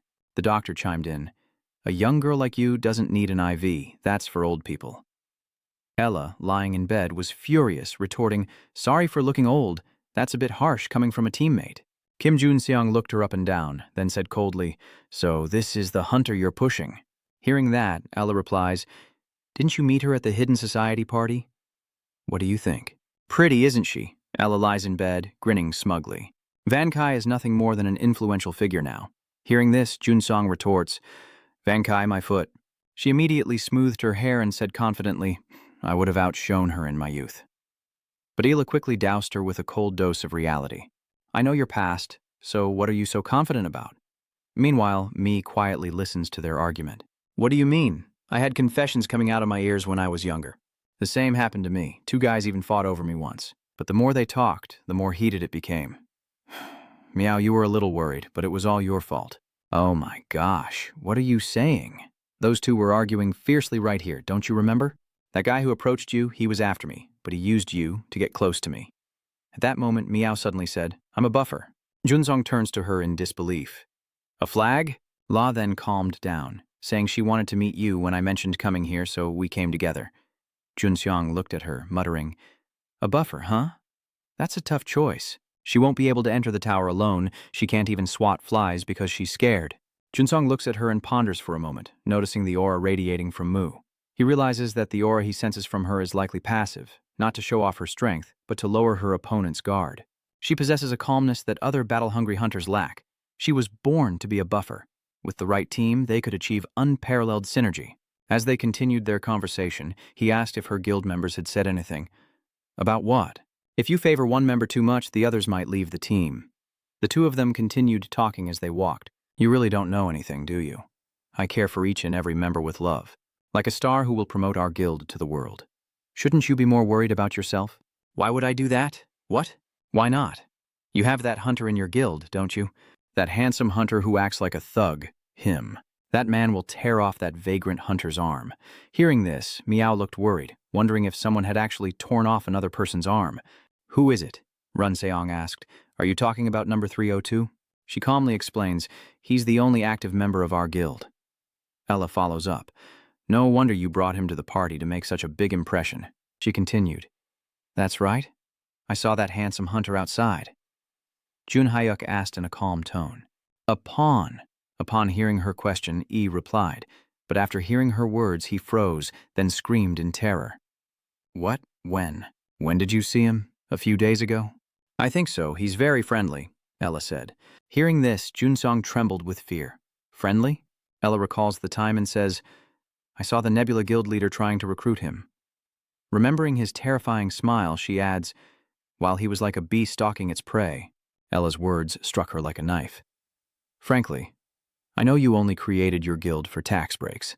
You have no plans for him, While the Nebula Guild is the best in the country, offering benefits and support, they simply lack nothing. The more she spoke, the more it felt like arrows piercing Jun Seong's heart. Hearing that you don't support him, even as a rookie, is why everyone wants to join the Nebula Squad. She warns her to be careful, or Jun Seong will be taken from her. Changing scenes to the neighborhood, Minwoo walks along eating a corn dog when he sees a long line of people and asks, what are they lining up for? Looking towards the line, he sees Jun Seong happily treating patients, telling them to take their medicine regularly and gradually reduce the dosage. Do you get around often? He suddenly asks. A quack. She froze for a moment, hearing those words. The scene shifts to a cat yawning in a street corner as Jun Seong and Minwoo stand on a rooftop. He asked her, what are you doing? Jun Seong explained, I've noticed a lot of elderly people in your area. I want to provide more medical services. I have a reputation to uphold as president after all. Then, feigning concern, she says, don't worry, I'll clean up later. As president, I don't want my members to be bothered. Then, with a gentle smile, she says, just relax and get some rest. Room 302. He looked at her coldly, saying, it feels like you're emphasizing certain words. Jun Hyuk, sensing his suspicion, pretended to say, it's just your imagination. Minwoo, still suspicious, stares at her, then says helplessly, do what you want. You're not doing anything weird, so whatever. Of course, I won't cause trouble for my members.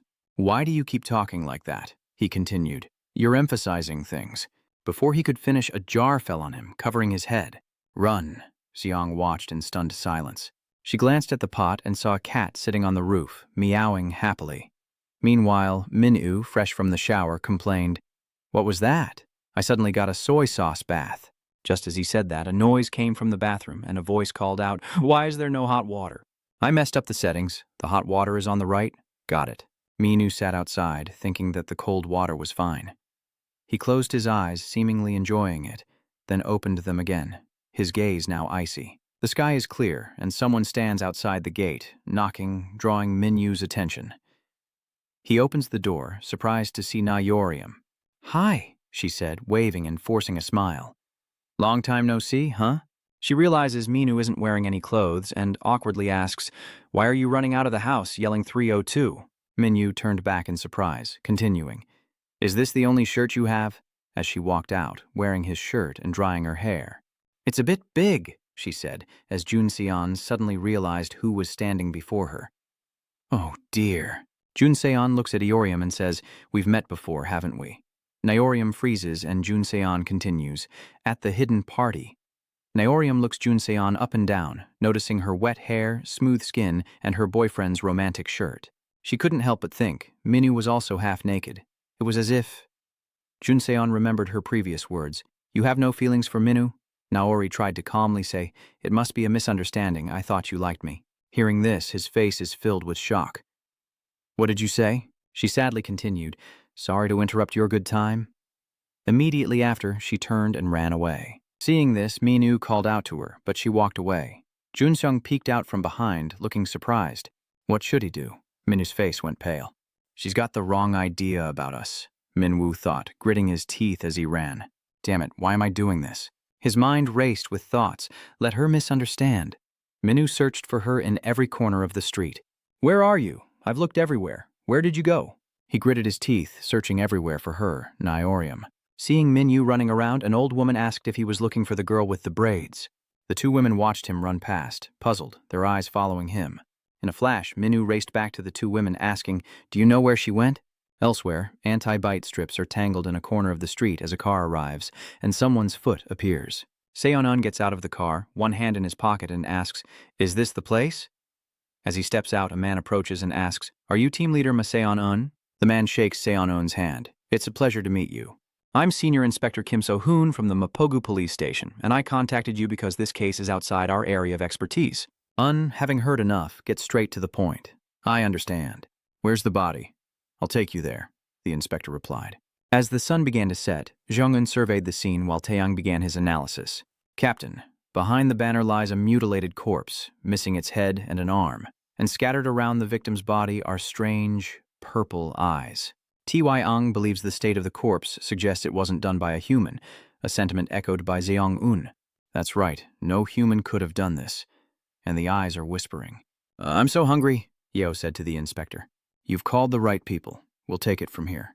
A car door slams shut as Mr. Un and Zung watch the inspector's car drive away. Mr. Un asked.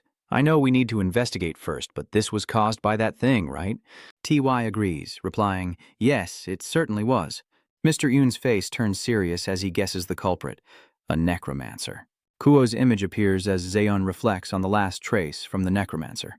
The last trace the necromancer left was on Fomit's advisor, the hunter who passed away, his hand covered in twisted marks. The necromancer wanted information on newly awakened hunters to revive his dead wife, and the hunter Kwa provided it, leading to the hunter's disappearances. Zeon pondered this as he walked down the street. Though Quer was captured when Fomet stopped the spirit, he was killed by the necromancer's evil spirit. The eyes and teeth on Quer's back ready to devour him.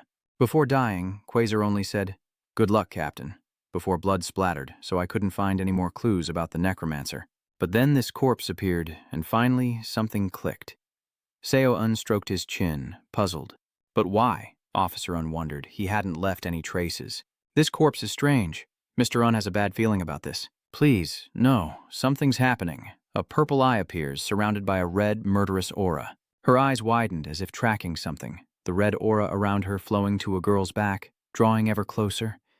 It was following Eorium. She turned to look, a sense of foreboding in her eyes. Was that voice real? Her eyes lit up at the sound of his voice. Minyu had finally found her.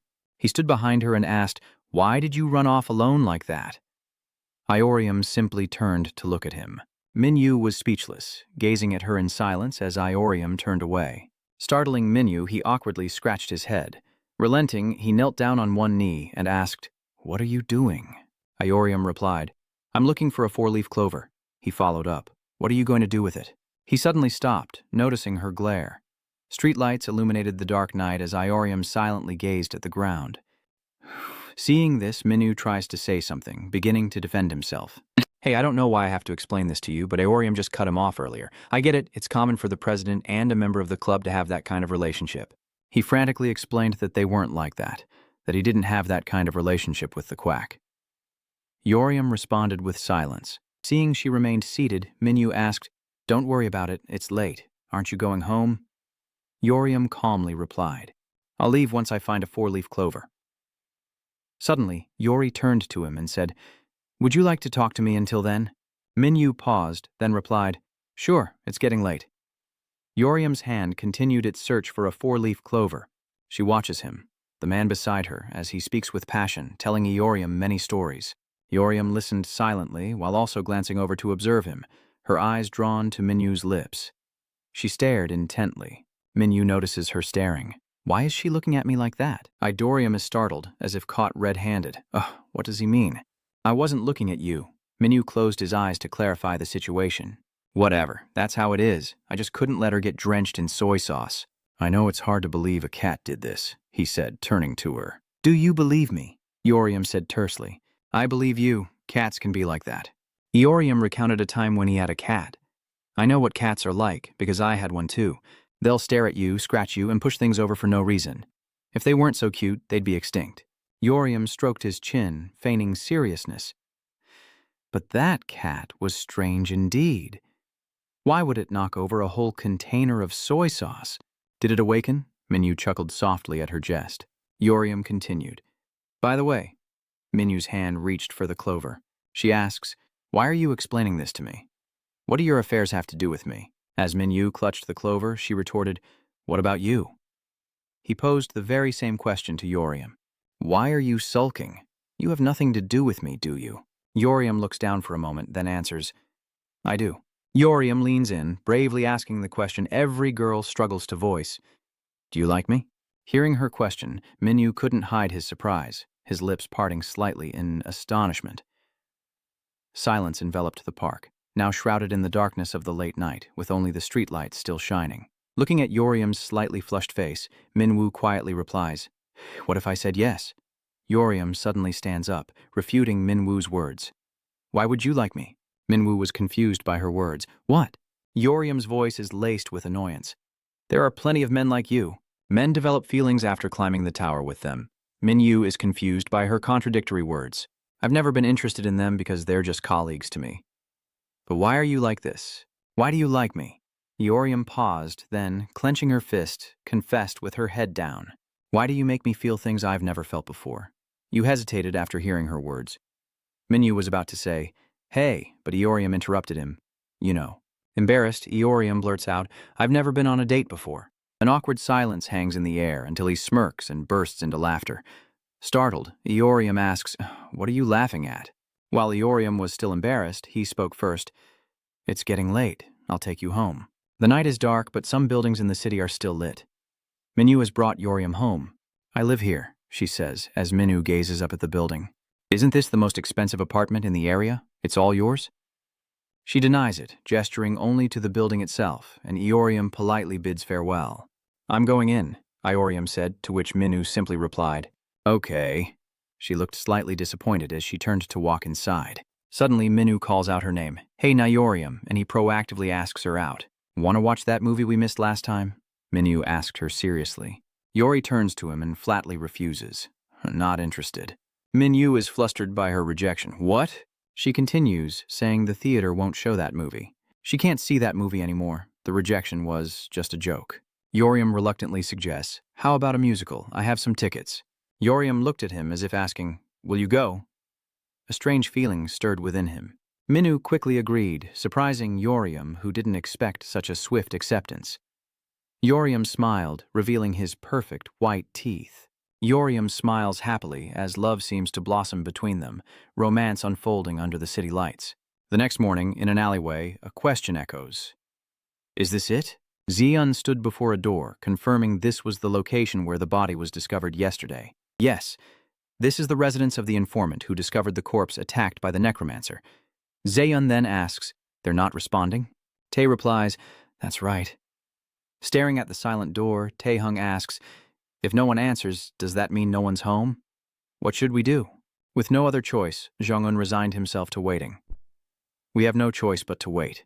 A figure appeared near Zong-un and Zung. Zung glanced at him. He was hooded, carrying a black bag, and seemed hesitant before Zong and Zung.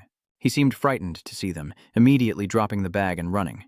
Seeing him flee, Mr. Un said to Tang, "Why is he running? Who knew the two were talking? What's the chance he's a witness? About 80%. Capture him." Upon receiving Sung-un's order, he immediately teleported and gave chase. He fled through the closely packed residential buildings, but just when he thought he was free, Tae-yang appeared before him. "Where do you think you're going?" He gritted his teeth, a look of worry on his face, and with a leap, he jumped onto the roof of the next building.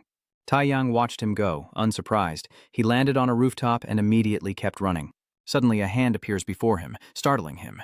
It's Seong-un. He flicks his fingers hard against his forehead, sending him staggering backward as Sung-un's car slowly approaches. "You saw it, didn't you? Why are you trying to run? You're a necromancer." Zong-un was about to continue, but suddenly his eyes widened in horror. His hood fell, and Sung-un exclaimed in surprise, "What happened to your face?" His face is revealed, and violet eyes identical to the previous victims have taken over half of it. He pulls his hood up, hiding the unsettling half of his face, and answers anxiously, "I don't remember clearly." He suddenly remembered something and quickly recounted it. "That's right, I was the only one who discovered him." "He's dead, right? That guy? With injuries like that, he must be dead."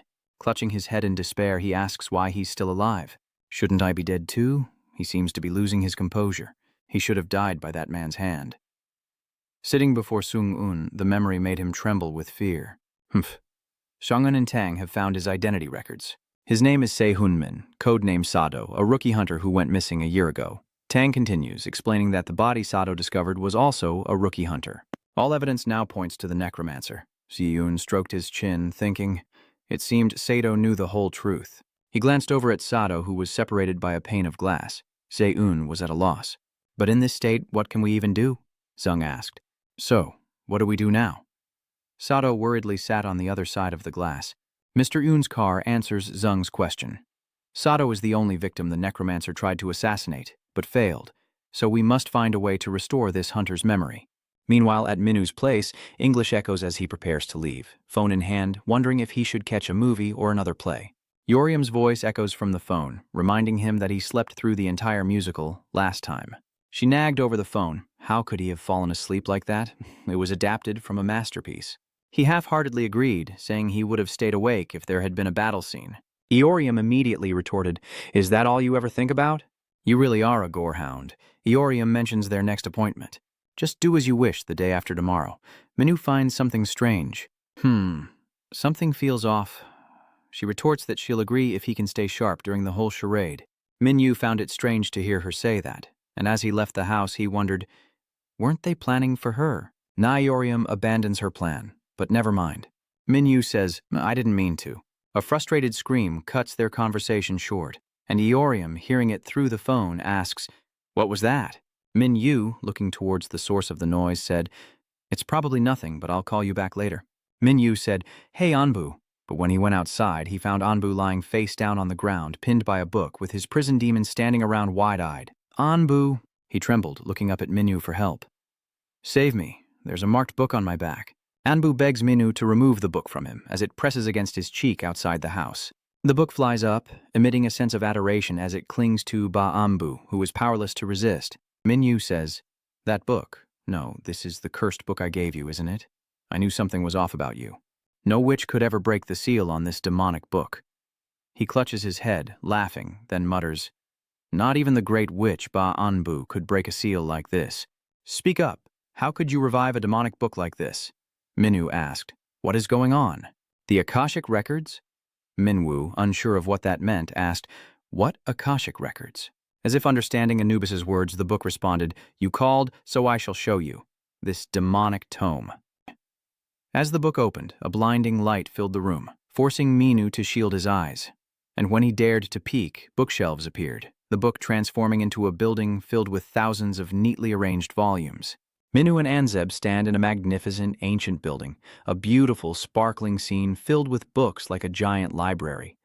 Anbu explains, this book contains all information about science, magic, world history, everything from the past to the present, and even predictions of the future. It can even analyze the nature of past and present events. You hold up the book, noting that Akashic is just such a book. Minwoo's eyes widen in surprise, but he nonchalantly replies, it's a very useful book, isn't it? Why are you complaining when I've given you such a great tool? Aneb is furious at Minwoo's words, saying it sounds good, but it's not. Has he ever considered the consequences of using this cursed book? Minwoo countered, asking what would happen if he used it. Minwoo remains silent, the cursed book still clinging to him, as Aneb describes the grave risks. If he doesn't become a god, he'll become a rebel against the gods. Aneb speaks of an impossibility, approaching and absorbing all information while copying it. Do you think there's a world that could contain someone like that? Minwoo asks if he broke the seal on such a terrifying book, but Anbu explains that it should have been impossible. He continues, first of all, this book shouldn't even be here. It was stolen. Minwoo is shocked by Aneb's words. He was surprised and about to ask if he was being stolen, but Anebi cut him off. The gods started a war, but their opponent was someone even they couldn't defeat. Anebi's eyes turned blue as he spoke rapidly, as if controlled by someone. The gods thought they were all-powerful, which only made them feel more helpless. Then amidst the disappointment, they noticed something strange about him, and Minwoo softly called out, Hanzabub! Minwoo continued to listen as he revealed that the god had stolen their most powerful secret weapon, the Akashic Records. The god then understood everything and planned to create a weapon to win the war. Just as Anbu was about to reveal the most important truth, Minwoo was surprised to see blood trickling from the corner of his mouth and asked, What? Anbu awakens, his eyes returning to normal as if he'd been hypnotized, with no memory of what he just said, blood still flowing from his eyes, nose, and mouth. He wonders, what was I saying? Suddenly, Anbu's father collapses to the floor, unconscious and bleeding from his eyes, nose, and mouth.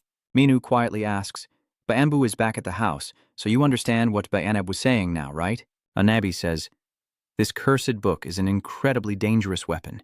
It even makes me forget what I said yesterday. Anbu rests on the mattress with the cursed book still clinging to his side. Minwoo sat beside him and asked, Can it be destroyed? He replied, I've tried, but it's useless. It's an indestructible object, with a bleakness mirroring the cursed book. But Anbu says, as long as we live, it will remain. As Minwoo left, his prison demon's voices echoed, Leave it to us, Master Anbu.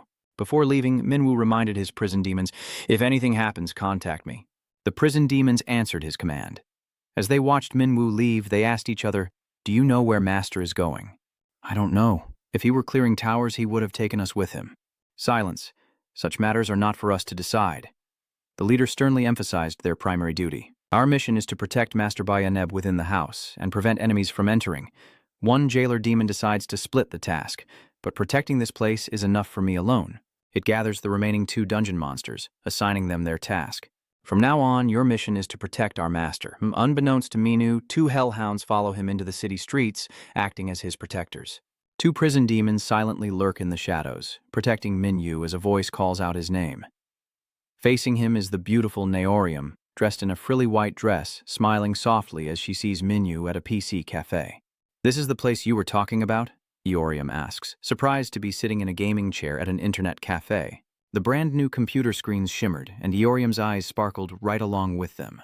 "Is this all you could think of on our day off?" The computer keyboard sparkled in her wide eyes. Eorium exclaims, "Wow, these are all the latest models." Confused, he replies, "It's an internet cafe." Of course, Eorium is expressing that she's never been to an internet cafe before. "An internet cafe? I've never been here before." Minu was surprised by her statement. "What? You've never been to a PC cafe before?" She says, "Aren't internet cafes for playing games? I don't play games." Eorium looked around excitedly, but all the equipment was new. The lighting was great, everything was just great. Minyu looks at her, recalling their previous date, and the musical Naorium dragged him to a confusing experience at the time. It was a musical about a love story set during the French Revolution in the 18th century, and the story itself was incredible. But beyond the actors, the play also featured a famous composer, creating beautiful melodies. Minu chuckled, thinking about how cultured she was. Suddenly she shouts, "Now I just need to sit here and focus on this game." A startled Minyu turns to her. "What is it? What's wrong?" On her screen is the classic Minesweeper game. "I've played this before." Minyu stared silently as Eorium reacted as if she'd discovered a wonder of the world. "Wow, they even sell food here?" Minyu didn't know how to react as Eorium continued to exclaim how amazing everything was. The next scene shows what appears to be a book cafe, where Eorium holds a book, tears welling in her eyes. Minyu watched, puzzled as she was moved to tears by a book, then took a bite of a hot dog. Minu and Eorium ate together and strolled through the streets when she suddenly noticed a place. Eorium stands before a claw machine arcade, the machines lined with grasping claws. Minu and Eorium each stood before a claw machine as a stuffed bear slipped from the grasp. Eorium tilted her head, a slight frown on her face from the failed attempt, when suddenly a stuffed bear touched her cheek. Miyu stood beside her, offering the stuffed bear he'd won, as darkness fell and Eorium held it in her arms. Minyu and Eorium stroll down the street and he asks her, "What do you want for dinner?" "I don't know," Eorium replies, intending to bring up dinner. "Ah, I know what I want to eat. It's something I've never had before." "So, is this a date for Minu or just another day?" She smiles, teasing him, and he says she really is. Suddenly, Eorium walks ahead of Minu, leaving him puzzled before stopping to express herself. "Now I understand. Whenever I'm with you, Chaminu, I feel free and safe." Eorium turned and smiled softly at him, wondering if it was because he was such a skilled hunter. Minu looked at her, surprised and with an unreadable emotion as Eorium confessed her feelings. "To be honest, I'm terrified of going back into that tower. The monsters, the battles. But if the only way to end the war lies within that tower," Eorium continued, "then I will keep going so I can maintain this resolve." She paused, then expressed her desire to rely on him. "Can I depend on someone as strong-willed as you?" Minwu's eyes widened at her confession, and Eorium smiled, her cheeks flushed. A romantic atmosphere builds between the two, their feelings mutual, and Minu agrees. Of course. But just then, a phone rings, shattering the romantic mood.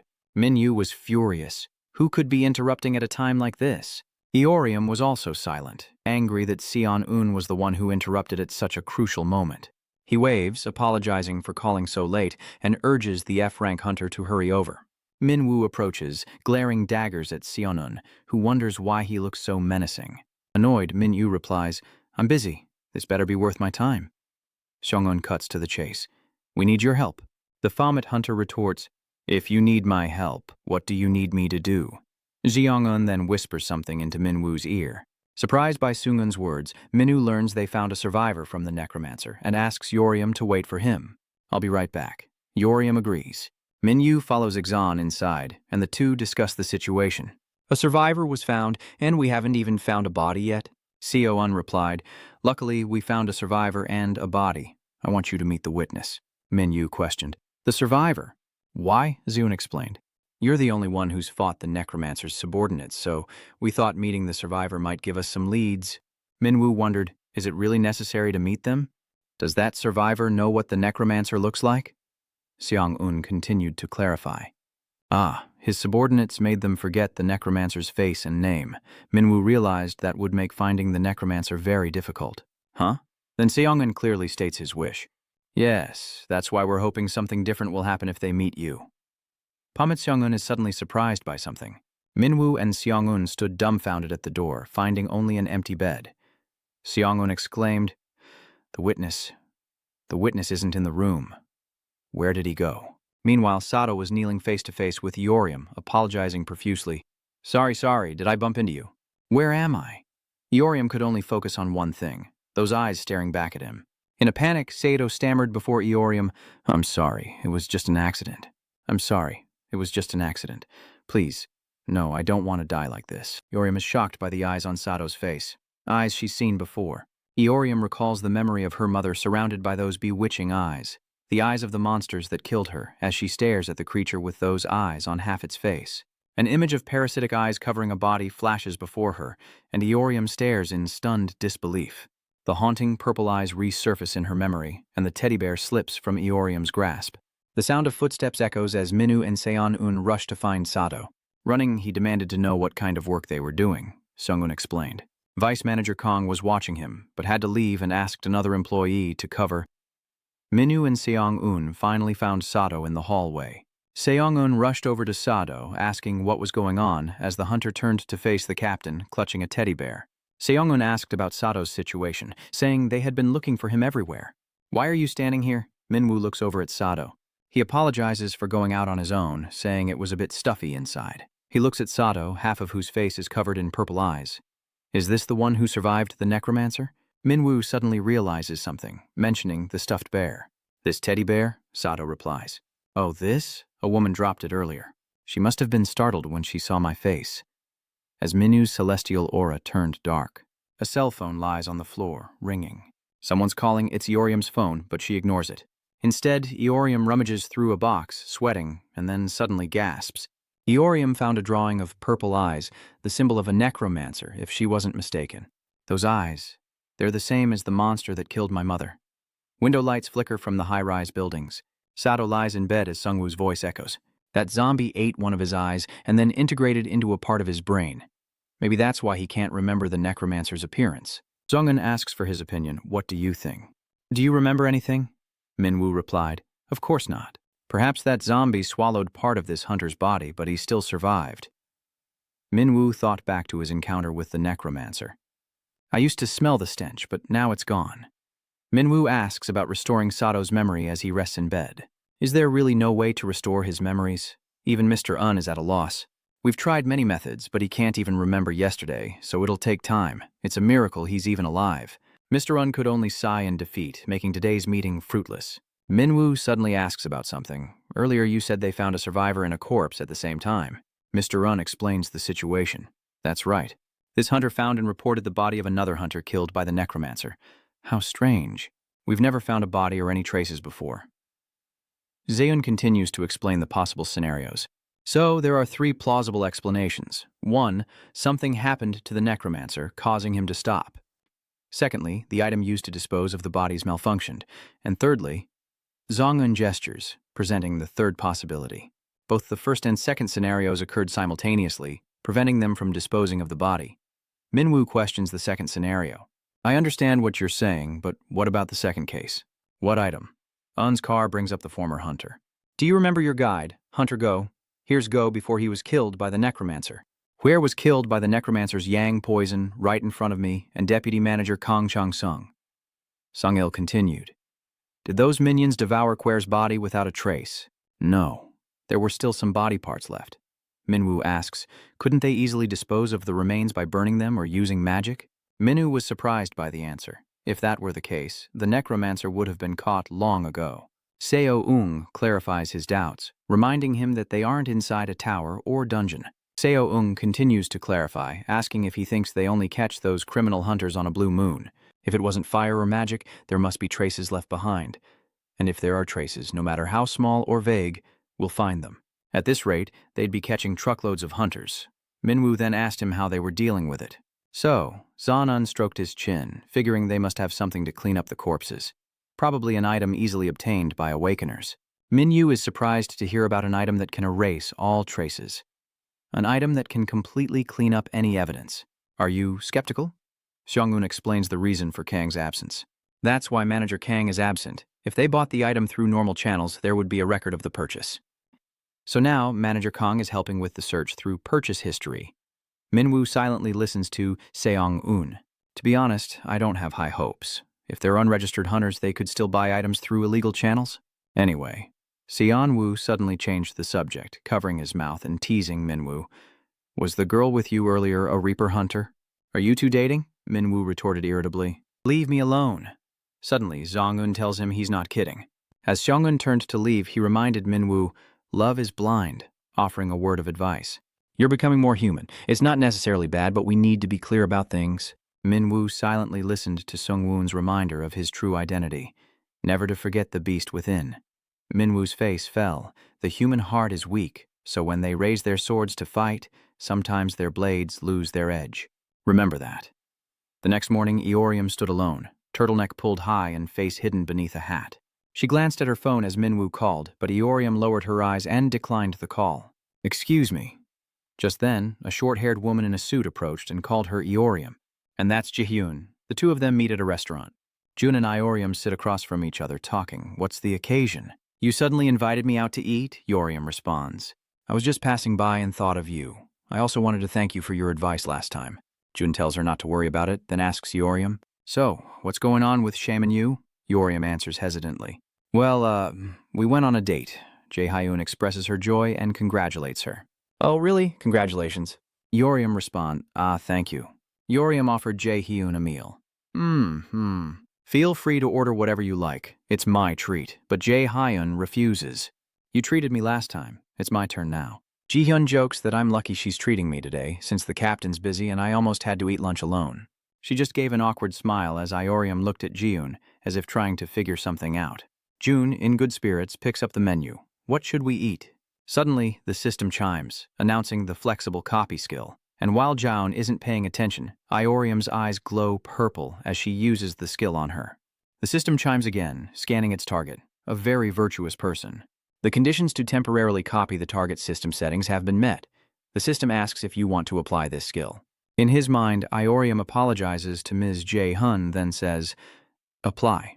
Eorium now wears a suit identical to those in the central area, and the passing girls are none the wiser to the switch.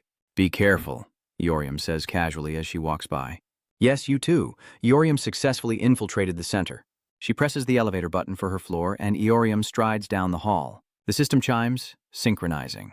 System approved. She successfully assumed Jae-hy's identity. Hello, Deputy Manager Moon Jae-hun. Please select your desired floor. Elsewhere, Minwoo appears. Minyu stood before the luxury apartment building, unable to believe he had to come all the way to her place to meet her. He wondered if he had done something wrong. Or is Minyu remembering that he also has to appear excited and knowledgeable like Norium, who pretends to be with a non-existent date? He thinks of Vajir. He didn't lie. Thinking about what he said, Norium is the one ignoring him. Frustrated, Minyu hangs up, not knowing what's going on, when a car pulls up and a voice startles him. Are you waiting for Eorium? The man who looks a lot like Eorium asks from inside the car. He wondered, isn't that Eorium's uncle, the one I met before? His voice came from inside the car. You never listened to me. I told you, don't meet with Eorium. But Pinyu countered, saying Eorium isn't a child. Isn't he being overprotective? Eorium repeats his words. Overprotective? Do I seem overprotective of her? He shoots a sharp glare, warning him that if he continues to see Eorium, he'll regret it. He replied, confused, what? Minyu was silent and confused, the warning echoing. If he didn't want to die, he'd better not see her again. With that, he ended the conversation, and the car sped off, leaving Minwoo with countless questions. Elsewhere, Eorium walks alone, surrounded by shades of gray, contemplating those eyes. Those eyes? There's no doubt. They're the same eyes as the monsters that killed my mother. She wondered how he possessed those eyes, but was certain he was connected to her mother's death. Eorium was plagued by questions, but why would someone like him be in the Hunter Academy's Central District? Could the one behind those eyes be in this Central District? I've only heard rumors of this place. They say there's a government organization responsible for investigating and eliminating criminal hunters. Of course, no one's ever actually met them. Eorium clenches her fist. If they have a reason to hunt down and protect those eyes, Eorium's face hardened with determination. I have to. Eorium searched around, hoping to find him. If he possessed those eyes, he must know their origin. But where is he? I've searched everywhere, but there's no trace of him. She suddenly stopped, wondering why there was a door here at all. Eorium reached out, and as she pressed on the door, it opened, revealing Shadow, huddled and trembling on the bed. He heard a noise and turned to see Sato, suddenly recognizing her. Who was that? Ah, I've met you before. I gave that teddy bear to that boy. Sato is taken aback by Eorium's question. Why is his face like this? Eorium pressed him urgently. Did someone do this to you? Put those grotesque eyes on your face? Do you know who that person is? Sato, seeing her question, replied, I'm sorry. I already told Manager Museong-un about it. I can't remember anything else. Suddenly, whispers emanate from his eyes. His head aches. He's so hungry. Eorium, losing her composure, pleaded, Please, I need more information about that person.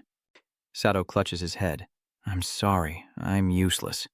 Along with the eyes murmur, Mother, oh mother. Eorium grabs Sato's shoulders, bringing her face close to his.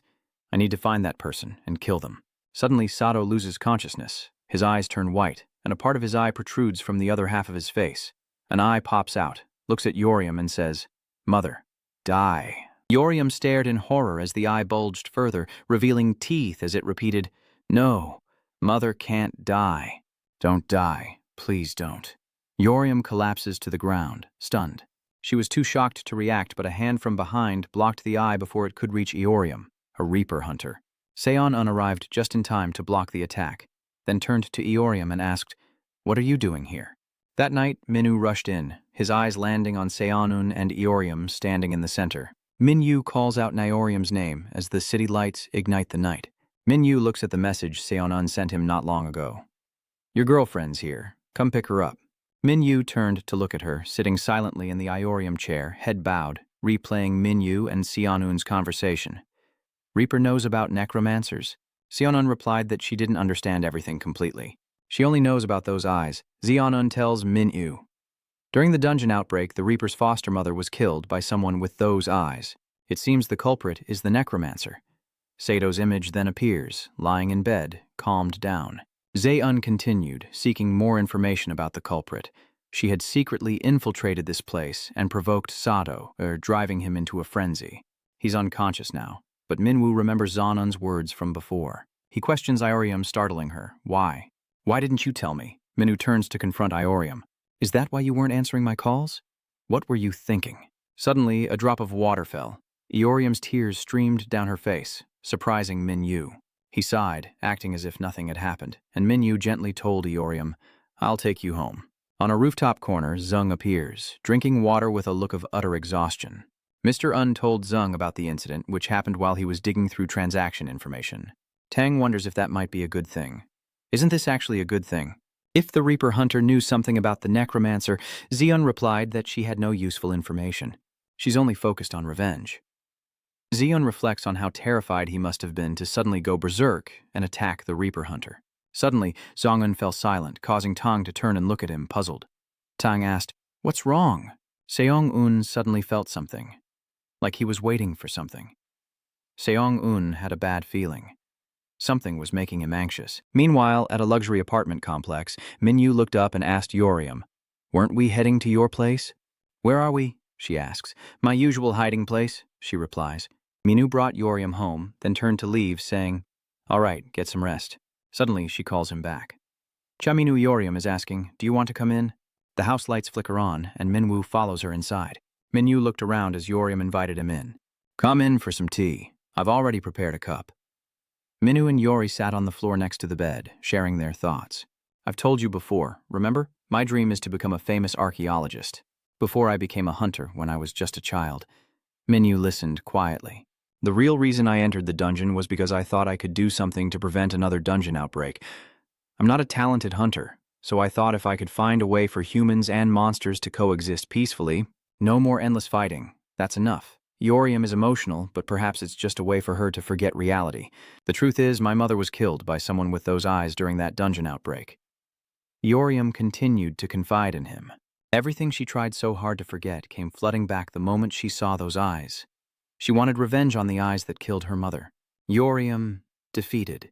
buried her head in her knees, saying she did things she shouldn't have. I know it was foolish. Minyu said, "This isn't like you at all."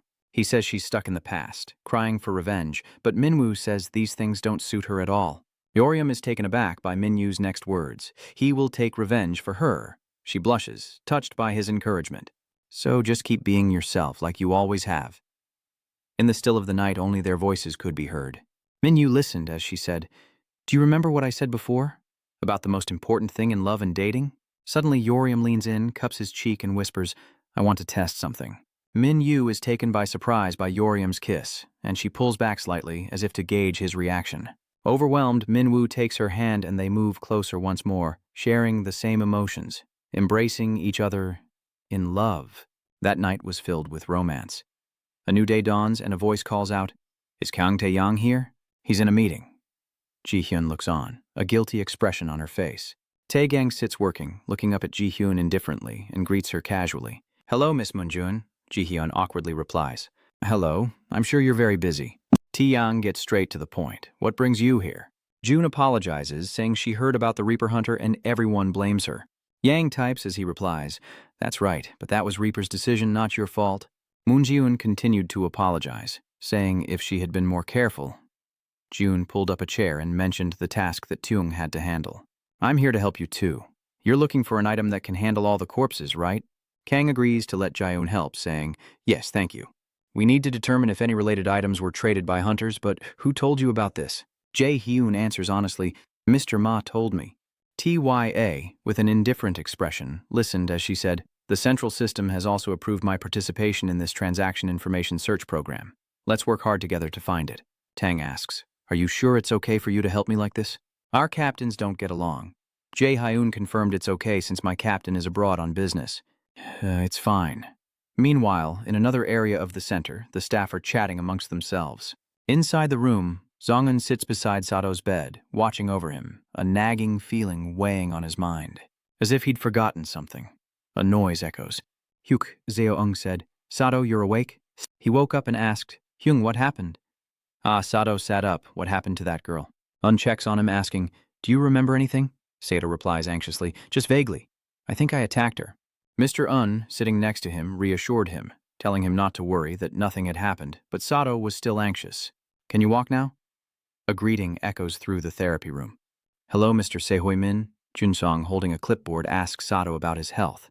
"How are you feeling today? Do you feel well?" Shadow stood opposite her. "Yes, hello, doctor." Junsong asks how his headaches have been these past few days. Sato replied that he was feeling better now. "Good. Now let's begin the treatment. Lie down here." As Sato lay down on the chair, Zon-un glanced at Yoon-sop. She said, annoyed, "What?" "Unur." Seon-un wanted to add his opinion that some stimulation therapy might help recover memories, but before he could finish, Yoon-seon hit him in the face with a clipboard, refusing outright, saying she'd already told him not to use dangerous stimulation therapies. Jun-sung continued to explain, asking if it was because of the Reaper Hunter, who he'd heard had snuck in. She knew he was anxious, but recklessly using stimulation methods for treatment could endanger the patient. "If you insist on doing that, I won't be able to help you." "Fine." Yoon-seon guides Sato. "Now close your eyes and take a deep breath." Zeon suddenly rubbed his chin, mentioning Minu and Yoriam, and it seems something's going on between Hunter Raper and Fomet. Junzong suddenly speaks up. "Oh, really? It seems they've worked through all their misunderstandings." Seon-un wonders, what misunderstandings? But Junseon slyly replies, "You don't need to know." Meanwhile, Sato closes his eyes, following her instructions. Sato opens his eyes, still hearing the conversation between Seon-un and Yu Seong, so they've reached that stage. And here I am, still single at my age. Run Seong is annoyed. "Hey, what's that? Are you talking about me?" His vision blurred and he could barely hear the sounds outside. "Who else is coming in? At least I've been married once, unlike you." The bickering between Sun-un and Jun-seon echoed outside. "What's so great about that? Shut up." Suddenly, a spider appears in Sato's focus. His eyes widen and he whispers, "A spider?" A voice cuts through the air.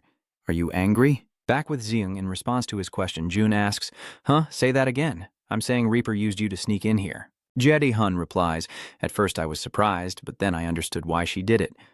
Zung wonders, "You understood?" As Jun speaks, we see the Holy Tower. "Once, during a support mission, I went to the Holy Tower with Hunters Fomet and Reaper Leo. One floor simulated a dungeon outbreak. June recalls Yoriam's isolated figure, clutching her knees, haunted by past traumas. June empathizes, revealing that someone exploited a dungeon outbreak to murder her mother. If there were any clues to find the culprit, I would have done the same, Tung replied. I see. Now that you mention it, Reaper once cleared the Holy Tower. Jun recalls that Reaper said Fomet and Griffin were about to defeat the boss. She just accidentally killed it, and then used that item. Taeyang, who had been listening quietly, suddenly looked up, noticing she had stopped speaking, and Li Hyun suddenly faltered. Taeyang, sensing something was off, asked, Ms. Moon, why did you stop talking? In the treatment room, Mr. Un and Jun Seong turned towards the scream.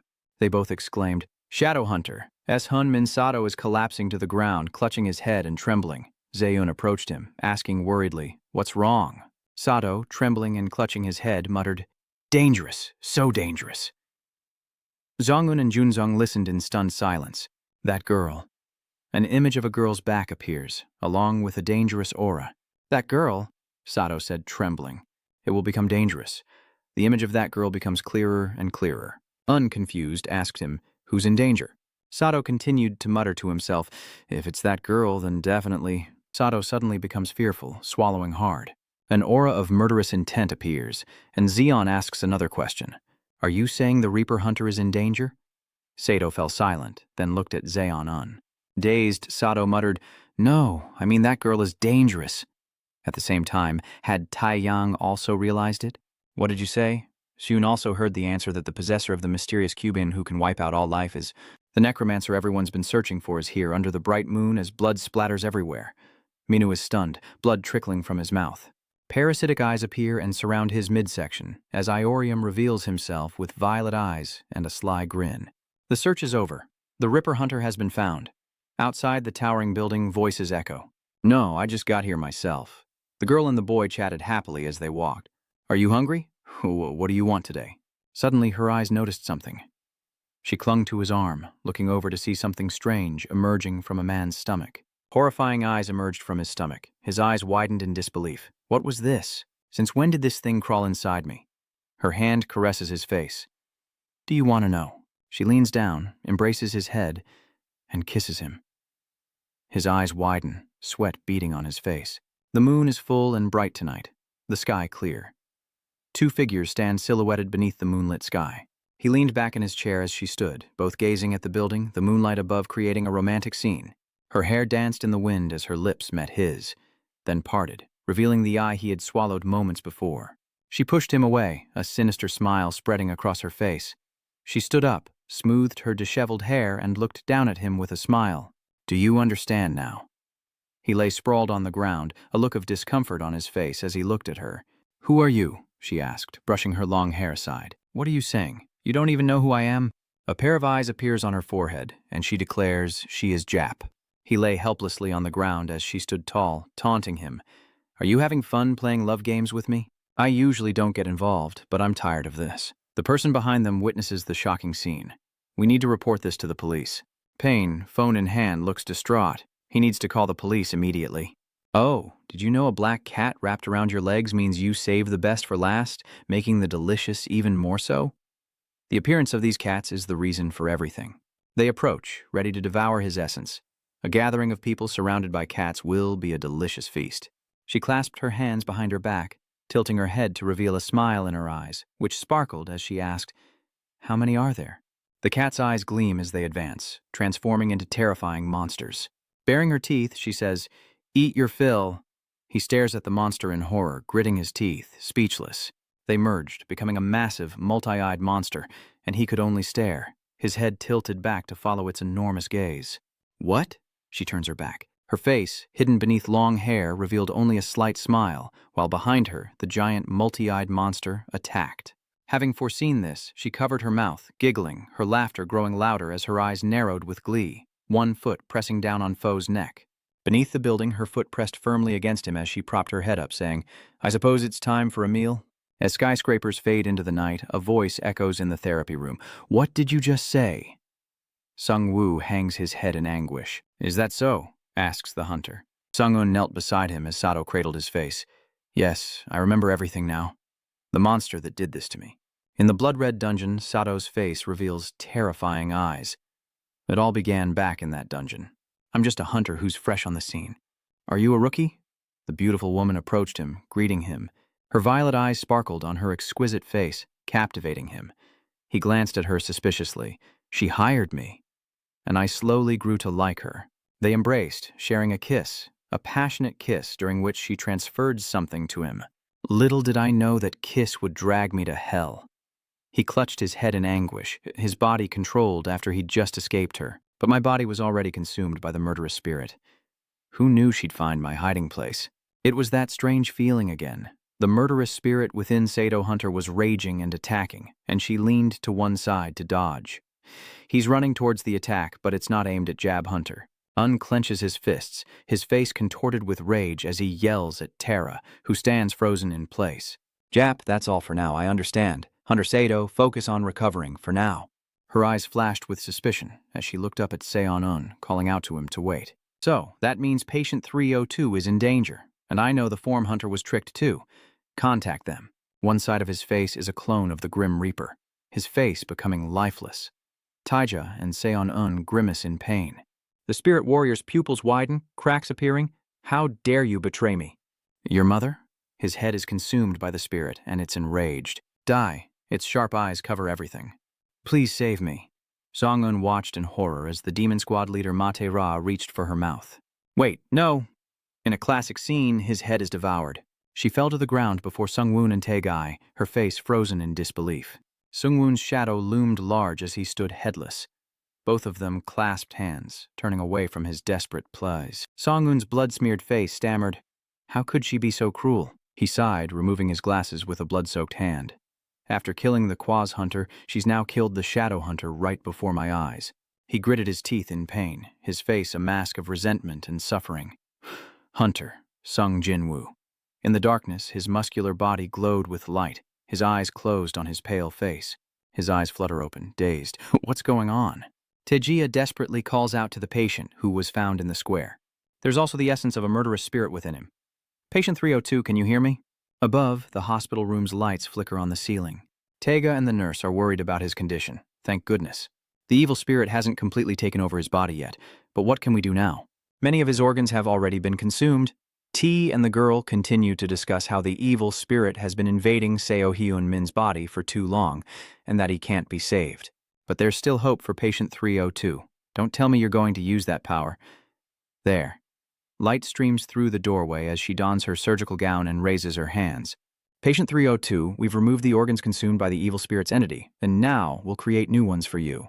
Her hand reaches out to him. Don't worry, you'll be all right. Light flickers on the ceiling. This is the current health report. 15 dead, 2 critically injured. Still that light. A hunter has attacked civilians. Oh, what's the status of the JAP hunter? We're after him. The light continues to shine through the doorway. What is Shemin-yu's condition?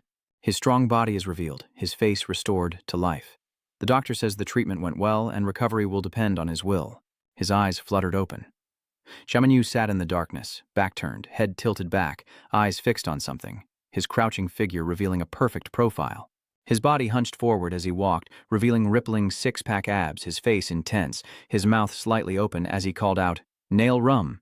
His feet followed closely by hers.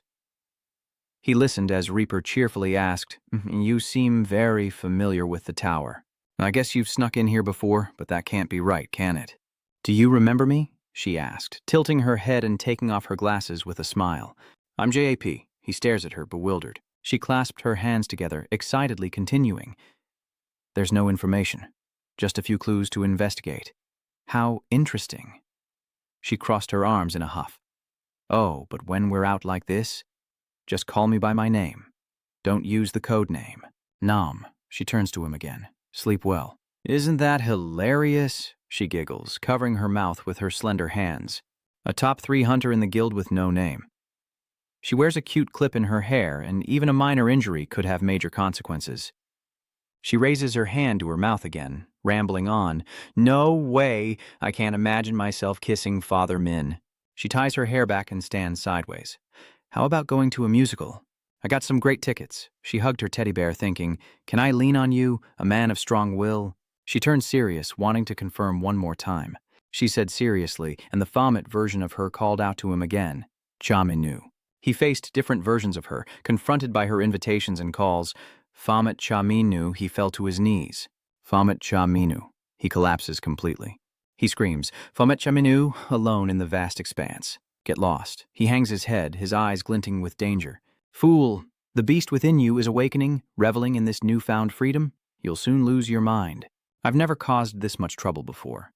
He turns and asks, so what should I do now? The beast within glares. Ha! Why are you asking me? You already know. The beast points at him. I climbed the tower myself, killing countless enemies.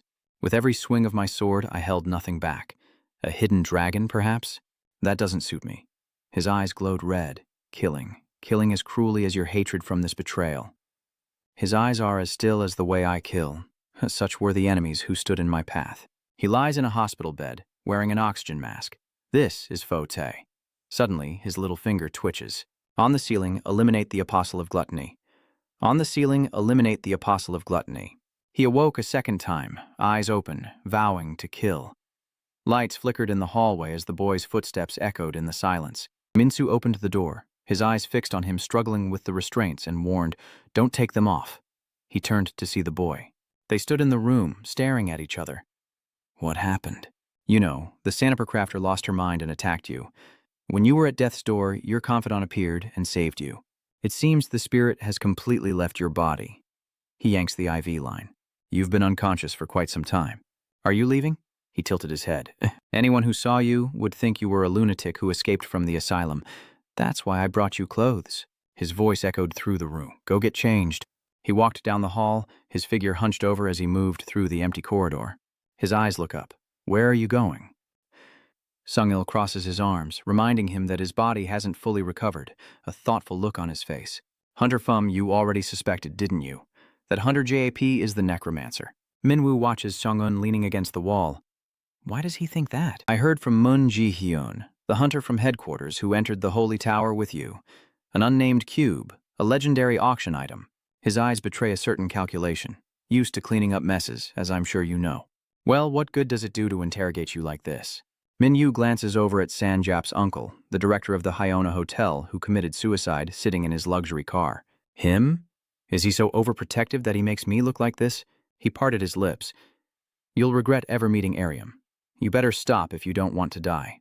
His eyes narrowed with anger as Un looked at him, confused. He knew his granddaughter's true identity all along, and we found evidence that he shielded the JAP hunter's crimes from our investigation. The two men exchanged serious glances in the room, while the girl fearfully covered her face. He sat silently in the chair in the room. Sir. Minyu and Zong-un continued their conversation as he turned to leave. Sun watched his retreating figure when suddenly he heard his voice again. Can you really handle a Jap hunter when you're not at your best, mentally or physically? Xiong-un asked, frowning. If you can't, let me handle it. A muffled curse echoes in the darkness. He walked on, ignoring the Xiong-un behind him, determined to do it himself. As the sounds of laughter and chatter echoed through the towering buildings, a young couple chatted happily on the street as he chuckled. Isn't that hilarious? Haha, the girl replied. What's wrong? Amidst the crowd, his eyes lock onto his target, the road ahead clear, his hands clutching a piece of paper. Hello. Two beautiful girls approached him. A new host bar just opened, and we'd like to offer you a free drink today. The short-haired girl with big round eyes spoke up. His crimson eyes flared as she appeared like a goddess, her sparkling eyes fixed on him. It had been so long, the world seemed to fade away, leaving only him and her. She walked up to him. It's been a while, hasn't it? He looked at her. You look tired. Why are we facing each other like this? He stared intently at her, but she avoided his gaze, and he sensed something was off. He tilted his head, pondering. I went through so much to get here, so I'm a little unstable. She pondered. It will take me some time to restore the data. Her hand reached out. This will be the last time we speak until I recover. She lowers her head, placing her hands on his heart. And this is my final gift. He looked down at his chest, where her hand glowed. This is the power you are about to receive in the future. Use it only once when you're struggling and have lost the will to fight. Her eyes were resolute, her face thoughtful. That hand pressed against his chest, radiating power. May humanity love you. Not some fanciful love for a mere human. Those feelings will affect you. Heartbroken, she stood before him. Please, Fomet, take care until we meet again. She raised her delicate hand, promising me something, and Fomet reached out to grasp her wrist. He pulls her close, his eyes searching hers. What do you want? You always speak so vaguely. What the hell do you want me to do? Her eyes turn red. I want him dead. His face goes blank as she raises her hand, calling out, Bafo! Her eyes turn lifeless as she stammers his name. Suddenly, she collapses in front of him, and Fomet tilts his head. It was you. Aole's figure appears behind her, her eyes glancing up, the one who fulfilled the family's wish. In the darkness, he pondered, watching as she made her fall, wondering what she was planning, never expecting she'd hide this from him. With a fierce look, Aola demands, La, why would you do this? Ji lies prone, her face pale. She was always on my side. Aile raised her sharp fingers, watching her cower on the ground. No matter what happens, I'm the only one who benefits, I see. He silently and quizzically looks at the two figures, with Aolu standing tall and imposing. Her hair flows as she glances at him. Who are you? I've never met you before, but you've met me, haven't you? His eyes widen as Aoli transforms, unfurling massive wings. The angle of her face reveals a fierce look in her eyes. I am Aolu. The door closes, she vanishes, leaving him with only feathers scattered about. They will meet again. Fomet is left smirking, a boy among the crowds with buildings in the background. He stands amidst the bustling people and softly calls her name. Suddenly, a hand touches his shoulder. It's about Chamin, he says, narrowing his eyes. I don't know where she is, but I'll take you there. A dense forest with streetlights appears and a car drives through with Mr. Unang driving seriously. Meanwhile, he sat beside him, staring intently out the window, thinking, I will kill her. His shadow stretches down the hallway as Un calls out to him. Are you going to find a Sanjap shaman? He glanced back. We already tried, but it was impossible. Seong-un looks at him worriedly as the spirit killer's essence appears in his palm. Was there still a part of it left in him? Why was he hiding it? He looks at his hand, mirroring Seong-un's surprise. If he does that, they won't be able to find her. Will it instinctively lead me to her location? Or is it like a creature seeking its mother? The car speeds through the forest as Mr. Ung continues to chat with him. Come to think of it, I think I know how the Sado hunter escaped back then. He knelt before the Soul Reaper, instinctively trying to find the Sanjay hunter. That explains the headache. Minu raises his hand. You said the closer we get to the necromancer, the more it hurts, right? Sato's head hurts, and your hand hurts.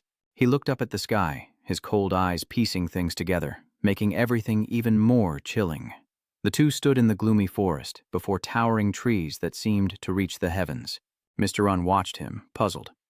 I'll take care of it myself, he said, tilting his head. Just leave it to me if you can't. Hunter Foe, I'm always ready. Why are you doing this? Leaning against the car door, Mr. Run frowned. I'm just worried about the one who's going to make my dream come true. A smile crept across his face. Looking into the forest, he explains, everyone expects me to grant their wishes. Don't worry, I won't let you down. Lush trees obscure the path as Minwoo walks alone, his body firm, his eyes flashing crimson. He turns and rushes forward, the night sky vast with only a few small clouds. Minwoo plummets from the sky, an explosion echoing through the mountains. He landed safely, kicking up dust, and looked up, saying, Here you are. No wonder I felt like I was waiting for something. Before the castle, her elegant figure arrives to greet him, shyly clasping her hands behind her back before extending them in welcome. This is where I awakened. Under his scrutinizing gaze, a massive spider emerges. Some spiders sacrifice their bodies to feed their young. She placed a hand on her chest, eyes glistening as she recounted. That spider was my mother, Yum's mother, and she was my first meal. A slash came without warning. Reaper's purple eyes widened, a bit more care from Fomet, and she might have been killed. She glanced at the source of her surprise, only to see Fomet charging in with hatred burning in his eyes. This time, Reaper regained her composure and dodged. Another blow descends, doubling the force of the deadly strike. But just then, Fomet looks up to see the blade in his hand ensnared by delicate violet threads. He's pulled toward her, facing Reaper as she summons the wind, and they both float into the air.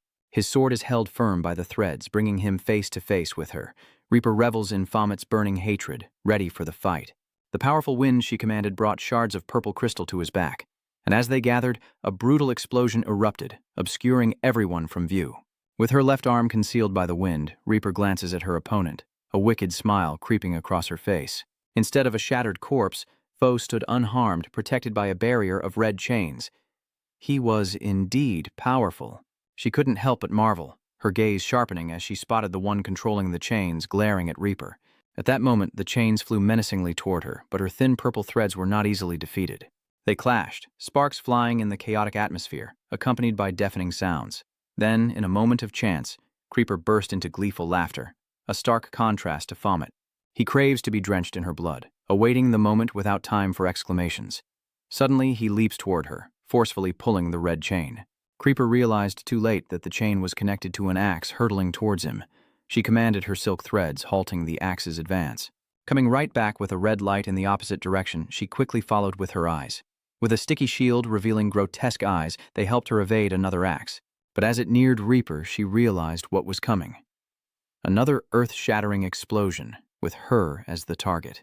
The air crackles with smoke over the once silent land as Foray lands, chain axes in hand. He looks up to see Reaper, who, like him, has survived the blast and landed with a soft thud. Unfortunately, a scratch now mars her pale cheek, drawing blood. She silently examines it, then her rosy lips curve into a smile. Reaching the height of excitement, Reaper filled the space with loud laughter as Fomet simply watched, her laughter echoing. When she was satisfied, she pursed her lips and said, "Iorum, how pitiful you are." She placed a hand over her buried heart, revealing her true feelings. "The one I truly love?" She looks up at Fomet, who has been indifferent all this time, yet is now trying to kill her. Yes, that look.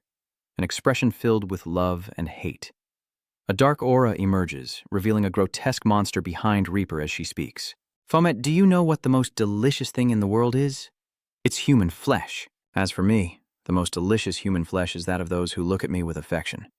What about you?" She asks if his flesh tastes as good as her mother's, the first human meat she ever tasted.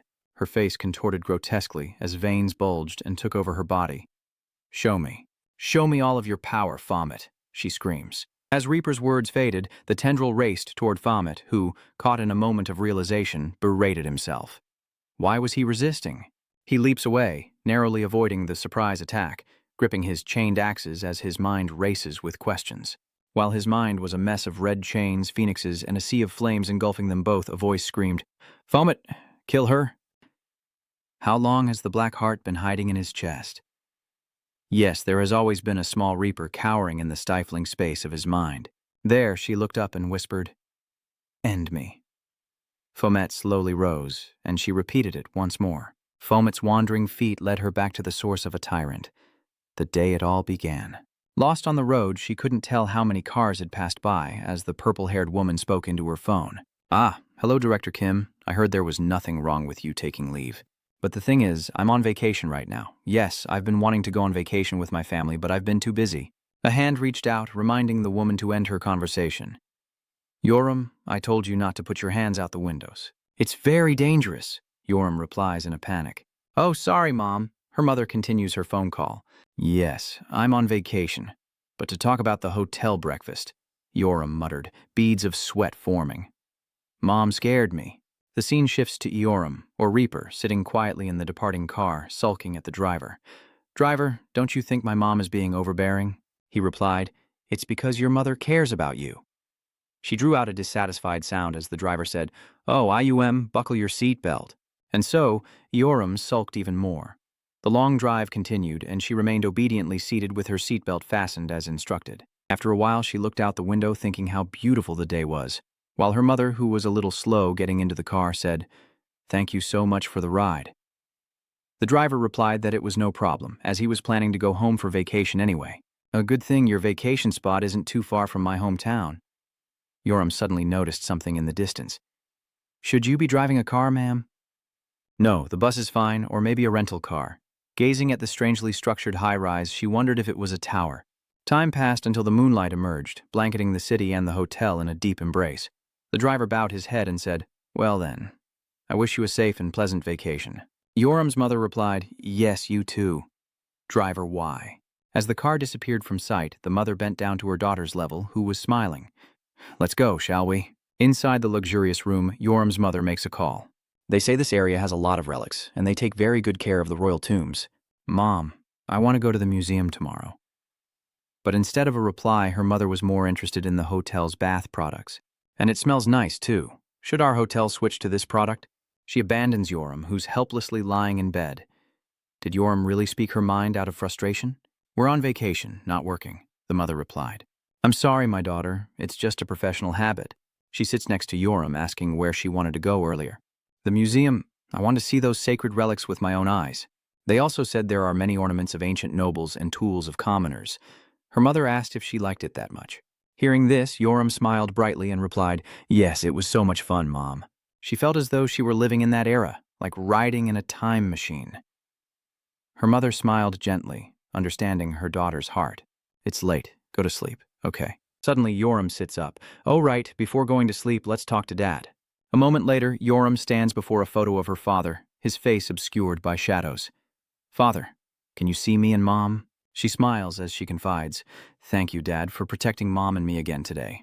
Tomorrow, and forever after, you'll protect Mom and me, right? In that crimson-tinged memory, Yoram and her mother hold hands, eyes wide as they gaze into the distance. There, one by one, people perished, each losing a part of themselves to the dragon soaring on the other side. It turned, not even bothering to hide its blood-stained fangs, as Yoram's father, heart pounding and brow sweating, called out a familiar name. With that cry, the dragon opened its massive maw, its fangs set to devour its own kin.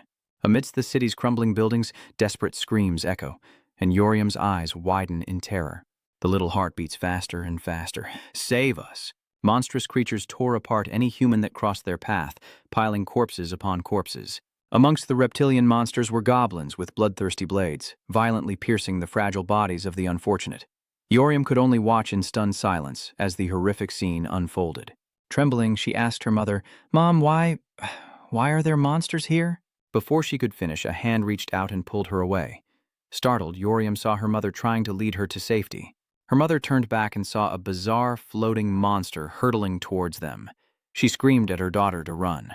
Yoram followed her mother, each step heavy as she tried to escape the looming death chasing them from behind, running in a panic. The mother and daughter ran as fast as they could, the girl gasping for breath, her eyes wide with terror and fear, pushing herself beyond her limits.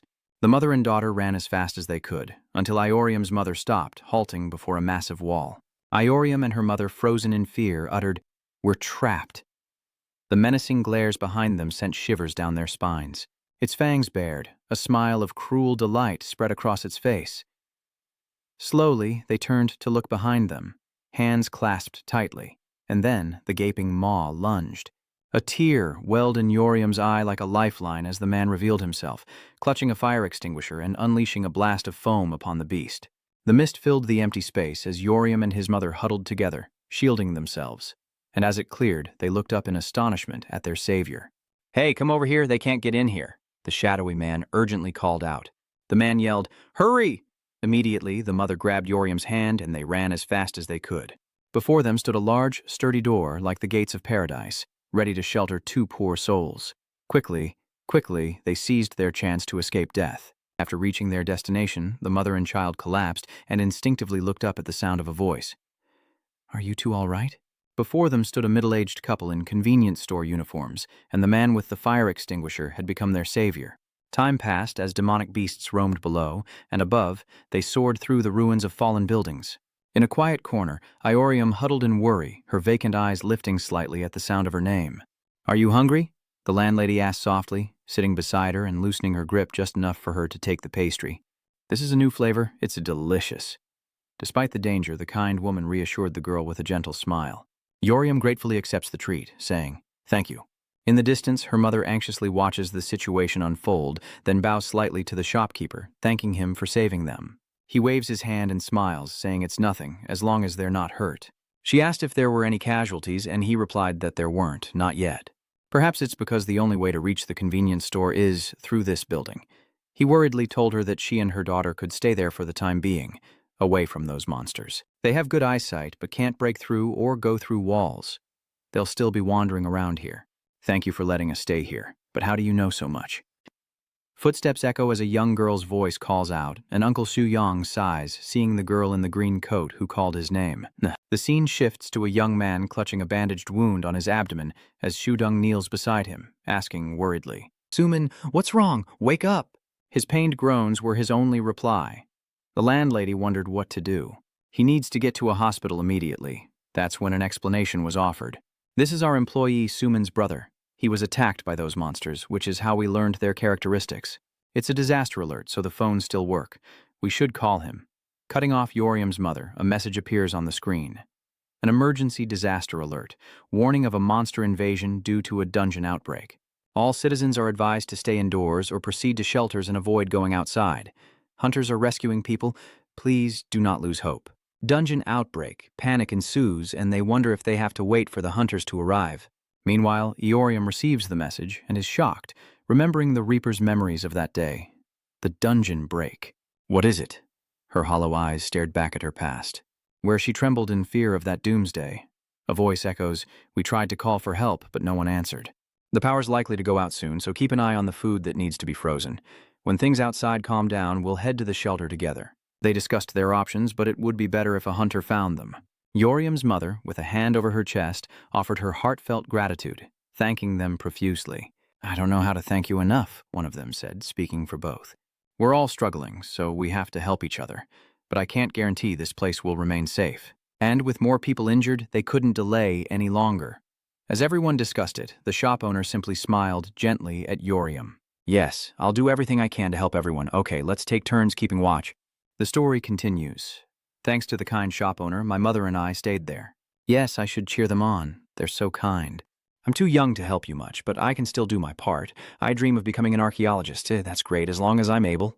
Yoriam pauses before the staff room, then enters, calling out, "Sujung, the place where you're working so hard for your brother." Yoriam holds a wet towel in her hand. "I brought a cold towel," Suzung replied. "Oh, thank you. I should give everyone strength." "Sumin, how are you doing? Is he still running a fever?" Xdung replies. "Yes, it must be the wound," she confided. "You have to disinfect it constantly. I'm worried about how deep the wound is. I wish we had antibiotics." Iorium sat there and innocently asked, "What's that?" She receives an answer from Suzung. "Oh, it's a type of medicine that can prevent infections from spreading. It not only helps your wounds, but also takes care of them afterward." "Wow, you're so smart." "Not really, it's just what I study." Eorium added, "Oh, right, the shopkeeper said you're a medical student who dreams of becoming a nurse." Sudung hummed in response. "That's so cool." They paused, looking at Suman, who still looked unwell, before Sudung spoke. "I hope Suman gets better soon." "Yes." Little Yoriam then quietly realized something. If I told Dad, would he get better?" she wondered, asking about her father. She replied, "Yes, Mom said Dad wasn't with them, but was always watching over them." Yori recounted as memories of her father flooded back. "Even when he was sick, he would still play with me and make me laugh. That's why my dad is so strong. And here's his beautiful daughter. Whenever I'm sad or hurt, I'll tell my dad, and I thanked him for always watching over me, and from now on, he'll watch over us. Just thinking about it makes me feel stronger." Suzung listened silently as Yoriam spoke of her wonderful father, and ever so gently, Yoriam took Suman's hand. "Dad, are you watching?" she asks her father to help Suman recover. Outside the staff room, the shop owner praises the girl to her mother, saying Eorium is well behaved. The shop owner continued, saying the girl brought them cold towels without being asked. So kind, she wondered where she got it from. Irium's mother replied, "Even though she grew up without a father, she's still very cheerful." Eorium's mother recounts, "I always told her that her father was watching over her. Even though I dreaded telling her about his illness, it seems it became her motivation." Her mother smiled. "I promised Eorium's father," she said, looking at Eorium, "to live strong and happily, just like her." The city continued to fall into ruin as the mana beasts relentlessly hunted for humans, prowling through the streets and scanning every corner from the clear sky above. Days later, with no rescue workers in sight, no way to reach the evacuation camp, and no phone signal, Du Yong spoke up. "I've already posted a request for help." The pessimistic shop owner replied, "Looks like we won't be rescued." Eorium silently observed the situation from afar. Mom, Grandpa, and Grandma gave me this cake." The little girl offered the cake to her mother. "Do you want to share it with me?" "Yes, please try it, Mom." The mother brushed her hair behind her ear, ready to take a bite. "All right, let me try it." Suddenly, darkness descends upon them, and they realize the power is out. The power's out, and darkness falls, bringing with it a chilling atmosphere. Yoriam and her mother huddled under a thin blanket, thinking, "It's okay. Everything will be all right. Dad is always watching over us." She grimaces, enduring the pain, telling herself she must be strong, when suddenly a warning shout erupts from the boss. "Everyone, get out of here," Shudung asked in confusion. "Yes, what's going on?" The landlady pleaded, "Where are you going? It's too dangerous." The hunters have arrived, a revelation that quickly makes Yoriam stand up. There, the innkeeper happily told everyone, Behind them is a man cloaked in blue. The hunters have come to save us. His expression was unreadable, somewhere between indifference and caution. Eorium's face lit up, her eyes wide as she repeated the word. Hunter. Eorium's hopeful face from the past. Reaper knows all too well the horrors of that day. A hunter, you say? Unable to contain his contempt, he lied. We encountered a very powerful monster. The hunter then began to fabricate his backstory. Everyone who was with me died, but I was lucky enough to escape and meet your captain. Everyone there listened intently to the experienced hunter, who then pointed to the sky and vowed, I promise. He continues, promising to guide them safely to the refugee camp, as Eorium watches the hunter intently from behind the others. She spoke of the hunter's arrival, a beacon of hope for them all. Few could have anticipated the chaotic scene they were about to witness. Shelves overturned, debris scattered, and packages of snacks and empty cans strewn across the cold, dark floor. Everyone there was filled with anxiety as the building's collapse destroyed 2/3 of the usable food. Eorium overheard him saying, You said you were a hunter. What the hell is this? She stood behind him as he continued. I finally found a place with enough food, and I'm not exactly a good person. The scene shifts to the remaining food, barely illuminated by faint light. This is all that's left, including the spoiled goods. Eorium's mother pondered, finally asking the question that had been swirling in her mind. How should we divide this? While they worried, the hunter's hand reached out. We need to divide the rations clearly and eat what's expiring first. Sudung was startled as he grabbed a can of drink for himself, and she quickly asked, What are you doing? The hunter casually replies, Didn't you say we should divide the rations? I'm taking my share, he replied, her voice rising in reprimand.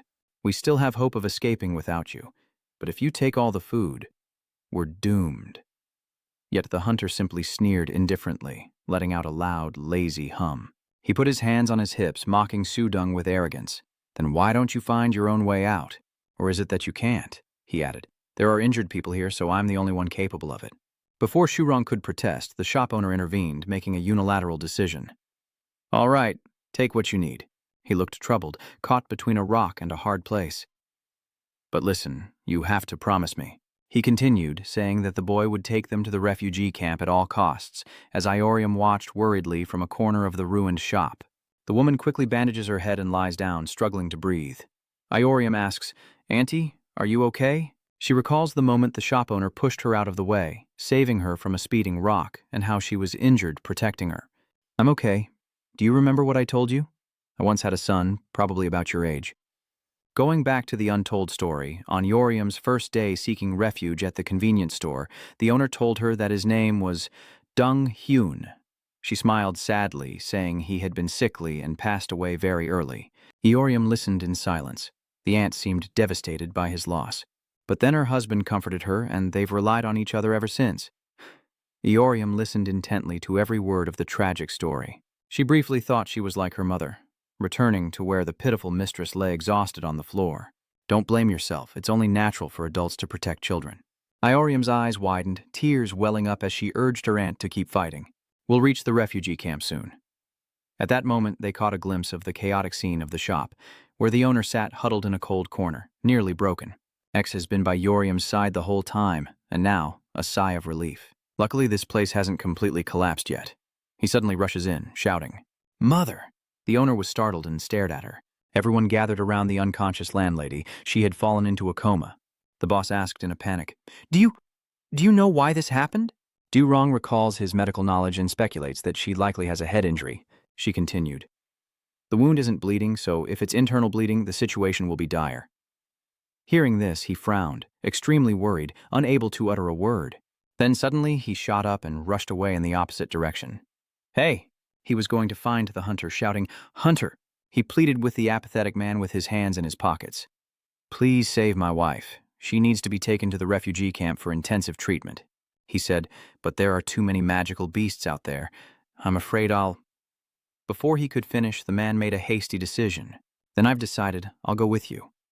Everyone, including Sudung, cried out in worry. Uncle, what are you saying? Even hunters are in danger out there. What can an old man like you do? There's no other way.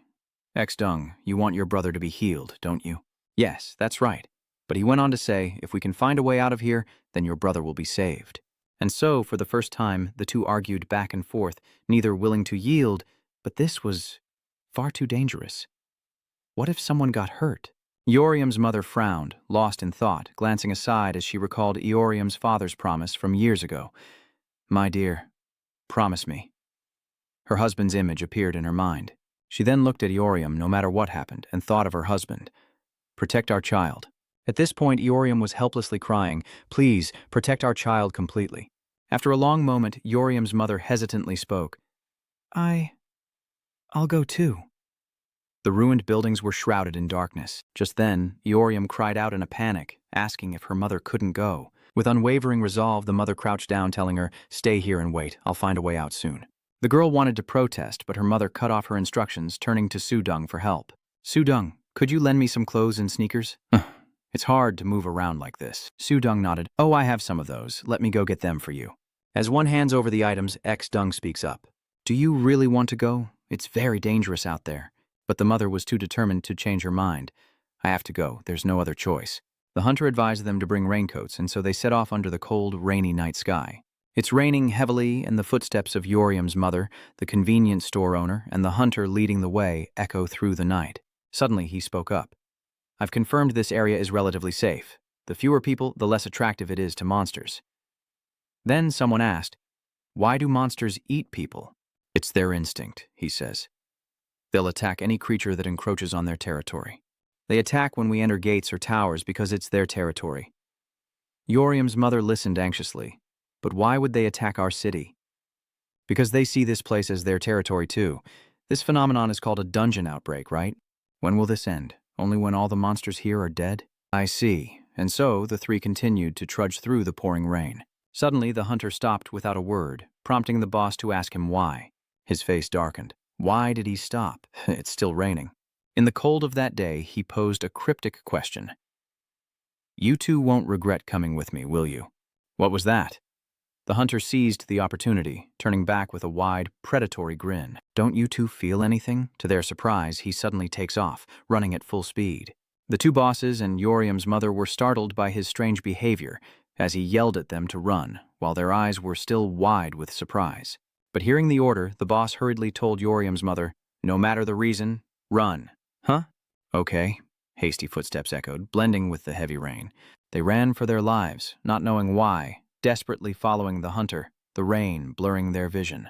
Eorium's mother struggled to run, her breath catching in her chest as a monstrous white spider with black and gold legs descended into the gloom. It landed heavily before them, its massive size creating a gust of wind that forced them to shield their faces, its red eyes burning with bloodlust.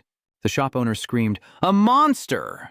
Eorium's mother couldn't help but cover her mouth in horror at the sight before her, barely able to look. Huh?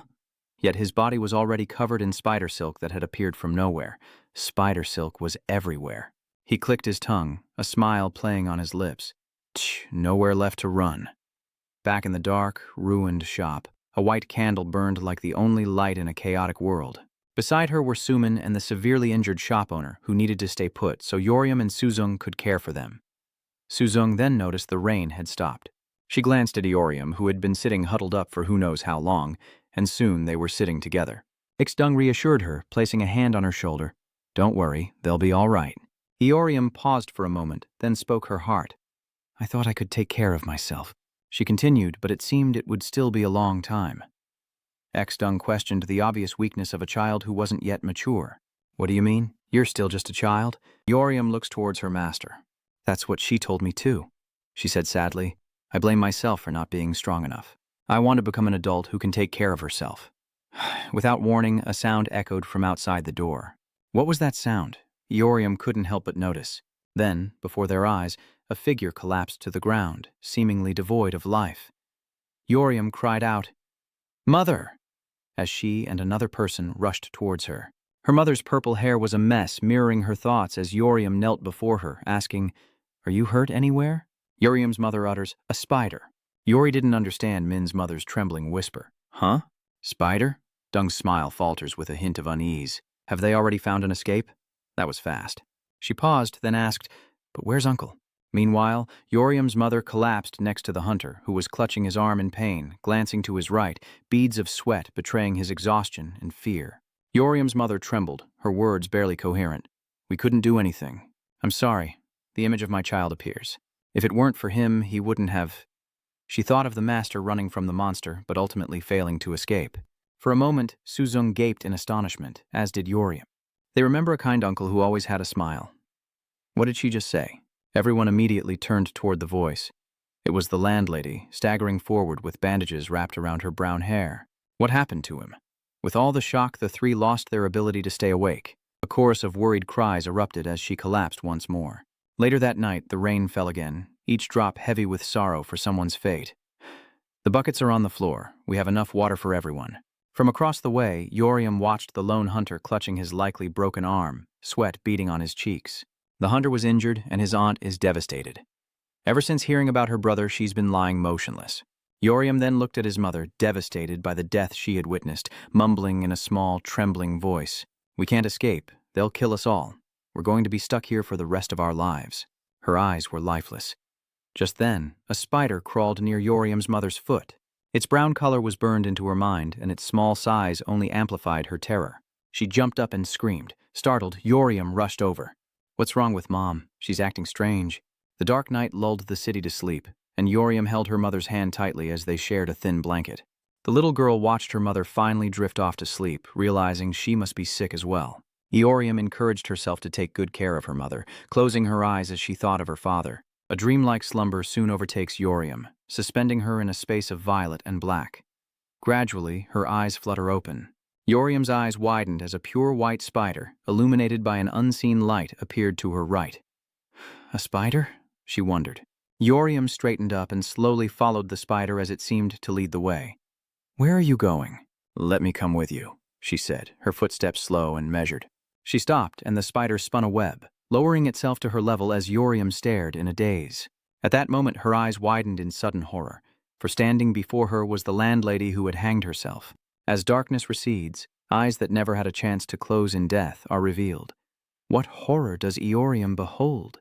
She couldn't believe the scene unfolding before her eyes, so sudden and heartbreaking. Yoriam herself didn't understand how she had survived this long. 2 days, a week, then 2 weeks. Her purple hair was gently held, and the hair tie snapped. Oh dear, it broke. Yoriam's mother says the hair tie must have broken from overuse, then asks, "Do you want to wear your hair down?" Her mother's words were met with a short, lifeless reply. Yes. And so, a month passed in the blink of an eye, and I grew accustomed to this way of life. Then, on a day with little sunlight, a scream echoed. What are you doing? Yoriam's mother staggered over to ask. What's going on, Dung? Sudung explained, frustrated that he was taking Suman's food. Yet, the cold man indifferently replied, shouldn't someone who does nothing only take their share? Dung snaps. She's already sick and not taking her medicine. If she doesn't eat, she won't survive. Yoriam's mother then turned to the hunter, who glanced behind him, still clutching his drink. The faint light of that day reflected the coldness in his eyes. Her heart nearly stopped at the sight of it, the callousness only reminding her of that tragic day. Not far enough to forget, but not close enough to speak of. Pointing, she told Sudung, "Give her my portion." Sudung reacted violently, but was cut off. What? No way. Yoriam scoffed amidst the conversation, the sleazy hunter with one hand in his pocket, lecturing them. How laughable. Are you managing this store? He sneers. The real owner is dead, killed by a magical beast. From that moment on, Yoriam stood in the corner, listening to every word. Those harsh words caused the girl to take her own life, and upon awakening, she was greeted by a departed soul. Yoriam's mother told him not to be kind, and before she could explain, he coldly turned and left. But then Songjiang calls out, asking, "Are you really a hunter?" Huh. She almost shouts, "If you're a hunter, shouldn't you prioritize the weak?" But the hunter cuts her off. "Madam, it seems you've misunderstood something." He sneered.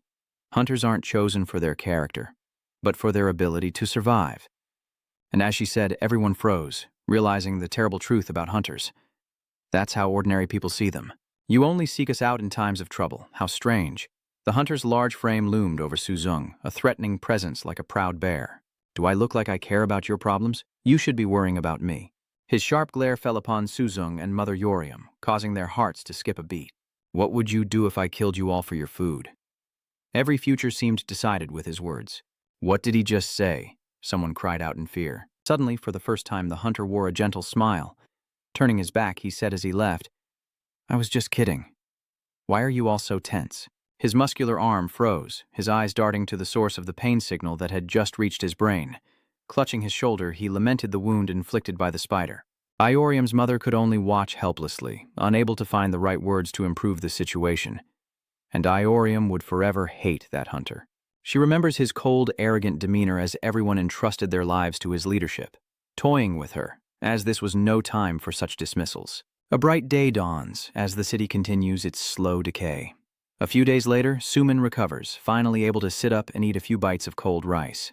Sudong happily feeds Suman, and she seems more cheerful as well. With Suman recovering, those dark days felt a little warmer. Yorium glanced at the hunter, lost in thought. And since Suman recovered, the hunter's expression has grown bitter, as if worried about his own livelihood being threatened. Then she glances at her mother, wondering why. Yorium was worried, but my mother didn't look well either, sensing her anxiety and helplessness. She continued to look at her mother with tired eyes, and I didn't understand why the adults were so worried. Because back then, I was just a kid. But the reason was probably because we ran out of food. Some time passed, and the hunter's shouting, along with Suman and Suong's worries and arguments, only intensified. The arguing never ceased. Yorium's mother tried to mediate but couldn't, and the arguments only escalated. Yorium could only stand there helplessly as the hunter reached out and shoved Suman to the ground. He lost his balance and fell backward, alarming Sudong, who froze, slowly turning to look behind her. Sudong was unconscious. He killed him. A desperate cry echoed as Sudong rushed to Suman's lifeless side. But Suman, the hunter, didn't even feign remorse, innocently staring at the hand that had just taken an innocent life and claimed it was an accident. Seeing this, Yorium trembled as her mother held her tightly, her eyes staring blankly at the hunter. It was just an accident. Why did this happen? Yorium thought of the elderly couple. Why did this have to happen to the convenience store owners? Then it was Suzong and Suman's turn. Why? 1,000 questions raced through Yorium's troubled mind as she struggled to understand the fate that had befallen her and those around her. She stammered, wanting to say everything, but only meaningless sounds came out. At that moment, Yorium's mother immediately covered her mouth. Her mother glared at Yorium, sternly warning, "Don't provoke him, he'll kill you." He wouldn't hesitate to sacrifice others for his own gain, as he did that day. Let's go back to that fateful day when the rain poured down, and he gasped for breath, exhausted. Damn it, is this the end? The crazed spider lunged at the hunter, who gripped his sword tightly. Damn it, I don't want to. He wondered, why is this damn thing drooling? Is it hungry? The hunter narrowly dodged a swipe, his body suspended in the air for a moment. Then he heard a piercing scream, landing on the cold ground and glancing back at his fallen boss. What are you waiting for? Run! He responded, but there was webbing everywhere. Yorium's mother shouted a warning from the other side. I threw things in there and they all melted. He repeated the key word, melt, and suddenly the hunter realized something. Why did Yorium's mother look so unharmed? Why isn't the spider attacking her? The hunter wondered, looking at Yorium's mother, but before he could finish the thought, a warning came from the hunter beside him. Too late to attack or defend, the hunter is struck by the spider's painful blow, his blade flying from his grasp, but further hesitation could mean death by its claws. It seems he was lucky to escape with only a scratch. He looked at the spider, and it looked back at him. Just then, he leapt back, curling in an arc above the spider, finally understanding. Now he knew. He smirked. It's a female. The hunter landed next to the shop owner, startling him. Hunter, he asked nonchalantly. He wanted to help, didn't he? Then, without hesitation, he threw the shop owner toward the spider. Then sacrifice yourself. Yorium's mother never expected this from the cruel hunter. Hearing the screams, the spider immediately turns its attention, bringing the shop owner and the spider face to face. In the final moments, Yorium's mother witnessed the dismemberment and the owner's desperate cries for help, her eyes wide with horror, followed by a piercing scream. Just then, Yorium's mother spoke up, asking why he did that, emphasizing each word, asking what if he said the same thing. He continued, if I hadn't done that, we both would have died. Do you want to live? Yorium stares in horror as his mother continues to carefully cover his mouth. We need to live. And so, a king was born in this place. Yorium said that only hunters were good, and to him, the weak like us were nothing. After that, he took all of our food and we could only eat what he doled out, just enough to survive. A single piece of bread was coldly tossed to the floor, and Iorium couldn't believe her eyes. This was her entire meal, as he offered nothing more before carelessly walking away. Before leaving, he cast one last cold glare, leaving Yorium stunned as her mother comforted Suzong. And that's when hell began again, as Little Stone sat beside Yorium's mother to comfort her. She sat huddled in a corner, barely illuminated by a ray of light. The mother's gentle face was gaunt from the lack of food as she glanced at Yoriam, who was trying to sleep on her shoulder. The once energetic child is now thin and weak, and as she asks Ioriam, she sees the girl grimacing, sweat beading on her cheeks, shrinking more and more to endure the hunger. She worried if her child was okay, and Yoriam replied, I'm fine. I'm still strong. Seeing this, her mother became more worried than ever, her mind echoing with her beloved's past words. My love, my darling, take good care of Yoriam. I don't know what to do. How can I protect her? Helplessness gnawed at her heart. And then the hunter coldly declared, You won't be getting any food today. Yoriam's mother was shocked, and she hurried after him. What do you mean by that? She asked the hunter. He just indifferently walks away, saying there isn't much food left, so he has to cut her portion. What? Why? Yoriam's mother tried to reason with him. We haven't eaten in so long if you don't give us food, he interrupted. Why do you need food just sitting there? I'm the one who has to keep moving to find a way out. I'm the one who needs the energy here. Well, have you found it yet? No, not yet. Hearing the hunter's words, Yoriam's mother gritted her teeth in bitter resentment. He glanced at her as she asked, When will you find it? Unable to contain herself, she finally mustered the courage to shout, How long do we have to wait here to escape? We put our trust in you, and you steal our food. Continuing like this, he suddenly glares, and she recognizes the danger, falling silent. Instinctively, Yoriam's mother raises her hands to shield herself as he reaches out to her. Receiving no reaction, she only heard him scoff as he opened his eyes to survey the situation. The hunter mocked her, asking how a useless beggar like her dared to say such things. He indifferently walked away, leaving Yoriam's mother frozen in place. Suddenly, a pained groan came from the hunter, and she noticed the way he clutched his arm. She spoke. Looks like that spider wound of yours hasn't healed yet, has it? He asked. What? Yoriam's mother clenched her fist, realizing something was terribly wrong and getting worse. Her hollow eyes widened, a deathly pallor replacing the scream of her soul. The hunter shuddered, a flicker of worry crossing his face. Before he could answer, Yoriam's mother turned and left, slamming the door behind her as her mind raced. What am I supposed to do? The city is in ruins. What can I do in this situation? Before a dying son, neither body nor spirit can last forever. What can I do? Their shelter is boarded up tight to keep the monsters out. Then, one day, a voice called out to her. Mom! Yoriam weakly whispers, I'm so hungry. Hearing that, her mother's eyes widened as despair washed over her. Yoriam's mother paused for a moment, then stood up. Sujung huddled in a corner, and a voice called out, making her look up. It was Yoriam's mother. She clenched her hateful hand, the darkness obscuring her gaunt face. On a moonless night, silent and desperate. The heavy rain poured down, and a blue shawl slipped from its owner as the hunter clutched his right arm, uttering a pained groan. By then, the poisonous purple marks had almost completely consumed his skin. The hunter pondered as he looked at his hand. Is this poison? It's spreading so fast, but I have to find shelter, quickly. Footsteps echoed from behind, drawing closer. Mother Yoriam asked, Hunter, were you just outside? He saw her holding a glass of water, asking if he had found a way out, her round, lifeless eyes staring at the hunter. He replied, It rained today, so I collected some clean water. Here, drink this. Why are you being so nice to me all of a sudden? She replied, I just realized everything I've done before was meaningless. Because as you said, you're the only one who can help us get out of here. We have to do everything we can to support you so you can be strong. He laughed, clearly pleased, and reached for the water. Finally, she understood her place.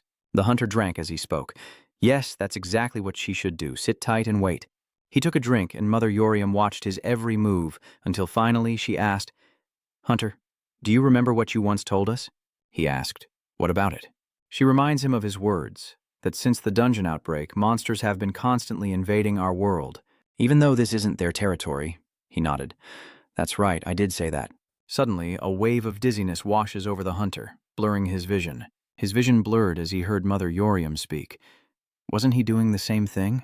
The hunter collapses to the floor, unaware he's trespassing on our territory.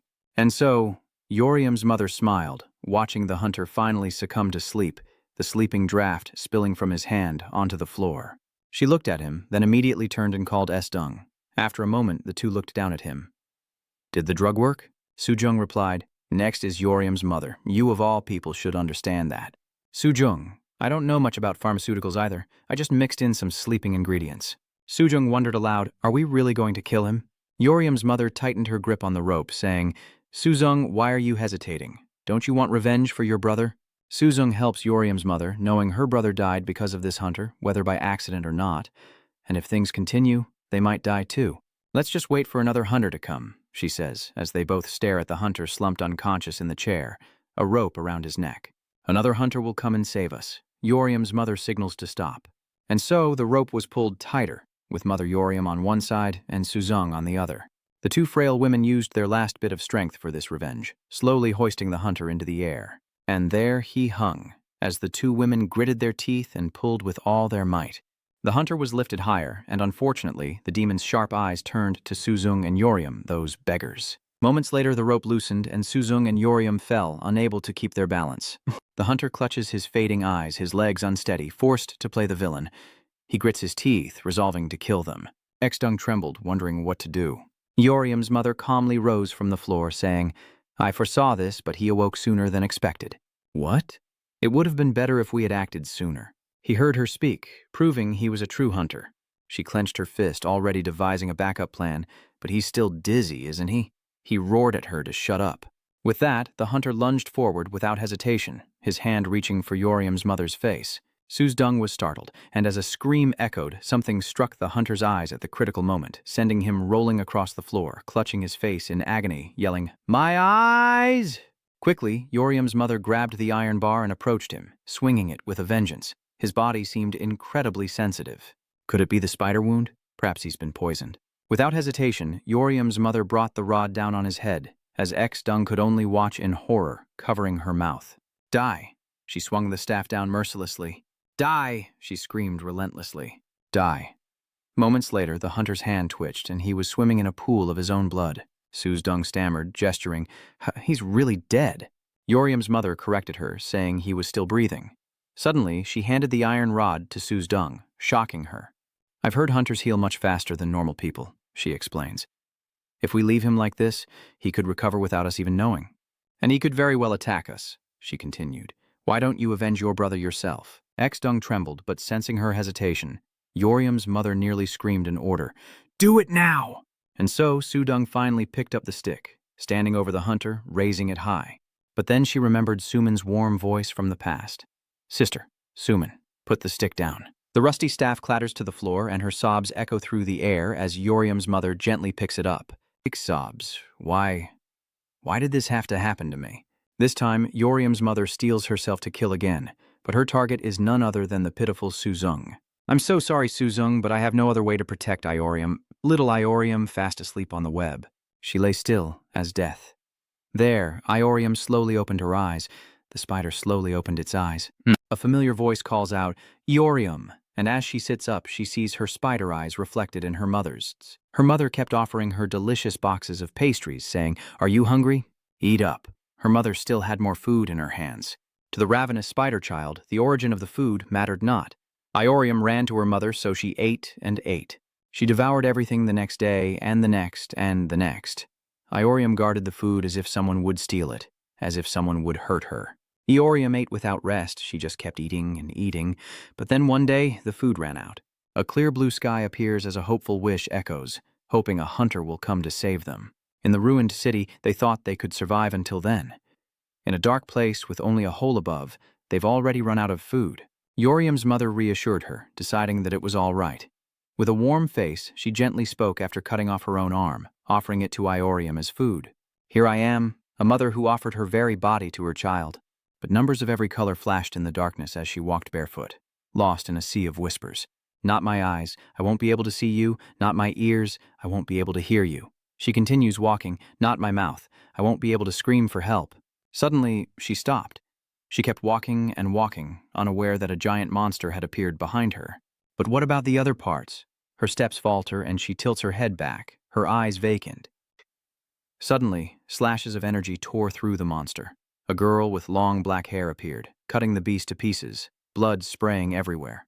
Witnessing this bloody scene, the girl's eyes remained blank, showing no panic or fear. After defeating the monster, Minerva finally noticed her. She calls out to Ioriam, and her companion responds, "Minerva, what are you doing?"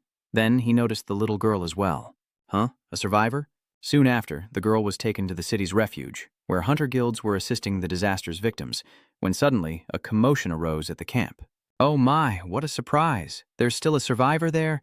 She and Minerva went to see the girl, a cute child. Hey kid, are you hurt? I'm here to take care of everyone's health. She then turned to Minerva and asked, Do you know who she is? Minerva replied, No, she doesn't say anything, just repeats the same phrase. Eorium remained silent until finally she spoke. I'm hungry. Minerva worried as the girl kept repeating the same phrase and Ella suggested they try feeding her something. Minerva replied, We tried, but she wouldn't eat. Ella then pulled a chocolate bar from her bag with a smile. You're so naive. Kids prefer sweets to meals. Minerva asked, Did you get that from the market we searched before? Then she leaned down, smiling, and offered the chocolate bar to the little girl, saying, Here you go, sweetie. You'll be even cuter if you eat this chocolate. Suddenly, Eorium opened her eyes and saw the scene, the smile, and noticed the girl's eyes light up, but she didn't realize that the girl's eyes weren't focused on the chocolate bar, but on her arm. Then the little girl pounced as the others scrambled to react. One of them looked over, startled by Elle's scream, which continued to echo. What's wrong with her? She lunged and bit Elle's hand with a crazed look in her eyes.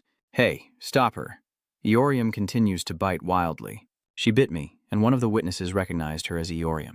She met the driver at her uncle's hideout, and weeks after reuniting, her uncle recognized her and cried out, Eorium! Song sees Eorium standing with Minerva, reaches out and rushes to embrace her as Minerva watches. According to Arium, her uncle found her, and everyone began to recover from the shock of the gate. But what happened when Elam was so young had a major psychological impact on her. She went to see a psychologist who asked, Can you tell me what you were thinking when you drew this? She also thought I was starting to recover. One beautiful day, with a momentary blankness in her eyes, she smiled and said, The weather is wonderful.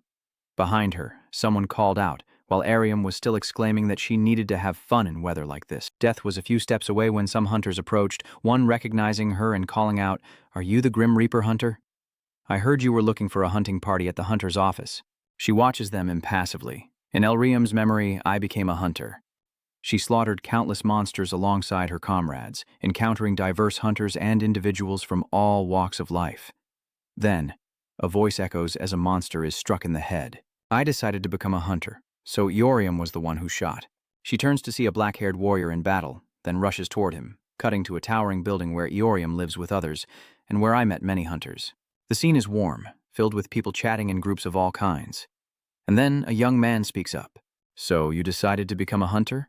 Eorium turned to him, surprised. It was a handsome, blue-haired man asking. Eorium glanced at him, a little flustered, thinking, A hunter seems interested in me? One day he invited her into the forest. She wondered if it was normal to be surrounded by such energetic people. Hunters have feelings too, after all. They arrive at their destination, where an ancient structure is revealed. The two stand before it in awe. Eorium is astonished, completely taken aback. Wow, what is this place? He explains that it's the ruins of a tower, preserved for its historical value. It's even become a tourist attraction here. She replies, I see. It's beautiful. I didn't even know this place existed. Eorium curiously stepped inside. She touched the architectural materials, realizing this was a mineral unlike any on Earth. According to my research, it's made of meteorites floating in space, and it's even more durable than minerals on Earth. He grinned. I'm glad I brought you here. Elroom replied, Thank you for bringing me to such a beautiful place. He then rushed forward and kissed her, but this only disgusted Yelrium. Huh? Isn't this a bit much? We haven't even started dating, and suddenly he's... Her eyes widened as she felt uneasy under his calculating gaze. Huh? He looks absolutely terrifying. What's wrong with his eyes? Why is he looking at me like that? His eyes remained wide, staring intently at her. Why did he have to look at me like that? I hate this. I hate it. I hate it. It reminds Yelrium of her tragic past, of when she was... With her mother desperately awaiting rescue as others succumbed to starvation, the child needed to eat until only the two of them remained. Her mother had to cut off her own arm to feed them, and she was terrified. Mom, what did you do to your arm? Crisis distorts the human psyche, especially when pushed to the brink, and her mother explained, We're out of food. Eorium was horrified, screaming, I don't want to. Mom, you're acting strange. Her mother calmly replied, So what are we going to do? She was terrified by her mother's words. Do you want to starve to death? At that moment, Yum suddenly remembered her father, saying, Father will protect me. He's watching over me. Yoren's mother, exasperated, asks if she still thinks her father was strong, before descending into madness as Yoren listens in horror. If he were strong, he wouldn't have died of illness, Yorium's mother continued, her face gaunt. Do you even know what I've been through because of you? Do you know why Suzung and that hunter are gone?" Yoriam was horrified by these words as her mother raised her arm and said, "Only the strong survive, Yoriam. The horror in her eyes doesn't fade. Do you understand?" She grits her teeth and bears it. Yelrayam ultimately eats her own mother's arm. The image of her mother with the severed arm still haunts her, and moments later a bloodied knife lies on the ground. Yoriam's mother sat beside the knife, missing an arm, as whispers echoed in her mind. "Not my eyes, I won't be able to see you. Not my ears, I won't be able to hear you. Not my mouth, I won't be able to call for help." Her mother spoke, but instead she looked at herself, wondering about the other parts. With that, her mother picked up the knife. These events far too horrific for a young girl to witness. Idorium could only cower in fear, her face a mask of utter terror after a long, bright night. It had been a long time since her mother was so lucid. She said to her, "Ayum, her mother is on the ground, but I'm okay. Hurry." "Iorium, crawl over and eat your mother." Yoriam's eyes were now completely vacant. Her mother's eyes were the same. As the two locked gazes, Yelriam's eyes grew increasingly vacant. Recalling this, Yelriam suddenly pushes away the man who forced a kiss on her. "No, don't." She trembled and covered her mouth as he asked if she was all right. She replied, "Don't look at me." Then she looked up, revealing a sharp gaze. His eyes widened and he stumbled back. She screamed, "I told you not to look at me!" A blinding purplish-white light emanates from her, and under the bright moonlight, a thin cut appears on his neck. Before he could realize what was happening, blood gushed from his neck and his head fell to the ground. Yoriam watched in horror. "No," she sobs uncontrollably, "I killed her." Ayam knelt down, her face pale, as Yoriam screamed in madness. The system displays that she has met the requirements to become the apostle of greed, and a purple energy emanates from her body, growing brighter and stronger until it explodes. The system displays that she has met the requirements to become an apostle of greed, and she smirks, a subtle but terrifying smile. Yoriam then grabs his head, slowly rising as she mutters with an excited grin, "Bon appetit." The system reveals that you've unlocked a new power. She explains that this is how I awaken, and I love it. I love it when people look at me with adoration. Then she devoured him whole. She looked like she was really enjoying it, as monsters with purple eye shapes appeared around her like a swamp, repeating the same phrase. "Mommy, is it good? Is it delicious?" A man appears in her perception. "Nothing in the world tastes better than the flesh of those who love me." "Love me." Then another girl appeared, looking at me with love. "Eorium kisses a hand so that I can eat you, kissing it sincerely with all the love you have for me." The scene shifts and a rumor begins to spread among the hunters. Whispers of government hunters who deal with crimes committed by their own kind. What? Elriam was surprised to hear this news. What? The thought crossed my mind. Who knew people like that existed? Ayum thinks she can play the innocent Eorium and no one will suspect her. As she thinks this, she strokes her hair. But it's best to be careful. The sudden death of civilians is suspicious, so I'll have to remove them from my list. The only ones I can kill without suspicion are hunters. I can use them to take care of the excess, and if I'm targeting hunters, I should avoid the famous ones as much as possible. Rookie hunters fit my criteria perfectly. Yoriam's gaze turned sharp and purple. Having some experience, joining a new group of rookies is difficult. How can I connect with them? While pondering, she recalls Quare, and a government advisor named Quasser appears before her. Then came Quare's wife. He said he lost his beloved wife in the gate shock, and Eorium secretly met with me and offered a deal to save his wife. He would provide me with rookie hunters from the government, and I accepted his offer. A bizarre pink space appears. This is love. Love makes people fools. In reality, I didn't actually revive his wife. I merely placed my soul in his wife's body, making it act like her, just an empty shell, a puppet. She muttered to herself, wondering why she had gone so far. Well, she would be exposed if she dragged this out for too long. If I operate in the advisor's shadow, it'll keep me from getting caught. And if it's the advisor who gets caught in the trap. One evening, Elam contacted Quasar, saying, "Can we stop here? I've been eating the same thing for too long, I'm getting sick of it, and I don't want to worry about anything else." Ayum pondered, staring at the tablet. This was the last piece of information Quasar had sent her about the rookie. That's right, this was the last one, and so she disguised herself as an innocent girl to meet him, appearing with braided purple hair. Eorium met the rookie, Minu, and there she encountered Fet. Facing Minu, Elam realized those eyes had never loved, nor been loved. She watched him fight, swift, ruthless, and fierce, his attacks carrying immense power. He could easily destroy everything, yet she silently watched him. Eorium wondered what would happen. Her eyes widened, wondering if that man could ever love her. Back in the familiar house, Elam stared at herself in the bathroom mirror. She realizes Eorium finally has the eyes of someone in love. Or rather, it's not her, but me. Eorium laughs. He's the second person after my man-eating mother that I've loved. Eorium grinned, a sick expression on his face, thinking of the delicious feast to come. Back in the present, the battle between Minu and Arium, or rather, the gluttonous beast, raged on. She's barraged by fiery chains, engulfed in flames, as Minu swiftly draws another weapon, his eyes filled with murderous intent. He transforms the weapon into a grappling hook, swings high, spins, and strikes at the monster. She covers her mouth and nose, dodging the smoke and his attacks, but his assault triggers a massive explosion, filling the area with dust. Arium retreats, but Minu emerges from the smoke, wielding a sword in one hand and conjuring fire with the other, seizing the opportunity to strike.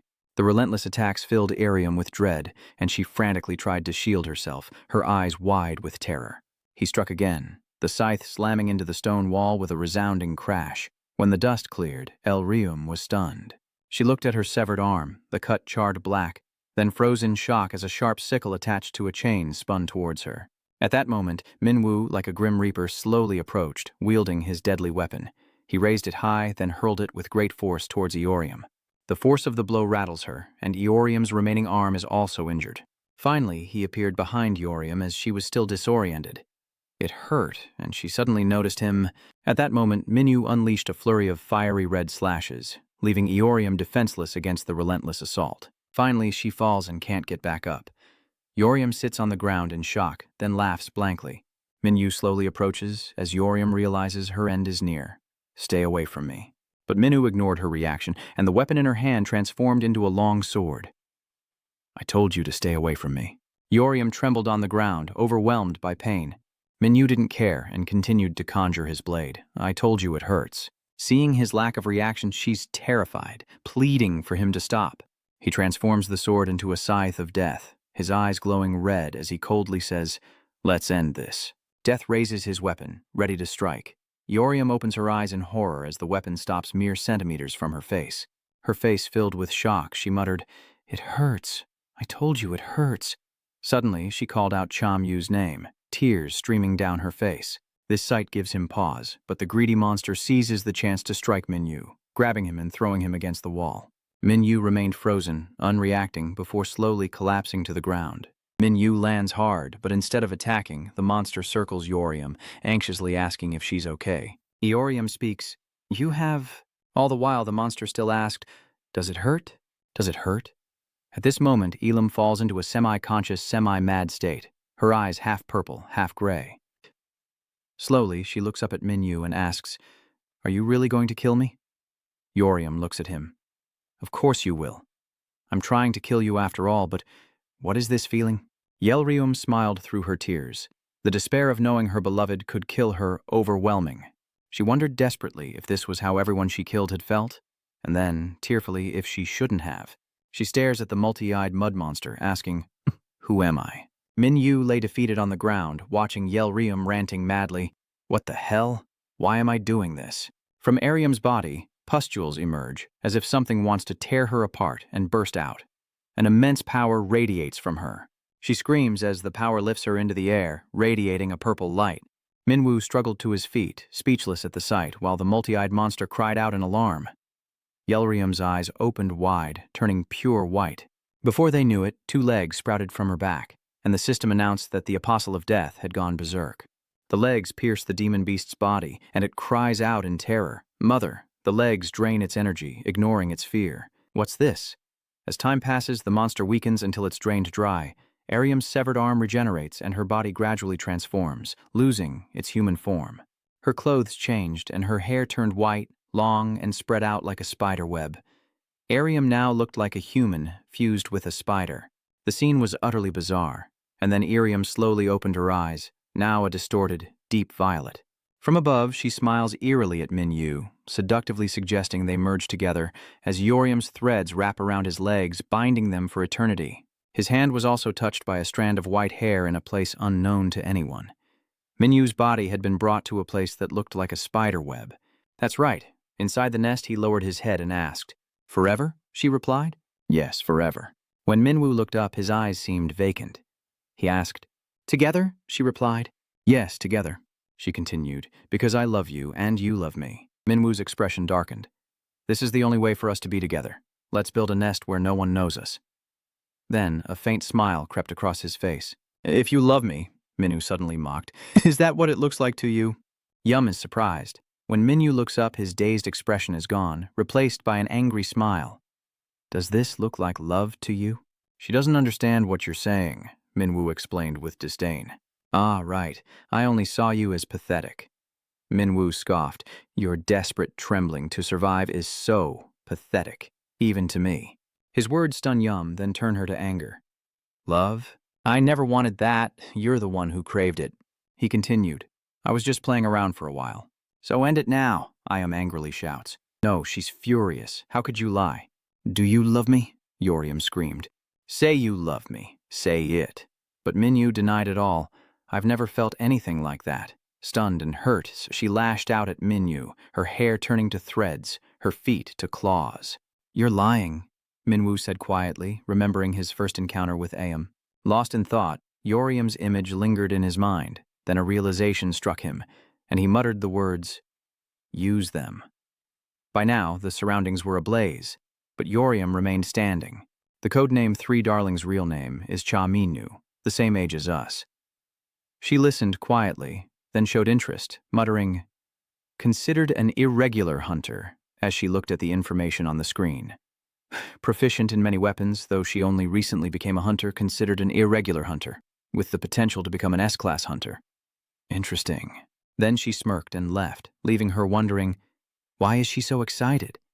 She added in a sour tone, you're going to kill him anyway. Inside the tower, facing the two swordsmen, he shook his head and moved, leaving them puzzled. Suddenly he opens his eyes, smirks at them, and swiftly attacks them both.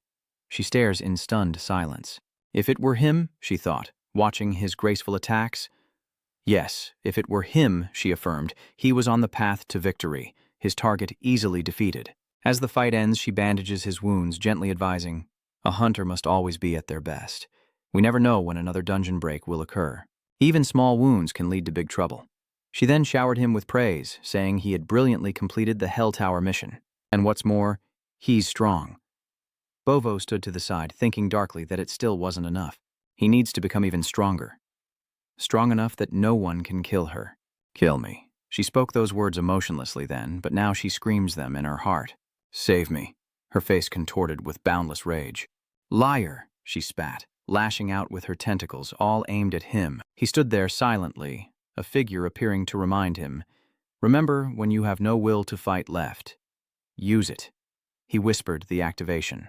As the tentacles crashed down on Tran Pham, she thought it was over, but the real surprise was just beginning.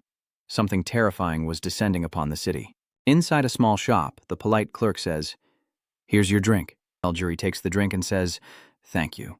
The employee asked shyly, if it's not too much trouble, could I take a picture with you? Without hesitation, she replied, huh? Ah, yes. Suddenly sensing something, she turned around, and the employee hesitantly asked when he saw she was distracted. Miss, Yuna came running over in a panic. Jury, she asked, you feel it too, don't you? There's an incredibly powerful dark energy. It wasn't just them. Everyone noticed the obvious anomaly. What is going on? Why does the moon look so strange? Everyone immediately rushed toward the crowd. Frozen in place, they looked up at the strange sight above, a blood moon. But there was no news of a lunar eclipse. People murmured, and she felt a twinge of anxiety. They were outside in the night, discussing their roles. Did she understand? As a support mage, she needed to avoid attacks from behind. But suddenly, she stopped, as if seeing something shocking. Why did the moon suddenly change color? They quickly realized something was wrong. In another apartment across the city, a muscular pair of hands hit the floor. Hazun, in a headstand, suddenly froze, startled. He immediately stood up and looked out the window, silent, staring intently at the blood moon. Suddenly, concern washes over his face. Meanwhile, in another building, Jia Yun stands before a glass case, staring intently at something within. He was about to leave when the sky changed, stopping him in his tracks. He looked up and saw the blood moon, his eyes instantly changing color as he muttered, Baphomet is also watching. He paused, stunned, wondering what the hell that was. Red engulfed the space, and an evil aura permeated everything. Nyorium stood at the center, face hardened, sharp pink eyes, a pair of deformed legs approaching, muttering as he looked at her. Ba fo me. His eyes glowed red, sweeping across everything. He reached out to grab her, but she quickly leaped up, narrowly escaping. She stares blankly ahead, stunned by the unfolding events. He's entered a hunting state and she's the prey. He lunges again, appearing and disappearing, missing once more but landing a successful blow. She's surrounded by a sea of fire, countless pebbles striking her, her face darkening. She repeats, "Why? Why? Why? Why?" And she screams out in anguish, "Why?" The massive shadow loomed over her as she blankly watched his hair sway. Somehow, he was behind her. Tears streaming down her face, she choked out, "You should have just pretended not to notice and stayed with me. Was that so hard? Is it because I'm a murderer? Because I've killed too many people?" He simply replied, "I don't care about any of that." Nyorium questioned him angrily. "Then why?" The scythe was upon her, piercing her through, blood splattering everywhere. She was stunned, speechless with shock. He said coldly, "I will kill you." He reveals that it was his decision from the moment he met her, and everything he did was to capture her. "Let's end this," says the god of death. She moans in agony, a vision of their past together flashing before her eyes when they were so close, taking pictures of each other. She's numb, unable to believe the truth, as a past image flashes before her eyes. Nyorium is heartbroken, recalling memories of her hand on his face, her eyes now lifeless, tender moments flashing before he brings down his blade. He stared at her, expressionless, as she lay collapsed on the ground, eyes still wide open beneath a blood-red sky. He silently turned to leave, but a voice stopped him. "I'm hungry." Norium weakly uttered each word. "So hungry. I need to eat." Her hands trembled, clutching at the ground. "So hungry, so hungry, so hungry." He looked at her again, gripping his spear tightly. Once more he raised it high, ready to end her life completely, and without hesitation he brought the spear down. But then, a pitiful voice rang out, stunning him. "Mother?" She looked at him blankly, mistaking him for her gentle mother, comforting her. "It's okay now. You don't have to carry this anymore." Dazed, she assessed the situation, tearfully asking, "Really?" Her face returned to its youthful innocence, her eyes sparkling as she sought confirmation. "Am I free?" The beautiful illusion continues. "Yes. Come to Mother." She reaches out her tiny hands, leaping happily into her mother's arms, smiling as brightly as she never has before. Mother. Somewhere in reality, she has fulfilled her wish to end it all. Blood splatters as he indifferently watches, then turns away to announce the apostle of Qinglan's release from her sins. He took a few steps, removed his mask, and stood there in silence, tears streaming down his face. It was over. Above, a plane took off, its next destination, the United States, a towering chaos, and an unknown landmark. A man gasped for breath, struggling to ask, "What are you?" "You," the man roared. "I'm one of the top 20 S-rank hunters in the nation. How dare a monster like you humiliate me like this?" "Who are you?" Regardless of what the man said, the shadowy beast coldly approached. Suddenly, a hole appears in his body. "What?" His face hardened, and with a dazed look in his eyes, he uttered, "Huh. How did his organs end up in the mysterious man's hand?" "Crushing the heart," he says, "Jia Yun," and turns away without hesitation. His eyes gleam as he introduces himself. "My name is Jia Yun." A stone rolls from above as the tower stands firm. Yet small pieces of dust began to fall, growing larger and more numerous. Suddenly, a sharp blade flashed from the left, carrying a chilling, murderous intent that cut like ice. Immediately, the sword flashed brilliantly on the right, faster than the eye could follow, a hazy light like lightning in the dark. A fierce battle erupted as the monstrous beast relentlessly attacked him. Its eyes suddenly turned as red as burning coals. Jia Yun glared back, and with a lightning-fast strike, his blade flashed across the beast's neck, sending it into a frenzy of roars. He muttered, "The last one." But despite its grievous wounds, the beast refused to yield, screeching and leaping into the air, claws extended, ready to crush him. But Jia Yun stood motionless on the battlefield, his face calm as if everything was going according to plan. His eyes, sharp enough to pierce the night, stared into the oncoming beast as he uttered one final, resolute phrase. The final name. The sword in his hand glowed with immense power as he aimed it at the monster, which refused to yield and continued its assault. The two clash in a violent collision, the beast straining with all its might. Jia Yun grits his teeth, radiating an intense killing intent. The demonic beast freezes, its face blank, and in a moment of explosive power, he roars, delivering a final, decisive blow. A terrifying pressure suddenly erupts, scattering dust and shaking everything around. The demonic beast is sent flying, crashing heavily to the ground. Giovanni landed, a god of war, his cloak billowing in the wind, captivating all who beheld him. He stood silently amidst the ravaged battlefield, his deep eyes fixed on the motionless demon beast. Amidst the smoke and dust, he turned and walked away, his steps firm and unwavering. A faint smile graces his lips as Giovanni anticipates the blue system notifications appearing before him. You have completed the quest to eliminate the Hell Tower boss. You have completed all quests. You have received a hidden skill as a reward. Standing before the circle of light, he muttered thoughtfully, "It's finally over." Because of this damn quest, he reaches out, thinking that with this skill he can set things right. But his joy is short-lived as an error message flashes on the screen. A mechanical voice echoes. An unknown error has occurred, the program cannot run, reporting error to find a solution. And ultimately, no solution can be found. He exclaimed in shock. What? Suddenly, a red alert appeared. Could that really be the Hell Tower's boss? This leaves him stunned, followed by a cascade of warnings. He was just a monster guarding the first floor. How did he become a boss? He's climbing the tower. Is he a boss? That monster, is it a boss? That beast, that monster. Suddenly its body begins to stir and its crimson eyes snap open. The mechanical voice chimes in again. You cannot eliminate the Hell Tower's boss. You won't receive a regression reward for completing the mission, leaving him stunned. What is going on? At that moment, he felt a pair of red eyes staring at him from behind, and then an earth-shattering explosion rang out. He glanced over. By some power, the magical beast had been resurrected. Its face contorted, red eyes glaring at him. Without a word, it passed through his body, a spray of blood erupting. His eyes widened in shock as Jia Yun stammered in disbelief. What? The brazen magical beast spoke up. Give me your body, it declared, pressing close. I must take it from you. His eyes widened in confusion, his lips bitten tight, unable to speak. He trembled with rage. This mana beast. And just like that, a terrifying explosion erupts in the middle of the tower. Meanwhile, elsewhere around the tower, a pair of legs slowly approached as Mara of the Hunter Information Team impatiently complained. Not here yet? That person suddenly appeared from behind. Oh, sorry, I got stuck in traffic. This is Due Times reporter Kim Yun reporting. Scratching his head sheepishly, he asked, Have you been waiting long? The man replied, No, I just got here. He looked towards the tower as Tram Chow exclaimed, Oh, is that the tower? Before he could finish, Mar interrupted, It's the Tower of Arrogance. Just so you know, it's getting cleared today. He clenched his fist, excitedly saying, I see, then I'll film it until it's cleared. As they walked and talked, he wondered if he would be okay since he was just a reporter with no combat experience, despite being an awakened. He joked that he didn't look like it, but he was a great runner. Kim Yun-ho asked curiously, And aren't you part of the Hunter Center's information team?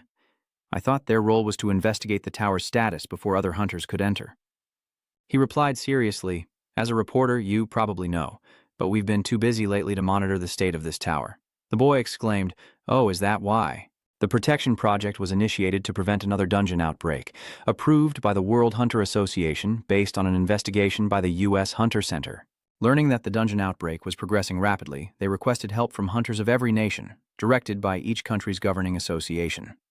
Hunters were dispatched to countries with underdeveloped hunter systems to clear the towers, and as a result, the risk of dungeon outbreaks decreased by 26%. Kim Yun-ho stroked his chin and continued. It stabilized after a year and a half, and the hunters participating in the protection project will be responsible for clearing this tower. He excitedly suggested, Oh, really? Could I interview them? We have a special article about the protection project scheduled for publication. Mar coldly replied, Whatever, it's not within my jurisdiction. But he's not the type of hunter who would agree to that. And the scheduled hunter had an issue, so someone else came instead. He wonders why, then asks if he knows the code name. He immediately answers that it's Bea Fome, a name that leaves Kim Yun-ho repeating it in bewilderment. Bafo-me, he said in a panic. The Bafo hunter. With a neutral expression, Mar asked if he knew the man. He recounts, saying any reporter who doesn't know him would be fired. He cleared not only Ethiopia, but also the small countries around it. He's impressive, isn't he? He and another hunter cleared towers in underdeveloped areas that almost every other hunter avoided. He's a hero there, he said, looking around as he spoke. So where's the B-rank hunter? Mar frowned and replied, I don't think he's here yet. Suddenly he stopped. There he is, Kim Yun anxiously asks. There. A figure slowly approaches, completely covered. The figure was covered from head to toe, and Kim Yun-ho asked, "Are you the three-pillar hunter?" The figure replied in a deep, hoarse voice, "Yes, it's me." Then he coughed, prompting Mar to ask suspiciously, "Are you sick?" His voice was a bit hoarse. The man quickly explained, "No, I just have a cold." Hearing this ridiculous excuse, they wondered, can hunters catch colds? Kim Yun-ho whispered, "Is that really 3 failures? I find it a bit strange." Without hesitation, Mar opens the system screen and says, "Hunter Beifo is inviting you to join the party." The mechanical voice confirmed the invitation was accepted. Mar's group waited in silence. Meanwhile, the man calling himself Three Foe stared intently at them, and after a long while, the system confirmed that the invitation had been accepted, bringing Kim Yun-ho some relief. "So, it must be him," he accepted. "Let's enter the tower." Before them lies a gate, one that seems to have an entrance. Apparently, the tower is cleared by hunting monsters. Kim Yun-ho said with a sigh, "I see. So you're not a combat type like me. You probably won't be of much help." Mara quickly reassured him. "It's okay. I'm here. And so is the 3-phase hunter." He frowned and continued. "I heard your S-rank evaluation was postponed due to your protection project. Since you recently received the title of S-class hunter, show me what you've got." Bafo was briefly silent. Mara continued to ramble on. "We even have reporters here. Shouldn't you be building your reputation domestically instead of abroad?" Bafo quietly agrees, but inwardly panics, beads of sweat forming on his face. Staring in terror at the two before him, they suspected him. And within Bafo's body, whispers began to stir. What to do? It turns out this old woman is a disguise for low-level demon beasts. They began to argue loudly. "Didn't you say you knew how to impersonate the master?" The first one replies that he could yesterday. "And another thing, why are you being so rude?" The master would never say something like that. The youngest couldn't help but interject. "Brother, I'm not taking his side, but master has been making a lot of connections lately." As they discussed this, a voice asked what was going on. With a gaze as sharp as knives, Mar suppressed his embarrassment and denied it, left with no choice but to follow behind. The 3-faced monster pondered, then a commanding voice asked, "Are you afraid of being exposed?" They stammered defensively. "We'll be in trouble with the master if we are." The man they call master suddenly appears, his tone cold but highly threatening. "I hear something different. You fear being discovered." They stared wide-eyed in that direction, sweat beading on their foreheads. With a cold glare and bloodshot eyes, the master continued, "Rather, it's me." As the group trembled, Kim Yun-ho turned back and asked, "Sir, they muttered to each other that they can't reveal that we were summoned by you." Mar stands before the door saying, "Let's go in." Suddenly, a voice stops them, and the powerful fake prophet confidently suggests, "I'll lead you through the tower. You just focus on surviving." He thought to himself that if he wanted to dispel suspicion, he just needed to show them. As soon as he finished speaking, the three pushed open the door and entered. Another world unfolds, resetting itself before their very eyes, and in an instant, a full moon appears. A realistic forest appeared before them, leaving them bewildered. How? We were just in the forest, and now we're in another one? Suddenly, clawed beast feet appeared on a branch, their mouths open wide, revealing sharp teeth. Shadows emerge in the trees above, leaving everyone in stunned silence. Someone cries out that demonic beasts are at the entrance, their eyes red, their faces fierce as they charge forward. They dive down at breakneck speed, but the three below remain unmoved. Baphomet quickly identified his targets, his eyes turning bloodshot as he unleashed his immense power, tearing through the monsters. These small fries were no match for him. The sharp, cold blade claimed them one by one, felling another, blood spraying, a powerful strike cutting a bloody swathe. His eyes blazed with terrifying intensity. And so, the two could only watch as the imposter Bam pummeled the monsters with shining, powerful strikes. Kim Yun, bewildered, asked, "What is this?" "I can't see anything." Mar was stunned. "Me neither," dust billowed as the fake 3-meter man landed with a flourish. The two praised him, as expected of an S-rank, unmatched. Meanwhile, at another cliff, the feet of magical beasts pounded against the ground. Green monsters scattered as the ground cracked. The 3 impostors pursued with swords, soaring high to obliterate them in an instant. He coolly bites down on his sword, his bare white skull grinning with delight, followed by a brutal massacre. On the next level, skeletons lie in wait. The fur-clad boss is stunned for a moment, mouth agape, before the impostor rushes to attack. A fierce battle ensues, and the leader retaliates with an axe, but is quickly beaten into a pulp. Countless battles follow, with falcons and red-eyed blue dinosaurs, all staring fearlessly. And so, a fierce battle with the beastmen erupts, and of course, those beasts quickly meet their end. The system announces the clearing of the 99th floor, leaving Kim Yoon stunned, while Mare crosses her arms and pouts. He showered praise, amazed that they'd cleared this floor in half a day. Mero soberly stated, "Impressive, but an A-rank hunter could do it at that pace." He was shocked by what he heard. "Huh? You're suspecting him?" he asked, confused. "But he's already joined our party," Mar stammered. "Are you suggesting that internal information he shouldn't have access to was leaked? Is the system program more vulnerable than we thought?" This was proven by the unregistered awakeners acting as hunters and using illegal programs. Marer stared intently at the man claiming to be Ba Pomet. It's possible they stole Baphomet's information and applied it to an illegal program. But that's strange. Staring at his back, he wondered why he was going through the trouble of clearing the tower for him. What if he really was Baphomet? Suddenly, Mar turns and says, "I've seen a 3-Fomet hunter from afar before, and I could feel his overwhelming power, but I don't sense it now." The person inside the cloak remained silent. His eyes flickered as if he sensed he was being talked about, then stared intently at Mar. "That guy keeps doubting us. What do we do now?" another one of them said. "How stubborn, but it seems he's unsure enough not to do anything foolish." After discussing it, he steps forward, urging them on with excitement. "Let's clear this tower and get going."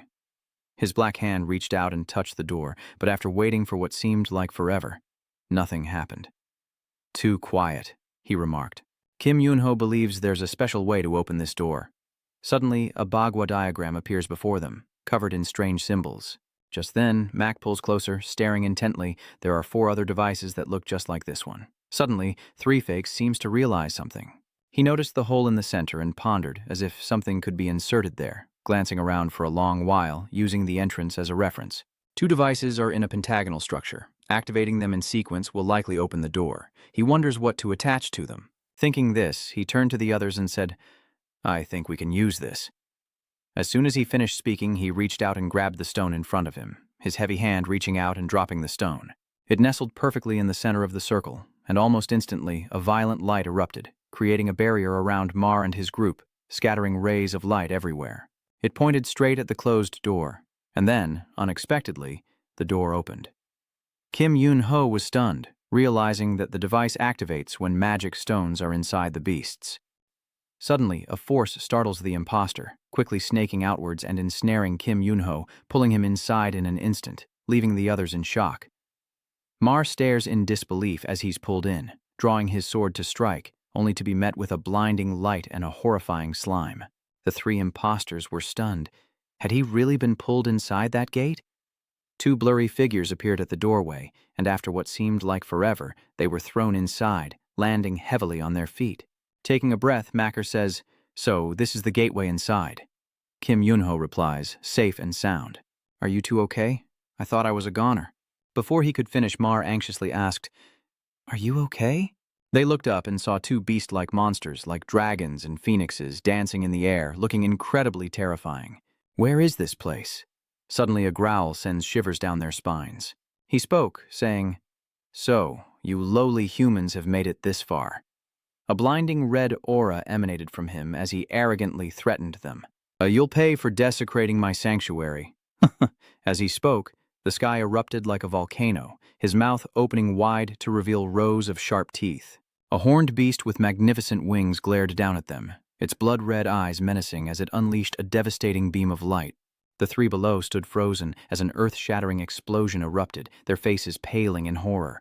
Kim Yoon cried out in fear, looking back and asking, "We're going to fight that dragon? How is that even possible?" He said this, glancing at the fake 3-Phase hunter who, regaining his composure, exclaimed, "That's right.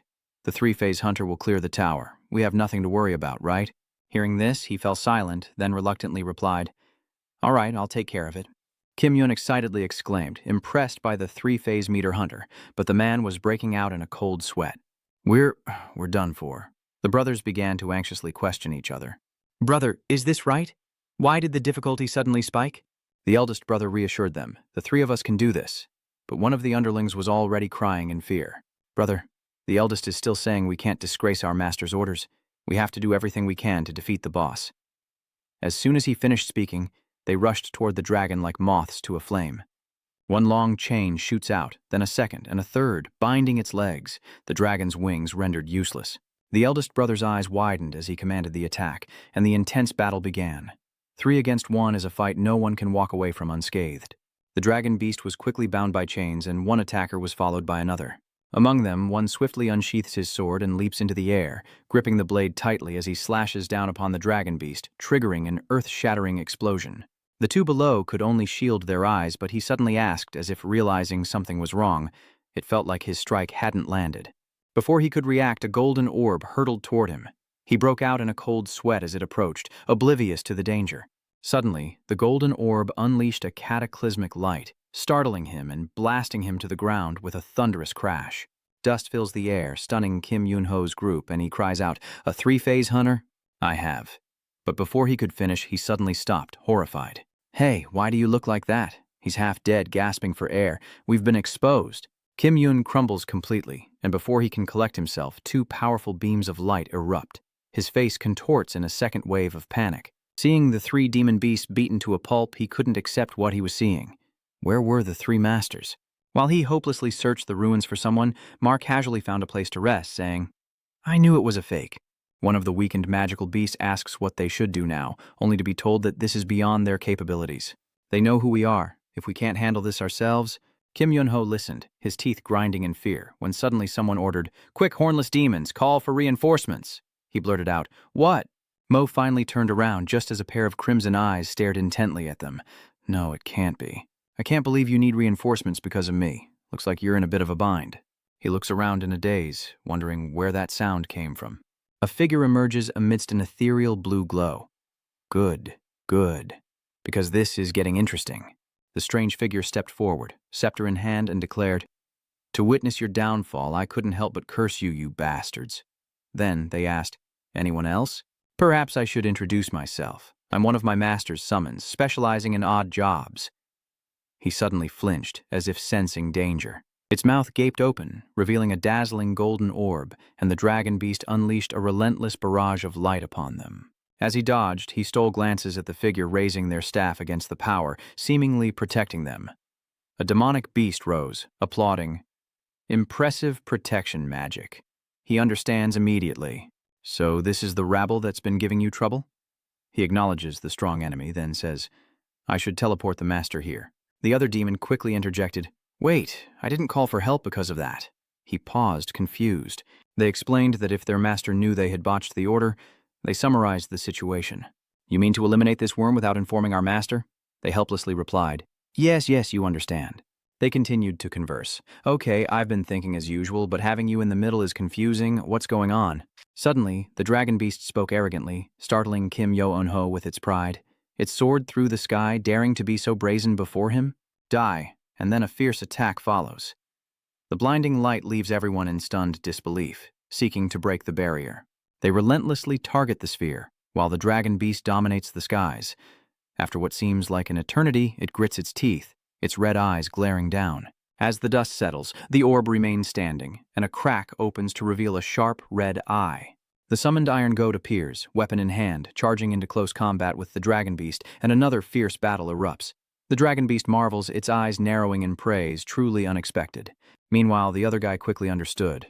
Our attacks are ineffective because of the star shield. If they could deal with it, it would open its mouth and stick out its tongue in a terrifying manner. A flash of light and they were unhorsed, or, to put it bluntly, utterly defeated. On the other side, they awkwardly request another summon, and the errand boy nods in agreement. Yes, the sound of high heels echoes. Hoo. 3 demonesses appear with haughty figures, introducing themselves. Have those boring brothers gotten weak? We 3 sisters will show you kids true beauty and power.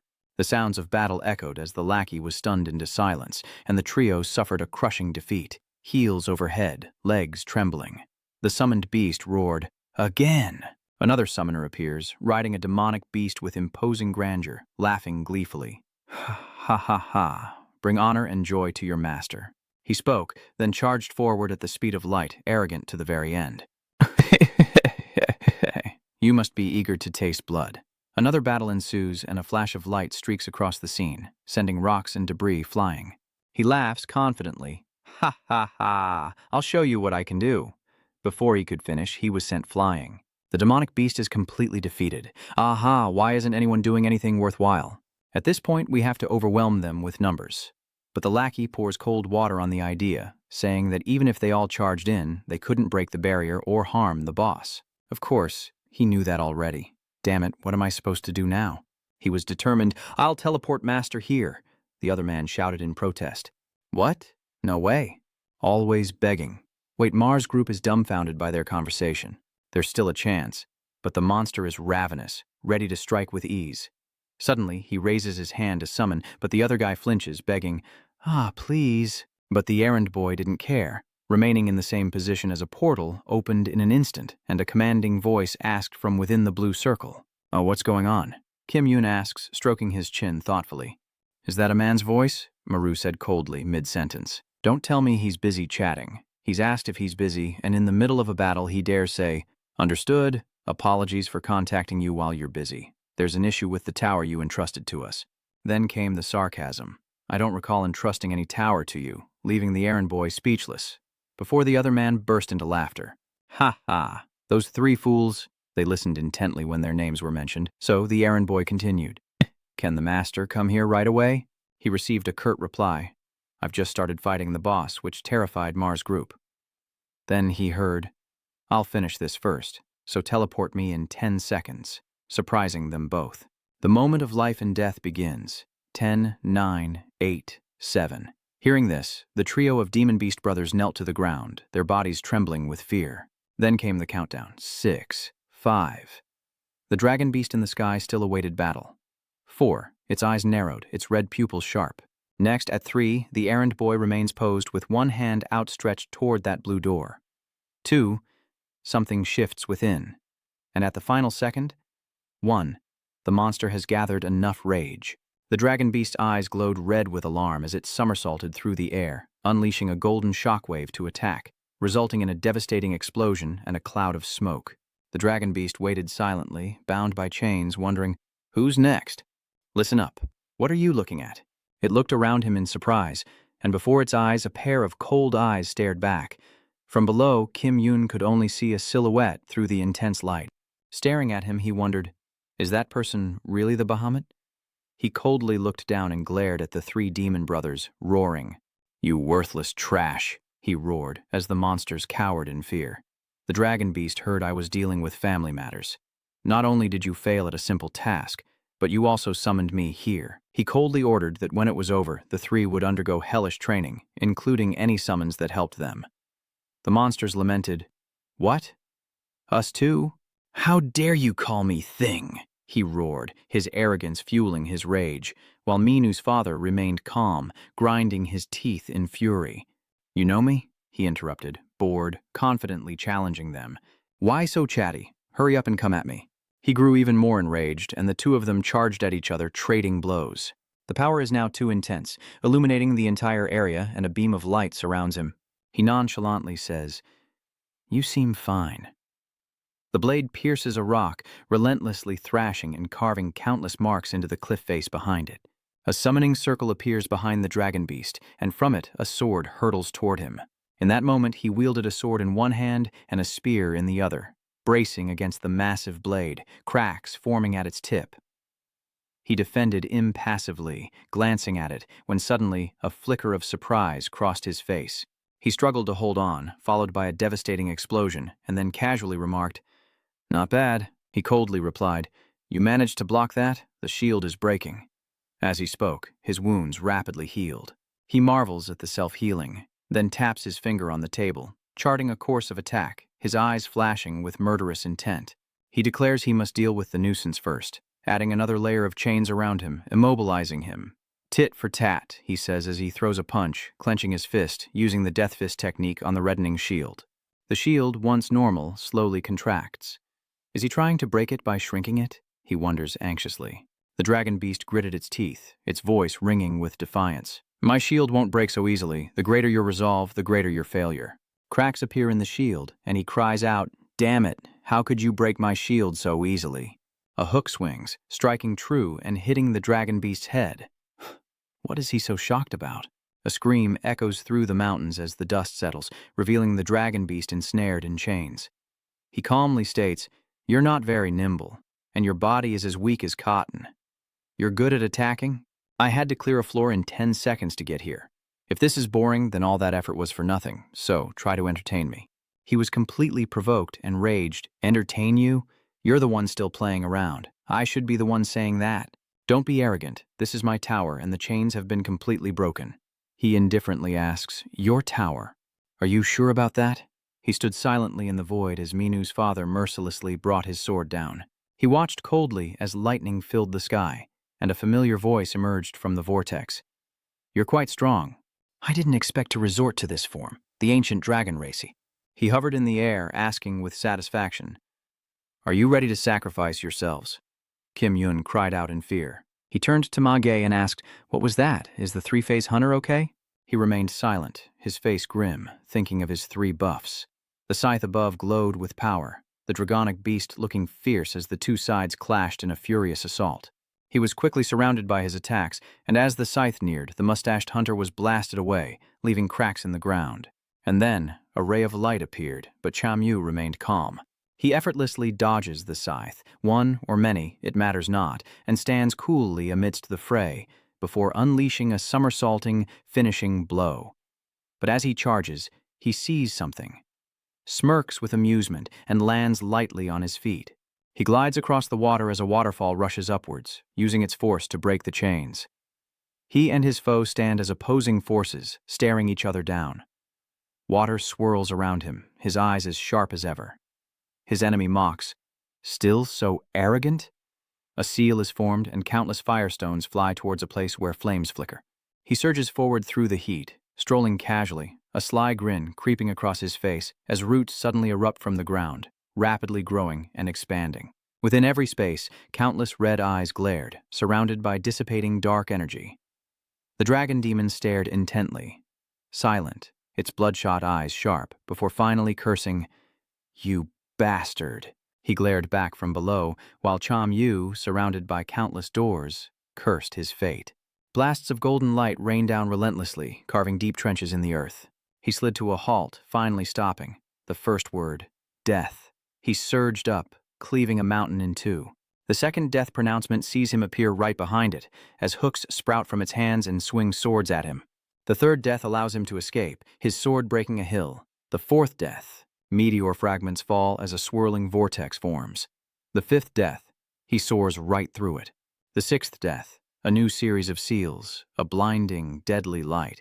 As he approached, bringing death, he narrowly escaped its grasp once more. Death echoed in his ears, thunder roared in the sky, and he stood there, numb. After a tiring battle, a dragon beast stood before him.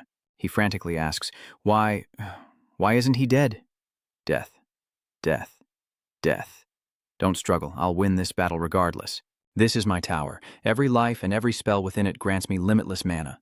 No matter how long this takes, my mana will never run out." As he said this, a vortex of fire began to form. Amidst the raging sea of fire, he confidently declares himself the victor. Through the dust, he raised his wings high in the air, his figure flickering, his face turning grim. Looking at the deep pit below, he began to crow, "I told you, with this body." But before he could finish, his eyes widened in shock as he looked to his right and stammered, "When did you... my hand?" To which the protagonist replied, "The way you use it is... interesting." He stared in shock at him, standing tall. Chamu declared, "Unfortunately, you can't use it anymore." He thinks in anguish all the mana he stored was... precious. But to him, this cheap thing, he mutters madly that it belongs to him now. He says unwillingly, "I am the master here. It is I." He casually throws it away, then bursts into laughter, saying, "Do you want to know why this happened?" Cham Yu recounts that when we faced off before, the level 50 advantage skill was used the moment we entered the tower's battle. Below the mythic level, all strategies, including boss strategies, are unlocked, especially when reaching the highest level. Unlocking the strategy to defeat Boss 5, he continued, "I know you're drawing infinite mana from this place. Apparently, the level 50 Dominator skill, combined with his advantage skill, has a 92% chance of hacking the tower's system. Confidential information, indeed. He implies, I've conquered everything you have. He lowered his gaze and asked, now tell me, who is the king of this tower? The beast was stunned with worry. The magical beast decides to go all in, raising its wings and angrily shouting, you bastard!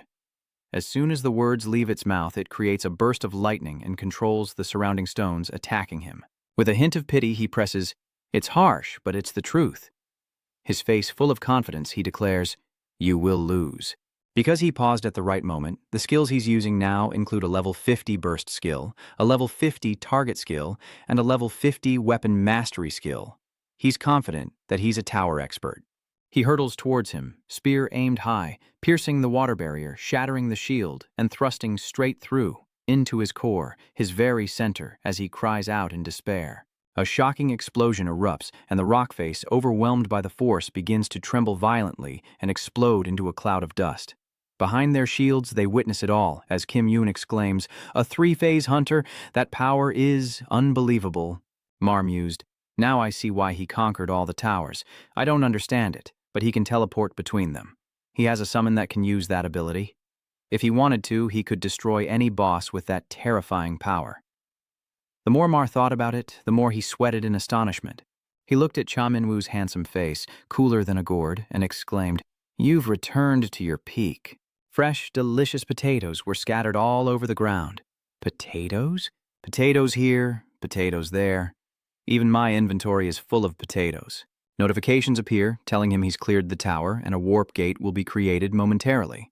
Please leave. What's the point of leaving when you're desperately slumped against a monster's corpse? Lamenting? This whole country is nothing but potatoes. I'm never eating another potato when I get back to Korea. He swears. Over on the other side, a pair of long, slender legs suddenly stop in their tracks.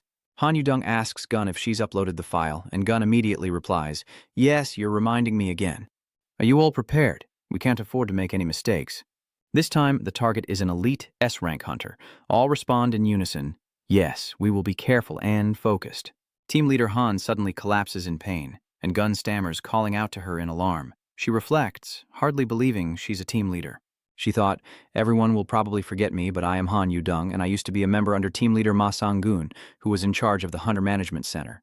Yes, used to be, because that's in the past, when the Global Expansion Defense Project created a separate department, and I became the leader of the second team in that department. Back then, I was just a nobody. How did things end up like this? She always wondered why. Then, a steady hand rested on her shoulder, reassuring her. Don't worry, you can definitely do it, Ms. Yudong. So we're equals now, huh? I'll call you Team Leader Han. She stared back in surprise, realizing it was Team Leader Ma. She thought, I know everything. Team Leader Ma was originally assigned as the project leader for the defense project, but he refused and recommended me instead. Moreover, he knew I wasn't suited for this position, but feeling Yanu's gaze, she startled, turning to shout, let's go! Then, striding forward with determination, this is the moment I've been waiting for. This time, I'll go all the way. Ms. Ha steels herself, giving a subtle nod. Instantly, their faces darken, adopting their most serious expressions yet. Placing her hand on the table, she declared, hello, I am Han Yudong, head of the defense project. First, allow me to announce the code names of the 6 hunters who have attended this meeting despite their busy schedules. Drake Guild's Titan Hunter, Psy Guild's Mel Hunter, Niceway's Cooper Hunter, Moonlight Guild's Ianu Hunter, Gloria Guild's Aang Hunter, and Nebula Guild's 3 Fomet Hunter. 3 Fomet, you wonder, as he indifferently observes. Whispers erupted, the world wondering about this hunter. Had Nebula really produced someone like him? Where is he? The Nebula Guild leader is making things up. Look at him, he looks like a pushover.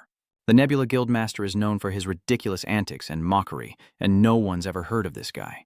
How could someone like that be invited to this important meeting?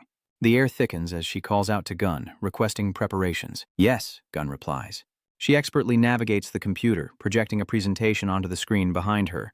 This is a map showing the distribution of towers about a year ago, and this is now, thanks to the efforts of the hunters participating in Project G, the probability of sudden appearances has decreased significantly. Thank you, everyone, she said politely. Then, a new topic is brought up. Phase 1 of the project is nearing its end. The start of Phase 2 will be announced in advance, but some are already asking questions. Phase 2 is different from what I was told. Shouldn't we discuss the rewards first? Then Mistel whined. If we go on another overseas mission, my skin will dry out again. Do you know how long it took me to recover after returning to Korea? Then, that Director Lee said people were talking. If all the top guilds are sent overseas, who will manage the tower at home? I won't be participating in Phase 2. I have dramas and movies to film. They're flooding me with requests. What's the reward? To leave her cornered and unsure of what to do. What? They're putting her in a difficult position. If you keep demanding so much, what good things will you give us? You're even pressuring us? Ordering her to hurry up so he can get to his photo shoot, she stammers, "Excuse me, but what's your rank, team leader?" He sneeringly approached her, catching her off guard as she wondered, how long has he been standing there? Looking down at her, he said, "I'm BRK, so the team leader must be at least a Sank." "Don't tell me you're the project director," she stammered. "The director? You mean team leader Parr, who's in charge of Team 1? He's away on business, so Sam Mack looks down at her, silencing her. They mock her, saying it's disappointing and a waste of time to let a brand finalize the meeting. Ang didn't even bother to be polite. "Am I dismissed? I have to go take photos. Just send the reward directly to the company." "Oh no, my guild," he sneered. "Things don't seem to be in order." As she tries to calm the crowd, Gunn wonders if this is what they meant. As she continued to persuade them, he said to wait, he would present the rewards. Watching them gang up and bully her, Gunn understood SRK's contempt for the weak.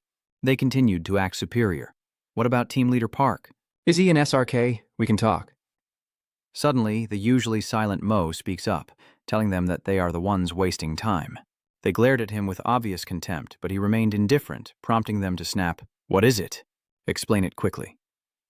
He stood up and calmly asked, "What is the reward?" He blankly thought, did he just ignore me? She's still trying to adjust, isn't she? "Ah, yes." She cleared her throat, quickly composing herself. "The reward is compensation proportional to contribution." Everyone realized that contribution-based rewards meant Nebula would get the lion's share. The answer was obvious. They charged forward, questioning her. Was the reward based on contribution some kind of joke? She stated firmly, "Of course not. Ownership of the tax-free tower for 5 years and free item trading for 5 years. Expanded medical and welfare programs, and the guild that contributes the most will be given command of all other guilds in the event of a gate outbreak." "What are you even saying?" Missile is furious. "What? Are you crazy? They get to control the other guilds?" "That's not a reward." She politely replies, "As I've said for the past 5 years, if there are no mutation gates during that time, the command authority will expire." Cup clarifies that they must focus on clearing the tower to prevent the gate from mutating, prompting Aang to retort, "You should have made that clear from the start of the project." She clearly stated, "I apologize for not mentioning it sooner, but with the change in team leader, the reward details have also changed." They began to murmur, raising doubts. "The team leader changed. Don't tell me everything will keep changing like this." She silently played the role of an observer, thinking, "I understand the hunters' objections. The new team leader, Yutun, wants to create a competitive environment among the hunters because the more they compete, the stronger they will become." But suddenly, the Nebula Guild wasn't interested in those rewards, a surprise to everyone. From the woman to the other hunters, all were shocked, exclaiming, "What?" He explains. "Dealing with other guilds sounds like a pain. How would we even manage that? Give us better rewards, then ask. But are they transferable?" She asked suspiciously. "What? What do you mean?" He observed their expressions and spoke as everyone watched with curiosity and a sinister smile. "The Wicked One says it seems transfers can't be made so easily. At the corporation, everyone is working as usual when a guest arrives. Well done." They mechanically replied, "Welcome, how can I help you?" until they realized who it was. The young woman's cheeks flushed red as back at the studio, Kim Guok pondered something deeply. She shyly said, "Thank you for letting us use the location." He casually replied, "Yeah, sounds like a marriage interview. What is?" She hesitated. "I don't know either." What was he thinking? A 3-form hunter? Can we really do this? If he were the demon squad leader, what would he do in this situation? He asked. "Is it ready yet?" the Progun replied. "Yes, I've prepared the rare weapons you requested. Since you wanted everyone to have the same quality of weapon, we prepared identical sets." But Hunter Mel added, "She was busy and has already left. She said this brutal method doesn't align with her guild's principles and philosophy." She then approached him, flirtatiously asking, "So, what is the handsome Nebula Guild hunter planning to do?" Hearing this, everyone was shocked and curious. Feeling the knife at her throat, she asks with interest, "What are you planning to do?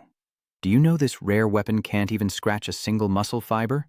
Good thing the weapon didn't break. Did you just realize something? It didn't break, clever." He praises it, then throws the weapon away, offering a further explanation. "My assigned country had harsh conditions, no proper training grounds, and no good equipment. Though occasionally supplied, the sheer number of towers quickly wore down their gear, and there were no forges or skilled smiths to craft high-end weapons. Even though I gathered magic stones in the tower myself, you happened to catch one. Annoyed by the kid's face, he still explained that the solution was rare weapons, since they could be made without professional blacksmiths. I was so low on supplies that potatoes were all I could afford.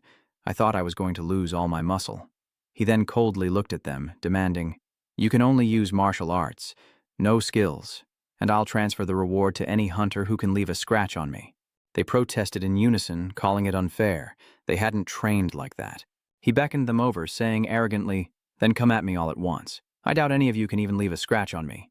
Their faces darkened instantly. He had successfully provoked them all.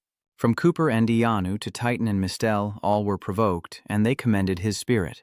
"He's certainly arrogant. Let's see if he's still talking like that after he's been beaten." After a flurry of blows, their hands grew weary, and they wondered what was going on. "I can't even follow his movements. Just what is this monster?" Mel curses, conceding, "I'll stop here. My weapon's broken in half. Next is Cooper. I give up. I'll just watch." He rubbed his aching neck. Suddenly, Titan reasoned, rethinking the rules he'd just stated. Didn't they have loopholes?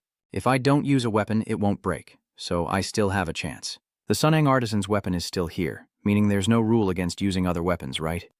Then I simply won't use it." He charged forward, only to hear, "So you've realized." He didn't know when, but Sung Jinwoo had circled behind him and attacked. By the time he finished speaking, it was too late.